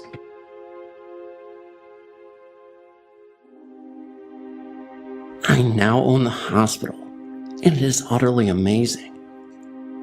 We have heard sounds of something working in the boiler late at night that even draw the attention of our many animals. There is a faint humming in one wing of the hospital, though there is no electrical power to the building. I've personally seen a little boy who I thought was coming down the hallway to the house in the back to see my daughter. I called to him in the twilight that she was out front and started to walk towards him. As I got closer, I realized he was on the stairs on the side of the building and disappeared out of sight. When I reached that point, we have taken pictures of the windows and have been able to bring up the face of a young woman with prominent cheekbones and a pointed chin, with long curly hair with an elderly gentleman in the background. On Photoshop, we magnified the image. The picture was taken in a stairwell that is 12 feet off the floor. There are many orbs around the building, and a local newspaper reporter and photographer who did a story on it this past Halloween photographed a white mist in a second floor window that seemed to be a focus point to some residents of town, giving them an uneasy feeling when they drive by. The previous owner had tried to change a portion of the second floor wing, but left everything in the middle of the construction and moved far away without selling the place first.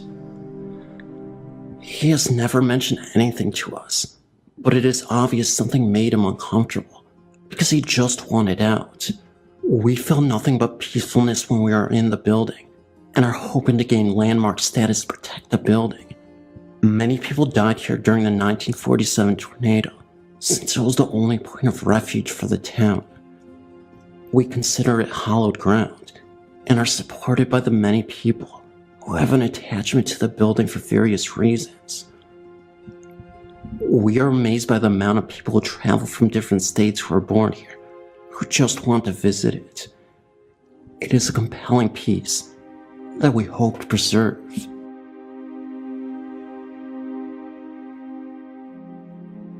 My name is Jessica, and I live about 12 miles outside of a little town called Berlin in Somerset, Pennsylvania.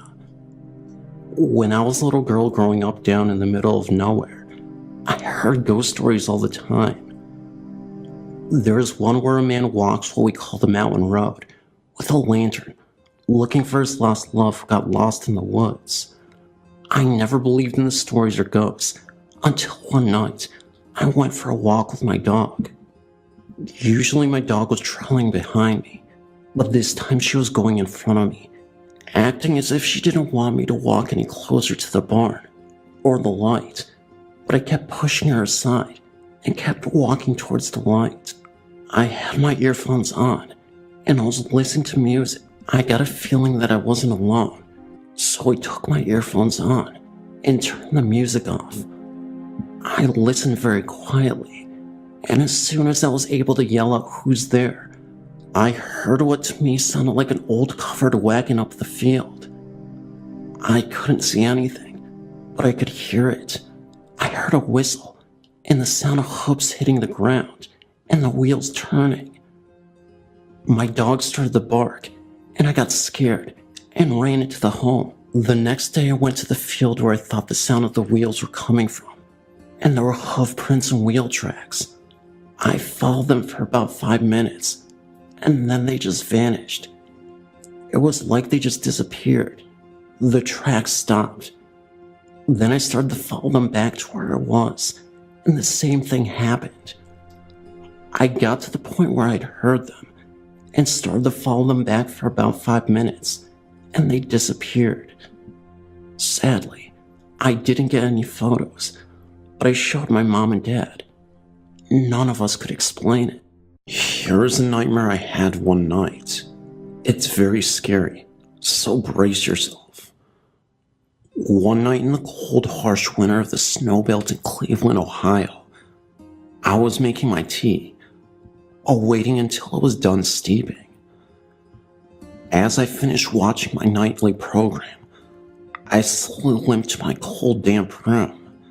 Hence, my heating ducts aren't very good, and my room is on the complete opposite side of my house, away from my furnace, and on the outskirts of the other bedrooms. As I arrived in my room, I turned on a portable heater, let my Harrier dog in, and limped over to my bed and crawled under the blankets and flannel sheets. It was a freezing night, and my bed was freezing. As I went half asleep, I remember my mother walking in and turning off my heater. After that, I was completely emboweled in the satisfying darkness of slumber. I was sound asleep, and not to be disturbed until my own cries of horror awakens me. As I sit watching TV, too vague to tell what program it was, I was merely amused watching it, lesser the fact that it seemed that there was no screen that I could make out. I zoned everything out. As my mother walks into the kitchen from my long outstretched foyer, the foyer seemed like it was 50 feet long, a great chandelier hanging from the sky, expensive wall murals, and a marble floor, which was mixed in with red. She greets me with a mere kiss on the cheek and a brief conversation. She persuaded me into my dining room, which was empty with beige carpeting, white walls, and a chandelier on the ceiling. She leads me to a window where we look out into the unknown. As we stare into the forest, we notice nightfall is soon to come, and it is just past dusk. The clouds look like they are about to have a long blizzard. As we scan down the sky, I notice that there's already an inch of snow on the ground. The trees were all leafless, and they looked dead because it was that time of the season. As we just stare into the edge of our land and into the rest of the deep weald, we notice how gothically beautiful it looks. Just then, we notice a slight change in the landscape. We see deer scattering about, especially away from a certain side of the timberland. Just then, we hear a blood-curdling scream. The scream you hear when somebody is in excruciating pain and agony. It lasts for about 5 seconds and dies out. I tremble in my dream, even though it does not seem like it. I look at my mother, and she does not make a sound. We stare into the unknown. We look into the woodlot and hear the cry for help again, and it ceases after 5 seconds, then recites. Finally, she grabs my arms and takes me to my room. We sit in there and keep getting these haunting phone calls of a man screaming, "You're next, you're next." She solemnly hangs up and has a trace of fear across her face. Suddenly, the scream is much closer to my bedroom window. Suddenly, I awaken with a jolt. I feel a cold sweat run down my back and notice that my breath shows up in midair. My furry little friend is in a little ball next to me, which means it was too cold for him too. I'm too afraid to fall back into sedation, so I stay awake and stay alert to any little noise in the home. As the clock turns 6 a.m., I wake up and wander into life before dawn. Everything is dark and I can't see, so I turn on the television. I make a cup of morning tea and tremble as I drink it. As I walked out to the bus, I couldn't help hearing the screams in my head and being terrified walking down a 50-foot driveway surrounded by timber.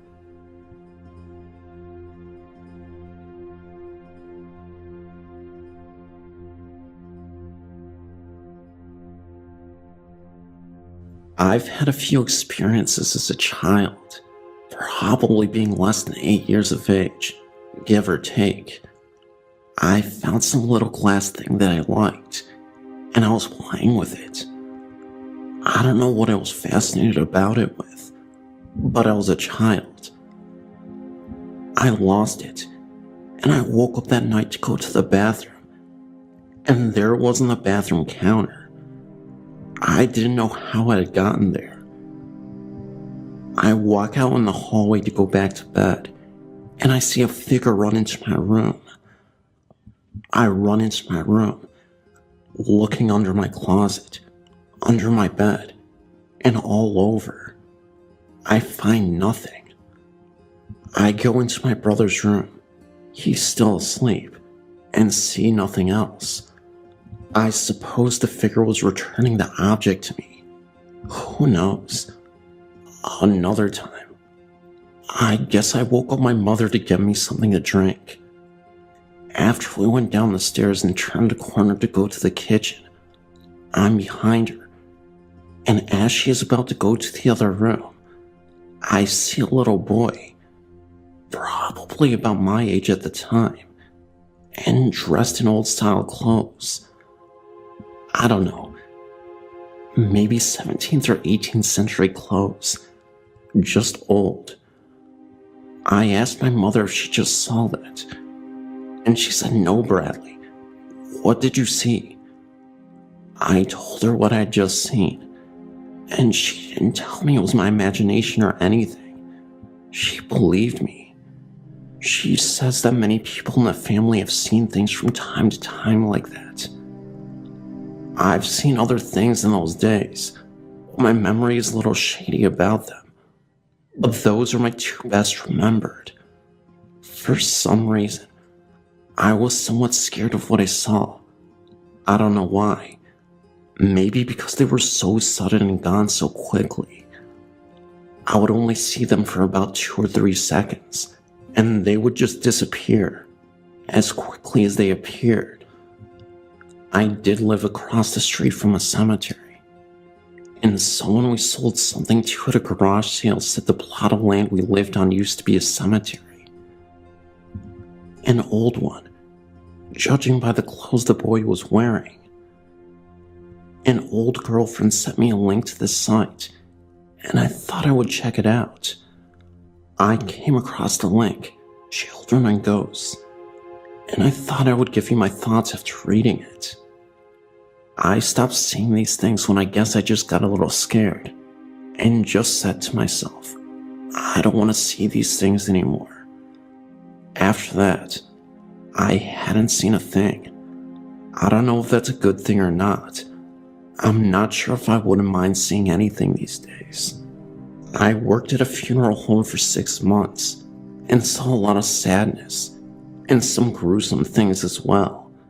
People seem to be most upset when someone takes their own life, more so than a murder even. I got out of that because there is no money in it. It is because of those experiences that I do believe in life after death. Well, I hope I didn't make this message too long. I hope what I told you was helpful to you in some way.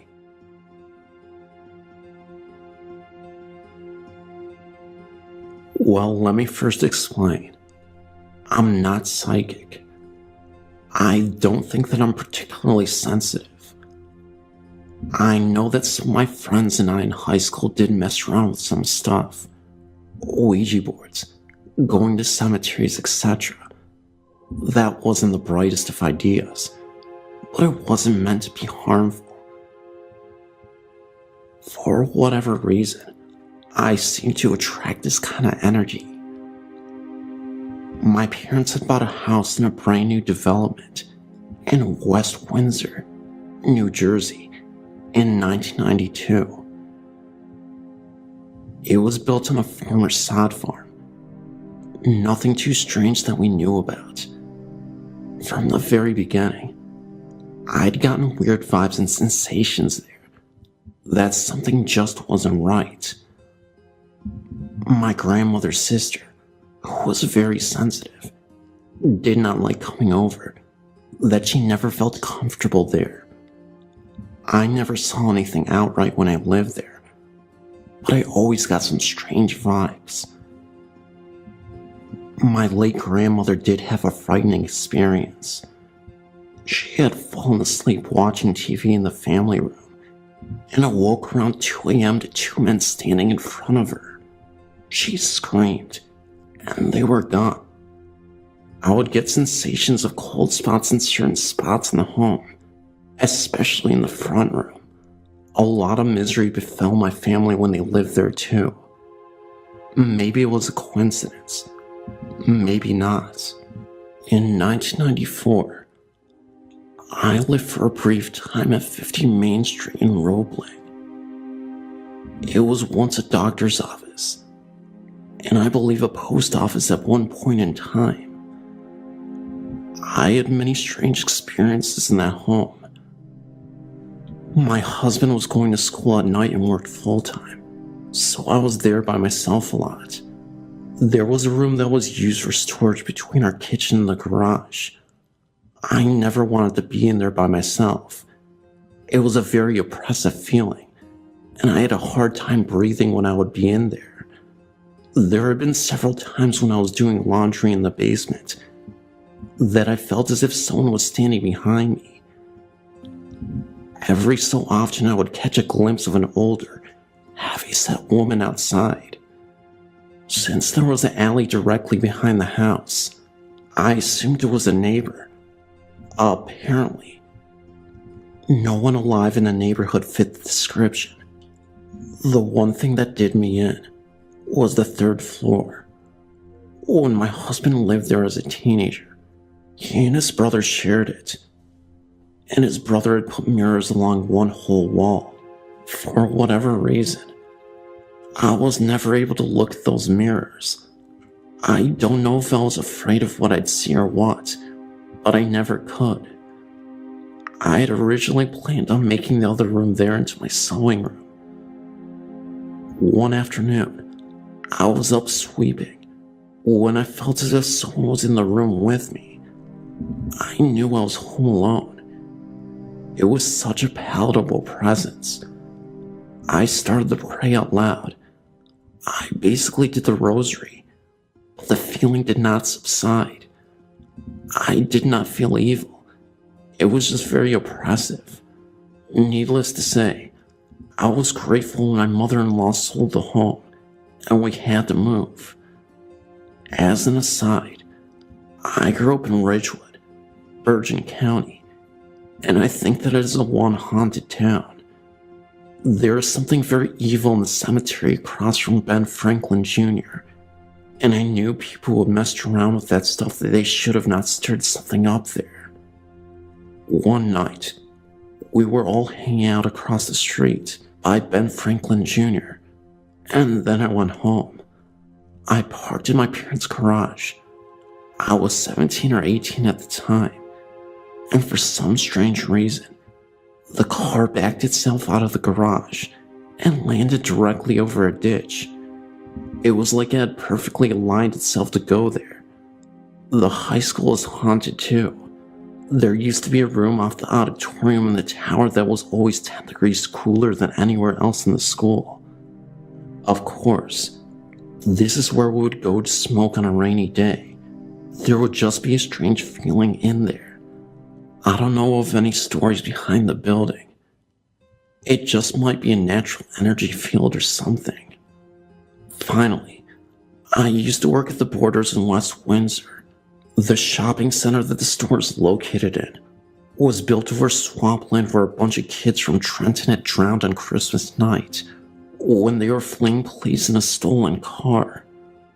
The accident happened around 10 p.m. at night. Apparently where the back room in the store is was not too far away from the accident where it happened.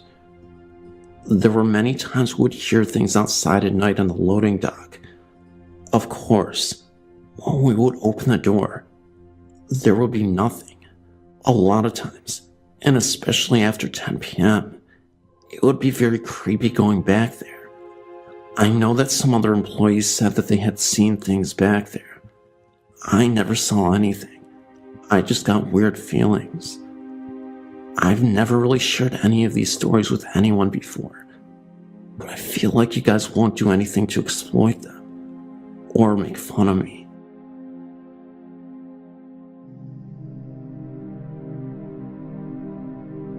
When I was 15 years old, I used to frequently babysit from a next-door neighbor who has 5 children. It was a Friday night at about 10 p.m. I just put the children to sleep in their bedrooms upstairs. I stayed up for a while watching a few late-night shows. At about midnight, I found myself restless and decided to wash the dishes from that evening's dinner. About 10 minutes into washing, I heard footsteps behind me. Without turning around, I said, "You're supposed to be sleeping." I received no response and turned slightly to my right, and out of the corner of my eye, I seen the outline of a little boy with dark hair, dressed in a t-shirt and shorts, and white tennis shoes. I turned back to the dishes, and was about to repeat myself, when the hair on the back of my neck started to go up, and a shiver went down my back. I quickly realized that the little boy I had just seen was not one of the children. I turned completely about to find nobody there. I quickly walked through the kitchen to the living room and up the stairs, where I found all the children sleeping soundly in their beds. There is no way that any of the children could have ran back up the stairs and back into their beds within 5 seconds, and also without me hearing anything. My proof of what I had seen was real, is that all of the children were wearing pajamas, and not one of them had on shorts. Well, this didn't exactly happen to me, but it happened to my grandmother and her mother in the 40s in Brazil.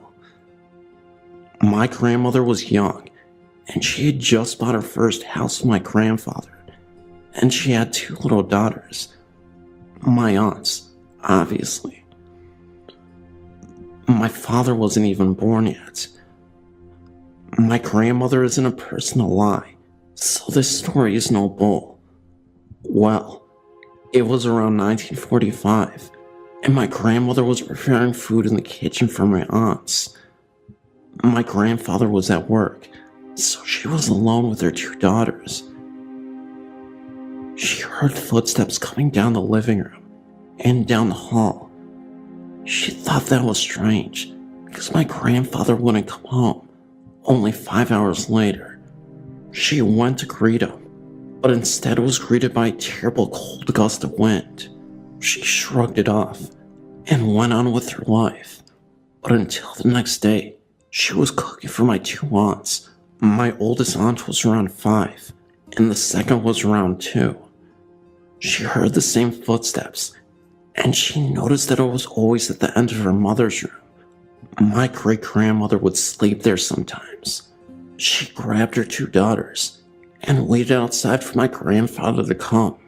This would always happen at lunchtime, around 12 p.m. Well, my grandfather was always skeptical when it came to ghosts, so he comforted her and told her he was hearing things. She believed him and went on.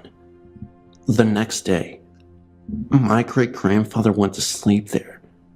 She would sleep there to help out my grandmother with the girls, and the footsteps still came. But my grandmother felt safe because she was with her mother and 2 daughters, so she didn't mind it. At night, my great-grandmother was sleeping, and she felt the bed go down, as if someone was sitting down on it. Then, she felt a hand caressing her face. She got the heck out of there, and never returned to that house. They lived there for 2 years. Soon after my father was born, they moved. So that's my story. I do not believe she was lying, because she isn't a person to lie about that. Thank you. My first story begins when I lived in Ohio, USA. I was driving back to my house one day with my friends when I saw a girl visiting a graveyard. She was right at the top by a statue of an angel.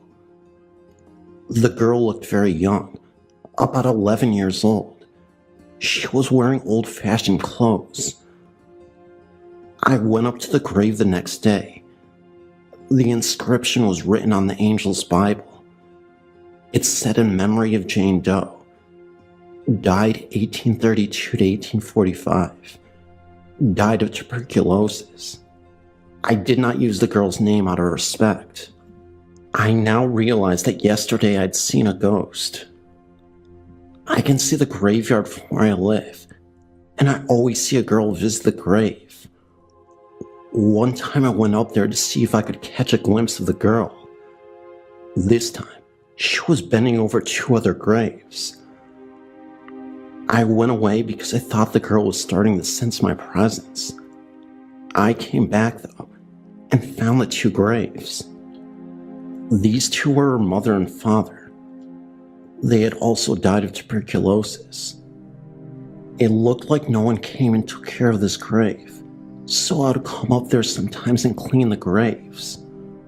When I had finished cleaning the girl's grave one day, I looked up and saw the girl watching me. She was smiling.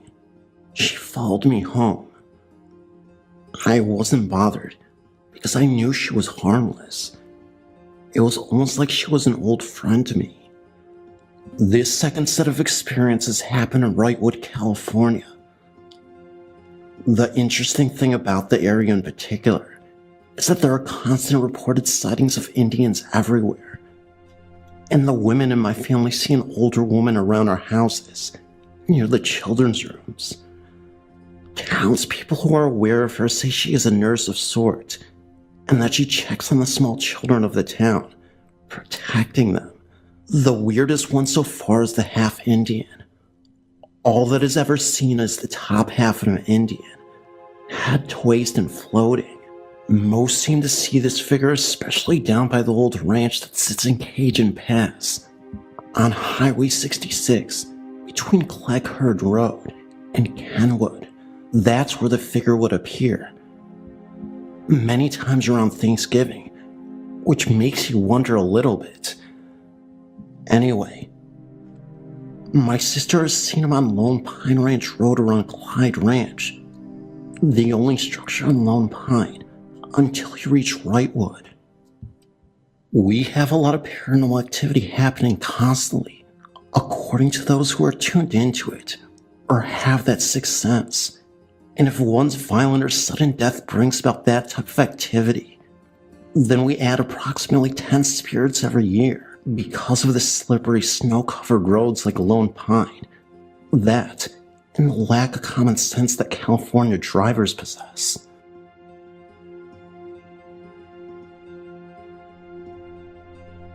For years, the ranch my grandpa owns has been the center of many disturbing experiences. Though I did not experience them firsthand, I'm going to tell you some real stories about the place. Now I'm going to start with this ranch was built on an Indian burial ground, or this is what my mom tells me. My mother, Grace, lived there with her dad, sister, and 2 of her brothers. They only lived there part-time. They lived in San Luis Obispo with my grandmother. They'd go to the ranch on weekends along with my grandfather.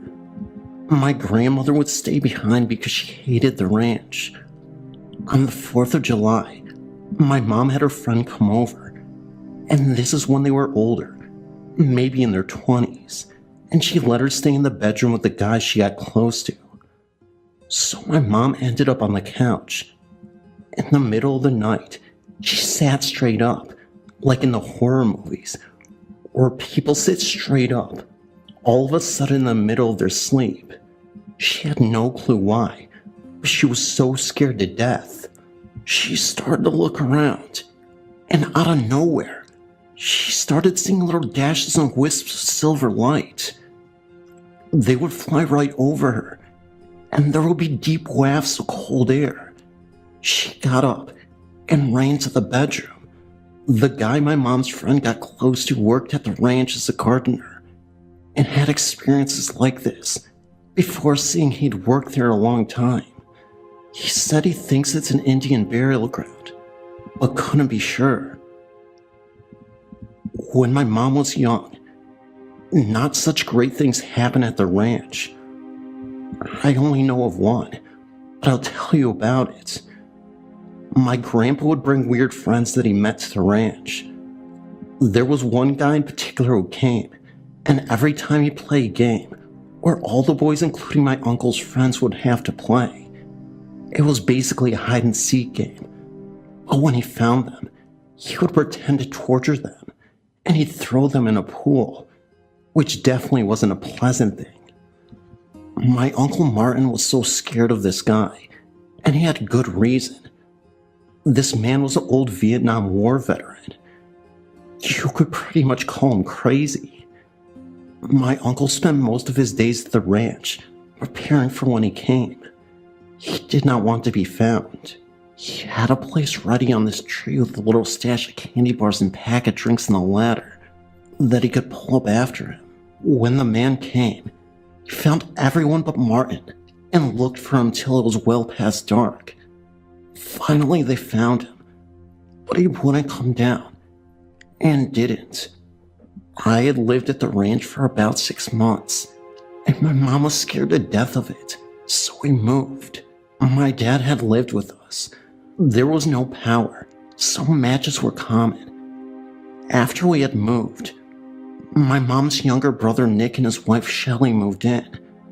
They had my little cousins Larry, the oldest, Amanda, second, and Monica, the youngest.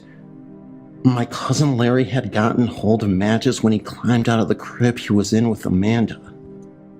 He climbed back in and started a fire, not knowing the consequences, being as young as he was.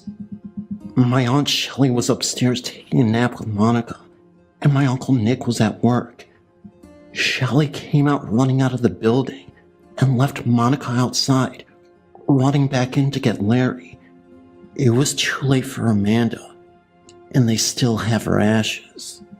Larry lived, but he has third-degree burns that have scarred him permanently. My uncle divorced Shelley due to other problems in their marriage. He got remarried to another woman named Tracy, and together, they had a child named Caitlin Elizabeth.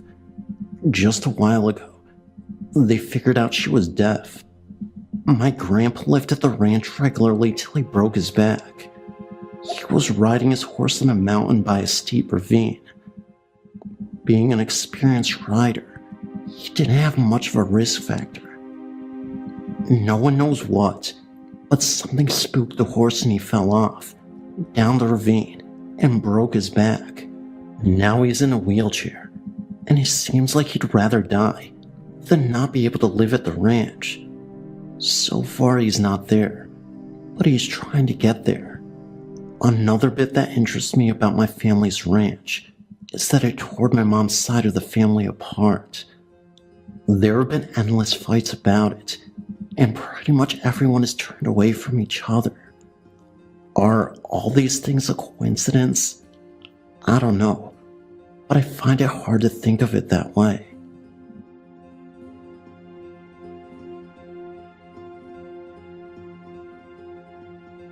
I went to Santa Catalina summer camp, but it was also a boarding school. For some reason, there is one room that is never open for boarders. It's at the end of the hall in the 4th dorm, and the story about it was that a girl was going there for senior year and was trying to get into Harvard. When she got the rejection letter, She OD'd on sleeping pills. This happened a year or two after my mom had gone there. When I went there for summer camp, there was a girl who said she had gone in there to turn off a light that was on. This was odd, because no one was allowed to go in there. The two girls were curious about the room and snooped around. When they opened the closet, there was red writing all inside the walls of the closet. They screamed and ran out, telling the counselor what they saw. The counselor was clearly scared out of her mind to go into that room. Before she turned off the light, she checked the closet. The walls were clean. Throughout the nights and days at Catalina, the light would turn on without anyone there. The presence was overwhelming and strong. Sometimes just an eerie feeling. You can't prove it, just feel it. I lived in Springfield, Missouri for 5 years, and have been a frequent visitor to the Wilsons Creek battlefield. The place is a presence that you could feel day or night, because it was the site of a good-sized battle, and the park rangers will tell you the same thing of sightings while they patrolled the park, or hearing gunfire and cannons going off. One of the most active spots in the battlefield is the farmhouse that doubled as the field hospital where the wounded were brought in for amputation in the home. But I believe it was a Confederate hospital, if my memory serves me correctly. Last year in June, myself and a few friends were given permission to camp the night at the location so that we could experience the events reported ourselves. One of my friends got his degree in psychology and wanted to see if the reportings were due to the history of the area, and we confirmed everything the park ranger had told us. At midnight, we began to hear what we could have sworn to be low moaning coming from the house, and what we could have sworn were the shadows of several people passing the windows, as well as the footsteps on the front porch. The footsteps would either sound like someone pacing as if on guard duty or waiting, or it would sound like someone running into the home, such as an orderly or a surgeon. But the one thing that remains in my mind was a smell that suddenly just arose around us of blood. It was a heavy smell that lingered in the air, that just made you almost want to scream, because it had incredible sadness and pain. There was also a constant presence being verified of cold spots that would allow us to see our breath, and this made it very uncomfortable, because it was an 85-degree night. The presence would get stronger throughout the night, and finally, when we composed ourselves, I looked at the house and said as loud as I could, "We know you are with us, and we know the sacrifice that you have made. Please leave this place in peace." My friends, of course, gave me that look that I had lost it, but they immediately noticed that there was a calm feeling now, instead of agitation and sadness. Before we left, we placed a small flag and an American flag that we bought, and placed them on either side of the front porch of the field house, and gave them a salute out of respect for the soldiers. I've since moved to Florida, but still keep in contact with my friends as well as the park ranger, and we still talk about that night as well as the other occurrences they've seen on return visits. I hope this helps to prove the skeptics that there is a presence of lost life on that site, and that they want us to know how, so what happened to him will not be repeated to others.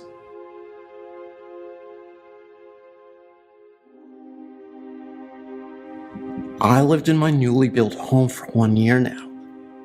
It all started when I woke groggy from sleep. I heard a woman crying and thought perhaps it was my child or neighbor. Her husband would travel often. I realize now that it was a linked experience. It was a couple of days ago, and I'd stayed up late watching TV, started to get tired, and decided to go to sleep. So I walked upstairs and went to my bedroom, laid down, and was fast asleep. I remember dreaming, and the woman that I heard for a year crying came to me. She came over me and put one hand on my throat and the other on my mouth and face. She began to strangle me. All I can remember after was willing myself to be awakened. I was flailing, kicking, and trying to scream. That is when I finally awoke. My husband was laying right next to me the whole time. He was also awake after the episode, scared and wondering what the heck. He told me that I was really screaming and tossing all over. You know when you watch someone sleep and they say they were screaming, it's always muffled. I wasn't. Tonight, me and my sister were making dinner for all the kids, hobo dinners to be exact, and we had made all the kids come in one at a time to pick out their ingredients in their own hobo dinner. If you don't know what hobo dinners are, they have an assortment of vegetables and meat, or chicken, and condensed soup wrapped in aluminum foil. We have made the first three, no hitches. Then came little A, we'll call her that. She picked up her foods and we argued that she had to have more than chicken and broccoli. She didn't want to, but agreed. So I folded hers up and put it into an oven with the other three, realizing that when I put in the fifth one, I would have to move them all. We then proceeded to make the last one, and we never left the kitchen. Upon finishing, I opened the oven and found that little A's dinner was gone. I put it in there myself, and it was not small, not something you could misplace. We searched the entire kitchen and surrounding areas. No dinner. We made her another one, but couldn't get over the lost hobo dinner. We talked about it for a few hours while our husbands researched the kitchen. Then we started talking of related stories, and the woman came up. We joked that she ate it, or her deceased grandma did. Then I told my sister and her husband of my dream experience. My husband chimed in and finished the dream, but I didn't even know the end. He had said that after he had gotten up the next morning, I came out of our bedroom crying and saying that the ghost tried to suffocate me again. Then he said I proceeded to get a glass of water and went back to my room. That happens to be on the top floor and my kitchen on the main. I didn't know that happened. Then he also started talking about an old forgotten coal mine and how a girl died in one here in Littleton, Colorado. So we went online and somehow in our main searches came to this site. Do you think that maybe the deaths of the miners and their families are still here, reminding us of all the injustices they faced in their lives? Or are they just wanting us to take notice and change things?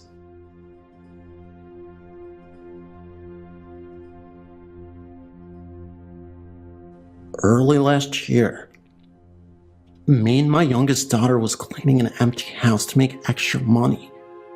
Being sensitive to spirit guides, I picked up a presence, but chose to ignore it and clean the home. My daughter kept hearing someone tell her to come upstairs, and she wouldn't do it. As evening approached, we headed upstairs to vacuum the bedrooms. Whatever the presence was, it kept on blocking the vacuum from the wall and threw a marble at the wall also. I also felt a cold hand attempt to brush me down the stairs as I was going from one bedroom to the other. I dropped the vacuum and fled down the stairs, telling whatever it was that we would be back the next day. As we were locking the door, we felt someone on the other side trying to stop us from locking up and leaving. The next day, I lit a white candle and stood at the foot of the stairs. I simply stated we were here to do a job and mean no harm to him. I also said that we would leave as soon as the house is clean. After that, we felt them. They let us do our job. The house is rented now, and I won't step foot on the property anymore. I had a very tall black shadow step on the house's porch and speak to me using telepathy. It told me not to come back to its territory, or else it will push me down the stairs next time. meaning I have small grandkids. That's fine by me never to go over there again. I'm still not sure what I encountered, but I didn't like it. The new tenants can deal with it. As for me, I don't need the money that bad to come in contact with whatever lives in my neighbor's house. It's been 17 years, but it still happens to this day.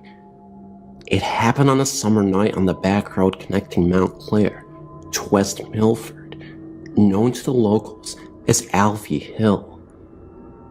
The area had very few houses at the time, and one house stood out, a brand new gorgeous home right at the crest of the dirt road. The man who lived there built it for his wife, and they had a daughter who was, I believe, around 8 years old at the time. I remember traveling the road, more of a cowpath really, and watching the home being constructed. Once it was finished, it always looked so pristine and happy. But one night, I was coming through this patch, black stretch of land, and saw the mother and daughter in the middle of the road, both in what looked like nightgowns in a mud puddle. I could see them standing there as I approached, and the moon seemed to shine on them alone. When I got to them, they disappeared in front of me. I wasn't alone in the car, so I asked did anyone else just see that, and everyone just sat there, too scared to answer. By the light of day, early, I was crossing back across the hill and saw 6, maybe 7 police cruisers and an ambulance.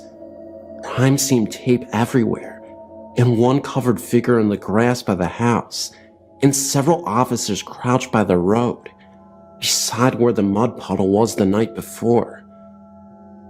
Apparently the man had long suffered from depression and killed his wife and daughter before running to the house and killing himself. The officers said that they speculated he had committed the act the night prior to them being discovered.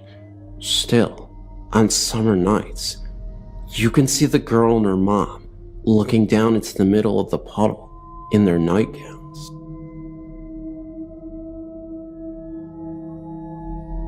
My husband Steve, brother, and myself were staying in a condo at Sunrise Village in Killington, Virginia, to go skiing.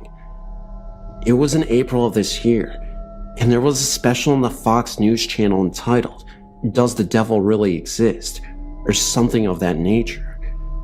It must have really affected me, as I later dreamt that my husband and I were before the devil, and he was going to decide which one of our souls to claim. I was making an argument to spare Steve and take me instead. I remember waking up as someone was grabbing my left calf and tugging on it. I looked around and saw my husband was just coming into the bedroom from the bathroom, and he saw my distress as I was waking up and shouting for him to turn on the light as I was waving my hand around me to see if I could detect any cold spots. I enthusiastically read all I can on the paranormal. I vividly recall the hand, fingers and thumb wrapped around my left calf. It was a warm hand, and no, without a doubt, it wasn't my husband's. He was in the bathroom, or my sleeping brother on the living room couch. I was sleeping, tucked in with the sheets and blankets tucked under the mattress. I think whatever it was trying to wake me up from a horrible dream. Perhaps my father, who passed away 5 years ago prior. Don't know. What I do know is that my husband believes it was a dream, and he won't accept any other explanation. This infuriates me to no end. I know it was real.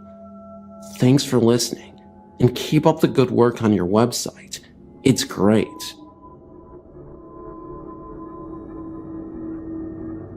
I've got another experience I thought you might find interesting.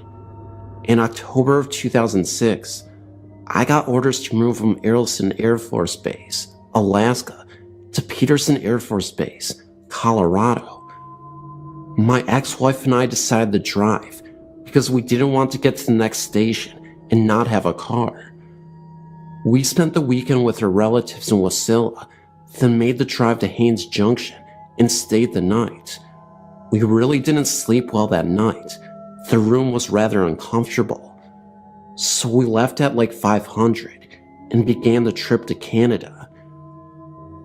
We took the Alcan, Alaska-Canada highway and pushed into the Yukon Territory, stopped and had a rather awful lunch, but my daughter, who was a year old, needed to get out of the car for a while. We pulled into White House around 1800 and decided to stop for the night. We chose the Best Western Hotel, mostly due to the military giving us a list of which hotels were best for us to stay in, and that was one. As we were checking in, I noticed a rather cold spot by a cartoony statue of a Canadian Mountie. Mind you, this was October, and things were getting cooler, but not that cold. I believe we had a room on the 6th floor, and let my ex-wife and my daughter get settled, while I brought in the things we needed for the night. While I was making the trips to the car and back to the room, I learned that this Best Western was once a saloon and brothel. I'd mentioned the cold spot to my ex-wife, and she had stated that once she had made the trip to Alaska in '02. This was 2 years before our marriage, and I did not know her before '03. That she had stayed on the 4th floor and experienced similar cold spots and orbs. Well, we decided to have dinner, then turn in. We had been in the car for over 12 hours, and we sorely needed a seat after the awful night before. My ex-wife said she had forgotten something in the car, and for me to get it, as she was going to give our daughter a bath and put her to bed. I went out from the restaurant in the hotel, and as I was walking in the entrance to the hotel, I kept feeling cold spots in various places. I also felt like someone had brushed up against me, and like a hand on my shoulder. Of course, no one else was around except the front desk clerk. It got stranger as I came back in after getting what it was. I have since forgotten, and got on the elevator again. I got this feeling like I was being watched, or something was there with me. Now, I was the only one in the elevator, but for some reason, it stopped on the 4th floor, and when the doors opened, an odor of tobacco filled the area. This is a non-smoking hotel, and what can be best described as a wet dog smell filtered through the hallway. When I finally got back to the 6th floor, these cold spots seemed more spread out than before, and I swear I saw some floating orbs in the window overlooking Whitehorse. By this time, it was around 1930 to 2000 at night. Of course, when I looked again, nothing was there. I also heard something that sounded like someone banging pots and pans. Obviously, there was no one there, and you weren't allowed to bring such things into the hotel. I got back to her room and told my ex-wife about it, and she said she had a similar experience in '02, without the pots and pans banging noise. We slept the rest of the night without any further disturbances, and decided to head out at 6:30. While I was loading the car, it was still kinda dark outside. I swear, I saw what looked like a prospector from the latter part of the 1890s. Of course, when I looked up, he was gone. When I went back into the lobby near that cartoony Canadian Mountie statue, the cold spot really intensified, and when I got to the area where the elevator was, I saw someone out the window, and I thought nothing of it. But once I got closer to the elevator, I noticed that the person was wearing Victorian-era clothing. He passed by the window and disappeared. Again, I told my ex-wife, and she by now was picking up on animal spirits, as she called them, and she was telling me it was time to get moving. But she noticed the intense cold spot by the statue as well, and like our trip to Rika's Roadhouse in Alaska back in '04, She was quick to get out of the hotel with our daughter and get to the car, while I checked out and brought the bags out. Again, I felt something brush against me, and something touched my shoulder. However, this time, the hand felt cold and clammy almost. Of course, I turn around, and no one is there. Just that cartoony Mountie statue.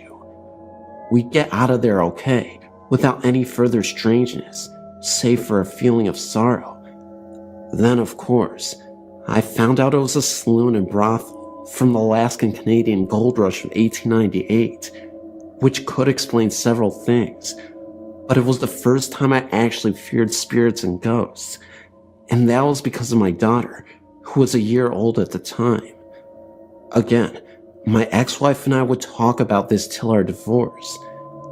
It was probably the first time I've ever felt animal spirits.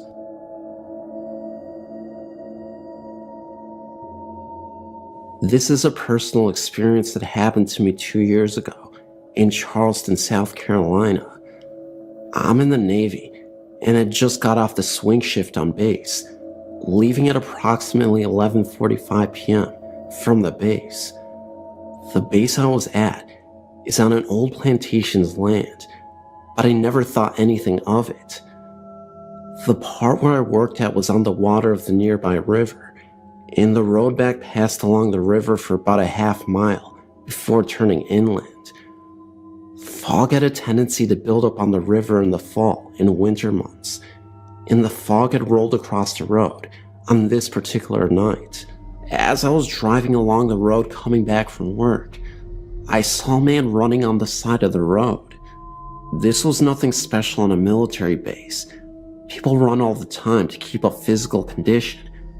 But this was almost at midnight, which I found strange, and he was wearing nothing reflective at all, seemingly wearing all dark clothing. As my car came up on him, he immediately darted out in front of the car at a speed I'd never seen before. I slammed on the brakes, but it was too late. I expected to hear and feel a massive thud as I hit this poor fellow, but as the car passed through him, he vanished without a trace. I got out of the car, brights on, searching with my flashlight for a person anywhere around my car, but I was the only one as far as I could see on this road. It scared the living daylights out of me, to the point at which I started searching inside of the car to ensure I did not have a hitchhiker with me now. After getting into the car, I drove as fast as I could, with interior lights on in the car, to the nearest well-lit area, locked the doors, left the lights on, and called my father to relate the incident. After some 20 minutes of consoling me, I finally got my wits about me to drive home. However, it did not end here. From this night on, something was different about my apartment. There was a presence in that place that I haven't felt the months before the incident. I began to review sitting in the living room alone altogether because of feeling like someone was watching me. Out of the corner of my eye, I would see the bathroom light on, clear as day, but when I looked over, it would be off again. It would feel like someone would sit down next to me on the couch, but I was the only one in the apartment. Finally, one weekend my father came out to visit. Growing up with numerous ghostly and at sometimes demonic experiences, most of which he never talks about, he has become highly sensitive to the paranormal. The first day he arrived, he used the key I left him to get in while I was at work. When I got home, having said nothing of my experiences in the apartment to him, the first thing he asked me was if I ever got the feeling someone was in the kitchen area, peeking over the half wall at the television. I froze in my tracks at this. Over the course of his week-long visit, he said he also thought he saw the bathroom light turning itself on and off, and felt someone else sit down on the couch next to him, as well as seeing a shadow of a man mainly around the kitchen area. who would periodically lean over the half wall like he was looking at what was on the television. But he said he never saw or felt anything or anyone in the bedrooms. I now had a reason for my seemingly unfounded paranoia of being in the living room alone. I continued living with this feeling from the night of the incident, driving home through the following few months until I received orders to leave Charleston, and have not felt the presence of the running man since then.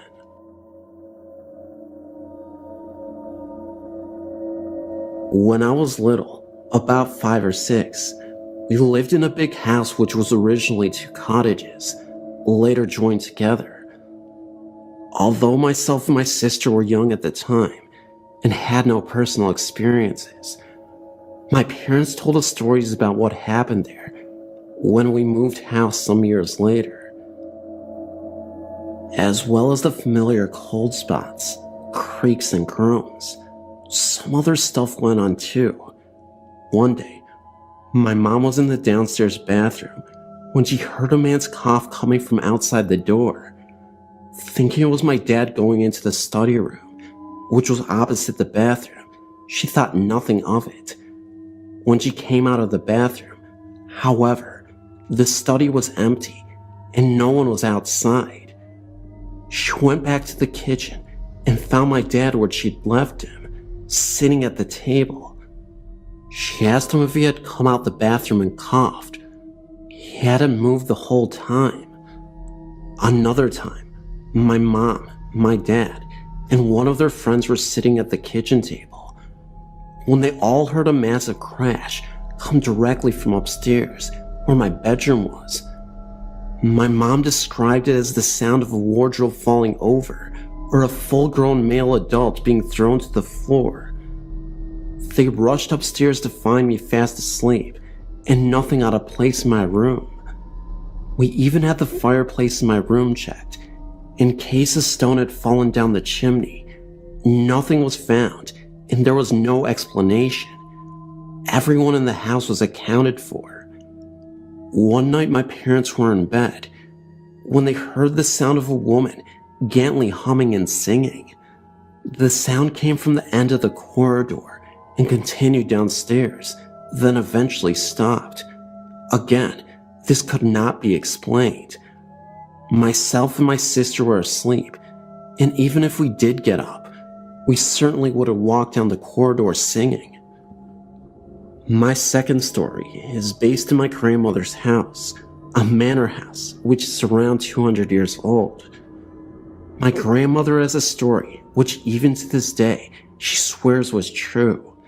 She was walking upstairs when in front of her she saw a pair of women's shoes on the step above. She looked up to see a skirt, blouse, and before she could see the woman's face, she vanished. My dad's family all grew up in the house, and my uncle mentioned that from his bedroom, he used to hear the sound of gravel crunching outside, like someone walking towards the house. On several occasions, he even recounts seeing 2 big black dogs sitting by his bed. Although I like the house, I always get that feeling of being watched whenever I go over. If I'm sat in the kitchen, I always want to look into the parlor, which is next in the kitchen, with the door always open so you can see in, and I always feel like someone's sitting in there. Even to this day, I refuse to go upstairs by myself, as well as seeing a key moving in a locked door from the inside when no one was in there. Myself and my sister had a weird experience. We were sat outside. The garden is kind of placed on a hill, very sloped, that you could reach by climbing some steps. From where we were sitting, we could just see into my grandmother's bedroom. She had gone out shopping and had left her 2 dogs on her bed. We were just watching them, talking, when suddenly, one of the dogs started barking at the corner of the room at something we couldn't see. She, the dog, then jumped onto the bed and started barking directly at us. Then, at the exact same time, We both saw a white mist, sort of in the form of a hand, move gently over the dog's head. He then stopped barking. My sister and I both looked at each other in surprise. We'd both seen it, but could not understand it. It was daylight, but not sunny, quite cloudyless. There was no reflections on the glass or anything like that, because there was nothing to reflect, no trees or anything behind us, and we quite clearly seen the mist from the inside of the window.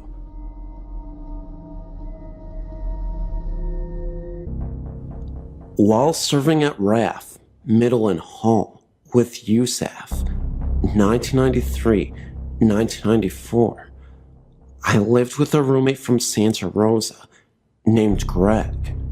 Santa Rosa is located in New Mexico. We both originally lived in the dorms on base, but got special permission from our first sergeants to move off base together. This was due to the fact that we did not drink alcohol, and drunken parties were a constant among our roommates, and in the dorms, in general, 24 hours daily as airmen worked 3 shifts. We were both practical-minded Air Force aircraft mechanics with serious responsibilities, and not given to flights of fancy, and had no previous interest or experience in the paranormal or occult. I simultaneously dated an Englishman I would later marry named Bill. The cottage only had a coal fireplace for heating. Greg did all he could to keep the coal stoked, but the house never warmed, and coal always died out quickly, despite large piles of coal Greg stoked well often. The phone rang at various hours day and night, with a loud, hissing static.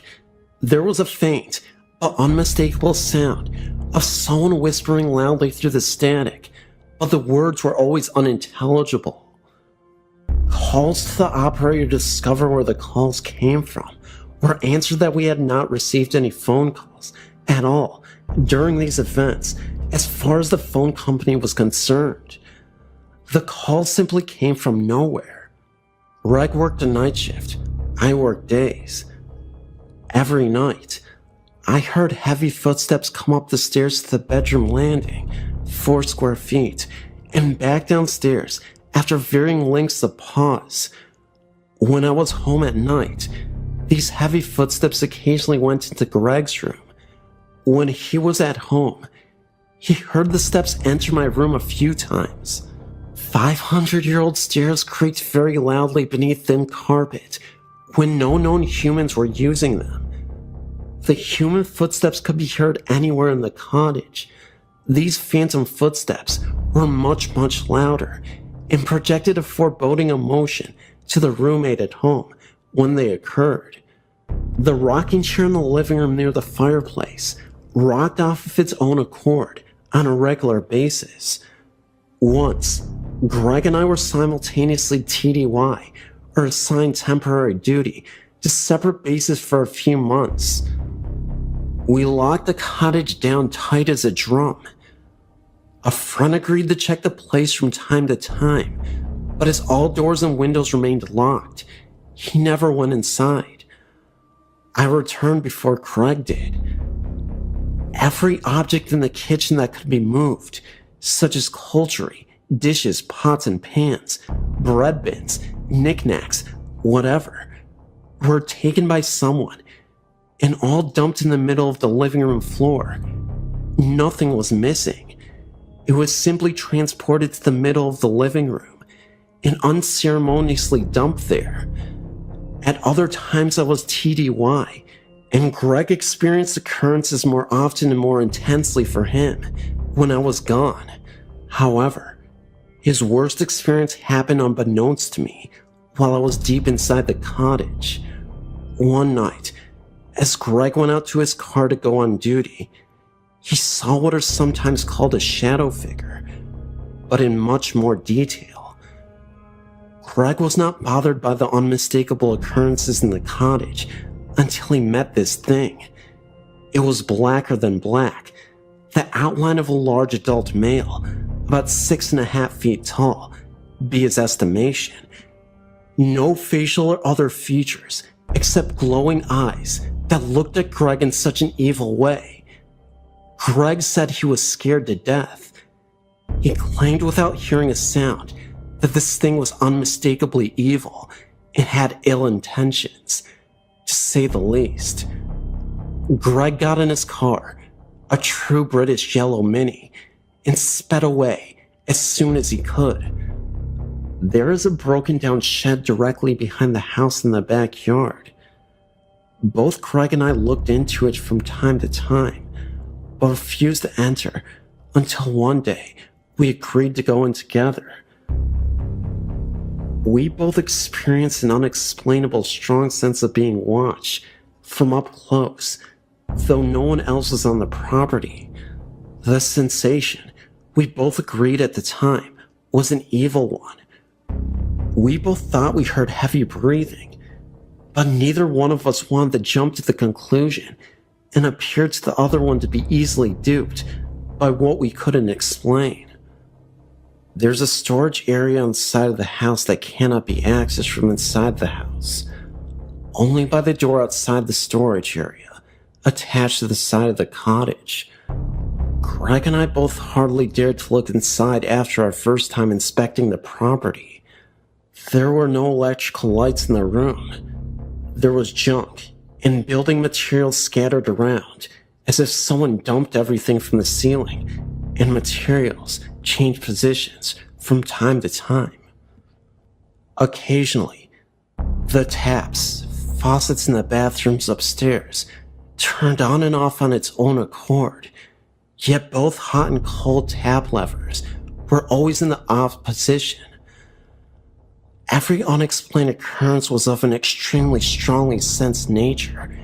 It always got our attention, except for the static phone calls and the chair rocking itself.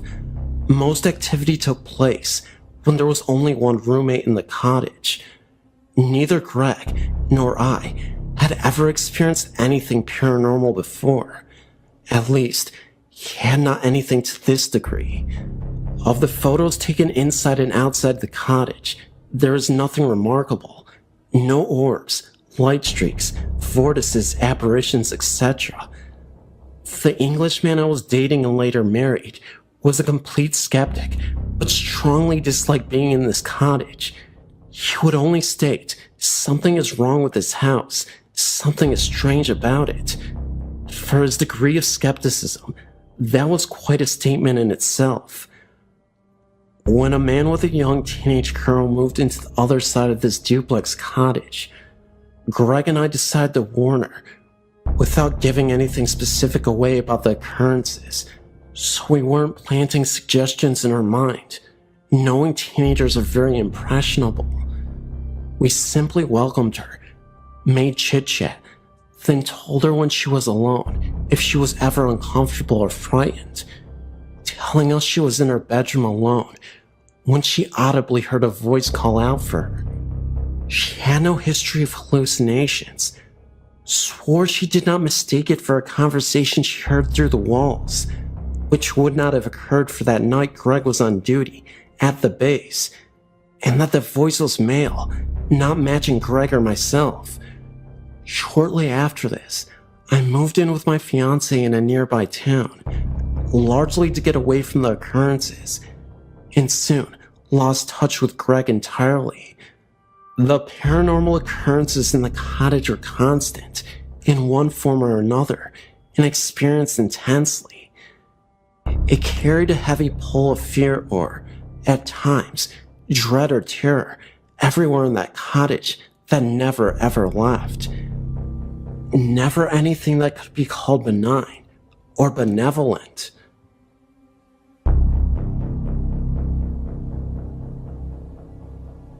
In the summer of 1996, I bought a large home in a nice, older neighborhood. My fiancée lived with her parents at the time she was still in college, and I was living with my parents since I'd just gotten out of the army. We were really looking forward to getting married and having our own private place. The first night in the house felt very strange to me, but I chalked it up to being a newlywed in a new home. As time went by, the strange feelings did not abate as they thought it would.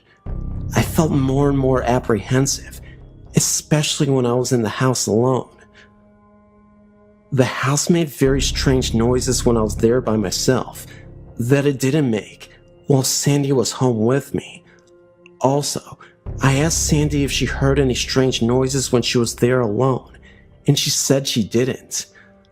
I tried to ignore the noises in apprehension, but it was getting harder and harder from the upstairs. There were just the two of us in the house, and the bedrooms upstairs were only used for storage. The footsteps seemed to pace back and forth in the upstairs hallway. Sandy claimed she never heard any of the sounds and was calling me paranoid and crazy. At first, the footsteps were confined to the upstairs, but eventually they came downstairs and into our bedroom. Whatever was making the footstep noise would come up to my side of our bed and stand there for several minutes before walking straight out of her room. I heard other strange noises in the house, like the sound of an animal growling and scratching noises in the walls. Someone or something knocked on our front door one morning at 3 a.m. so loud that I thought the door was going to come off the hinges. Of course, Sandy never heard anything and accused me of trying to scare her. I began to see small, black humanoid figures darting in and out of the corner of my vision. They would shoot behind furniture or duck into some rooms when I tried to lay my eyes directly on them. I saw them during the night and day and began to see them more often and often. I would often get this odd feeling that someone was behind me, and if I quickly turned around, I could see one or more of those things run away. One day, when I turned around to try and see the little black things, I saw a large, black thing at the other end of the hallway. It was about 6 feet tall, and though I could not make out any features, I could tell that it was a human shape under a cloak, and it did not run away. It just stood there for several seconds to let me get a good look at it, and then it slowly disappeared. I saw that apparition several more times over the next few months, always standing some distance away and just looking at me. I was really getting scared, and it came to the point that I did not want to go home at night. The experiences were taking a huge toll on our marriage.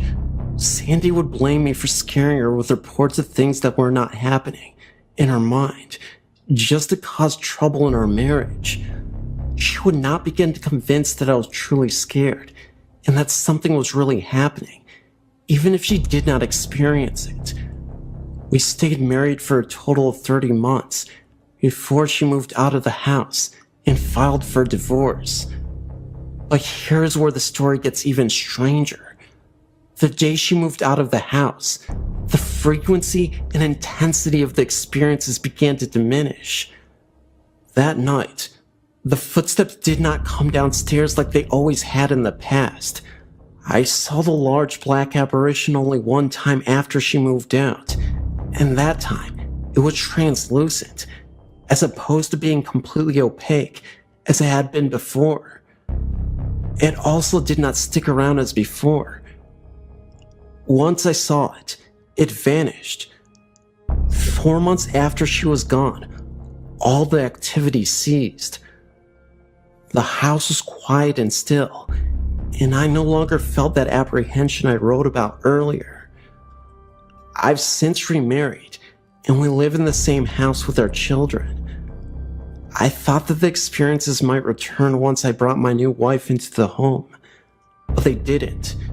If they had, I would have sold the place. It had to be something associated with Sandy. Maybe she was into the occult or something. I spent plenty of nights with her in her parents' home when they were away, before we were married, and never experienced anything like what happened in the house.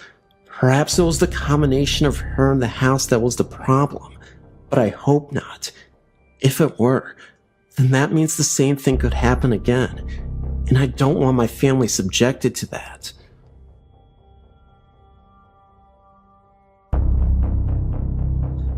I'm writing to tell you my story. I was reading Dave's story, and it's so close to the experience that I had that it actually gave me chills. My first paranormal experience happened to me when I was 4 years old. All the experts say that things that happen to someone before the age of 5 is very hard to remember.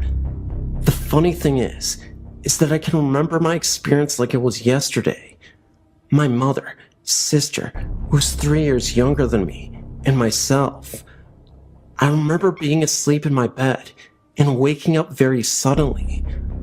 I looked at the doorway and I saw this full-bodied figure. The only thing is that it was completely white. I'm not talking like white, like a white wall. I'm talking white like energy. This figure to me was a child. The reason I believe this is actually because of its height. I mean, it did not have a face or anything like that. It walked towards me and got on my bed. I remember pulling the blanket up over my head because I was so scared, but I actually felt it on the bed. At that point, I ran screaming and crying into my mom's room. Her boyfriend got up and walked me back to bed to show me there was nothing to be scared of. When we got there, it was gone. Now let's fast forward to the age of 17.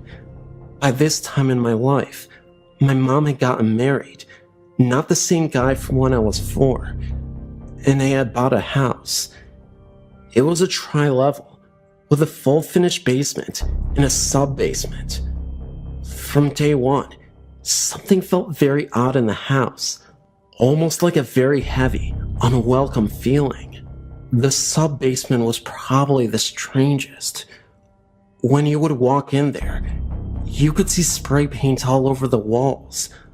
I know that's not strange, but when you stood in the center of the room, you could see that the spray paint was actually covering up what looked like writing on the walls, and it was also on the floor, so that was kinda creepy. We had 2 dogs that both refused to go into my room and constantly would either stare at the wall and bark, or would stand at the stairs and bark up to the 2nd floor or down the stairs to the basement.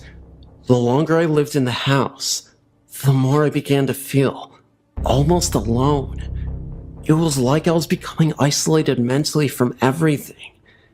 In my room, it would constantly feel as though I was being watched.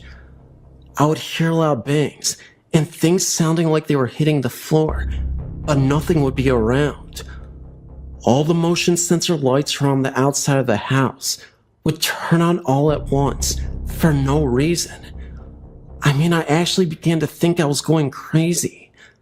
Finally, I broke down and told my stepdad everything that had been going on. He looked at me very seriously. I remember thinking, oh crap, he thinks I'm nuts.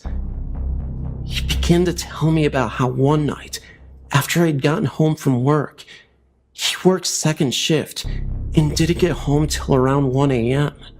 We were sitting on the computer playing a game. At the time, our computer was in the front room, and you could see right up to the stairs and onto the landing where the bedrooms were. He said he saw a man walk out of my room. The man he saw was a taller man in a pair of jeans and a flannel shirt. At first, he thought it was me, because he only saw the man out of the corner of his eye. But then he asked how I was doing, and looked up, and realized the man wasn't me. The man turned and walked back into my room. My stepdad ran up the stairs and opened my door, and I was the only one in there, and I was asleep in a pair of boxers. After my stepdad told me this, I was convinced something was going on. One weekend, while my parents were out of town, I invited 2 of my friends over so we could try to catch stuff on film. Of course, we got absolutely nothing. That is, until we tried to go to sleep. We had all decided to sleep in the basement because there was more room there. We turned off the lights and started to go to sleep. My one friend, Chris, was already asleep, and myself and Dave were talking. All of a sudden, the light to the sub-basement turned on, and we could see what looked like a shadow under the door. You could actually hear what sounded like the work boots walking up the wooden stairs. We woke up Chris, and we all stood at the door. We really thought someone had broken into the house. We opened up the door, prepared to beat the crap out of someone, and there was no one there. We walked downstairs and looked around. We checked the windows and everything. The windows were shut and looked like no one was there. There are a lot of things that happened, but it would be like writing a novel to tell them all. I just thought it was kind of creepy how similar my story is to Dave's.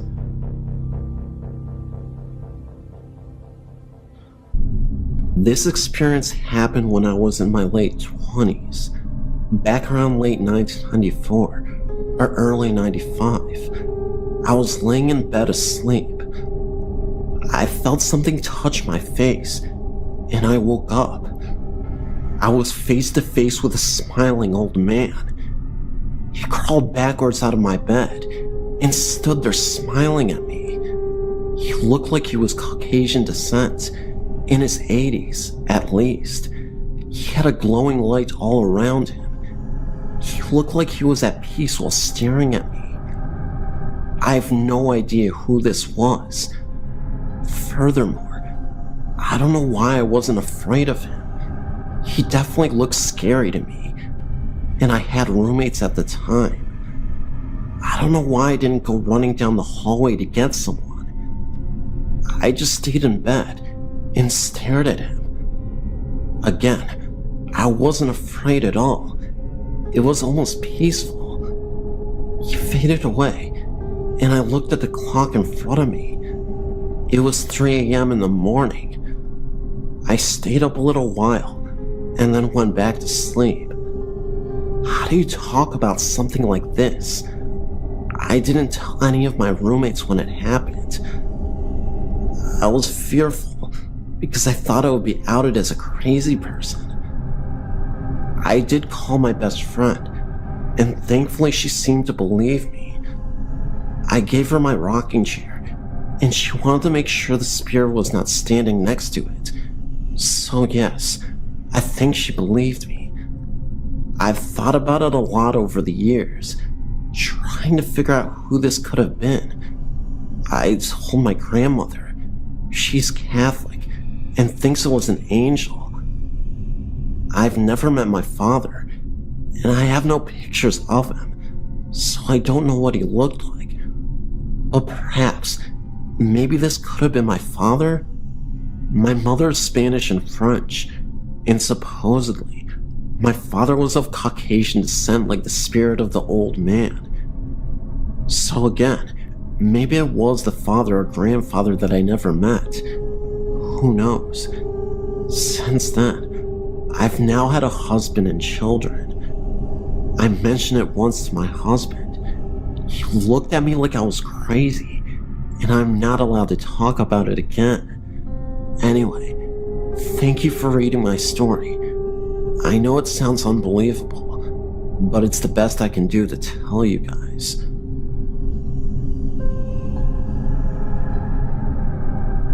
These are two experiences that happened to me about 5 years ago. Here's the first story. My house is 6 years old and has never been lived in by anyone else. This started about 2 months ago.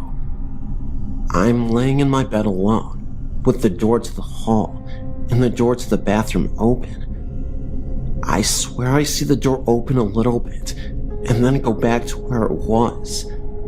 I then see black figures with little or no shape appear in the doorway. Then whoosh, they are gone. I also saw what looked like people I knew.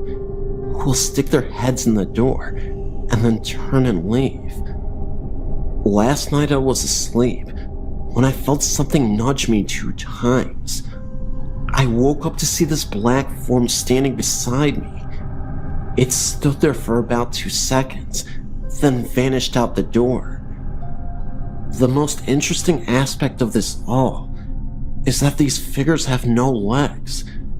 They are just a black oval shape with no faces or arms. Just a black form. Last night was the first time it really scared me. I felt like it was the Grim Reaper asking me to follow him. Now on to my next experience, which was even spookier, I might add. I was working in a gym at a hotel in Moodsburn near Glasgow. One night, I was getting ready to leave for the night. The route I had to take was down a dark corridor to the main door. This was a walk I had made many times before, and had never any problems. But this night, as I was going along, I felt like I was being watched. As I got to the end of the corridor, I turned to close the door when I saw what looked like a white shape running towards me.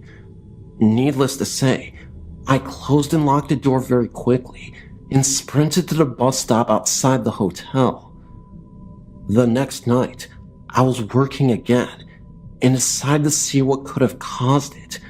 I went through every possibility I could have think of, from car headlights to interior lights, but nothing recreated what I had seen. About 2 days later, I was looking through the old accident book when I found an entry from 3 years before. A man was running on the treadmill and died of a heart attack whilst using it. What was interesting was, it was the same date and time of when I saw this incident myself, of the running man.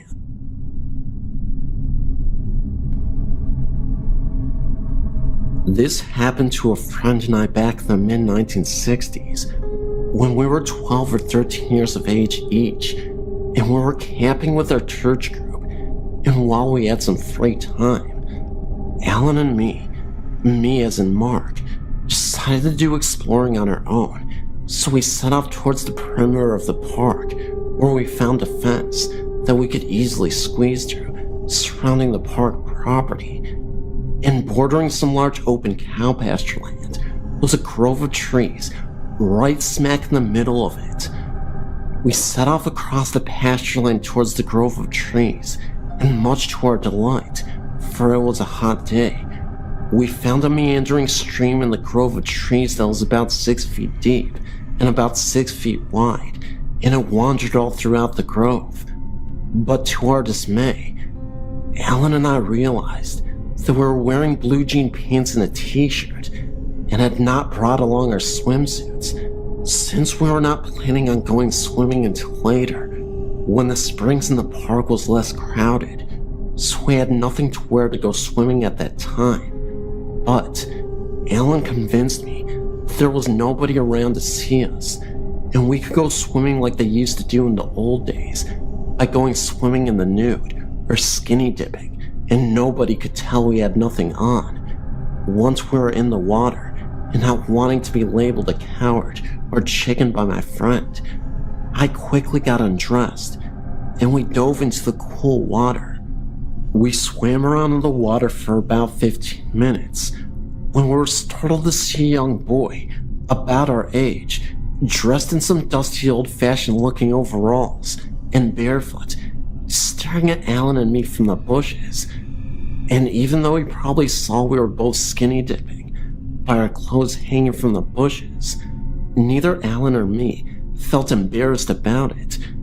After all of us were boys, and Alan got bold, but staying in the water, Alan said hi to him. The boy came out of the bushes, but didn't get near the banks, and he just stared at Alan and me for a solid 20 seconds.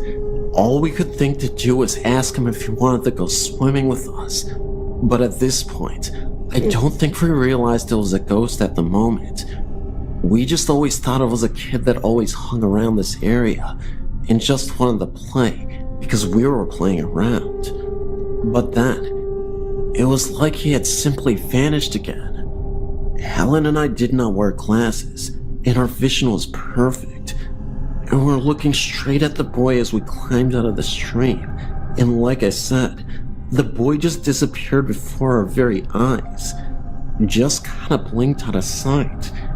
And Alan and I quickly got into our jeans and looked around for him, but he was nowhere to be found in the bushes. And if he wanted to play with us, why did he disappear? And if he had left the grove of trees, which he didn't, we would have seen him in the open pasture land. And afterwards, we talked about our experience between us, but Alan and I didn't tell anyone of this, knowing that no one would ever believe us. Alan and I both wondered if the boy might have fallen into the stream from the crumbling banks and drowned in that stream many years ago. And as the kids our age wouldn't be caught dead wearing old-fashioned looking overalls, when all the kids we knew were wearing the latest looking fashions, was it even remotely possible that perhaps Alan and me saw a ghost that day? One who was lonely and just wanted to play.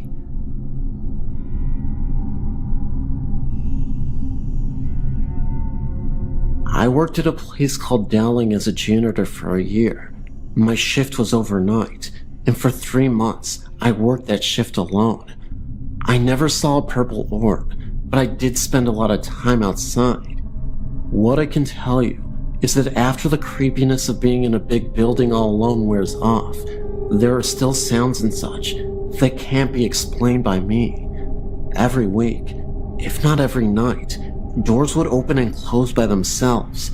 Me and the others would go chasing these noises, thinking there was someone in the building, but of course, there was no one there, or I wouldn't be writing to you. And the security company wouldn't call to say an external alarm went off, so there couldn't have been anyone there. Sometimes we'd be in the library, and we'd hear one of the counselor's doors open and close. The library was the same room, but divided by office walls from the counselor area. Sometimes the classroom doors would as well. At times, I'd be in the gym and would chase the sound of footsteps. The place does make a lot of building noises. It's difficult to report on anything I heard in the auditorium, the creepiest place in the school, because the roof and heating systems would collaborate with a big empty space to make many mysterious noises that could be too easy to explain away. Plus, the auditorium was creepy because it was always dark until I would clean it, and there were so many access areas, such as backstage, or the lighting area above the stage, and the several doors, that would really just make me paranoid. Having said all that, I did sometimes get transfixed on the idea that an emaciated naked woman was watching me. I only got that feeling in or around that particular room. It makes no sense to me, but I did avoid it. The band room was also a little creepy. I would sometimes take my lunch there so I could listen to the radio, and the doors within would make noises like they were opening and shutting.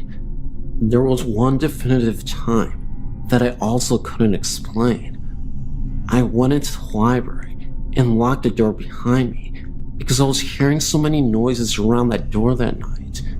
Then, I climbed over the wall to the counselor's area and unlocked that door so I could rush through it when I heard the noise. Sure enough, the library door tried to open because I heard the deadbolt hit the door frame. So I ran to the hall and listened for footsteps, but there were none. I ran to look down both north and south halls along the library. There was nobody, and there was nowhere to hide. I didn't think someone could have gotten away like that, not in that manner anyway, without making enough noise for me to hear it. A similar thing happened one night when all 3 of the overnight janitors were in there. We heard the noises in the counselor's area, so I climbed the wall while the other guys went to the doors, but nobody was there. I want to assure you of 2 things. even though these aren't really the most impressive tales. First, I don't really believe in ghosts. I'm open enough to the idea, I guess, but anytime I heard a noise, I would go looking for somebody because I assumed it was an intruder. There were times we had intruders, and times people who had rights to the building were found. However, there were so many times that we were sure there were noises, and so little chance for whoever was making them to escape, and we still found nothing, that I thought you might be interested to hear the story of Dowling from someone who was there for a long time. The building stopped creeping me out by itself about a week after I was working there alone. I heard voices and chased them, but the air unit, the building setting, and other normal noises stopped giving me the jitters by the time they became normal for me. I don't really believe in ghosts, but I saw the purple orb listed on the website after a night of chasing these noises, so I decided to write this to you, albeit 2 years after the fact. Last thing I want to say, there are 2 creepy stories about the place from a source that I'm not sure I trust, but I'll tell you anyway. One time, this guy saw people in robes walking into the woods west of the building. Another time, a girl was taken advantage of in the auditorium. A funny, unbelievable, but true story from the overnight shift. Ninjas attacked the school one night and put one of the soccer goals in the atrium. The kids did this for their overnight prank. They seriously climbed onto the roof of the school with 2 of the school's regulation-sized soccer goals and dumped them into the atrium. I chased off a bunch of kids when they were trying to get on the roof a 3rd time. They were all dressed like ninjas. My name is Carly, and I used to live in a 100-year-old house on the Eastern Shore in Maryland. This house was on a street with about 10 other houses, all closely related in shape and size, except my friend's. She's my best friend, and the man who had built all the houses in our street lived in hers. They have never had any bad experiences in theirs, up until now. My friend's older sister came back for Thanksgiving, and she woke up in the middle of the night and saw a form of a giant man. The man closely resembled Andre the Giant, even though she thought it was her boyfriend. When she looked next to her, he was sleeping. She really didn't think too much more about it until the next day, where the rest of the family shared that they had been hearing and seeing things too. My house was only a few years younger than hers. My parents bought it at an auction because the whole thing had to be gutted and renewed. As my dad was working on it, he was putting in new windows one day and saw a man. He was crouched down with his face right up against the wall, looking at the window he had just put in. The man saw my dad get up and disappeared. I've had my own experiences too. Like, we used to hear someone running up and down the halls at night. My room was right at the end, and my bed looked out the door. When the person got to the end, you could hear them turn around and run back. That wasn't too bad though. I also remember going into my room and saw a crowd of people. They were all dark figures with the outline of a trench coat that were so long you couldn't see their feet. They slowly faded away, and I didn't go back in the room for weeks. I would stay in the other guest bedroom. I had a great aunt, and she was a psychic. I loved her. We had the strongest bond you could ever have with anyone. She died of cancer, and it was terribly hard on me. I ended up with some things of hers, like her tarot cards, but most importantly, her angel cards. I'd just gotten these, and I was up in my room playing with them when I pulled up one card that had a picture of a lady on it. This lady looked exactly like my aunt, and she was surrounded by animals. My aunt had a basement full of bunnies, birds, fish. She had 5 cats and 5 dogs. The message on the card said, "A message from your loved one. I'm fine, very happy now. Don't worry about me, and don't forget about me, but don't let me overtake your life." Then it said goodbye, and I love you on it too. After I read that, I teared up and ran downstairs. I showed my mom, and she couldn't even believe it. I couldn't believe it either, so I got scared and told my mom to take the cards out of my room, just in case. My mom put it on her dresser. They were there for about a week or two, and then they disappeared. My mom never moved them, and neither did anybody else. No one had touched them, and they had just vanished. I'm for sure that was her final message to me. Maybe not forever, but just so I wouldn't worry. It was her proper goodbye. The week before Thanksgiving, my son and I were emptying out a house that was to be torn down and this new one brought in.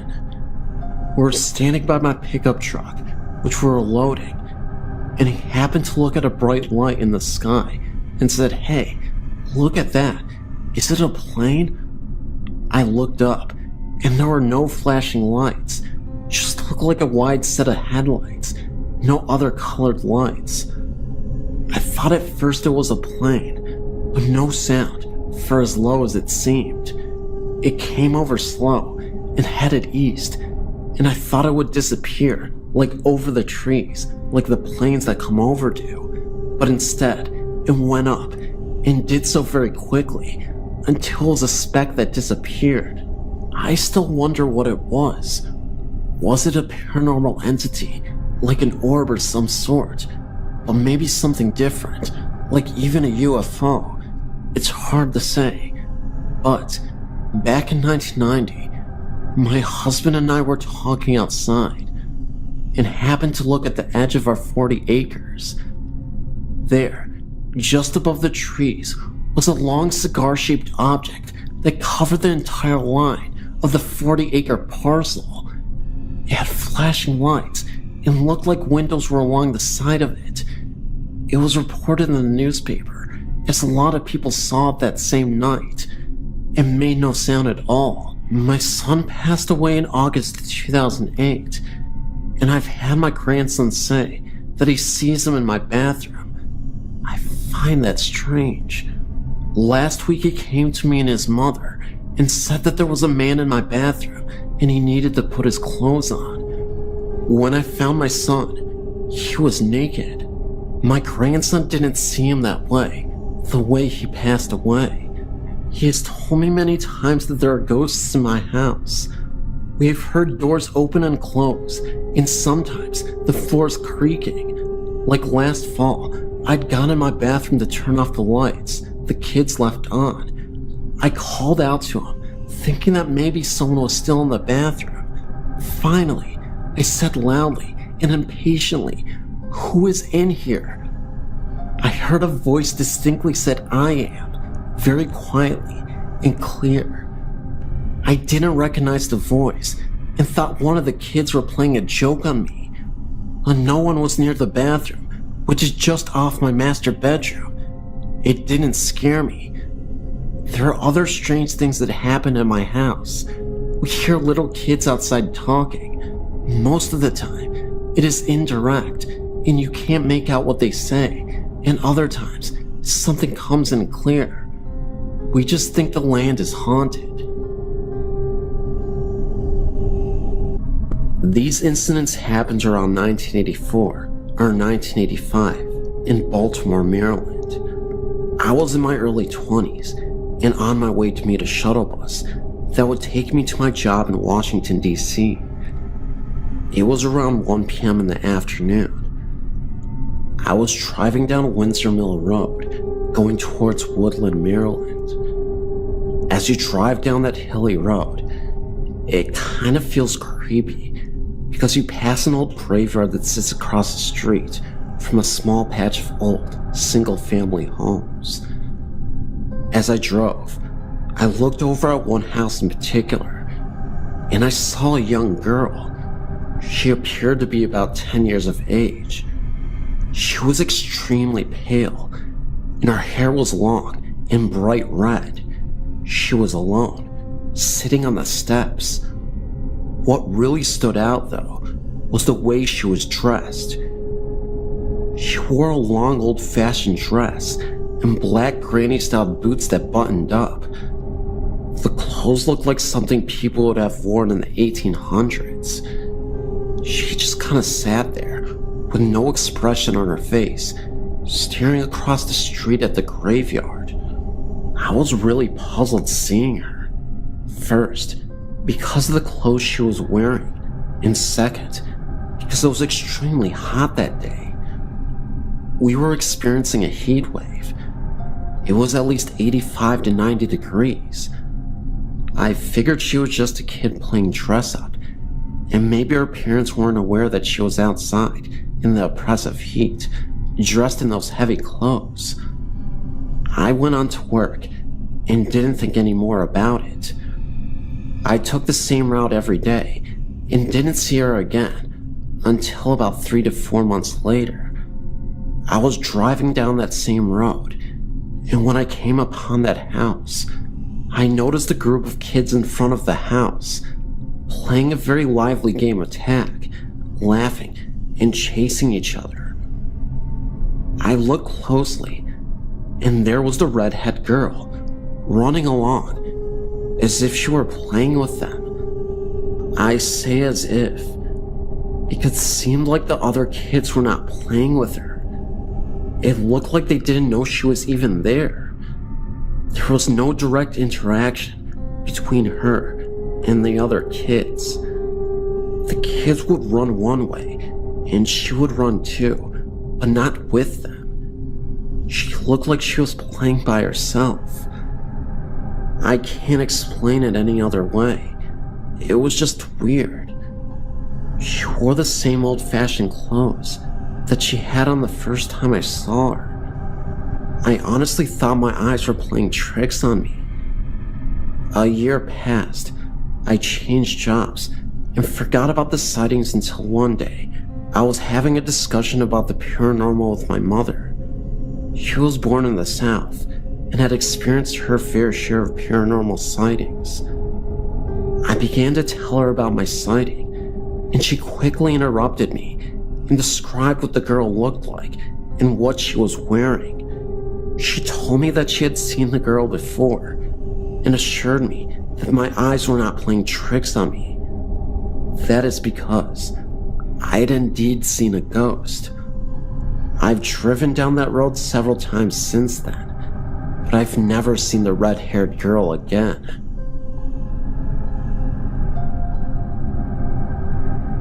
I've spent most of my life growing up in Hartsdale, New York, a block away from the Ferncliff Cemetery, directly behind the old cemetery flower shop.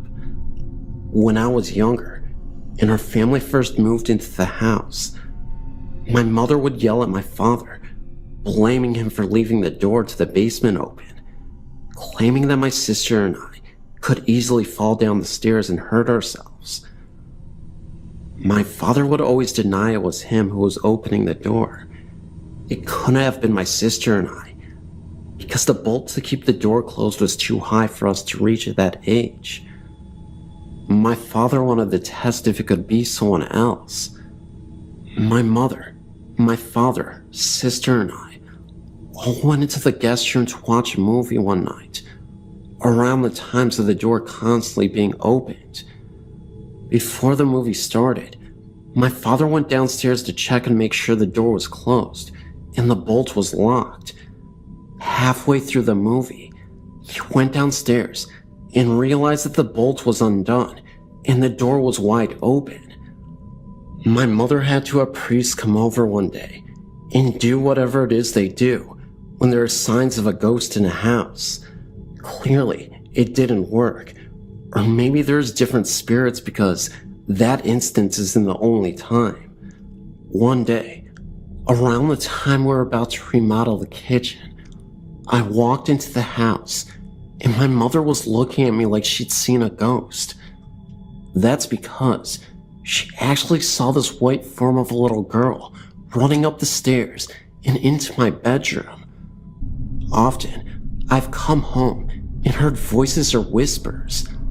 I would yell out that I'm home to inform whoever, thinking my mother or someone else was home, that I'd come back from school. I would then go around the house and realize no one was there. At first, I would think there were thieves who broke in and hid. Eventually, I realized this was a common occurrence and did not want to be home alone by myself because of this. My mother has heard voices too. When I moved away for a while to live in New Jersey, I would get frantic phone calls from my mother to come home to visit her because she would constantly hear voices and objects would move on their own. One night, the most terrified I ever heard my mother. She said she did not get any sleep because she kept hearing things, objects moving about, and then the wireless doorbell she had recently installed went off at around 2 or 3 a.m. She went as far as to take the batteries out, but the bell continued ringing for a good half an hour or so.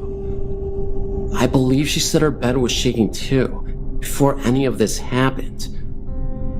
Books had flown off the shelves and across the room in my sister's bedroom. This has happened on several occasions.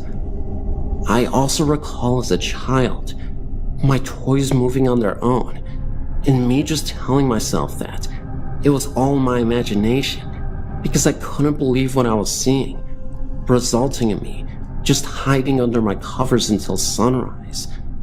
Finally, I know this is probably just a weird coincidence, but the day my old refrigerator died was ironically the same day the elderly grandmother of the previous owners died.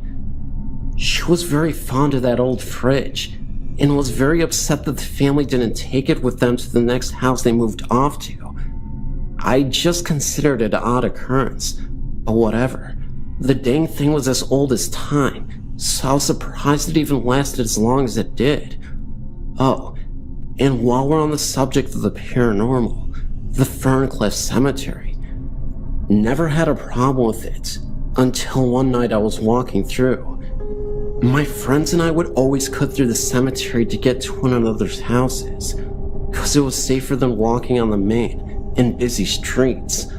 Usually, we would go in packs, or if alone, during the daytime. I don't anymore because, well, besides the fact I can drive now, one night, when the moon was full, and you could clearly see that no one was around, except for the field of graves, I constantly heard voices whispering.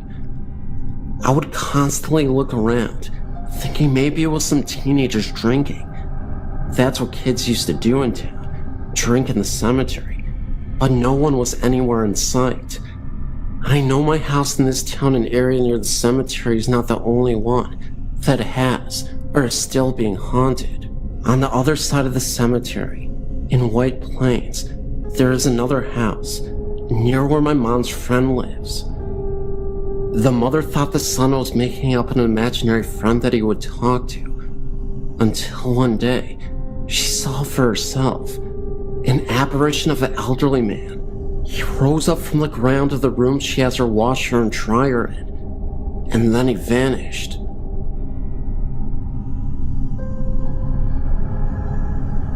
My name's Patrick, and I submitted a story to the site about 5 or 6 years ago of some things that happened to me back when I was in college, but I wanted to submit a more recent story of mine as well. About 3 years ago, I purchased the house I live in now, which is the 1940s Cape Cod in a suburb of Pittsburgh. The land upon which my neighborhood sits is the site of the post-revolutionary military installation known as Legionville, which is where General Mad Anthony Wayne trained the first peacetime U.S. Army. The first night I slept in my house, I woke up about 3 or 4 a.m. with the light next to my bed turned on. Now, I'm a light sleeper and need total dark to fall asleep. I figured I must have turned the light on in my sleep, so I turned it off and went back to sleep. The next night, I woke up again at 3 or 4 a.m. and the same light was turned on. I was a little weirded out with this occurrence, but shut the light off and went back to sleep. The next night I made sure I was going to sleep with the light off, moved the light all the way to the other side of the nightstand, and slept all the way on the opposite side of my queen-size bed. Sure enough, at 3 or 4 a.m., I woke up and the light was on. What weirded me out more than the experiences of waking up with the light on is the fact that it completely stopped after I confronted it. Fast forward about 3 months. I have a career which allows me to work from my office at home for much of the time. I was in the second bedroom, which I converted to my office, doing some paperwork around 3 p.m. I heard a door downstairs open and could sense that someone was in the house. I figured it was my parents, who have a habit of letting themselves in on unannounced visits. I called down, "I'm up here," to them, but received no response. I went to the top of the steps and yelled down, "Hello," and nobody answered. At that point, I heard the door to my kitchen slam shut, and loud, heavy footsteps run down into my basement. I ran outside of the house and called the police, as I was certain there was an intruder. From the sidewalk across the street, I observed the house while waiting for the cops to arrive. I have a front door, a garage door, and a side door, all of which are visible from the street. Nobody exited the house during this time. 2 police officers showed up and seared my house, but found nobody.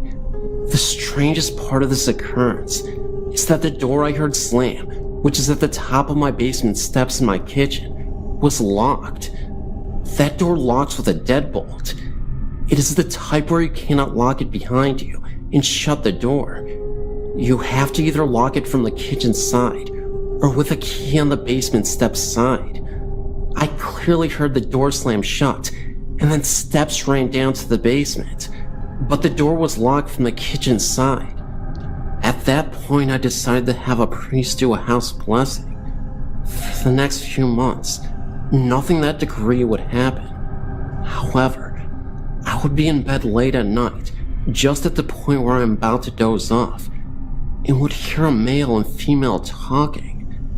It's just like when you were a kid and were sent to bed when the adults are still up talking downstairs. I could hear voices back and forth, but could not make out what they were saying. I'd get up out of bed to listen closer, but the voices would stop. I made sure to check to see if I was catching the neighbors talking or left a TV or radio on, but never found an explanation. After those few months, all activity stopped altogether. I never really did figure things out, but as long as it stays quiet, I'm happy.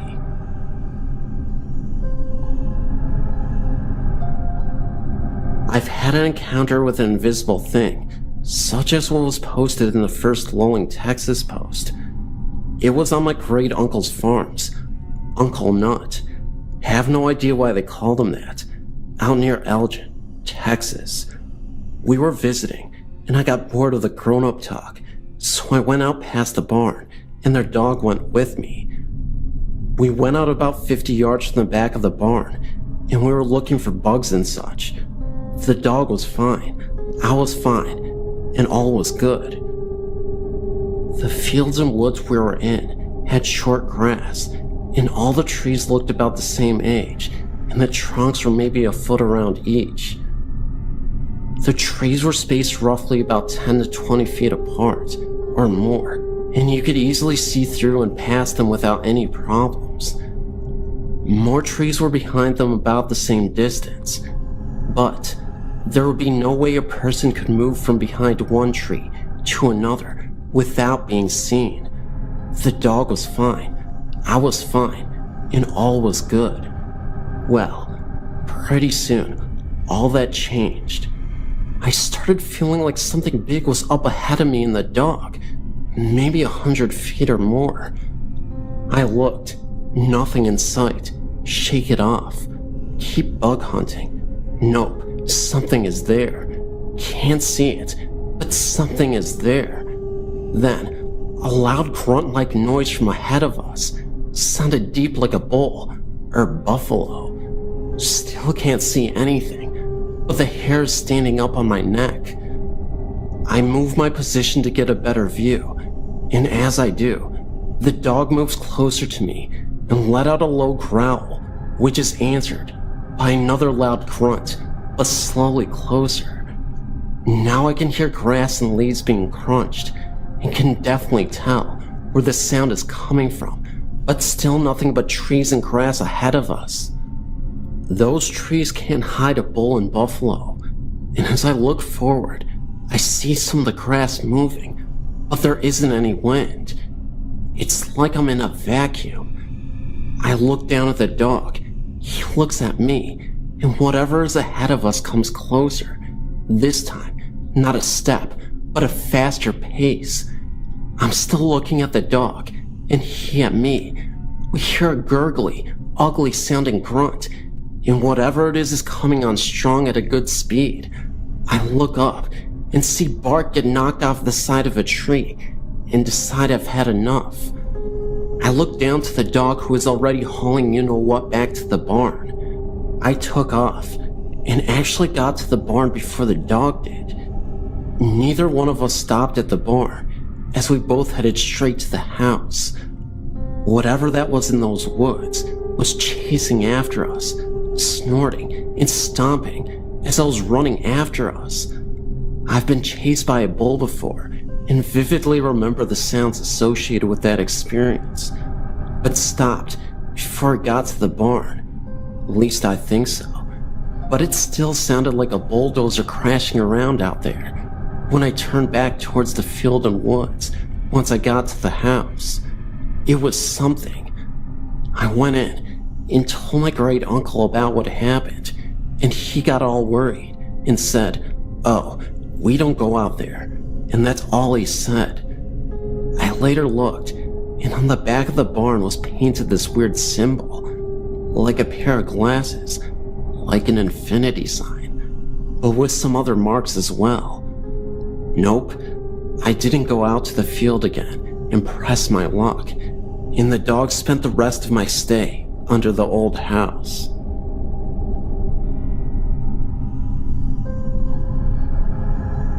Hi.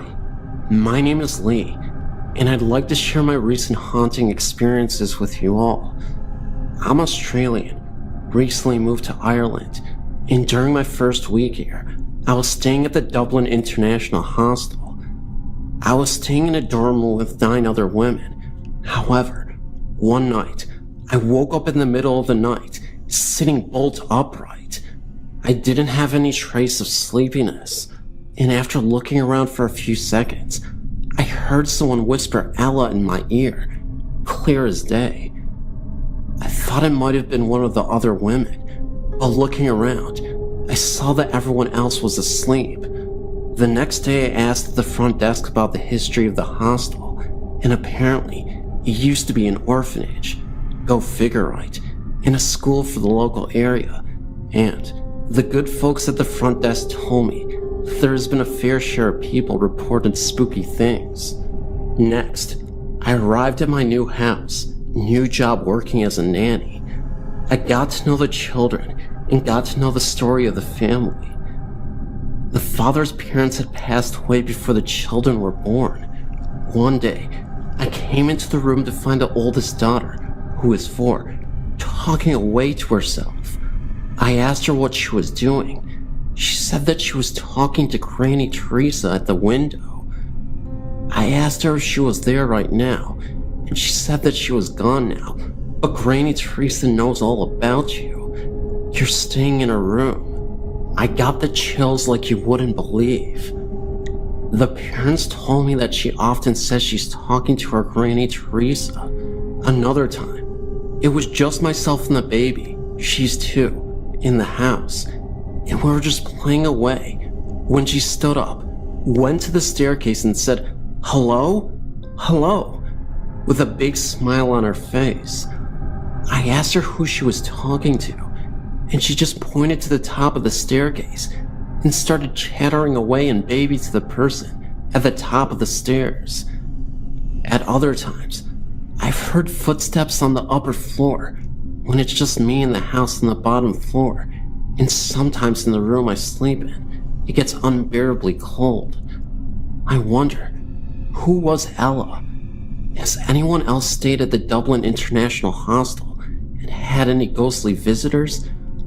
I wonder if the girls are actually talking to their granny, or if they're just pretending to feel close to her.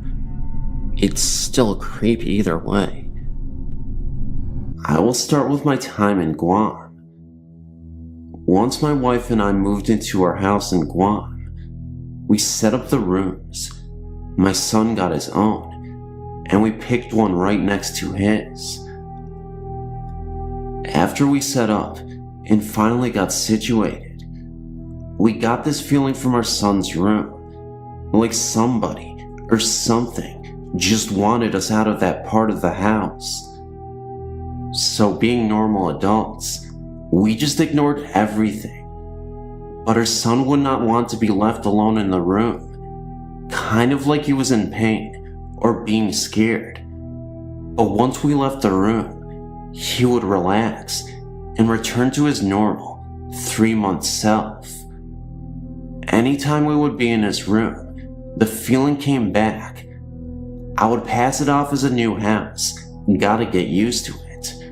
I never got used to it, neither did my wife or son. The presence in the corner of the room started to take over his whole room. Anytime we would walk past the room from any direction, the feeling would come back, kind of like daring us to confront it.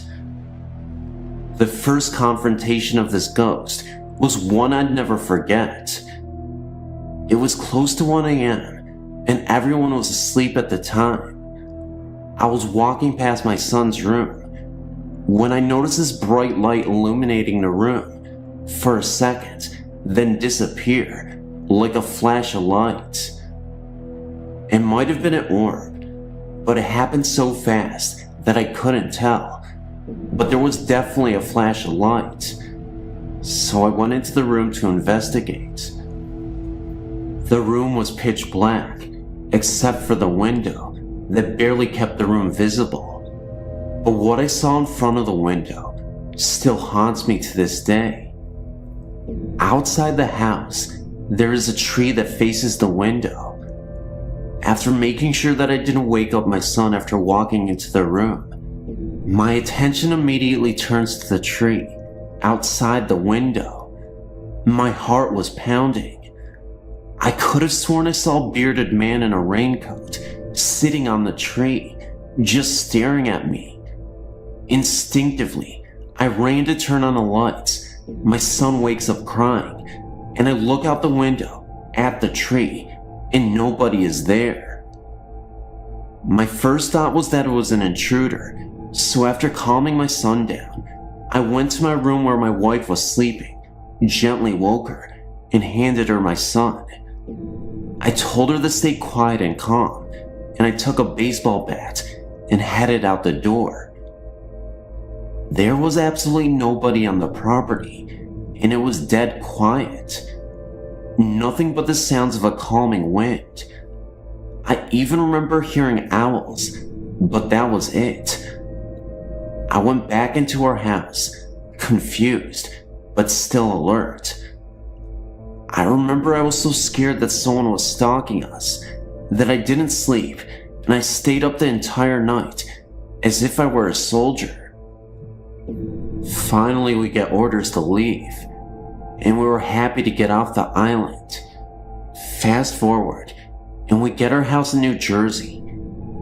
My wife is at her mom's house. It's me and my son in the new house. I get the house set up. We had a baby a couple months before we left the island, so she gets her own room with the same crib from Guam. The first night my son and I finally get to relax, we hear the sounds of boxes shifting and stomping on the floor. I brush it off as something fell from a box. When I go up to the second floor room, I open the door. Right across the door is a window, and in the reflection is me and a bald guy that is smiling. I shut the door and thought it was my imagination, so I opened it again to make sure. Not surprisingly, nothing was there, but it freaked me out. I went back downstairs to shake it off, and as I sat back on the couch, I saw in the reflection of the entertainment center glass door that same bald guy just sitting on the stairs and watching me like a hawk. Well, I just shut my eyes and opened them again, and he disappeared. Later on down to our time in the house, my kids started complaining of a bald guy walking in their rooms, scaring them, and making them wake up. They came to us, wanting the bald mean guy to leave them alone. So I told them, if he comes back and scares them, to tell him to go away and leave them alone. So I wake up one night to the kids yelling, "Go away. We don't like you." And that was the last of the bald guy scaring the kids. I think that was the time I boxed up the crib from Guam and got rid of it.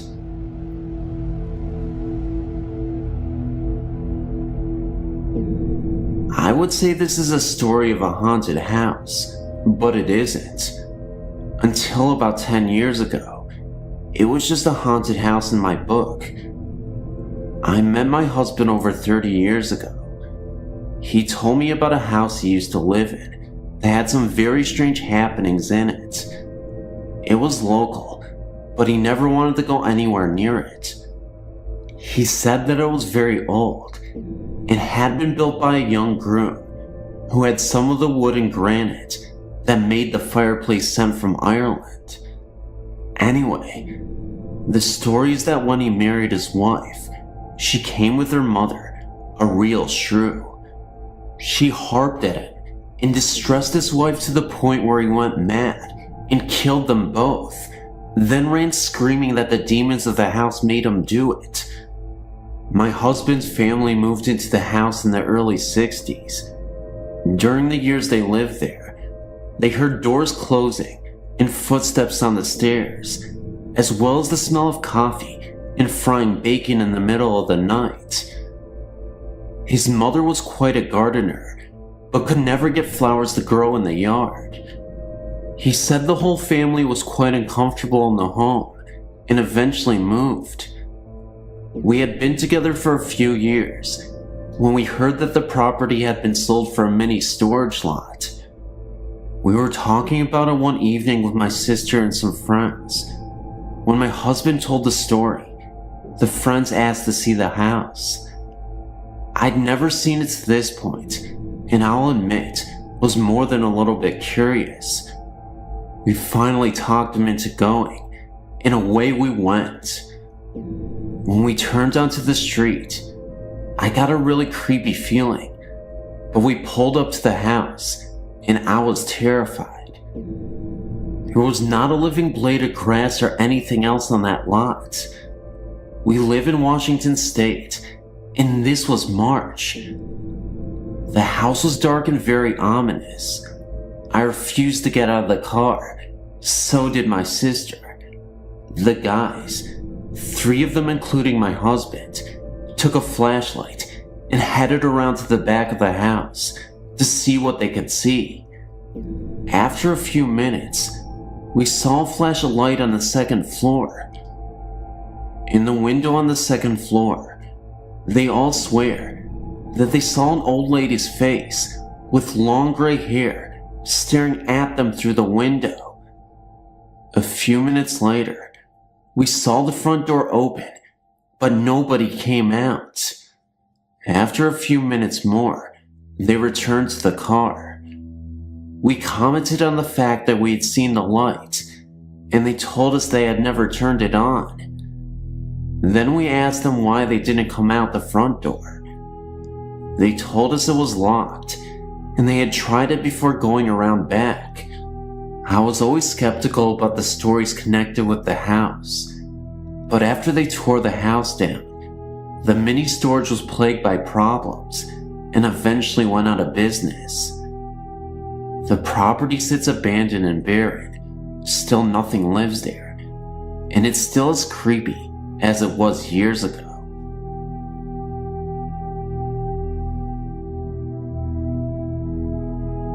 Curiosity led to unknown spirits following me home. Up until the past few years, I became a true believer.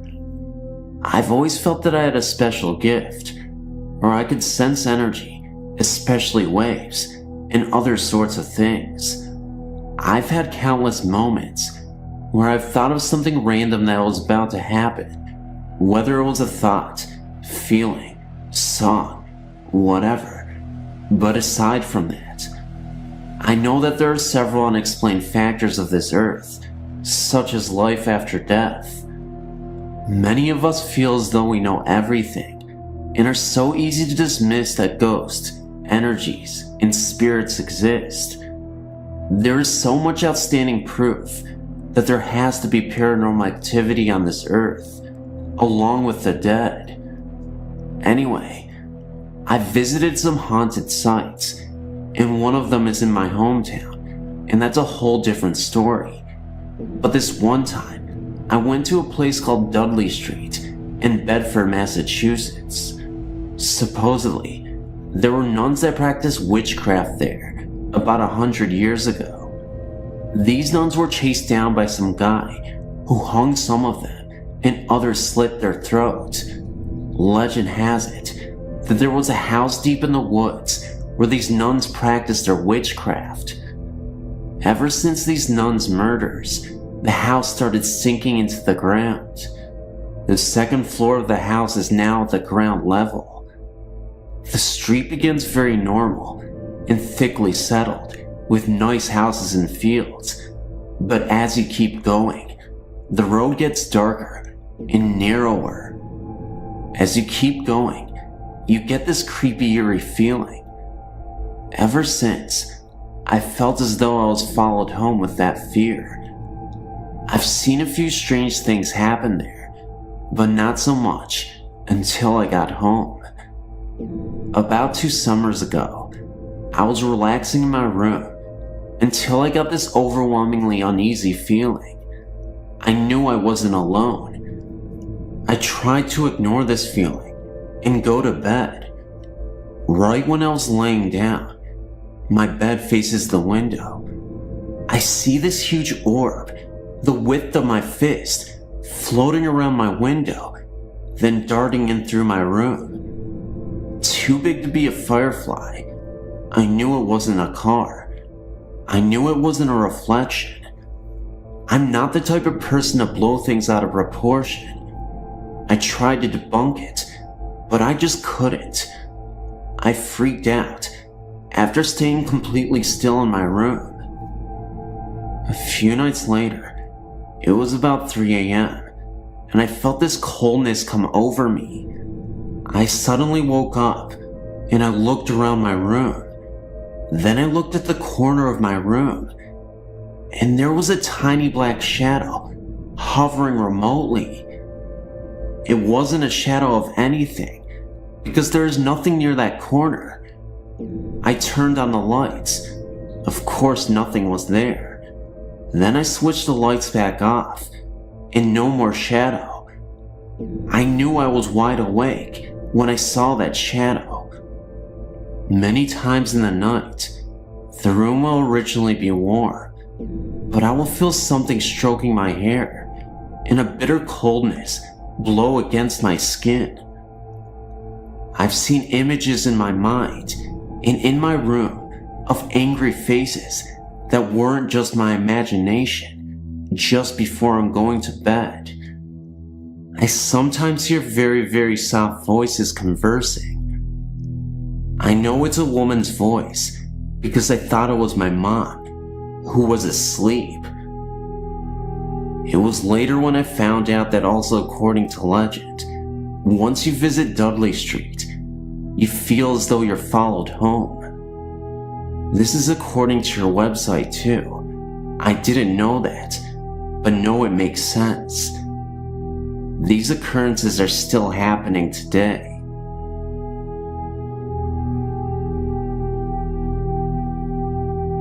In July of 2008, I went to Sedona, Arizona on vacation with my mother. At the time, I'd been through several surgeries. Although I was not ill, I was in quite a bit of pain, and I hoped that the vacation would do me some good. One afternoon during our stay, we decided to hike around Bell Rock. About halfway through the hike, we stopped to rest and drink some water. We paused for several minutes to look at the view and catch our breath. I was facing away from the trail when we decided to continue on our way, and so I turned around to head back out. When I turned, there was a man standing very close to me in a long blue tunic type shirt. I turned and backed up to let him by me on the trail, but when I turned again, he was gone. I looked around and said to my mom, "That was odd. There was a man," and as I said the words, I felt the coldest chill pass through my body. In July, I became very dizzy and needed to sit down. We found a tree to sit under, and as the dizziness passed, I realized that I was suddenly out of pain. I had no pain. I still felt fairly disoriented, and so my mother was asking me about the experience, and so I told her that the man had been wearing some sort of a long blue shirt, and as I told her this, a large flock of some sort of blue jay or scrub jay with brilliant blue feathers filled the tree. I believe that I was visited by a shaman who knew how to relieve my pain. I lived pain-free for several weeks after that. I've searched for stories of legends of a shaman in a blue tunic, but I've never been able to find anything. If anyone has any information on him, I would love to hear it. I know this isn't the scariest story in the world, but I thought it was the most special experience I've had. Thank you.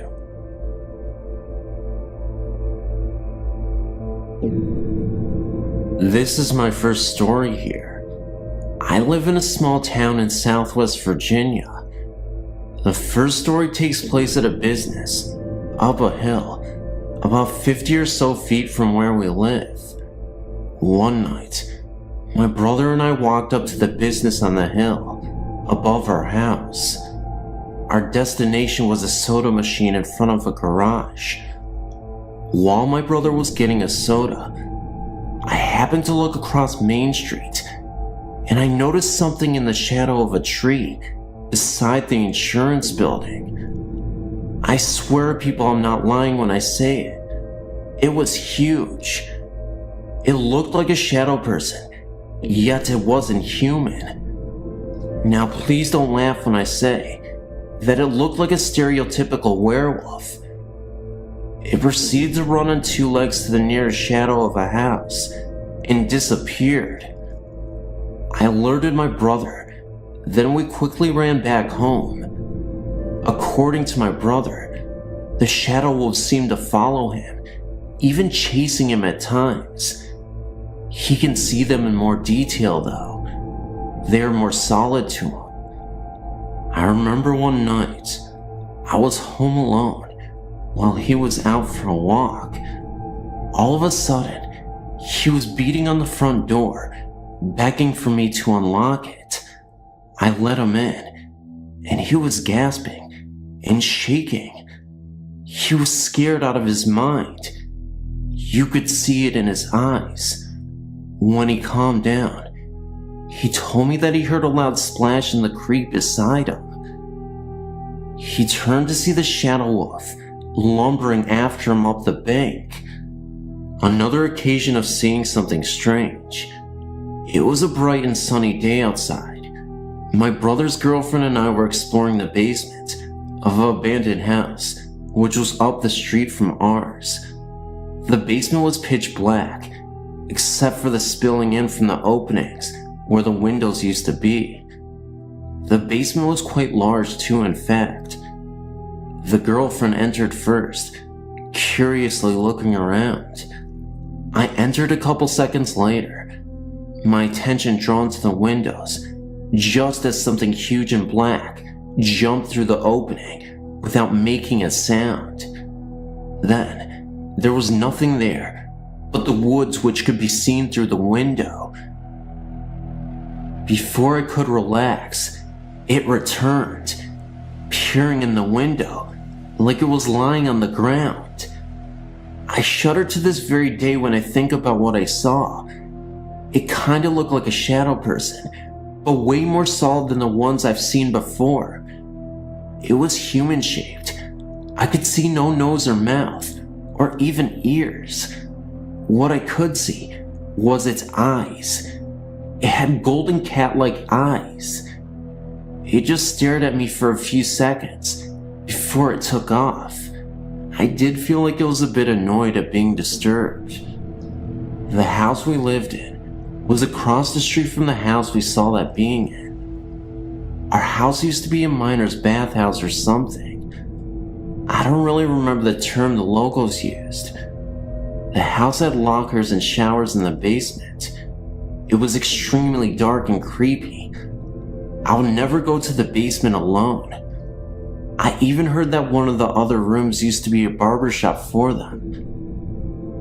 The house across the street from that, I really don't know much about.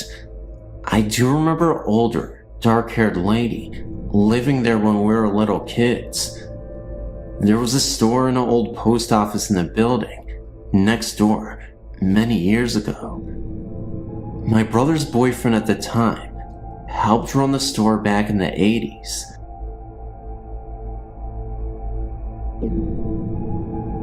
My uncle and aunt now live in a house near the bank in Auburn Town. When I was a little girl, my best friend Steven and his family lived there. They bought the house and were told that the previous owner, an elderly lady, still haunted the house. They put little faith in the story and never let it bother them. I remember playing in Steven's room and smelling an old lady smell, like medicine and lilac perfume. We never felt threatened by a presence at all. The smell would usually fade away just as quickly as we smelled it. However, one night, after the family had gone to bed, Steven's mother was awakened by the sound of toys making noise in Steven's room. Steven had one problem. He was highly susceptible to nosebleeds. The slightest bump would set off a massive flow of blood. Steven's mother thought it was strange that he was awake and playing with so many noisy toys at once in the middle of the night. Also, the rocking chair in his room where she would often read him bedtime stories was rocking so hard that it was banging against the wall. She ran down the hall to his room, and when she opened the door, the toys went silent. The rocking chair slowed down. She looked at Steven in his bed and saw that his nose was bleeding very badly, and it was going down his throat. He might have drowned in his own blood if the very sweet lady's ghost had not raised such a racket that night.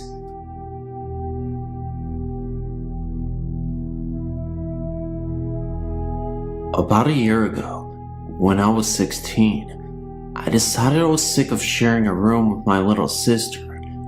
Because we didn't have enough bedrooms in the house, I decided to move into an old caravan, which was only a few steps away from the back door of the house. I've had many experiences since then, which I believe to be paranormal. I had my dog in the caravan the night that I saw the ghost. When I woke up the next morning, I had the most vivid memory of waking up in the middle of the night. I saw the top half of a man attempt to go through one of the cupboards that are in the caravan, but he was unable to. He fell backwards after crashing into the cupboard and then disappeared. He was elderly, with the top half of his head bald, but with a ring of hair around the back of his head. He was wearing an old-fashioned, light brown tartan jacket. As I said, I only saw the top half of his body, about from the belly button up. My dog didn't wake up at all, and I myself didn't feel neither frightened or threatened, so I feel that the ghost was not evil. When I told my mother, she really didn't believe me, but my dad showed me a picture of his father, who had died about 30 years ago. He looked very similar to the ghost I saw. In addition to this, about 3 or 4 months later, I woke in the middle of the night for no particular reason. As I lay there, attempting to go back to sleep, I heard what sounded like footsteps on the roof of the caravan. My parents gave the explanation of the heat or cold compressing the metal roof, but this doesn't explain why it sounded like human footsteps across the roof. There were about 5 steps, and it sounded sort of like someone was swaggering. This experience did frighten me, and even when the footsteps stopped, I couldn't sleep for hours afterwards. Another night, I woke at exactly 2 a.m. in the morning to the sound of a backfiring car. I pulled back the curtain to one of the windows, which faces the road. What I saw was the outline of an old pickup truck moving very slowly down the road in front of my house. This may sound normal, but it gave me an eerie feeling, and when I lay back down, I could hear the rumbling of the truck for a half hour after that, even though when I looked out the window again, the truck was gone. I found it odd that I could still hear the truck for at least a solid half hour, even after I had passed the house. It felt paranormal to me. This most recent event may not be paranormal, but it is eerie. Just recently, I woke up at 4:12 a.m. I'm still in the caravan. I fell asleep about a half an hour later, but when I woke, I found out that one of my dad's friends had died that very morning. Apparently, he woke up at 4 in the morning, and his wife went to fix him breakfast. His job required an early start, and when she returned about 10 minutes later, he was dead. Is it a coincidence that I woke up at 4:12 in the morning? That may very well be the exact time he died. All these experiences almost began when I moved into the caravan, and although most of them are frightening, the old man's ghost didn't scare me in the least.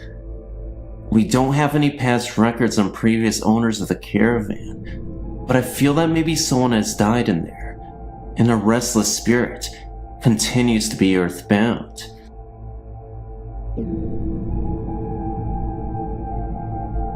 When I was 5, I slept in the old camper we owned, and my great-grandma slept in the camper with me. We had the stove light on. I woke up in the middle of the night and saw a figure of a boy. He was holding something, but I couldn't quite guess at the time what it was. Turns out, there was a pair of binoculars and a $2 bill, but it gets creepier. I woke my grandma up and told her that there was someone in the camper. The stove light was off and the doors were locked. She turned a flashlight on and looked around with it. She didn't see anything, so she told me I was dreaming and to go back to sleep. But she had a feeling, not a scared feeling, an odd feeling. The next morning I told my mom, my dad, and my great-grandpa. They just instantly dismissed me and said there was no box of any sort around the house, that they know where they put things and they're not going to believe a little 5-year-old kid. Now get this, and I can understand if some of you are skeptical, because it doesn't sound realistic at all, but I tell you, this did happen. My dad gets a phone call from some guy, but the creepiest part was, it was just a whisper. He just said he needed his box, and he hung up. It was a 15-second phone call, long enough to say that, and it was kind of staticky. I don't know what that meant, or if this means anything at all, but I wonder if that kid grew up and became a ghost, and as he became a ghost, he somehow transmitted his voice to the phone and actually spoke to us. I know this sounds ridiculous, but believe me, it actually happened. Or you may not believe me, but whatever the case, I know my truth, and that's exactly what happened. I live in a place called New Eton in England that has a lot of old history going back hundreds of years. It's also where George Eliot, the writer, was brought up. Well, because it is old, people around here say that there are quite a few haunted places to go to, including Arbury Hall, where she was brought up, and another place nearby called Adsley Castle that is supposed to be haunted by the young lady Jane Grey. You know, the one that was queen for only 11 days, and then got beheaded by the King of England. Well, anyway, here is my story. It must have been about 2.5 years ago now, when me and my friend couldn't get to sleep late at night, so we thought about having a late night jog into the country, towards the ruins of Adsley Castle. As we started jogging towards Adsley Castle, at about 1:30 in the morning, I started to feel somewhat scared at the thought of going towards the macabre ruins. Even in daylight hours, it looks eerie and oppressive, and with the 600-year-old church next to it, can you blame me for feeling nervous at the time? So, as we were jogging down these narrow country roads, I was starting to think back to the other times when I've been to the castle in the daytime, and the overpowering sadness of the place, and the cold spots too. Should I go back? I thought. But no, me and my buddy carried on towards the lake nearby, and then towards the old run-down empty village. We started to hear a faint hard tapping sound, like metal hitting metal, coming from somewhere in the village, or the church near the castle. Now, due to the situation, we started to feel somewhat scared and apprehensive about approaching anywhere near the village, let alone the castle, so we walked towards the phone box nearby, and played around on the phone for a while, until we felt more confident. Now, you must remember that this place is in the middle of the country, and there is nobody that lives nearby. It was just me and my friend, in the greenery of the fields, the darkness of the woods, and the closeness of the ruined castle, church, and village. Anyway, there we were, having a bit of fun on the phone, when all of a sudden, we felt as if somebody was watching us. At the same time, it got very cold in the phone booth. Me and my friend Simon looked out of the plain glass booth all around us, but could see nothing at all, but the feeling was still there. But me and my friend just laughed it off, and said it was all in our minds. So we started to play around on the phone again, until all of a sudden, we heard footsteps walking towards us, getting louder, as if somebody was wearing heavy leather boots, but nobody was there. The footsteps got louder and louder, until they went past the phone booth and on, until they stopped. Now, we were absolutely petrified and scared beyond belief. There was still nobody there. Now the footsteps were coming back again, and doing the same thing all over again. Plus, the sound of the footsteps was getting louder, no doubt about it. By the time we had the courage to run out of the booth and sprint all the way back home, it must have gone past us at least 4 times, and it was getting much louder too.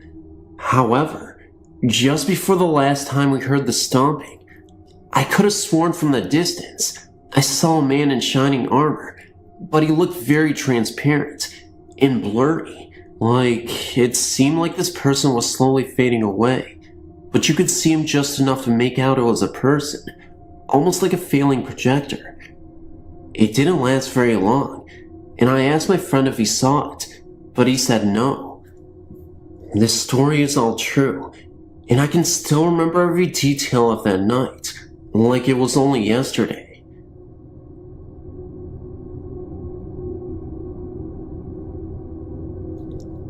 When I was between 3 and 4 years old, I shared a home with my mom and dad. There were many nights where I would wake up screaming until my mom or dad would come into my room to calm me down. They were sure that it was my Spider-Man poster on the wall across from my bed that scared me. Maybe they were right. However, one night I will never forget. I was put to bed on the bottom bunk of my bunk bed. It was a hot night, so I leaned up against the wall for comfort because it was cool to the touch. As I was going to sleep, I slid my right hand and arm down between the wall and bed in order to get even closer to the wall. No sooner was my arm and hand dangling beneath the bed than something grabbed it and pulled very hard. I leapt up, freeing my hand and screaming bloody murder. My dad came into the room and eventually calmed me, convincing me that I'd imagined it all. Nothing else occurred that night. And the next day, when I persisted, my dad said it must have been a cat or bug hitting my hand. I assure you, I knew the difference, even then. Nothing else occurred in this house to me that I can recall. Years later, I was asking my mom about it to see if she recalled the incident. She did, and told me something she never had. She said one night, late, she had gotten up to go to the bathroom. She was pregnant with my sister, and having to go several times each night. She walked through the dining room in the darkness towards the bathroom. She said she saw something whitish and misty hovering over the dining room table. She immediately turned and hurried back to bed, scared to death, with the hair on her neck standing straight up. Years later, my friend Kevin was visiting here where I live now, and he brought this new guy along that I'd recently met. We hung out, and later that evening, we went to take him home. To my surprise, he lived in the same house that I used to, where all the strange things had happened. When we pulled into the drive, I asked him if there was anything weird that ever happened there, not telling him that I once lived there and what had happened. He asked me why I wanted to know that, and I told him that I used to live there and thought something strange had happened once. He then bluntly tells me that the house has a ghost and how it opens their back door at night after they shut and locked it. I then shared my tale and was very happy because then I didn't feel so crazy. This was my first encounter with the paranormal, but not the last, and certainly not the most frightening. I'll try to send those later, if you'd like.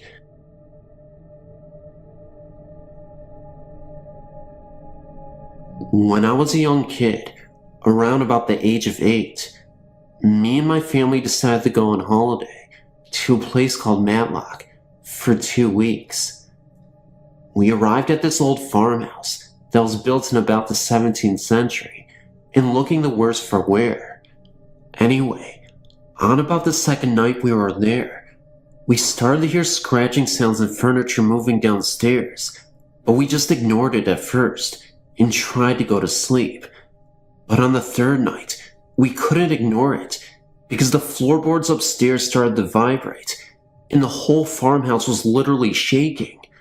It was more worse for me and my brother because we had to sleep on the floor and we could hear strange mumbling sounds coming from downstairs, and the horse in the field next to the farmhouse was making really weird sounds too.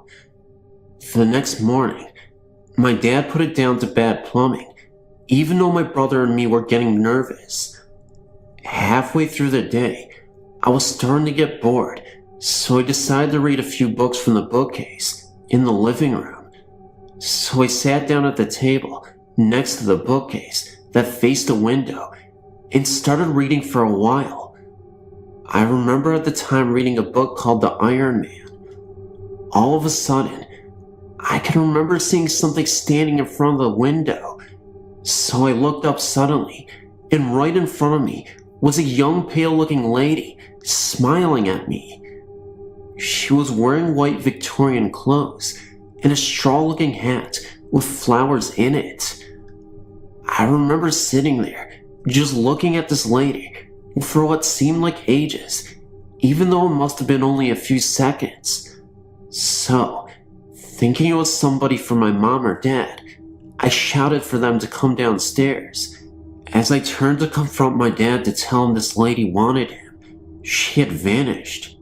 So my dad went outside and looked all around the field and at the end of the field towards the bog area, but there was no sign of her, even though we were in the middle of nowhere. Now, I think my dad was starting to get quite spooked as well, because now he kept asking me over and over again, and that I wasn't lying about the woman I had seen. I remember on the fourth and last night, hearing all sorts of weird and distorted sounds coming from everywhere around the room where we were sleeping, next to my mother and father's bed. I can also remember my dad kept telling me it was a nearby highway that was causing the vibrations to the house, and there was nothing to be scared about. Funny, considering the nearest highway was about 10 miles away. When we woke up the next morning, my dad was starting to pack all our stuff away, ready for going back home. When I asked him why we were going back home so early, he just said that it was because he thought the place was haunted, and he wasn't going to spend another night there. When I talk to my dad these days about that holiday, and about him leaving early because it was haunted, he just laughs and says don't be stupid. But me and my brother know the truth. This is just one of the many weird experiences that have happened to me over the years, and I'll be posting some very more soon to this great website. Thank you.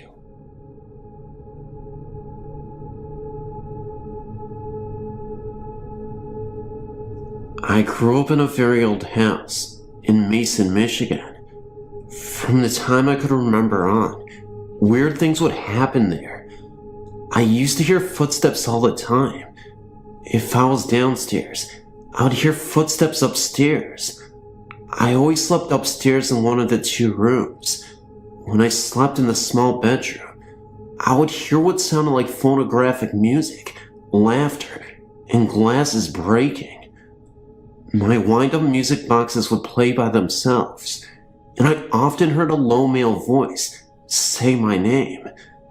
Mine and my parents' pillows would sometimes breathe. Downstairs, we had a sliding glass door leading into a back room, and my parents, visitors, and myself would see a silhouette of a tall man bent over working or walking around. It got so aggravating that we put a curtain up so we wouldn't see it every time we walked by. Sometimes, when we opened the curtain, we would see his face pressed up against the glass. We found out through research that a family had lived there, and the man, John P., had his blacksmith shop at the house. We believe that was the room where he was found dead there by a troop of Boy Scouts. His wife Ida was a socialite and died a very long death upstairs. There was also a woman named Tessa Ann that lived there during that time, and we do not know what happened to her, but we know she had a son named Donald. When my son was a baby, I would often hear a woman's voice in his room talking to him softly, and he would be staring up like there was someone else. One time, I'd come out of the bathroom, upstairs, and saw a woman in a long black dress with sandy brown hair standing in the doorway to the big bedroom. Ida? I saw her, and tried to go the other way, but instead, I walked towards her and pulled my hand out, and she disappeared. It was like I was in a trance or something. Our friends and myself were always nervous about going upstairs for anything, and one time, when my son was very small, I was at the top of the stairs and felt a push. I don't remember the fall, but when I opened my eyes, I was on my back, headfirst down the stairs, and had the baby in my arms still. I have to wonder if something didn't push me and something else flipped me around to save my baby. May have been a reflex. I really don't know. I would have an ashtray in my bedroom and would often go in there to find cigarette butts lined up in a neat row on the bed when no one was even there to do it. My friends would leave their keys on the table, and they wouldn't be there when they go to leave. We'd search the house, and later find them where they had been left, even though we already looked there. I had several occurrences of someone knocking on my door, and as I didn't have a knob or anything on it, it would swing open. I'd hear a couple soft knocks. It would open a little, and I'd close it. Then, as soon as I'd lay it back down, I'd hear louder knocks, and it would swing open farther, and this would progress until the door would slam open and hit the wall. We had a lot more than that happen there, but I don't want to get into everything because that would take too long. We did notice that things would get really bad when there was tension between my mother and myself. However, when everything was calmed down, then all was okay. Weird things happen to us everywhere we go, even though we live apart now, and I have to wonder if we don't just attract that sort of thing, give it energy, or something. But I've never had any weirder stuff happen than what happened in the Mason house.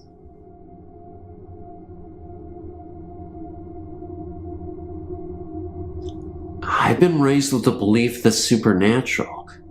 My family has had a long line of being able to see and hear ghosts, and I never really believed I had the ability until I was 10 years old. My mother and we had went down to Kentucky to visit some family that lives there. My mother is from there. We had spent most of the night talking and finally went to bed. Nothing happened throughout the night, but when I woke up in the morning, I saw a sight that I couldn't believe. I want to believe that this was only sleep paralysis, but I truly feel as though this was a ghost. I woke up and rolled over on my back with my eyes still closed. When I opened my eyes, I saw an elderly woman floating above me. She was wearing a white dress and had long flowing hair. I remember she was smiling at me. Well, being 10 years old, I was terrified, so I screamed for my mother. I told her about the woman that floated through the wall and then disappeared. My mother came in the room and felt the cold, but missed a woman. From this point on in my life, I felt and seen ghosts. I'm guessing that this woman was my great-grandmother. The only reason I believe that it is her is because I am named after her, and my mother said that when I was a toddler, I would talk to her. Now, I know this sounds hard to believe, but my mother said that I would say these things that only her and my great-grandmother knew, so I have no choice but to believe this. Thanks for reading, and if this doesn't give you nightmares, I don't know what will.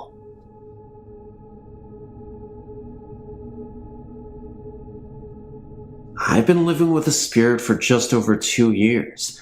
I'm an assistant superintendent on a part-time basis, an executive assistant for a recycle company, also a mother and wife. I guess I'm just telling you this so that you know that I'm not someone who has nothing better to do with my time. It all started when a 7th floor resident, who I'll call Bobby, jumped off his balcony and killed himself just over 2 years ago. My sister and I, who also worked here, had to clean up the mess, later finding out that this is supposed to be done by the fire department. His family left a lot of furniture in his apartment. Usually, we give the leftover stuff to the Salvation Army or to a needy tenant. In this case, my sister had just gotten separated from her husband and was in need of a bed. You might think this is kind of morbid.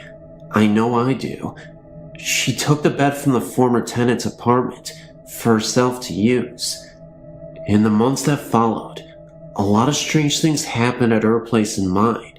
She lived just down the hall from me. Doors would open and close for no apparent reason. Lights would go on and off. The toilet would flush. I would wake up in the morning to find the kitchen cabinet doors open, and on 2 occasions, the shower turned on. So it sounded like your basic haunting. Last November, my sister moved back to her home country, 3,000 miles over the ocean. A few weeks before she moved, things got worse. Not in the sense that it was dangerous, just that it happened more often. One night, I was down at her apartment with my 2-year-old son. My son was standing in the doorway that led to the living room. He was looking down the hall, as if watching someone walk towards him.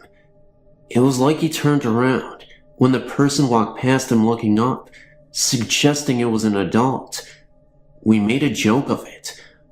I told my son to say hi to the nice man. He turned around and looked in the corner right by the front door and saying in his little voice, "Hi." This really freaked me out, so I left. Later that night, I went back without my son. My 8-year-old niece was just leaving to go to her friend's apartment down the hall. As she left, I called out to her to close the door. She did not hear me, and the door stayed open a couple of inches.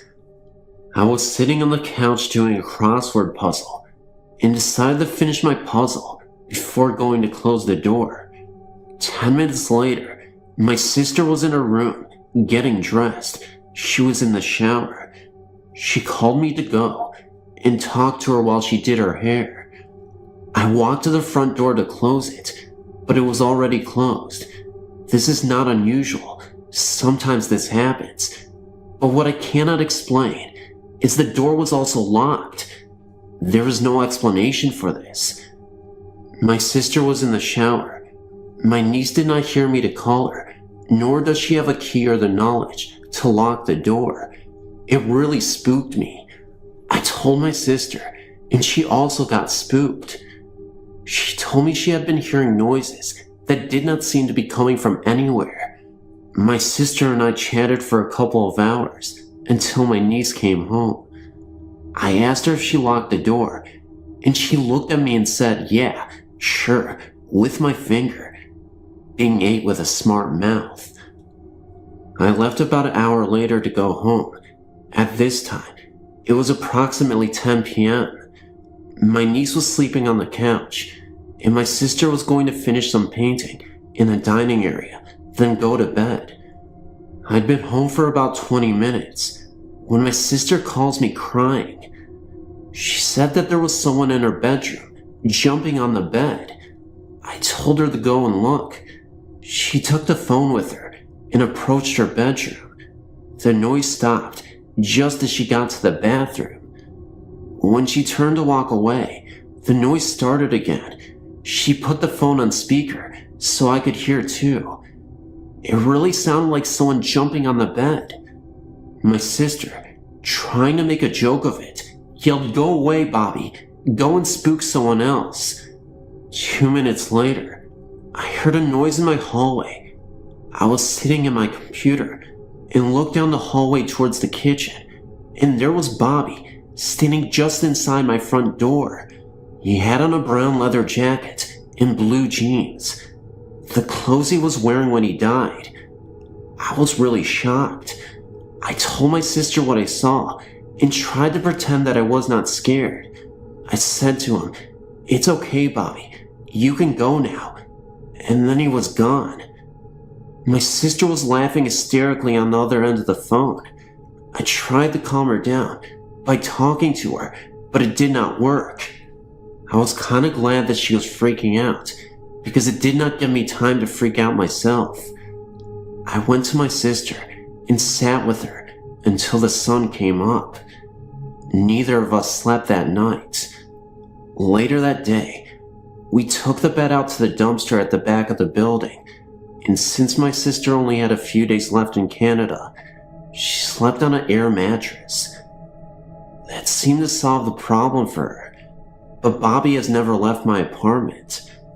I do not feel threatened by this presence, but uncomfortable, and my cat is constantly having freak attacks, and my son talks of the man.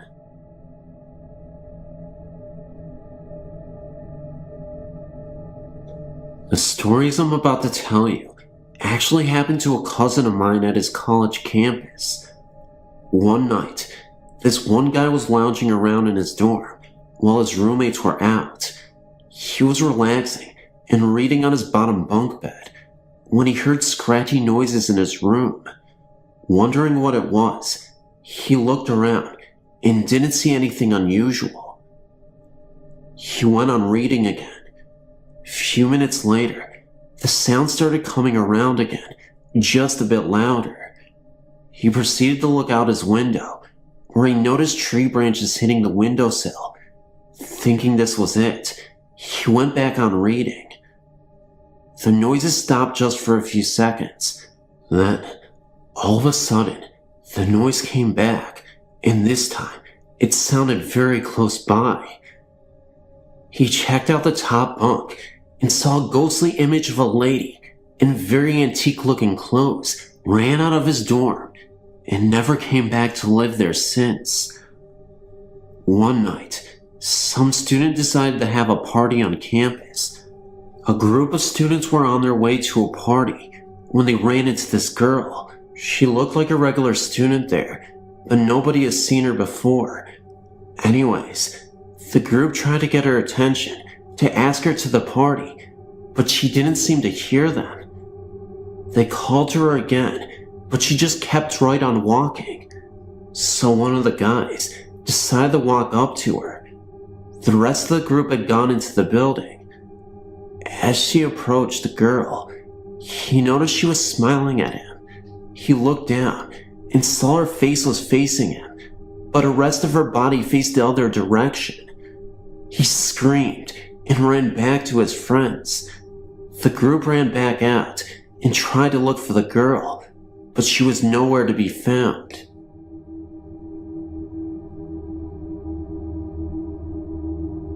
When I was little, I used to be able to see spirits.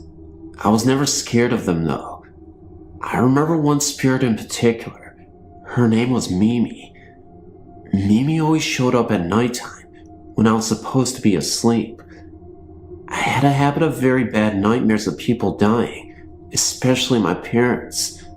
One night, I woke up sweating and in tears when I thought I saw someone standing in my doorway. At first I just saw a mist. That then turned into an old lady. I was able to see through her. At the moment I didn't realize it, but it was Mimi who came back to check up on me, and she had her little dog with her. I watched as she came near my bed. When she was standing right next to me, petting her dog, I felt calmness come over me, and I felt so safe with her there. As she sat down on the corner of my bed, she told me not to fear, that my parents were sound asleep, safe, and sound in their bed. I remember how I still couldn't calm down right away. I was still crying when she put her dog up on my bed with me. At the time, I used to call the dog Pinky, since you could see the pink of her skin under her white fur. I watched Mimi as she went into the hallway and then faded away. I heard from Mimi almost every single night since then, until my 10th or 11th birthday. I'd been playing games with my cousins when we decided to have a race to see who would get outside the fastest. They let me have a head start since it was my birthday. As I headed up the stairs, I heard them right behind me. All the grown-ups were right outside at the time. I ran through the kitchen and went to hit the door handle to go outside, but I missed it. Instead of opening the door, I went through the glass back door. Glass was everywhere. I had cuts all over the place and was bleeding. I ended up passing out, but before I even lost consciousness, I thought I saw a figure of Mimi. It was weird, but then I passed out. Then, when I regained consciousness, I was sitting in a hospital bed, and my family and friends were all around me. They were so concerned, and I was just wondering about what happened to Mimi. I screamed out Mimi, and they were so confused, like they didn't know what I was talking about. I tried to tell them in detail, but they just waved me off and dismissed me like it was stupid or something. They told me ghosts definitely don't exist, and that I was just seeing things because of my injury, but I had told them about the bed incident of me being in my room, and they still waved me off like I was nuts. So that's where the story ends. Nothing really came of it, and after that, I never saw Mimi again. I honestly don't know what she represents. Maybe she's a guardian angel. Maybe she appeared in my dreams and I was just imagining it all. Whatever it was definitely a special incident, and I'll never ever forget it. Hello, I'm Kylie, and I'm 14 years old. I'm going to try my best to tell you my entire story without making it too long to read. In the winter of 1980, my mom and her husband, at the time, moved into a house on a friendly, pleasant street. The first day they moved in there, numerous things happened wrong. First off, my sister Cindy ended up finding out that she had the measles. Secondly, my brother Todd had a very high fever and had to be taken to the hospital that night. The electricity in the house would not work, and this made my whole family rather upset.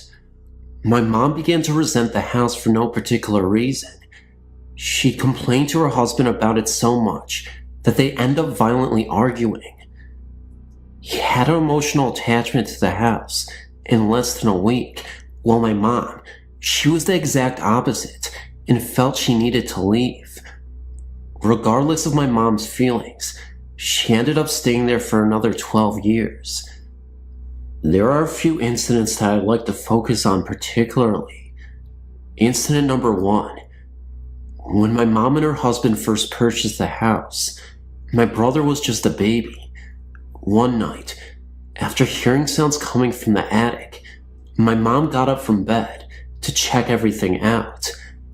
Although she did not find anybody or anything in the attic, she did find a man who she can describe rather specifically: blonde hair, brown eyes, and work clothing. He was entering my brother's room.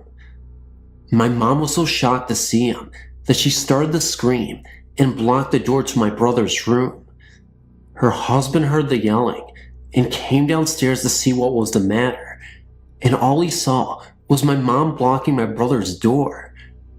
My mom says that as soon as her husband came downstairs, the ghost disappeared. The police came, but did not find any evidence of anyone being there. Incident number 2. My brother, at 5 years old, began complaining that there was a man living in his wall. When my mom calmly asked him why he thought this, he replied, "You know, you saw him when I was a baby. The man who lives in my wall. He eats in there, sleeps in there, everything." My mom was very frightened, but after consulting the child physician about the matter, she was told that I probably had imaginary friends. Incident number 3. I was born in 1985 to my mother's third husband, Howard. My mom tells me that I was a horrible baby who would never stop crying. When I was 3 years old, I became rather curious by the attic, since my parents told me not to go in there. Disobeying them, I went up there instead. An unknown force pushed me into a car seat that my mom had recently stored up there. It locked me in there. For an hour straight, I screamed my mother to unlock me, but she had been outside. When she came inside, she hurriedly ran upstairs and unlocked the seat. I'd never been able to use the lock on that car seat, and it would have been impossible for me to lock myself in there. Incident number 4. My cousin Heather and I go outside to look at the clouds. In these clouds, we spot 2 figures that barely resemble clouds, but instead drawn images. One of a baby, the other of a small dog. We saw them so clearly that we ran inside crying, only to see that our parents were watching the news. That same day, a baby and a dog died together. We had seen the images at the exact same time that the deaths were announced. Heather and I could always see the ghost. He was always around. He enjoyed watching us play with our Barbie dolls. He'd stand right by us as we played. We tried to get him to leave, but he never would. Eventually, we got used to him being there, and we were not frightened by it. We never told our parents about him, because we both felt that he wanted us to keep him a secret. One night, my family came running upstairs because they heard me screaming. My sister says that my screams were so violent, it's as if I was being murdered. When they asked me what was wrong, I told them that someone was in trouble. I told them that a ghost on the wall told me that someone was dying. I also told them that I kept seeing images of babies on my ceiling. My family was very frightened. I slept with my parents that night. The next day, I found out that my teacher, at the time, had been in a major car accident. She was pregnant at the time, which explains the images of the babies. The next incident. My older cousin and I dared my cousin Heather to come into the attic with us. She would not come up there, and so my older cousin pulled her into the attic with me, and once she was in there, she seemed fine. My older cousin headed downstairs, leaving me and Heather to search the attic for my missing doll. We looked everywhere until we heard a loud scream that sounded as if it was coming from a human. We ran downstairs. Our parents, trying to keep us calm, told us it was probably something we stepped on. Incident number 7. I continued to look for that doll in the weeks to come, only to find it outside, torn to shreds. In the other incidents, one night, while my sister was watching a late night movie, the rest of us heard her screaming and ran down to see if she was okay. There was a bat in the house, and it was attacking her. She had a towel over her head and was running from it, shaking and crying. My dad ran after it with a fishing net and luckily was able to get it trapped on our porch. My sister later told us that it appeared from out of nowhere. Later on, my mom runs into the lady who sold us the house. As soon as the lady sees my mother, tears fill up her eyes. She begins to cry and tells my mom how sorry she is for letting her buy that house. She too knew it was haunted and had many bad experiences with it. My mom and her had a big conversation concerning the whole thing, and the lady told my mother that she too had seen a man with blonde hair, brown eyes, and work clothing. We found out from my mom's second husband that the man who built the house died by falling from a ladder. He was not finished with the house, which is obvious. Now that we think back to the unfinished stairway, work clothes, I wonder if he had blonde hair and brown eyes.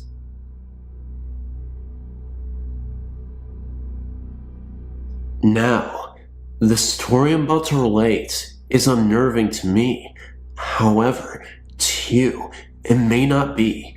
In fact, it may not have been real at all, but it sure seemed real to me. My mom's mother, Nanny, lived with us for as long as I can remember, so naturally, my brother and I were very close to her. She passed away from bone cancer in October of '93. It was very disconcerting, because the woman she was at the end was not the woman she was in life. In December of '96, I was home for the Christmas holiday from college. I was staying in my old room. My parents were being transferred to Texas shortly, so a lot of things were packed up. My room was completely bare, except for my desk and my bunk beds. My bunks were set up in an L shape. Normally, I would sleep on the bottom bunk, but I had the mattress at school, so I was sleeping on the top bunk. It was about 11:30 in the AM, and I was somewhere between awake and sleep when someone leaned over me. That's when I awoke to the most hideous sight I'd ever seen.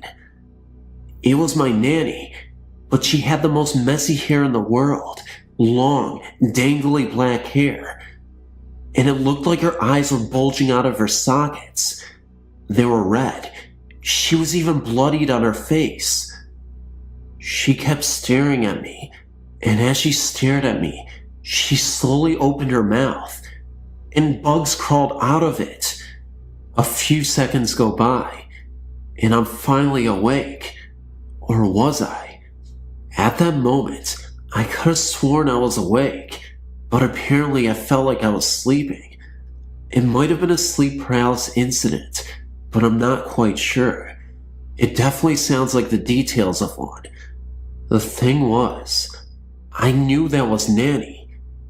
I swear that the woman was in the room with me, and it's a dead certain feeling, not even something that I can't explain. I went downstairs and had breakfast after this happened.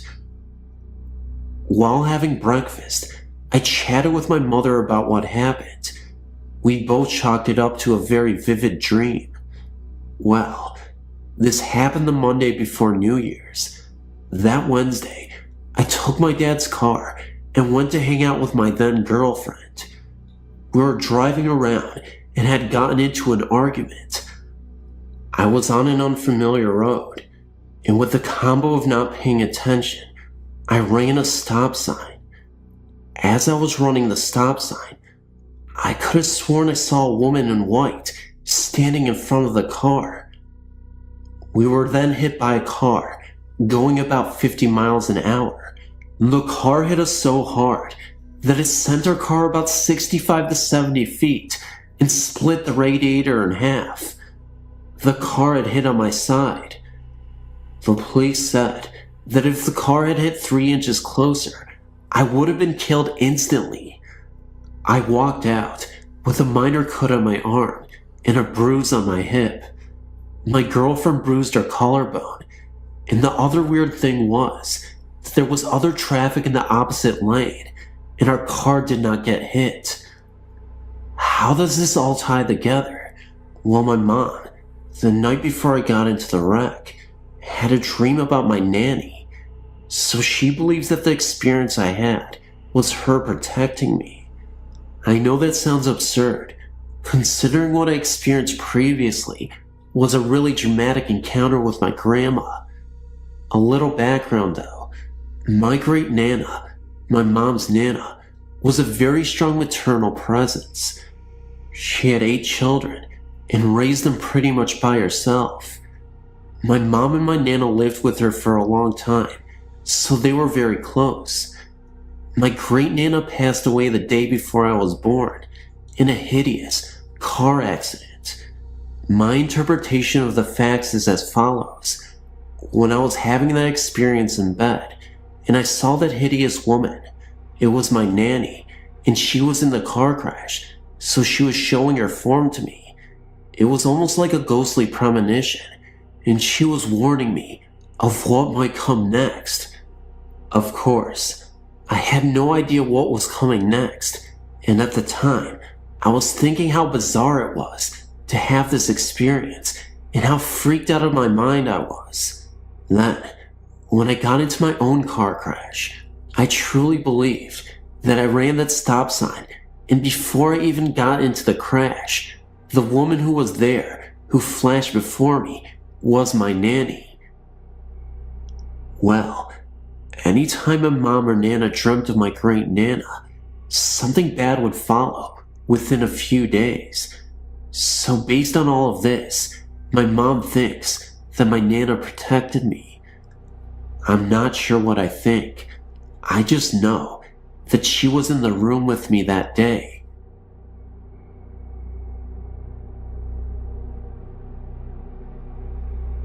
As a young kid, I'd often go on arduous walks to the grocery store with my older brother in the summertime.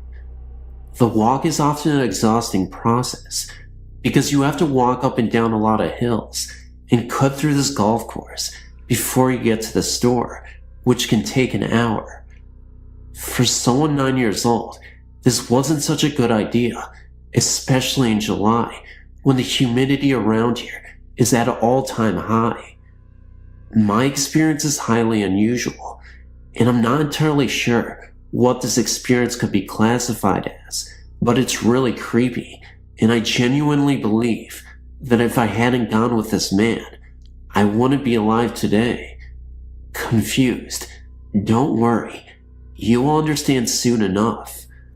On this particular day, my brother and I decided to head out to the store for another one of our walks. I don't think I drank much water that day, but I remember wanting to go because I wanted to get some snacks. Anyway, about 20 minutes into our walk, right before we had to pass through the golf course, I started to get extremely fatigued and weak. My brother looks back at me and asks if I'm okay. The heat was starting to take its toll on me, and I eventually collapsed. I don't remember how long I was knocked out for, but it definitely seemed like it was a while. But this is where it gets insane. For a second, I thought I had woken up and was just aimlessly staring at the sky. Suddenly, I was staring at this intimidating presence in the sky. It was a man from the early days. He was wearing Victorian-era clothing on, suit and tie, and a top hat. He also had a classic car with him that was also floating in the sky next to him. The car was from the same era as him. Anyway, the man started to reach out his arm for me, signaling me to get into the car with him. I don't remember speaking. All I remember was mouthing the words no, and he started to get increasingly agitated. You could see it in his eyes. Again, he waved his arms, but more violently. It really seemed as if this man really wanted me to get in the car with him, and I wasn't having any part of it. And that's when I figured out what he wanted me to do. This guy looked absolutely infuriated right now, because it seemed like he knew, now, that he couldn't convince me to get into the car with him. He looked at me one last time, pointed at me again, with the most angry expression on his face, then simply gave up. He literally got back into his car, even noticed that he slammed the door. When he slammed the door, that's when I woke up. My brother was continuously shaking me, and I felt delirious as I slowly started to get back to reality. I was still near the golf course, sweating, and my brother asked me if I was okay. He said he had performed CPR on me because my heart had stopped beating. Even though he was only 14, his health class had given him CPR training. I believe the man in the sky was a fallen angel or some dark presence luring me into the afterlife. When I made this realization, it seems his plans to go get me to go with him were foiled, and so, whoever had sent me to go get me would have been upset, and thus, probably why he was upset as well. I believe this was a creepy near-death experience, and I highly believe it was paranormal, a ghost or entity of some sort. Some might say that this could be just a hallucination, but if my heart stopped beating, why did I have this vision? I'm not an expert on NDEs in the slightest, but what I do know is that many people report a series of calmness and peace. Here, however, I felt absolute dread and apprehension. Anyway, who really knows what this really was? But I truly believe that if I went with this mysterious figure, I would have died, and I wouldn't be writing about this encounter today.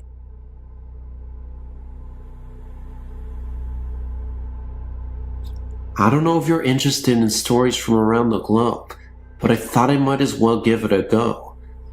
I live in Northern Ireland and have done so all my life. I come from Tyrone.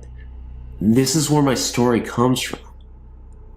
After a night spent out, one friend was leaving another friend home to Burnbub and traveling the road from Dugaman through Moy and out another few miles to Burnbub where he lived. It was late and the road was windy, very rural, and old houses scattered around. The roads are bendy and prone to fog patches, and when wet, can be treacherous. The bloke who was driving the car suddenly swerved and screamed. They somehow got the Burnbub to my friend's house, and they set him down and tried to get him calm enough to get him talking. He was shaking and sweating, even though it was a winter's night and we aren't that warm over here in the summer. He eventually said that when he was driving, someone ran out in front of his car. The creepiest part was that he said this person was dressed like a nun. He locked eyes with the nun, who looked at him deep into his eyes with fright for a moment's time, and he swerved to try to avoid her, but when this figure finally reached the middle of the road, it simply disappeared into thin air. The friend traveling home with them hadn't seen a thing, and neither of them drank, so it wasn't that. There wasn't any fog on that particular bend, and we didn't hear about any other stories involving this mysterious nun. Not even about a past accident or such taking place there. We aren't sure if this was just his imagination, but he never really had much of an imagination. We just still aren't sure. Hello. I come from a Caribbean family, mostly Catholic, but as you all may know, in the island's culture, the occult forms part of our religion as well. The women in my family seem to have a special connection and special way of seeing things, since my great-grandmother, and I'm sure before her as well. My mother and I used to talk about spirits all the time, and one day I said to her mother, "You know, I'm very scary. Oh, if you're going to contact me in any way after you die, make sure you do it through my dreams." She laughed and said okay. My mother passed away at the age of 47, still young due to cancer. Almost a year after she died, one afternoon, I decided to go home early from work because I did not feel good. When I got home at 3 p.m., I laid down on the sofa and was almost asleep. It was almost like I was sleeping the inside, but awake in the inside. And suddenly I saw my mother standing there in front of the sofa, just looking at me smiling, not saying anything. She looked like she used to look when I was little. She had her big sunglasses on like the ones used in the late 70s. And she was giving me two things. One was a triangular rock with a symbol on it, and a red, white, and turquoise feather. At the same time, I knew she was dead, but I was crying, and trying to reach out for her from the couch. Suddenly I woke up. When my body slammed on the couch, I was suspended on the air. It was a very weird experience. All I could think of was that she wanted to contact me, and she did not want to scare me. But till this day, I don't know the meaning of my dream. I have had several dreams of past relatives that have passed, but this dream was reoccurring. Let me start from the beginning. My father-in-law and brother-in-law were fishermen for many years, and their boat was lost out at sea long before either my now husband were married. My husband, in fact, was in high school at the time. The boat or the bodies were never found. Oh, it left a lot of questions for the family. My husband never got over the guilt of not meeting them at a harbor somewhere down the coastline to make sure they got there, because before they left, they had to replace the fuel pump. Just keep in mind that even though I and my husband were married, I had never seen a pic of either of them. My mother-in-law kept them packed away. Well, years later of being married to my husband, I started having a dream about a man standing on the shore above the boats. He looked grotesque, and I knew he was not of the living, because his skin was green and slimy looking. He was wearing a black stocking cap, jeans, a flannel and fisherman thick jacket. I would get frightened and wake up. The same dream kept on happening, until finally through fear, I asked him what he wanted. Then suddenly, I was whisked away, which felt like an out-of-body experience, and I was standing on a rock in a hidden alcove along the shore. The tide was out, and there were several of these rocks that were sticking up out of the water. I looked around then down on the rock I was standing on, and I see two skeletons laying on the rock. Next thing I know, they came together and forming two skeletons, and awe and frightened. I started to see their mouths move, but heard nothing in my ears, but heard them speaking in my head. They told me to tell everyone that they are fine and happy, and to make sure I told the family to stop wondering, and to move on with their lives, and that one day they will see them again. Next thing I knew, I realized it was my father-in-law and my brother-in-law. After speaking to them and receiving the message, they fell apart and rested on the rock that they were standing, as if they never came together. Heart racing, I was shown path to a trail in order to climb up and out of the alcove. Then halfway up, I awoke. It took me a few days to sort things out and tell my husband what happened. At first, I described the man on the docks, the one with the black stocking hat, jeans, etc. He said that it described his dad the day he left for his final fishing trip. Remember, I'd not seen a picture of him yet. I told my husband what he told, that they were okay and happy now. I told him the details of where I was standing and what the alcove looked like. He said the ghost card looked in a spot as described in my dreams, but never found any bodies or the boat. After telling my husband, I've never had a dream like that again. I've always known I helped my husband close a chapter of guilt that had been eating him for years. I believe the main message was for my hubby. I just recently finally got a good picture of my father-in-law, and it was him in my dreams. Just looking at the picture took my breath away. Sorry for the long post, but all that I said is true.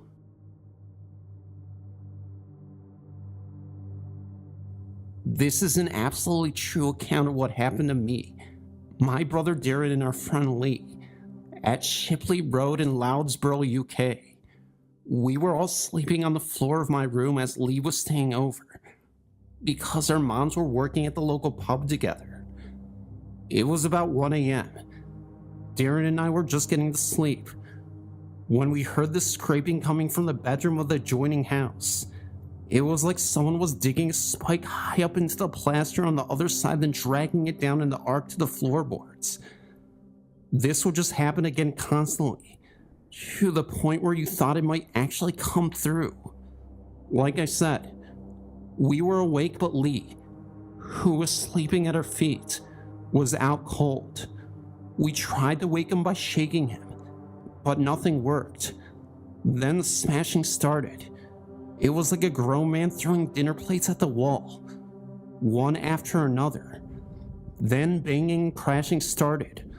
All the time the other noises continued, until it all built up to the crescendo of the noise. The next thing that happened would haunt me even to this day. We heard a very loud, piercing scream. The only way I can describe it is a scream that was in the film Trainspotting.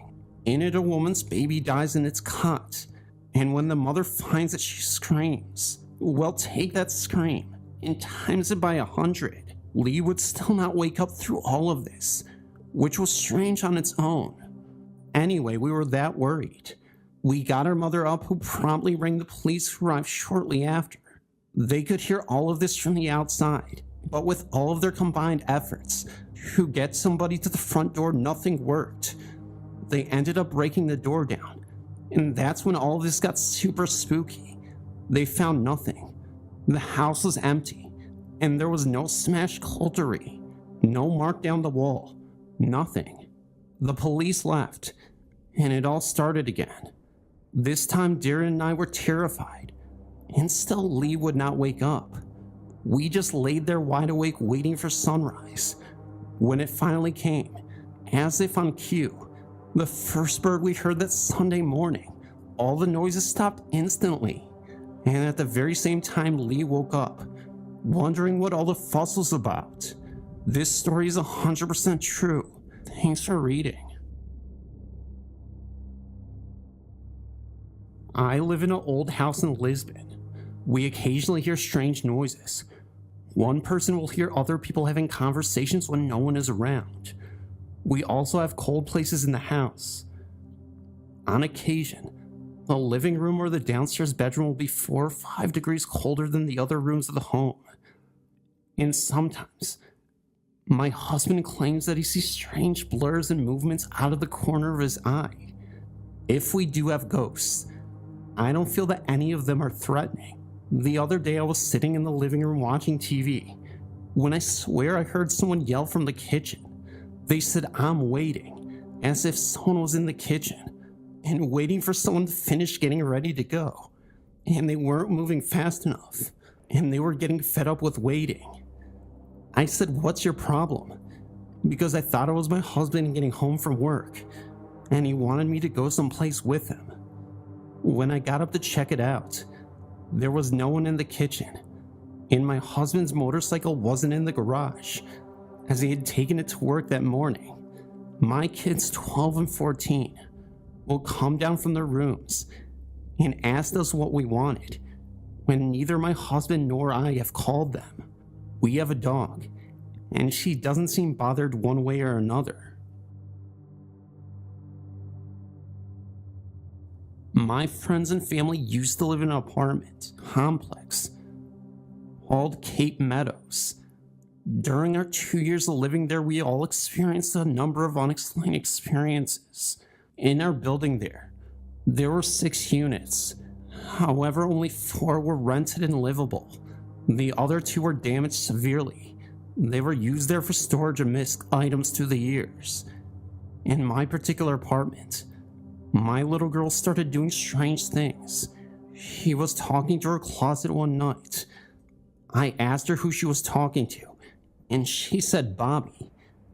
I asked her who Bobby was, and she told me he lived out back, by the bushes in the sandbox. Then soon after, my daughter's TV started turning on by itself. Even when she wasn't home, we would hear something coming from her bedroom, and when we opened the door, her TV would be on. So I turned it off and closed the door. Sure enough, I heard the noises again, and went back to the room. The TV was on again. This happened quite often. Then there was another time. My husband and I were asleep and my daughter was sound asleep, and my husband thought he felt my daughter crawl in bed with us. When he turned over to get her and put her back to bed, she wasn't there. He went in to check in on her, and there she was, out like a light. Later that night, our bedroom door slammed open, and we saw what we thought was my little girl running around on our bed. However, there was nobody there again. We got up to check on her again, and the gates in the hallway started rattling, and it was very cold in the hallway in my little girl's room. I checked the thermostat to see if the heat was on, and it was running, and set on like 70 like always, but the temp gauge read 35 degrees. My daughter was still sound asleep. Another incident was my husband was sitting in the living room with the front door wide open. He saw out of the door in the hallway a smoky figure of an old man wearing torn overalls. He turned to me and said, "Check this out." When he turned back, he was gone. That same night, we went down to our neighbor's apartment and told him what my husband had seen, and described the same man sitting in his computer chair at that time, at that same neighbor's apartment. My family and friends from across the hall were visiting, and on the keychain holder next to the door was a keychain floating in the air, as if someone was taking it off the hook, but you couldn't see anyone. My neighbor said, "Hi, Bobby," and the keychain fell at my neighbor's apartment below me. She was sleeping one afternoon when her bedroom started knocking back and forth, and the door handle was shaking. That's when she thought the wind was circulating through the apartment causing this. But when she got up, on the outside of her door was what looked like little wet handprints, but you couldn't wipe them dry, and they never went away.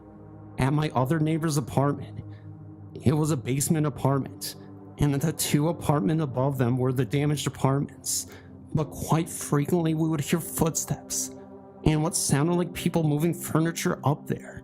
These apartments were always locked and never got into by anyone.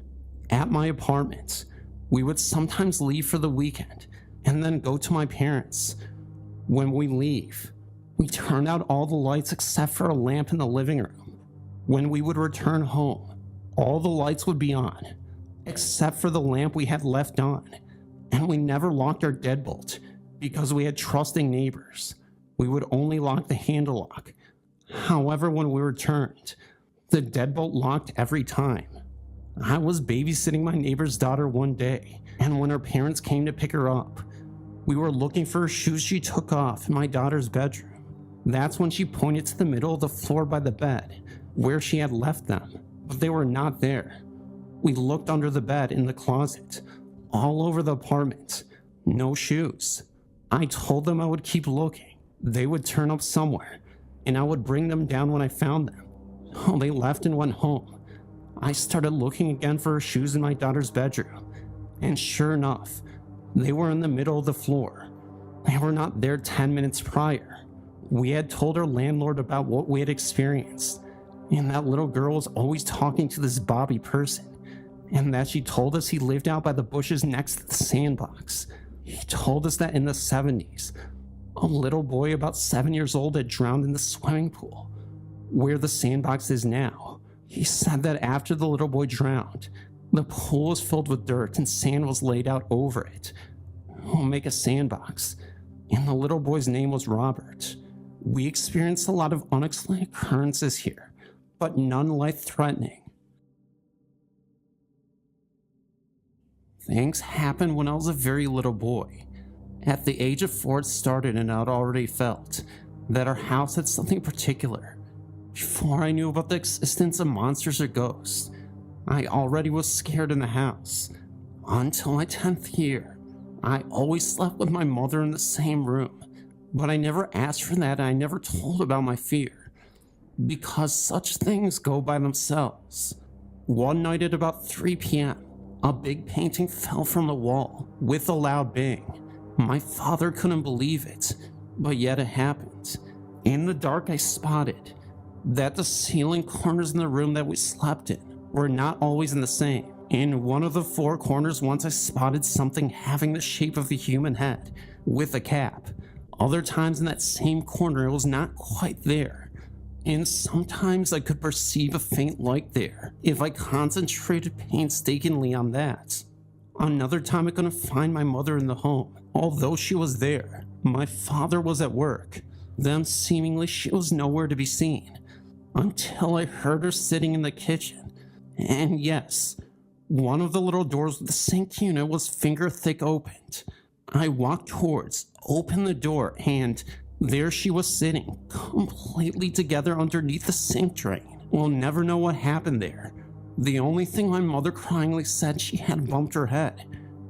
Growing older, I thought to myself, hadn't there been another explanation?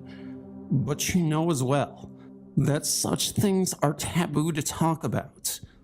After darkfall, I sometimes could hear faint noises on the stairs and on the upper gangway. And some months later, again after twilight, a thunder was coming up. There was this huge lightning strike right in front of the house, which was 10 meters in distance, with an indescribable loud blow. which made me promptly dive into bed in the room I was. Later, we moved out of the house and now I'm 61, having been returned to my birthplace. And I heard that the same house had been standing twice vacant for a long time, and the folks moving in didn't stay for too long. A broker did confirm this to me after telling him. The odd thing is, my fondest wish is to return into the house, but I can't get a mortgage. After moving out of the house, all the things in my life went wrong. Nothing but preventions and hardships. No job, no partner, etc. I think I arrived at the following conclusion. The ghosts in the house were harmless. Quite the contrary. They had been trying to warn me not to leave the house. My name is Helen, and I'm a rational wife and mother of 2. I've experienced psychic phenomenon ever since anybody can remember, saying things almost before I could talk. This is my most recent experience. We moved to our house in 1991. On the moment we moved in, I felt a presence. Occasionally, I would hear footsteps upstairs, light ones like a child running. My mother, when she was alone in the house, would also hear them. After the birth of my first child, a daughter, this increased. When my daughter started to talk, she would come into the night or cry out that Jamie had woken her up to play. Jamie is my niece. Oh, to Evie. Any girl of about 3 to 4 years with blonde hair was Jamie at that time. I wondered at this, but since she was not afraid, I didn't worry. When I was heavily pregnant with my son, I was resting in the evening. Daughter was asleep, and hubby was out, house was empty. Then I heard her wake up to get out of bed, run along the landing, jump onto the top step and call Mama. Thinking it was Evie, I replied, "I'm here, dear," expecting her to come in for a cuddle. There was no sound or movement, so I heaved myself off the bed and went to see her. There was nobody there. I looked in her room, and she was tucked up in bed and fast asleep. This happened to me quite often. Then after this, I would hear the little girl calling her mama. I went to see a medium and told her. She said the child was lost, and next time I should go to the bottom of the stairs and tell her to go into the light to find her mom, and then I should recite the Lord's Prayer. Oh, next time I did this, and since then no more footsteps, but I still occasionally feel like I'm being watched. I hope the child found her mom and is at peace now. Here are a few stories. It may be long, but it's certainly interesting enough to hold your attention. I've encountered many paranormal activities since I was a child. Apparently things like this run in my family, but I seem to be the only one who has held on to my abilities. The first encounter I can recall was in Villa Rica, Georgia. I don't remember how old I was, but I know I was really young. My mother and I were driving to my aunt's house late at night. There was a store of some sort on the side of the road, which looked to be very old. Outside the door stood a light-up frame, which housed advertisements. I noticed a figure moving around it. It had huge white glowing eyes. And the best way I can explain it is by telling you that it reminded me of Spider-Man in the dark. I yelled for my mother to stop the car because the boogeyman was standing right outside the store. She told me I was seeing things, but to this day, she wishes she stopped the car. I saw things throughout my childhood so much that most nights I'd wind up sleeping on my mother's floor. We moved to Texas when I was about 9. The hauntings seemed to follow. I could tell that there was something wrong with the house the second I entered the doorway. I guess you could call it a feeling that I had. I always had trouble falling asleep. I would hear the sloshing of boots on the wet carpet, voices that I knew were not my parents. Those things didn't seem to bother me that bad, but what did bother me was when I did fall asleep, I'd wake up and could see an apparition floating above me. It had no recognizable shape to it. I'd stare at it and watch it move for a while. Then I'd run into my mother's room where, for some reason, I felt safe. The scariest thing I've ever encountered in a house was while my room was being renovated. I slept in the living room on the floor, and on this night, there was something that jolted me out of a sound sleep. As I lay on the floor, eyes wide open, I looked towards the kitchen. On the wall to the left of the kitchen was something I'd never seen, and I hope I never see again. It stood as tall as the ceilings did. Oh, I'm guessing about 8 to 9 feet. It was wearing a robe that covered the arms and face. Oh, I never saw any kind of features. I felt threatened by this creature, but I had no idea what to do. The creature stood still as I contemplated what actions would be best for me to take. I darted up as fast as I could and ran past the creature. I looked at it as I ran by, and all my doubts of me hallucinating were gone. It reached out towards me when I managed to get past it. I took a sharp left turn into my mother's room, where I ran to her side of the bed and hit my knees. I buried my head in her stomach and told her what I had seen. No one in my family has ever doubted that I can not only see spirits, but I could hear, smell, and even feel them. I never saw that creature again, just faint whispers, the smell of something burning when nothing was, and footsteps. When I was 17, I decided to go to the Job Corps in San Marcos, Texas. This particular campus is an actual old army base. Our dorm rooms were army barracks, where many soldiers had once slept. My first encounter with the apparition was in my dorm room. The lights were always turned out, but the faint glow of the fire escape lights lit up the room. I was sleeping when my eyes bolted open.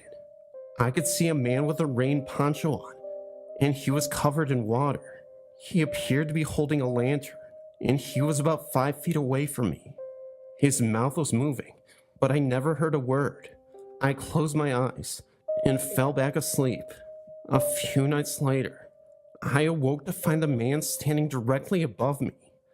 I was on the bottom bunk, and I still can't believe no one else saw this man. I could see the glow of the lantern clearly, and his poncho was a shade of green. I could see the water dripping onto him, as if he were being rained on.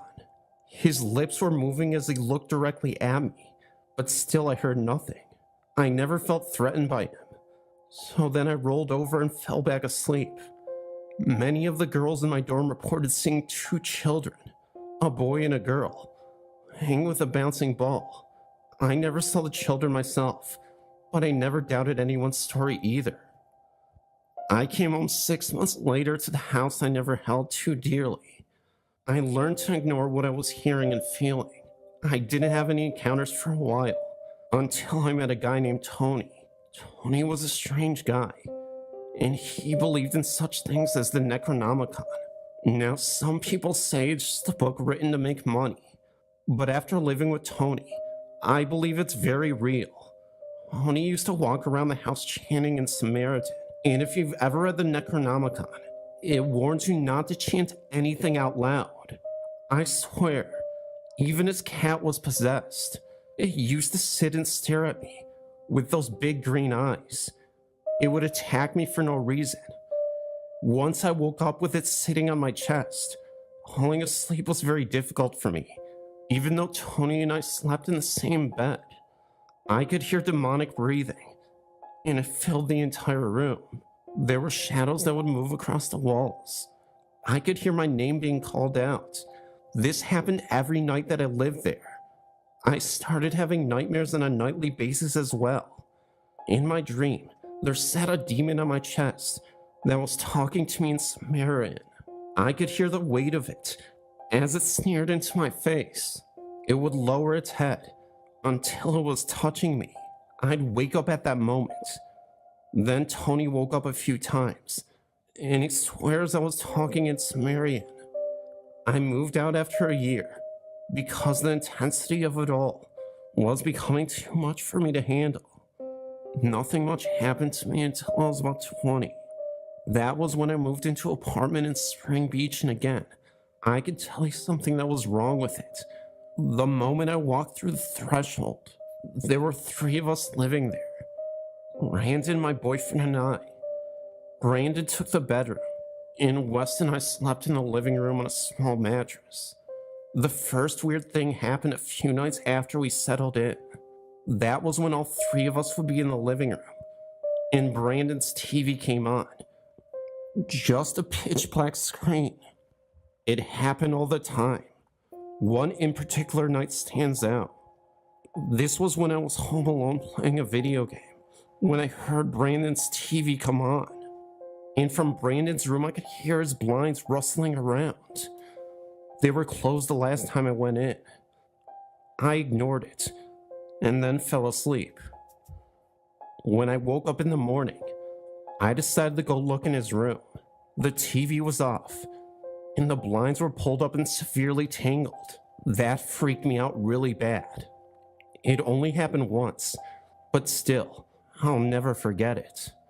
There would be a number of times when I would be in the bathroom, and I'd be fixing my hair, and I'd see someone walk by the door, even though I was alone. Once I even heard the front door open, and I heard a man call out my name, thinking it was one of the boys. No one answered back.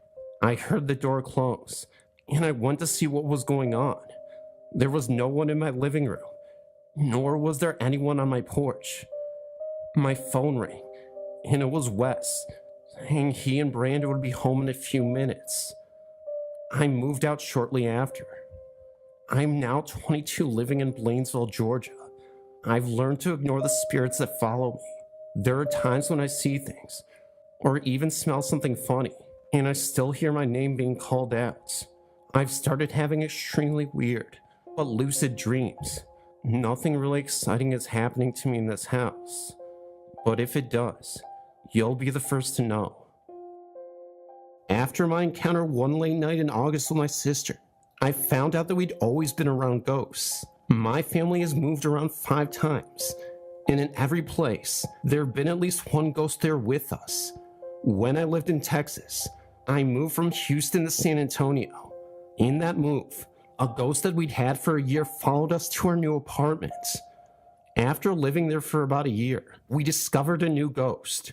This one would hold the bathroom doors closed and knock over our memorabilia items we had on display. The event that completely changed my view of the paranormal happened in August of 2001. It was the early hours of the morning, about 4 a.m., and for some reason I couldn't sleep. My older sister was on her computer, and she found a bunch of old music files she had downloaded for her history of rock class. Then she came across a Britney Spears parody song, downloaded from a radio station's website. Well, the song itself was actually only a clip, about 30 to 40 seconds long. We played it, and the file for some reason was corrupt. The words were garbled, playing in a slow, deep, incomprehensible voice. I had chills listening to it play, and when I looked at the corner, it had been playing for over a minute. My sister finally turned it off. She was just as spooked as I was.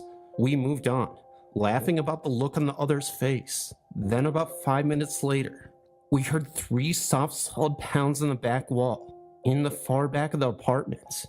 Neither of us said a word. We just listened, trying to explain away in our minds. We lived on the 2nd floor and shared only one wall, and that was not it. Another couple of minutes passed by, and the banging jumped to the one long wall we shared. Still towards the back of the apartment, but getting closer. We couldn't help but stare at each other. After that one, we finally decided to ask the other if she'd heard that. Of course we heard the same thing, and not a minute later the banging jumped to the room next to us. On the same wall, 3 solid bangs escalating in amplitude. My heart was racing, waiting for the next set, afraid of where it would jump next. A couple minutes passed, and just as I began to calm down and blame the banging on the maintenance worker that we shared the wall with, the banging suddenly jumped forward to the wall behind the computer. I looked above me to see the ceiling light shaking. Moments later, the banging shot across the room to the balcony. It sounded as if the entire wall was pounded on with one giant fist. 3 echoing pounds later, everything stopped. I checked the sliding doors, and thankfully they were locked. We both ran into my mother's room, where she was still sleeping. She hadn't heard anything, That is something I will never understand. My baby brother was in the same room with her, door closed, and he heard a soft rumble and my mother heard nothing. After that experience, I've always been a little on edge. I always think about what would have happened if I'd left the sliding doors unlocked that night. And what was the thing trying to get in? One thing I know for sure is that my ghost from Houston left that night, and the one already there seemed to get more active. Everyone started to hear their name being called, even when there was nobody around.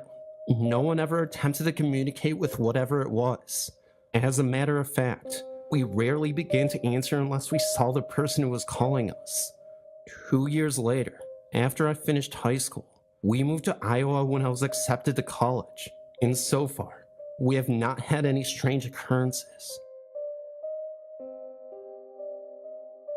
The same thing followed me around until I finally left your father. My mom told me, after I'd finally told her about the strange experiences I'd been having. Since I was 13, something had been terrorizing me. Negative energy had latched onto me and followed me for years whenever I went. It is said that at that age, as a female, your emotions are so unstable. You become very vulnerable to the negative entities that sadly roam the earth in search of company. This entity was particularly depressed and angry. It was smothering and possessive, and sometimes lashed out at me for no apparent reason. It started one night when I awoke to breathing in my ear. It was hard and heavy, like emphysema patients sound when not on a breathing apparatus. Naturally, I was startled and tried to get up to run, but I couldn't move. I was paralyzed. No matter how hard I tried, I could not move a single muscle. The paralysis apparently affected my whole body. I couldn't even open my eyes to scream. By now, the breathing had stopped, but I still couldn't move. Finally, after what seemed like hours of malfunctioning, I jolted upright in bed, gulping in air. That was when I realized that I hadn't even been breathing during that episode. I was determined to stay up the rest of the night until daylight, but sleep took over and eventually, I was knocked out. I awoke again to the same scenario.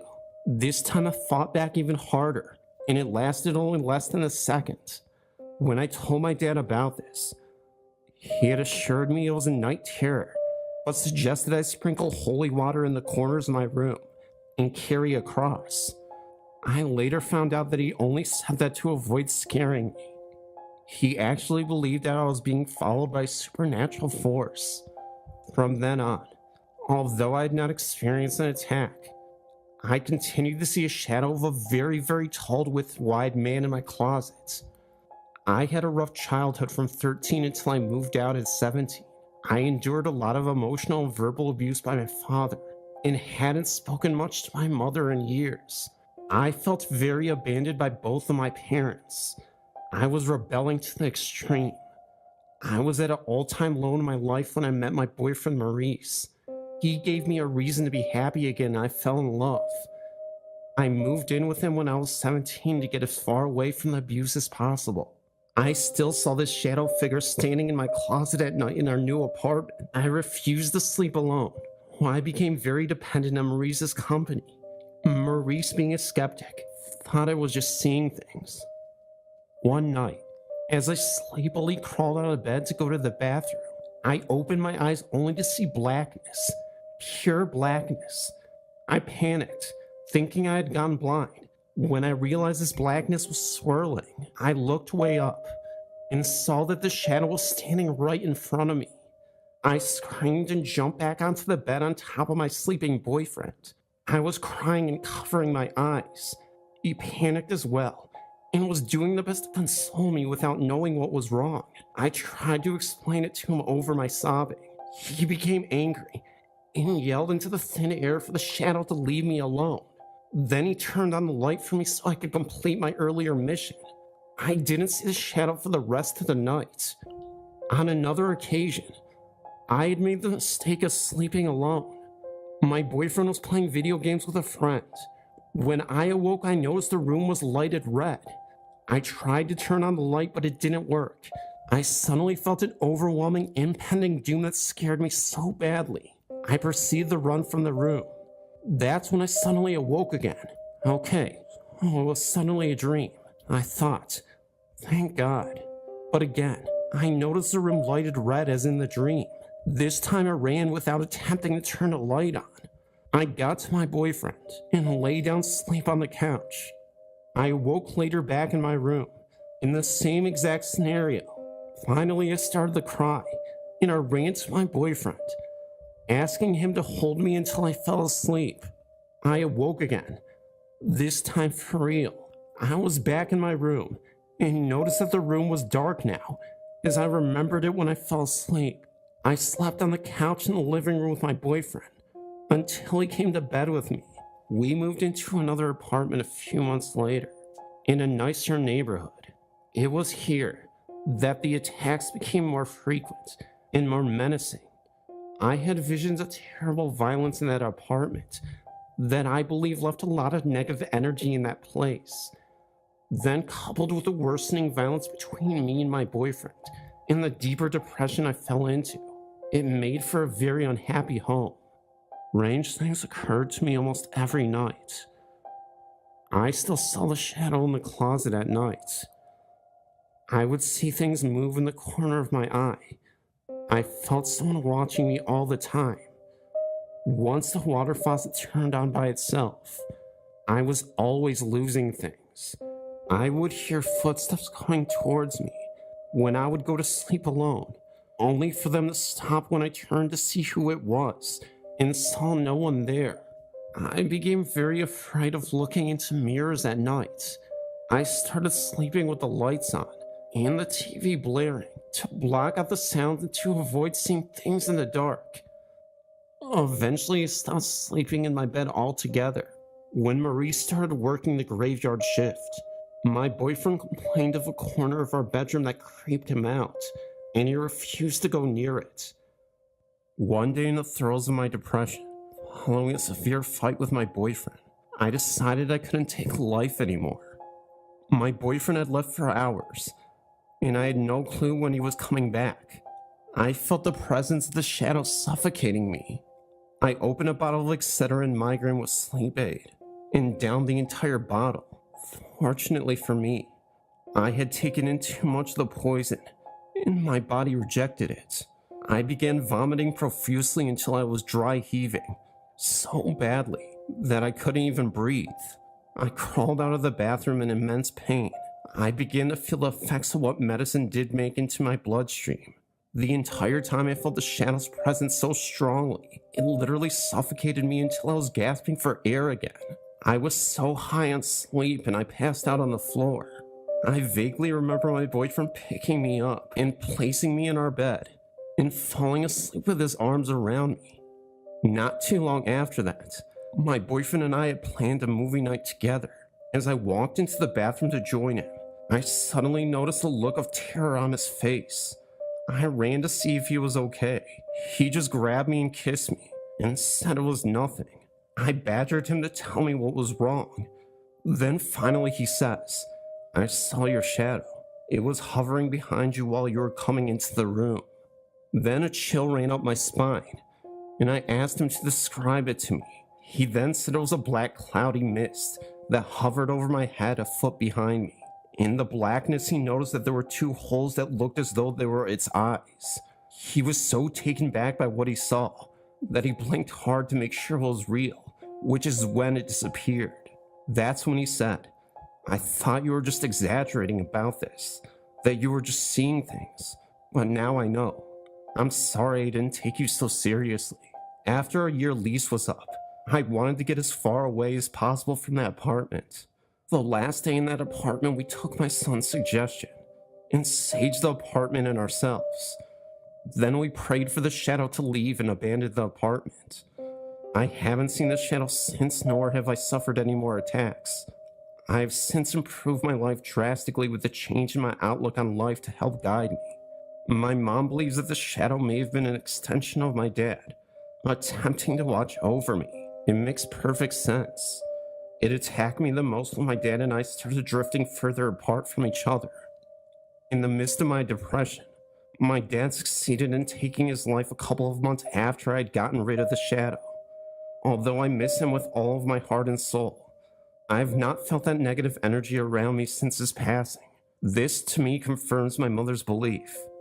Despite this, I sometimes fear the return of the worst thing to haunt me in my life, the shadow. All my life I've been dreaming of becoming an entertainer. It's something that I've always had a passion for, dancing, singing, and the like. And I thought I'd mention that because, well, it may bring more context to the story and possibly explain why I saw and experienced this very unusual paranormal phenomena. I'm incredibly nervous to share this because people won't believe my story. I know how the internet works, and I don't want to reveal myself because, well, I simply don't want to get bullied and harassed. It sounds ridiculous. It sounds like a cheesy plot to a terrible horror movie, but I don't know what else to say or do to prove that this is a legitimate encounter. Maybe it could have been a demon manifesting as him, you know. Truthfully, I don't even think it was MJ himself, but the encounter I had with him looked distinctly like him. He's the most recognizable man on the planet. Also, please note that this in no way is demeaning or disrespecting the man in any way, shape, or form. I'm not going to bash him or talk about his personal life and my personal opinions of the controversies. I've always seen him as an inspiration as an inspiring artist myself, and I have many dance videos of me practicing that I plan on uploading to YouTube over the years, so that hopefully I could be a background dancer for choreography for various pop artists in the industry. That was the purpose of those videos, and when I get the courage to do so, I'll upload them. But right now, I'm going to tell you the ghost stories of what I thought was Michael Jackson appearing to me. So let's backtrack to 2007 for a bit. I had previously moved to Japan in 2004 because it had been a lifelong dream. I'd been working at the record store back in Tallahassee, Florida, and was 25. Oh, you could really see how much I was obsessed with music, dance, singing, and choreography. I had decided I was going to take the plunge, save up as little amount of money as I could, and get myself to Japan. So this was the first real experience to get out and get a real feel of foreign culture. Also, let me just say that there is no place in the world quite like Japan. Before I had visited Tokyo and Osaka, and I loved how much karaoke is a part of their culture. Again, any form of entertainment, being able to perform in front of people and bringing love and light to this world is what I'm all about. There is really not anything I would want to do more than anything to breathe and love music. And I guess that's why I gravitated towards Michael Jackson. He set the benchmark as an entertainer. Not many people can come close to him, and I just have such reverence for him and his work ethic. I never had any real role models growing up in my own household. My dad left me when I was a child, and my mom was addicted to drugs. Well, oftentimes, I'd be bounced around my grandparents' and uncle's home. I remember my uncle first introduced me to Billie Jean, and I'd play down a cassette and watch videos of MJ in action. It was magic, and I was mesmerized. I figured no matter what he went through, if I could push myself and be who I wanted to be, I could make it in life, just like MJ. So back to Japan in 2007. It was announced that Michael Jackson would be making an appearance in Tokyo. I was absolutely gobsmacked to hear that he would be landing in New Tokyo International Airport in Chiba Prefecture. At the time, I'd been working at a cafe in Kyoto, and I decided to skip work that day so I could head to the airport to get a glimpse of the man in action. Jackson was here to host an exclusive party, where if fans paid a large sum of money, they could potentially meet the King of Pop for a couple minutes. But sadly, since I was nearly broke and young, I didn't have the kind of money to meet him, and it was a bit devastating. This was a big deal for Jackson, because of his acquittal in June of 2005. This was his first public appearance since the trials. There was still hope though, because he was hosting a fan art contest for Japanese who couldn't get tickets for the meet and greet, and 3 winners of the contest would be chosen to have dinner with him and a picture taken. The problem: I was no artist, just a dancer who loved to entertain and sing, and I wasn't Japanese, but I was living in Japan, and I didn't even know if I would qualify. Needless to say, I tried my best to paint a piece a few days before the party. I remember I made a drawing, which sadly I don't have anymore, of Michael Jackson in his iconic trademark Thriller jacket, moonwalking with the beautiful night sky in the background. It sounded a lot better than it actually looked, but I figured, what do I have to lose? Unfortunately, I didn't win the contest and wasn't chosen, but to tell you the truth, I didn't feel bad at all. I wasn't expecting to win anyway, but at least I got to go to the event he hosted, where he spoke briefly, and I got to meet some Japanese friends who really loved him. So that was that. Michael Jackson had visited. I didn't get to meet the biggest inspiration of my life, the reason why I keep going. Had I met him, I would have told him the impact he had on me, how I kept the faith throughout my life. As one of his songs put it, I just wanted to let him know how he changed my life for the better. I could have went in a different direction. I could have went to jail or worse, but instead, I focused on my life and career.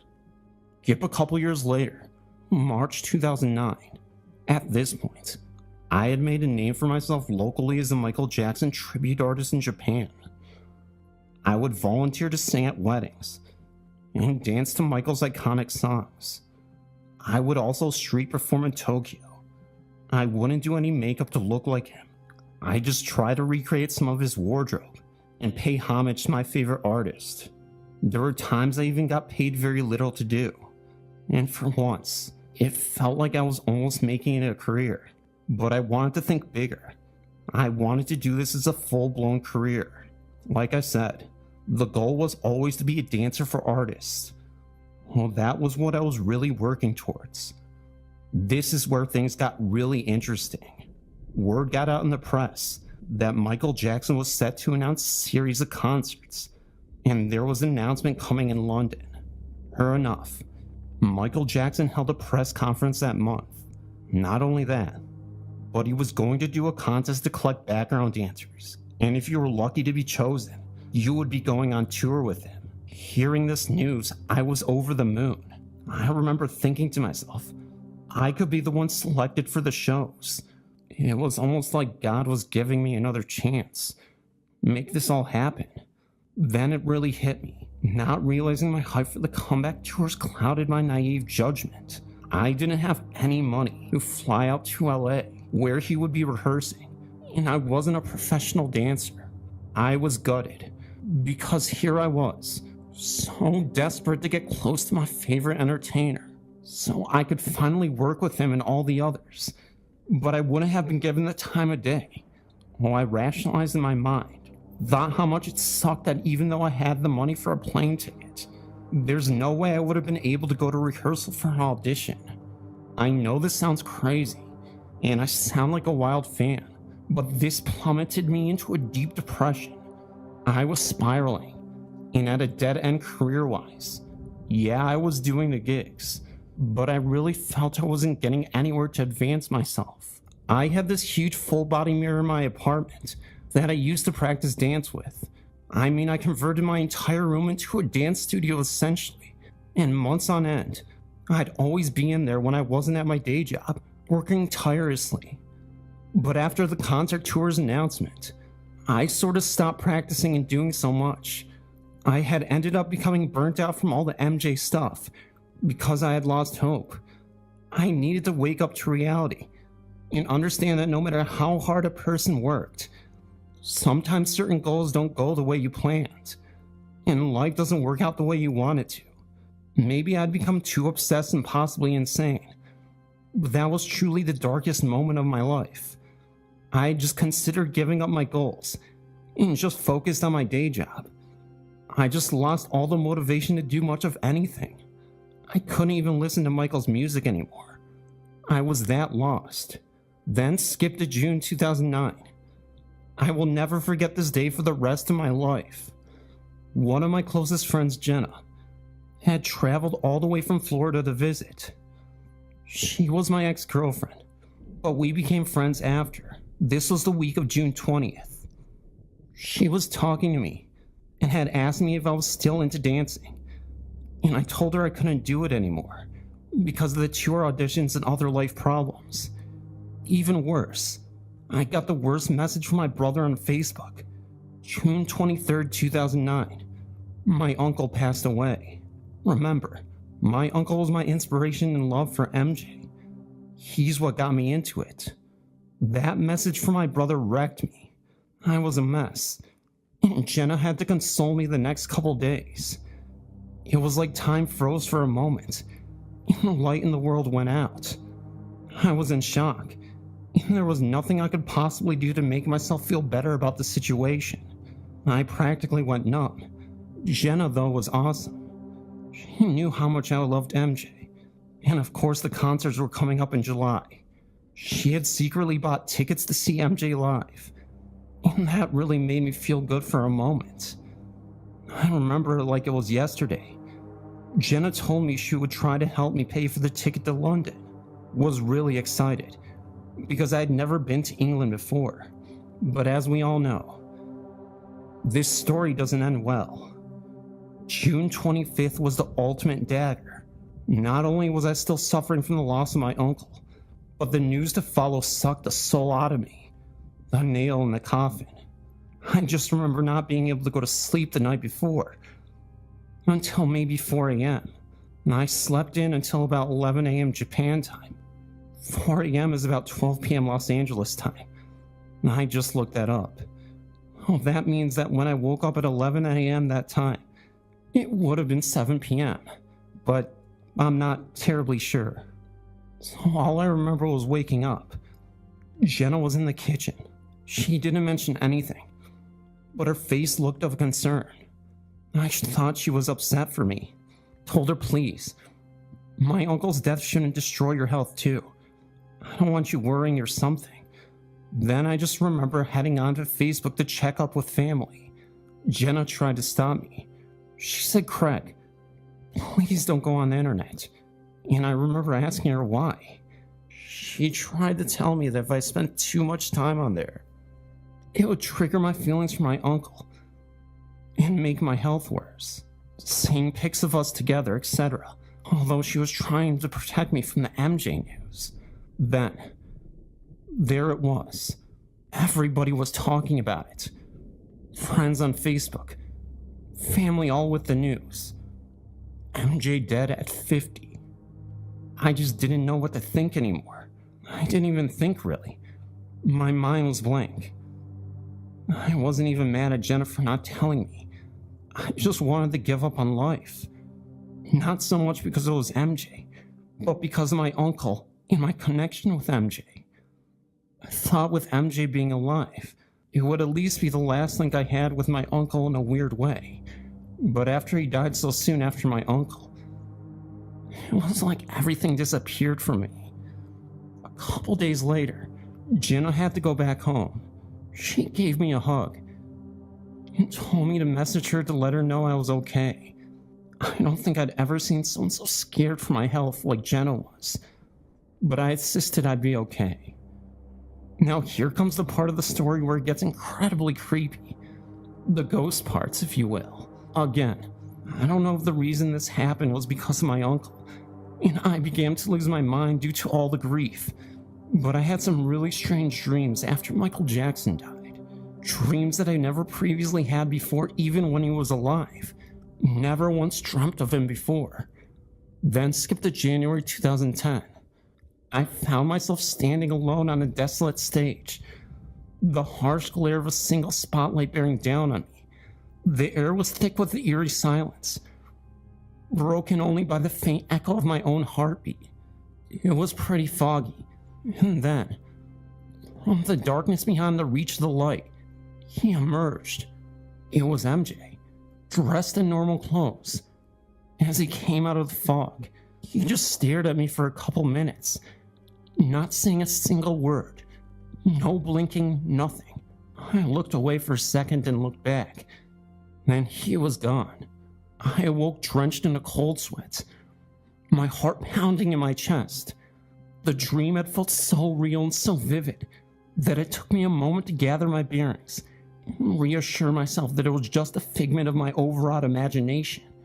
But as I lay there in the darkness, The memory of that dream lingered like a shadow, casting a pall over my restless mind. What's weird is, I was thinking more about my uncle than I was MJ, and I had another dream where he was there. This time I was at a family reunion inside this huge mansion. We were talking about my uncle, but I just see Michael Jackson sitting in this chair, almost like he was just watching and observing me. It was getting really creepy. I thought about seeing a therapist, but I don't know if I was comfortable telling her about my dreams, even though they're used to hearing the craziest things. My story would have sent me to the mental asylum. I also didn't know how mental health programs worked in Japan. Oh, I just sort of put it off for a while. But things took a weird turn in the coming months. I remember one night, after a long day's work, I decided to clear my mind as best I could and go walking in the park. I know this sounds crazy, but what I'm about to tell you is 100% real and gives me the shivers to this day.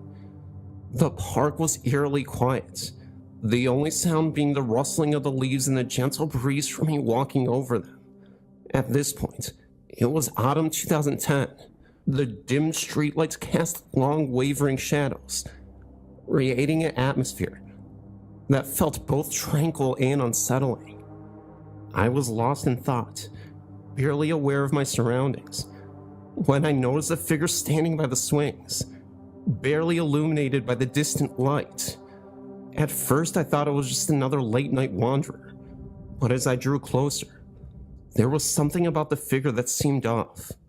He was dressed in a familiar outfit, a black hat and a leather jacket, but I wasn't entirely sure because it was so vague. But my heart skipped a beat.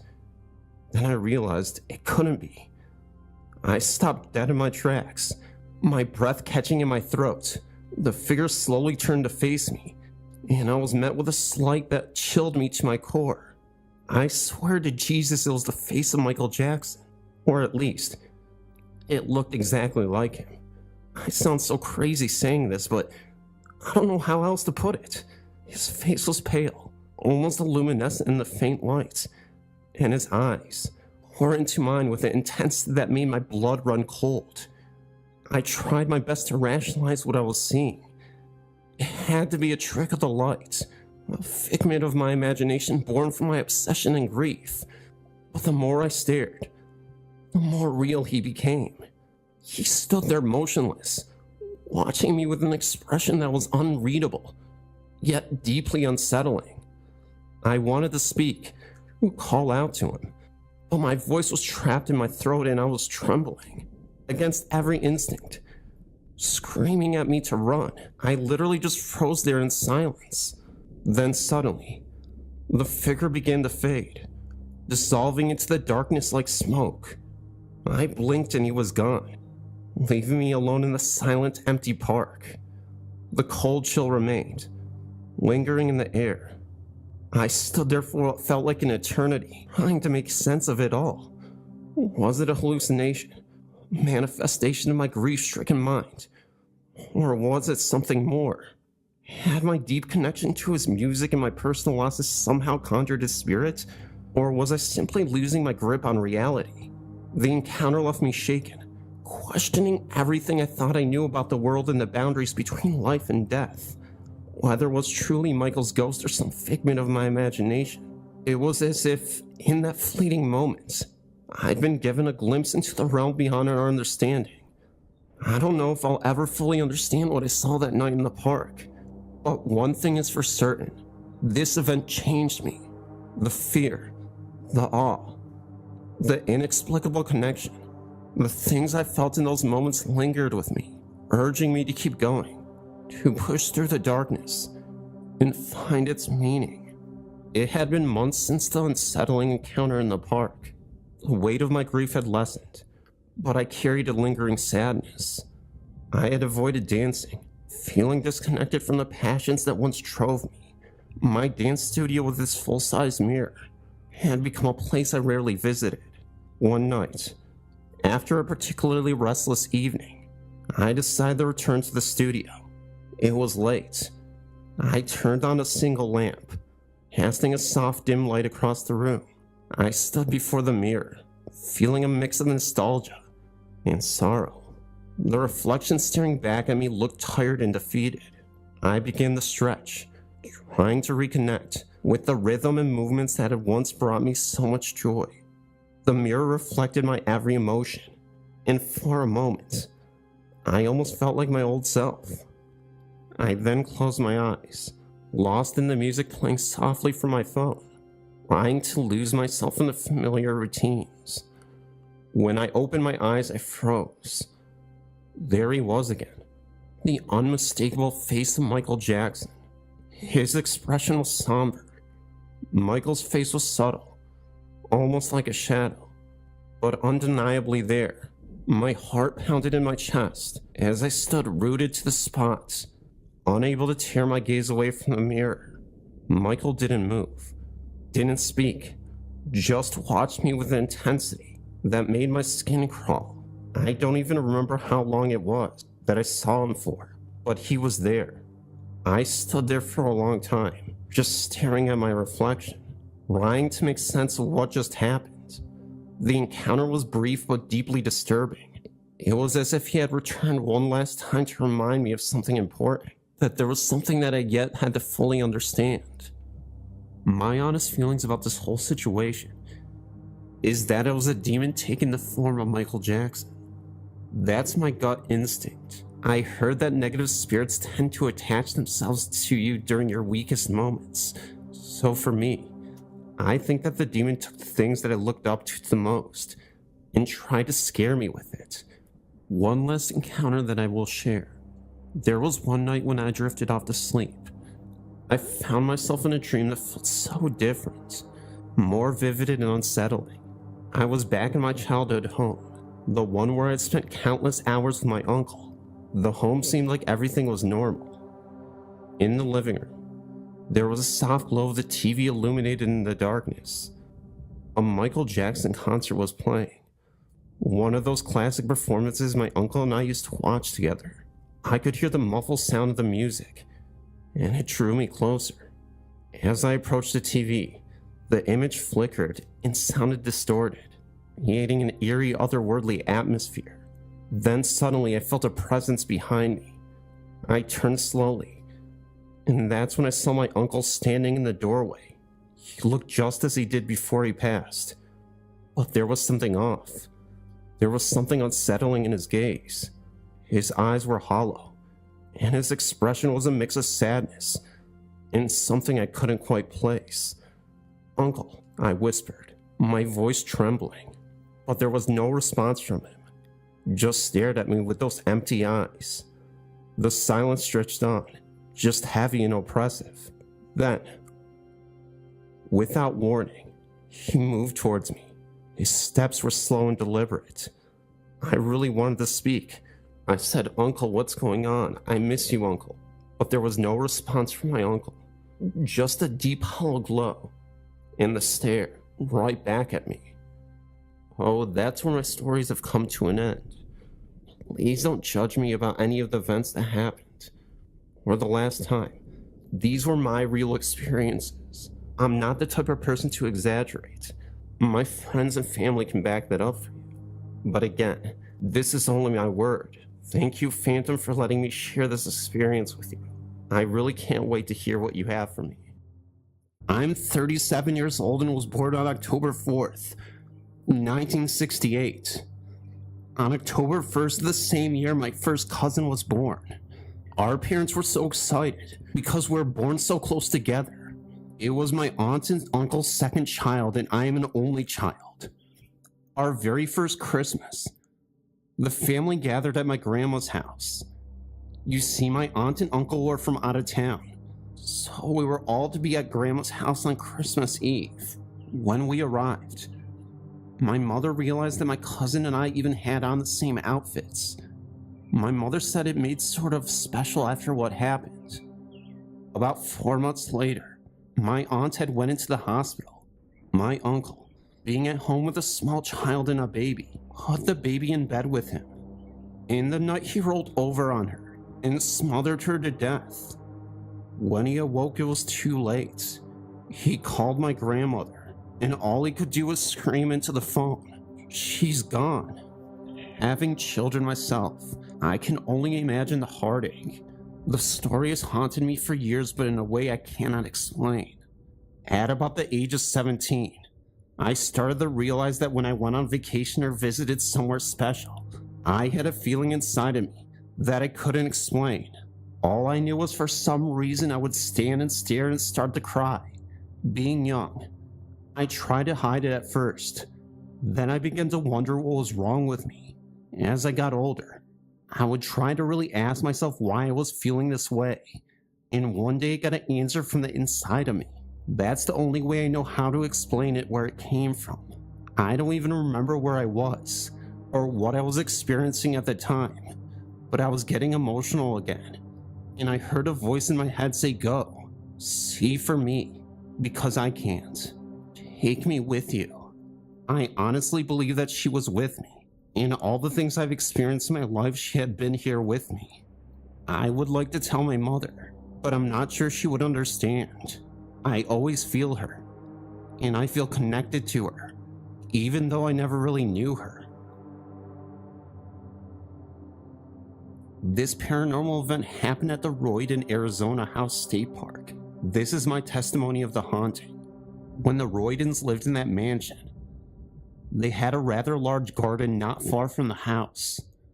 Where that garden used to be now stands a large entertainment superstore, Hastings Entertainment. Not too long ago, I was the assistant manager of the store. One night, another associate and I braved the attic to retrieve some DVD lock boxes. I was standing on the ladder with half of my body inside of the attic, while my associate held the ladder for me. I started to throw down some locked boxes when I suddenly heard a little girl's voice. I stopped, as I just thought I was hearing things. My associate informed me at this moment that I looked like I was about to vomit. I took a deep breath and continued my duty. Then I heard it again, but this time it was unmistakable. The little girl's voice said, "Get out." I was down that ladder faster than you could say white as a ghost.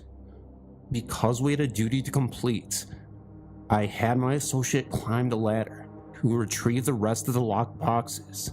She positions herself just as I had when suddenly both of us heard it again. "Get out." It was so loud I heard it from where I was standing below the attic. She instantly said, "I'm out," and shot down the ladder just as fast as I had.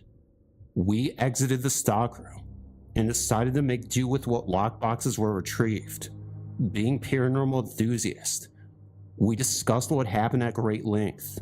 Of course, when we told other employees, most of them stated, "I'm not going to encourage your quest for adventure," whatever that means.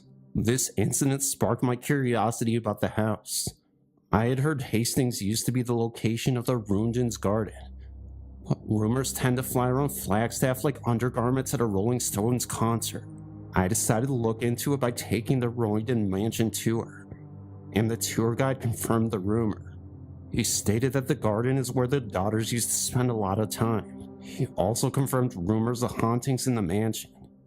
Shortly after I took the tour, I heard from a book department associate at Hastings that she heard the pitter-patter of feet in that area at night when no one was around her but her.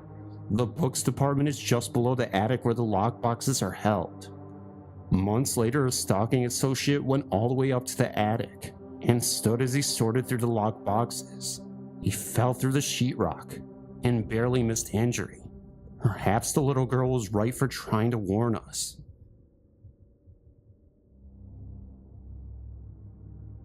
When I was about 4 or 5 years old, my sister and I were spending the night with my grandmother, who had just lost her husband 3 days earlier.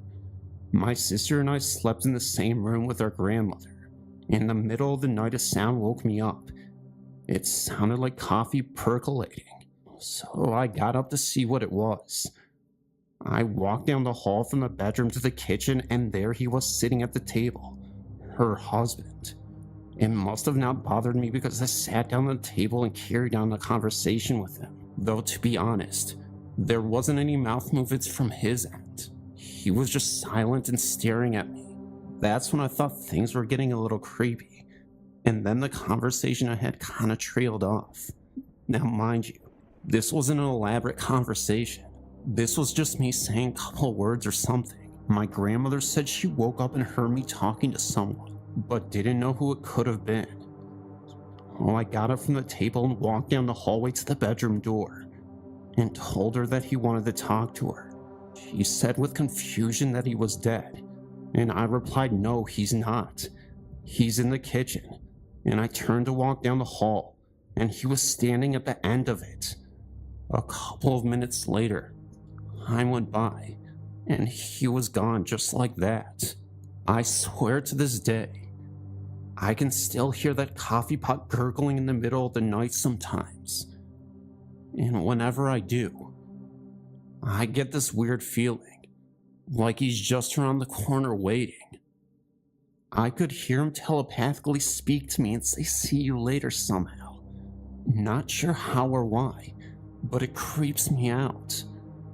I went back to my sister, burying myself under the covers. The warmth of flimsy shield against the sudden cold that seeped into the room. But sleep couldn't come. Every creak of the floorboards, every sigh of the wind outside, it all sent fresh jolts of fear through me. The gurgling sound thankfully never returned that night, but the memory of it, and the phantom scent of coffee that lingered in the air, kept me wide awake until the first sliver of dawn peeked through the curtains. My grandma, pale and drawn, had at the kitchen table a cup of untouched coffee growing cold beside her. She didn't mention Grandpa that morning, and neither did I, but a heavy silence hung in the air, a silent acknowledgement of what had transpired the night before. Years passed. The memory of that night faded, becoming a hazy anecdote I'd occasionally share with friends, always met with a mix of skepticism and amusement. But then a few months ago, something happened that sent shivers down my spine and unearthed a long dormant terror. I was visiting my grandma again, this time alone. She'd aged considerably, her once vibrant eyes now clouded in distance. One evening as we sat sipping tea, a sudden gust of wind rattled the windows. A flicker of movement caught my eye in the hallway leading to the kitchen. My breath hitched. There for a fleeting moment, I saw a figure standing in the doorway, an old man hunched slightly, his features obscured by the dim light. My heart pounded a frantic rhythm against my ribs. Would it be Grandma? I croaked, my voice barely a whisper. Did you see that? She turned to me slowly, a flicker of recognition crossing her face. See what, dear? She asked, her voice raspy with age. In the hallway, I stammered, my gaze fixed on the empty doorway. Oh man, did you see him? A long, heavy silence followed. Then tears started to roll down her cheek. Sometimes, she whispered, her voice barely audible. He comes back, just to say goodbye again. I wanted to share a story with you regarding ghost contact through dreams. On June 1st, 2006, one of my best friends and fraternity brothers passed away due to sudden burst of capillaries in his brain. My best friend and I, a great friend to him, found him in his room without response after he had been complaining that evening of a horrible headache. After calling 911, he went through 2 brain surgeries to save his life, but sadly the efforts failed. His death has been extremely hard on me. I've been thinking about how good of a friend he was to me, and whether or not he knew it. It has really bothered me. This afternoon after class I took a nap, because I was exhausted from staying up late the night before. In my dream I was in a hallway. Now I cannot decide whether it was a school or a hospital, but in my dream I was aware that Richie was dead. He appeared in the hallway to me, and I remember being dumbstruck and unable to speak. He appeared anxious at my difficulty, and I finally blurted out to him, "I loved you, and you were my second best friend." He looked perplexed and said no. We were brothers. In his life, being fraternity brothers meant more to him than anything, and he hated how many of us had best friends. That is all I remember from the dream. I really feel that Richie visited me in my dream to soothe my mind about our friendship. We were brothers, and he was confirming that he knew what that meant to both of us. I woke up in chills and all that would happen during my dream. I love your site and I'm happy to share my story with you. I'm 15 years old, and when I was about 8, I saw something I will never forget. I was watching TV with my younger sister when my mom called me from the kitchen to go and get my dinner. As I turned to go through the doorway to the kitchen, I saw a boy roughly my age standing in the hall. The thing is, I could see straight through him. I was a bit freaked out and turned to look at my sister to see if she had seen anything, but she just went straight through to the kitchen. So I turned around, and the boy was gone. I thought nothing of it, and just figured I was seeing things. Later that day, my mom asked me to go and fetch something from the upstairs bathroom. The bathroom was right next to the door to my bedroom, and as I walked by for some reason, I looked into my bedroom, and I saw the same transparent boy standing in front of my dresser. I was really scared and refused to go upstairs for the rest of the day. I haven't seen the boy since, but sometimes I feel him about. This is not the only weird experience I've had. A few years ago, I had a friend over on Halloween, and we were talking with only a candle on, while we could see each other. In the middle of our conversation, the candle went out. Well, I got up to turn the light on, but when I did, the candle came back on again. Later that same night, a glass jar full of glass stones threw itself at my friend's head. We were really badly shaken up and didn't sleep well that night.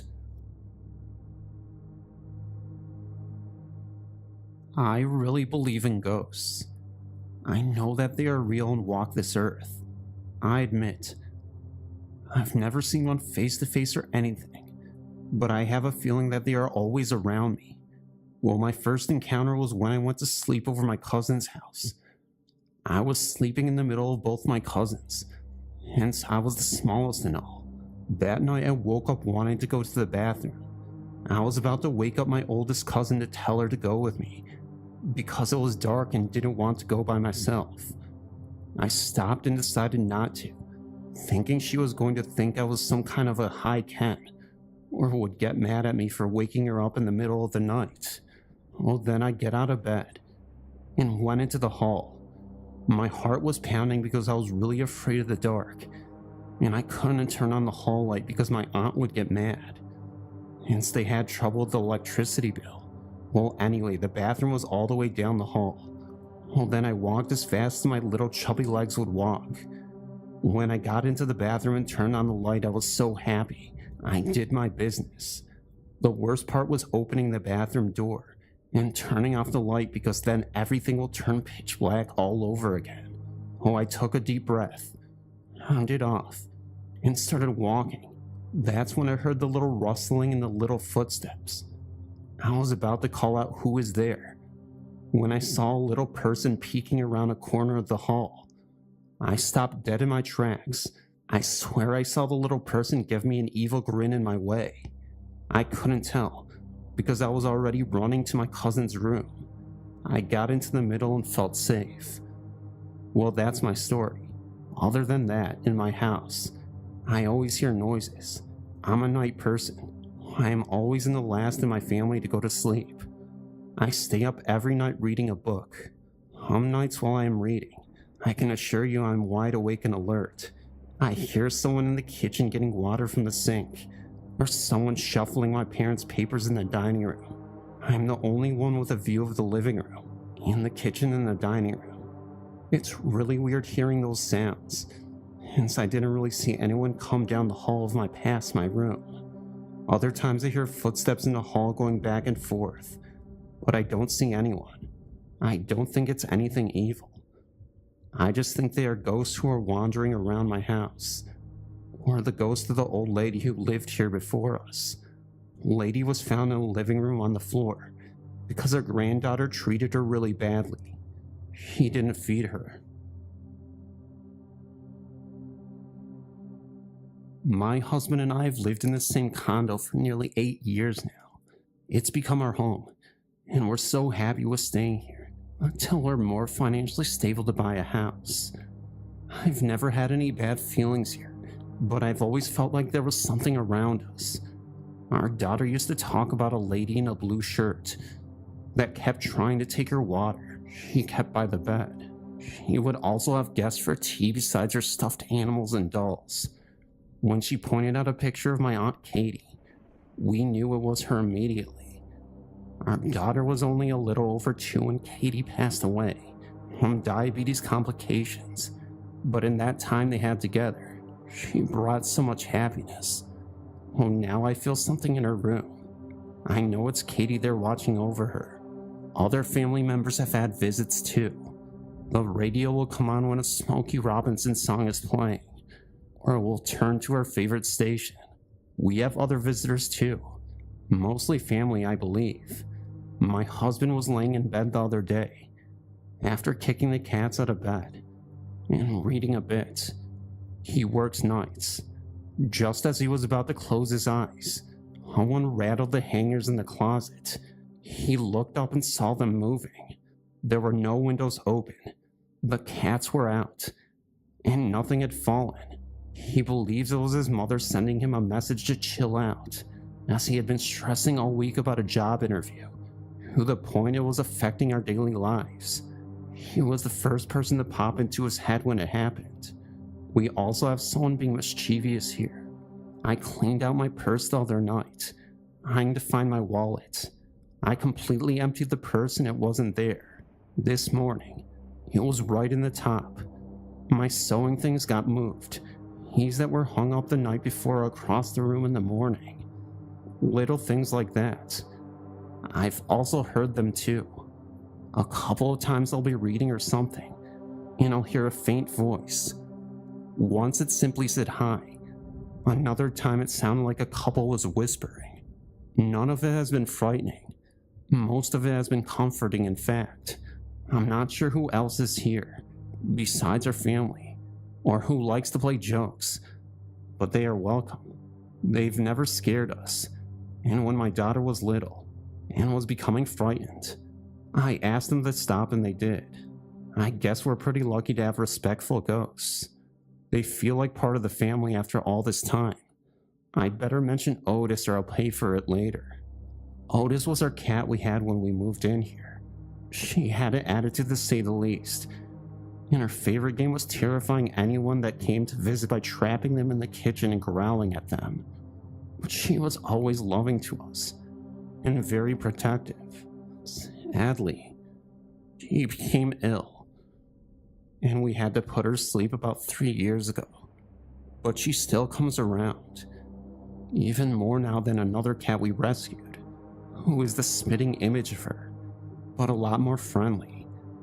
I've seen both our cats jump on the bed, only to get scared and jump off again like she was there to let them know it was still her spot.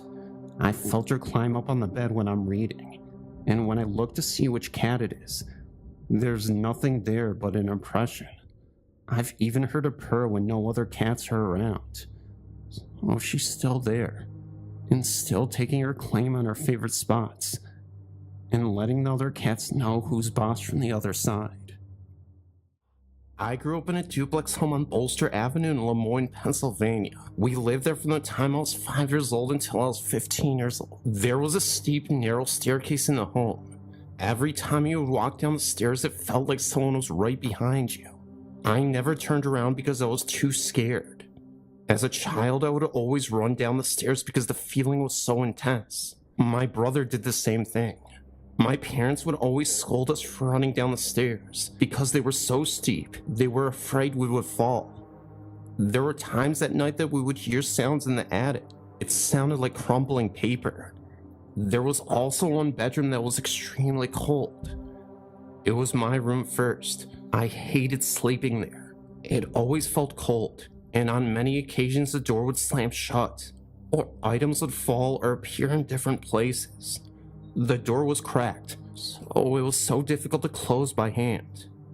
It needed to be forcefully pushed shut in order to close completely. When it slammed shut on its own, it always closed completely. I disliked the room so much I traded rooms with my younger brother. He felt uncomfortable in the room too. So much so that my parents ended up using that room. They didn't have any problem with the room other than the feeling of coldness. On one occasion, my father came upstairs and saw someone standing in the bathroom out of the corner of his eye. He proceeded to the bathroom and called out, "Let me know when the bathroom is available." He didn't hear anything, and after a few minutes he looked in the bathroom again, and there was no one there. No one else had been upstairs. We never really discussed the feeling in the stairway until we moved from the home. I remember saying to my family that I always felt like there was someone breathing down my neck when I came down the stairs. After we started discussing it, we found that we had that feeling, but never talked about it. We asked some of our family and friends if they ever felt uncomfortable in the home. Everyone we spoke to with mentioned the same feeling of a presence behind them while walking down the stairs. Since I was little, I've been sensitive to ghosts. The same time I had dreams that would later turn out to be true. Could tell which song was on next on the radio, knew who the phone call was too, etc. My experiences tend to happen at times when I'm either feeling low or just open towards the other side. My stories. As a little girl, I didn't like being on my room after it got darker when it was summertime. I remember feeling being watched and something wasn't right. At the same time, I was very afraid for the door leading back to our house in the stables. I felt something was looking at me and wanting to hurt me. This was from when I was around 6 and stopped when I was 12. Sometimes they would only show up once. Once I was in bed and was close to falling asleep. I suddenly heard a voice calling my name. I woke up completely and looked into the corner of my room, and there was an old woman there. I couldn't see her clearly because she was kind of blurry, but she had a friendly feeling about her. She then disappeared, and I never saw her again. When I was 17, my dog died, and I was absolutely devastated. A few weeks later, I heard him coming up to my room from the kitchen and saw him enter my room. He then jumped up on my bed, walked around 3 times before sighing, and got down. I could feel him on my bed and against my leg. When I tried to touch him, that's when he disappeared. It did, however, make me feel a lot better after he came and visited me. My parents' farm where most of the events happen is old. It burnt down once there, and there seems to be quite a lot of ghostly activity involved. In the barn, my parents got their car, and since I was little, I was afraid of being there alone. I felt something was wrong, and that something was hanging in the dark. I always felt uneasy there, until a few years ago that my mom told me that someone had hanged themselves there. My worst experience I've ever had was when I was 15 to 17 years old. My room was connected to the kitchen by a little hallway. From the kitchen, you can go directly to the living rooms. The last one I've never felt easy in. There was always something feeling unnaturally cold and just weird. One night I woke up, and my room was ice cold. I heard someone open the door from the hall to the kitchen. It was a man I somehow knew, and he was going directly to the last of the living rooms. Somehow I was there when he went there. I saw him take his rifle and mess with himself. It was feelings more than actually seeing him do it. I then was back in my body, but heard him fall down on the floor, moved a bit, and moaned before he died. The second that happened, the coldness disappeared, and I could breathe again. I told my friend at the time about it, but I was too afraid to ask my parents. One day, sort of jokingly asked if anyone had hurt themselves in that room. My dad turned around and looked at me with a strange look. Yes, your godmother's father hurt himself there. They hadn't told me because my godmother didn't like me to know. I found his grave, and it happened the exact day he hurt himself. I've had nice experiences though. A friend of my parents and their friends hurt herself. My friend was really devastated about it and couldn't get over it. One day we were in the kitchen. I saw a sort of fog that turned into a ghostly hand. It stroked her head as it soothed her. After it disappeared, my friend looked at me and said she was here. My friend then told me that she felt peace and that the friend had told her that she was happy now. To both of us, that meant a lot. The latest year the happenings happens without any real pattern. Last year when I was at my parents' and sleeping in my old rooms, I didn't get any sleep for at least 4 days I was there. There was a presence in the room, and it was not a pleasant one. It just radiated hatred, and it was pointed at me for some reason. The next time I got home, it wasn't in there, but then I had to sleep in my mom's bedroom. I was woken up by someone slamming their hands into the bed very hard. I looked at the end of the bed, and I saw a shadow standing there, but then disappeared. Since then I haven't felt it. For some reason I knew it was male, but I don't know why it felt so badly about me. When I'm home at my parents' now, there's a young girl there. Something I can't feel what is in a man. None of these are evil, but just looking out for me. I've seen the girl from the corner of my eyes, and seen her reflected in the mirror. I think they were protecting me, and just looking out for me. Sometimes I can enter a house and know that there's more than just what the eyes can see. I felt the presence of family or just passerbyers. I think that my parents' house and me makes an energy field where they can enter, and some stay, and some do not. I got one in my room where I live now. Just a little prankster, really. Turns on my computer, opens all the cupboards. I did have an old man who loved to watch me shower. I told him that it was rude, and that I didn't like it. But since then, he hadn't been there. At the same time, there's a girl running every night on the upper floor. My brother is sensitive too, but apparently never experienced the same as I have at my parents' house. Seems I'm the only one that they get attracted to. Also felt being pushed, but that happened in my parents' house too. I don't mind having this ability, but I have to learn to control it, because sometimes it can get too much. My building was built in the early 1800s. We have had experiences within this build that are questionable. We call our presence Felix. When I first purchased the building in 1985, we used to hear a rocking chair located on the second and the top floor of the building. When I asked the previous owner and showed her the location of where we were hearing this chair rock, she stated that this was her father, and he had his rocking chair. The upstairs was completely emptied at the time. The upstairs had the latch doors, yet I would find doors open even after I knew I had shut them. Lights go on for no apparent reason. The same with blow dryers. The lower or first door is a barber shop. Turns out so was Felix. We have found things moved. There are so many different things I thought I'd bring it to your attention. My building is in West Warwick. Others would swear to the things I would tell you. It's okay. Felix has been here far longer than we have, and we have no problem with having Felix around.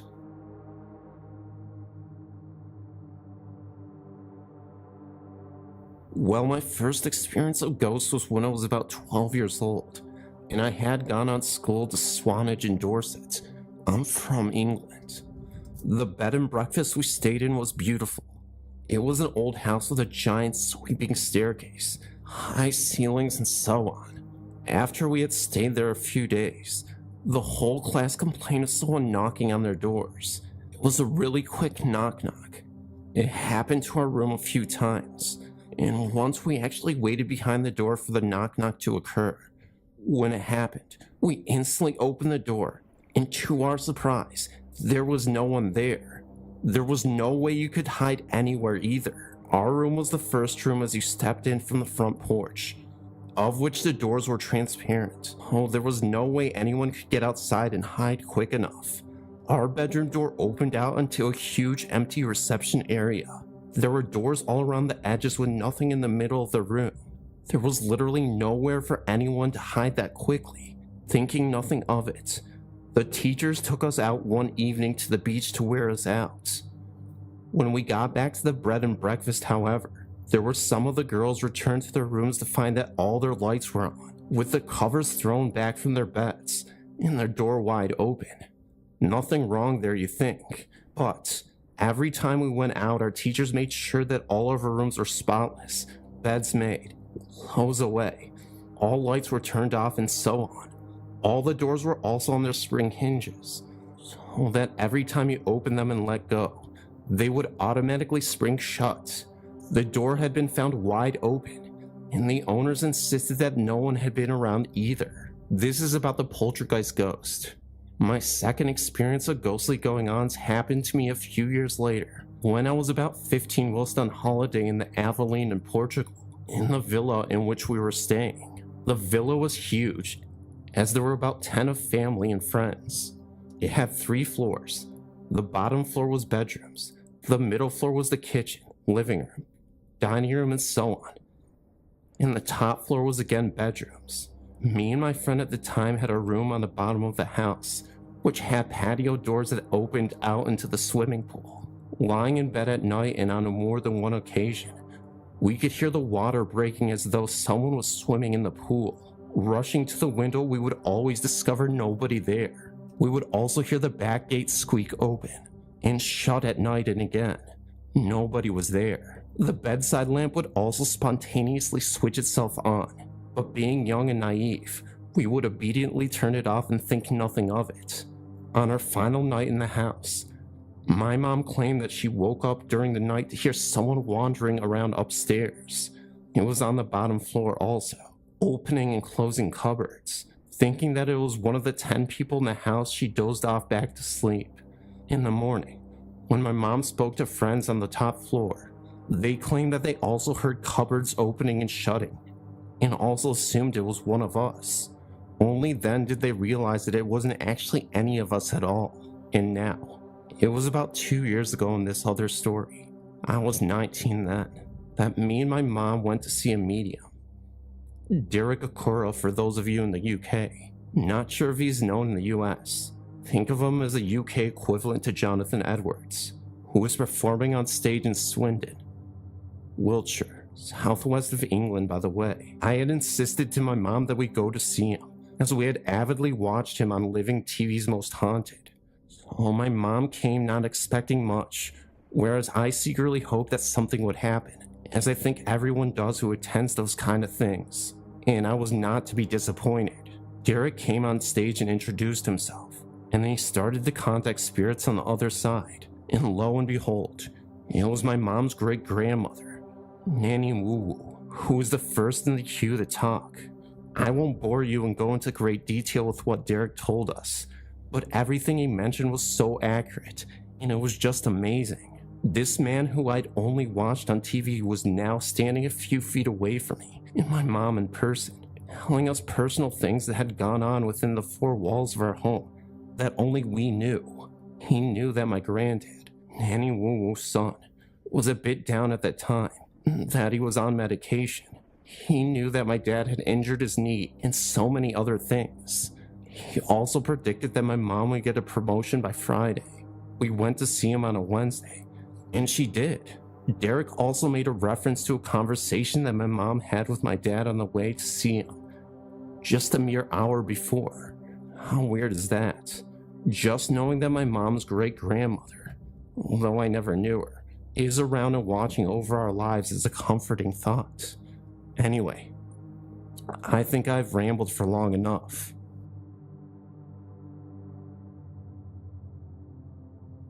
I have a comment about the Guthrie Center in Iowa's Devil Chair. After one of my friends read your site, I was talking on the phone with him, and he told me about the chair and what happened to that one man. I'm not a big believer in ghosts per se, but I do believe in supernatural and spirits. When I first heard it, I laughed and told him that we were going there the next night. We ended up heading on over there. Him, my friend, and I at about 8:45 p.m. in the winter. It was pitch dark already. He was told where it was, You have to turn left on the second dirt road, and it's on the right towards the top of the hill. So then we went over there and I saw it. Momentarily, I started getting chills, not just because of the story, but because of what it looked like, all in the cemetery. It's in the shape of logs with a drape or something over the top of it. Looked like Jesus' robe draped over the broken down cross. Along the bottom it appears to be the shape of ferns, although at first it looked like alligator tails in an old-fashioned cushioning-looking seat. The second we got out of the car, the wind seemed to have picked up, because my hair was whipping around. Just being around it was creepy, but soon enough, none of us would sit in it. So we got back in my car and drove around to the front to study it. After we sat there for a while, we soon found out we were all too scared to go sit in it. So we headed back to Paranormal, 7 miles east of Guthrie. This is the scary part. That night my friend stayed at my house. Above my bed is a window, and on either side are 2 1-foot-1 mirrors, and many sharp pieces of broken mirror in between art, stuck on by mirror stickers. Very strong ones. I tried to pull them off, and they just ripped through the middle, if they even come off at all. Anyways, they've been on there for a few weeks. We finally went to bed around 12 a.m., and she fought and won the inside of the bed, near the windows and mirrors. We finally fell asleep about 2:30 a.m., and at some time in the night, the top mirror, approximately 5 to 6 feet from my bed, fell down, hit the inside corner of the bottom mirror, right above my friend's head, but ended up to the right of the bed. Weird, huh? Anyways, the alarm went off at about 6:45 a.m. She woke up and started getting ready. I fell back asleep and then woke up at 7:30 a.m. As I was lying there, I heard a weird sound and looked up at my wall to find the top mirror off the wall. The stickers unlatched themselves. They didn't even rip, and all of these pieces of broken mirror were laying on my friend's pillow. Ironic, I think not. Those stickers were like they were promised to stay on the wall. Luckily, we didn't sit in the chair. When we first saw the house, I loved it, but I was pregnant with our 3rd child, and there was only 2 large bedrooms and 1 small bedroom. It was an old farmhouse, and it was built in a T-shape, much like most of the houses built in the 1800s because of the central fireplaces. When we told the owner we needed something with more rooms, she said we probably wouldn't want it anyway, because it was haunted. She then went on to tell us that her husband was away on a business trip, and she was alone in the house except for her little dog. They were asleep one night when the dog started to bark. She then opened her eyes, and at the foot of her bed was a woman standing looking at her. When she rised up, the woman turned and went out the door. That incident frightened her so badly that she swore she would not stay in the house alone again. She eventually sold the house, and the new owners built a large addition onto the back of the home and did so many so-called improvements on it. After living there for several years, they went bankrupt. The house sat empty for many years. I happened to drive by it one day and saw the for sale in the yard. We went to the bank and bought it. The neighbors told us it was haunted, that they saw people in the windows and heard things coming from the home. I had a little lady that babysat for me full time. She would not go upstairs alone, and she said she felt like someone was watching her. He never went into the basement even if someone else was going. Heard people talking, and saw 2 men in the parlor. My daughter had a rocking chair in her room. One day she went into her room, and it was rocking all by itself. I found out later that a young woman had died during childbirth in that same room. We guessed she was rocking her baby. My grandson, at age 4, was sleeping in the small bedroom and told us that there was a lady in a long dress in the room during the night. No one gets too upset from these sightings. We figure that they were here before we were, and they feel comfortable with us too. They have apparently accepted us as well. I've been reading all the stories trying to find something similar to what happened when I was about 9 to 10 years old. I'm not sure what it was that I saw, but I haven't been able to explain it. Let me start by saying that when I was a kid, I slept with an old baby blanket that I had forever. One night I went to sleep with a small blanket spread out over the comforter as well. I remember waking up in the middle of the night when everyone else was asleep. My bedroom door was closed, and the foot of my bed was about 3 or 4 feet away from the door. I laid awake, then staring at the door, when 2 flat spots of light started swirling on the door. It sort of looked like when the cable goes out on the TV, that snowy effect. Anyway, it sort of looked like that, but not as bright as an actual TV, and the light was just spinning. Then it was swirling around in a circle. I thought at first I was seeing things, and tried to tell myself that it was car lights or something, but it didn't look like that, and there was no sound of passing cars outside. Everything was quiet outside. Then suddenly, the 2 flat swirling circles seemed to pop off the door and become like little men and creatures standing near the end of the bed. I don't remember too well what they looked like anymore, but I remember them being about 2 feet tall, no necks, fat little bodies. They seemed to have faces, but I couldn't tell you what they looked like, just sort of a suggestion of facial features. And they were made out of this weird light. I sat up in bed frightened out of my mind and clutched the blankets up to my chin. They walked towards the bed and started climbing up the bed by holding onto the blankets. I could feel them tugging the blankets. When they got to the top, they began pulling on my favorite blanket. At first I tried to pull it back away from them, but they kept pulling, and I seemed to go weak and just let it go. They climbed down the end of the bed and back up onto the floor, this time with my blanket that they spread out behind them flat on the door. It made me think of them having a picnic on it. All the while I remember they made small sounds like they were talking to each other, but very faintly. I couldn't make out any words. They became flat swirling circles of light again, and then seemed to vanish through the door. I pulled out the comforter over my head and just cowered there, then shaking until I guess I just eventually went back to sleep.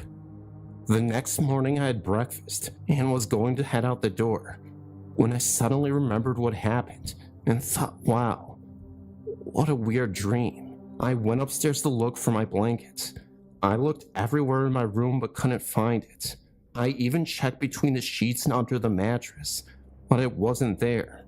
I asked my brothers if they'd taken it as a joke, and they looked at me like I was crazy and said, why the heck would we take your stupid blankets? I asked my mom if she took it to the wash or something. Then she said no. I checked all over the house and couldn't find it anywhere. The last place I looked was the basement, which I'd always found creepy, and whenever mom asked me to go get her anything down there, I beat it up the stairs as quick as I could. I found the blanket hanging in the middle ceiling of the basement. It was not hanging there with any kind of fastener. One edge was just stuck flat on the side of the beams, the floor joist from the room above, with the rest of it dangling down. It looked like they put it there in plain sight to be sure I'd see it. I'd grab one corner, pull it down, and ran up the stairs. That was the only time I've personally experienced anything strange like that. I've heard many stories of unexplainable things from different people that I know. I remember once my roommate and her boyfriend were in our basement apartment, and both of them heard what sounded like someone heavy in boots coming down the stairs, and knock on the door sharply 3 times. They thought it was the landlord, because he lived upstairs, and had the only other key to the outside door at the top of the stairs that was locked. They said just a minute, but got no answer, and when they opened the apartment door, no one was there. I don't normally tell these stories to anyone because they sound outlandish, but I'm a professional as an MBA in English, and I've had some of the strangest things happen to me. The most memorable one was in the fall of 1990. I was a senior in high school, and my boyfriend and I were out with our best friend. Being a stupid teenager, I was riding on my boyfriend's lap in the front seat because we were just going to the park, which was only about 3 miles from where we were, and we lived in the middle of no man's land. There was a forest of trees in the middle of the fork. We were talking and carrying on, and my friend, Mike, took the left fork instead of the right fork. I looked up, fussing at him for taking the wrong road, when we saw this guy in a gray sweatshirt and blue sweatpants walk out of the trees right in front of the car. Of course, I thought we were going to wreck, so I braced my arm on the dashboard and ducked my head, preparing to be thrown through the windshield. I was screaming, but I felt no impact. When I looked up, we were on the right road going towards the park, and there was no one in front of the car. Of course, we stopped the car and mulled around for a few minutes, trying to see if maybe someone had wrecked in the trees, but there was no sign of anything. I do know that about 4 years before that, my brother had a good friend who died at the intersection while running from the cops after domestic dispute. He never made the turn and went straight into the trees. He left behind 2 small children. Maybe it was him trying to go home. My next experience happened with a Ouija board, and I can promise I'll never touch another one. We were trying to contact a friend who had passed away about a year earlier. I asked him to prove he was who he said, and he gave us some details that each of us in the room would know about him individually, but not collectively. I asked him to prove he was there. I heard something happening in the laundry room, and I threw the board into the hallway and went to look. All the cabinets above the washer and dryer were open, and all the storage sheets were laying all over the floor. My cat's food and water had been pushed to the opposite side of the room. It was too scary for all of us. We camped out together in sleeping bags on the floor, as close to one another as we could. And this is my final story, because this one is happening presently. I had a daughter 2 years ago. I decided to pass on my middle name, which has been a family tradition for girls in our family for years, Grace. The wild thing is, my daughter was due on June 21st, which I thought was cool because it was my brother's birthday, but she was born on May 27th, 1996, exactly 1 year to the date of the death of my Aunt Grace, whom I loved during life. She was my godmother, and she never had any kids, and I felt it was a meaningful tribute to her. Anyways, getting to my point, my daughter was born very sick, but became healthy very quickly. She has grown into a radiant little girl. We have moved 5 times since she was born, my job and me traveling, and we finally decided to settle near one set of my grandparents, so she could have the loving support I never had. So we moved to Atlanta. The strange thing is, I've noticed that she always has the coldest room in the house. My husband makes a joke out of it, since he is always hot, that he doesn't know how we always do that. I believe it is my Aunt Grace watching over her, her guardian angel. I've been in her room, putting her to bed, reading her a story, and felt someone sit on the bed with us, with a great thud. My aunt was no little woman, but always a beautiful one. The strangest thing that has happened recently is that an old makeup case with a camo on it, with the powder still in it, has appeared in my home. I know I did not get this from my mom, because we do not speak. It sits in my bookcase. When my husband and I married, I decided to use her wedding band, but it causes blisters on my fingers, and always appears in the jewelry box that I keep in my daughter's room. So now I know. My Aunt Grace wants my daughter to have it, instead of me.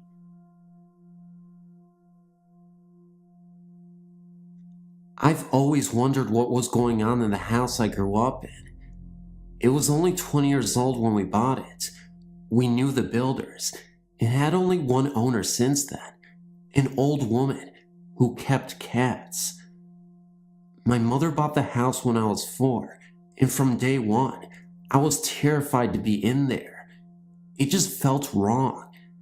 It was a small house, only 2 bedrooms, all on one level, with the exception of an attic and a basement.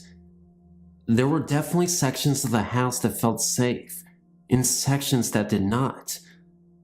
The back bedroom closet, the bathroom, and the short steps and hallway leading to the back door and basement were not. The first bedroom, living room, and ironically enough, the kitchen, so as long as you put your eye on that back hall, were safe. The things that occurred in the house were experienced by the entire family, though my mother and older sister always had a reasonable explanation for them. Heavy breathing could often be heard. Mom's explanation, the swing set up the road creaking, footsteps across the ceiling, the neighbors. Now, our house sat alone and shared no walls, so how would we hear the neighbors going up their stairs inside their house? Items that were set down would suddenly vanish, only to reappear after much frantic hunting. But worse than that was the feel. People were loath to do anything that would make a loud noise. Vacuuming, showering, flushing the toilet, frying food, anything that made a cover-up noise. It always made you want to spin around and run when you couldn't hear past the noise you were making, as if for allowing something to sneak up on you. When anyone went down to the basement, which housed the washer and dryer, they inevitably ran down the stairs. Those stairs, you just didn't want to be caught on them. My mom was a compulsive decorator, and the only spot in the house that did not boast ornamentation was the hall leading to the basement stairs. Even she couldn't bear to be in there long enough to hang a picture. Once in the basement, the person felt compelled to keep a running, shouted conversation with whomever was upstairs. You did not want to be cut off down there. Sleeping in this house was a nightmare. The overwhelming fear of shutting off the light and daring to sleep. Myself and my niece both experienced this. In the back bedroom, too, there was a closet. The closet door had a tendency to suddenly slam open. My mom's explanation, it was hung crooked. When I was 14, tired of it, I put a latch on it. Some years later, the door flung itself open, hard enough to send the latch flying through the opposite window.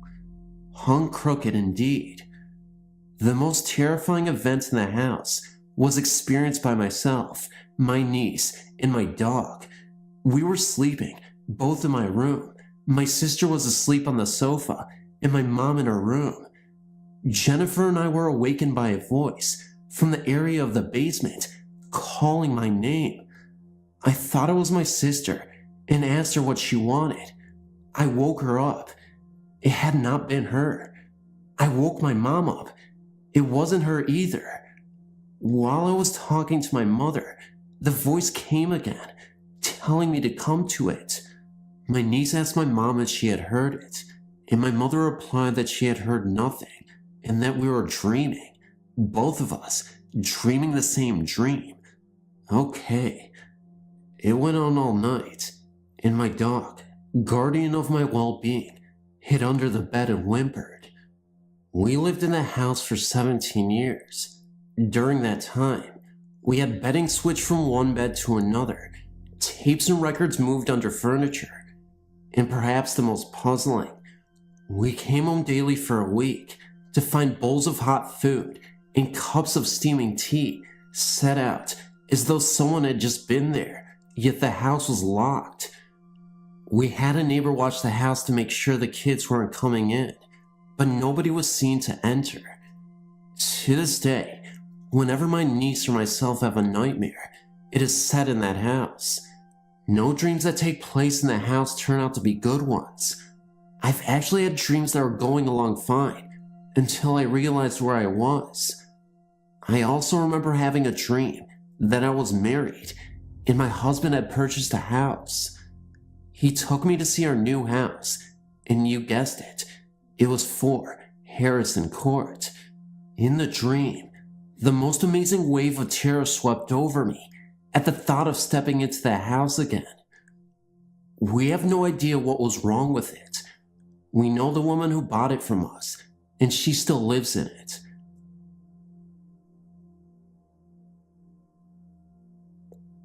My children and I had a very bad experience with a demon in a house that we lived in.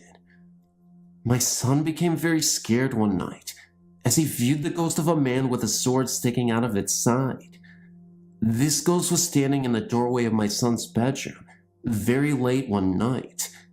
He said that this thing was just giving him the feeling of such terrible hatred and dread. It made my son feel like it was going to kill us.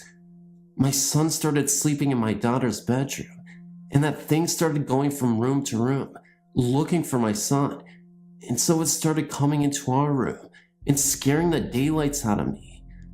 I had felt the hatred and anger. I know that it would have killed us if we had not gotten our pastor out there. When our pastor pulled into our drive, he said he felt the anger and hatred just emanating from the house to the outside. He knew what we were up against, and we immediately started saying prayers and his army of saints to fight for us. Ultimately, it worked, so while we were living there, we had no more problems. But whenever we drive by, we cannot even look at the house.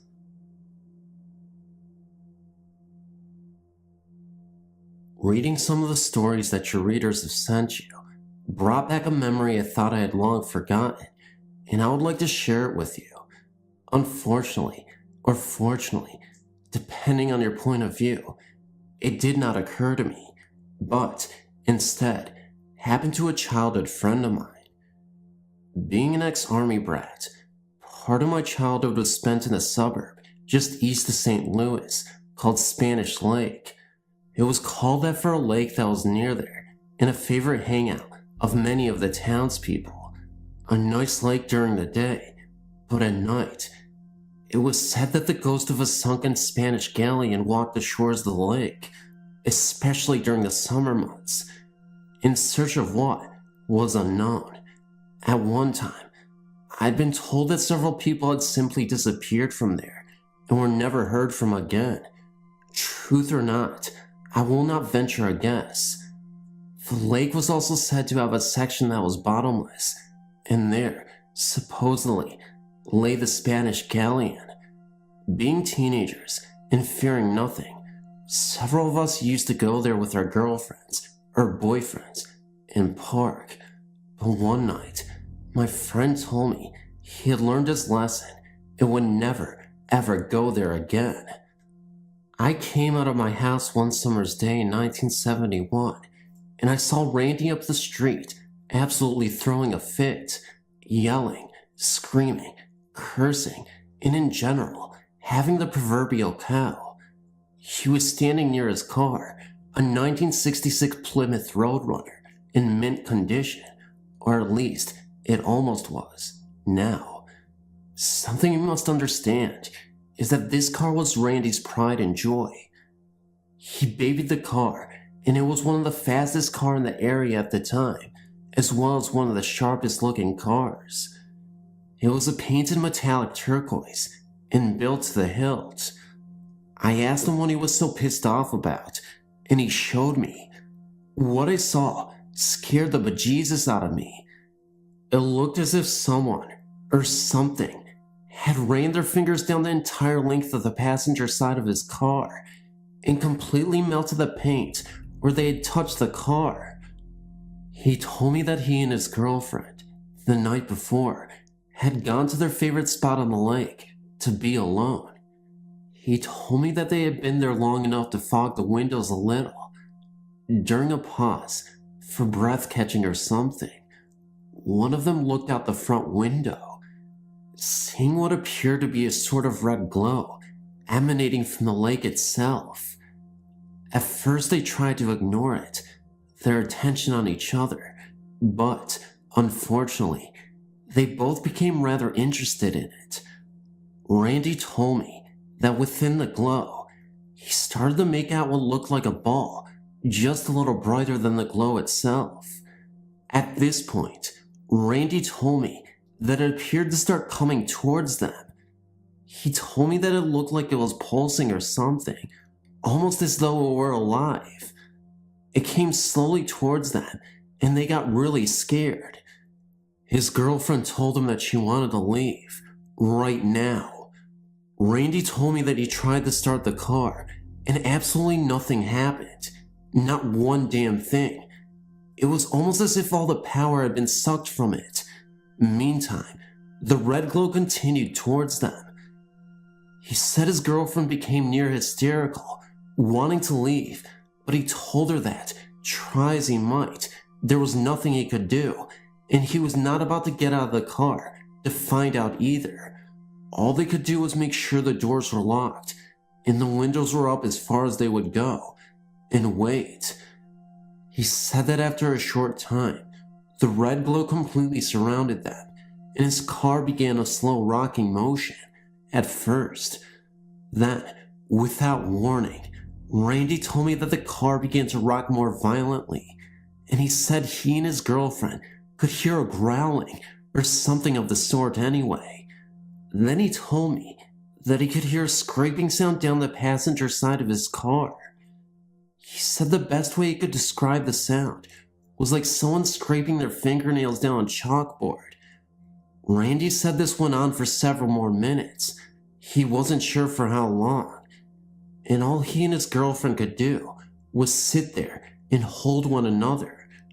She, of course, in tears, and Randy very nearly there himself. Suddenly, he said, the growling stopped, the scraping ceased, and the glow was gone. It simply wasn't there anymore. Shaking, he reached for the ignition switch and tried turning the key. He said the car started right away, and they got the heck out of there, not looking back once, and were grateful when they were back up on the main road and heading into town. By the time Randy had been able to calm his girlfriend down and get her home, it was very late, so he decided to just go home and try to get some sleep, but not before trying to see what kind of damage had been done. Randy told me that after he had gotten home, he went into the house, got his flashlight, and went back outside. He said that at the time, he saw absolutely nothing, and after very careful examination too. But the next morning, his brother had wakened him, wanting to know what happened to his baby. That's when he discovered what he had. He tried several times after to fix the problem, but within a few days, the fingerprints would reappear, just as if they were fresh. Shortly after that, I left Spanish Lake. I was told that Randy eventually got rid of his car, and I heard nothing more of it. But to be honest with you, I've not been too awfully curious either.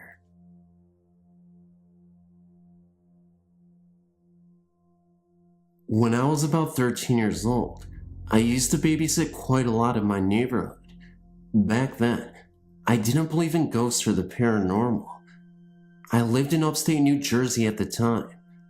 My foster family had recently moved into a new housing development in a small suburban town near the New York State border. The house next door to us was an old farmhouse.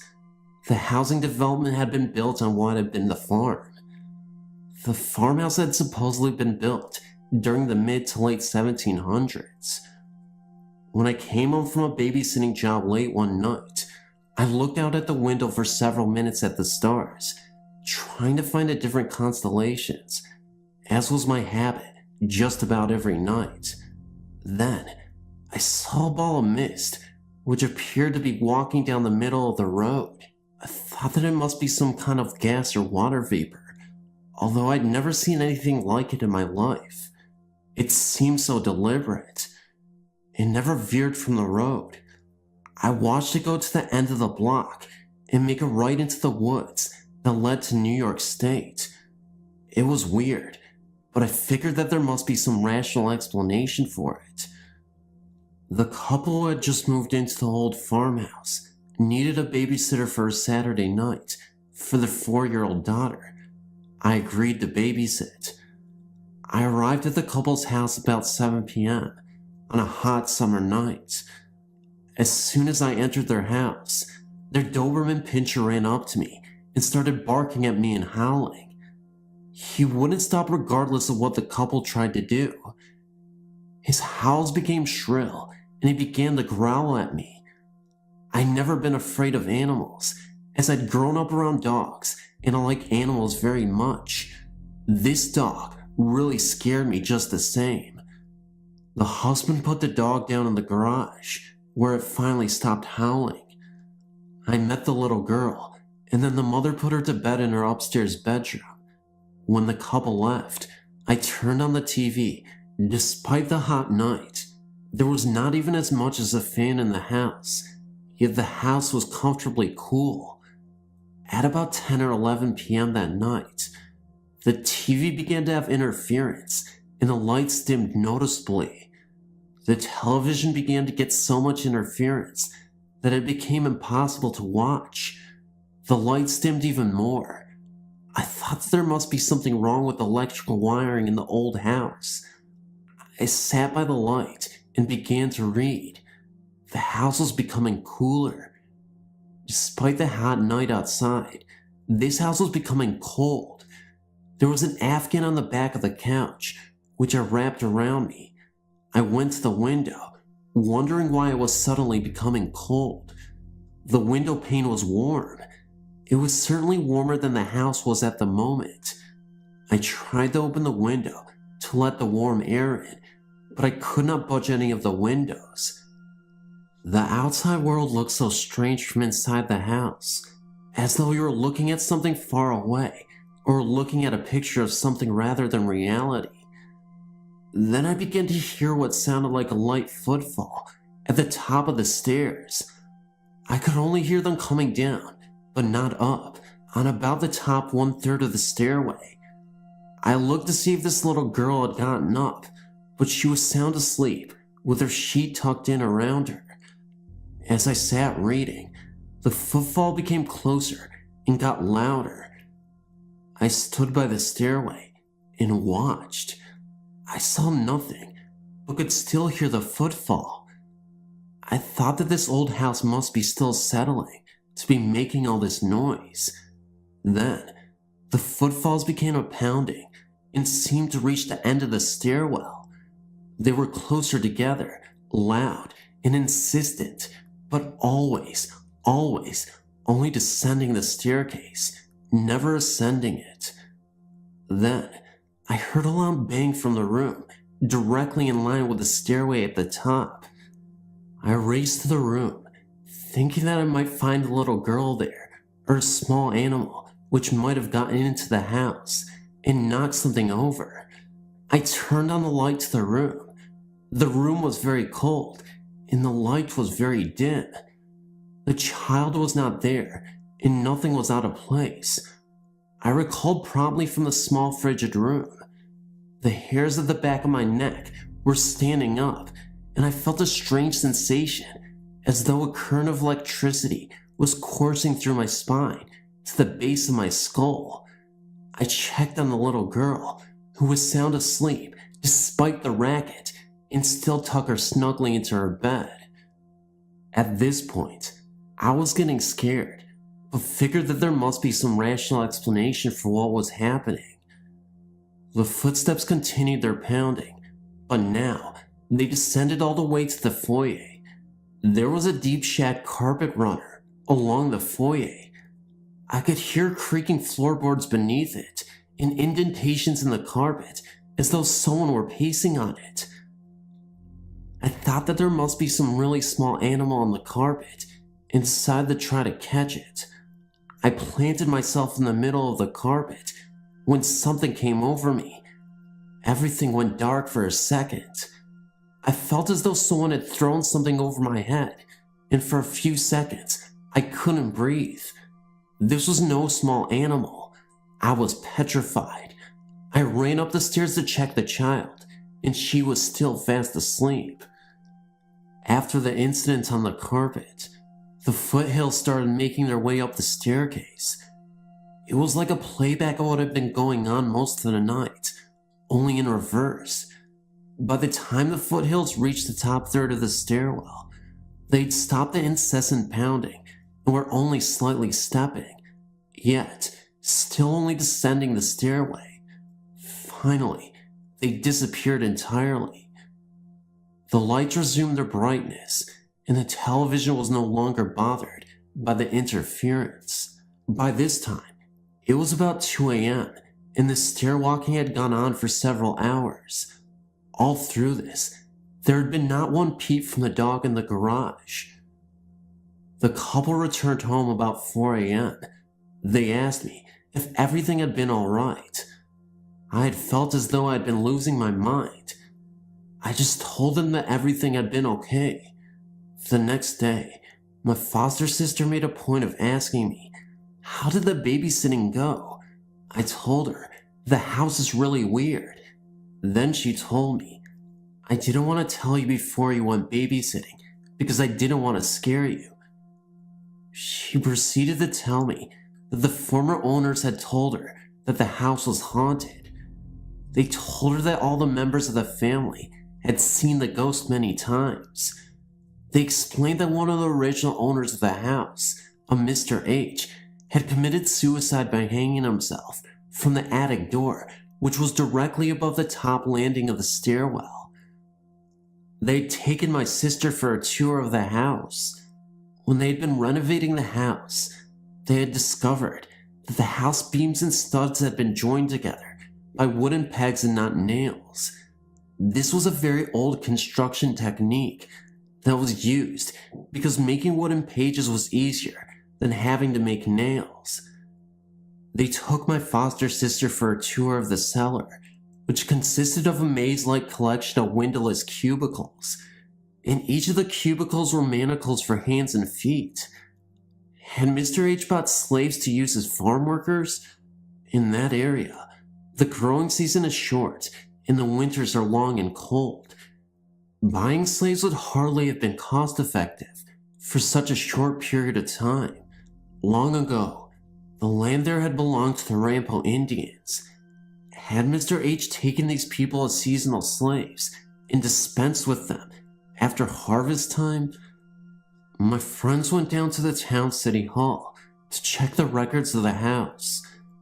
The records showed that the house was considerably newer than had been thought, about mid-19th century. This was after the slavery had been discontinued in the Northeast.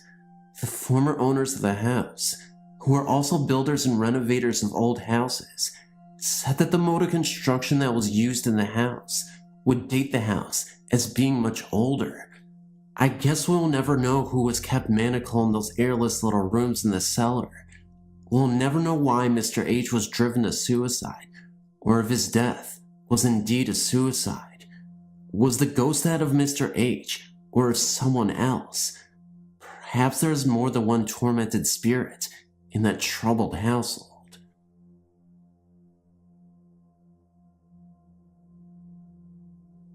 I'm from a very small town in Madison Parish, Louisiana. One cold February night, my 5 sisters and I were going to visit my dad's brothers, as was a habit of ours to do, a couple of times during the week.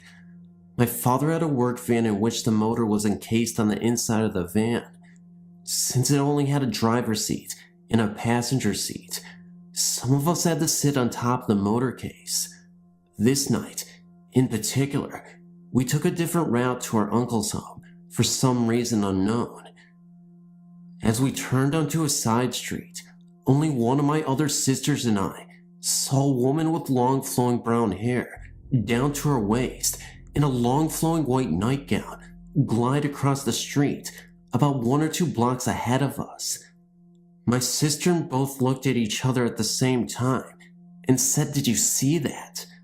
1 second she was to our left, and the next she was across the street, and then just vanished. When we got home later that night, I told my mother what my sister and I had seen. She said that many, many years ago, I'm not sure if it was in the early 1900s, a young lady who lived in that area was to be married. On her wedding night, Her fiancé was tragically killed before the wedding could take place. The bride, who was very much in love with her fiancé, pined away and died from the grief of her loss. My mother said that my sister and I were not the only ones who had seen this lady.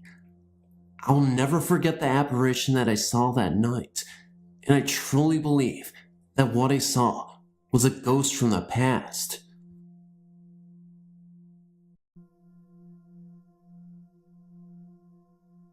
I suppose that every kid imagines a monster in a closet or under the bed at one time or another, and I had in fact began to believe my experience to be the result of a young fertile imagination. You see, my room was located in the basement of my parents' home. Located next to the basement stairs, my closet ran under the stair and had only an open doorway, no door. As I lay trying to sleep at night, I was sure I could discern a pair of glowing red eyes staring at me from the closet doorway. This always filled me with a sense of fear and trepidation. I could never quite make out the body of the apparition, more like having an idea of the shape and size, but never really seeing it. I also had the strange feeling that the apparition indeed wished me ill. Furthermore, there was some force that restricted it to the closet. However, as I said, I'd begun to doubt the evidence of my own experience. Until years after I'd left the family home, my cousin came to stay with my mom and dad due to family difficulties. She stayed in my former room. Mom informed me that she was having trouble sleeping. However, she could not seem to get her to give any reason as to her apparent insomnia. My mother asked me to talk to her, fearing her difficulties stemmed from the problems in the family. She further believed that being closer in age might make it easier for her to open up. She described to me exactly the same manifestation I had imagined when I slept in that room. After a room change, she was once again able to sleep comfortably at night.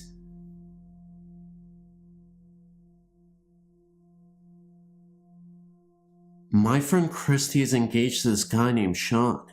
Sean has lived for most of his life at his parents' house in Cincinnati, Ohio. Sean's house is very old and just happens to be in a development that is situated over an old Indian burial ground. For as long as Sean can remember, there has been a ghost in the house. It imitates the voices of people who live in the house. There are many instances of Sean or his sisters being alone in the house and hearing one of their parents begging for help downstairs, only to go to the parent's aid and discover that the parent is not in the house. Sean even recorded it once while he was recording himself playing drums. In addition, there is a spirit that follows them and visitors around the house. It is a tall, dark figure wearing a hooded cloak. It has never harmed anyone, but merely made them feel uncomfortable. About a year ago, Christy made a trip out to Cincinnati to meet Sean's parents for the first time.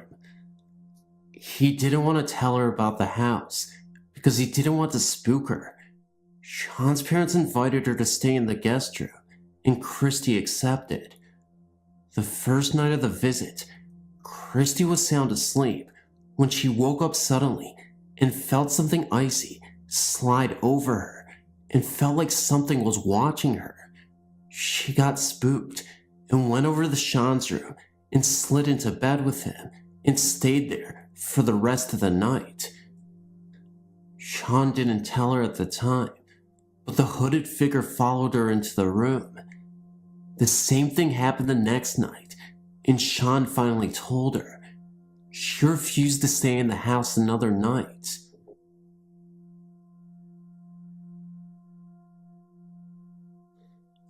When I was about 4 or 5, maybe even younger, I remember one night I was sleeping in my room and I awoke. I don't know why I did. I may have been dreaming.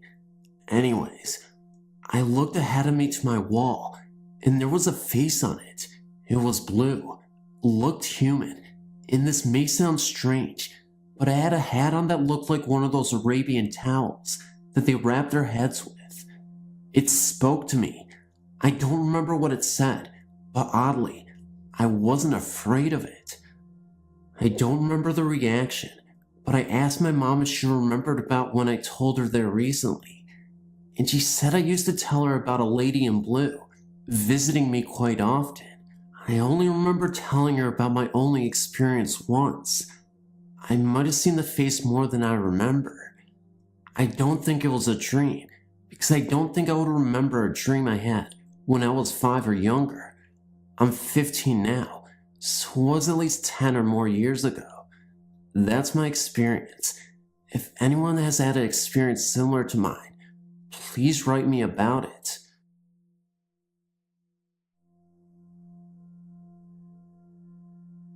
I've only had one paranormal experience. It happened last October when my boyfriend had temporarily rented a trailer. We had lived there for almost 2 months and nothing out of the ordinary had happened. One afternoon, he decided to take a nap and I was in the living room watching TV. I started hearing this really strange continuous screeching noise. It sounded like it was coming from inside the wall beside his bedroom door. When I walked over there, it stopped. I sat back down and started watching TV again, and it started back again. This time, I walked into the kitchen. The bedroom was right beside the kitchen, and I started opening the bottom cabinets, and once again, the screeching stopped. I never said anything about it to my boyfriend because I didn't think about it at the time. A couple of days later, we were in the kitchen eating breakfast, and he told me that the day before, when he was there by himself, that he had heard a weird, loud, screeching noise. He said he tried to find where it was coming from, and it would stop when he'd look. I told him that the same thing had happened to me while he was asleep a few days earlier. We both talked about ghosts and laughed about it, pretty much dismissing it as a joke. A few nights later, his mom came and stayed the whole night and was asleep on the living room couch. This particular night, we were sleeping in the bedroom on the opposite end of the trailer. It was really late, probably around 3 a.m., and we had been laying there talking when I started hearing this noise. It was kind of like the screeching, but much quieter, and screeched in intervals, like footsteps. I thought my boyfriend had dropped over the side of the bed, making that noise with his hand against the plastic on the mattress. I said, "Brian, quit making that noise."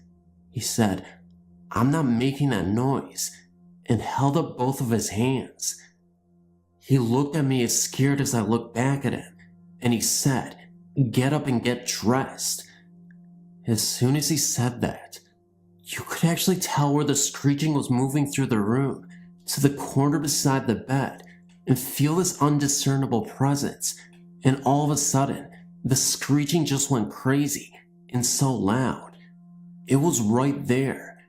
Needless to say, within a split second, it was the only one there. Now you can imagine 2 grown adults running into the living room to wake up his mom.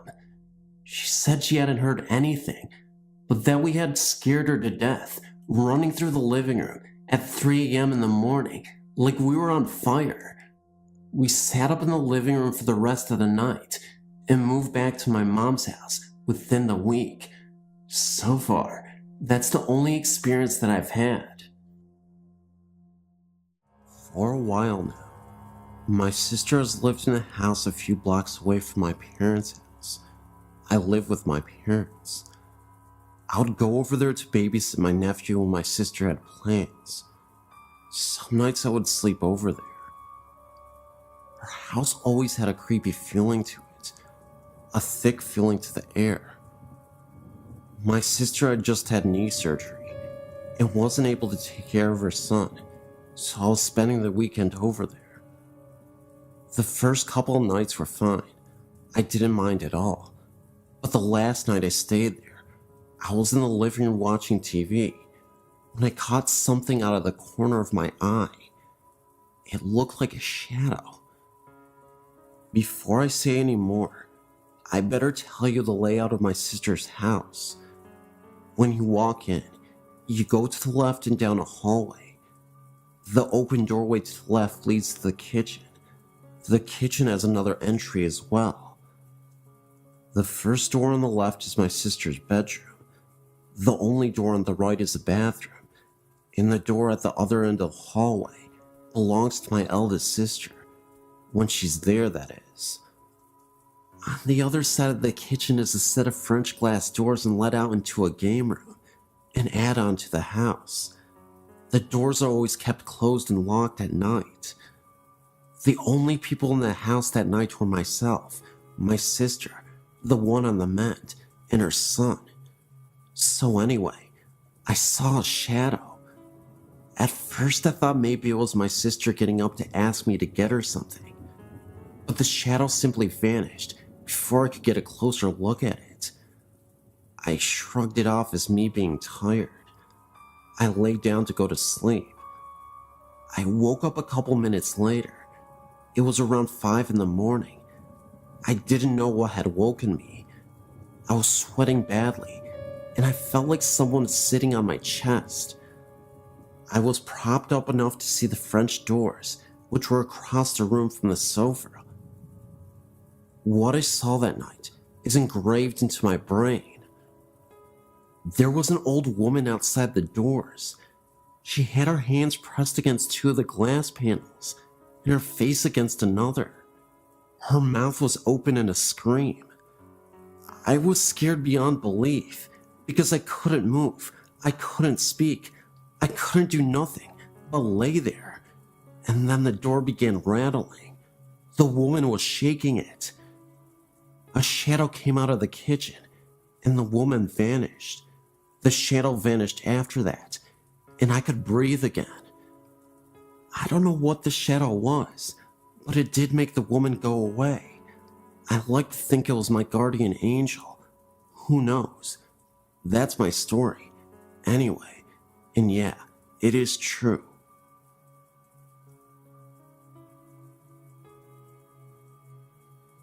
My mother was born in Austria-Hungary in 1908. When her parents immigrated to the US, they left their 3 children behind in the care of their grandparents. It was 5 years until her parents were able to return and bring the children to the US. In that 5 years, my mother became very close to her grandfather and went everywhere with him. She arrived in the US as a 13-year-old, grew up, and married my father. They were a young farm couple living in rural Ohio. One night, my mother awoke to see her grandfather standing at the foot of her bed. He was smiling at her, but did not speak. She relayed that she pulled the covers over her head and then looked again, and he was still there. She then tried to wake my father, but when he awoke, her grandfather disappeared. She had the overwhelming feeling that her grandfather had died. This happened in the mid-1920s, and at that time, international long distance was only a thing for wealthy folks. Her only contact with her grandparents was via mail, which would take a couple of weeks to arrive. Sure enough, 2 weeks later, she received a letter from her grandmother verifying that her grandfather had passed away on the same day and approximately the same time that he appeared in her bedroom. My father attested to the entire happening. This was always our family ghost story that no one ever had a reason to doubt.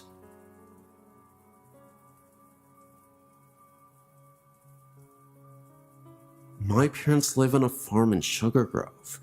My stepdad grew up here with his family as a child. On Christmas Eve in 1964, his dad went into town to pick up the grandma for the holiday. With him, he took a younger daughter and his younger son. On the way home, there was a terrible accident and everybody died except the daughter. Over the years, the farmhouse was used as rental property until my mom met her husband.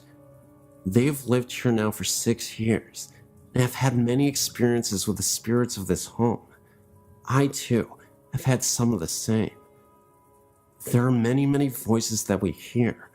Marbles rolling down the hallway upstairs, foot noises walking up and down the stairway, clouds of light and dark smoke throughout the entire house, doors open and close, things come up missing, then are returned within days.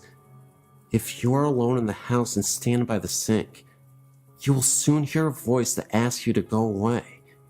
It will repeat until you walk away from the sink. Standing outside, if you look up into the window upstairs, sometimes you will see a vision of a woman standing in the window. This is believed to be Grandma. I have an 11-year-old daughter that has walked into the downstairs bathroom and ran out, stating there is a man standing at the bathroom sink. He will only turn his head and look at you, and then turn back to the mirror. He hasn't spoken yet. When my parents first came here, they slept upstairs. They had to move to the downstairs room in the winter because no matter what room you are in up there, it is ice cold. We have used electric heat sources to try to generate heat, but it doesn't work. There are also apparitions of faces, white in color, etched into the door of the master bedroom. These appear darker at times and lighter at other times. They appear to be stuck in the wood of the door. It's believed by everyone here that the spirits and happenings of this house are all those family members that were killed in the crash. After all, they all did reside here, and I think they still do.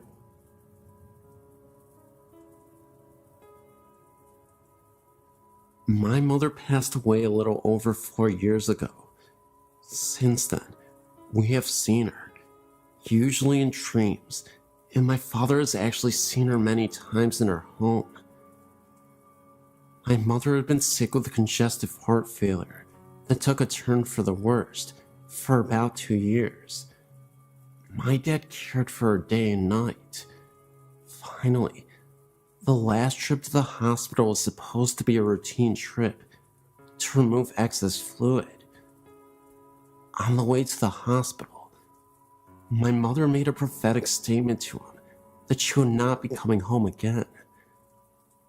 When she was given the diagnosis that no further help was available to her and she would be sent home with hospice, she refused and decided to die in the hospital instead of at home because my father had to continue to live there and she did not want him to find it hard to stay at their home.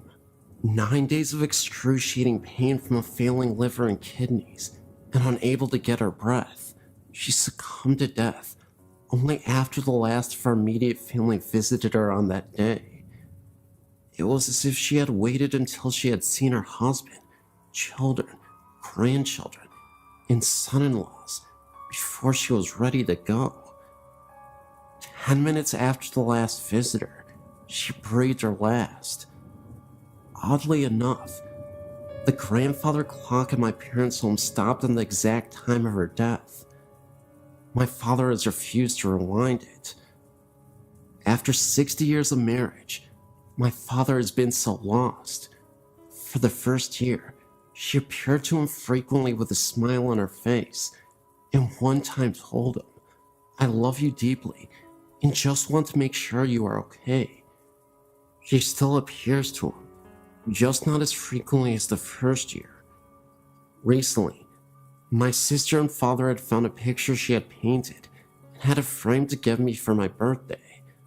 My dad saw my mother the morning they gave me the gift and said she was holding a shopping bag with a wooden frame sticking out from it with a huge smile on her face. He said they communicated without talking, and he knew she was happy and proud I was getting the picture. I've seen my mother in dreams, but only one stands out as a possible contact with her. In my dream, I was looking through the picture window at my parents' home and saw her sitting in her chair with my father standing over her, talking and smiling as if he was catching up on recent events. I went inside the house and she looked at me and smiled. I remember how peaceful she looked and so healthy. I remember saying, "Mama, how can this be? I saw you in the casket at the funeral home." She just smiled at me and said, "Well, sometimes these things just happened." I replied, "Well, I don't care how it happened. I'm glad to have you back. I've missed you." With that, I woke up. One other time, after an extremely frustrating day, I was walking in a corridor and thought I'd heard her call my name. She said, "Susie." I actually said out loud, "Mama?" But she was not even there. My sister says she has dreamed of her, but never actually have seen her. My son slept in my mom's bed about 6 months after her passing, and said sometimes in the night, he felt her sit down on the side of the bed. He knew it was her because he could smell her perfume. My nephew recalled a dream he had the first Thanksgiving holiday after her passing. He said that in his dream, he walked out of his upstairs bedroom and she was in the hallway. He said, "Let's go get some turkey, Granny." He said she replied, "Now, Mark, you know I can't go downstairs with you this year, but you know I'm here." My family feels that she is around us all the time. I know she is with my father the most because he is terminally ill and misses her so terribly. I feel comforted knowing she is waiting for his time to cross over.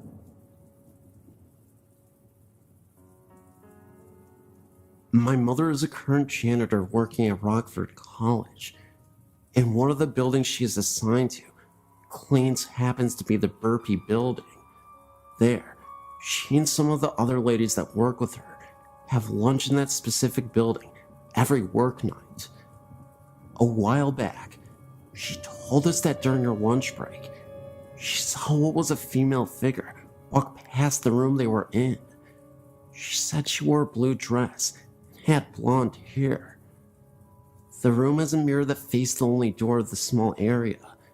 She said, and I quote, "I glanced at the mirror, a habit of doing when you're in that room a lot, and saw this thin, transparent figure walk past the door. I thought it was one of the other girls that was walking by, but it wasn't until I realized that no one that night was wearing a blue dress or had dyed their hair blonde. I walked out to see if it was a trespasser, but saw no one in the hall. I called security and asked them if they allowed any blonde, blue-dressed girl on the property. They denied doing so, confirming my suspicions that it was possibly a ghost. This is just one of the stories that she has told us during the last 2 years of her encounters with the Burpee ghosts.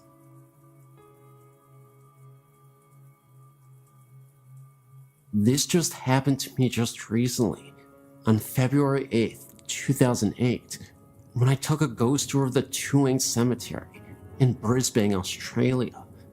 First of all, I'd like to keep this to myself anonymous. Secondly, what I saw is true, for I did some research to see if anyone else experienced what I saw that night, and, as it turns out, a few people over the years saw it too. It was cold and partly windy that night when I turned up at the ghost of the Tuang Boneyard, Brisbane's oldest and biggest graveyard. There's a lot of strange stories connected to this boneyard, like a vampire.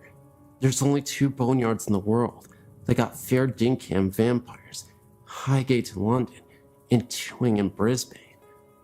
The Bleeding Grave and Walking Statue. Yes, a wandering statue. Anyway, the tour barely began as our hostess was introducing herself when I saw something standing amongst the trees. It was solid and black. It was standing there watching us. I saw it, but I thought I was seeing things. Excitement that might have sparked off my imagination. But as I walked past this spot, there was nothing there to resemble that figure. But yet it was real, as you and I. It wasn't until a few feet ahead, I heard a weird clang sound right next to me, as if someone was banging in a pot or whatever. I thought it was the signpost rattling, but there was no signpost anywhere. Now that was frickin' weird, I thought, as I hurried on, looking behind me. Most of the night I felt we were being followed by something, as I was tailing Charlie. Best place to be on a ghost tour at the end of the line. Things started to get a bit stranger, like the cold wind I felt touching me, if there was no wind blowing. The same thing happened again 2 nights later, when I felt something touching my neck in my own home, or seeing things at the corner of my eyes. When I turned around, there would be nothing there. I thought I was ready for the madhouse at one point. I know that I saw something, so I researched it, and as it turned out, others saw that same black figure at the same spot where I saw him or her, whatever the heck it was, and heard the same clanging sound I heard, so I didn't imagine it at all. I hope I didn't. That's my story. I've got other great spine-chilling tales, which I'll put up ASAP, but this was the first experience I had in years, except for the ghost of my dog who came back for a few nights to bark goodbye to us.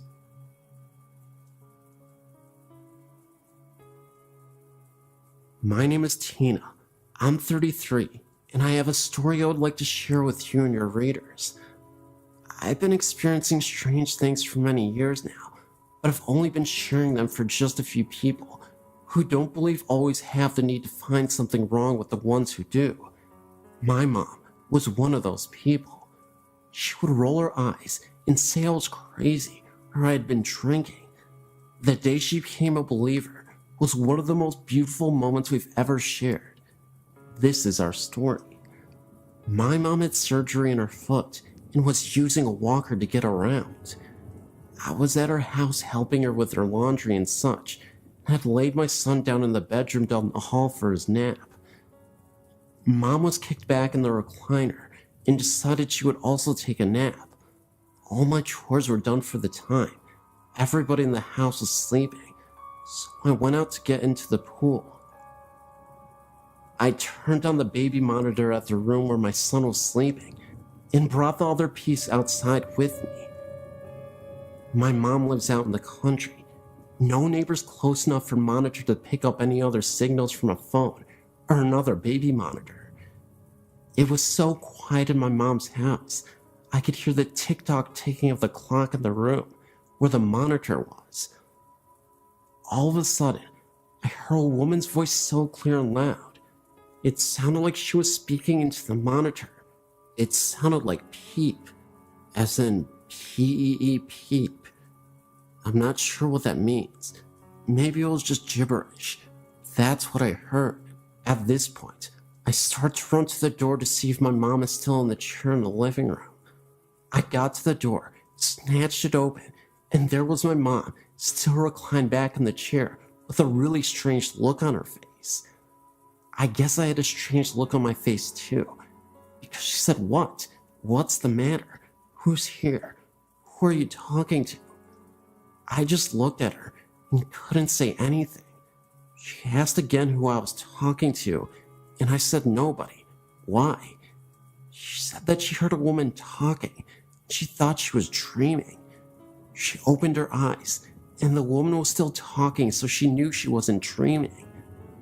Having to always have an explanation for things, she then assumed I was on the phone, but looked around and saw the phone and my cell phone were on the kitchen counter. That was when I came in the door, and she knew it wasn't me. I said, "You heard that too?" "Yes," she said, with a very strange look on her face. So I went down to the hall to the room where my son was still sleeping and looked around. Nothing out of the ordinary, nothing out of place. I came back down the hall and told my mom he was fine, still sleeping, hadn't moved an inch. She was a little freaked out, but she started asking me questions about my great-grandmother, who often visits me, and the places that I go. I never met my great-grandmother in person, but I've had many run-ins with her spirit. My mom didn't want to believe that Grandma visits her too, but after that day, she started to believe, not only in ghosts and spirits, but in me too. Thanks, Grandma Daisy. Wait a second before you shut the phone off. Can I get a like, a subscribe, and a share? Let me know you got to the end of this video by saying you got to the end of the video. Or you can say really anything because it really helps the algorithm grow. Let's get the 40,000 subscribers because it would just help me